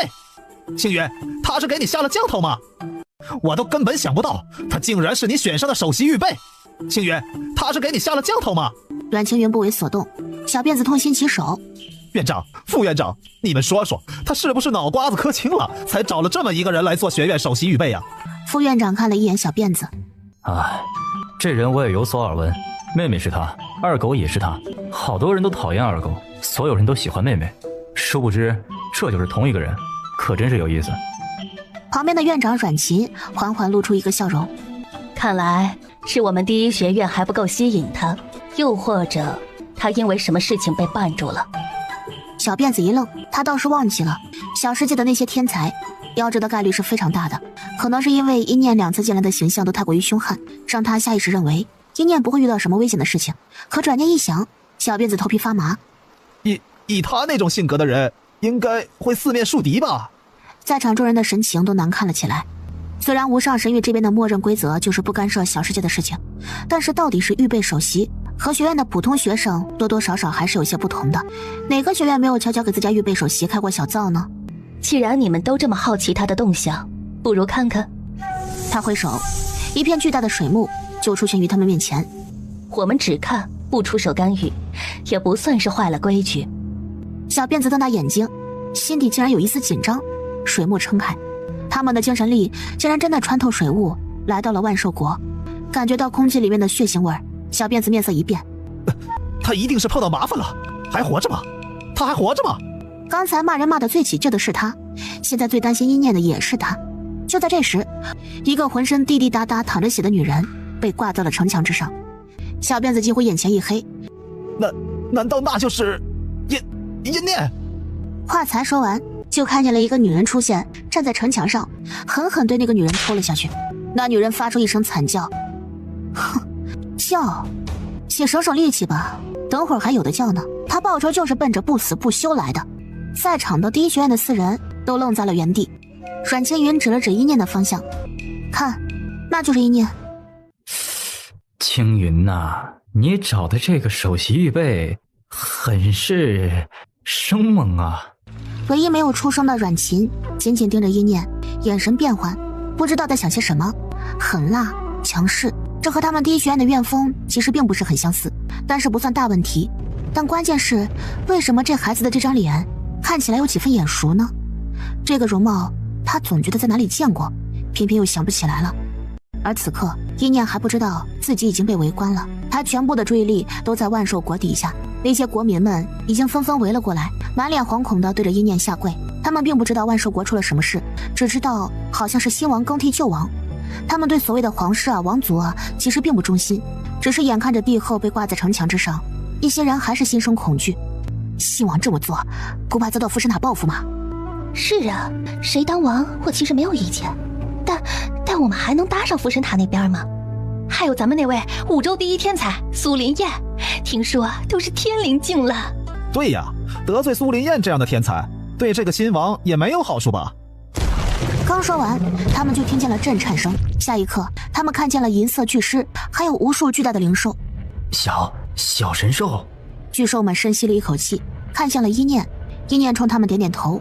巨兽们的声音宛如惊雷一般，顿时轰轰炸响。不孝女苏林燕，不顾亲娘安危，宁当缩头乌龟。小偷女苏林燕，剖开长姐凤骨，霸占天上凤元。恬不知耻称第一，满不在乎亲娘死。累累尸骨铸白莲，偷天换日狗都嫌。抢来的天赋，偷来的关注，无耻下作苏林燕，可敢一线？声音滚滚如惊雷。袁心碎抬手一招，一个扩音的阵法加持，顿时这声音落入了5州每个人的耳朵里。圣山宗的人抬起头来，满眼的诧异。巨人族的人纷纷跳上屋顶，往万寿国的方向看，而万寿国的人已经懵了。偷来的？不会吧？就在他们疑惑之时，一只巨大的血凤终于冲天而上。这只血凤每个万寿国的人都看见过，在苏林燕第一次觉醒的万寿国宴上。而这只血凤显然毛发更亮，气势更强，它像是憋得太久了，仰天长啸。5州的鸟类灵兽全都不安躁动起来，头颅对着辣辣的方向死死低垂。百鸟朝凤，这一刻他终于能向全世界宣告，谁是他真正的主人，谁才是天生凤元。这声音远远地传出去，而且这些巨兽竟然一次又一次地重复怒吼着。此刻的苏林燕本来是被封家人奉为上宾坐着的，封家之前是看不上他，甚至想要悔婚来着。可苏林燕最近的名声实在是太响亮了，说是遇到了奇遇，直接冲上了天灵境，而封家的风寻呢，不过是一个2星地灵境而已，这速度放在普通人身上确实已经算得上是天才，但是和苏林燕比起来就太不够看了。我这次来是来退婚的。这话终于说出来了，苏林燕觉得浑身舒畅。风寻坐在底下，整个人都难看得像是着了火。你是什么东西，也敢退我的婚？不过是一次奇遇，你以为是自己的天赋真的好到了哪里去吗？当我不知道你的凤元是？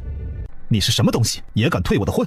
不过是一次奇遇，你以为是自己的天赋真的好到了哪里去吗？当我不知道你的凤元是？他差点就要脱口而出苏林燕的卑劣行为。苏林燕眼神一寒，直接凌空一巴掌甩在了风寻脸上。哼，有你说话的份儿。封家家主眯起眼睛，他可是小神境强者，正要给苏林燕一点教训，耳旁却冷不丁传来一道道炸响。无耻女、小偷女、苏林燕，一字一句，就仿佛是要掰开他们的耳朵，使劲往里面塞。风寻都愣了一下，随后猛地大笑起来。好啊，苏林燕，你曾经做过的事情，如今终于全部暴露了吧？他大义凛然地站起身来。父亲、母亲，孩儿早就知道这人的凤元是从别人身上剥下来的。风寻大声说着。其实我早就和帝后秘密退婚了，只是帝后求着我给这个女人一点颜面而已。真正要和我成婚的，应当是那位真正的天生凤元才对，毕竟当时定下的就是天生凤元。既然那位天生凤元回来了，我们的婚事也该变一变才对。封家人眼神闪烁，最后封家家主猛地一拍掌。正是如此，苏林燕，你这样德行卑劣的女人，怎么配得上我的儿子？寻儿，走，你那真正的未婚妻想必已经九死一生的回来了，你作为未婚夫也该去看望看望。苏林燕整个人说不出的沉郁，反倒是双眼赤红。一念，他猛地往万寿国的方向飞掠而去。你敢动我娘亲，还大放厥词，颠倒黑白，今天我就要剥掉你这一身虚假的皮。他眼中恶意闪烁，来到无人处，向上放了一支烟，那是召集修邪师的信号烟。哼，一念，整个天一州都已经完蛋了，我倒是要看看你个孤女拿什么同我斗。修邪师飞快地朝他这个方向围了过来，来得最快的是一个灰袍老人，正是邪切面。老师，老师您听见了吧？一念那个贱女人果然从前线提早出来了。听你说的，她才是天生凤元，是吧？苏林燕的眼神有一瞬间的不自然。不是的，凤元只有一个，那就是我这个。他那个也不知道是用了什么邪术，竟然弄了个和凤元一样的东西出来，还斩断了我和血凤的主仆契约。但是那个凤元是我亲眼看着挖出来的，独一无二的东西，怎么可能有2份呢？但是那个凤元是我亲眼看着挖出来的，独一无二的东西，怎么可能有2份呢？老师，你相信我，我这个才是真的。我就你这么一个天资卓绝的学生，不信你，信谁呀？咱们修邪一道的，从来就是随心所欲，抢来的那就是咱们的了。走吧。邪切面目光晦涩。我本来也要去天一州一趟了，我说怎么让底下的人去追一群失去了斗志的丧家犬，还这么久都搞不定呢。看来是福神塔真的站在了阴念那边了。走。万寿国内，他们的声音一遍又一遍地重复着。阴念眼神一变，直接抬起手，师大们顿时停了。苏林燕，来都来了，何必藏头露尾呢？第一学院的几个人都有些昏昏欲睡了，闻言立刻挺直了脊背。哎，这就来了，挖了咱们预备首席凤元的那个。阮青云也跟着将目光投了过去。万寿国长老们忽然抬起头，对着天空大喊着：地基，地基救救我们呢！阴念看了长老们一眼，打了个响指。斗兽场已经完全打开，猛兽咆哮着，流着口水，龇牙咧嘴地冲出来。不要咬我！他们撕心裂肺地惨叫了起来。很快，斗兽场内顿时血红一片。阴念在外面看着乐不可支。贱种，你胆敢这么对我万寿国的长老们！苏林燕带着凤冠，身披珠光宝气的地基袍来了，视线落在辣辣身上。你当日偷走我的血凤，我看在姐妹情分上已经既往不咎，今日竟然被你倒打一耙。还有我的娘亲，你一个婢女所生的人，有什么资格自称皇室正统？你就是这么对抚养你长大的母后的。今日我就要替天行道，杀了你这皇室孽畜！苏林燕迫不及待地说着大义凛然的话，底下那些本来还震惊于地基竟然是个小偷的国民们，此刻又动摇起来。是这样吗？第一学院的几人眼神加深。这孩子会怎么办呢？要知道，人越多越容易盲从，他又该怎么给自己证明一个清白呢？难，口说无凭，他是突然冒出来的，而苏林燕是一直都在这个国家的，这话说的倒是不假。底下的民众已经开始倒戈了。是啊，诬陷人要拿出证据来的。我相信地基不是那样的人，小地基是我们看着长大的。为人最为和善，怎么可能心肠那么歹毒呢？小地基是我们看着长大的，为人最为和善，怎么可能心肠那么歹毒呢？苏林燕嘴角露出一抹笑容。一念，你还有什么证据？尽管拿出来。你有本事污蔑我，就要拿出证据来证明你的清白才行。诸位民众不必害怕，我母亲与福神塔交好，我们万寿国背后站着的是福神塔，岂会任由他们嚣张？我才是万寿国的地基，才是众望所归，民心所向。苏林燕一口气说完，才觉得心口终于舒服了一些。底下的臣民们已经完全被苏林燕给带起来了，甚至连心底的畏惧都冲散了许多。谁说我要自证清白了？一念往前迈出一步，天灵镜气势直冲天际。苏林燕，我本就清白。你怎么可能是天灵镜？不可能！你为什么会是？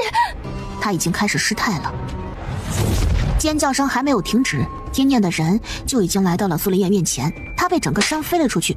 苏林燕整个人都懵了，他明明已经变强了，可为什么一转眼一念比他更强了？他们都变了，又好像什么都没变。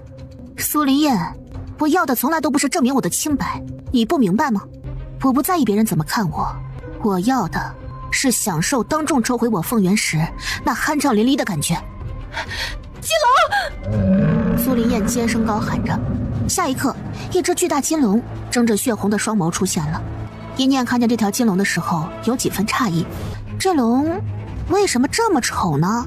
龙角歪歪扭扭不说，龙鳞还有地方起了脓血的泡，不再是一开始那副霸气逼人的模样，反倒是像从血池和粪坑的结合体里面捞出来的一样。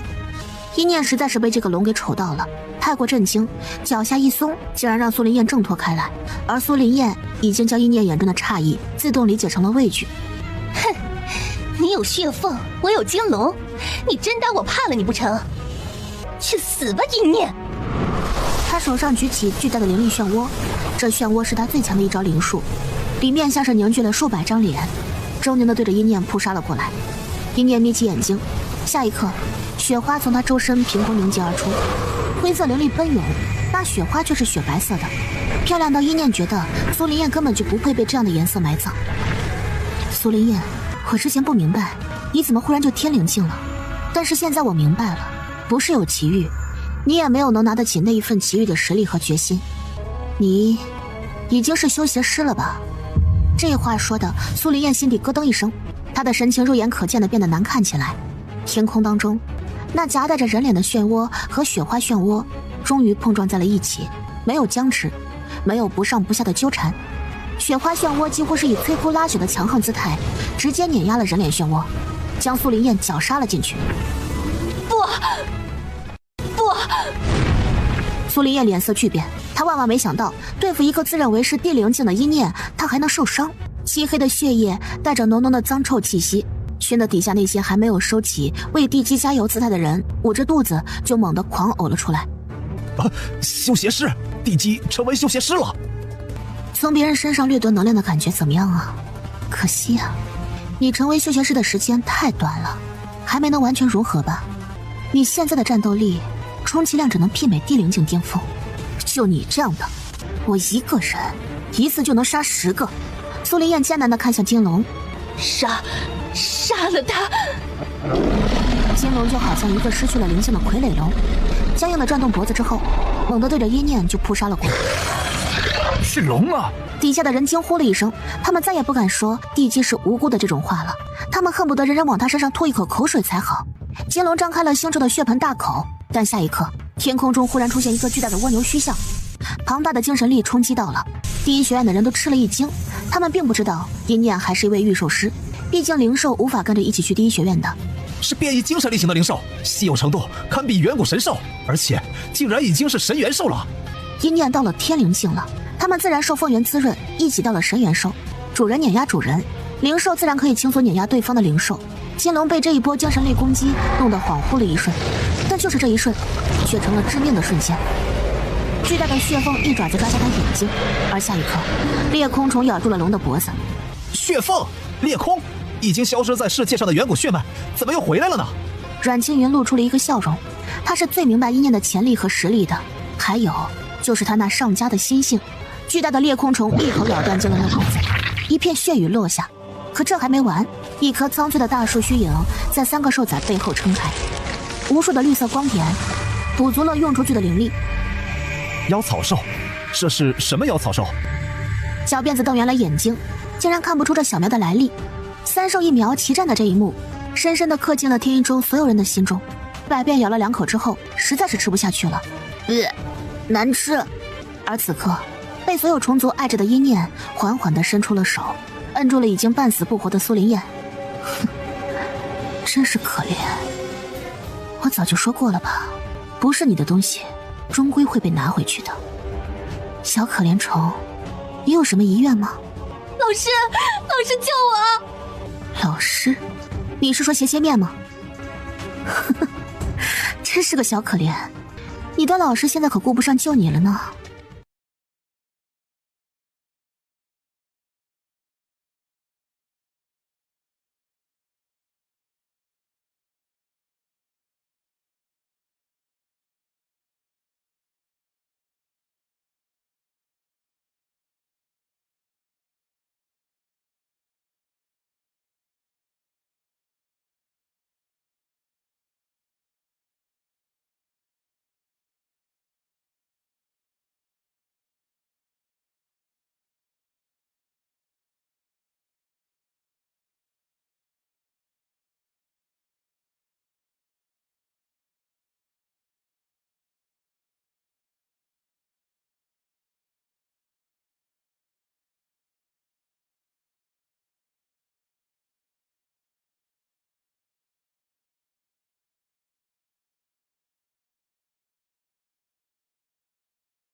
这么精彩的剧情把你看兴奋了吗？再告诉你们一个更兴奋的消息，懂车帝2手车先获星期天大促，每周日精选高性价比车源补贴。本周 BBA 专场限时秒杀，每台车5000元，车况清328项检测，7天可退。懂车帝2手车，先获星期天人人有补贴，手慢无。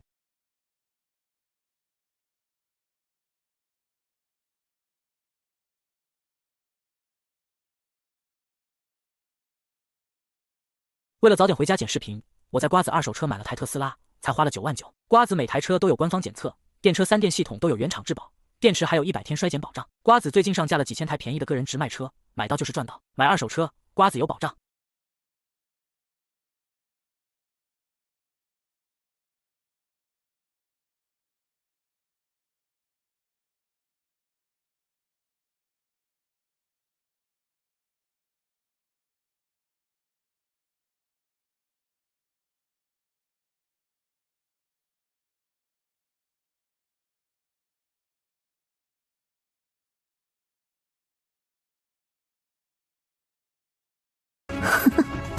真是个小可怜，你的老师现在可顾不上救你了呢。不可能的！金念弯唇，毫不迟疑的猛地将手刺入他脊骨之中，凤元在颤抖着。金念把那颗凤元给抓了出来，这一颗早已和苏丽燕的血肉长在了一起，拔出来时还带着恶臭。金念看了一眼凤元，猛地一捏，脏了的东西我不会再要了。假凤元碎裂成渣，而苏林燕终于惊恐地发现自己要死了。别杀我！你难道不想知道你亲生母亲在哪里吗？你别杀我！我知道你母亲的事情，我告诉你，我可以告诉你啊！哦，阴念的声音变得飘渺模糊起来。苏林燕还以为自己说服了阴念，却听见阴念低声轻笑着。原来你知道啊，苏林燕，你可知我们擅长精神力的人有一种灵术叫做搜恶魂，不需要你用嘴巴说，你的记忆，你的灵魂就已经足够了。阴念的手落在了苏林燕脑袋上，缓缓地抓紧，像是要把他的神魂给抽取出来。这个过程痛苦难堪，本来我都忘记了，现在倒是想起来了，多谢你啊。不，别这么对我！我说不要搜我的魂，你不是我父皇的孩子，我偷听到了，我在大神子口中偷听到了。可我不信你说的呢，我还是搜魂吧。真的是大神子说的，我也就偶然听见了一句我母亲都不知道的，说你是个小畜生，小畜生的娘能为至高神大人未来光耀地位的一块养料，也算是他没白活。至高神强盛一分，你那个娘就会虚弱一分，他会这么说就表明你娘肯定还没死。苏林燕的语速很快，仿佛生怕一念听不清楚，就把他的魂魄给拉扯出来了。我就听见这么一句，你信我？我信你，反正我也不会那什么搜魂术。小傻瓜，骗你的。苏林燕张大了嘴巴，仿佛一只被人欺骗离了水的大鳃鱼。我呢，就想知道你的秘密，可又不能放过你，让我2选1，你也配吗？那炸裂的肉碎，就像是他曾经饱经苦难的18年，虽然在这一刻被炸裂，也留下了令人厌恶的碎肉痕迹，伤凝成疤永难消。高高在上的无头地基从高空坠落了，摔在了他最厌恶的卑贱奴隶们面前。阴念收回了目光，手刃仇敌，让他觉得胸口有一阵热意在翻滚，有什么东西要破土而出。主人，你的凤元比之前更加强大了，我能感觉到有源源不断的能量从你的身上反馈给我们。阴念笑了笑，看向城墙之上挂着的帝后。凤元独一无二，如今也算是真正的独一无二了。那颗凤元毕竟是从他身上挖出去的，只要那颗凤元消失了，那股力量自然也会回到他的体内。念念，天空中传来袁心碎的声音。动手。阴念毫不迟疑，拿出放在空间法器里面的积灰的弓箭，长剑拉满弦，对准了帝后。怪兽国国君，再不出来，你先死女儿，后死妻子。说话也并不影响阴念的动作，下一瞬，那长剑破空而去。阴念，你会遭报应的。下一刻，长剑直接穿透了他的喉咙，白灵眼中的光芒逐渐散去，国君没有出现，阴念却缓缓闭上了眼睛。他隐忍蛰伏，至今仍然记得不敢用自己的脸躲躲藏藏的来到皇宫的憋屈心情。如今终于手刃2个仇敌，心口一块大石轰然落下，随之而起的是阴念身上的冲天光束。凤元能量彻底饱满，再加上心中极致的畅快，他的实力再一次提升。1星2星，之前不久才突破天灵境吧？这人破境升级怎么就和闹着玩一样？哼，日积月累，厚积薄发，心智坚定又天赋极高，这样的人可能连续10几年没有机会，但是一旦让他抓到机会，身体就会像火山一样喷发出无限潜力来。2星天灵境，阴念握了握拳头，直接升上高空。小辫子看清楚上空那几个硕大的阵法。我说呢，我说怎么就这么一个毛丫头杀回来了？原来他带来的人都被拦下来了呀！被拦下来的正是斜切面那帮人，早就在他们迈入万兽国领土的时候，就触发到了袁心碎设下的大阵，人直接被撸上去了。上面可有天玄带着无数的兽人，还有赤鬼谷的人在等着呢。当然，这些人此刻都穿着福神塔的衣袍罢了。斜切面一边吐血，一边冲着看不清阵容的袁心碎冷嘲着。我倒是没想到啊，福神塔竟然也成了这小姑娘的靠山了。披着福神塔衣服的众人不敢说话，怕露馅儿。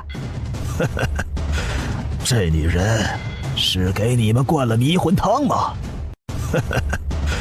这女人是给你们灌了迷魂汤吗？众人还是不说话。斜切面感受到生命力的流逝，他慌了。你们是真的要将福神塔所有人堵上，和我们不死不休？赤鬼谷中有个人觉得一直沉默也不对，硬着头皮来了一句：一群血脉脏狗也敢和我福神塔相提并论？斜切面咬碎了牙，就是福神塔没错了，这群狗东西。福神塔殿内，一群神子看向至高神，至高神静默无语。为什么他的虫没有回来呢？半晌，至高神似乎是轻叹了一口气。老大，你带着大家先过去看看，不必再等了。这里有我，去吧。虫没回来，那就一定是出事了。大神子几乎立刻站了起来。是。旁边的二神子看了他一眼。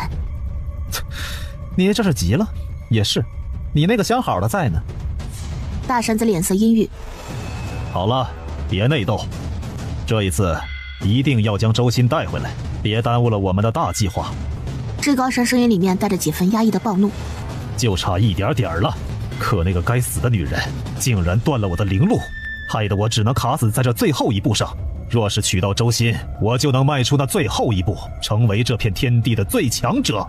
底下神子们脸上也跟着浮现出热切的笑容。哈哈哈！去吧。下一刻，整个大厅都空荡了起来。至高神垂眸，从袖口当中拿出了一个保存得很好的玉盒，里面散发出惊人的灵力波动来，竟然比他这个半步大神境的波动还要惊人。该死的贱人，天生凤元！哼，我没想到你和那家伙的孩子竟然还活着。不过没关系，他马上就要死了，到时候我会将他的脑袋拧下来，然后去无上神域的时候亲手送给你。说着，他刚才那暴虐的语气又诡异的温柔起来，春风和煦般，带着让人反胃的温和。这么久不见，你肯定更漂亮了。我把你的女儿杀了，然后再让你怀上属于我们两个的孩子，你说好不好啊？他像个前言不搭后语的疯子。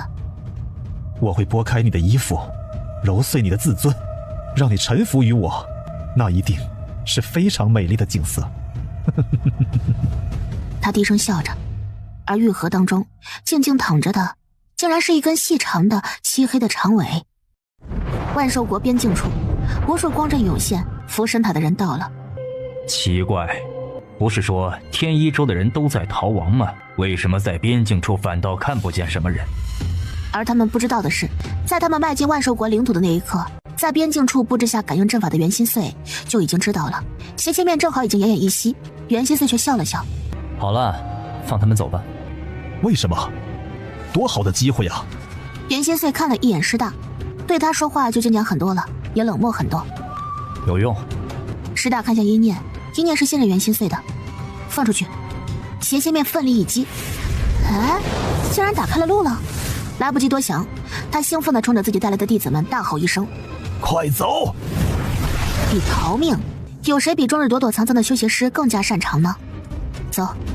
一念拉着袁心碎，脸上浮现出意味深长的表情。修邪师们一路窜逃着，眼看着就要靠近边境区了，结果弟子们发出了撕心裂肺的嚎叫声：“老祖，天杀的！福神塔的人守在边境啊！”斜切面一阵头晕眼花。老祖，他们玩弄我们！万寿国那边的福神塔弟子早就知道外面有人围着，不是打算放了我们，是为了玩猫捉老鼠的游戏啊！老祖，斜切面已经被袁心碎打得两眼发花，根本看不见是谁在喊，只是下意识地跟着这道声音走。而人群当中涂抹着修邪师鲜血的阴念，非常熟练地带着袁心碎混进了修邪师人群里面。老祖，头可断血可流，和我们修邪师的二系不能丢！这群家畜算什么东西啊，也敢将我们玩弄于股掌之中！在旁边全程看他表演的袁心碎完全被镇住了，意念已经情到深处，声音都喊哑了：“兄弟们，冲啊！为我们死去的家人们报仇！”拉！大家发出了歇斯底里的吼叫，抄起法器，燃烧生命力，就对着福神塔的人杀了过去。斜切面也双眼血红，冲最前面的大神子杀了过去。老子弄死你！大神子还没反应过来，就被斜切面一掌击了出去。大神子是怒的，可更是懵的，只是一个呼吸的时间。他抬眼一看，福神塔弟子已经死了一波了。大神子的眼睛瞬间就红了，天一咒和修邪师竟然勾结在一起了。好啊！福神塔弟子听令，斩杀修邪师，一个不留！两边的势力听了这句话，同时爆发出惊天怒吼。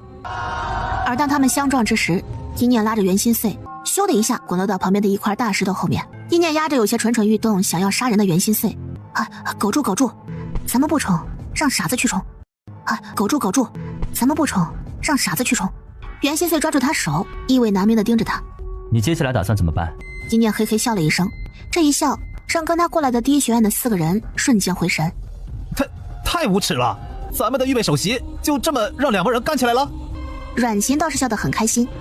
咱们学院还没出过这样的人呢。第一学院院风和他们的名字是一样的，简单的一看就能看清楚了。顶天立地是第一。小辫子指着一念，可下一刻对上了袁心碎的眼神，却发现头皮一阵阵发麻。小辫子立刻收回手。他能看见我们？清风看过来时，恰好一念拉住了袁心碎。袁帅帅，快给我弄个阵法。袁心碎正好转过了头，清风对上了袁心碎的后脑勺。哎，看你可怜的，是被一念骚出幻觉了吗？他怎么可能看得见咱们呢？小辫子有苦难言，脊背上那刺麻的感觉还没消退呢。而另一边，大石头后面的一念已经露出了一个大大的笑容。快，我们去福神塔，我要偷家。可以。袁心碎永远不会拒绝一念，阵法光芒一闪而过，2人就消失在了原地。哎，这就到时间了。小辫子语气里面带着几分自己都没有察觉到的依依不舍。院长，副院长，咱下次什么时候再来啊？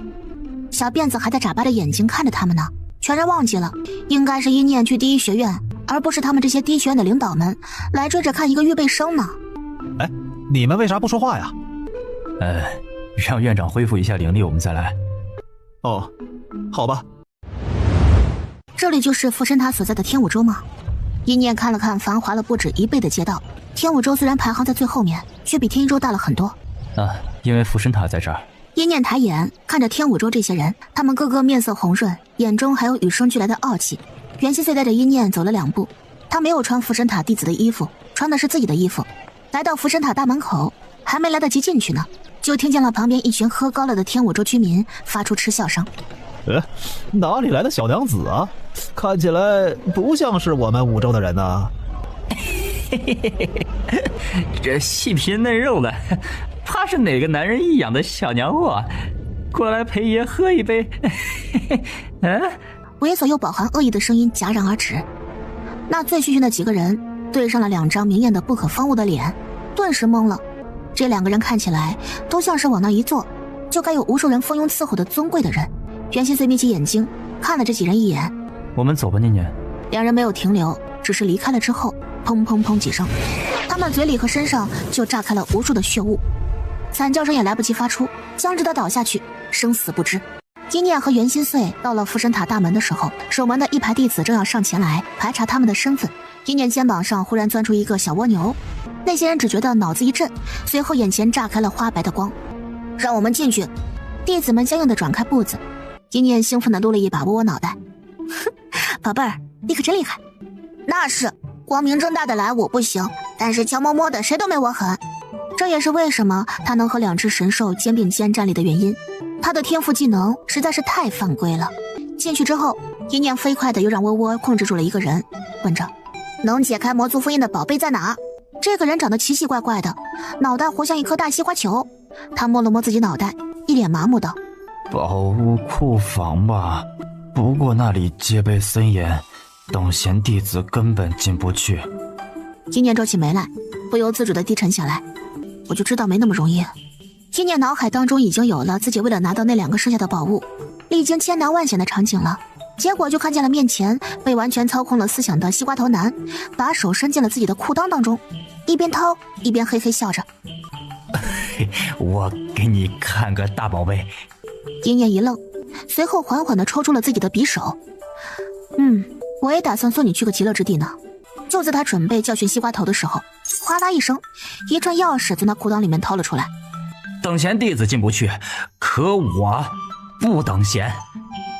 差一点儿，这匕首就要抛开这颗西瓜头了，他竟然随手一抓，就抓到了一个管理库房的弟子。袁心碎面色难看，不让一念去接那串从可疑地方掏出的钥匙，推了窝窝出去。窝窝无奈又嫌弃的接过钥匙，对西瓜头男人说着：前面带路。3人往里面走着，一念发现这个西瓜头的人缘挺不错的，有不少人冲他们打招呼或者行礼呢。当然，被控制的西瓜头是不会回应他们的。走着走着，一念皱起了眉头，真的有这么顺利吗？福神塔当真这么容易就被他混进来了？他转身看了一下袁心碎，发现他脸上没有什么神情，一念心底稍稍安定了一些。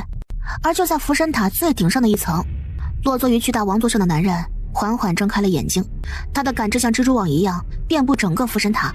很快，他就感应到了不该出现在这里的一念的气息。哼，有只小老鼠混进来了呢。他懒洋洋地靠着王座，像是一个巨人发现自己的庄园里面闯进了一只小蚂蚁一样从容不迫。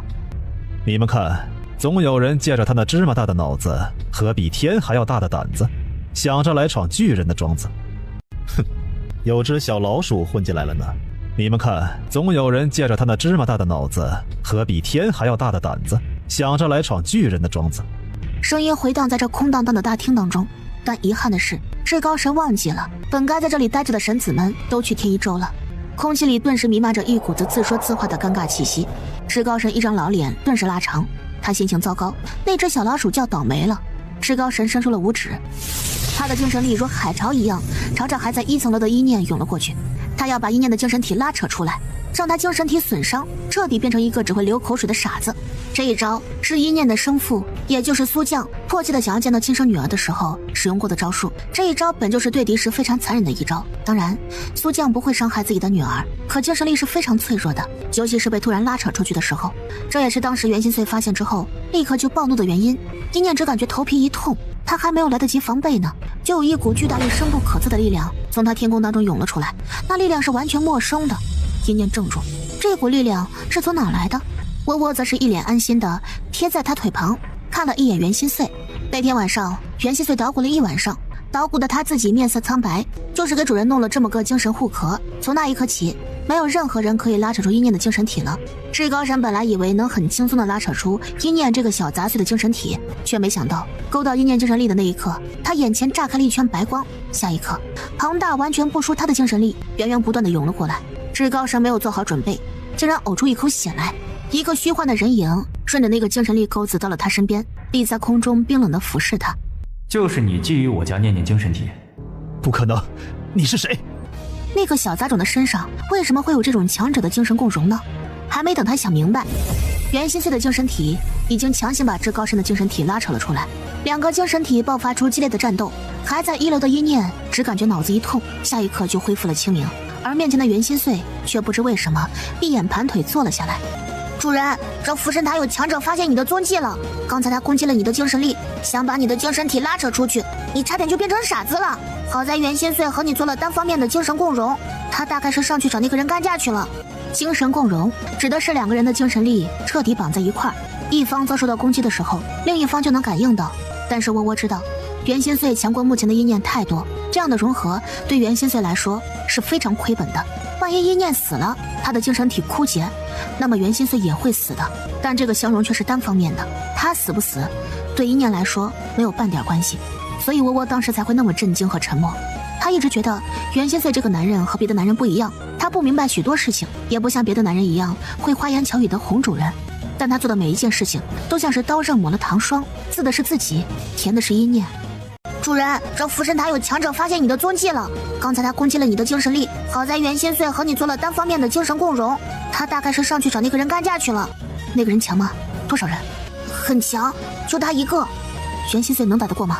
不一定，两人看起来都是半步大神境，还真不一定。主人，娜娜和百变在他两边站着，我们该怎么办？宝物还偷吗？要不咱们先去把东西拿了，袁心碎很强的，再强也是会流血的。伏神塔不是没有比他更强的人，摆在他面前的是丢下袁心碎不管，先去拿宝物，还是去帮他。如果是之前的一念太弱小，可现在的他还算是能扛1-2招的，有时候这1-2招就是致命的。可魔域的大家还在等着他呢，如果错失这次机会，要多久才能集齐宝物呢？说不定这辈子都没有机会了。一念额上瞬间渗出汗珠，3只崽崽安静地待在一旁，无论一念做怎么样的选择，他们都会支持的。一念看了一眼精神体脱离之后就毫无攻击力的袁心碎的肉身，思考只是一瞬，下决心却绞断他肠道一般痛。一念当机立断，拿出一条绳子，直接把袁心碎的身体绑在了自己的身上。他不敢将袁心碎一个人丢在这里。走，去顶层帮袁心碎。这次为了天一州的事情，我看好多神子都过去了，还有大量精英弟子，以后等伏神塔弄明白了是我挑的事儿，怕是再也没有这样倾巢而出的可能了。所以这也是一念为什么选择在这个谁都没想到的时机悄悄地摸过来的原因了。一念一边说着，一边避开巡逻弟子，悄悄到了顶层。这也多亏了窝窝用精神力干扰那些弟子。到了，一念凝神，下一刻心底一松，果然他的猜测是对的。至高神的肉体就和袁心碎一样，毫无攻击力地躺在那王座之上。至高神和袁心碎正杀得酣畅淋漓，袁心碎的精神体越来越薄弱了。至高神发出愉悦的笑声：“你虽然强大，可我总觉得你的精神力是残缺的。这样下去，你迟早耗死在我手上。”袁心碎半点畏惧的神情都没有，只是眼尾一扫，他对上了已经来到了至高神肉体旁边的一念身上。他从没想过一念会来，可一念就是来了。他看起来躲得很狼狈，浑身都被汗湿透了。可袁心碎从来没像这一刻这般觉得他的念念漂亮的逼人。一念已经拿出了法器，狠狠地对着至高神的喉咙扎了过去。叮的一声，一念脸色大变，他的肉身为什么这么硬呢？他立刻施展了灵术，可灵力竟然从他身体里面穿透了过去。愚蠢的杂种！当我不知道精神体离开之后肉身的弱点了，我的肉身早已刀枪不入，而灵术则是无法在我精神体离开之后对我的肉身造成任何伤害。等我制住你这情郎，就在你情郎面前折磨你，可好啊？愚蠢的杂种！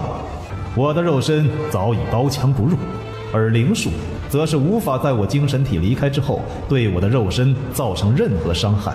一念沉着脸看着袁心碎将他死死拖住，原来灵术攻击不行，只有用肉体攻击。那我明白了。他终于在大厅的角落看见了一个长满了锐刺的大铁锤。都说了没有用。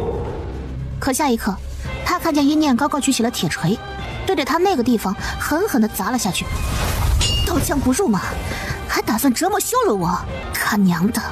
那让姐姐看看你是不是修炼了一个金吉尔。一念眼中狠力疯狂涌动着，痛击你的卵蛋！听，是蛋碎的声音。在场除了辣辣之外，另外2个仔都觉得下体一凉。至高神只来得及看那锤子流星一样砸下，他的精神体开始如同痉挛一样颤抖起来。下一刻，整个人竟然被直接吸了进去。小杂种，我要杀了你！他捂住了自己的裆部，那张素来高高在上的脸，此刻竟然扭曲得不成样子。一念眼瞳一缩，他看清了至高神的脸，竟然是和苏将一模一样的一张脸，但是至高神那张脸更加刻薄一些，眼中没有半分清明正气，反倒是一片阴霾，灰浊难看。男人几乎想扑上来扭断一念脖子，可袁先生眼疾手快地把他踢开。他双眼猩红，试图站起来。一念眯着眼睛，一语双关地笑着：“别挣扎了，你以后也站不起来了。”至高神抖着手，可传来的剧痛夹着一念的冷嘲热讽一起钻进男人的肺腑之中，竟然生生呕出一口血来。你过来啊，我倒是想看看你是怎么让我好看的。至高神更是气得要晕厥过去，底下还在血流不止。袁先碎眼神冷漠地看着他，焦急地拿出各种药往自己嘴巴里面塞着，一把抓住一念：“走，拿东西。”两人瞬息到了1层，至高神终于翻开自己的衣服，只看了一眼，他整个人差点往地上栽倒下去。勉强控制住自己身体之后，至高神封住了自己不断流血的穴位。灵医，所有的灵医都给我过来！他的声音传透整个福神塔，震耳欲聋。哼，看，比起库房的这些宝贝和捏死我这个杂种，他首先担心的是自己的命根子。下次别这么做了。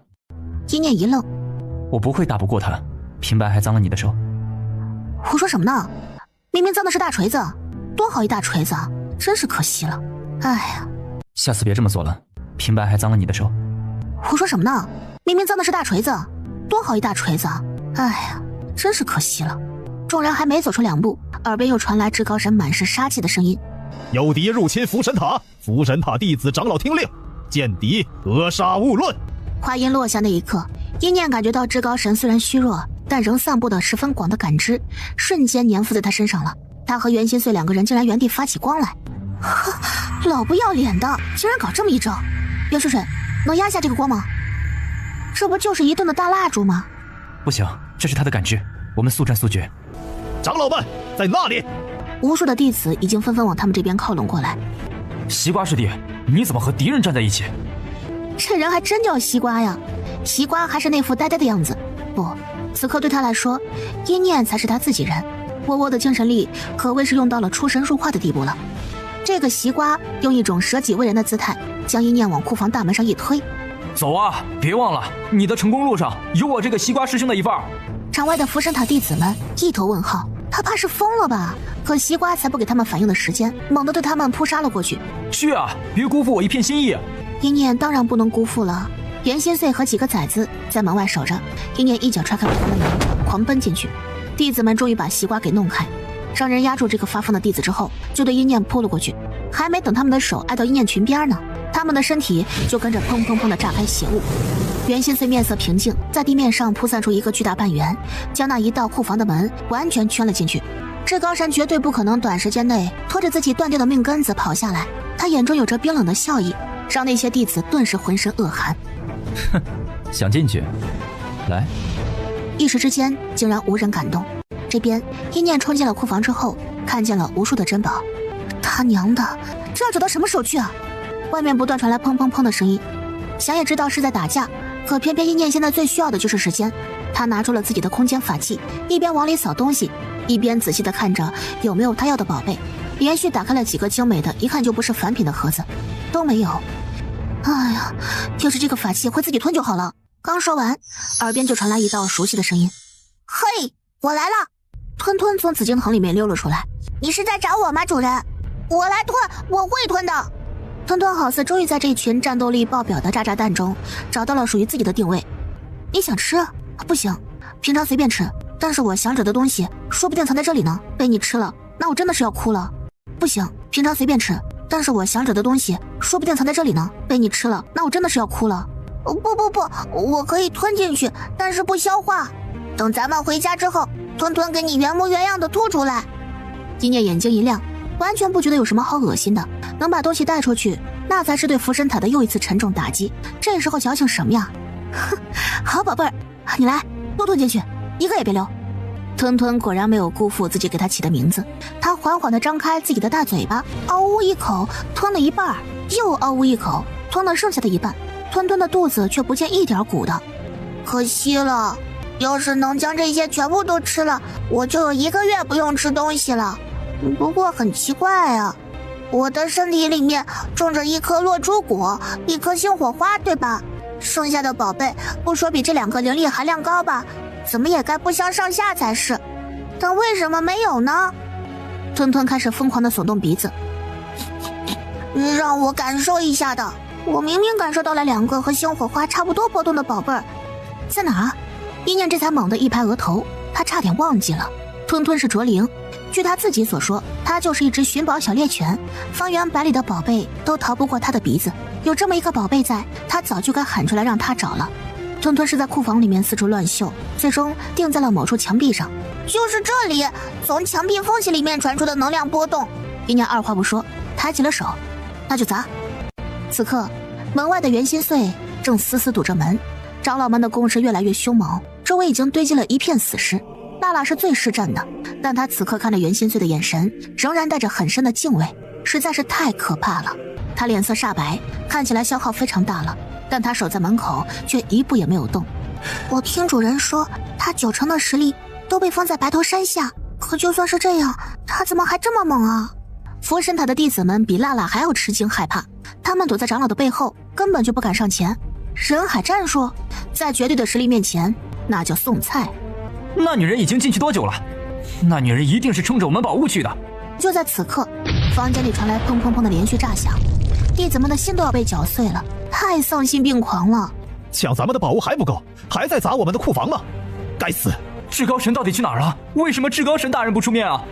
此刻被他们惦记着救命的至高神正一脸苍白地躺在床上，10几个灵医一起围着他，他们脸色煞白，一说话就抖得不成样子。至高神大人，这没法治啊！至高神大人，这没法治啊！大人是谁伤了你啊？而至高神怔怔地看着屋檐，他眼中似乎有片刻的茫然，但很快这份茫然都化成了滔天的怨毒。小杂种！他口中只能喃喃骂出这3个字来，而底下一个弟子终于哭着跑了上来。不好了，大人，他们闯到库房里去了。什么？他猛地动了动身子，但很快下半身就传来撕裂般的痛楚，提醒着他以后他就是一个废人了。巨大的惊恐覆盖住全身，竟然分不清是身体更痛还是心底更痛。他彻底的疯狂了。我不能让他死，抓活的，我要抓活的！他竟然敢去库房，他这是自己找死！周围一片死寂，他们浑身冰凉，他们的至高神彻底的疯了。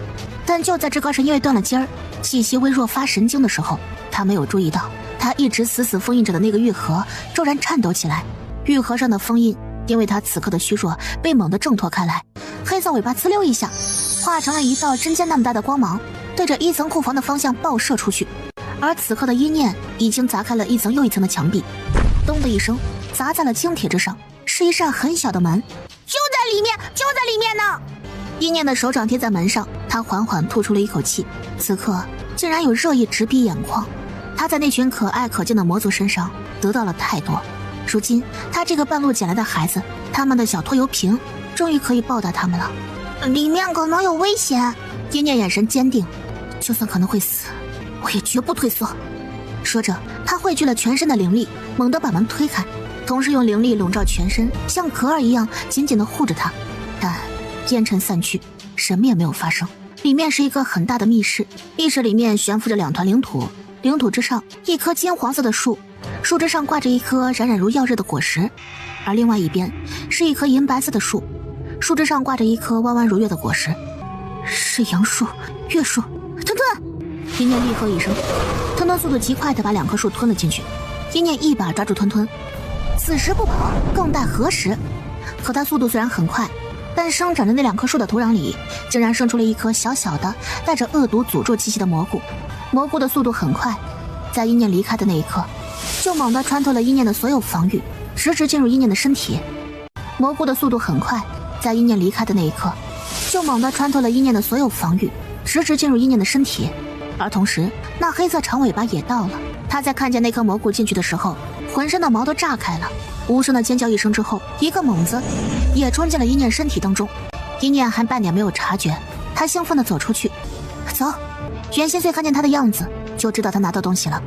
而福神塔的那些长老们也看见了彻底空掉还被砸了墙的库房。他把我们的宝物搬空了！长老们心底瞬间凉透了，至高神会杀了他们的，大概是已经无路可退。他们心底竟然生出一股子汗涌来。拦住他们，就算自爆也要拦住他们！所有人像是疯了一般对着一念涌了过来，完全不给袁心碎弄高等空间阵法的时间。袁心碎皱了一下眉头，这么下去，至高神迟早会恢复过来，到时候他带着福神塔剩下这些人，说不定还真能把他拖住呢。想到这里，去吧，你带着东西先走，解开封印已经迫在眉睫了，等不了了。可是你……放心，你已经让这里唯一会对我产生威胁的人暂时爬不起来了，我要脱身还是很容易的。去吧，念念，你救的不只是魔族，还有我。他语气里面带着笑，像是哄着自己不爱吃饭的小宝贝再吃一口。念念听话，我等你来救我。一念看了一眼身后拼命扑上来的弟子们，他说的是对的，该当机立断的时候，一念也从不犹豫。一小心，我们走。下一刻，大浪化成了一团火球，在空中压出一道残痕，飞快地对着天一洲的方向飙射而去。他跑了！长老们马上就要追上去，但下一刻，天空骤然变暗，没了一念在场，袁心碎就像变了一个人一样。他抬手，无数的光阵就拖住了这些人。你们刚才不是一个个念念自爆都要拖住我吗？不必拖了，我陪你们一直玩下去，可好？长老们的唇忍不住抖了起来，可他们也没有多余的人手了。福神塔顿时笼罩在一片血色阴影当中，而阴影当中，谁都没有注意那个叫做西瓜的，被所有人忽视的可笑的男人，眼中完全没有被操控的模糊感。他站在一片阴影当中，冷漠地看着眼前这一幕，看着袁心碎杀了一个又一个的人，看着那个叫做一念的女人把东西成功拿走。很好，这女人做的比我想象之中好多了，只是啊，怎么能这么容易让你拿到手呢？这样我的计划还怎么能实现呢？话音落下的那一刻，他那圆滚滚的身子竟然缓缓裂开，一个满头银发的红眸男人从里面钻了出来。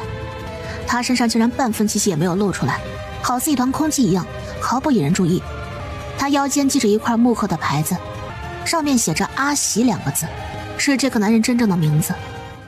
魔族可以开，但阴念必须死。他露出一个笑容，整个人化成了一滩水渍，消失在了原地。天空上，阴念的脸被风刮得生疼。他已经行了好久的路了，袁心碎一直没有跟上来。他担心袁心碎，但想到他的实力，阴念又感觉他的担心是多余的。5周还没有大神境，最高的境界就是半步大神境。他摸了摸自己的尾椎骨，这一路上他已经做了好几次这个动作了。他总感觉自己的尾椎骨痒痒的，好像有什么东西要钻出来一样。只是现在脑子里面事情太多太杂，他也没在意。那个至高神怎么会长着一张和苏建一模一样的脸？如果不是什么别的原因，只剩下孪生兄弟一个解释了。凤元出于皇室，这点不会错。那么苏建如果真的是我的父亲，他也只可能是万寿国皇室的人。如果至高神是他兄弟，阴念的一颗心沉了下去。苏将和至高神这2个人到底是什么关系？算了，比起这个，阴念看了一眼自己手腕上的紫藤镯，还是先解开封印比较重要。大辣自从跟着阴念一起升级到了深渊兽等级之后，速度提升得非常快，堪比10只天马的速度叠加狂奔。主人，我们已经出了天5州了，马上就能回家了。阴念闻言露出笑容，然而轰的一声，变故突生。这变故来得太快了，阴念只来得及手腕一动，辣辣就已经惨叫了一声，胸口被贯穿了一个巨大的洞。辣辣！阴念瞳孔狠狠的一缩，望着瞬间缩起的辣辣落地，辣辣脸色苍白，只一瞬，他竟然就失去了战斗力。一个白发男人站在了他面前，他歪着头，盯着阴念，露出一个宛如孩童一般灿烂的笑容。第2次见面啦，阴念。阴念看见这个人的第一眼，浑身的血液就像是被冻结了起来。这个人很强，非常强，至少是半步大神境的强者。我们是第1次见面。阴念抿唇，脸上并不见慌乱。不，第2次也是最后一次见了。我们并没有仇怨吧？阴念缓缓地后退着，但很快就抵上了一片实质的灵力墙壁。他眼神一变，果然这个男人是奔着他来的。只是为什么呢？男人却已经伸出了手。来，把你拿到的东西交给我吧，交给我，我就放你走。可阴念不是傻子，也不允许别人把他当成傻子。有本事你去自己来拿，有本事你去自己来拿。你不会想着你的袁心碎来救你吧？放心，我会速战速决的。不过在这之前，先解决掉你身边这几个碍事的东西。下一刻身形一闪，想要用精神力偷袭的窝窝被他一掌拍碎了窝壳，猛地伸出脚，又踏碎了百变的外壳。百变趁机一口咬住他肩膀，但那肩膀却坚硬无比。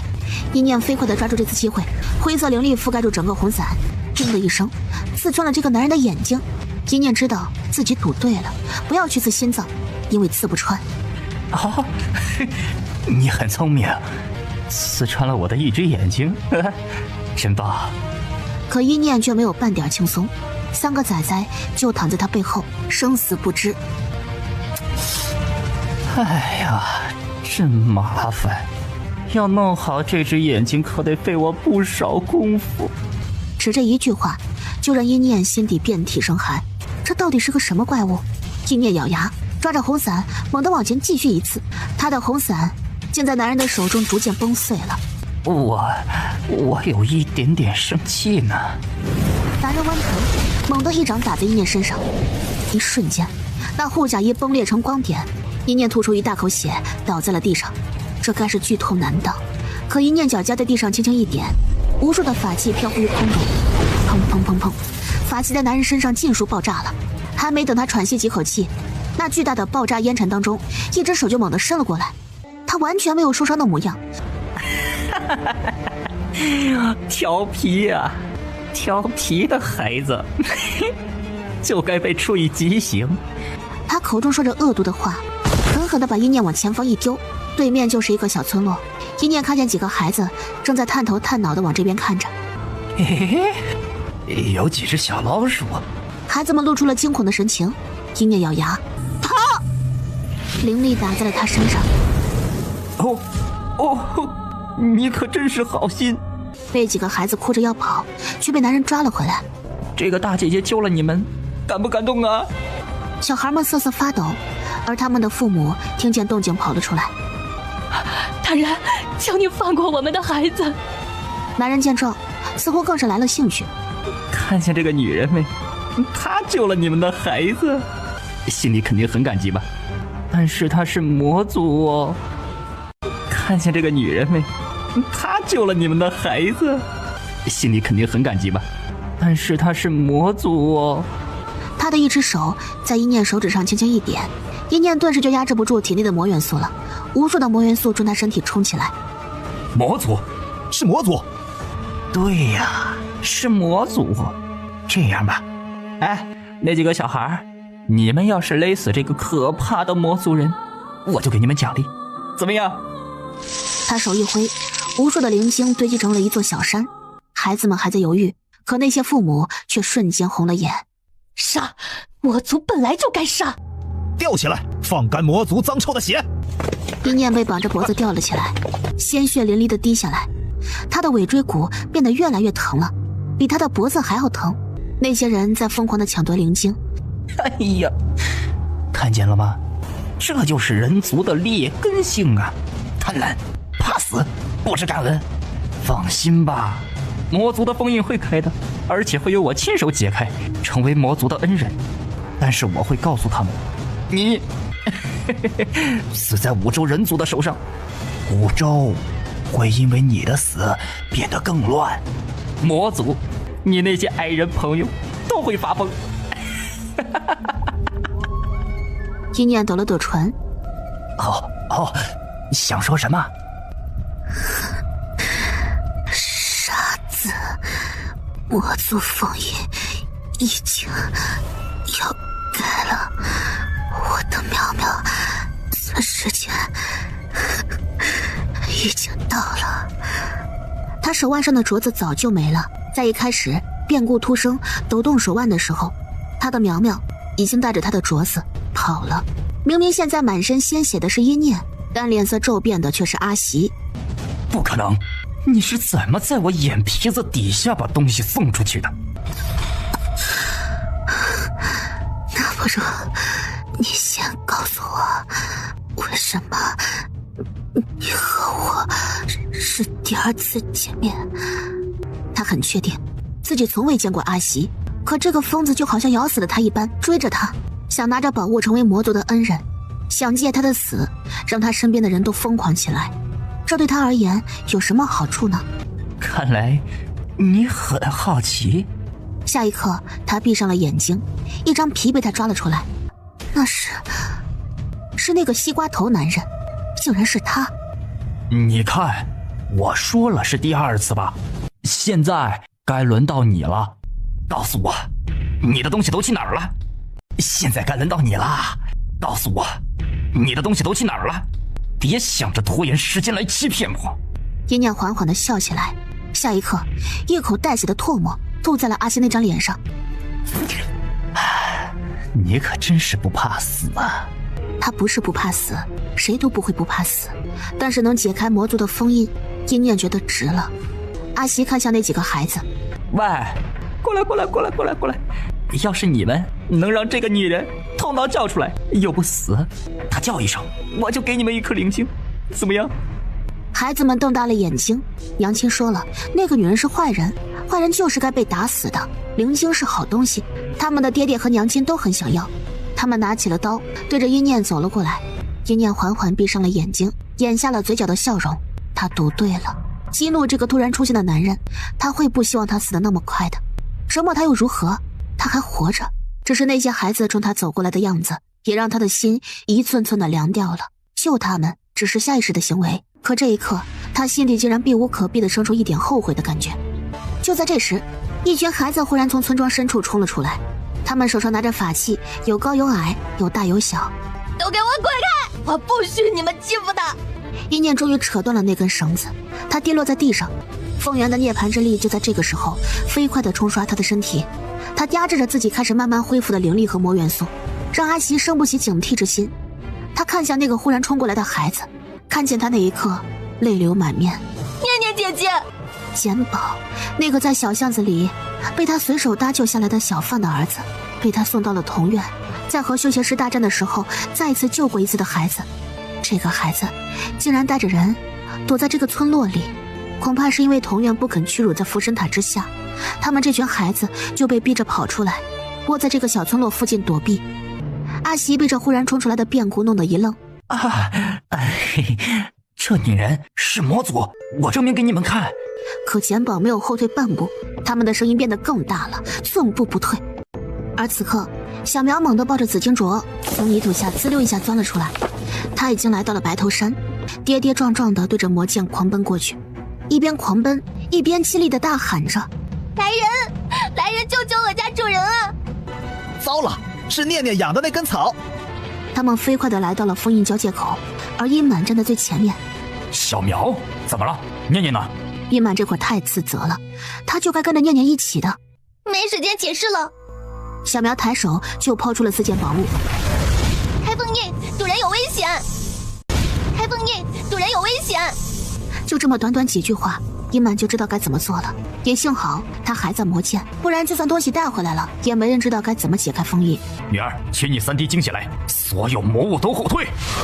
殷女毫不犹豫地挤出3滴血，4样宝物飞快地融成2道光，一道飞向白头山的封印。殷满还记得殷念告诉过他，解封就要2边一起。轰轰2声巨响，这2道白光各自在封印之上撞出巨大的火光，整个天一州不，整个5州都颤抖了起来。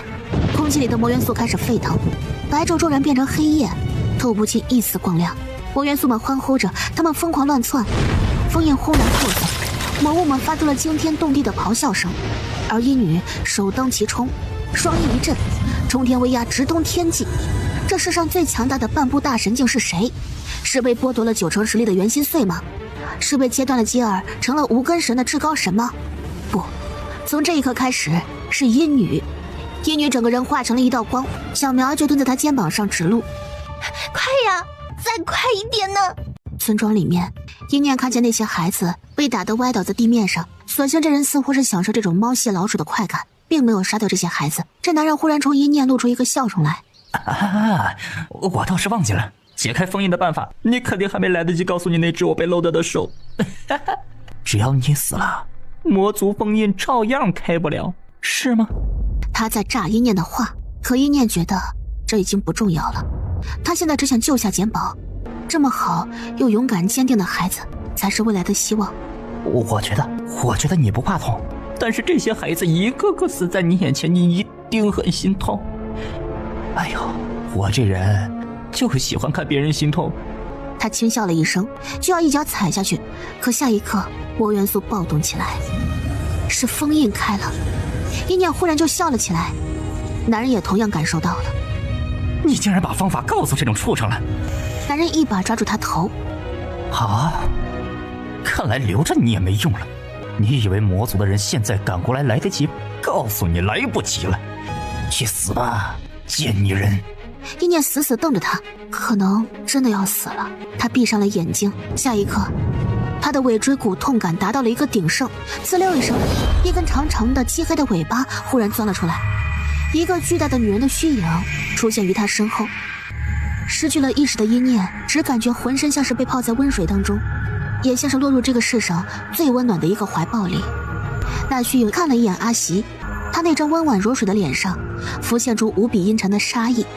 找死，找死！虚影一把将阿袭甩了出去，他直接捏住他脖子。你吃了雄心豹子胆了！阿袭盯着这个女人看了2眼，突然露出了一个笑容。别这么看我，你这眼神可真是吓人。不过一个分身投影而已，猖狂什么？哎，你身上的气息好古怪，你不是5州人吧？不管是不是5州人，杀你足够了。杀我恐怕不行。女人已经毫不迟疑地一把掐断了他的脖子，他的身体竟然炸开成了光点。那光点碎开，一个破碎的人偶出现在原地，男人却已经消失不见了。一念小宝贝儿，我们下次再见。我可真是太喜欢你了。虚影冷哼了一声，他低下头看着满身伤痕的殷念，露出了心痛如绞的神情。你是谁啊？同院的孩子们凑了过来，大着胆子问着，眼中的警惕却半点都没少。我啊，是这孩子的母亲。简宝他们在殷念眼中是孩子，他的念念在他眼中也是孩子。我的宝贝，他才18岁，正是被人捧在手心里的年纪，正是他这个当娘的无能。你那是什么东西啊？念念姐姐，念念姐姐身上长蘑菇了。殷念的身上竟然开始冒出一颗又一颗的蘑菇，这蘑菇呆头呆脑，却扭曲了殷念的皮肤，吸食她的血肉，将她生生痛醒了。她迷迷糊糊地睁开眼睛，第一眼看见的不是她身上的蘑菇，而是那个女人。该怎么说呢？这个女人仿佛长着全世界最温柔的脸，她一下下地摸着殷念脸蛋，她像是被阳光裹住，温柔暖和的，让殷念想起了冬天被晒得松软的被子。我的孩子，别害怕，是娘亲对不起你，是娘亲没有用，护不住你，娘亲就算死也不会让你难受的。殷念艰难地伸出手，想要摸一摸这个女人。她在说什么呢？她娘亲早就死了，可她的手抬不起来。她想问一句，你是谁啊？可那个女人已经消失在了空气当中。殷念缓缓地闭上了眼睛，随着女人的消失，那一角尾巴重新出现，但是比起之前，这角尾巴缩水了许多，看起来也没有精神。可它还是快速地卷住了那些正在吸取殷念生命力的蘑菇。这是寄生菇，伴有强效的诅咒，无药可解。它们会从人体当中长出来，吸走生命力和全部的血肉，当做自己的养分。但这条黑尾巴却缠住了那些寄生菇。尾巴缠住蘑菇的那一刻，顿时像是肉贴在了烧得滚红的石板上，发出了令人牙酸的滋滋声。这声音都让旁边同样的一群孩子忍不住捂住了耳朵，听起来就好痛啊！这尾巴都痛到蜷缩了，但它丝毫不退，甚至没让殷念感觉到痛苦，一个个的将那些蘑菇都给拔除了。剩下的蘑菇们感觉到了危险，呲溜一下重新钻了回去，而黑尾巴也猛地垂落下来，像是死了一样瘫在地面上，看起来可怜极了。他身上有两股气在互相膨胀，那邪恶的诅咒之力不断地想往殷念的心脏涌去，但另外一股温暖强大的力量死死地包裹住殷念身体，不让他侵占半分。场面僵持住了，他撑着眼皮扫了一眼全场，虽然还没弄明白那个阿喜和突然出现的女人是谁，但身边的人都好好的。殷念终于扛不住了，他放心地晕了过去。天边的雷声越来越近，殷女带着满身的杀气杀了过来。其实他刚才远远就看见了那个女人的虚影，当时他还以为那是要害殷念的人，却没想到那个女人在消散之前的最后一点时间里，遥遥朝他这个方向看了过来，然后以万分感激的姿态鞠躬行了一礼。殷女做的比她这个生母实在是好太多了。那人是谁呀？小苗一瘸一拐地从殷女身上跳下来，还不等殷女说话，小苗已经看见了伤痕累累的殷念。念念，你怎么这样了？起开！殷女颤抖着手将苗苗拔了起来，她把殷念抱了起来，愤怒让她的一双眼睛完全变成了血红色，背后的魔翼撑开，魔元速度变得狂暴起来。果然是魔物！那位大人没有骗我们，那女人是小魔物，引来了老魔物。那些村民惊恐的惨叫声吸引了殷女的注意力，她转过身，那双血红的眼睛盯着这些村民。那些村民们吓坏了，但同样的人可不害怕。他们捅了念念姐姐好多刀。其实不用他们说，殷女也不会放过那些人的。无数雷电从天而降，这些村民瞬间被劈成了焦炭。天上无数的魔族也出现了，他们看到受了重伤奄奄一息的殷念，第一表现就是狂怒。小苗知道他们的愤怒，立刻说着：那个伤了念念的人跑了，你们往四处追追。还有袁心碎现在一个人挡着整个副神塔呢，你们快去帮帮他，不然至高神喘过气之后他就麻烦了。我们先回去再说，你稳住他的伤势。我死也会稳住的。小苗的声音还是嫩嫩的，但是这句话却坚定无比。你们这群小拖油瓶，跟我走。就在殷女带着殷念火速回去的时候，终于自由还憋了一肚子火的魔物们开始歇斯底里的发疯了。修邪师打，扶神塔打，对魔族抱有敌意的打。五洲混战这一刻才终于来到了高潮。而此刻，一个处于黑暗当中盘腿而坐的男人猛然睁开了眼睛，整个人从石床上翻滚下来，痛得浑身抽搐着。这人正是阿袭，他并不像是刚才在人前那么从容，替死术有很严重的反噬。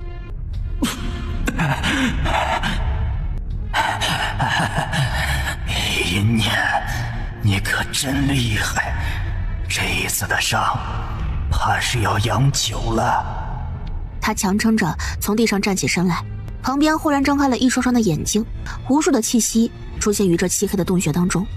阿袭受伤了，我给阿袭养伤，阿袭吃了我吧。你够什么吃的？选我也能替阿袭去死。阿袭是我们这里最强大的，阿袭不能死呢。阿袭吃我，很快就能好。可惜，没能杀了阴念。那个女人很强，很强，还很狡猾，都得死，5州的人都得死，都得死。然后我们拿到州心。他们说话的方式有些诡异，可他们自己不觉得。回荡在洞穴当中的，只有他们一声又一声的笑，层层叠叠，压抑又空洞。佛神塔总部大门处，尸横遍野。看见天空沉沉压下的那一刻，袁心碎露出了笑容。是念念回去了吧？那我也该走了。他已经感觉到至高神的伤势对他的影响已经越来越小了。袁心碎一巴掌捏碎一个小神境长老的脑袋，往天一柱的方向撤离。而那些长老们见他走了，竟然连追都不敢追。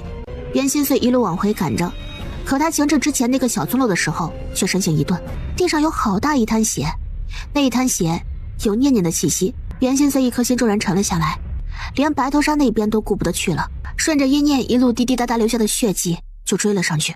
到底发生了什么事情？就在袁心碎飞速往回赶的时候，阴念已经被阴女带回了天一州。此刻的魔界外面已经围了不少人，最先过来的是圣山宗、巨人族还有人鱼族、周家几个势力，他们都是被袁杰带过来的。袁杰也是看见魔剑开了，才进去拉了这几个势力。他们在听见袁杰说出阴念是魔族这5个字的时候，整个人都是懵逼的。反正我是阴念救回来的一条命，我信魔族大过信福神塔那些混蛋。你们要是信我的，就和我一起走；要是不信我，也随便你们，别和阴念作对，给他背后捅刀子就行。但是若是视魔族为敌的，那就也是我的敌人了。当然，这是对着圣山宗之外的势力。对圣山宗，他刚要晓之以理，动之以情，就看见魂体的阴满过来了。老宗主第一个泪流满面，带着人就给跪了下去。得，什么话也不用说了。但下一刻，他们却看见阴女将伤痕累累的阴念抱下来的场景。此刻的她太脆弱了，像是一碰就要碎了。老乞丐眼睛都红了。这是谁干的？快放下，我们帮他治疗。可还没等他们上呢，就看见阴念脑袋上忽然冒出了一颗小小的蘑菇。下一刻，阴念浑身一颤，竟然在阴女的手中砰的一声缩小了。短手短腿儿，头顶的蘑菇还在嘚瑟的扭着腰，身后还拖着一截短短的黑色尾巴。袁心碎一到天一州，就提起了一个守着门的兽人。念念呢？兽人抹了一把悲伤的脸，刚要哭鼻子，袁心碎的一颗心就彻底沉了下去。他想到了一个最坏的可能。不许哭，念念人呢？兽人颤抖着手指向了皇宫里面。在里面，你快去看看他吧。看他最后一面吧。这句话翻译到袁心碎的脑子里面，就成了这个意思。可没想到，他抖着手打开门，却看见一个雪白的红衣小团子，迎面像个炸弹一样，猛地就撞了过来，将袁心碎砸得退开了一步。他此时正是杀机最盛的一刻，正要低头让这个不知死活的小崽子滚远一些，却对上了一张十分熟悉的脸。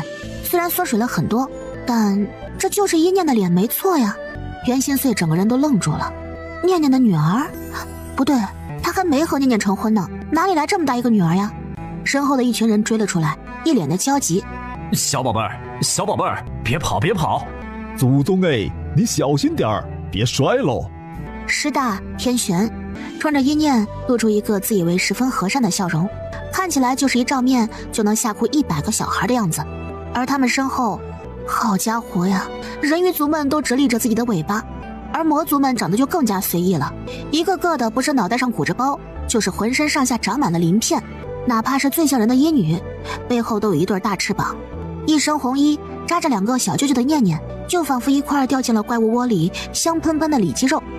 而叶念自己也是满眼的警惕。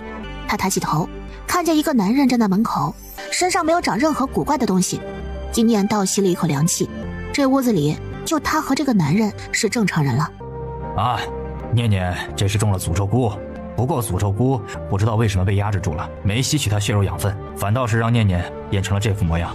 我已经帮他看过了，也就是骤然变换他没习惯，脑子还没有跟上身体的变化，很快就会想起我们来的。他现在肯定不认得你，也不喜欢亲近你了，你也不要太失望。我们话都没说完，他们就看见才3岁的一念毫不介意地伸出手，主动抓住了袁心碎。周围传来倒吸凉气的声音，一样都是人，为什么袁心碎就可以有这么好的待遇呢？一念只知道一脸警惕地逼着他们呢，都不和他们亲近。你们是什么人呢？我记得我还在斗兽场呢。苏林燕呢？帝后呢？他们都去哪儿了？你们不能和我挨得太近了，不然会和我一起进斗兽场的。你们快先走吧，趁着现在他们还没有回来。师大这个硬汉愣是被这几句话心酸难过的红了眼。他家小主人以前过的是什么日子？主人真的是太不靠谱了，自己消失就罢了，还在外面搞了个孩子出来，还让孩子吃了这么大苦头。而袁心碎却再一次抱起了他。他们死了。他的声音阴沉，让人听了害怕，但一念并不害怕。你说什么？死了？谁？是谁杀的？一个女人。他带着一念来到了一片清澈的湖泊当中，温柔地把一念手上的血清洗干净。被一个又强大又漂亮的女人给杀了。一念似懂非懂地点点头。那你呢？你是什么人？他心里有点不高兴，那2个人怎么能不等等呢？等他长大了他自己杀。我是一念的人。一念皱起眉头。她是个女人呐。啊，是啊，我很喜欢的女人。一念晃了晃自己的小短腿儿，看着这个男人漂亮的眉眼，还有温柔的笑，他心里竟然生出一点点的羡慕来。不过他现在自由了，这才是最值得庆幸的事情。英女他们在后面看着，他冷哼了一声。他倒是会挑，小小年纪就知道奔着最好看的那个去。看他清醒过来之后，我不一寸寸地扒了这小崽种的皮，竟然连娘都不认识了。不过说起这个，一女看向一念身后的那根尾巴，这东西又是怎么出现在他身体里的？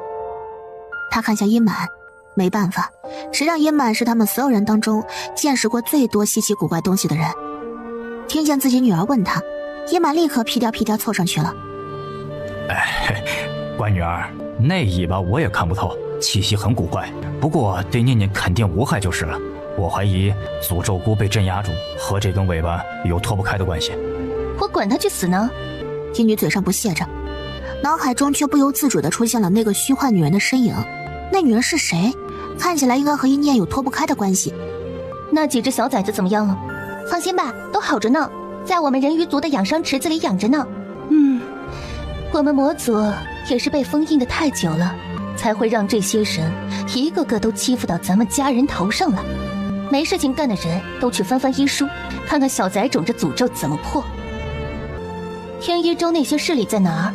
让他们都来见我。还有，让袁心碎赶紧去把他那9个灵团子给吃了。白头山时不时的山镇，我听了烦心。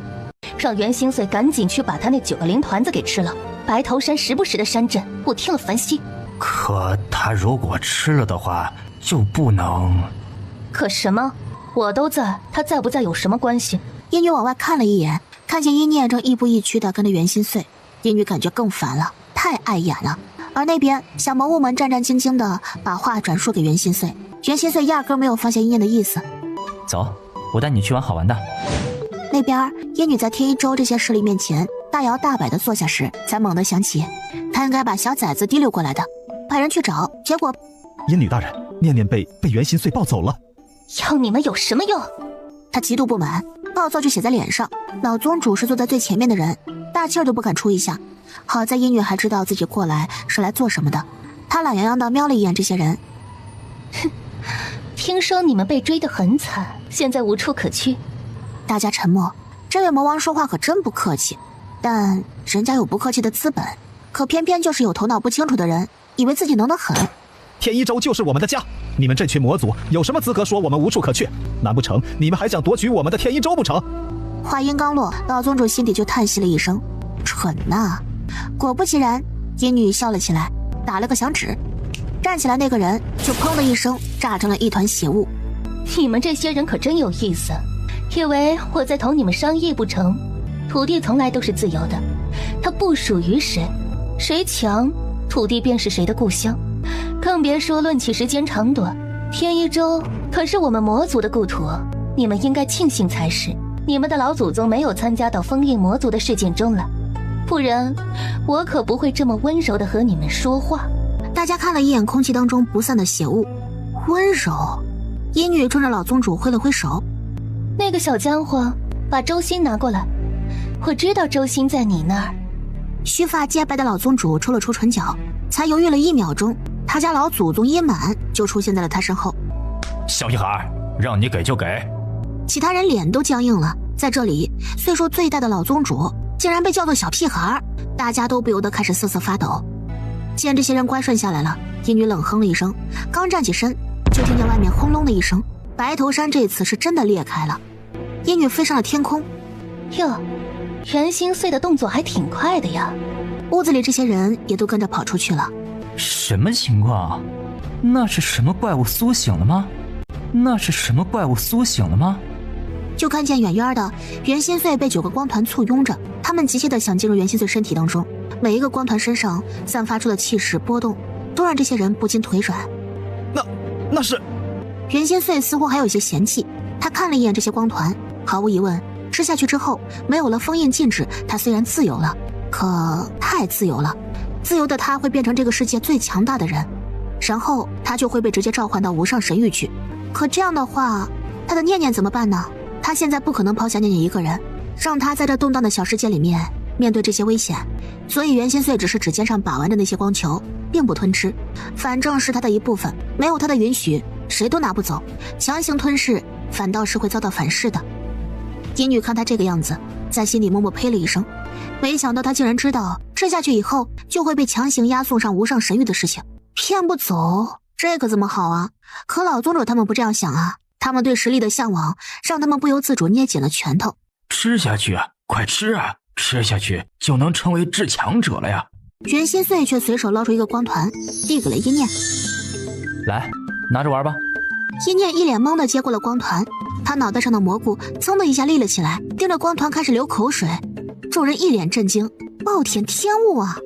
老宗主他们仔细看了看那个小娃娃那张脸，那难不成是袁心碎和一念的女儿吗？这么大一只女儿，哪里搞来的？念念今年18岁，这小姑娘看着也就3岁，那也就是说15岁生下了。老宗主倒吸了一口凉气。15岁就……你是人吗？他们都没怀疑过这个孩子不是袁心碎的，谁会对别人家的孩子宠溺到这种程度呢？一念本来是在玩球的，听见这话却神色莫名地看着他。你是我爹爹吗？小女童那稚嫩的声音和水汪汪的大眼睛让老宗主他们心都软了。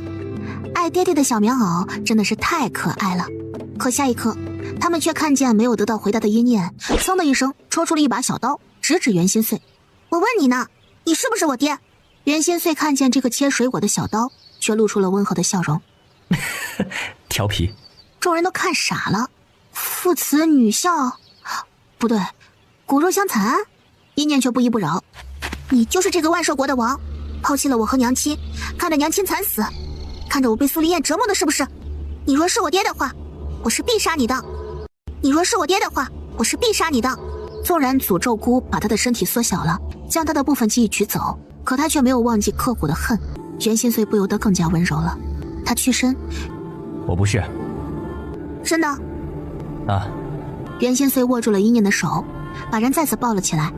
到时候我陪你去找你那个坏弟弟，你要怎么出气都行，好吗？不必，我自己的仇自己报，你我萍水相逢，这样不好的。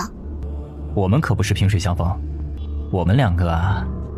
他后面的话没有继续说下去，但是一念用他3岁的智商和感知力脑补出了后面的话。你……他小眉头拧得死紧，犹犹豫豫地看向袁心碎，一双大眼睛似乎有千言万语要说。我怎么说吧？你是不是想认我做干女儿，让我以后孝顺你啊？也可以的，我提醒。话都没说完，嘴巴就被袁心碎给轻轻掐住了。别说话了，你不想做我女儿？哎，他一脸苦恼地甩了甩尾巴。等会儿，尾巴？一念大吃一惊，啊，我长尾巴了！不止呢，还有一颗蘑菇。一念更加吃惊了。我身上怎么长了这些东西啊？好在一念一直都是一个靠自己的仔，他没有迷失在这个绝美男人的怀抱当中，反倒是捏紧了拳头。那看来我就是一个小怪物了吧？他们都喊我小怪物，也是没说错的。魔族人们听着心口一痛，恨不得把一念抱过来好好安慰一下。随后就听见一念握紧了自己的拳头。既然成了小怪物，那我肯定比之前更强。怪物就要有怪物的样子，再有人欺负我，我就一口咬碎他们的头。天一州那些人这会儿才找到机会插话，小心翼翼地问着：这是阴念呢？阴女懒洋洋地扫了他们一眼，半晌才勉为其难地应了一声是。众人倒吸了一口凉气，阴念怎么会变成这个样子呢？还有，怎么变成这样的阴念还这么凶残呢？阴念还在摸那颗蘑菇呢，蘑菇看起来有些不安分，明明都是他身上长出的小东西，可他就是不喜欢这个蘑菇，喜欢尾巴要多一些。阴念想到这里，他眼中闪过厉色，拔了。可就在他要用力连带着自己的头皮一起扯下来时，外面传来守门魔族的喊声：阴女大人，快来看，有个自称是念念未婚夫的臭男人来了！阴女大人，快来看，有个自称是念念未婚夫的臭男人来了！未婚夫？哪个？他眼中明明白白写着他死了3个字，看到那个报信的魔族都抖了抖。说是五州封家。五州封家？当真是找死！哼，我还没有去找他们的麻烦，他们竟然敢来找我的麻烦。行了，大人，送上门来的小点心，我们就去啃一啃。本来还想先弄死福神塔的，封家急着找死，我们魔族善解人意，一定送他们渡黄泉。老宗主他们也不喜欢封家，现在反正都和魔族站一块了，索性出去看热闹去。阴念不懂大家为什么都生气了，他皱眉：未婚夫是什么东西啊？未婚夫啊，该死的东西。走，念念跟着我去看点有意思的，比如怎么能让人的骨头和肉分离之后还保持不死的，你好不好奇？我不好奇，但是我好奇你的名字，你叫什么？你自己想。我的名字，我希望你能第一个想起来。他会逐渐恢复记忆，那么一定要第一个想起他来。一念不吱声了，好古怪的男人。他被袁心碎抱到了皇城大门口。万寿国地方很大，宫殿造得很奢侈又很享受，大家非常自然的就在这里住下了。一念一出去，就看见一个满脸倨傲的年轻男人身后跟着一群老男人还有老女人，站在门口喊着：听说真正的凤元女一念回来了，见到封家长辈为何不出来迎接？那年轻男人背后的老女人长着一张刻薄的脸，说话的时候那大红唇就好像2团红毛虫，扭曲的很是夸张，让人想一巴掌拍过去。不过一念的这个想法刚落下，就看见一道细光，噌的一下，那个老女人的脑袋就被整个削了下来。奶娘，这是陪伴他从小长到大的乳母，竟然被人斩杀于他面前。公子，不可！这些人的态度十分明显了，而且这漫天的魔族他是没看见吗？这乳母早先就会仗着自己和风寻的情分，在封家作威作福，现在死了就死了。封家除了风寻那些位高权重的人，可没一个真将奶娘放在眼中的人。袁千岁漠然地收回手，切割完一个脑袋之后，仿佛踩死了一只蚂蚁一样的平静。好玩吗？哥哥教你。他在画本子里面看了，喜欢的姑娘就爱喊自己的情郎哥哥的。好玩吗？哥哥教你。一念摇头，他紧紧盯着风寻，总觉得这个人落在他身上的目光让他很不舒服。风寻也震惊啊，他是远远见过一念的容貌的。这个小女孩莫不是一念和这个野男人生的孩子？一个不是完璧之身的脏女人，怎么配得上他呢？他觉得自己受到了莫大的屈辱，正要开口斥责，就被旁边的封家长老死死摁住了。公子，小不忍则乱大谋，你忘记至高神大人和我们说的话了吗？不能和魔族撕破脸，要通过一念控制住魔族和这些人的命脉。说着，长老见一女忍不住就要出手血洗封家了，连忙满脸冷汗地伸出手制止。且慢，你若是动了我们少主，那你们捧在手心里的那个念姑娘也活不了。好，说说看，怎么就活不成了？他从天空落下，声音里面带着失声的冷意。要是说的不够好，我就把你的舌头连根拔出来哦。阴女不是开玩笑的，那些魔族也蠢蠢欲动。这长老知道自家和阴女的恩怨，立刻打开2个盒子，这盒子里的2道文书竟然漂浮而起。长老见2道文书依然没有失效，顿时松了一口气，脸上也带上了得意的笑容。这可是我们封家和帝后用我们风巡的老师送予的至宝天道命书定下的婚约。在场众人除了魔族之外，听见天道命书4个字，顿时就变了脸色。长老脸上的得意不减反增。看来你们也是听说过这天道命书的厉害之处的。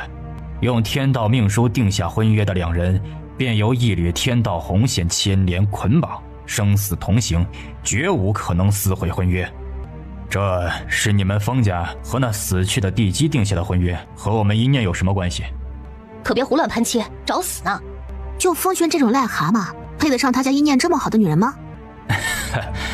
你们不信，这天道命书是我封家作为主导，要悔婚也只能我封家同意主动破开才行。看着吧，此线必定连着阴念。下一刻，天道命书直接展开。五州封家风巡与万寿国地基天生凤元者定下不灭婚约，生死与共，不离不弃。苏林燕死了没关系，反正他的凤元没了。可这不是还有个天生凤元的吗？长老笑眯眯地眯起眼睛，抬起头，一条看似脆弱，实则坚不可摧的红线自风巡身上迅速生出，猛地连到了一念的身上。长老的眼睛缓缓瞪大，怎么成了一个3岁孩子呢？而袁希岁的杀心终于在这一刻达到了顶峰。我没有在和你们说笑，你们要是杀了我家公子，你们阴念也会死。他甚至顾不上去探究阴念为什么变小了，因为周围这些满身煞气的人实在是太可怕了。下一刻却手上一松，那天道命书直对着阴女的手上飞了过去，急得风雪大喊：这天道命书只能解开，不能摧毁。阴女并没有搭理他，阴满迅速到了女儿面前，仔细盯着这个书上的每一个字。不可能啊，天道命书里的身份若是有一个对不上，我们念念就不能契约。纵然天生凤元对得上，那地基如何对得上？阴满沉声一抬手，地基2个字就从天道命书上缓缓浮起，闪烁着金光，金光里面蕴含着一丝天道之力，证明这2个字确实是没有写错的。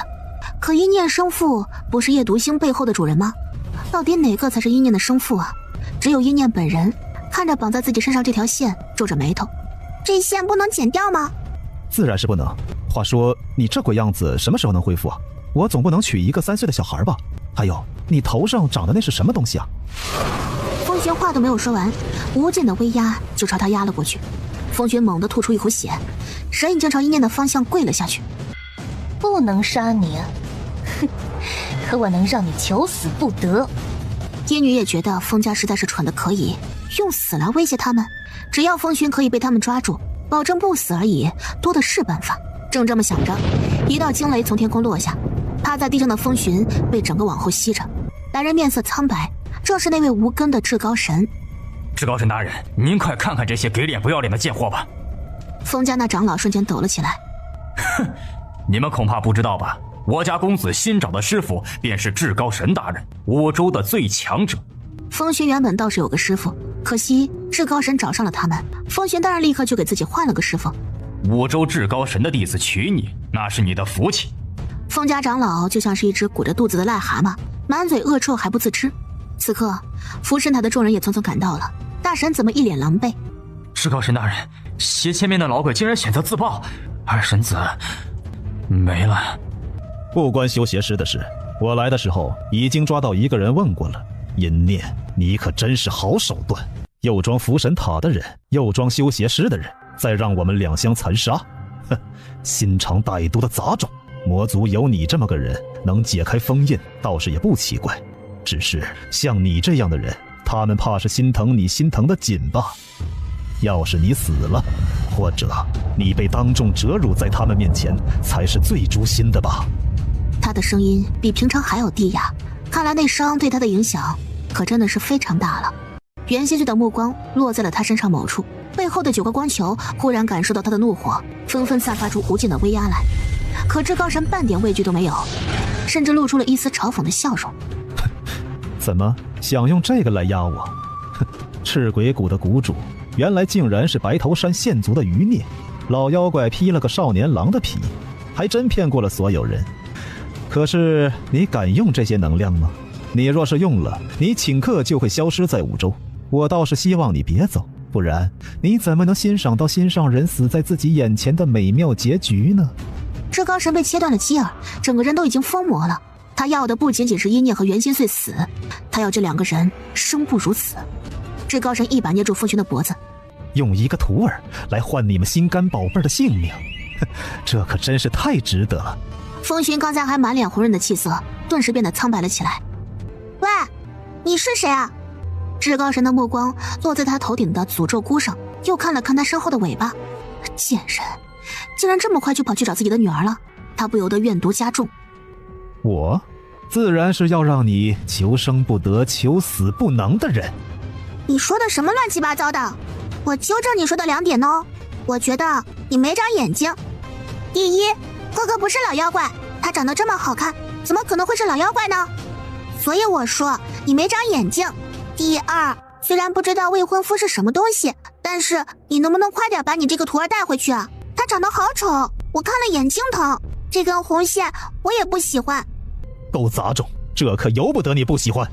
袁心碎脸色一沉，刚要动手，肩膀就被阴念给压住了。还有，其实从刚才第一次见到你，我就很想问了，你走路为什么要夹着腿啊？你是哪里不舒服吗？嘿，好像真的是。他腿怎么了？哎，看起来姿势是有些别扭啊。周围窃窃私语的声音顿时让至高神重新体会到了什么叫做撕心裂肺的痛楚。他双眼通红。我看你是真的不怕死，我本意是折磨你，但是你自己不想活了，那就去死吧，也免得我夜长梦多。风寻开始浑身抽搐着，那红线猛地拉紧，阴念忽然张口呕出一滩血来，老尊者顿时面色大变。这天道命书是真的会要了阴念的命的，不能让阴念死啊！如果阴念没了，那兽人族、魔族、袁心碎的人，这3方就没有一个调和的人了，他们还能拧成一股绳吗？而且阴念是他的恩人，于情于理，老尊者都不愿意看见这个优秀的孩子死。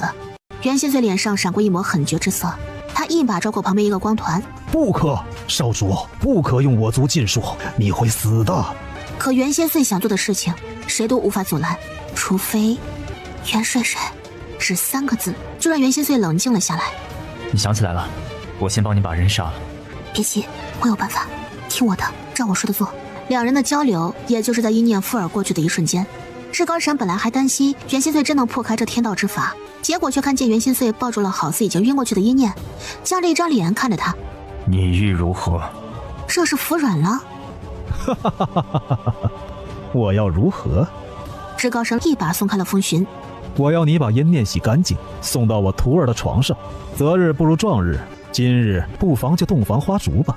当然，你得坐在旁边亲眼给我看，还有你们都得给我看。你他娘的，找死！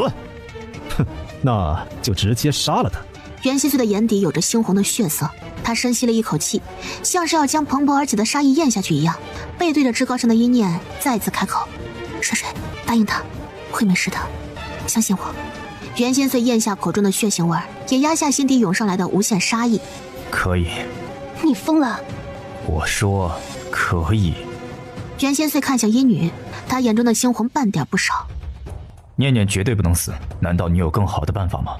这话顿时让在场众人差点发狂。没有别的办法。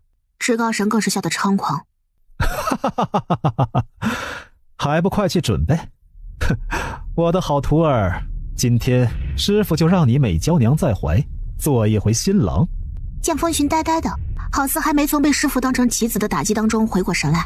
至高神压低了声音：乖徒儿，师傅做戏给他们看罢了，我当然不会杀你，不这么做怎么震慑得住这些人？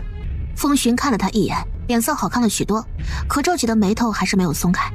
可阴念如今这模样，放心，这模样是诅咒蘑菇造成的。哼，敢进我的密室，自然是要付出代价。要不是那根黑尾，怕是阴念早就死了。不过这样也好，死得太痛快了可不行。你就把他当成肉顶，身体变小了，实力可没少。况且他这副模样，不是新鲜的很吗？怕是以后再也没有这样的体验了，我的乖徒儿。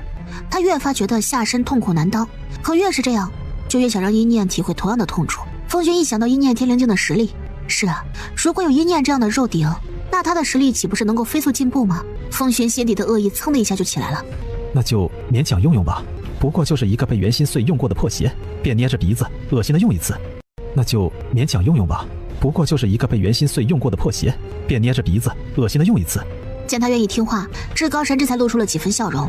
他自觉已经拿住了一念的命脉，更是带着福神塔和风家的人大摇大摆地进了皇宫。愣着做什么？还不快给我们上茶！找死的畜生！庶人族们纷纷咬牙，若不是为了小主人，他们可不会忍的。一念浑身是血，风轩便一脸嫌弃道：“还不快抱去洗干净了，真晦气！快些把红绸挂起来。没听我师父说吗？洞房花烛啊！小爷今晚要是睡不舒坦了，我就带着你们的心肝宝贝一起死，不就是死吗？”袁心碎深深看了他一眼，抱着一念走了。一进房间，一念就睁开了眼睛。念念，我知道，放心吧，你还不了解我吗？我从不说虚的。为什么我是地基，我的生父到底是谁，我都会慢慢去查。可现在最重要的是解决燃眉之急。一念的记忆是在红线出现的那一刻突然回来的。这天道，哼，狗屁的天道，就这还能算是天道吗？只有被绑定束缚的他，才能清楚地感觉到这东西身上蕴含的恶意。这明明就是一个恶毒的诅咒，和他头顶这个蘑菇是一样的，散发的气息都是一样的。如果说小蘑菇是代表的欲望、掠夺的恶，那么红线就是捆绑、束缚的恶，都是无解的诅咒。小蘑菇，这个玩意儿试图在你面前控制我，你能忍吗？小蘑菇抖了抖，他比刚才膨胀了一些，他很生气，他是这个小世界最强大的诅咒，可现在这根红线竟然敢和他抢夺肉身，简直找死！你放心吧，比起这个连接着这个男人的红线，我还是更加愿意把养分供给你的。一念摁住了自己身后躁动不安的尾巴。小蘑菇，我们握手言和一次，我可以给你力量，而你帮我解决这根红线，如何？蘑菇的脑袋滴溜溜转着，他拿到了力量，就能压住那根尾巴了，还能解决掉这个红线，何乐而不为呢？蘑菇立刻又膨胀了一分，向一念传递出自己的想法。一念脸上露出了诡异的笑容。毁了红线？不，我不要你毁了它，我要你把这红线完整的拉出来，然后牵在皇宫深处粪池里养的那群家猪当中，最脏最臭的那只身上。洞房花烛夜，我自然会让他风寻毕生难忘的。洞房花烛夜，我自然会让他风寻毕生难忘的。一念的话一出，小蘑菇就开始发抖，似乎觉得一念这个提议让他这个以恶为名的诅咒都自愧不如一般。那么合作愉快了。一念缓缓地闭上眼睛，身体的灵力主动往小蘑菇身上涌过去。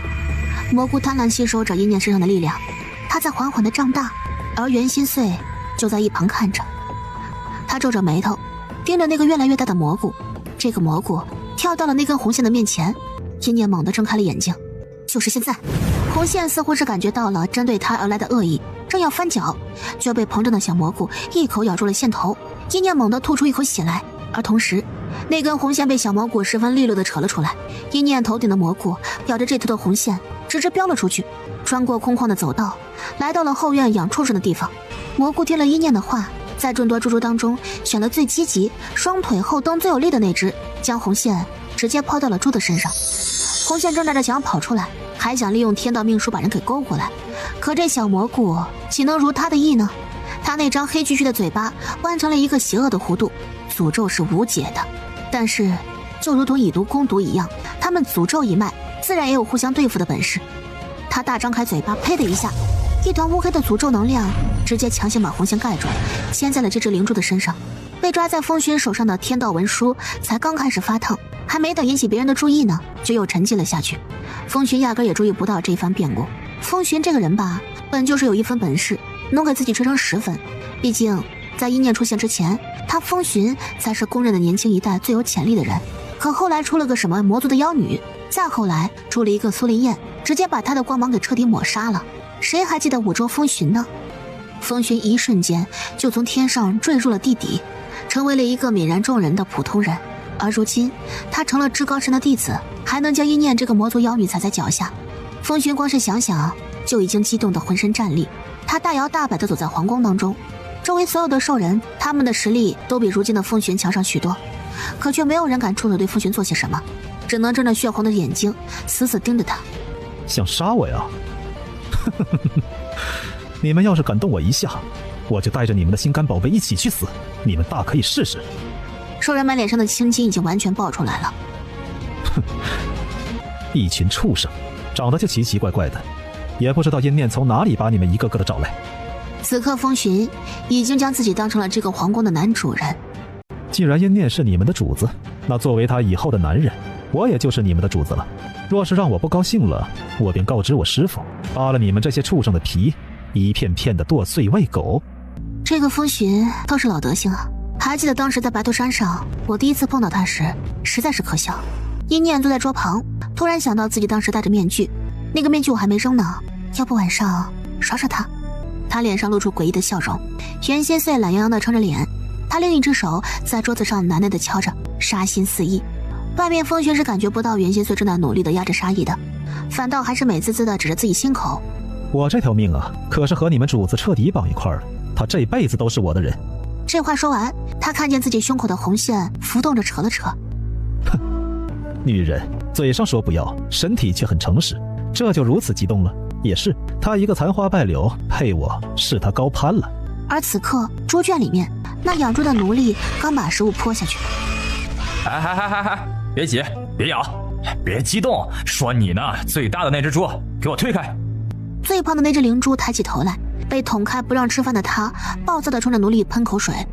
那红线扯得也越发激动了，而另外一边的那根小红线也紧紧抓住了风寻的心脏。行了，真是的，既然如此激动，那晚上好生伺候我，我以后也会给你该有的体面的。女人果然都是口是心非的，就算身体变小了也一样。风寻皱着眉头，还有些许不满意，也不知道他什么时候可以变成大人。他可不喜欢幼童，真是晦气。他吹完自己的优越感还有兴奋感，就大摇大摆地离开了。阴念忍笑忍得非常辛苦，可终于走了。风家少爷可真是个人才，看来我今个晚上一定要给他一个毕生难忘的婚宴了。话音刚落，袁心碎却已经到了他面前。怎么了？就看见袁心碎冰冷地注视着蘑菇。你找死吗？蘑菇顿时一缩，阴念抖了抖脑袋，这才注意到这蘑菇竟然往外喷出了不少孢子粉。这是什么？这粉顺着他鼻子已经被吸进去了一点点，下一刻阴念的眼前竟然开始出现了幻象。他看见了自己也是3岁的模样，左手牵着一个男人，右手牵着一个女人，这两个人都看不清楚脸。念念，你怎么又把饭蹭到脸上了？女人温柔地抚过他脸，还没等阴念露出笑容，男人把他抱了起来，高高的举过头顶。今天晚上有花灯，爹爹带你去看花灯了。一瞬间的酸软侵袭了阴念的心头，脑海中有一个声音响起来，带着无尽的诱惑一般。这就是我送你的一个全新的世界，只要你愿意，这个世界就是你的了。只要你愿意付出那么一点小小的代价，只要你愿意，这个世界就是你的了。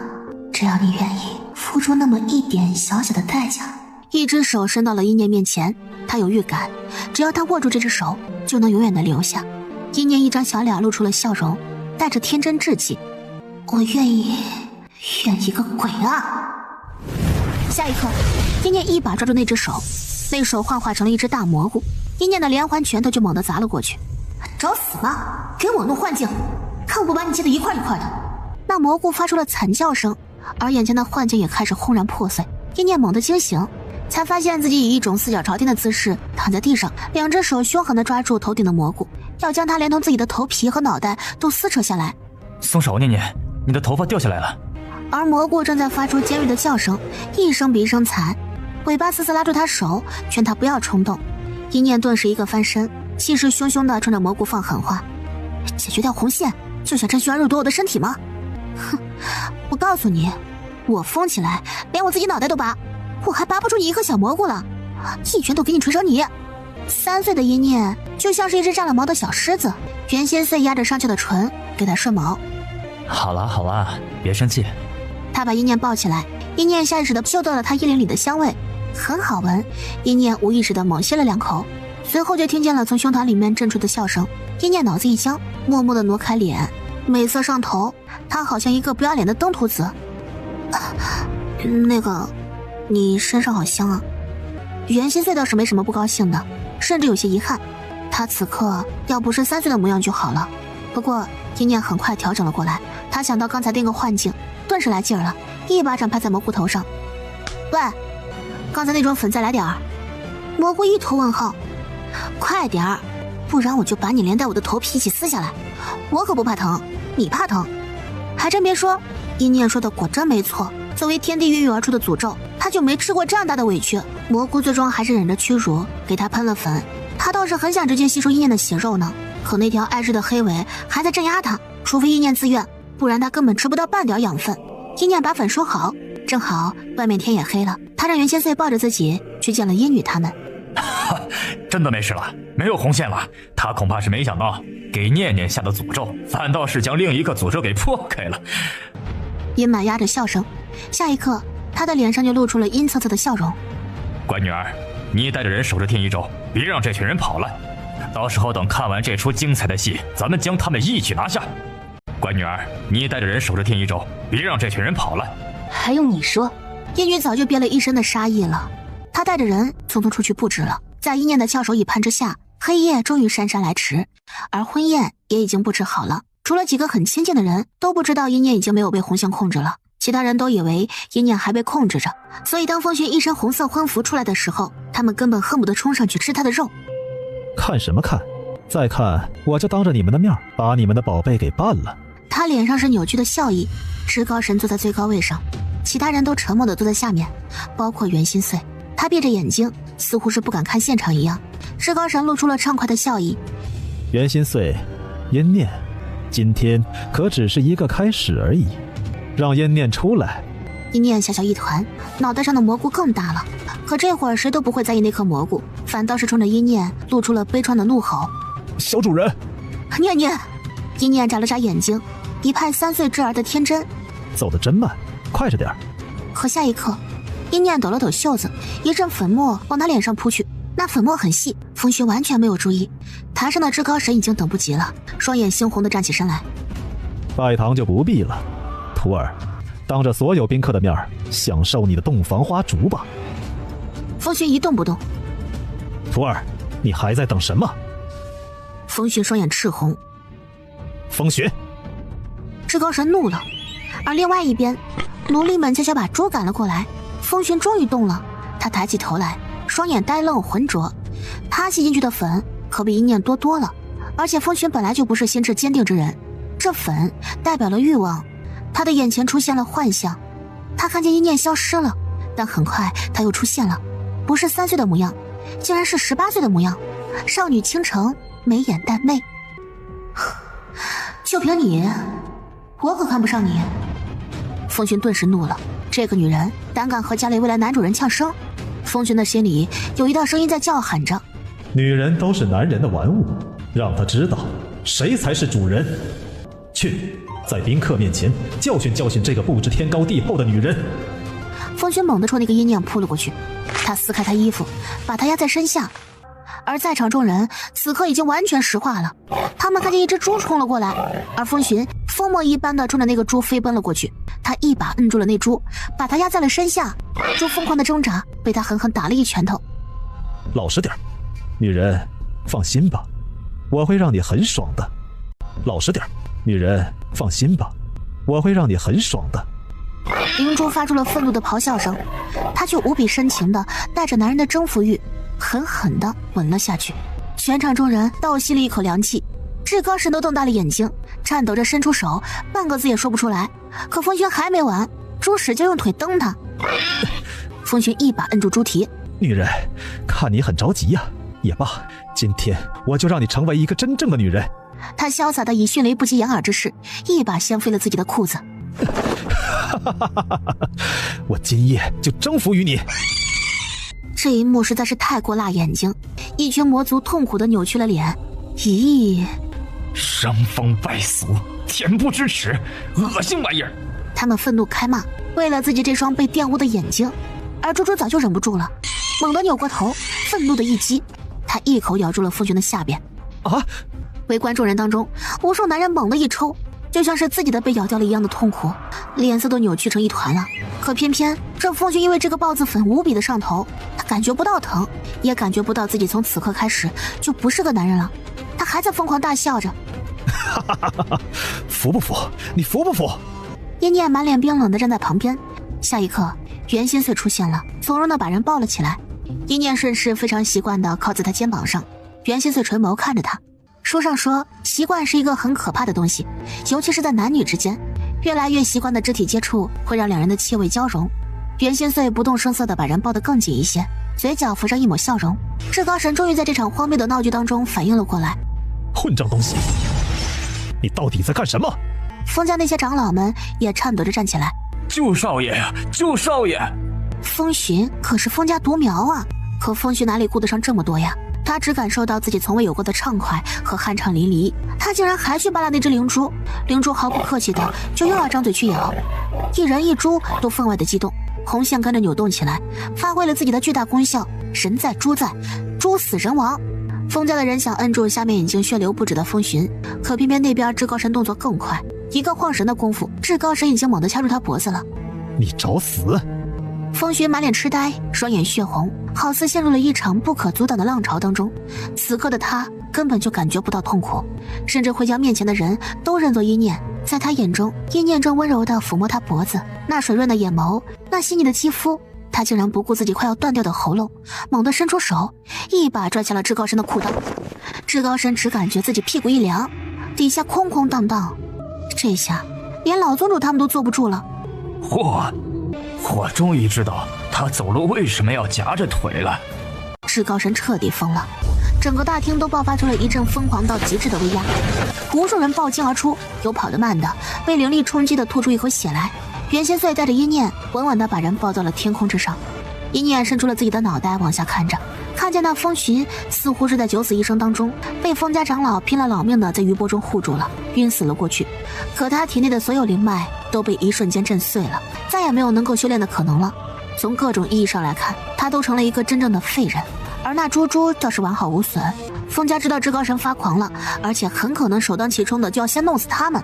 他们瞬间招揽了人，一边的人护住风寻，另一边的人护住猪，开始夺命狂奔。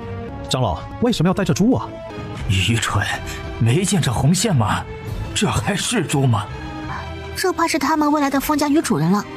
师大他们要去追，一念却猛喝了一声：“先不管他们，先制服附身他的人。”已经给自己穿好了裤子的至高神彻底发狂了。都得死，都给我去死！那张脸出现于众人面前，其他人倒还是认不出来，可远处那些万寿国的人却认出来了。他们浑身发抖，高声喊出他的名字：帝君，苏圣帝君，这是我们万寿国的帝君呢！他们欣喜若狂。这些年虽然帝后把持整个万寿国，帝君闭了死关，可他们万寿国从来就没有让一个女人当家做主称王称帝的先例。如今见帝君归来，他们瞬间就在这场浩劫之中找到了属于自己的主心骨。这些万寿国的民众们开始纷纷往他面前跑着。帝君，求您救救您的子民呐！他们的速度太快了，以至于一念根本来不及拦着，就看着他们一堆一堆的往至高神身边扑着。苏圣帝君，我以前是见过的。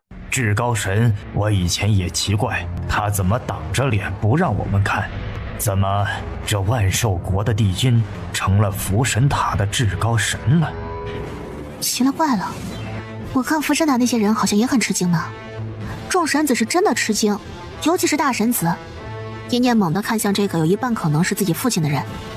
无根神，你可真是厉害啊！将自己的女人送给自己下属当肉顶，了不起啊！头上一片绿，不若以后叫你无根绿头神如何？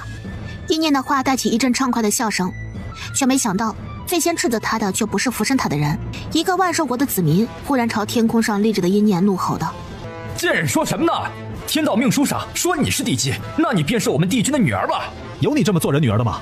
如今还当众嘲笑你的父亲，身为人族，还和魔族这种肮脏的东西勾结在一起。有你这么做人女儿的吗？还当众嘲笑你的父亲，身为人族，还和魔族这种肮脏的东西勾结在一起。”一念面无表情地看着他们，他们倒是一片担心。帝君，您救救我们呐！怎么能让这么一个女人真的掌控我们万寿国呢？帝君，他们泪流满面，脸上都是屈辱的神情。可偏偏意念还在外面，让袁心碎设了阵法结界。这结界可不是用来困住至高神的，这是为了防止至高神他们发疯的时候，外面那些实力弱的人被波及到。可显然，他们并不想买意念的账。他们到了结界口，疯狂地拍着结界。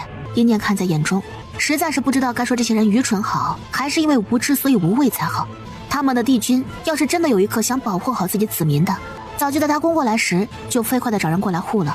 一个已经掌控了福神塔的男人，为什么要被这么一个三流小国拖住脚步呢？甚至说不定他还嫌弃自己小国出身的身份给自己丢人，所以才掩面不见人呢。没看那边那些土生土长的福神塔弟子们脸都有些绿了吗？一脸吃了屎但又不得不靠着这坨屎过日子的表情吗？可一念不说不代表别人不说。你们可知道这位帝君的意念大人做了什么？你们什么都不知道，便在那里张嘴胡说。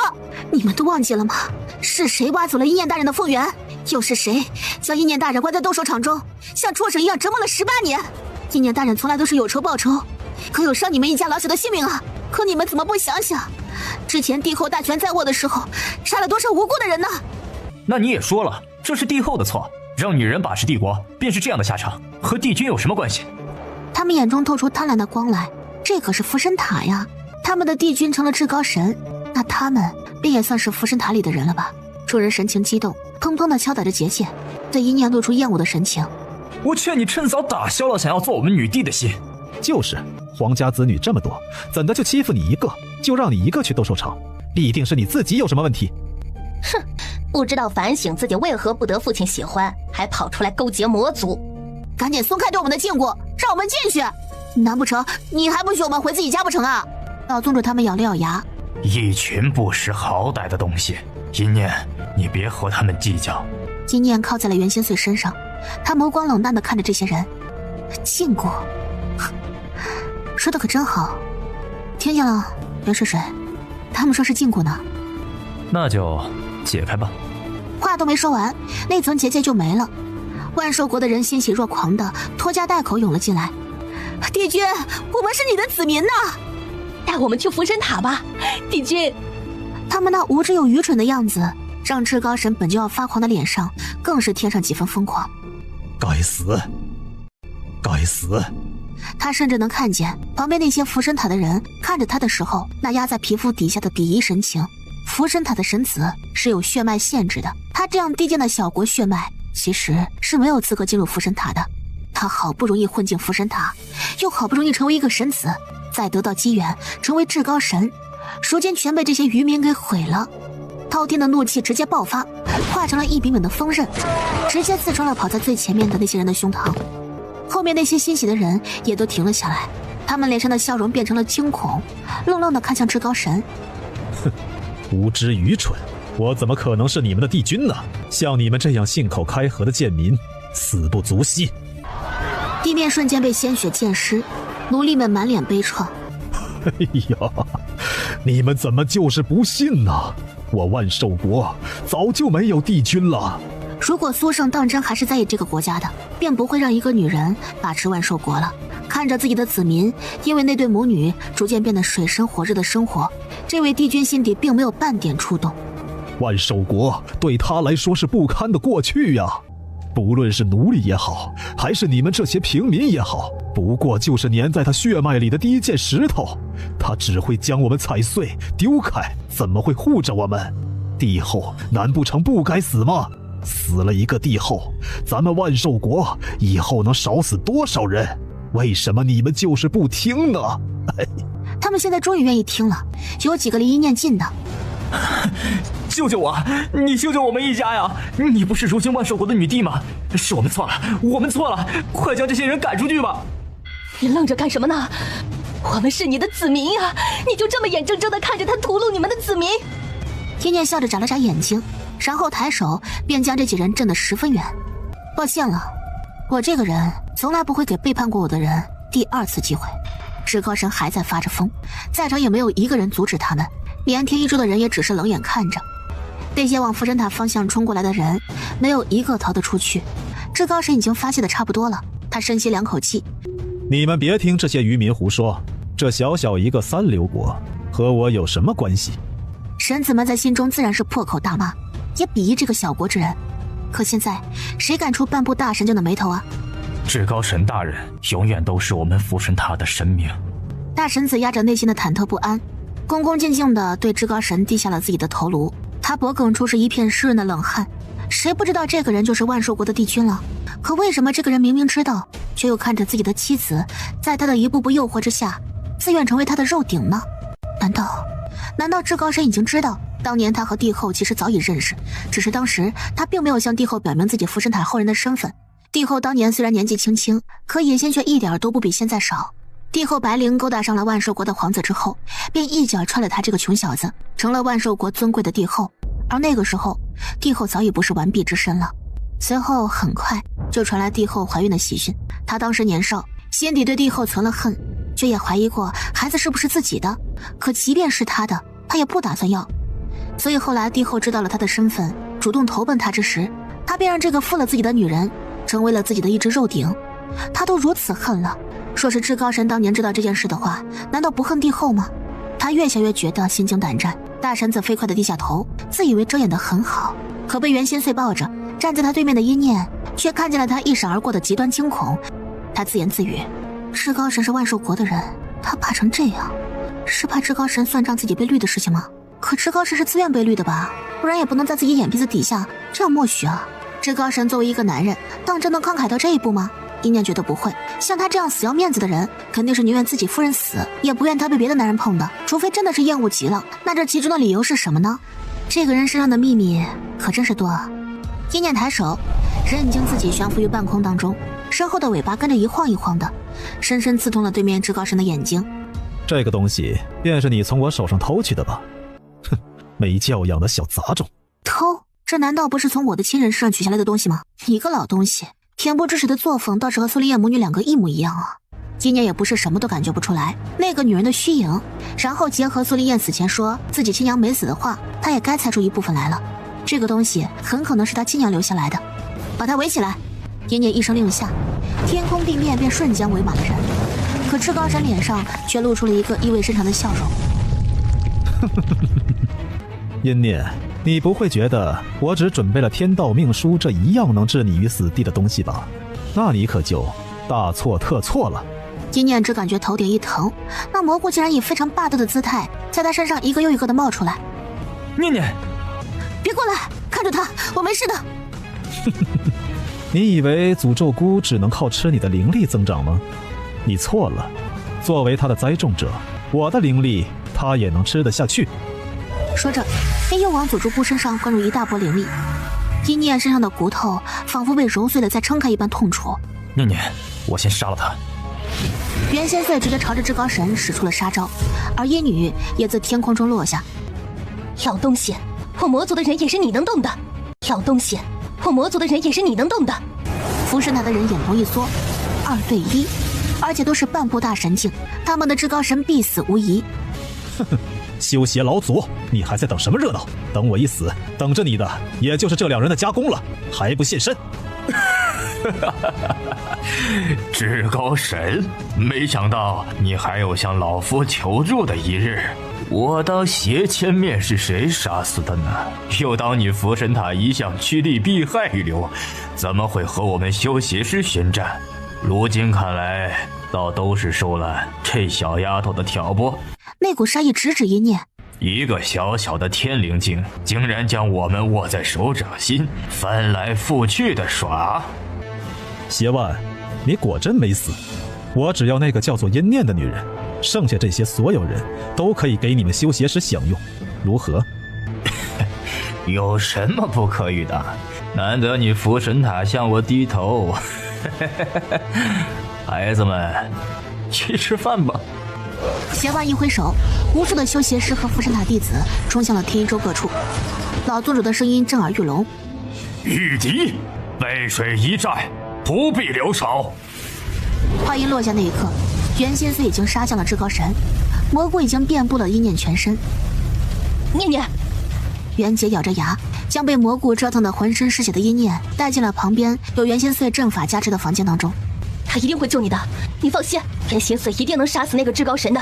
袁杰不断地给阴念清理伤口，可下一刻却见重伤当中的阴念抬起了手，在袁杰脑袋上轻轻敲了一下。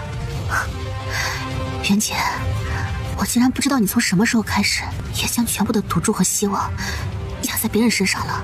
袁杰一愣，却看见意念一把抓住了自己右脸上冒出的蘑菇，狠狠地往下一撕，血肉伴随着血浆一起飞溅，砸了他一脸。可意念畅快的笑声却灌入耳中。我永远不会将希望寄托在任何人的身上，他们已经为我拼尽全力，我岂能什么也不做，光靠着别人过来救我？那我才真的是要死在这个玩意身上了。意念看着被他握在手上却逐渐挣扎的蘑菇，你想吞了我，那你就看看我们到底是谁吞了谁。他已经发了狠，猛地咬住这个蘑菇的脑袋，一口咽下。意念身上的蘑菇们竟然在同一瞬间发出了惨叫声，从来没有人敢生吞诅咒的。意念一口吞下，只感觉腹中绞痛难当。你们汲取了至高神的灵力养分，可从我身上离体那一刻，你们也是我可以吞噬的养分。既然如此，我也就不客气了。你们身上的养分能量，如今是我的了。既然如此，我也就不客气了。你们身上的养分能量，如今是我的了。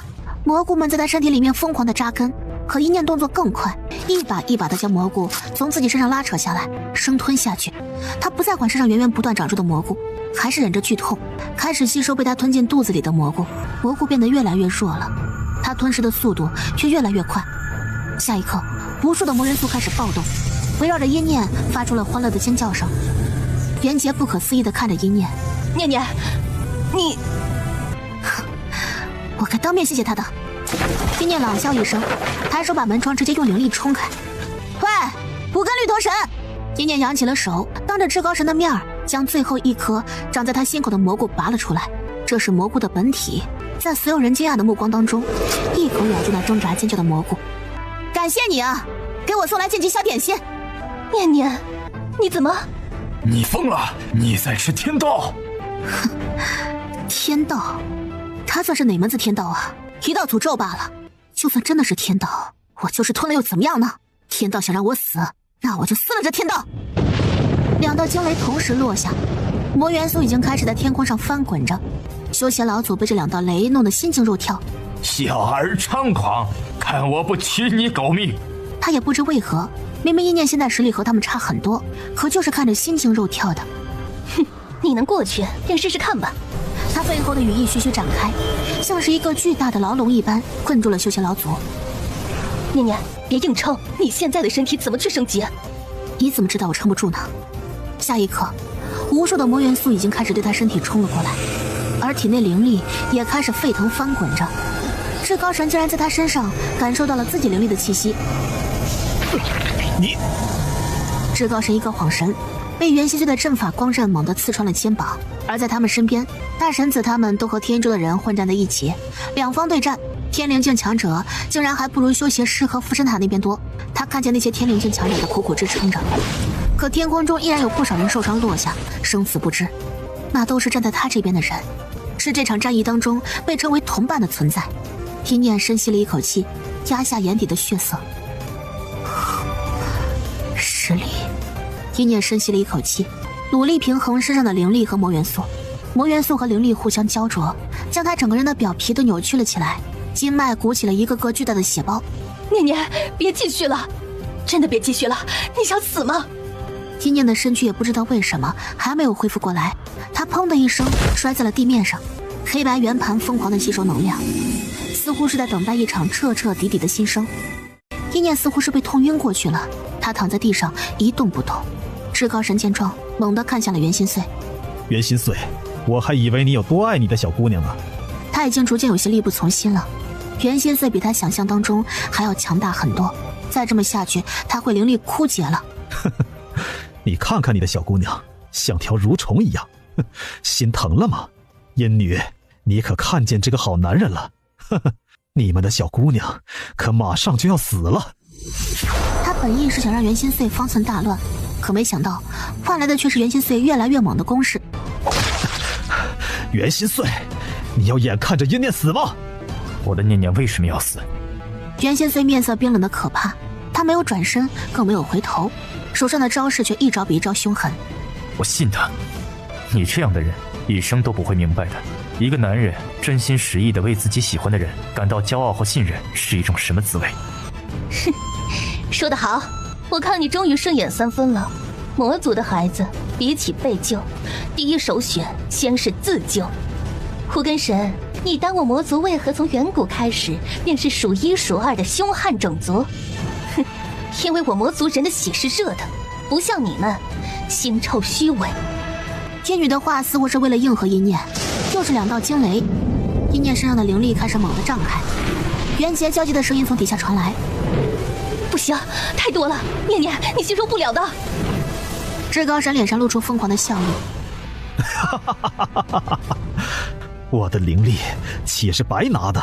阴念，贪心太足，可是会死的。可下一刻，那海啸般汹涌的灵力竟然开始源源不断地往风源的方向涌着。涅槃之力像是一个巨大的海绵，飞快地将所有灵力全部吞纳，一团火将阴念尽数包裹住，血肉重生。他的手脚扭曲的胸膛全部都恢复成了原来的样子，阴念紧闭的眼睛猛地睁开。下一刻，体内那黑白圆盘轰的一声彻底炸开，变成了一颗黑白交织的蘑菇，无数的诅咒之力遍布其上。可如今，这些诅咒是为阴念所用的，无数灵力和魔元素冲击他的身体，2星天灵境、3星天灵境、6星天灵境，要感谢至高神慷慨的馈赠。睁开眼睛的阴念缓缓地露出一抹真心实意的笑容。阴念抬头看向了那一处伤亡最重的天灵境战圈。走吧。对了，我的火伞上次废了，我去借点趁手的法器过来吧。对了，我去借点趁手的法器过来吧。借？阴念甩了甩手，猛地冲向天灵境战圈当中。来得好！你以为你如今靠着吸纳至高神的血变成6星天灵境就是我们的对手了？阴念扭了扭自己的脖子，打了一个清脆的响指。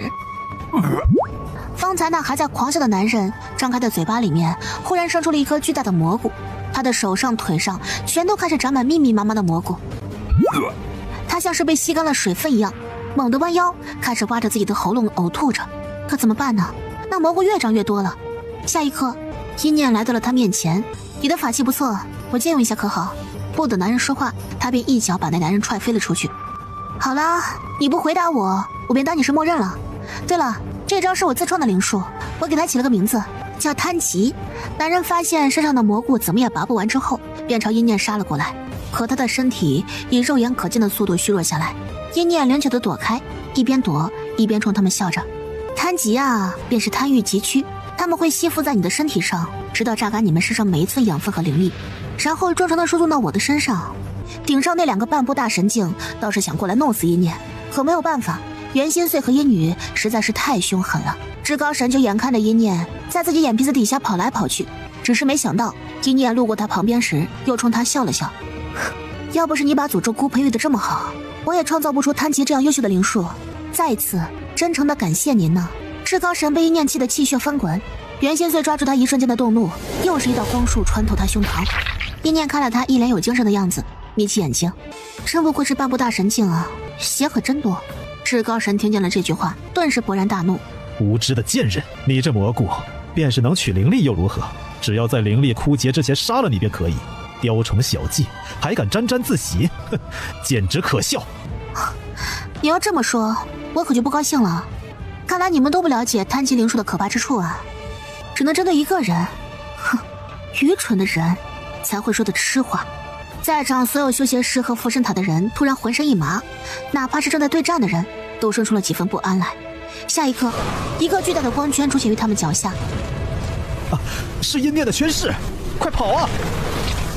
拦住他们，死也要拦住！死？我要是愿意让你们去死，就不必这么大费周章了。阴念缓缓闭上了眼睛，他体内的黑白蘑菇扎根摇晃起来。什么东西？走开，都走开！以他为中心，宣誓所在的范围之内，所有修邪师和附身塔弟子身上都出现了无数的蘑菇，无数精纯的灵力源源不断地从他们身上流逝掉。我要你们都活着，我会让你们都活着的。这话让在场所有的人精神一振，连带着伤口都好像不是那么痛了。阴念虽然不是在场最强的人，但奇异的是，他反倒是能给他们带来一种无与伦比的安全感。因为阴念从不倒下，他永远站在他们前面。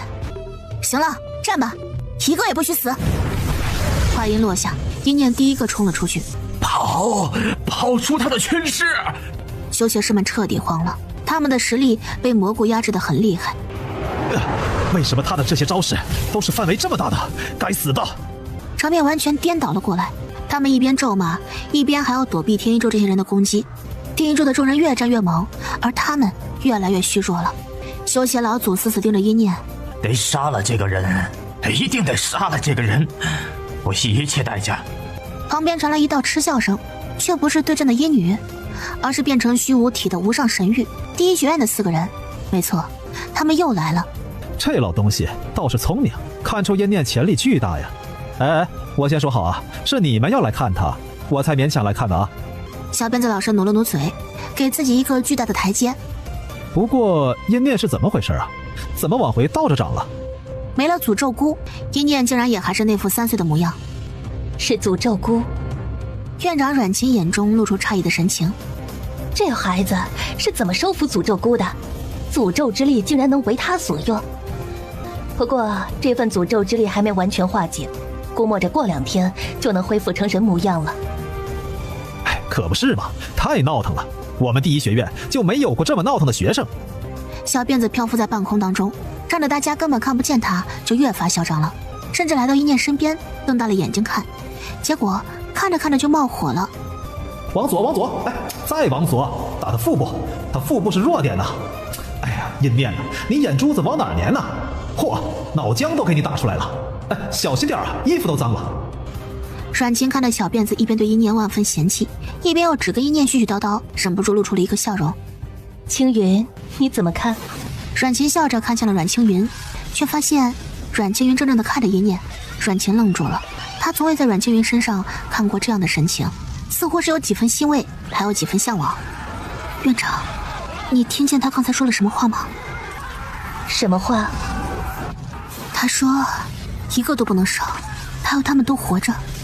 我已经有许多年都不敢说这句话了。阮琴脸上的笑容顿时淡了下去，就连旁边的副院长清风也跟着沉下脸。院长、副院长，你们还记得我们上次学院大赛死了多少人吗？阮琴闭上了眼睛，怎么会不记得呢？那些鲜活又年轻的孩子，每次都是他亲自送他们上赛场。我这个首席当的可真是……母亲，如果阴念成为我们学院的首席，是不是一切都会不一样呢？阮琴看着阴念，或许吧。这个孩子，他的目光在阴念身后的尾巴上一扫而过，压下心底的不安。那也得他先活下来，活着到我们无上神域才行。看他的仇家比其他预备生所有仇家加起来都要多了，还有2个半步大神境，可真厉害。那让他快些到大神境不就可以了？阮琴面色一变。青云，你在想什么？我告诉你，你现在脑子里那些想都别想。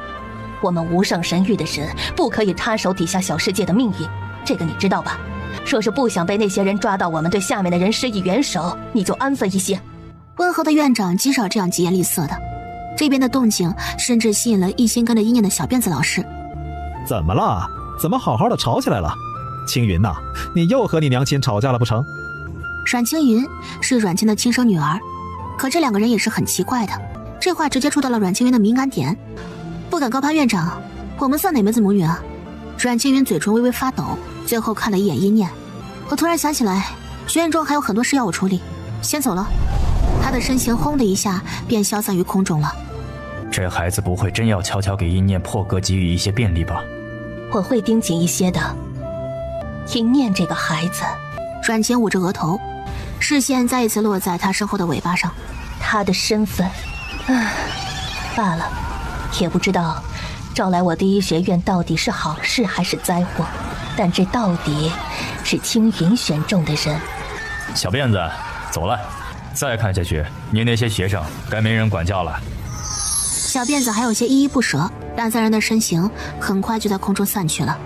而这边，阴念已经将天灵境战圈完全稳住了。就在这时，赤鬼谷大长老带着赤鬼谷的人解决完傅家那边的事情，也赶了过来。念姑娘，你休息一下吧，接下来便交给我们好了。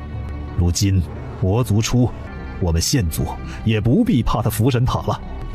他们终于卸下了身上的黑袍，鹰眼眼头猛地一缩，每个县族人的腰上都抱着一个小小的孩子，孩子比正常孩子要瘦小，看似灵动，却有些木讷。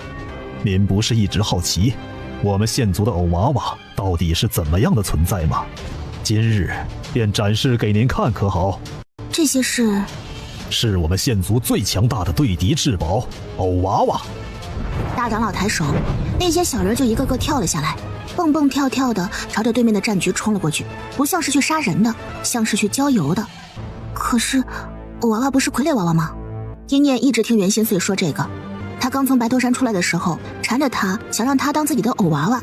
阴念一直以为是自己当时那个身体没有呼吸的缘故，看起来像是一个大型的娃娃。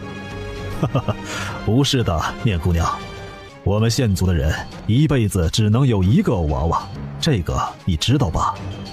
知道，袁水水说过。虽然一开始确实是傀儡木偶没有错，但是日复一日的用我们的精神力和心头血酝养出来的偶娃娃，会逐渐的有自己的意识。他死，我们便也死了；他在，我们的阵法便能发挥出3倍的实力。县族从不认为偶娃娃是我们的傀儡，他是我们一族最亲密的家人，说我们便是当孩子养的，也没什么差别了。这是我家小雪宝，是个女孩子。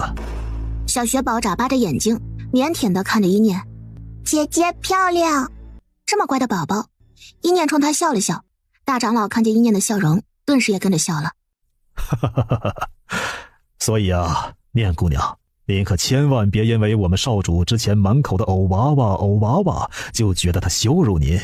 外面的人总把我们的娃娃称为傀儡，只有我们自己知道，这是我们这一辈子都要一起支撑着走下去的家人。这样说，一念肯定可以理解了，是不是？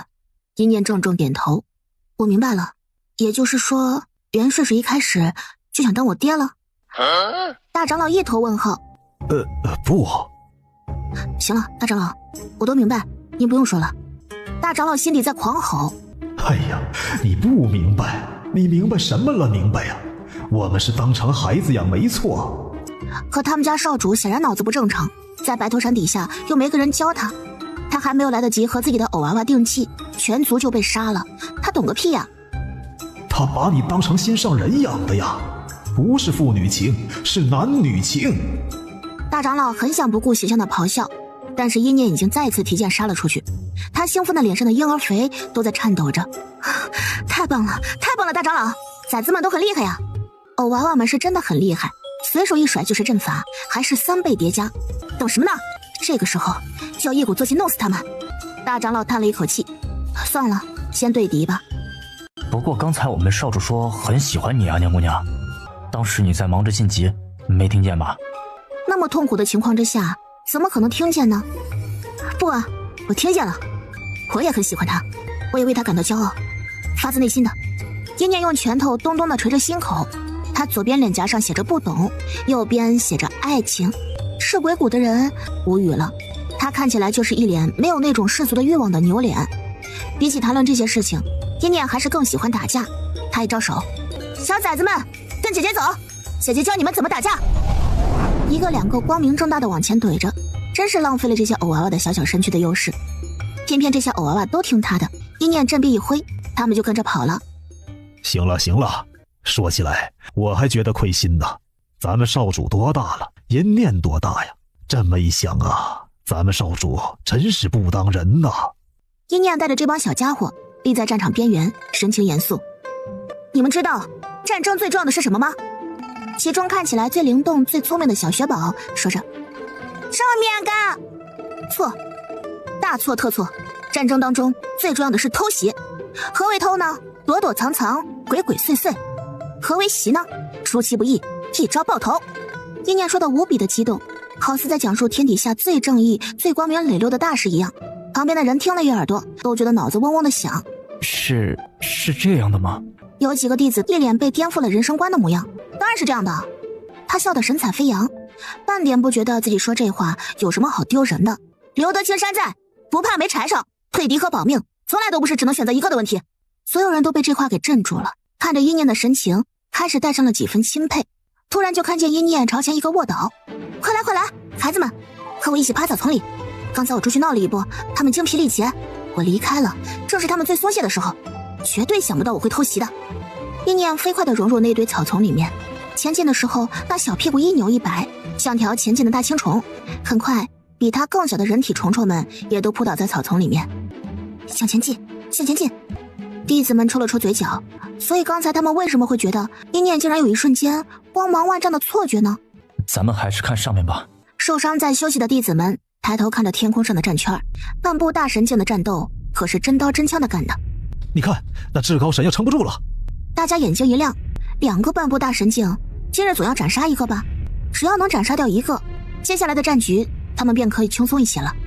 而此刻，就在离天一州的不远处，阿西的伤已经都好了。他遥遥看着2处最大的战圈。至高神要死了，这可不行啊！让魔族独大可不行的。说起来，咱们少主的偶娃娃要是能赶上定期就好了，可惜了。是啊，少主当时拿到偶娃娃的时候可高兴了，还给起了名字，刻了名牌，我记得是叫阿席吧。叮咚一声脆响，哗啦啦的风声伴随着一块块木牌被磕响的声音一起响起，莫名让人觉得心慌难当。那是什么？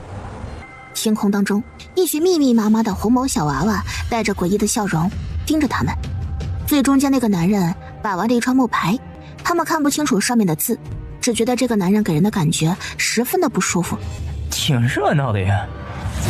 阿喜把自己的木牌给压下，挥下一掌，直奔袁心碎而去了。袁心碎轻松避开，但与此同时，和那至高神的距离便也拉开了。至高神虽然不知道来人是谁，但总算可以喘口气了。喂，过来，帮我解决袁心碎，事成之后必有重赏。他脸上的笑容骤然消失。给我赏？那你这辈子怕是都给不起了。说完，无数阵法排山倒海一般的出现在至高神脑袋上，打在至高神身上，让他痛呼出声。天一州的人都愣住了。啊，这是友军？可下一刻，袁心碎要去收拾至高神的时候，那光阵却又对着袁心碎的方向了。这可不行啊！他不能死，至少现在不能死。阿喜看向了至高神，还不快些滚！如果我后悔了，你今天可就得死在这儿了。这人怎么回事啊？到底是敌是友啊？还不等他们讨论出一个结果来，就看见那个难以捉摸的男人突然看向了殷念。哎呀，小宝贝儿，第3次见面了。话刚出口，凌厉的攻击已经落下，阿喜躲避的有些狼狈。怎么啊？我说都不能说啊！咱们县族少主可真是护短的很。袁心碎目光沉沉的盯着他，眸中涌动的是别人看不懂的光芒。他看了一眼阿喜手上的牌子，脸上半分诧异的神情都没有。在这样从容的注视之下，阿喜的笑也没了。认不出我了？也是，你如今要什么有什么，认不出我也正常。但是我记得，我们都记得。无数的小娃娃漂浮于他身后，纷纷开口：阿喜没有错，阿喜没有错，阿喜做的都是对的。大长老整个人都在发抖。你们，这些都是县族的偶娃娃，是那些死去的县族人的偶娃娃。可这些偶娃娃不是早就该消失于这个世间了吗？阿喜，是我，是不是很好奇我为什么活下来了？明明都没有和你定气。不，我不好奇。他脚下出现了一个又一个光阵，地面开始颤抖起来。之前差点杀了念念的是你？没错，是他。既然是你，那就没必要说了，索性都是要死的。把嘴闭上。当年你刚被雕刻出来的时候，与我一同看的阵法，与我一同听的心法。袁心碎弯了弯唇，那双眸中并无半分温情，只剩下万年不见的疏离冰冷。阿喜愣在原地，他好似从未看透这个主人。我们的阵法更是同源，只是你就这点出息？袁心碎一边说着，一边抬起了手，朝着阿喜的方向轻轻一压。阿喜脚下的光阵在袁心碎抬起手那一刻轰然碎裂。丢人现眼的东西，拿着半成品的阵法出来，是想做什么？阿喜看着骤然碎裂的阵法，脸上的肌肉开始疯狂颤动起来。天一州的人今天已经见了太多国外的事情，原本以为没有什么事能影响到他们的心境了，却没想到还是被结结实实的震惊了。现族的偶娃娃竟然都是开了灵智的活物。天空之上，袁仙穗瞬移出现在阿袭的身边，被骤然掐住脖子的阿袭被砸进了离得最近的一座山脉当中，无数阵法覆盖，炸了阿袭所在的整座山脉。袁仙穗缓缓揉着手腕，我知道你没死，好歹也是我曾经的偶娃娃，没那么弱。不好，福神塔的人跑了，至高神溜了。一女想追上去，可那些小人偶竟然一个个的开始在他身侧自爆。哇！大长老双眼血红，为什么？他们为什么要这样做呢？一个小人偶看着大长老，自爆之前露出了一个空洞的笑容。我们做的是对的，大家都去死才好呢。看着这些曾经十分熟悉却已经不再是自己认识的偶娃娃的小娃娃们，袁心碎有一瞬间的愣神。下一刻，一道流光冲向天际，是阿袭趁着这个空档跑了。小宝贝儿，咱们下次再见。下次再见的时候，我可要拧断你可爱的小脖子了。这话是对着阴念说的。大长老捂住了自己一阵阵发痛的心口。为什么？他跑来搅浑了这滩水，只是为了将至高神和血仙老祖放走。这些人都是他们县族的仇人呢，他们为什么要这样做呢？他们又是怎么活下来的？完了，来不及了，他要跑了。这么多年，阿袭藏的实在是太好了，这次消失，如果他又再一次藏匿起来，那该怎么好呢？原先虽想追上去，但他脸色骤然一白，脚步一顿，一群人正无计可施的时候，一个人猛地从离刚才阿袭所在位置最近的一簇草丛中弹跳了起来，还是那个销魂的偷袭姿势。刚才我摸过来，把一颗小魔元素藏他身上了，还有那些偶娃娃身上我也都藏了一颗，让他们跟着一起去老巢，再把位置报给我。我说你们呀，也别光顾着正面干行不行啊？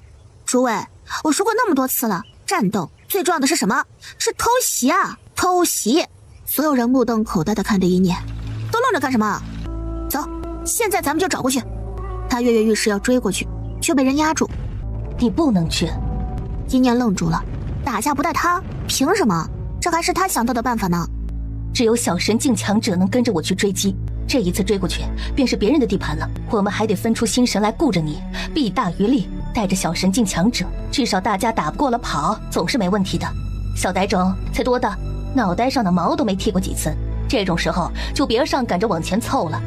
一念有些不甘心，那魔元素是我弄出去的，他们听我的话。说完这话，一念就仿佛为了证明自己说的一样，周身浮现出不少的魔元素，他们高高兴兴地在一念身边蹦跶着。一女忽然笑了一声，你让他们听我的不就行了？一女冲这些魔元素们招了招手，魔元素恋恋不舍地看着一念，可下一刻一女脸色一沉，过来。小团子们抖了抖，犹豫了片刻，还是哆哆嗦嗦地靠过去了。看，这不就行了？那让大家也休息一日，魔元素之间互相都有感应的，我们现在追过去，反倒是让阿邪那边起了疑心了，那就不好了。一女转身看了看身后一群浴血带伤、筋疲力尽的人们。行，那些小人偶们到底多强？阿袭的老巢里面到底还有多少人？他们不确定，这时候贸然追出去肯定不好。休整！一女抬手，直接对所有人下达指令，没有任何人敢不满。一女已经充分地证明了自己的实力，再加上现在他们天一州算是和整个五州作对了，要是没有魔族的支持，被福神塔带的人吞掉是早晚的事情。袁仙穗看向了老宗主，天一州不是有御敌大阵吗？我让赤鬼谷的人陪着你一起将大阵修补好，重新开启。老宗主双眼一亮，能修补好吗？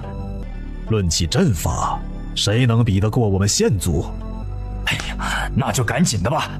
真正将被叛徒弄坏的大阵修复好的话，他们天一州也算是有点底气了。见赤鬼谷的跟着走了，一念才松了一口气。他沉着一张脸往自己房间走着，阴满看着一念的背影，我看他是还没有放弃啊。不放弃又能怎么样？他这段时间接连升级，对他来说不是没埋下隐患。咱们修炼最讲究的就是稳扎稳打，小崽种天赋好，抓住一点点机遇就能往上窜，升级的速度越来越快了，我得让他缓缓才行。再说了，不到小神境也确实不适合过去，反倒是碍手碍脚的。难不成他还能在一夜之间直冲小神境？阴马摇头，这自然是不可能的，那一念的根基都得废掉，拔苗助长可不好。不过袁心碎人呢？刚才看他自己进房间了。阴满挑眉，稀奇啊，袁心碎竟然没有跟着一念一起。可能是自己偶娃娃突然变成大活人的事情刺激到他了吧？啊，说什么屁话呀！我们小主人说，袁心碎被压在封印之地的时候很小，还带着几分赤子之心呢，心思脆弱敏感，见不到自己熟悉的人就会失落、伤心、不安。古怪反复也都是因为幼时全族惨死才这样的，其实很需要人小心呵护。所以啊，他这会儿难过的回房间，咱们就让他自己安静一会儿吧。师大正不愧是兽人族没头没脑中的代表兽兽，众人都纷纷闭了嘴，总觉得一念对袁心碎的误会那可不是一星半点儿。但是有什么办法呢？人家愿意宠着呀。而此刻被人关注的袁心碎一脸煞白地进了自己的房间，他右手穿在桌面上，手上青筋暴起。袁心碎压下翻涌上来的沸腾血液，双眼赤红地喘息着。在这世间做任何的事情都是需要付出相应的代价的，如今他所承受的痛苦就是他非要强行留在小世界的代价。他现在是绝对不能走的，算上阿袭，福神塔那边已经有3个半步大神境了，他走了，他的念念怎么办呢？更何况他在小世界里面还有重要的事情没有完成。阿袭，袁心碎眯起了眼睛，眼底有滚滚的戾气。为了不吓到他的念念，袁心碎走到了镜子前，抬手缓缓地摸着自己的脸，将他眼中的戾气和狠辣尽数抹去。另一边的房间里面，一念气鼓鼓地躺着，结果越想越生气，又像条愤怒的鲤鱼一样在床上蹦了起来。哼，不带我，我实力太差了，不带我。旁边拉了他们几个大气也不敢出。睡什么睡啊，实力这么弱的我哪里有睡觉的资格啊？睡什么睡啊，实力这么弱的我哪里有睡觉的资格啊？他看了一眼自己身上的金莲印记，哦，我好像还是那个什么学院的预备生来着，去那边看看吧。那边有专门修炼的地方，时间的流逝可和他这里不同呢。一念想到这里，立刻把精神力渗透进去。一念原本以为会听到那熟悉的冰冷没有起伏的声音，却没想到。还知道你是第一学院的学生呢，你怎么不干脆过了年再来呢？看把你给能耐的。一念吓了一跳，这个声音怎么那么像古古怪怪的小辫子老师的声音呢？应当不是吧？这声音骂完，又听见他叹了口气，用稍微平静了几分的语气说着：欢迎进入第一学院灵虚境。一念摸了摸自己脑袋，应该不是针对他一个人的。看来最近第一学院的预备生们都十分懈怠呀。这不，现在欢迎他们的声音都这么暴躁了。一念摇了摇头，正打算狗头狗脑的狗进去呢，却没想到他迈出第一步的时候，便出现了一道清晰的声音：阴念已至灵虚境。啊，是谁？是谁在他耳旁大声逼逼？旁边的人早已见怪不怪了。不知道小辫子老师发的是什么疯啊，忽然在大门口弄了个这个东西，谁过来都要说一声名字，有什么意义呢？哼，我觉得这个挺好的，等那个叫王二狗的来了，我一定让他好好喝上一壶。我们就是想看看那个妹妹，到时候拉妹妹入我们的势力里，嘿嘿，她肯定非常合我们的胃口。一念耳朵抖了抖，势力，看来就算是同一个学院，大家也都分成一个个小势力呢。一念摇了摇头，正要往前走，却听见那素来只报一下名字的声音竟然又开始响起来。这一次，这声音里面竟然带着几分不怀好意。首席预备生阴念，学院曾用名王二狗，人送外号妹妹，已至灵虚境。一念的脚步停在了原地，现场本来十分嘈杂的大门口顿时变得一片死寂，只有风吹的声音和一念额头之上冷汗滴落的声音。王二狗，妹妹，这俩竟然是同一个人！我不信，妹妹是个特别光明磊落的人，怎么会是那种偷看人洗澡的人？不可能！啊，不是，你们都没带耳朵的吗？首席预备生啊！一瞬间，大门乱成一团，已经有被王二狗寄封的学长们拔出了剑。他人呢？一念咽了一口口水，他被包抄了。好在现在他还是个3岁小豆丁，只要慢慢的往外面爬，是一定不会被发现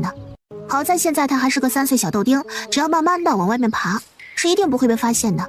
一念开始伏地准备偷溜，但很快小辫子老师带着几分笑的声音又响了起来：给予我们的预备首席阴念最高的礼遇，赐予你无上尊贵的光芒。咚的一下，一念看着自己从头顶直冲上天的灼灼光芒，脸彻底的绿了。他就像是黑夜当中最亮的一盏灯火。好啊，王二狗，你竟然就在我们身边，让我看看你是……几个喊得最凶的学长眼珠子都要瞪出来了。哪儿来的小孩？一念轻叹了一口气：我就是一念，也是王二狗。当然，妹妹是你们自己喊的，和我没有关系。他背着手，自觉自己是一副高人的模样，深沉且无比的牛逼。可在这些人眼中，一个小豆丁真的嘀嘀咕咕的，奶声奶气的说自己就是让他们全学院关注的风云人物。这个小东西跳起来，应该可以打到他们膝盖吧？哎呀，我也不是为战，其实我本意只是想好好修炼罢了。可既然你们都找上门来了，来吧，战吧！他的眼神就认真起来，大家齐齐后退了一步，不知所措，脚趾抓地，这可如何是好啊？偏偏灵虚境里面还有源源不断的老生和预备生从里面冲了出来。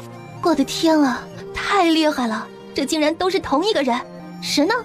那了不起的人呢？耶，你们为什么都木着脸啊？他们纷纷往前冲着。这些后来的人也看见了绷着一张脸在发光的一念。哎，这个小孩谁放进来的？是不是得喂奶呀？谁有奶呀？急用！一念黑了脸，这些人在侮辱谁？旁边的一个学姐终于反应过来了。这便是我们的预备首席了，王二狗、妹妹都是他，本名叫一念。壮汉学长们瞪大眼睛，亲娘哎，这个小丫头还有3张面孔呢，他们的脑子有些转不过来。那喝灵牛的奶还是羊的奶啊？刚才那剑拔弩张的氛围已经没有了，被这几个蠢货碎得干干净净了。蠢不蠢啊？这个年纪早断奶了。哎，他之前过来当然不是这个3岁模样的孩子啊，约莫是吃了什么亏吧？学姐们脸上露出几分笑容，蹲下身子。哎，预备首席，跟姐姐们说说，是谁给你亏吃了？说出来让大家高兴高兴啊！一念怎么会不知道这些人心里在想些什么呢？轻哼了一声，没吃亏，反倒是因祸得福了。那你实力还在吗？不如我们先打一架。不，我要去修炼室了。一念身后的尾巴一甩一甩的，大家又有些不甘心，刚想把他拉住，旁边一个人影就冲了过来。念念，来，跟我走，我带你去。念念，来，跟我走，我带你去。一念诧异了一瞬，这不就是他第一次过来的时候遇到的那个拿着糖葫芦的女人吗？要不是这个女人给他指路指错了，也不至于冲进男澡堂了呀。对不住啊，念念是我朋友，我有事情找他，我们先走了啊。等到了空旷处，一念才被放下来。多谢你啊，请问您叫什么？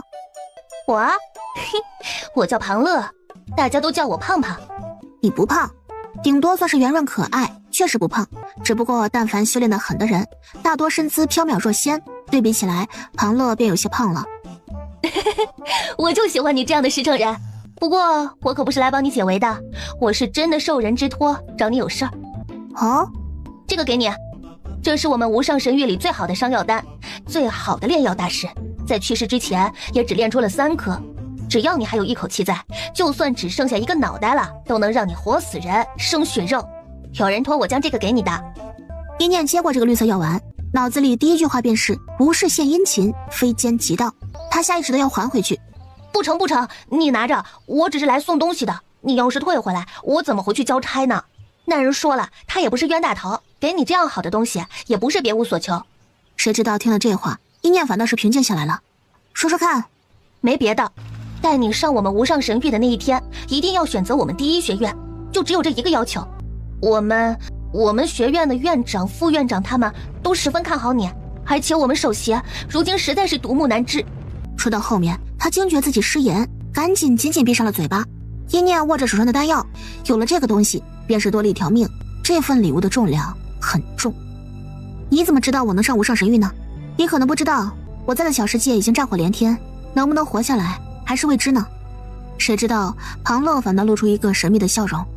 哼，所以除了这丹药之外，我受人之托还要送你一份机缘，你接是不接？什么意思？我们第一学院的后山有一处焚龙谷，那谷中栖息着一只巨龙老祖宗，是我第一学院的守护神兽。每隔1年，焚龙谷便会开启一次，巨龙老祖会吐出9道气息。龙息里有精纯的灵力，能吸收多少，你的实力便能提升多少。当然，我们以前从没有送预备生进去过，毕竟谁也不知道你们能不能活着来到无上神域。就算来到无上神域了，会不会被别的学院拐跑，也未可知。一念挑眉，他明白他什么意思了。你们想放我这个预备生进去？不，你想的太多了。你哪里值得我们正大光明的为你破坏千百年的规矩啊？我们学院也是要面子的。你们想放我这个预备生进去？不，你想的太多了。你哪里值得我们正大光明的为你破坏千百年的规矩啊？一念一头问号。但是你别急啊，这不是还能偷进吗？他手上出现了一道赤红令牌，只要你同意，来到无上神域之后一定选我们学院，那学院这边便想办法悄悄地送你进去。此事不可声张啊，除非你想挨打。一念看着这个令牌，倒是挺动心的。这世间有能力的人，便是会多受一些优待。这学院在他身上付出了，之后都是要索取的，有来有往。可是我没时间啊。放心，焚龙谷里的时间流逝自然是不同，谷中1年，外面只有1日。让我送令牌过来的那个人知道你不能在我们这里待太久的时间，你当我们什么都没为你考虑到吗？怎么会是什么也没考虑到呢？简直是考虑的太多了，有备而来，而且精准的戳中了一念需要的点。一念心底稍微疑惑了一下，第一学院怎么会这么了解他如今需要什么，又能及时送到他手上，让他无法拒绝呢？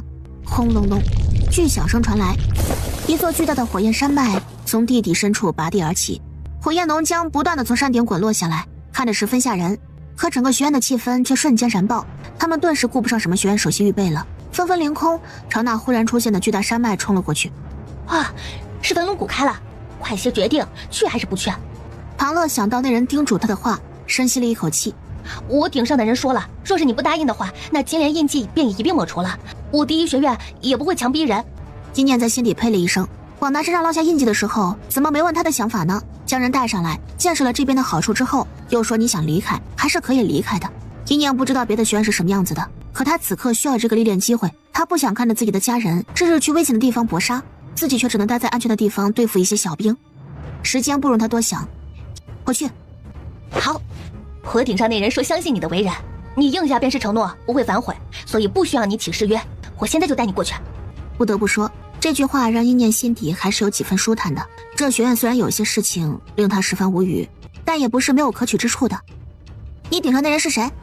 这个无可奉告，反正你不能告诉别人，我们给你偷偷开小门这个事情会给他带来麻烦的。知道了，一念无所谓，反正实力能增长才是重要的事情。两人来到焚龙谷的附近，一念便看见守山门的2位老师气势沉沉地看着面前所有的学院学生。9人出列，9道身形出现于最前面，4女5男，个个都神情激动。开山门，准备入内。其余学生坐。彼此说完，所有人盘膝坐下。虽然他们不能享受到龙息，可靠近老祖宗修炼，灵力会是平常的3倍多呢。这也是为什么明明和大多数学生无关，可这些人还是如此兴奋。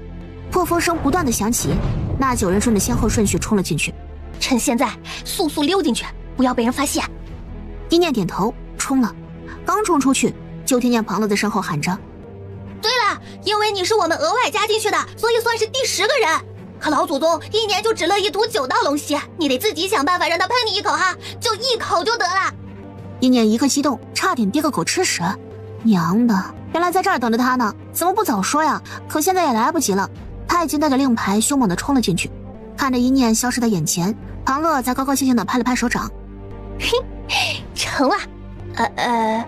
我是不是忘记了什么事情啊？是什么事情来着？算了吧，想不起来了，想必不是什么重要的事情。他乐呵呵地走了，剩下这些学生都目瞪口呆地看着大门口，场面十分死寂。你刚才看见了吗？我又不是瞎，我怎么会没看见？是谁给那个首席预备准备的令牌啊？学院是当我们是傻子还是瞎子？那么明亮的一束冲天光芒从我们眼前移动过去，我们会看不见？是了，一念头顶上那束光根本就没有熄灭呀，偏偏一念自己习惯了之后根本察觉不出，而庞乐又是天生少一根筋的，两人就这么不管头顶那道光，直接冲了进去。一念进了黑暗之地之后，才惊觉自己是个移动大烛台，他瞬间沉默了。这只能让送我进来那个自认倒霉了。也不知道是哪个。一念弯了弯唇，心情竟然诡异的感觉还不错。他往前迈了一步，却对上了前面9张陌生的脸。那健硕的学长也瞪大了眼睛。你怎么进来的？他想到了里面的老祖宗，顿时一惊。你这孩子怎么这么不听话呀？都说了给你准备灵牛的奶，你不喝，难不成你是打算喝龙奶吗？我们老祖宗是公龙。剩下那8位学生只想说，谁来救救方壮学长这脑子呀？学长，你就别说话了行不行？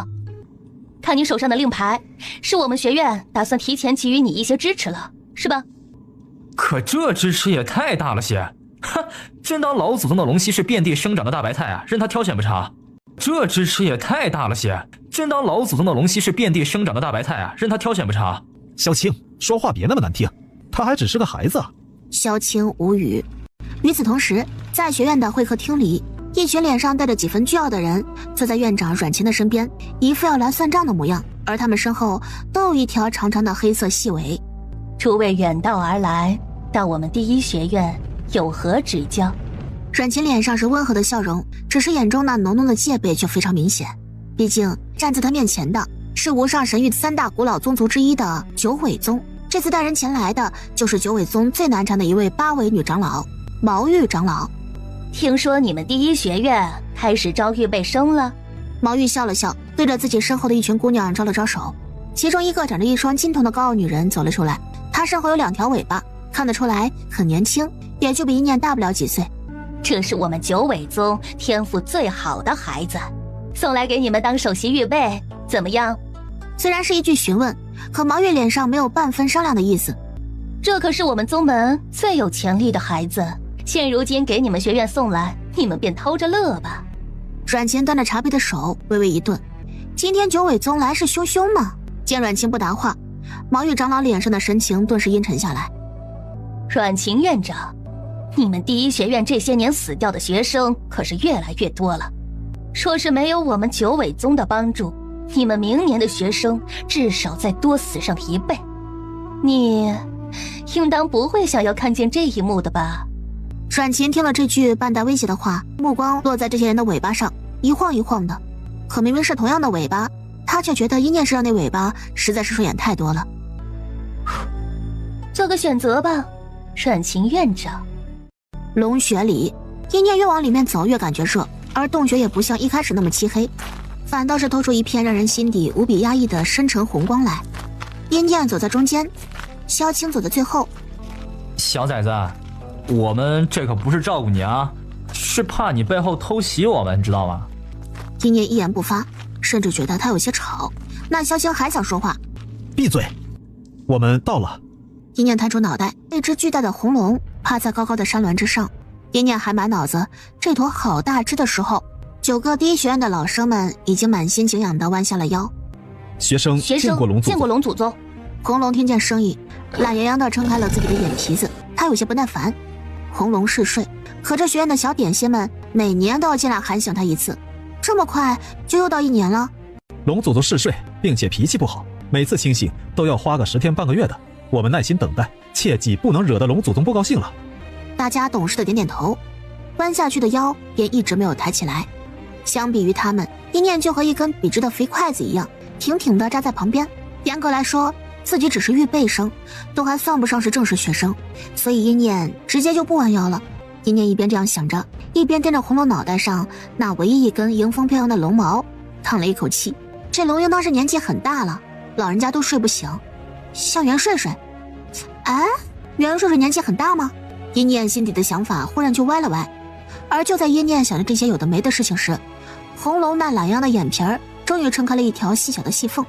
一念身上那束光正好扎在老龙掀开眼皮的眼睛里，老龙的睡意瞬间被逼退了，他被迫亮醒了，睁着硕大的眼睛，双眼血红的盯着一念，一念也盯着他，大眼瞪小眼。老龙见这个小娃娃竟然完全不害怕他，起床气顿时又涨了3倍，他极度暴躁的缓缓地张开了自己的血盆大口。学长，快跑！话音落下，一念就看见一股巨大火焰直冲他们而来。一念下意识的想后退，可方丈却一把挣开他手，一边尖叫着，一边朝他大片的火焰中冲了过去。龙祖宗给我们吐龙息了，太多了！这次的龙息真的太多了，是龙祖宗对我们的爱呀！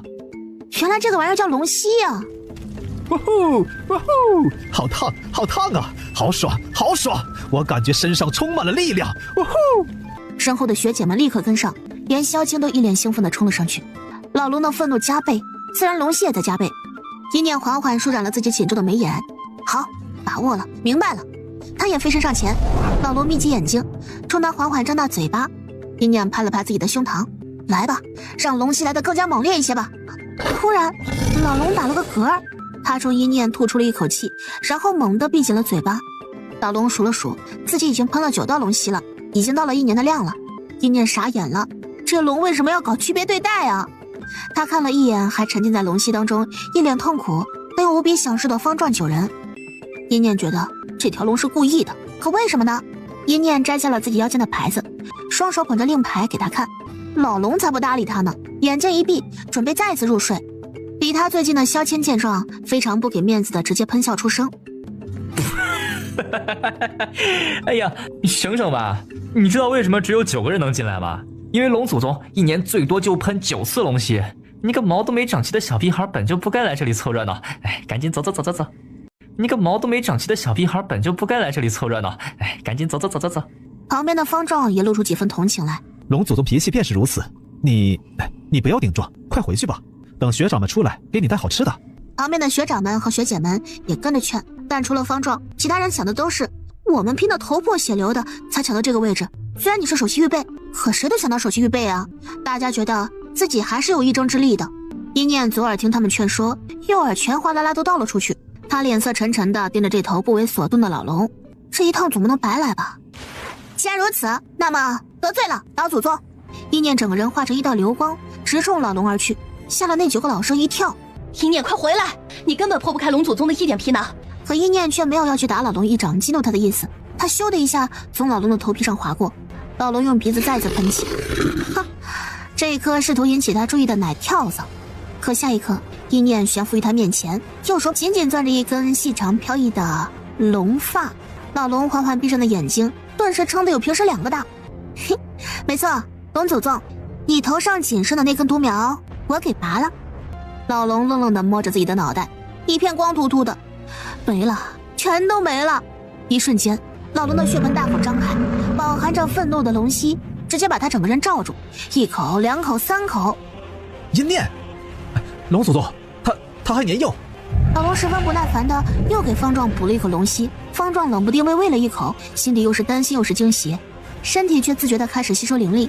其他弟子见状，就仿佛掌握了让老龙喷龙息的方法一样，臭不要脸的开口：龙祖宗，他还是个孩子。喷！老祖宗，念念绝对不是有心的。喷！龙祖宗，我是念念最亲的师姐，你要喷就喷我吧，你喷我，念念虽然身上不难受，可心里难受啊。这就是彻底不要脸了，喷！当然了，被喷的最多的还是一念，老龙时不时就抽空喷那一口，只有真的被龙息包裹住了，一念才知道那是个什么感觉，很痛。这些龙息火焰把他一层皮肤直接烧开，无数精纯的灵力不断的往他身体里面钻着。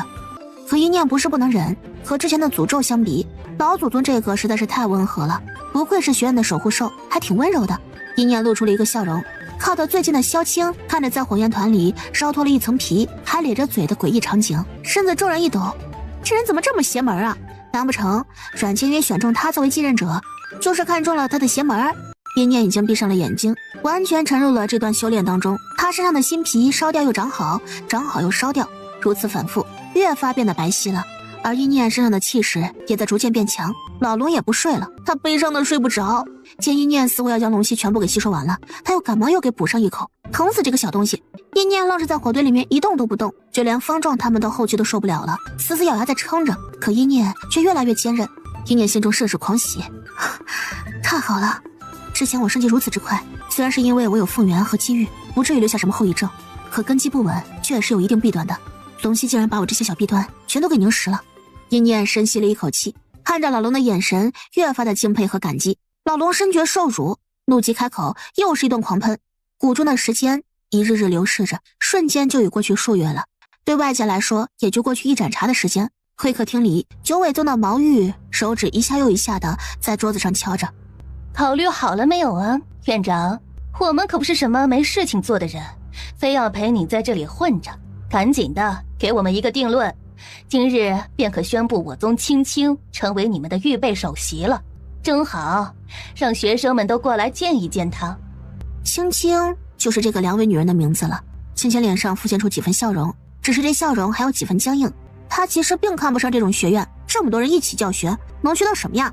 她为什么要和这些普通人一起学呢？但她脸上并没有带出不满。阮琴深吸了一口气，像是下了什么重大决定一般。那可能要让长老失望了。首席预备，我们早就有了人选。好，那我倒是要看看是什么了不起的人，能担得起这首席预备的位置。院长，去把他叫过来，也好让我们开开眼呢。阮琴听了这话皱眉，当他们学院的学生是什么人呢？你想见就能见吗？九尾宗在无上神域的地位超然，他承认，可第一学院难不成是泥捏的不成？阮琴的话才起了个头，就听见一声地动山摇的声音，竟然是焚龙谷那边的动静。咦，以往都要进去几个时辰才能听见动静，怎么今天才一盏茶的时间就有动静了？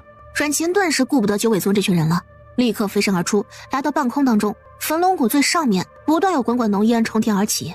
今年龙祖宗竟然喷出了这么多的龙息吗？往年也没有这么多的，难不成是出了什么变故？说完，他和阮琴两人对视了一眼，心里同时咯噔了一下，因为底下的学生们也在大声讨论着今年龙息怎么特别多的事情。我觉得是因为阴念。可不是嘛，今年多了一个阴念，咱们焚龙谷就这样了。他在里面到底干什么了？我觉得是因为阴念。他在里面到底干什么了？清风听了，这脑袋瓜就嗡的一下开始震鸣。阴念进去了。他转头看了一眼院长阮琴，阮琴神情沉重的盯着焚龙谷。也不知道方壮学长他们怎么样了，不会被阴念影响到了吧？大家脸上露出几分担忧的神情。谷内，方壮几人涨红了脸，当然是被影响到了，只不过是好的影响。他们获得的龙息是以前进来的那些人的数倍，可此刻他们脸上都没什么高兴的神情，反倒是一脸紧张的捏着拳头。阴念，你快把东西还给龙祖宗，你找死啊！听话，别捏着那根头发了。祖宗，阴念，我们喊你祖宗，快把东西放下来，求求你了。已经成功晋级一星小神境的阴念，狼狈的在天空之上遛龙。哎呦，阴念祖宗，这头发您留着也没用啊，别再拿着头发跑了成吗？而此刻，阴念拿着这根头发，正在天空当中一圈又一圈的狂奔着，甚至还有空回头。龙祖宗，您省点力气吧，这会先别喷了，反正现在我吃不下了。又是一波羞辱，老龙顿时喷得更加疯狂了。底下方壮他们完全都不明白阴念想做什么。阴念跑掉了半条老命，天空上悬浮着9块令牌，他终于忍不住了，朝着方壮吼了一声：“学长，这焚龙谷还不能开吗？”焚龙谷需要令牌才能开，可开这禁制需要时间，阴念就是在拖时间而已。为什么呀？你只要把头发给龙祖宗就行了，就可以安安生生的等着开禁制了呀。他想不通，不代表别人想不通啊。脑子一向灵光的几个学姐倒是眼睛一瞪，死死盯着阴念，颤抖着唇说道：“你该不会是想……”下一刻，天空上忽然出现了一个巨大缝隙，阴念大喝了一声：“禁锢开了！”阴念冲出去那一刻，他的身躯也在这一片刺眼的光芒当中终于变得修长，诅咒带来的影响彻底退去，外面的人全都看傻眼了。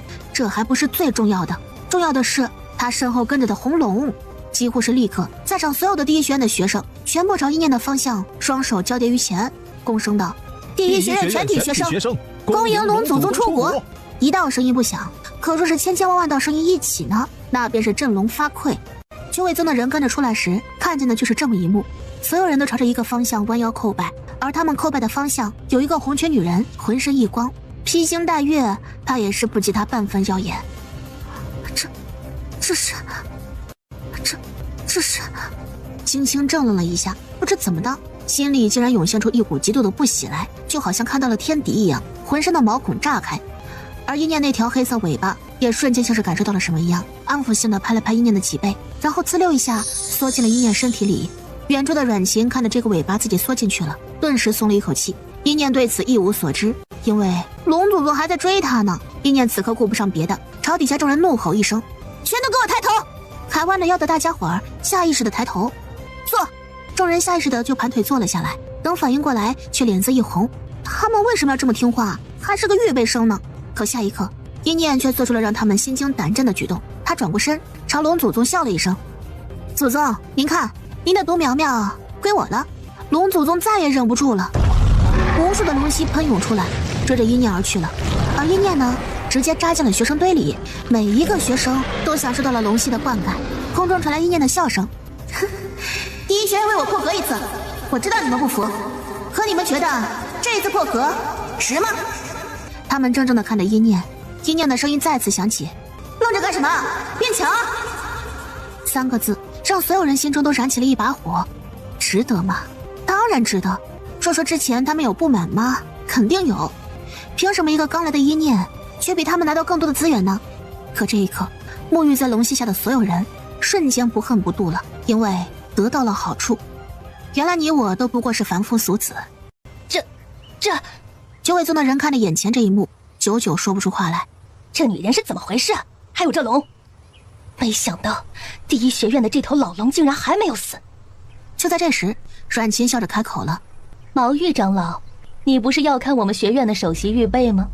那便是我们的首席预备。”毛玉喉咙一梗，像是被一团巨大棉花瞬间堵住了喉咙一样。长老一来便和我开口要那预备首席的位置，但你可知我们的首席预备得是个怎么样的人？第一，他要奇才无双，天之骄子；第二，他要力压群生，将帅之才；第三，他要一言九鼎，统定大事；第四，他要得道多助，众望所归。这4样，敢问你家青青能占几样？这话便是直接打脸了。旁边的清风摸了摸自己下巴，低笑一声，不出声了。本来他们院长倒也不至于这么咄咄逼人，但谁让这一念实在是太争气了呢？你怎么知道我们青青做不到？你怎么知道我们青青做不到？这人也不是一开始来就能做到这么多要求的吧？哼，院长这是在和我扯皮呢，你这是根本没把我们九尾宗放在眼里呀！毛玉抬头看着那个还在天空之上晃荡的一念，突然计上心头。这样吧，让我们青青与这个不知道从哪个穷乡僻壤小世界来的野丫头比一场。我们青青可不随意与人比试，已经给足了你们选出来的这人面子了吧？阮琴的眼底闪过一抹不耐，正想发怒，清风赶紧开口：“长老也说了，我们的预备首席是小世界来的，还未正式踏入无上神域的修炼之途。你要让青青和他打，这不是以大欺小吗？我们念念今年可才10几岁。”青青脸色一沉，好小的年纪，看一念的眼神更加不爽了。不如这样，既然今天龙祖宗出来了，在场我们谁的辈分都压不过龙祖宗，便让龙祖宗来选吧。只要龙祖宗愿意图给青青姑娘1道龙息，这首席预备的位置便让一念让出来。青青姑娘觉得如何？青青年轻，又是被宗门上下捧着长大的，最受不得激。这有何难？你们的这条龙祖宗还会不喜欢我不成？毛玉听他这样说，倒也是不好再说别的了。行吧，青青，过去。毛玉对青青也是很有自信的。这老龙是实力强横，不过嘛，你不主动招惹，平常还是很好说话的。去吧，1道龙息而已。话虽这么说，可毛玉眼中还是露出几分贪欲。龙息啊，那可是第一学院才有的好东西。青青点头，开始往红龙那边靠了过去。红龙正喷了太多龙息，和一念暂时算是休战了，一人一龙在空中大喘气着。青青靠近了之后，才勉强看清光团里的一念什么模样。他的视线落在一念那张假脸之上，心底顿时松了一口气。哼，一个长相平平无奇的女人罢了。轻轻深吸了一口气，朝着老龙算是恭敬的刚要鞠躬。龙前辈，我话都没说完，已经被老龙一尾巴狠狠拍在身上，扫了出去，砸在那些九尾宗的人身上，全雷打。毛玉被砸得七荤八素，话都说不利索了。你竟然敢！抱歉了，毛玉长老，我们龙祖宗脾气不好，也只对一念啊青睐有加。看，他都愿意为一念出骨，可能年纪大了，就喜欢年纪小的可爱孩子吧。龙祖宗朝着一念挥挥爪子，杀杀杀！龙息落不到一念身上，全部都落在了那些学生的身上。一念再也跑不动了，他整个人往后一仰，见所有人都有龙息了，才露出一个笑来。谢了。今日辛苦您了，下次来我给您带我们魔族特制的素素生发膏，我还忙着回去给我报仇呢。回见了。今日辛苦您了，下次来我给您带我们魔族特制的素素生发膏，我还忙着回去给我报仇呢。回见了。说完，一念整个人直接散成了光点，从始至终他就没有往九尾宗那边看上一眼。好，好，好，今日在第一学院遭受的欺辱，我们一定如实回去禀告给宗主。哼！他眼神狠厉地瞪了一眼不为所动的阮琴。青青，我们走。哎，咱们学院接下来可能有一点小麻烦了。阮琴不语，显然心中已经有了决断了。不过，阴念的令牌是谁给他的？你可别去追究，肯定是青云那丫头。那丫头胆子怎么这么大？阮琴面无表情地看了他一眼，不语，直接往外走去。学院的修炼室里，庞乐笑眯眯地看着阮青云。丹药我已经给一念了，首席您放心。我自然是放心的，不过那令牌到底是谁给一念的？他怎么进的焚龙国？啊，这便不知道了。首席，我先走了，我还没吃饭呢。阮青云若有所思，点了点头。庞乐出了修炼室之后，便直接抬脚往后面跑着，终于来到了一处僻静之地。他神情认真了一些。阮琴院长，令牌已经送到了一念手上。他看着天空上暴躁的直转圈的龙祖宗，还有纷纷盘腿做着细说龙戏的学生们。九尾宗的野心一年比一年大，可我学院却一年比一年死去的人多，好不容易选定的预备首席却是那样的身份啊！希望我的选择是对的。一念的精神力回味之时，睁开眼睛，却发现3个小家伙都缩成一团，身上有浅浅微光将他们彻底包裹住。你们这是怎么了？百变扭曲着脸抬头。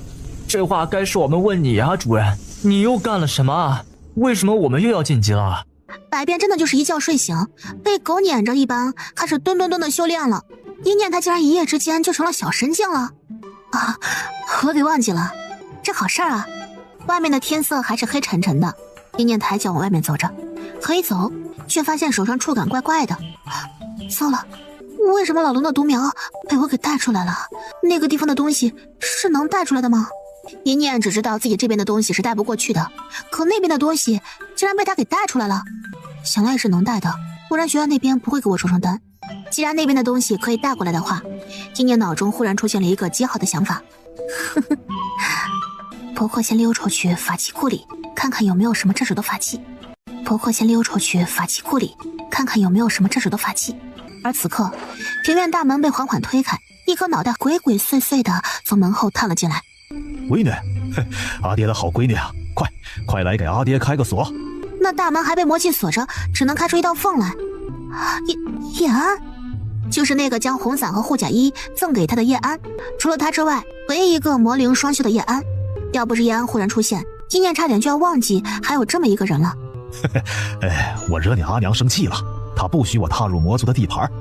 乖闺女啊，快让我进去。这话以前你就和我说过了。还有，我可不是你闺女儿。他走过去把门给打开了，这整个皇宫都在阴女的神识笼罩之下，要是阴女真不让他进来的话，他哪里可以进到庭院里面来呢？你去找阴女吧，我要去那边法器库办点正事。去法器库能办什么正事啊？怕是去办坏事吧？哈哈，你的法器和护甲衣都破了？你怎么知道？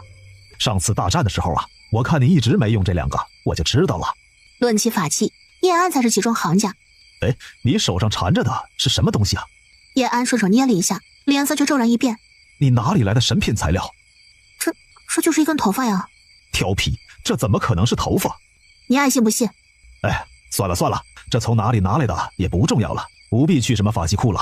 你是魔灵双修，你能用的法器寻遍整个5州，也就只有我能帮你造出来。这材料给我，我给你弄新的法器出来。一念嘴角抽了抽。给你做成长鞭怎么样啊？应该还能多出来一些，再给你做点别的。叶安对于练气一道那真是狂热程度都能比得上他对阴女的灼灼爱意了。此刻爱不释手地摸着这根龙发，甚至还放在鼻子底下陶醉地闻了一下。神品材料，竟然真的是传说中的神品材料，这芳香。气味好像有点奇怪呀。他闻的好像是发根的位置。算了，一念决定他还是别说这什么东西了。老祖宗，断掉的头发那就是泼出去的水，等我下次带着生发灵液去给您道歉。叶安可顾不上他的碎碎念。你明日就要跟着他一起去征战了吧？那我先不去见你娘亲，我在天亮之前帮你把法器赶制出来。谢谢。就在这时，叶念旁边的房间忽然发出了砰的一声轻响，是袁心碎的房间。袁睡睡，你还没睡吗？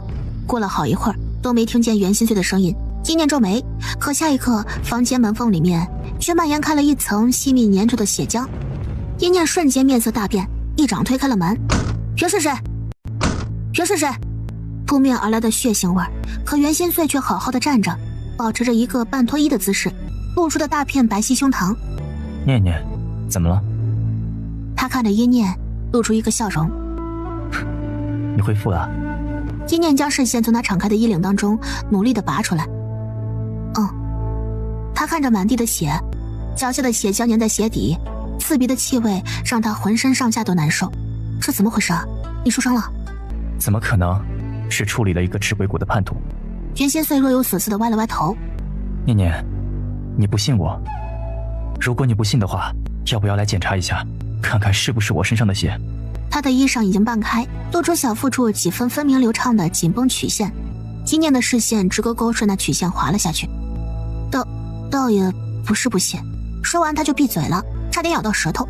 袁心碎看他这样却笑了笑，抬手拿起旁边的一碟灵果。是吗？偏偏这灵果还摆在他腰腹之间。一念看着这水灵灵的灵果，下意识开口说着：“吃一个吧，这腰看起来挺水润的。”我的意思是说，这果子算了。一念只觉得，虽然他脸皮再厚，这回也待不下去了。我先走了，你好好休息吧。走到一半又顿住，一脸严肃地盯着袁心碎：“你最近可不要再看那些不三不四的书了，就算看了也不能学，知道吗？”袁心碎又笑了一声，这一声沉得很。一念又仔细看了他一眼，觉得没有问题了，这才离开。等一念离开之后，袁心碎脸上的笑容才淡了下来，唇色也瞬间变得苍白起来。他压抑着轻轻咳了一声，给门加了一道阵法之后，这才把背部转了过来，露出血肉模糊的后背，那9颗圆珠嵌得更深了，血腥味刺鼻，顺着衣袍滴滴答答落在地面上。一念走到庭院之外，吞吞从紫藤灼中爬了出来。放心吧，主人，袁心碎那么强，能出什么事呢？这话你就错了，天底下从来都没有至强者就不会出事这个道理。再强的人，一个人也是不成的。你看我这一路走来，小的时候若是没有几个奴隶悄悄给我送饭，我能活得下来吗？还有魔族的人，你们，同样那些孩子们，如果不是你们，我早就不知道死了多少次了。一念从来都知道感恩，也没有忘记过自己不是生下来就是强大的人，正是因为有人关心他，帮扶他，他才能一日比一日强大。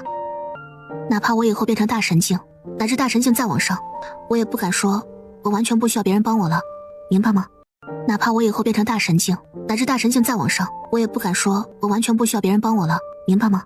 可是袁心碎确实很强嘛，比咱们都强呢。我还是觉得主人你多心了。我只是担心他什么也不说，因为他从来什么也不和别人说。一念这口气还未叹完，就听见了窸窸窣窣的声音。什么声音？咱们过去看看吗？一念点头，看了一眼天空上的防护大阵，这大阵已经修好了。如果是福珍娜那边有人过来，不可能悄无声息过来的，应当不是他们。可这大半夜的，这声音绝对不简单。这么想着，来到外面的练兵场，隔着一道门缝，他竟然看见外面火光重重，脚步声声，魔族的人、夜读星的人，还有天一州大大小小各方势力的人竟然都在。这么多人，愣是将自己的脚步声和呼吸声都压得很轻，很快就在鹰女面前排列成整齐的队列。人都到齐了吗？到齐了。石大，你去叫袁心碎出来，也不知道在磨蹭什么，快着点，不然等会儿一念就醒了。这小崽种一向是不安分的，就算我让他别来，他也会跟着来。索性咱们赶紧走，趁早走，连夜走。鹰女看着沉沉夜色，哼，小崽种和我斗。话说我披风呢？你们把我披风弄哪儿去了？旁边一只手拿着一件鲜红的披风递了过来。算你还有眼力。哼！鹰女下意识地撑开翅膀就要跑，燕念一把扑了过去。去哪儿？阿娘，你要去哪儿？你为什么打架不带我呀？鹰女一手推着鹰念的头往外扒拉着，两人这样子，魔族人是见惯了的，其他人还是头一次见，不由得瞠目结舌。师大几个人毛都炸开了，天玄更是恨不得把一念呼到身后。小心，小主人小心！魔族的，你要是敢登伤我们小主人，我们夜读星一定不会善罢甘休的。烟女翻了个白眼儿，不和这些兽人计较。滚远些，小崽种！我不是说了吗？不到小神境不能去，你实力太差了。一念张了张嘴，正要说话，他房间里面3道小神兽的气势顿时冲天而起，庞大的精神力覆盖住整个皇城，是窝窝的精神力。小神兽，小主人，您的御兽实力已经到了堪比小神境的程度了。大家恍然，这才想起来，是啊，一念还是一个御兽师呢。实在是他本身实力太强，没有御兽师那股子孱弱劲儿，这才总是让人忘记他的另外一层身份。大喇3人到了一念身边，看着医女说道：“魔王大人，让我们主人去吧，他如今有这个实力了。”医女抿唇，身后大门被推开，袁千岁一如既往的用词简单：“念念想去就让他去，有我。念念想去就让他去，有我。”行啊，小崽种，如今给你撑腰的人多了，翅膀硬了。不过嘛，你不能跟着袁心碎，不是已经有了小神境实力了吗？便由你带天字队，能做到吗？烟云脸上露出一抹让人捉摸不定的笑容。袁心碎皱起眉头，夜读星的人也纷纷不满。我们小主人只要在我们保护下，他我才是今日领队的人，我魔族才是如今5州数量唯一能和剩下4州抗衡的存在。我的安排便是最终的决定。烟云直接打断了他们的话，目光灼灼地盯着一念：“小崽种，你接受吗？”魔族的大魔们一脸的欲言又止，但是看见自家魔王大人的脸色，又只能怯怯地缩回脑袋。袁千岁看向一念，只要一念不愿意带那天字队，他就让一念到自己身边来。别人怕一女，他从一开始便没有在意过。一念冲一女露出一个笑来，哼，老妖婆，别以为我不知道你在打什么主意。可以，送上来的魔刀石，走，准备上路。一女不再多说，双翼一震，气势直冲天空。同在魔界地位超然的老毒物到了一女身边，这就开始培养这孩子了。你呀，就是嘴硬心软。谁培养他了？我就是看不惯他那副蠢样子。行呗，你没有故意让他去锻炼待人之才，没有要扶持他成为你继任者的意思，也没有让天字队成为他的磨刀石的意思呗。老毒是一边挤兑，一边看了一眼身后师大和天玄他们。本来啊，我也挺担心的，现在愿意照着咱们念念的人是越来越多了。可是咱们很清楚，靠别人终有一天会靠不住，最终强大的还是自己。什么亲生父亲，连影子都没有的。现在夜读星的人愿意捧着他，那可不是因念自己的实力征服了他，而是给那个所谓的生父面子罢了。还有袁心碎，一个男人爱女人时自然是山盟海誓，可若是有朝一日不爱了呢，那不是说走就走。我担心他被捧得迷失了自己的心，认不清自己的实力，飘飘然的，不像咱们一手带出来的那个坚定的孩子了。可如今看来是我想多了，那孩子一直都知道自己该做什么。而你呀，你为这孩子实在考虑的长远，不用我多担心什么。一女抿了抿唇，没有说话。老毒士夸赞完后，才叹了一口气，忍不住又说：“哎，但你不能给念念找个好带点的队伍吗？天字队那边都是什么人，你不知道吗？弄个好带的队慢慢来多好呀。”他就知道，他要是不狠一些，一念早晚会被这些糟老头子和傻男人们给宠坏了。一念来到了天字队前方，这一队只有100人，比其他队的人数要少上一半。但一念一走到他们面前，便察觉出这些人的不同了。这魔族的小公主便躲到魔族中间去，即便有3只小神兽，也都是小神兽初期，带咱们说笑呢。袁心碎不是喜欢他吗？跟着半步大神境多好，来咱们这儿还是领队。实在不行，夜读星那边不也行？听了这么几句话，一念就明白了，这一队实力绝对不差，但性格有问题，并不怎么服从领头的人说的话。不服管教。一念面色平静，不是不服管教，只是不服我罢了。正常，是我也不服。管他什么身份什么地位，看起来比自己弱的人还要当领队，那不是在打大家的脸吗？有本事的人呢，都会有几分脾气的，但他们的脾气没有我的大。这一路啊，长着呢。等等，念念，神器，我做出了神器，带着你的神器再出发。是叶安来了，他他手上是一条长长的金色长鞭，被他往上一抛，那金光竟然随着破开黑夜的朝阳晨光一起冉冉升起，直指四周。这是什么？旁边阴女的眼神狠狠的一缩，这法器的波动比他从前见过的任何法器波动都要强，甚至因为这个法器给他带来的惊愕，都让阴女忘记了站在自己面前的是那个被他轰出去的叶安。神器，给念念的。这话落下的那一刻，阴女的眼神肉眼可见的变得柔和起来，这份变化非常小，但叶安却精准的捕捉到了。长鞭缓缓缩小，变成了一个金色手镯，套在了他手腕之上，把自己圈成一个手镯的模样。阴念嘀嘀咕咕的，为什么是金龙啊？难不成龙祖宗身上的红皮是假的？还有点多出来的，我便给你做了别的。还有一套神器。阴念打开盒子，里面有数千条细如蛛丝的金色细丝缓缓地往上窜着。阴念的手落在那些细丝上，灵力和魔元素同时灌入，这些细丝宛如有了生命一般，快速舞动起来，就和挥动自己的手臂一样自然顺畅。哎，这个好啊！咱们巨人族的2样看家本领，你只学了1样。神行步你学了也用得极好，但是还有1样，我之前也没告诉过你。老乞丐抬手一招，阴念就看见无数细丝从他袖口中飙射出来，飞快地将旁边的巨石给颤爆了。这是我们巨人族的第2招绝学灵术缠牵丝，用最少的灵力、最小的动静造成致命的伤。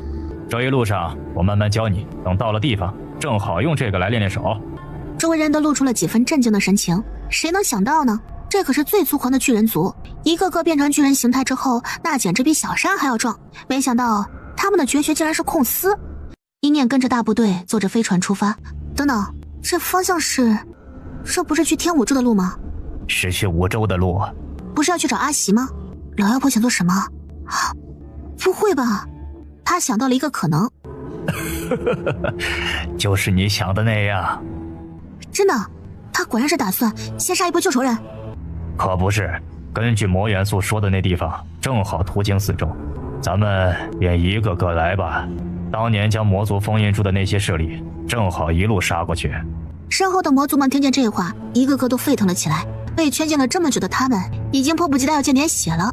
哼，第一个打谁？就那几个。一念转过身，这不是风寻的夫人吗？一念偏头一看，果然风寻还没死透，正被猪猪一蹄子踩在胸口上。感受到一念的目光，旁边的几个大魔笑了笑。哎呀，不是你说的吗？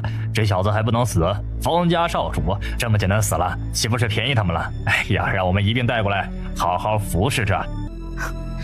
这倒是，就是他被打得没了人形，我一下想不起来这人是谁了。他扭头看了一眼旁边的袁心碎，从刚才出发之后，袁心碎便一直坐在他身侧，闭着眼睛，似乎是在修炼，一言不发。虽然袁心碎平时也是一言不发的，可今日一念总感觉他怪怪的。念丫头，看什么呢？快过来学控丝，这一招可远攻可近攻，学了在大战中最好发挥。一念来了些精神。金丝可刚可柔，刺、缠、绞有无数的攻击方式。老乞丐的教学声音被风吹散，一念才学了个大概，赤阳就已经代替了出生的晨光。行了，这个其实没什么窍门，多学多练。你的神行步和金丝都需要以你体内挥起来运养。还是那句话，咱们巨人族的灵术只能身传。一念早在一开始学巨人族的神行步的时候，就吸收了巨人族的力量本源，较日用灵力运养。如今在他体内已经成了一大团，这团灰气比较佛，平常脾气也很好，在体内的灵力和魔元素打得山崩地裂的时候，他也能悠哉悠哉地摊成一个饼，不争不抢，气淡如菊。一念用的也颇为顺手。快到了，天武州封家，念念，你记好，这可是你阴女阿娘的头号大敌呀。一念点头，看着底下逐渐出现的天武州轮廓，看向身后的天字队众人。天字队，等会儿听我命令行事。天字队众人抬头看了他一眼，互相对视几下。这就不必了吧，只是一个小小的封家罢了，我们自己看着办呗。天字队，等会儿听我命令行事。这就不必了吧，只是一个小小的封家罢了，我们自己看着办呗。此话一出，袁心碎睁开了眼睛，大魔们皱眉，师大更是暴脾气的开始撸袖子了。只有阴女一双眼睛平静的落在一念身上，仿佛在说：你看吧，这强者围着你打转的你，并不能真正让所有人都服气，因为在他们看来，你是攀附大树的菟丝花。天字队的人显然不想给殷女和袁心碎面子。殷念今年才多大呀？懂怎么控场吗？啊，是吗？那就这样吧，你们自己看着办，你们自己做的决定，那便对自己负责到底吧。众人一懵，随后脸上露出了果然如此的神情。我就知道小公主能懂什么呢，这样最好，免得咱们和殷女还有那个袁心碎撕破脸。大家笑嘻嘻的，就差把不服管3个字贴在脸上了。天一州的人有些着急了，老宗主和老乞丐都皱起了眉。果然让殷念带队还是太勉强了嘛。只有那些大魔们都闭紧了嘴巴，他们自己养的孩子自己最了解了。殷念最平静的时候，就是憋了一肚子坏水的时候。这时候的殷念呢，最不能去招惹。殷念深吸了3口气，脸上还浮现出笑容。到了呢。天空上的巨大魔兽发出了怒吼，魔元素瞬间暴动，底下那些天武州的住民们都从自己的屋子里面摸了出来。天怎么黑了呀？是要下雨了吗？他们呆呆地往天空上看去，却看见了无比凶残的一幕，天空上的阳光全都被大片大片的黑影压住。救命！魔族来了！神明大人们呢？神呐！神明大人救起我们呀！殷念看见这些人，见到他们的第一时间也不是拿起法器，而是虔诚地朝着福神塔的方向跪拜下去。天武州的人竟然都被福神塔给养废了。神，世上无神，便是有神，也不会顾念蝼蚁安危，自己的命自己不保，等着谁来救？底下众人都被吓得浑身抽搐。下一刻，他们就看到殷女抬起手，一道巨大的魔光直直砸向了封家那巨大府邸。封家小儿，姑奶奶前来割你人头，还不速速出来！殷女畅快地笑着，封家的防御轰然破碎。妖女岂敢！你是封家几代家主？当年你封家初代家主，哄骗我那魔族小师妹，割了她的双翼在先，侮辱我小师妹在后，最后还让家中灵兽分食于她的时候，我便说过了吧？你封家人来一个，我杀一个；你封家人来一个，我杀一个。纵然初代死了，这债便落到你们这些子子孙孙的头上。当日我也说过了，有朝一日我终会出来，亲手结束你们这一族的所有气运。殷念挑眉，小师妹。小师妹她心地纯善，救了那封家伪君子一命，却被他坑骗。小师妹她是天生魔人，身上骨血都是宝。小师妹从小跟着你阿娘一起修炼，你阿娘多少次陷入生死之局，都是小师妹用自己的血肉将她生生救回来的，便是亲姐妹也不如他们。那封家人神情难看，还有人时不时地望向福神塔的方向。打算拖着等福神塔的人来？哼，纵然他们来了又如何？当我如今怕了他们不成？且慢，你小师妹的东西你不想要了吗？抬手一招，一对黑色羽翼便来到了他手上。你们魔族的双翼对你们来说意义很大吧？封家家主脸上浮现出一抹疯狂。离开我们封家，不然我就让你小师妹留下来的唯一一件遗物在你们面前化成飞灰。老毒士的眼瞳狠狠地一缩。魔翼不能毁。魔翼便是类似人族的神魂，说是魔翼没了，那才真的是魂飞魄散，不入轮回。退后！若是不想这双翼被毁，就给我退后！就在这时，殷念动了，他走到旁边，提起了一个人，朝那封家家主说着：“看见了吗？你儿子。”封家家主面色一懵，殷念给了风寻一巴掌，痛得风寻浅浅抽泣。瞧见了吗？活着的儿子，你想看着你儿子在我的手上变成飞灰吗？哼，这会儿还是活着的，可你要是让我不高兴了，你儿子就得死了。你不要这双翼了！别拿双翼威胁我，我是个人族，你知道吗？你觉得是这对死掉的翅膀在我看来重要，还是一个活生生的人比较重要？金念笑着，恨不得当场和魔族人划清界限一样。封家那群人不自觉地就看向魔族那边的反应，魔族人一动不动，他们低着头，努力压着自己内心的怒火，好不让封家那边的人看出来。怎么样啊？想好了没有？金念眼中的耐心已经所剩无几。算了，既然你想断子绝孙，那我就……好，好，你别动我儿子，我和你换，如何？你别动我儿子，我和你换。金念皱着眉头，似乎是在犹豫划不划算。封家家主心中越发不安。你也不想和魔族翻脸吧？阴念的视线在他身上凉飕飕的刮了2圈，这才轻轻一笑。行，就做了这次亏本的买卖。说着，那双翼便落到了阴念的手上，而风寻自然而然的也被阴念丢了过去。晴儿，风寻奄奄一息，但好歹是留了一口气儿。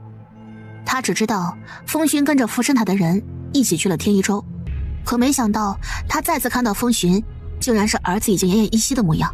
风寻双眼赤红。列阵，我们的人已经去福神塔报信了。战斗一触即发。就在这时，众人只听见一声猪叫：风家的都别动！天道命书的威力想必你们很清楚，这可是你们风家的少夫人呢。现在把你们身上所有的法器都给我交出来，不然我就弄死你们家大少爷。猪死人死，梅开二度，风家人都傻眼了。想要我们束手就擒，你想都不要想，我杀了你！可嘴上嘶吼，脚和手却是一动也不敢动。比威胁，谁都比不过阴念不要脸。你，风家人恨不得当场吐血，指着阴念的鼻子，一句辱骂的话却卡在喉咙，怎么也吐不出来。哼，一群蠢货！我们魔族行事从来就不讲章法，我说的话你也信呢？我从一开始就没打算放过你儿子，找死的东西也配在我魔族面前乱舞吗？风家人已经被气得双眼血红，这会儿阴念又成了魔族了。看着他们这副模样，魔族人纷纷感觉很痛快，先耍后杀，确实比一上来就抹人脖子更让他们感觉痛快。阴念当然知道这些人不可能为了一个少爷将法器都放下，那不等于让他们自己抹脖子吗？他高兴完了，直接一甩手，这灵珠便直直从天空跌落。不愿意交出法器是一回事，但是亲眼看着和自己儿子命运相关的灵珠跌下，一个当爹的本能让风家家主下意识起身去护，也就是那一瞬的分神，一柄长枪直接穿透风家家主的胸口。金女一击得手，完全不费力的便解决了风家掌权之人。魔族士气大振，金念眼睛一眯，此时不杀更待何时？杀！身后的大军早已蓄势待发，一声令下，便如同洪流一样直接冲进了风家阵营当中。阴念悬浮在高空之中，金女和袁心碎都没有动，对付一个小小风家，如今已经不需要惊动他们2尊大神下场了。金女看了一眼阴念，你不下场？别急嘛，这不是在看吗？让我看看天字队在哪儿。别急嘛，让我看看天字队在哪儿。终于在左下角最激烈的战圈里面看见了天字队的人，可真努力啊。阴女看了他一眼，之前阴念被那么挑衅都轻轻翻过的时候，他就知道阴念决定憋着发大招呢。下一刻，阴念双手合十，一个巨大的光圈出现于他脚下，圈势罩住了2队、3队、4队，每一个不属于阴念带领的队伍都感觉眼前白光绽放。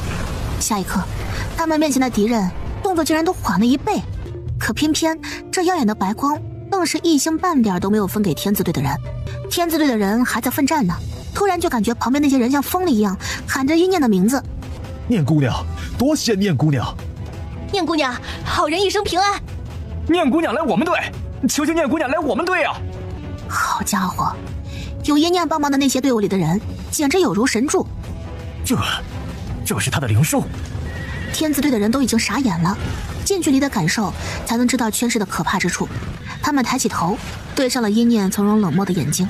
天字队的诸位个个骁勇善战，我再信任不过了。诚如诸位所言，自己说的话要自己负责才好，是不是？那你们自己看着办吧。从一开始，阴念就没打算弄什么苦口婆心的劝说一类的，没有必要。最好的方法便是让他们自己知道他当领队的价值在哪里。其他队的人总体实力都没有天字队的强，可此刻有了阴念的帮忙，他们杀敌的速度比天字队更加快。太爽了！这些人的动作简直就是漏洞百出啊！这灵术真的不会引起天道惩治吗？天字队的人听着旁边源源不断响起的惊呼声，只觉得脸上像是被人扇了连环巴掌一样，火辣辣的很难受。偏偏他们还不能分心，周围的人还是不放过他们呀。旁边那些人还在咋咋呼呼的。哇，阵法！念姑娘，你还会阵法？这是不是就是那个巨人族的绝学缠千丝？哎，谢谢念姑娘了。时间一久，天字队那边的体力越来越差，和其他队伍形成了一个鲜明的对比。天字队的人都很好面子，咬紧了牙关都说不出一句帮帮我。倒是旁边的一些人小心翼翼地问一念：念姑娘，您就真的不管他们了？人家厉害着呢，可以不顾领头人的命令，不服领头人地界的队长。这么厉害的队员，自然要让他们露一手给你们看看，他们有多厉害才行啊！毕竟是咱们的天字队最优秀的队伍呢。人家厉害着呢，自然要让他们露一手给你们看看，他们有多厉害才行啊！毕竟是咱们的天字队最优秀的队伍呢。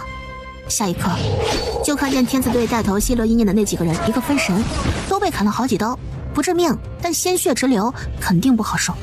他们唇色苍白，好不容易将面前之人斩于刀下的时候，下意识抬头看了一眼一念，一念也在看着他们，只是他看向他们的眼神却很冷漠，那是没有将他们归为自己人范畴的眼神。一念突然开口：受伤了，是该治疗一下了。巧苗，无数的绿色光点散落下去，那些光点竟然朝着每个队伍飞去，飞快的让那些受了伤的人感觉好多了。多谢。可天字队依然没有，竟然还是没有吗？这一刻，所有人看着一念那张面无表情的脸，心中都有震动，还有一丝说不清道不明的敬畏和恐惧。他们是再也不敢将她当成一个普通的小姑娘对待了。耶女对此并不干涉半分，既然将天字队交给一念了，不管是管得好还是管得不好，那都是一念自己的事情。倒是一旁的老毒师担忧地说着：这样下去，天字队会被针对啊。老毒师能想到的事情，风家人也可以想到。去打左下角那支队伍，找到突破口就往福神塔那边跑，快！剩下的风家人一口气全都杀向了天字队。被这些人一冲，原本就各自为战的天字队队员根本就支撑不住了，本就已经筋疲力尽了，好几个人都受了重伤。大家死死咬着牙，不自觉地仰头看着一念，他们在等一念伸出手，他们的眼中有羞愧，还有浓浓的不想宣之于口的期待，他们要面子。念念，老毒师忍不住拉了拉一念的衣袖，一念的眼神都没动一下。一个领导者绝对不能无情无义，但也绝对不能太过良善，优柔寡断。这不仅是他和天字队的一场博弈，更是整个天一州和他的一场博弈。如果他输了，那他就只能是医女的女儿，夜毒星的小主人，在他的名字前面永远都有一重他人身份的禁锢。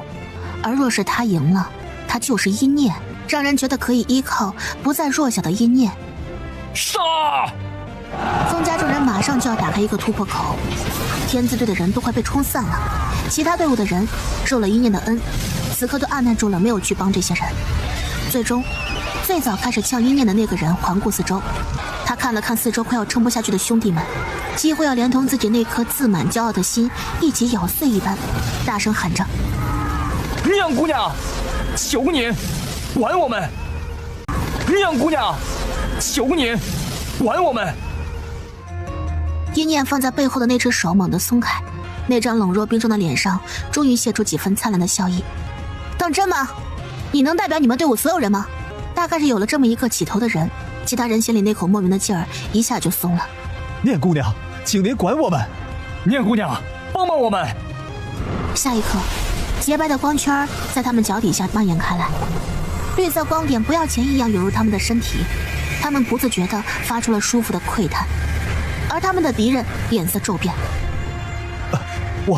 我怎么突然身体变得这么重？妖术，是妖术！退开，这一圈白光不正常。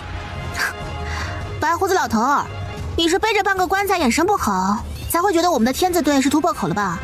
那你可就错了。我告诉你，我们的天字队是我们天一州最强的、最好的队伍。现在我让你见识见识他们真正的威力，如何呀？一念还会夸他们呢，说是平常这些桀骜的队员们根本就不会在意，甚至觉得一念是在讨好他们。可这一刻，有刚才那近乎冷漠的无视之后，这番话却让这些人的面孔迅速红了起来，心里不知是什么滋味。他们精神一振，不再各自为战，而是聚集成为更加锋利的刀，刺向敌人。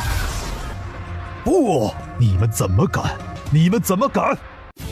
风家老祖宗的声音仿佛泣血一般，朝天空大喊着：吴家凌天学院福神塔！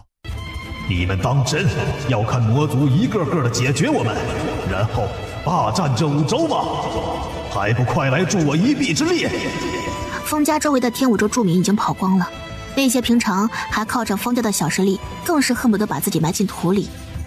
不关我们的事啊！魔族之前被封印的时候，我们这些家族都还未出现呢。老不死的还想拖我们下水，门都没有。有别的大势力的人在啊，为什么要叫我们？我们才不出去。而其他大家族、大学院一片死寂，魔族来势汹汹，且没有一个势力敢出来帮忙，他们疯了才会出来呢。至于更远的地方，虽然感应到了动静，可他们全都抱着手。哼，天武州那边都没人帮忙，我们其他几州为什么要去帮忙？可怜那封家老祖宗还在嚎叫着：覆巢之下无完卵，愚蠢呐！你们愚蠢！覆巢之下无完卵，你们愚蠢！一条金色长鞭撕破空气，重重的抽在已经被打得半死的封家老祖宗脸上。闭嘴，别垂死挣扎了。封家老头，早在天一州被修邪师围攻的时候，你们4州没有一家出来帮忙的时候，我就知道了。原来这5州啊，早就千疮百孔，腐烂至根了。当时我就在想，有朝一日，等我解开魔族的封印，哪怕没有人助我魔族，对付你们也真是太容易了。我会警惕连根爆断的荆棘刺，可却不会害怕被劈开单放的死柴。我为了今天吃了太多的苦了，但好在天不负我，这一天终是来了，而且和我预料的分毫不差。他露出笑容来，你封家不过是一个开始，对我魔族来说，便是那根最开始的用来引火的死柴。认命吧，封家老祖宗！话音落下，旁边天玄的手就捅进了他的胸膛，连同他瞪大的眼眶里的惊恐怨毒一起，彻底的碾碎。而一念却不打算就这样停下，他看向一女，下一家是谁？囚笼已破，有仇报仇，有冤报冤。福神塔大厅之中，逃回来的神子们脸色青白交织。至高神大人，我们接下来该怎么办才好？那个突然出现的男人，是不是该和他联手才好啊？我觉得是，光靠我们人有些太少了。至高神却不如他们所想的那样慌张，他深吸了一口气，从自己的空间法器当中拿出一根细长的被保存得很好的清香。不必找那个叫阿袭的古怪男人。至高神眼中闪过一抹疯狂。贱女人，你到现在都要护着你那个贱种，你们宗门能容忍这么一个毁了你一身血脉的贱种吗？他点燃了这根能联系上无上神域九尾宗的清香。我倒是要看看那九尾宗会不会按耐不住，派人下来杀了这贱种。清香被点燃，烟雾缭绕之间，至高神听见里面传来一道略带着几分高高在上的声音：何人通天问道？这清香并不是至高神的，当年被九尾宗招揽的其实是一念那个杂种的父亲苏将，这香是他耍了手段之后得到的。烟雾中凝出了一个人形，高高在上的睥睨着至高神，至高神却不敢有半点不满，朝这个身影五体投地的跪拜下去。见过仙人，问仙人安。何人通天问道？见过仙人，问仙人安。不巧，这次负责给底下这些乡巴佬答疑解惑的，正是之前去第一学院耍威风的毛玉长老。起来吧，你可遇到了什么问题？毛玉盘腿悬浮在空中，正眼都没给他一个。至高神面对九尾宗的人，全无平常的霸气和不可一世。不，仙人，我并不是因为修炼碰到了问题，是我们五州竟然出现了一个九尾宗的孩子。您知道这件事情吗？放肆！我九尾宗的血脉怎么可能流落在那些荒凉的小世界？是真的。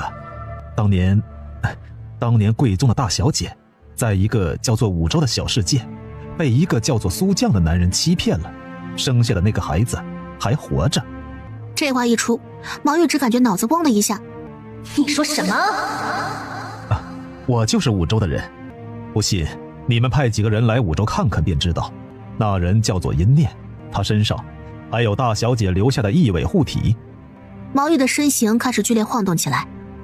好，那剑种若是真的活着，一个混合了下等人族的剑种，毛玉的声音带着浓浓的怨毒，随着青烟的散去而彻底消失。至高山额下滴落下一滴汗来，还好，成功了。哼，阴念，你便等着吧。虽说无上神域的人不能干涉下面的世界，可九尾宗是什么势力？这规矩一开始就是他们设下的，这所谓的规则，人家真的会放在眼中吗？他抚摸着自己磕肿的额头，满脸毒辣道：还有九尾宗，哼，就且让你们再嚣张一段时间，等我到大神境，上无上神域，定要你们为今日对我轻蔑的举动付出代价。至高神轻咳两声，压下翻滚的气血，他可还受了伤呢，血痒痒的。就在他靠着椅子闭目养神的时候，一个小小的人偶从凳子底下钻了出来。无上神域，告诉阿袭。脚步轻轻地往外跑去，就连这浮神塔之中竟然都有阿袭布下的眼线，这些偶娃娃身上半点人气都没有，最是适合用来潜伏的。清理掉整个封架，阴念他们并没有停留。当年参与了封印魔族的计划的那些家族，不管是如日中天的还是已经衰败的，一个都没能逃过。这一路上都是阴念带着人在打。念姑娘，等会儿来我们队吧，你刚才就只顾着天子队，都忘记给我们加圈式了。哎，去，你们排后头去，才第一次没被圈进去呢，我们都连着2次，只能跟在后面辛苦的自己扛了。就是啊，念姑娘，你也别只顾着天子队啊，你的心思能不能也往我们这边飞一飞？我们这边敌人多傻呀，你一拉就一排脑袋，不好吗？打过几场之后，所有人都明白了有阴念和没有阴念所产生的那个巨大差别。阴念啃着吞吞上供的一颗灵果，有一大没一大的应着。行吧，才刚说2个字，天字队的人就黑着脸走了过来。你们自己没领队吗？啊，跑来抢别人家的领队。天字队的人红着一张老脸骂着，他们没敢去看阴念的脸，但人人都能感受到阴念那似笑非笑的目光落在自己头上。阴念没管这边的小小争夺战，看了一圈，却皱起了眉头。袁心碎呢？老妖婆，看见袁心碎了吗？阴女摆了摆手。我疯了去看他。阴念沉默，又看向旁边的大长老。你们少主呢？我不曾注意，少主想去哪儿就去哪儿，也从不会和我们这些人说的。一听这话，阴念眉头顿时皱得更深了。正好这会儿在休整当中，阴念便直接往外面走着。他闭上眼睛，无数的魔元素就漂浮于空中。他能控制方圆100里内的魔元素，这些魔元素都会成为他的眼睛和耳朵。西面林子里面，魔元素暴动起的一瞬间，袁心碎便注意到了。他将外衣穿上，他身上的血腥味越来越重了，不换一下衣服，怕是要被阴念发现了。很快，旁边就出现了脚步声。袁睡睡，你在这里干什么？我衣服脏了，沾了点血，换一件。阴念狐疑地眯起眼睛。袁心碎可是那种衣服被血染透也只感觉兴奋的人，哪里还有沾不得血这一说呢？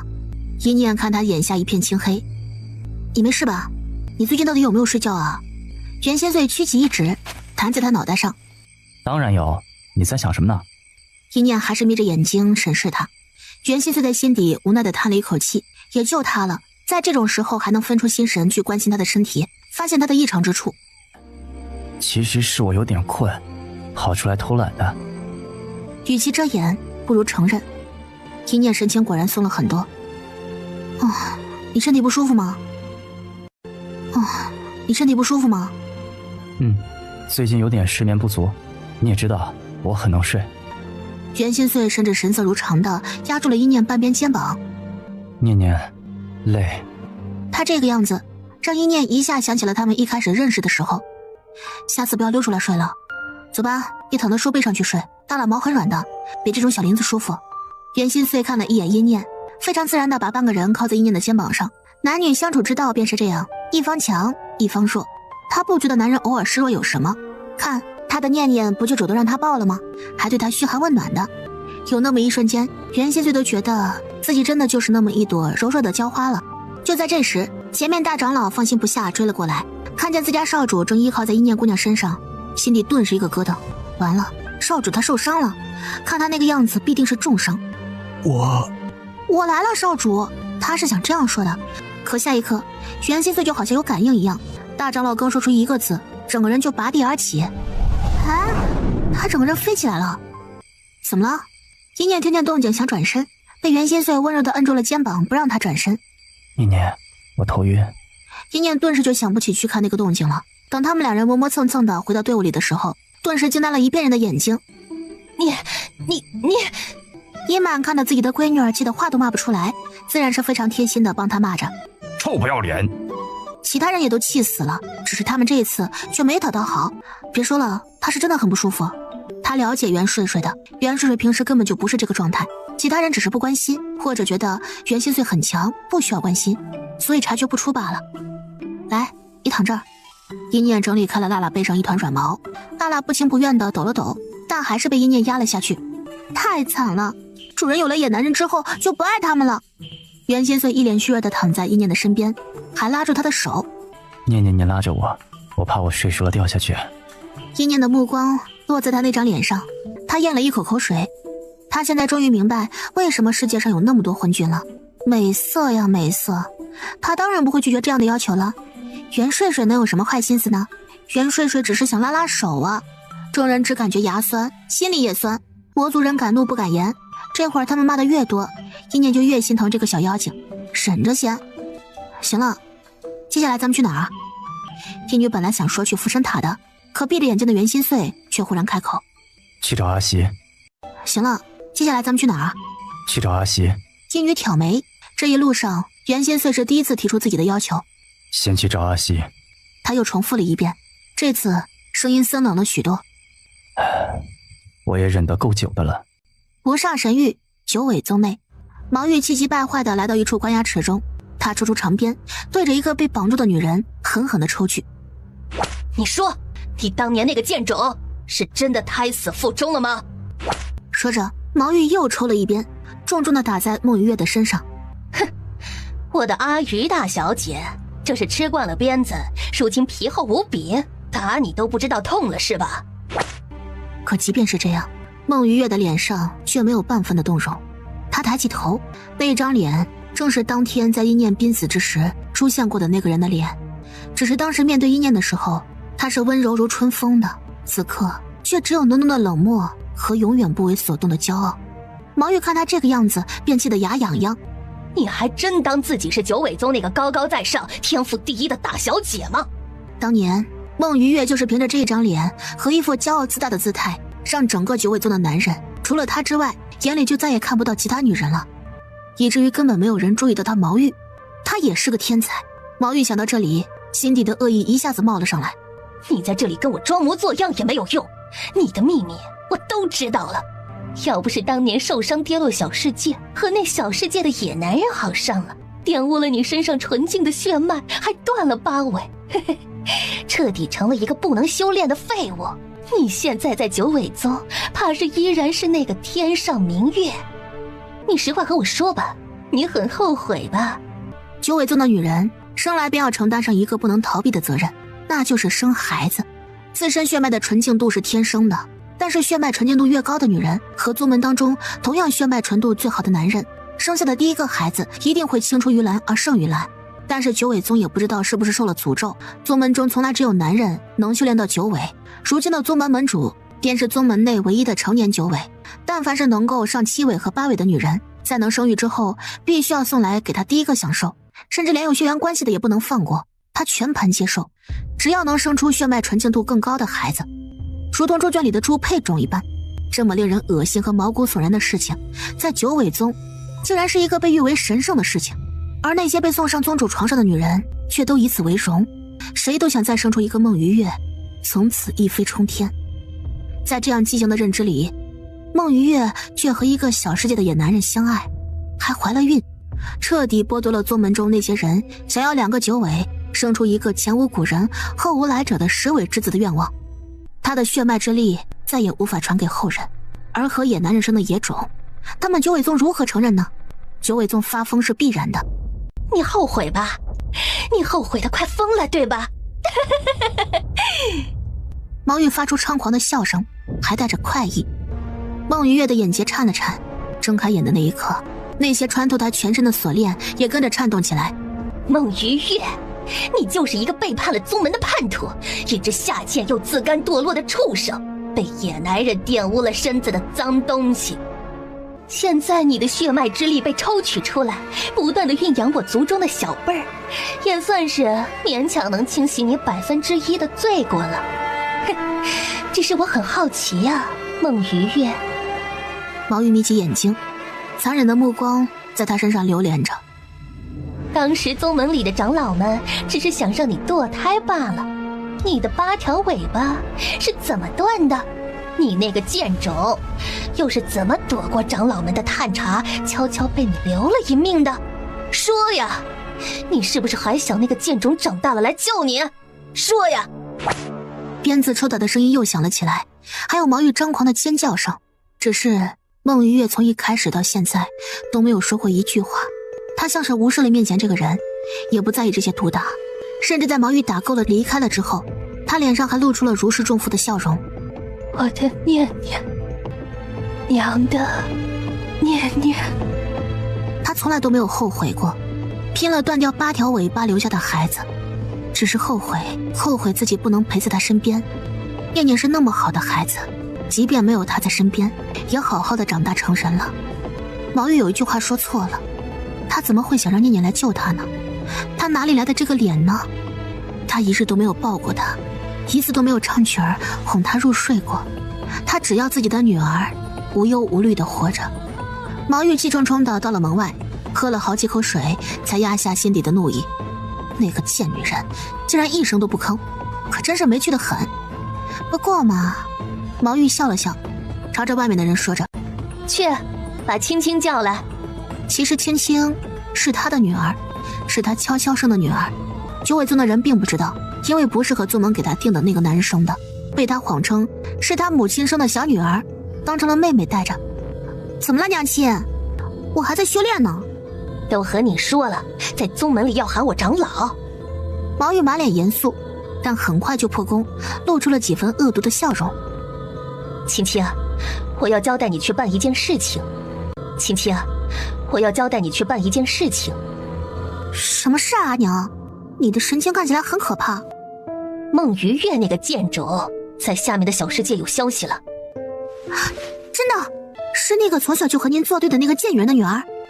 青青眯起眼睛，眼中流露出几分和他娘如出一辙的恶毒。阿娘是想让我不惊动其他人，悄悄去杀了她？是，如今无上神域的规矩你也知道，这还是咱们宗门制定下来的。我若直接撕开玉界封印下去，必定会惊动其他人，到时候他们那些讨人厌的势力必定要抓着咱们九尾宗的错处说事儿。毛玉眯起眼睛，看着自己最得意的女儿。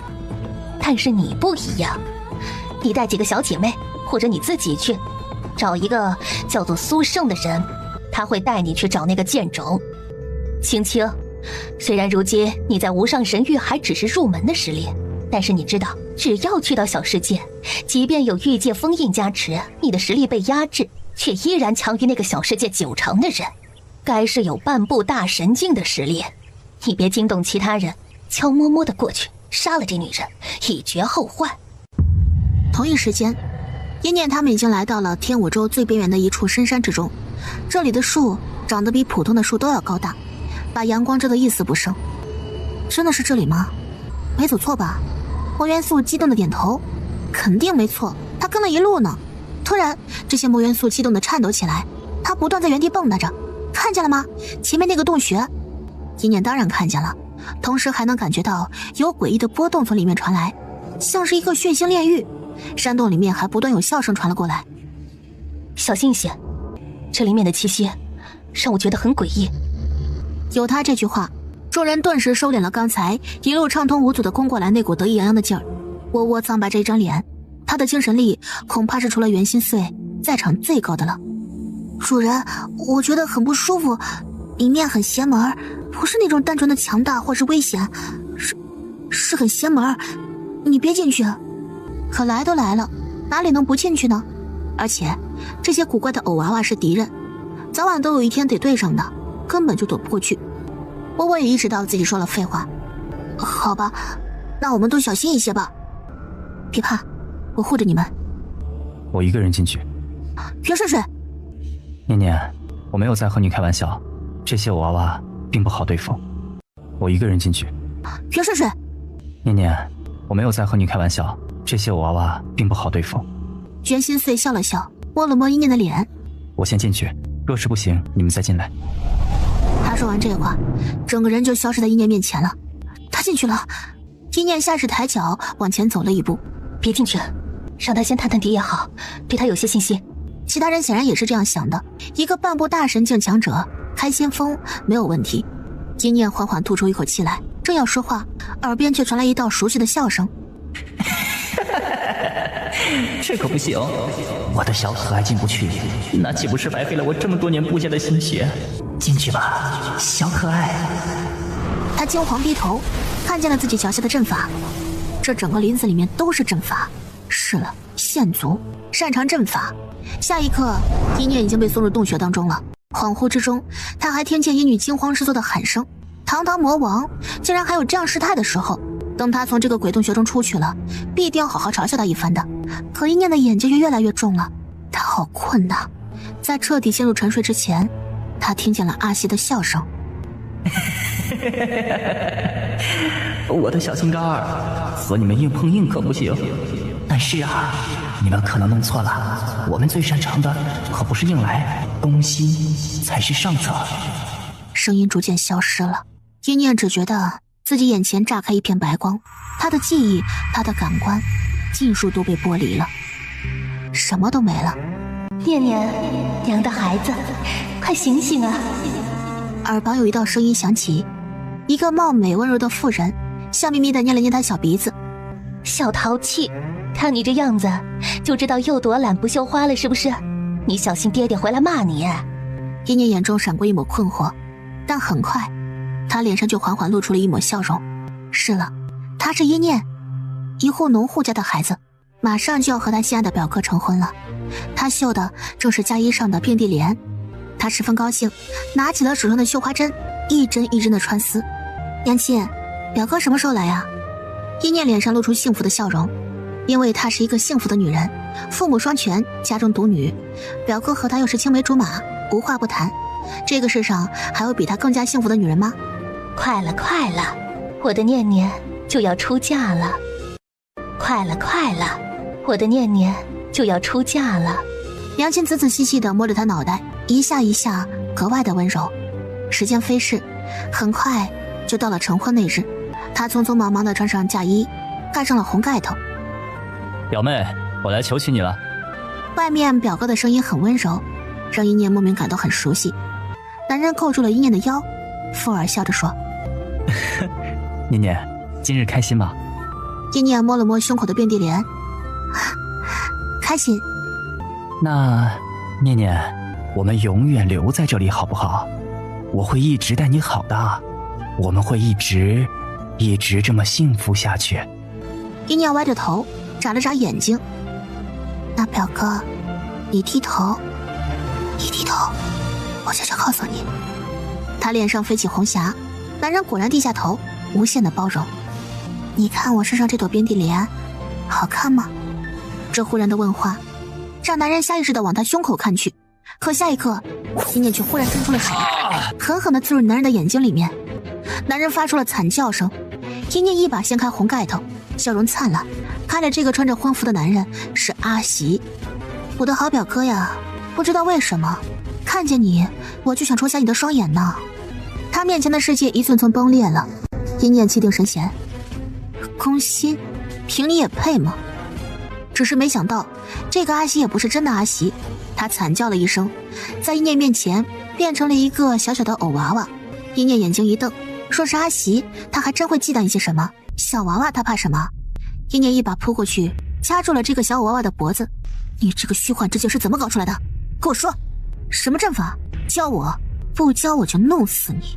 那长着一双血红眼睛的偶娃娃朝一念张开了大嘴，他死命地挣扎起来。一念抬手就是一巴掌盖在这个偶娃娃脑袋上，说，不然我撕了你，再去撕了你那些同伴们。坏女人，你是坏女人，欺负阿袭的坏女人。行，你不说是吧？一念拍了拍自己肩膀上的窝窝，能控制他吗？当然了，这个小娃娃实力不错，不过精神力比我稍弱一些。这个小娃娃实力不错，不过精神力比我稍弱一些。很快，这个小娃娃就呆愣的在地面上开始画阵法图了。这竟然是一个12角阵法，算是5洲小世界里阵法中的顶级阵法图了。破阵的方法呢？没方法，是阿习的自创阵法入梦阵，没有办法，只能自己走出来，走不出来就会永远留在梦境里。你去旁边站着，碰到和你一样的红眼睛偶娃娃，就上去打他们，定生死的那种，明白了吗？小娃娃呆板的点头。洞穴里面阴暗潮湿，一念接着往里面走，血腥味越来越浓了。袁睡睡呢？一念小心翼翼地贴着洞穴往里面走着。嘘！一念忽然停下了脚步，拉住了还要往前走的辣辣。里面隐约传来火光，那火光很微弱，却能看见里面被放置在阵法中央的人是入梦阵，可主阵人正是阿习，而每个阵法的尖角之上都站着一个小小的血眼娃娃。小娃娃们像是在举行什么仪式一般，在阿习的示意之下，朝中间的袁心碎重重的跪拜下去。说是在看什么？就看见阵法之上狂风骤起。好痛啊！我好痛啊！不要再砍我了，我的腿没了，阿娘，我的腿没了。我的肠子都被搅烂了，你们为什么要这么对我们？县族，我县族的孩子们啊！一瞬间，尖叫声、哭声猛地冲入一念脑子里面，无数的血雾从那些血眼娃娃的额头中飘了出来。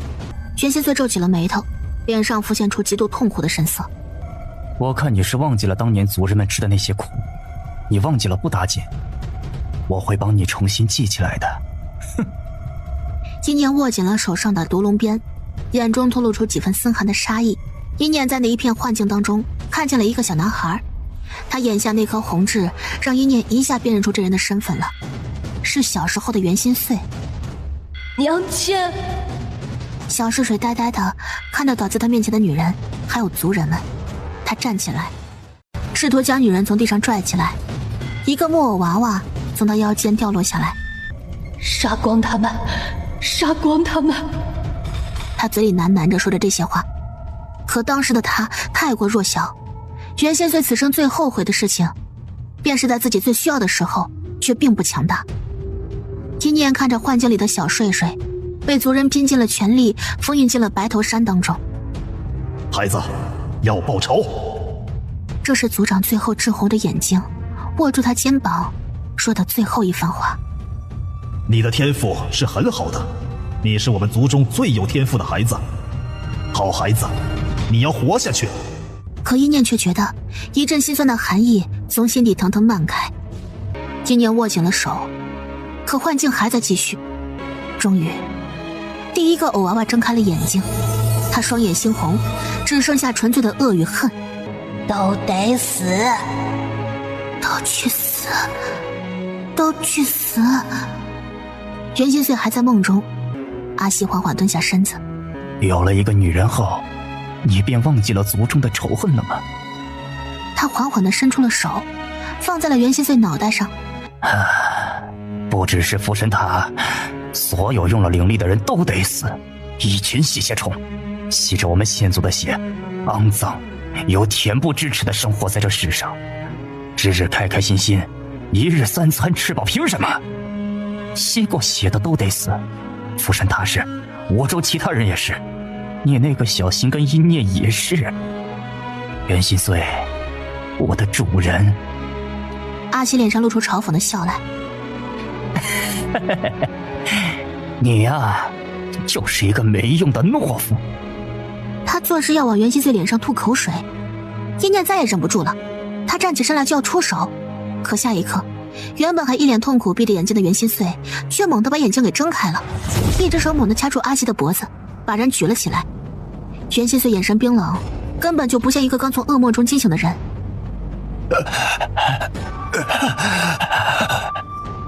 阿西想要挣扎。怎么可能？你怎么可能醒过来？从来没人能在我的入梦阵里醒过来过。可袁希岁的实力却死死压在他身上，让他无法挣扎。那些红眼娃娃们顿时发出尖锐的咆哮声：“放开阿喜！”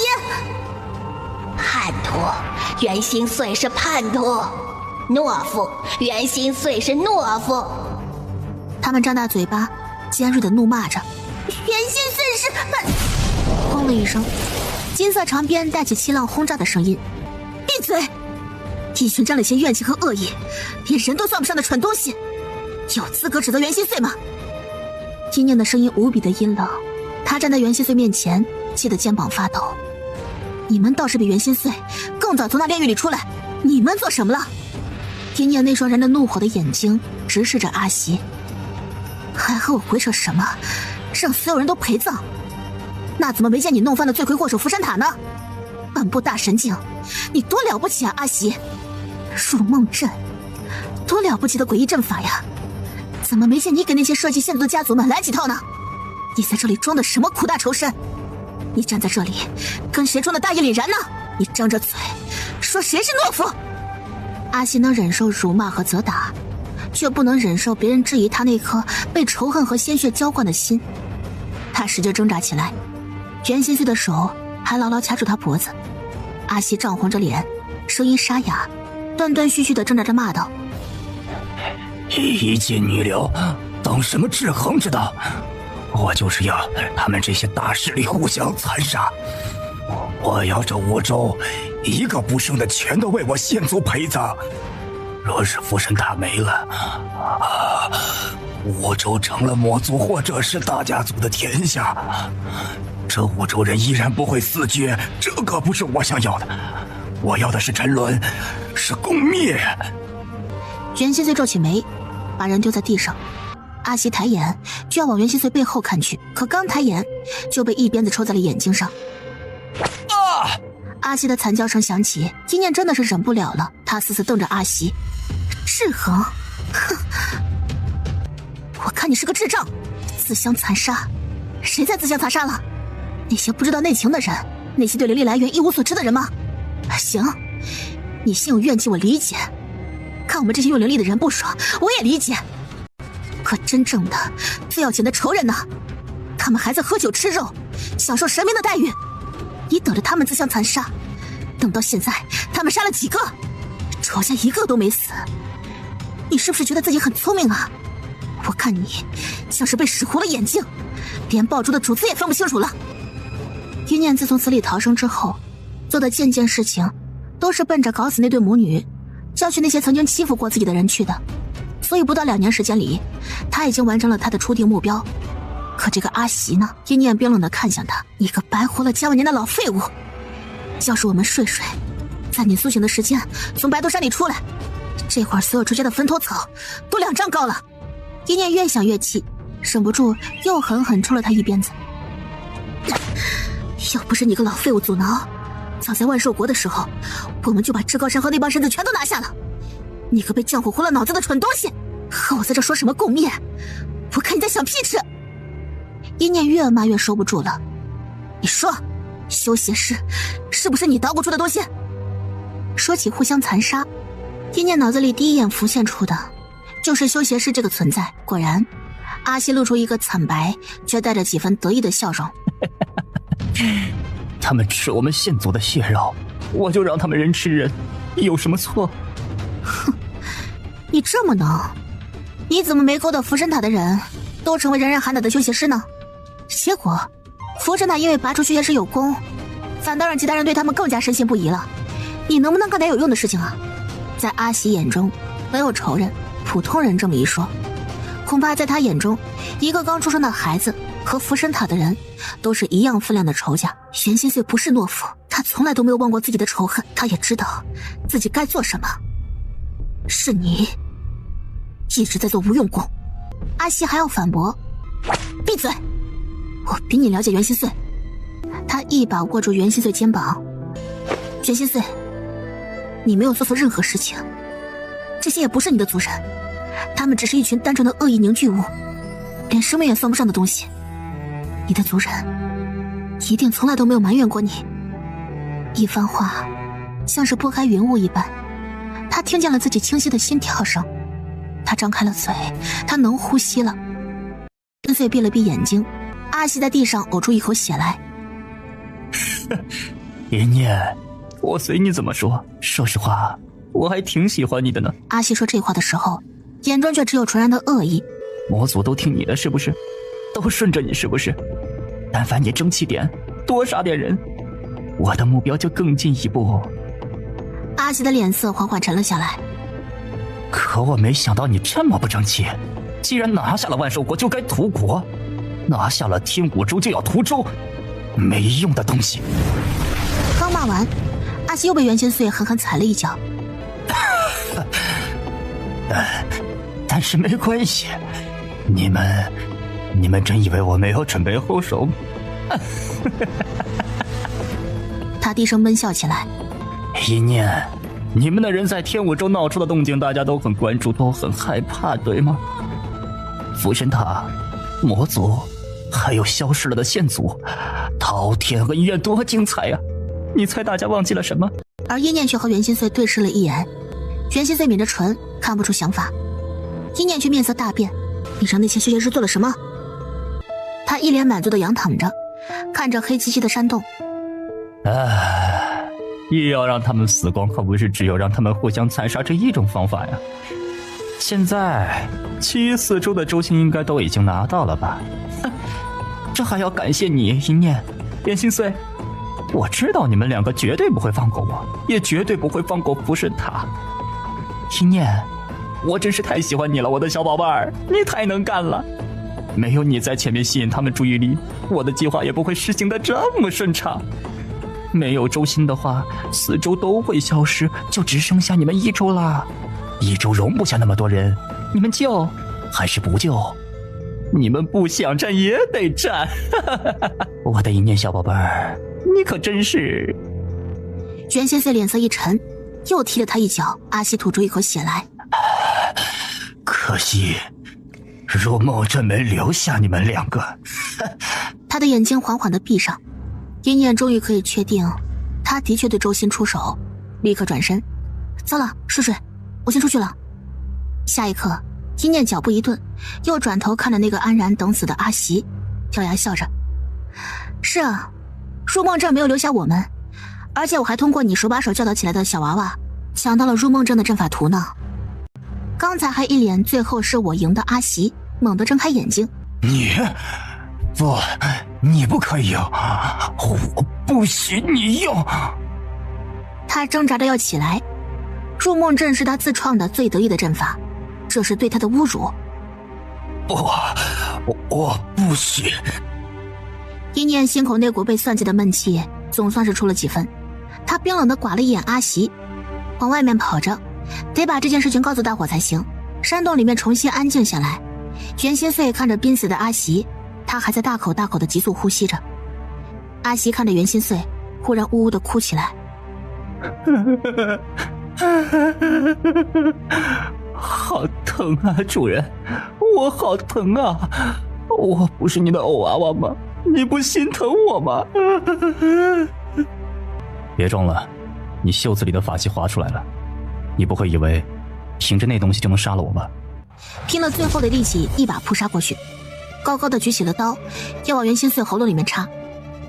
对，你猜对了，我从见你的第一面开始就觉得你好恶心，恶心的我快吐了。刀尖落在了袁心碎喉咙上，却怎么也刺不进去。袁心碎似乎是长长叹了一口气，他伸出手，猛地将阿袭压制在地面上。阿袭整个陷入地底，他又开始贱兮兮地笑着。你要这么对待你的偶娃娃吗？闭嘴！袁心碎眼中阴沉越来越多。你也配？偶娃娃以现族人心血喂养，共享性命，绝对信任。那是一个无论我做什么都会站在我这边的家人。这样的家人，从一开始我就没有拥有过。他弯下腰，摘掉了他绑在腰间的阿袭的牌子。这个是我送给我的家人阿袭的，你不是。袁心碎捏碎了这条怨气，炸开的瞬间，空中再次出现了幻境，他被关在了白头山下，可袁心碎却看见也救救我们的孩子吧！求你了，族长，求你！为什么只有他能活？我的孩子也想活呀！我可以去死没关系，族长，求你救救我的孩子！袁心碎，为什么就你一个人能活？殷念进来了，他已经告知了殷女他们。都是你，要不是你，你父亲就不会死，我的丈夫也不会死。早知道这样，我根本就不会生下你。你怎么不去死啊？不可以！殷念下意识的低声惊呼着，刀落在了小睡睡的身上。没坏，我的阿西没坏，族长还要举行仪式的。族长红了眼睛。好孩子，你阿娘只是生病了，你别伤心。没关系，我不伤心。族长爷爷，我马上就要有新的家人了。等举行完仪式之后，他就不只是一块木头了，他就是我的新家人了。不会骂我，只会喜欢我的家人。我会好好照顾他的，我真的一点都不难受。旁边的一些族人都忍不住红了眼睛。幻境消失了，这团怨气终于散开，彻底消失在这个世界上。对不起。殷念咬住了唇，太讽刺了。袁心碎弯腰，将地上那个木偶也捡了起来，仔仔细细地擦去他身上的泥污。殷念难过的抿唇，压下眼底涌上的酸涩感。他忍不住想，当袁心碎第一次知道阿西还活着的时候，是什么感觉？袁心碎没有转身，声音却传了过来。在听你说伤了你的那个人叫阿西的时候，我其实就已经知道他不是我的阿西。如果是我的阿西，他肯定会很喜欢你。殷念握紧了拳头。他只是被恶意灌满了身躯的傀儡。袁心碎终于转过身走了过来，他抬手抚摸过殷念通红的眼角，他轻声笑着。你哭什么？念念，我不是那个几岁的稚童了，我分得清谁是谁。殷念看着他，分得清不代表不难受，只是他向来面无表情。这块木头曾经是他精心给家人挑选的身躯，可最终却连身躯都没有保全。他带着阿西的身体，脑子里灌满了恶意，却还带着族人们临死之前无法自控的对袁心碎的怨恨。袁睡睡，我们可以一起再做一个阿西的身躯啊，到时候重新举行觉醒仪式就好了。我们找一块最好的木头，雕刻的漂漂亮亮的。话都没说完，人已经被袁心碎给抱住了。不用了，我要娃娃了。殷念一愣，却听见他说：我不是有你了吗？我可以什么都不要，你别离开我。殷念的一颗心像是被泡在酸水当中，手足无措。袁心碎，他的声音尖锐起来。你背上为什么这么多血？给我看。声音戛然而止，他抖着唇，看着那血肉模糊的背。念念，袁心碎摁住他手，只是看着疼，其实不疼的。殷念一巴掌拍在他嘴上，发狠道：你闭嘴！袁心碎无奈地笑着，这是怎么回事？你要是不说清楚瞒着我，那以后咱们再也不用见面了。你刚才还说把我当家人，你根本就没有把我当家人。我们的亲情就那么不值钱吗？他死死抓着袁心碎衣领。袁心碎看他是真的生气了，只能把事情原原本本的说了一遍。你是傻子吗？殷念咬牙，你是想让我愧疚到发疯吗？你现在就是要留我下来，我也留不下来了。袁心碎笑着揉了揉他脑袋。念念。袁心碎低头认真地看着殷念，说着：我等着你。殷念拼命点头。好，你在无上神域等着，我会好好修炼的，到时候上无上神域，我肯定比你强。他眼中毫无开玩笑的成分，也不在乎自己的话有多么的自不量力。袁睡睡，你等着我，上了无上神域之后，我护着你。殷念心里想着，分开什么分开啊？他去学院的时候可以溜过去找他。只是刚想说这句话，殷念嘴巴都张开了。抬起头就看见他幽深的视线。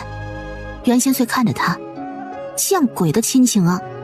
他眸色加深，下一刻他猛地低头拽过一念，把人紧紧圈住，就吻了下去。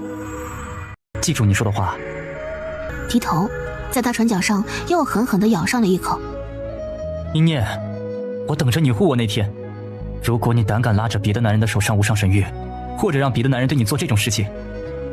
袁心碎的声音里面带着笑，温柔地抚摸过一念的耳垂。那我一定杀了他。这个给你。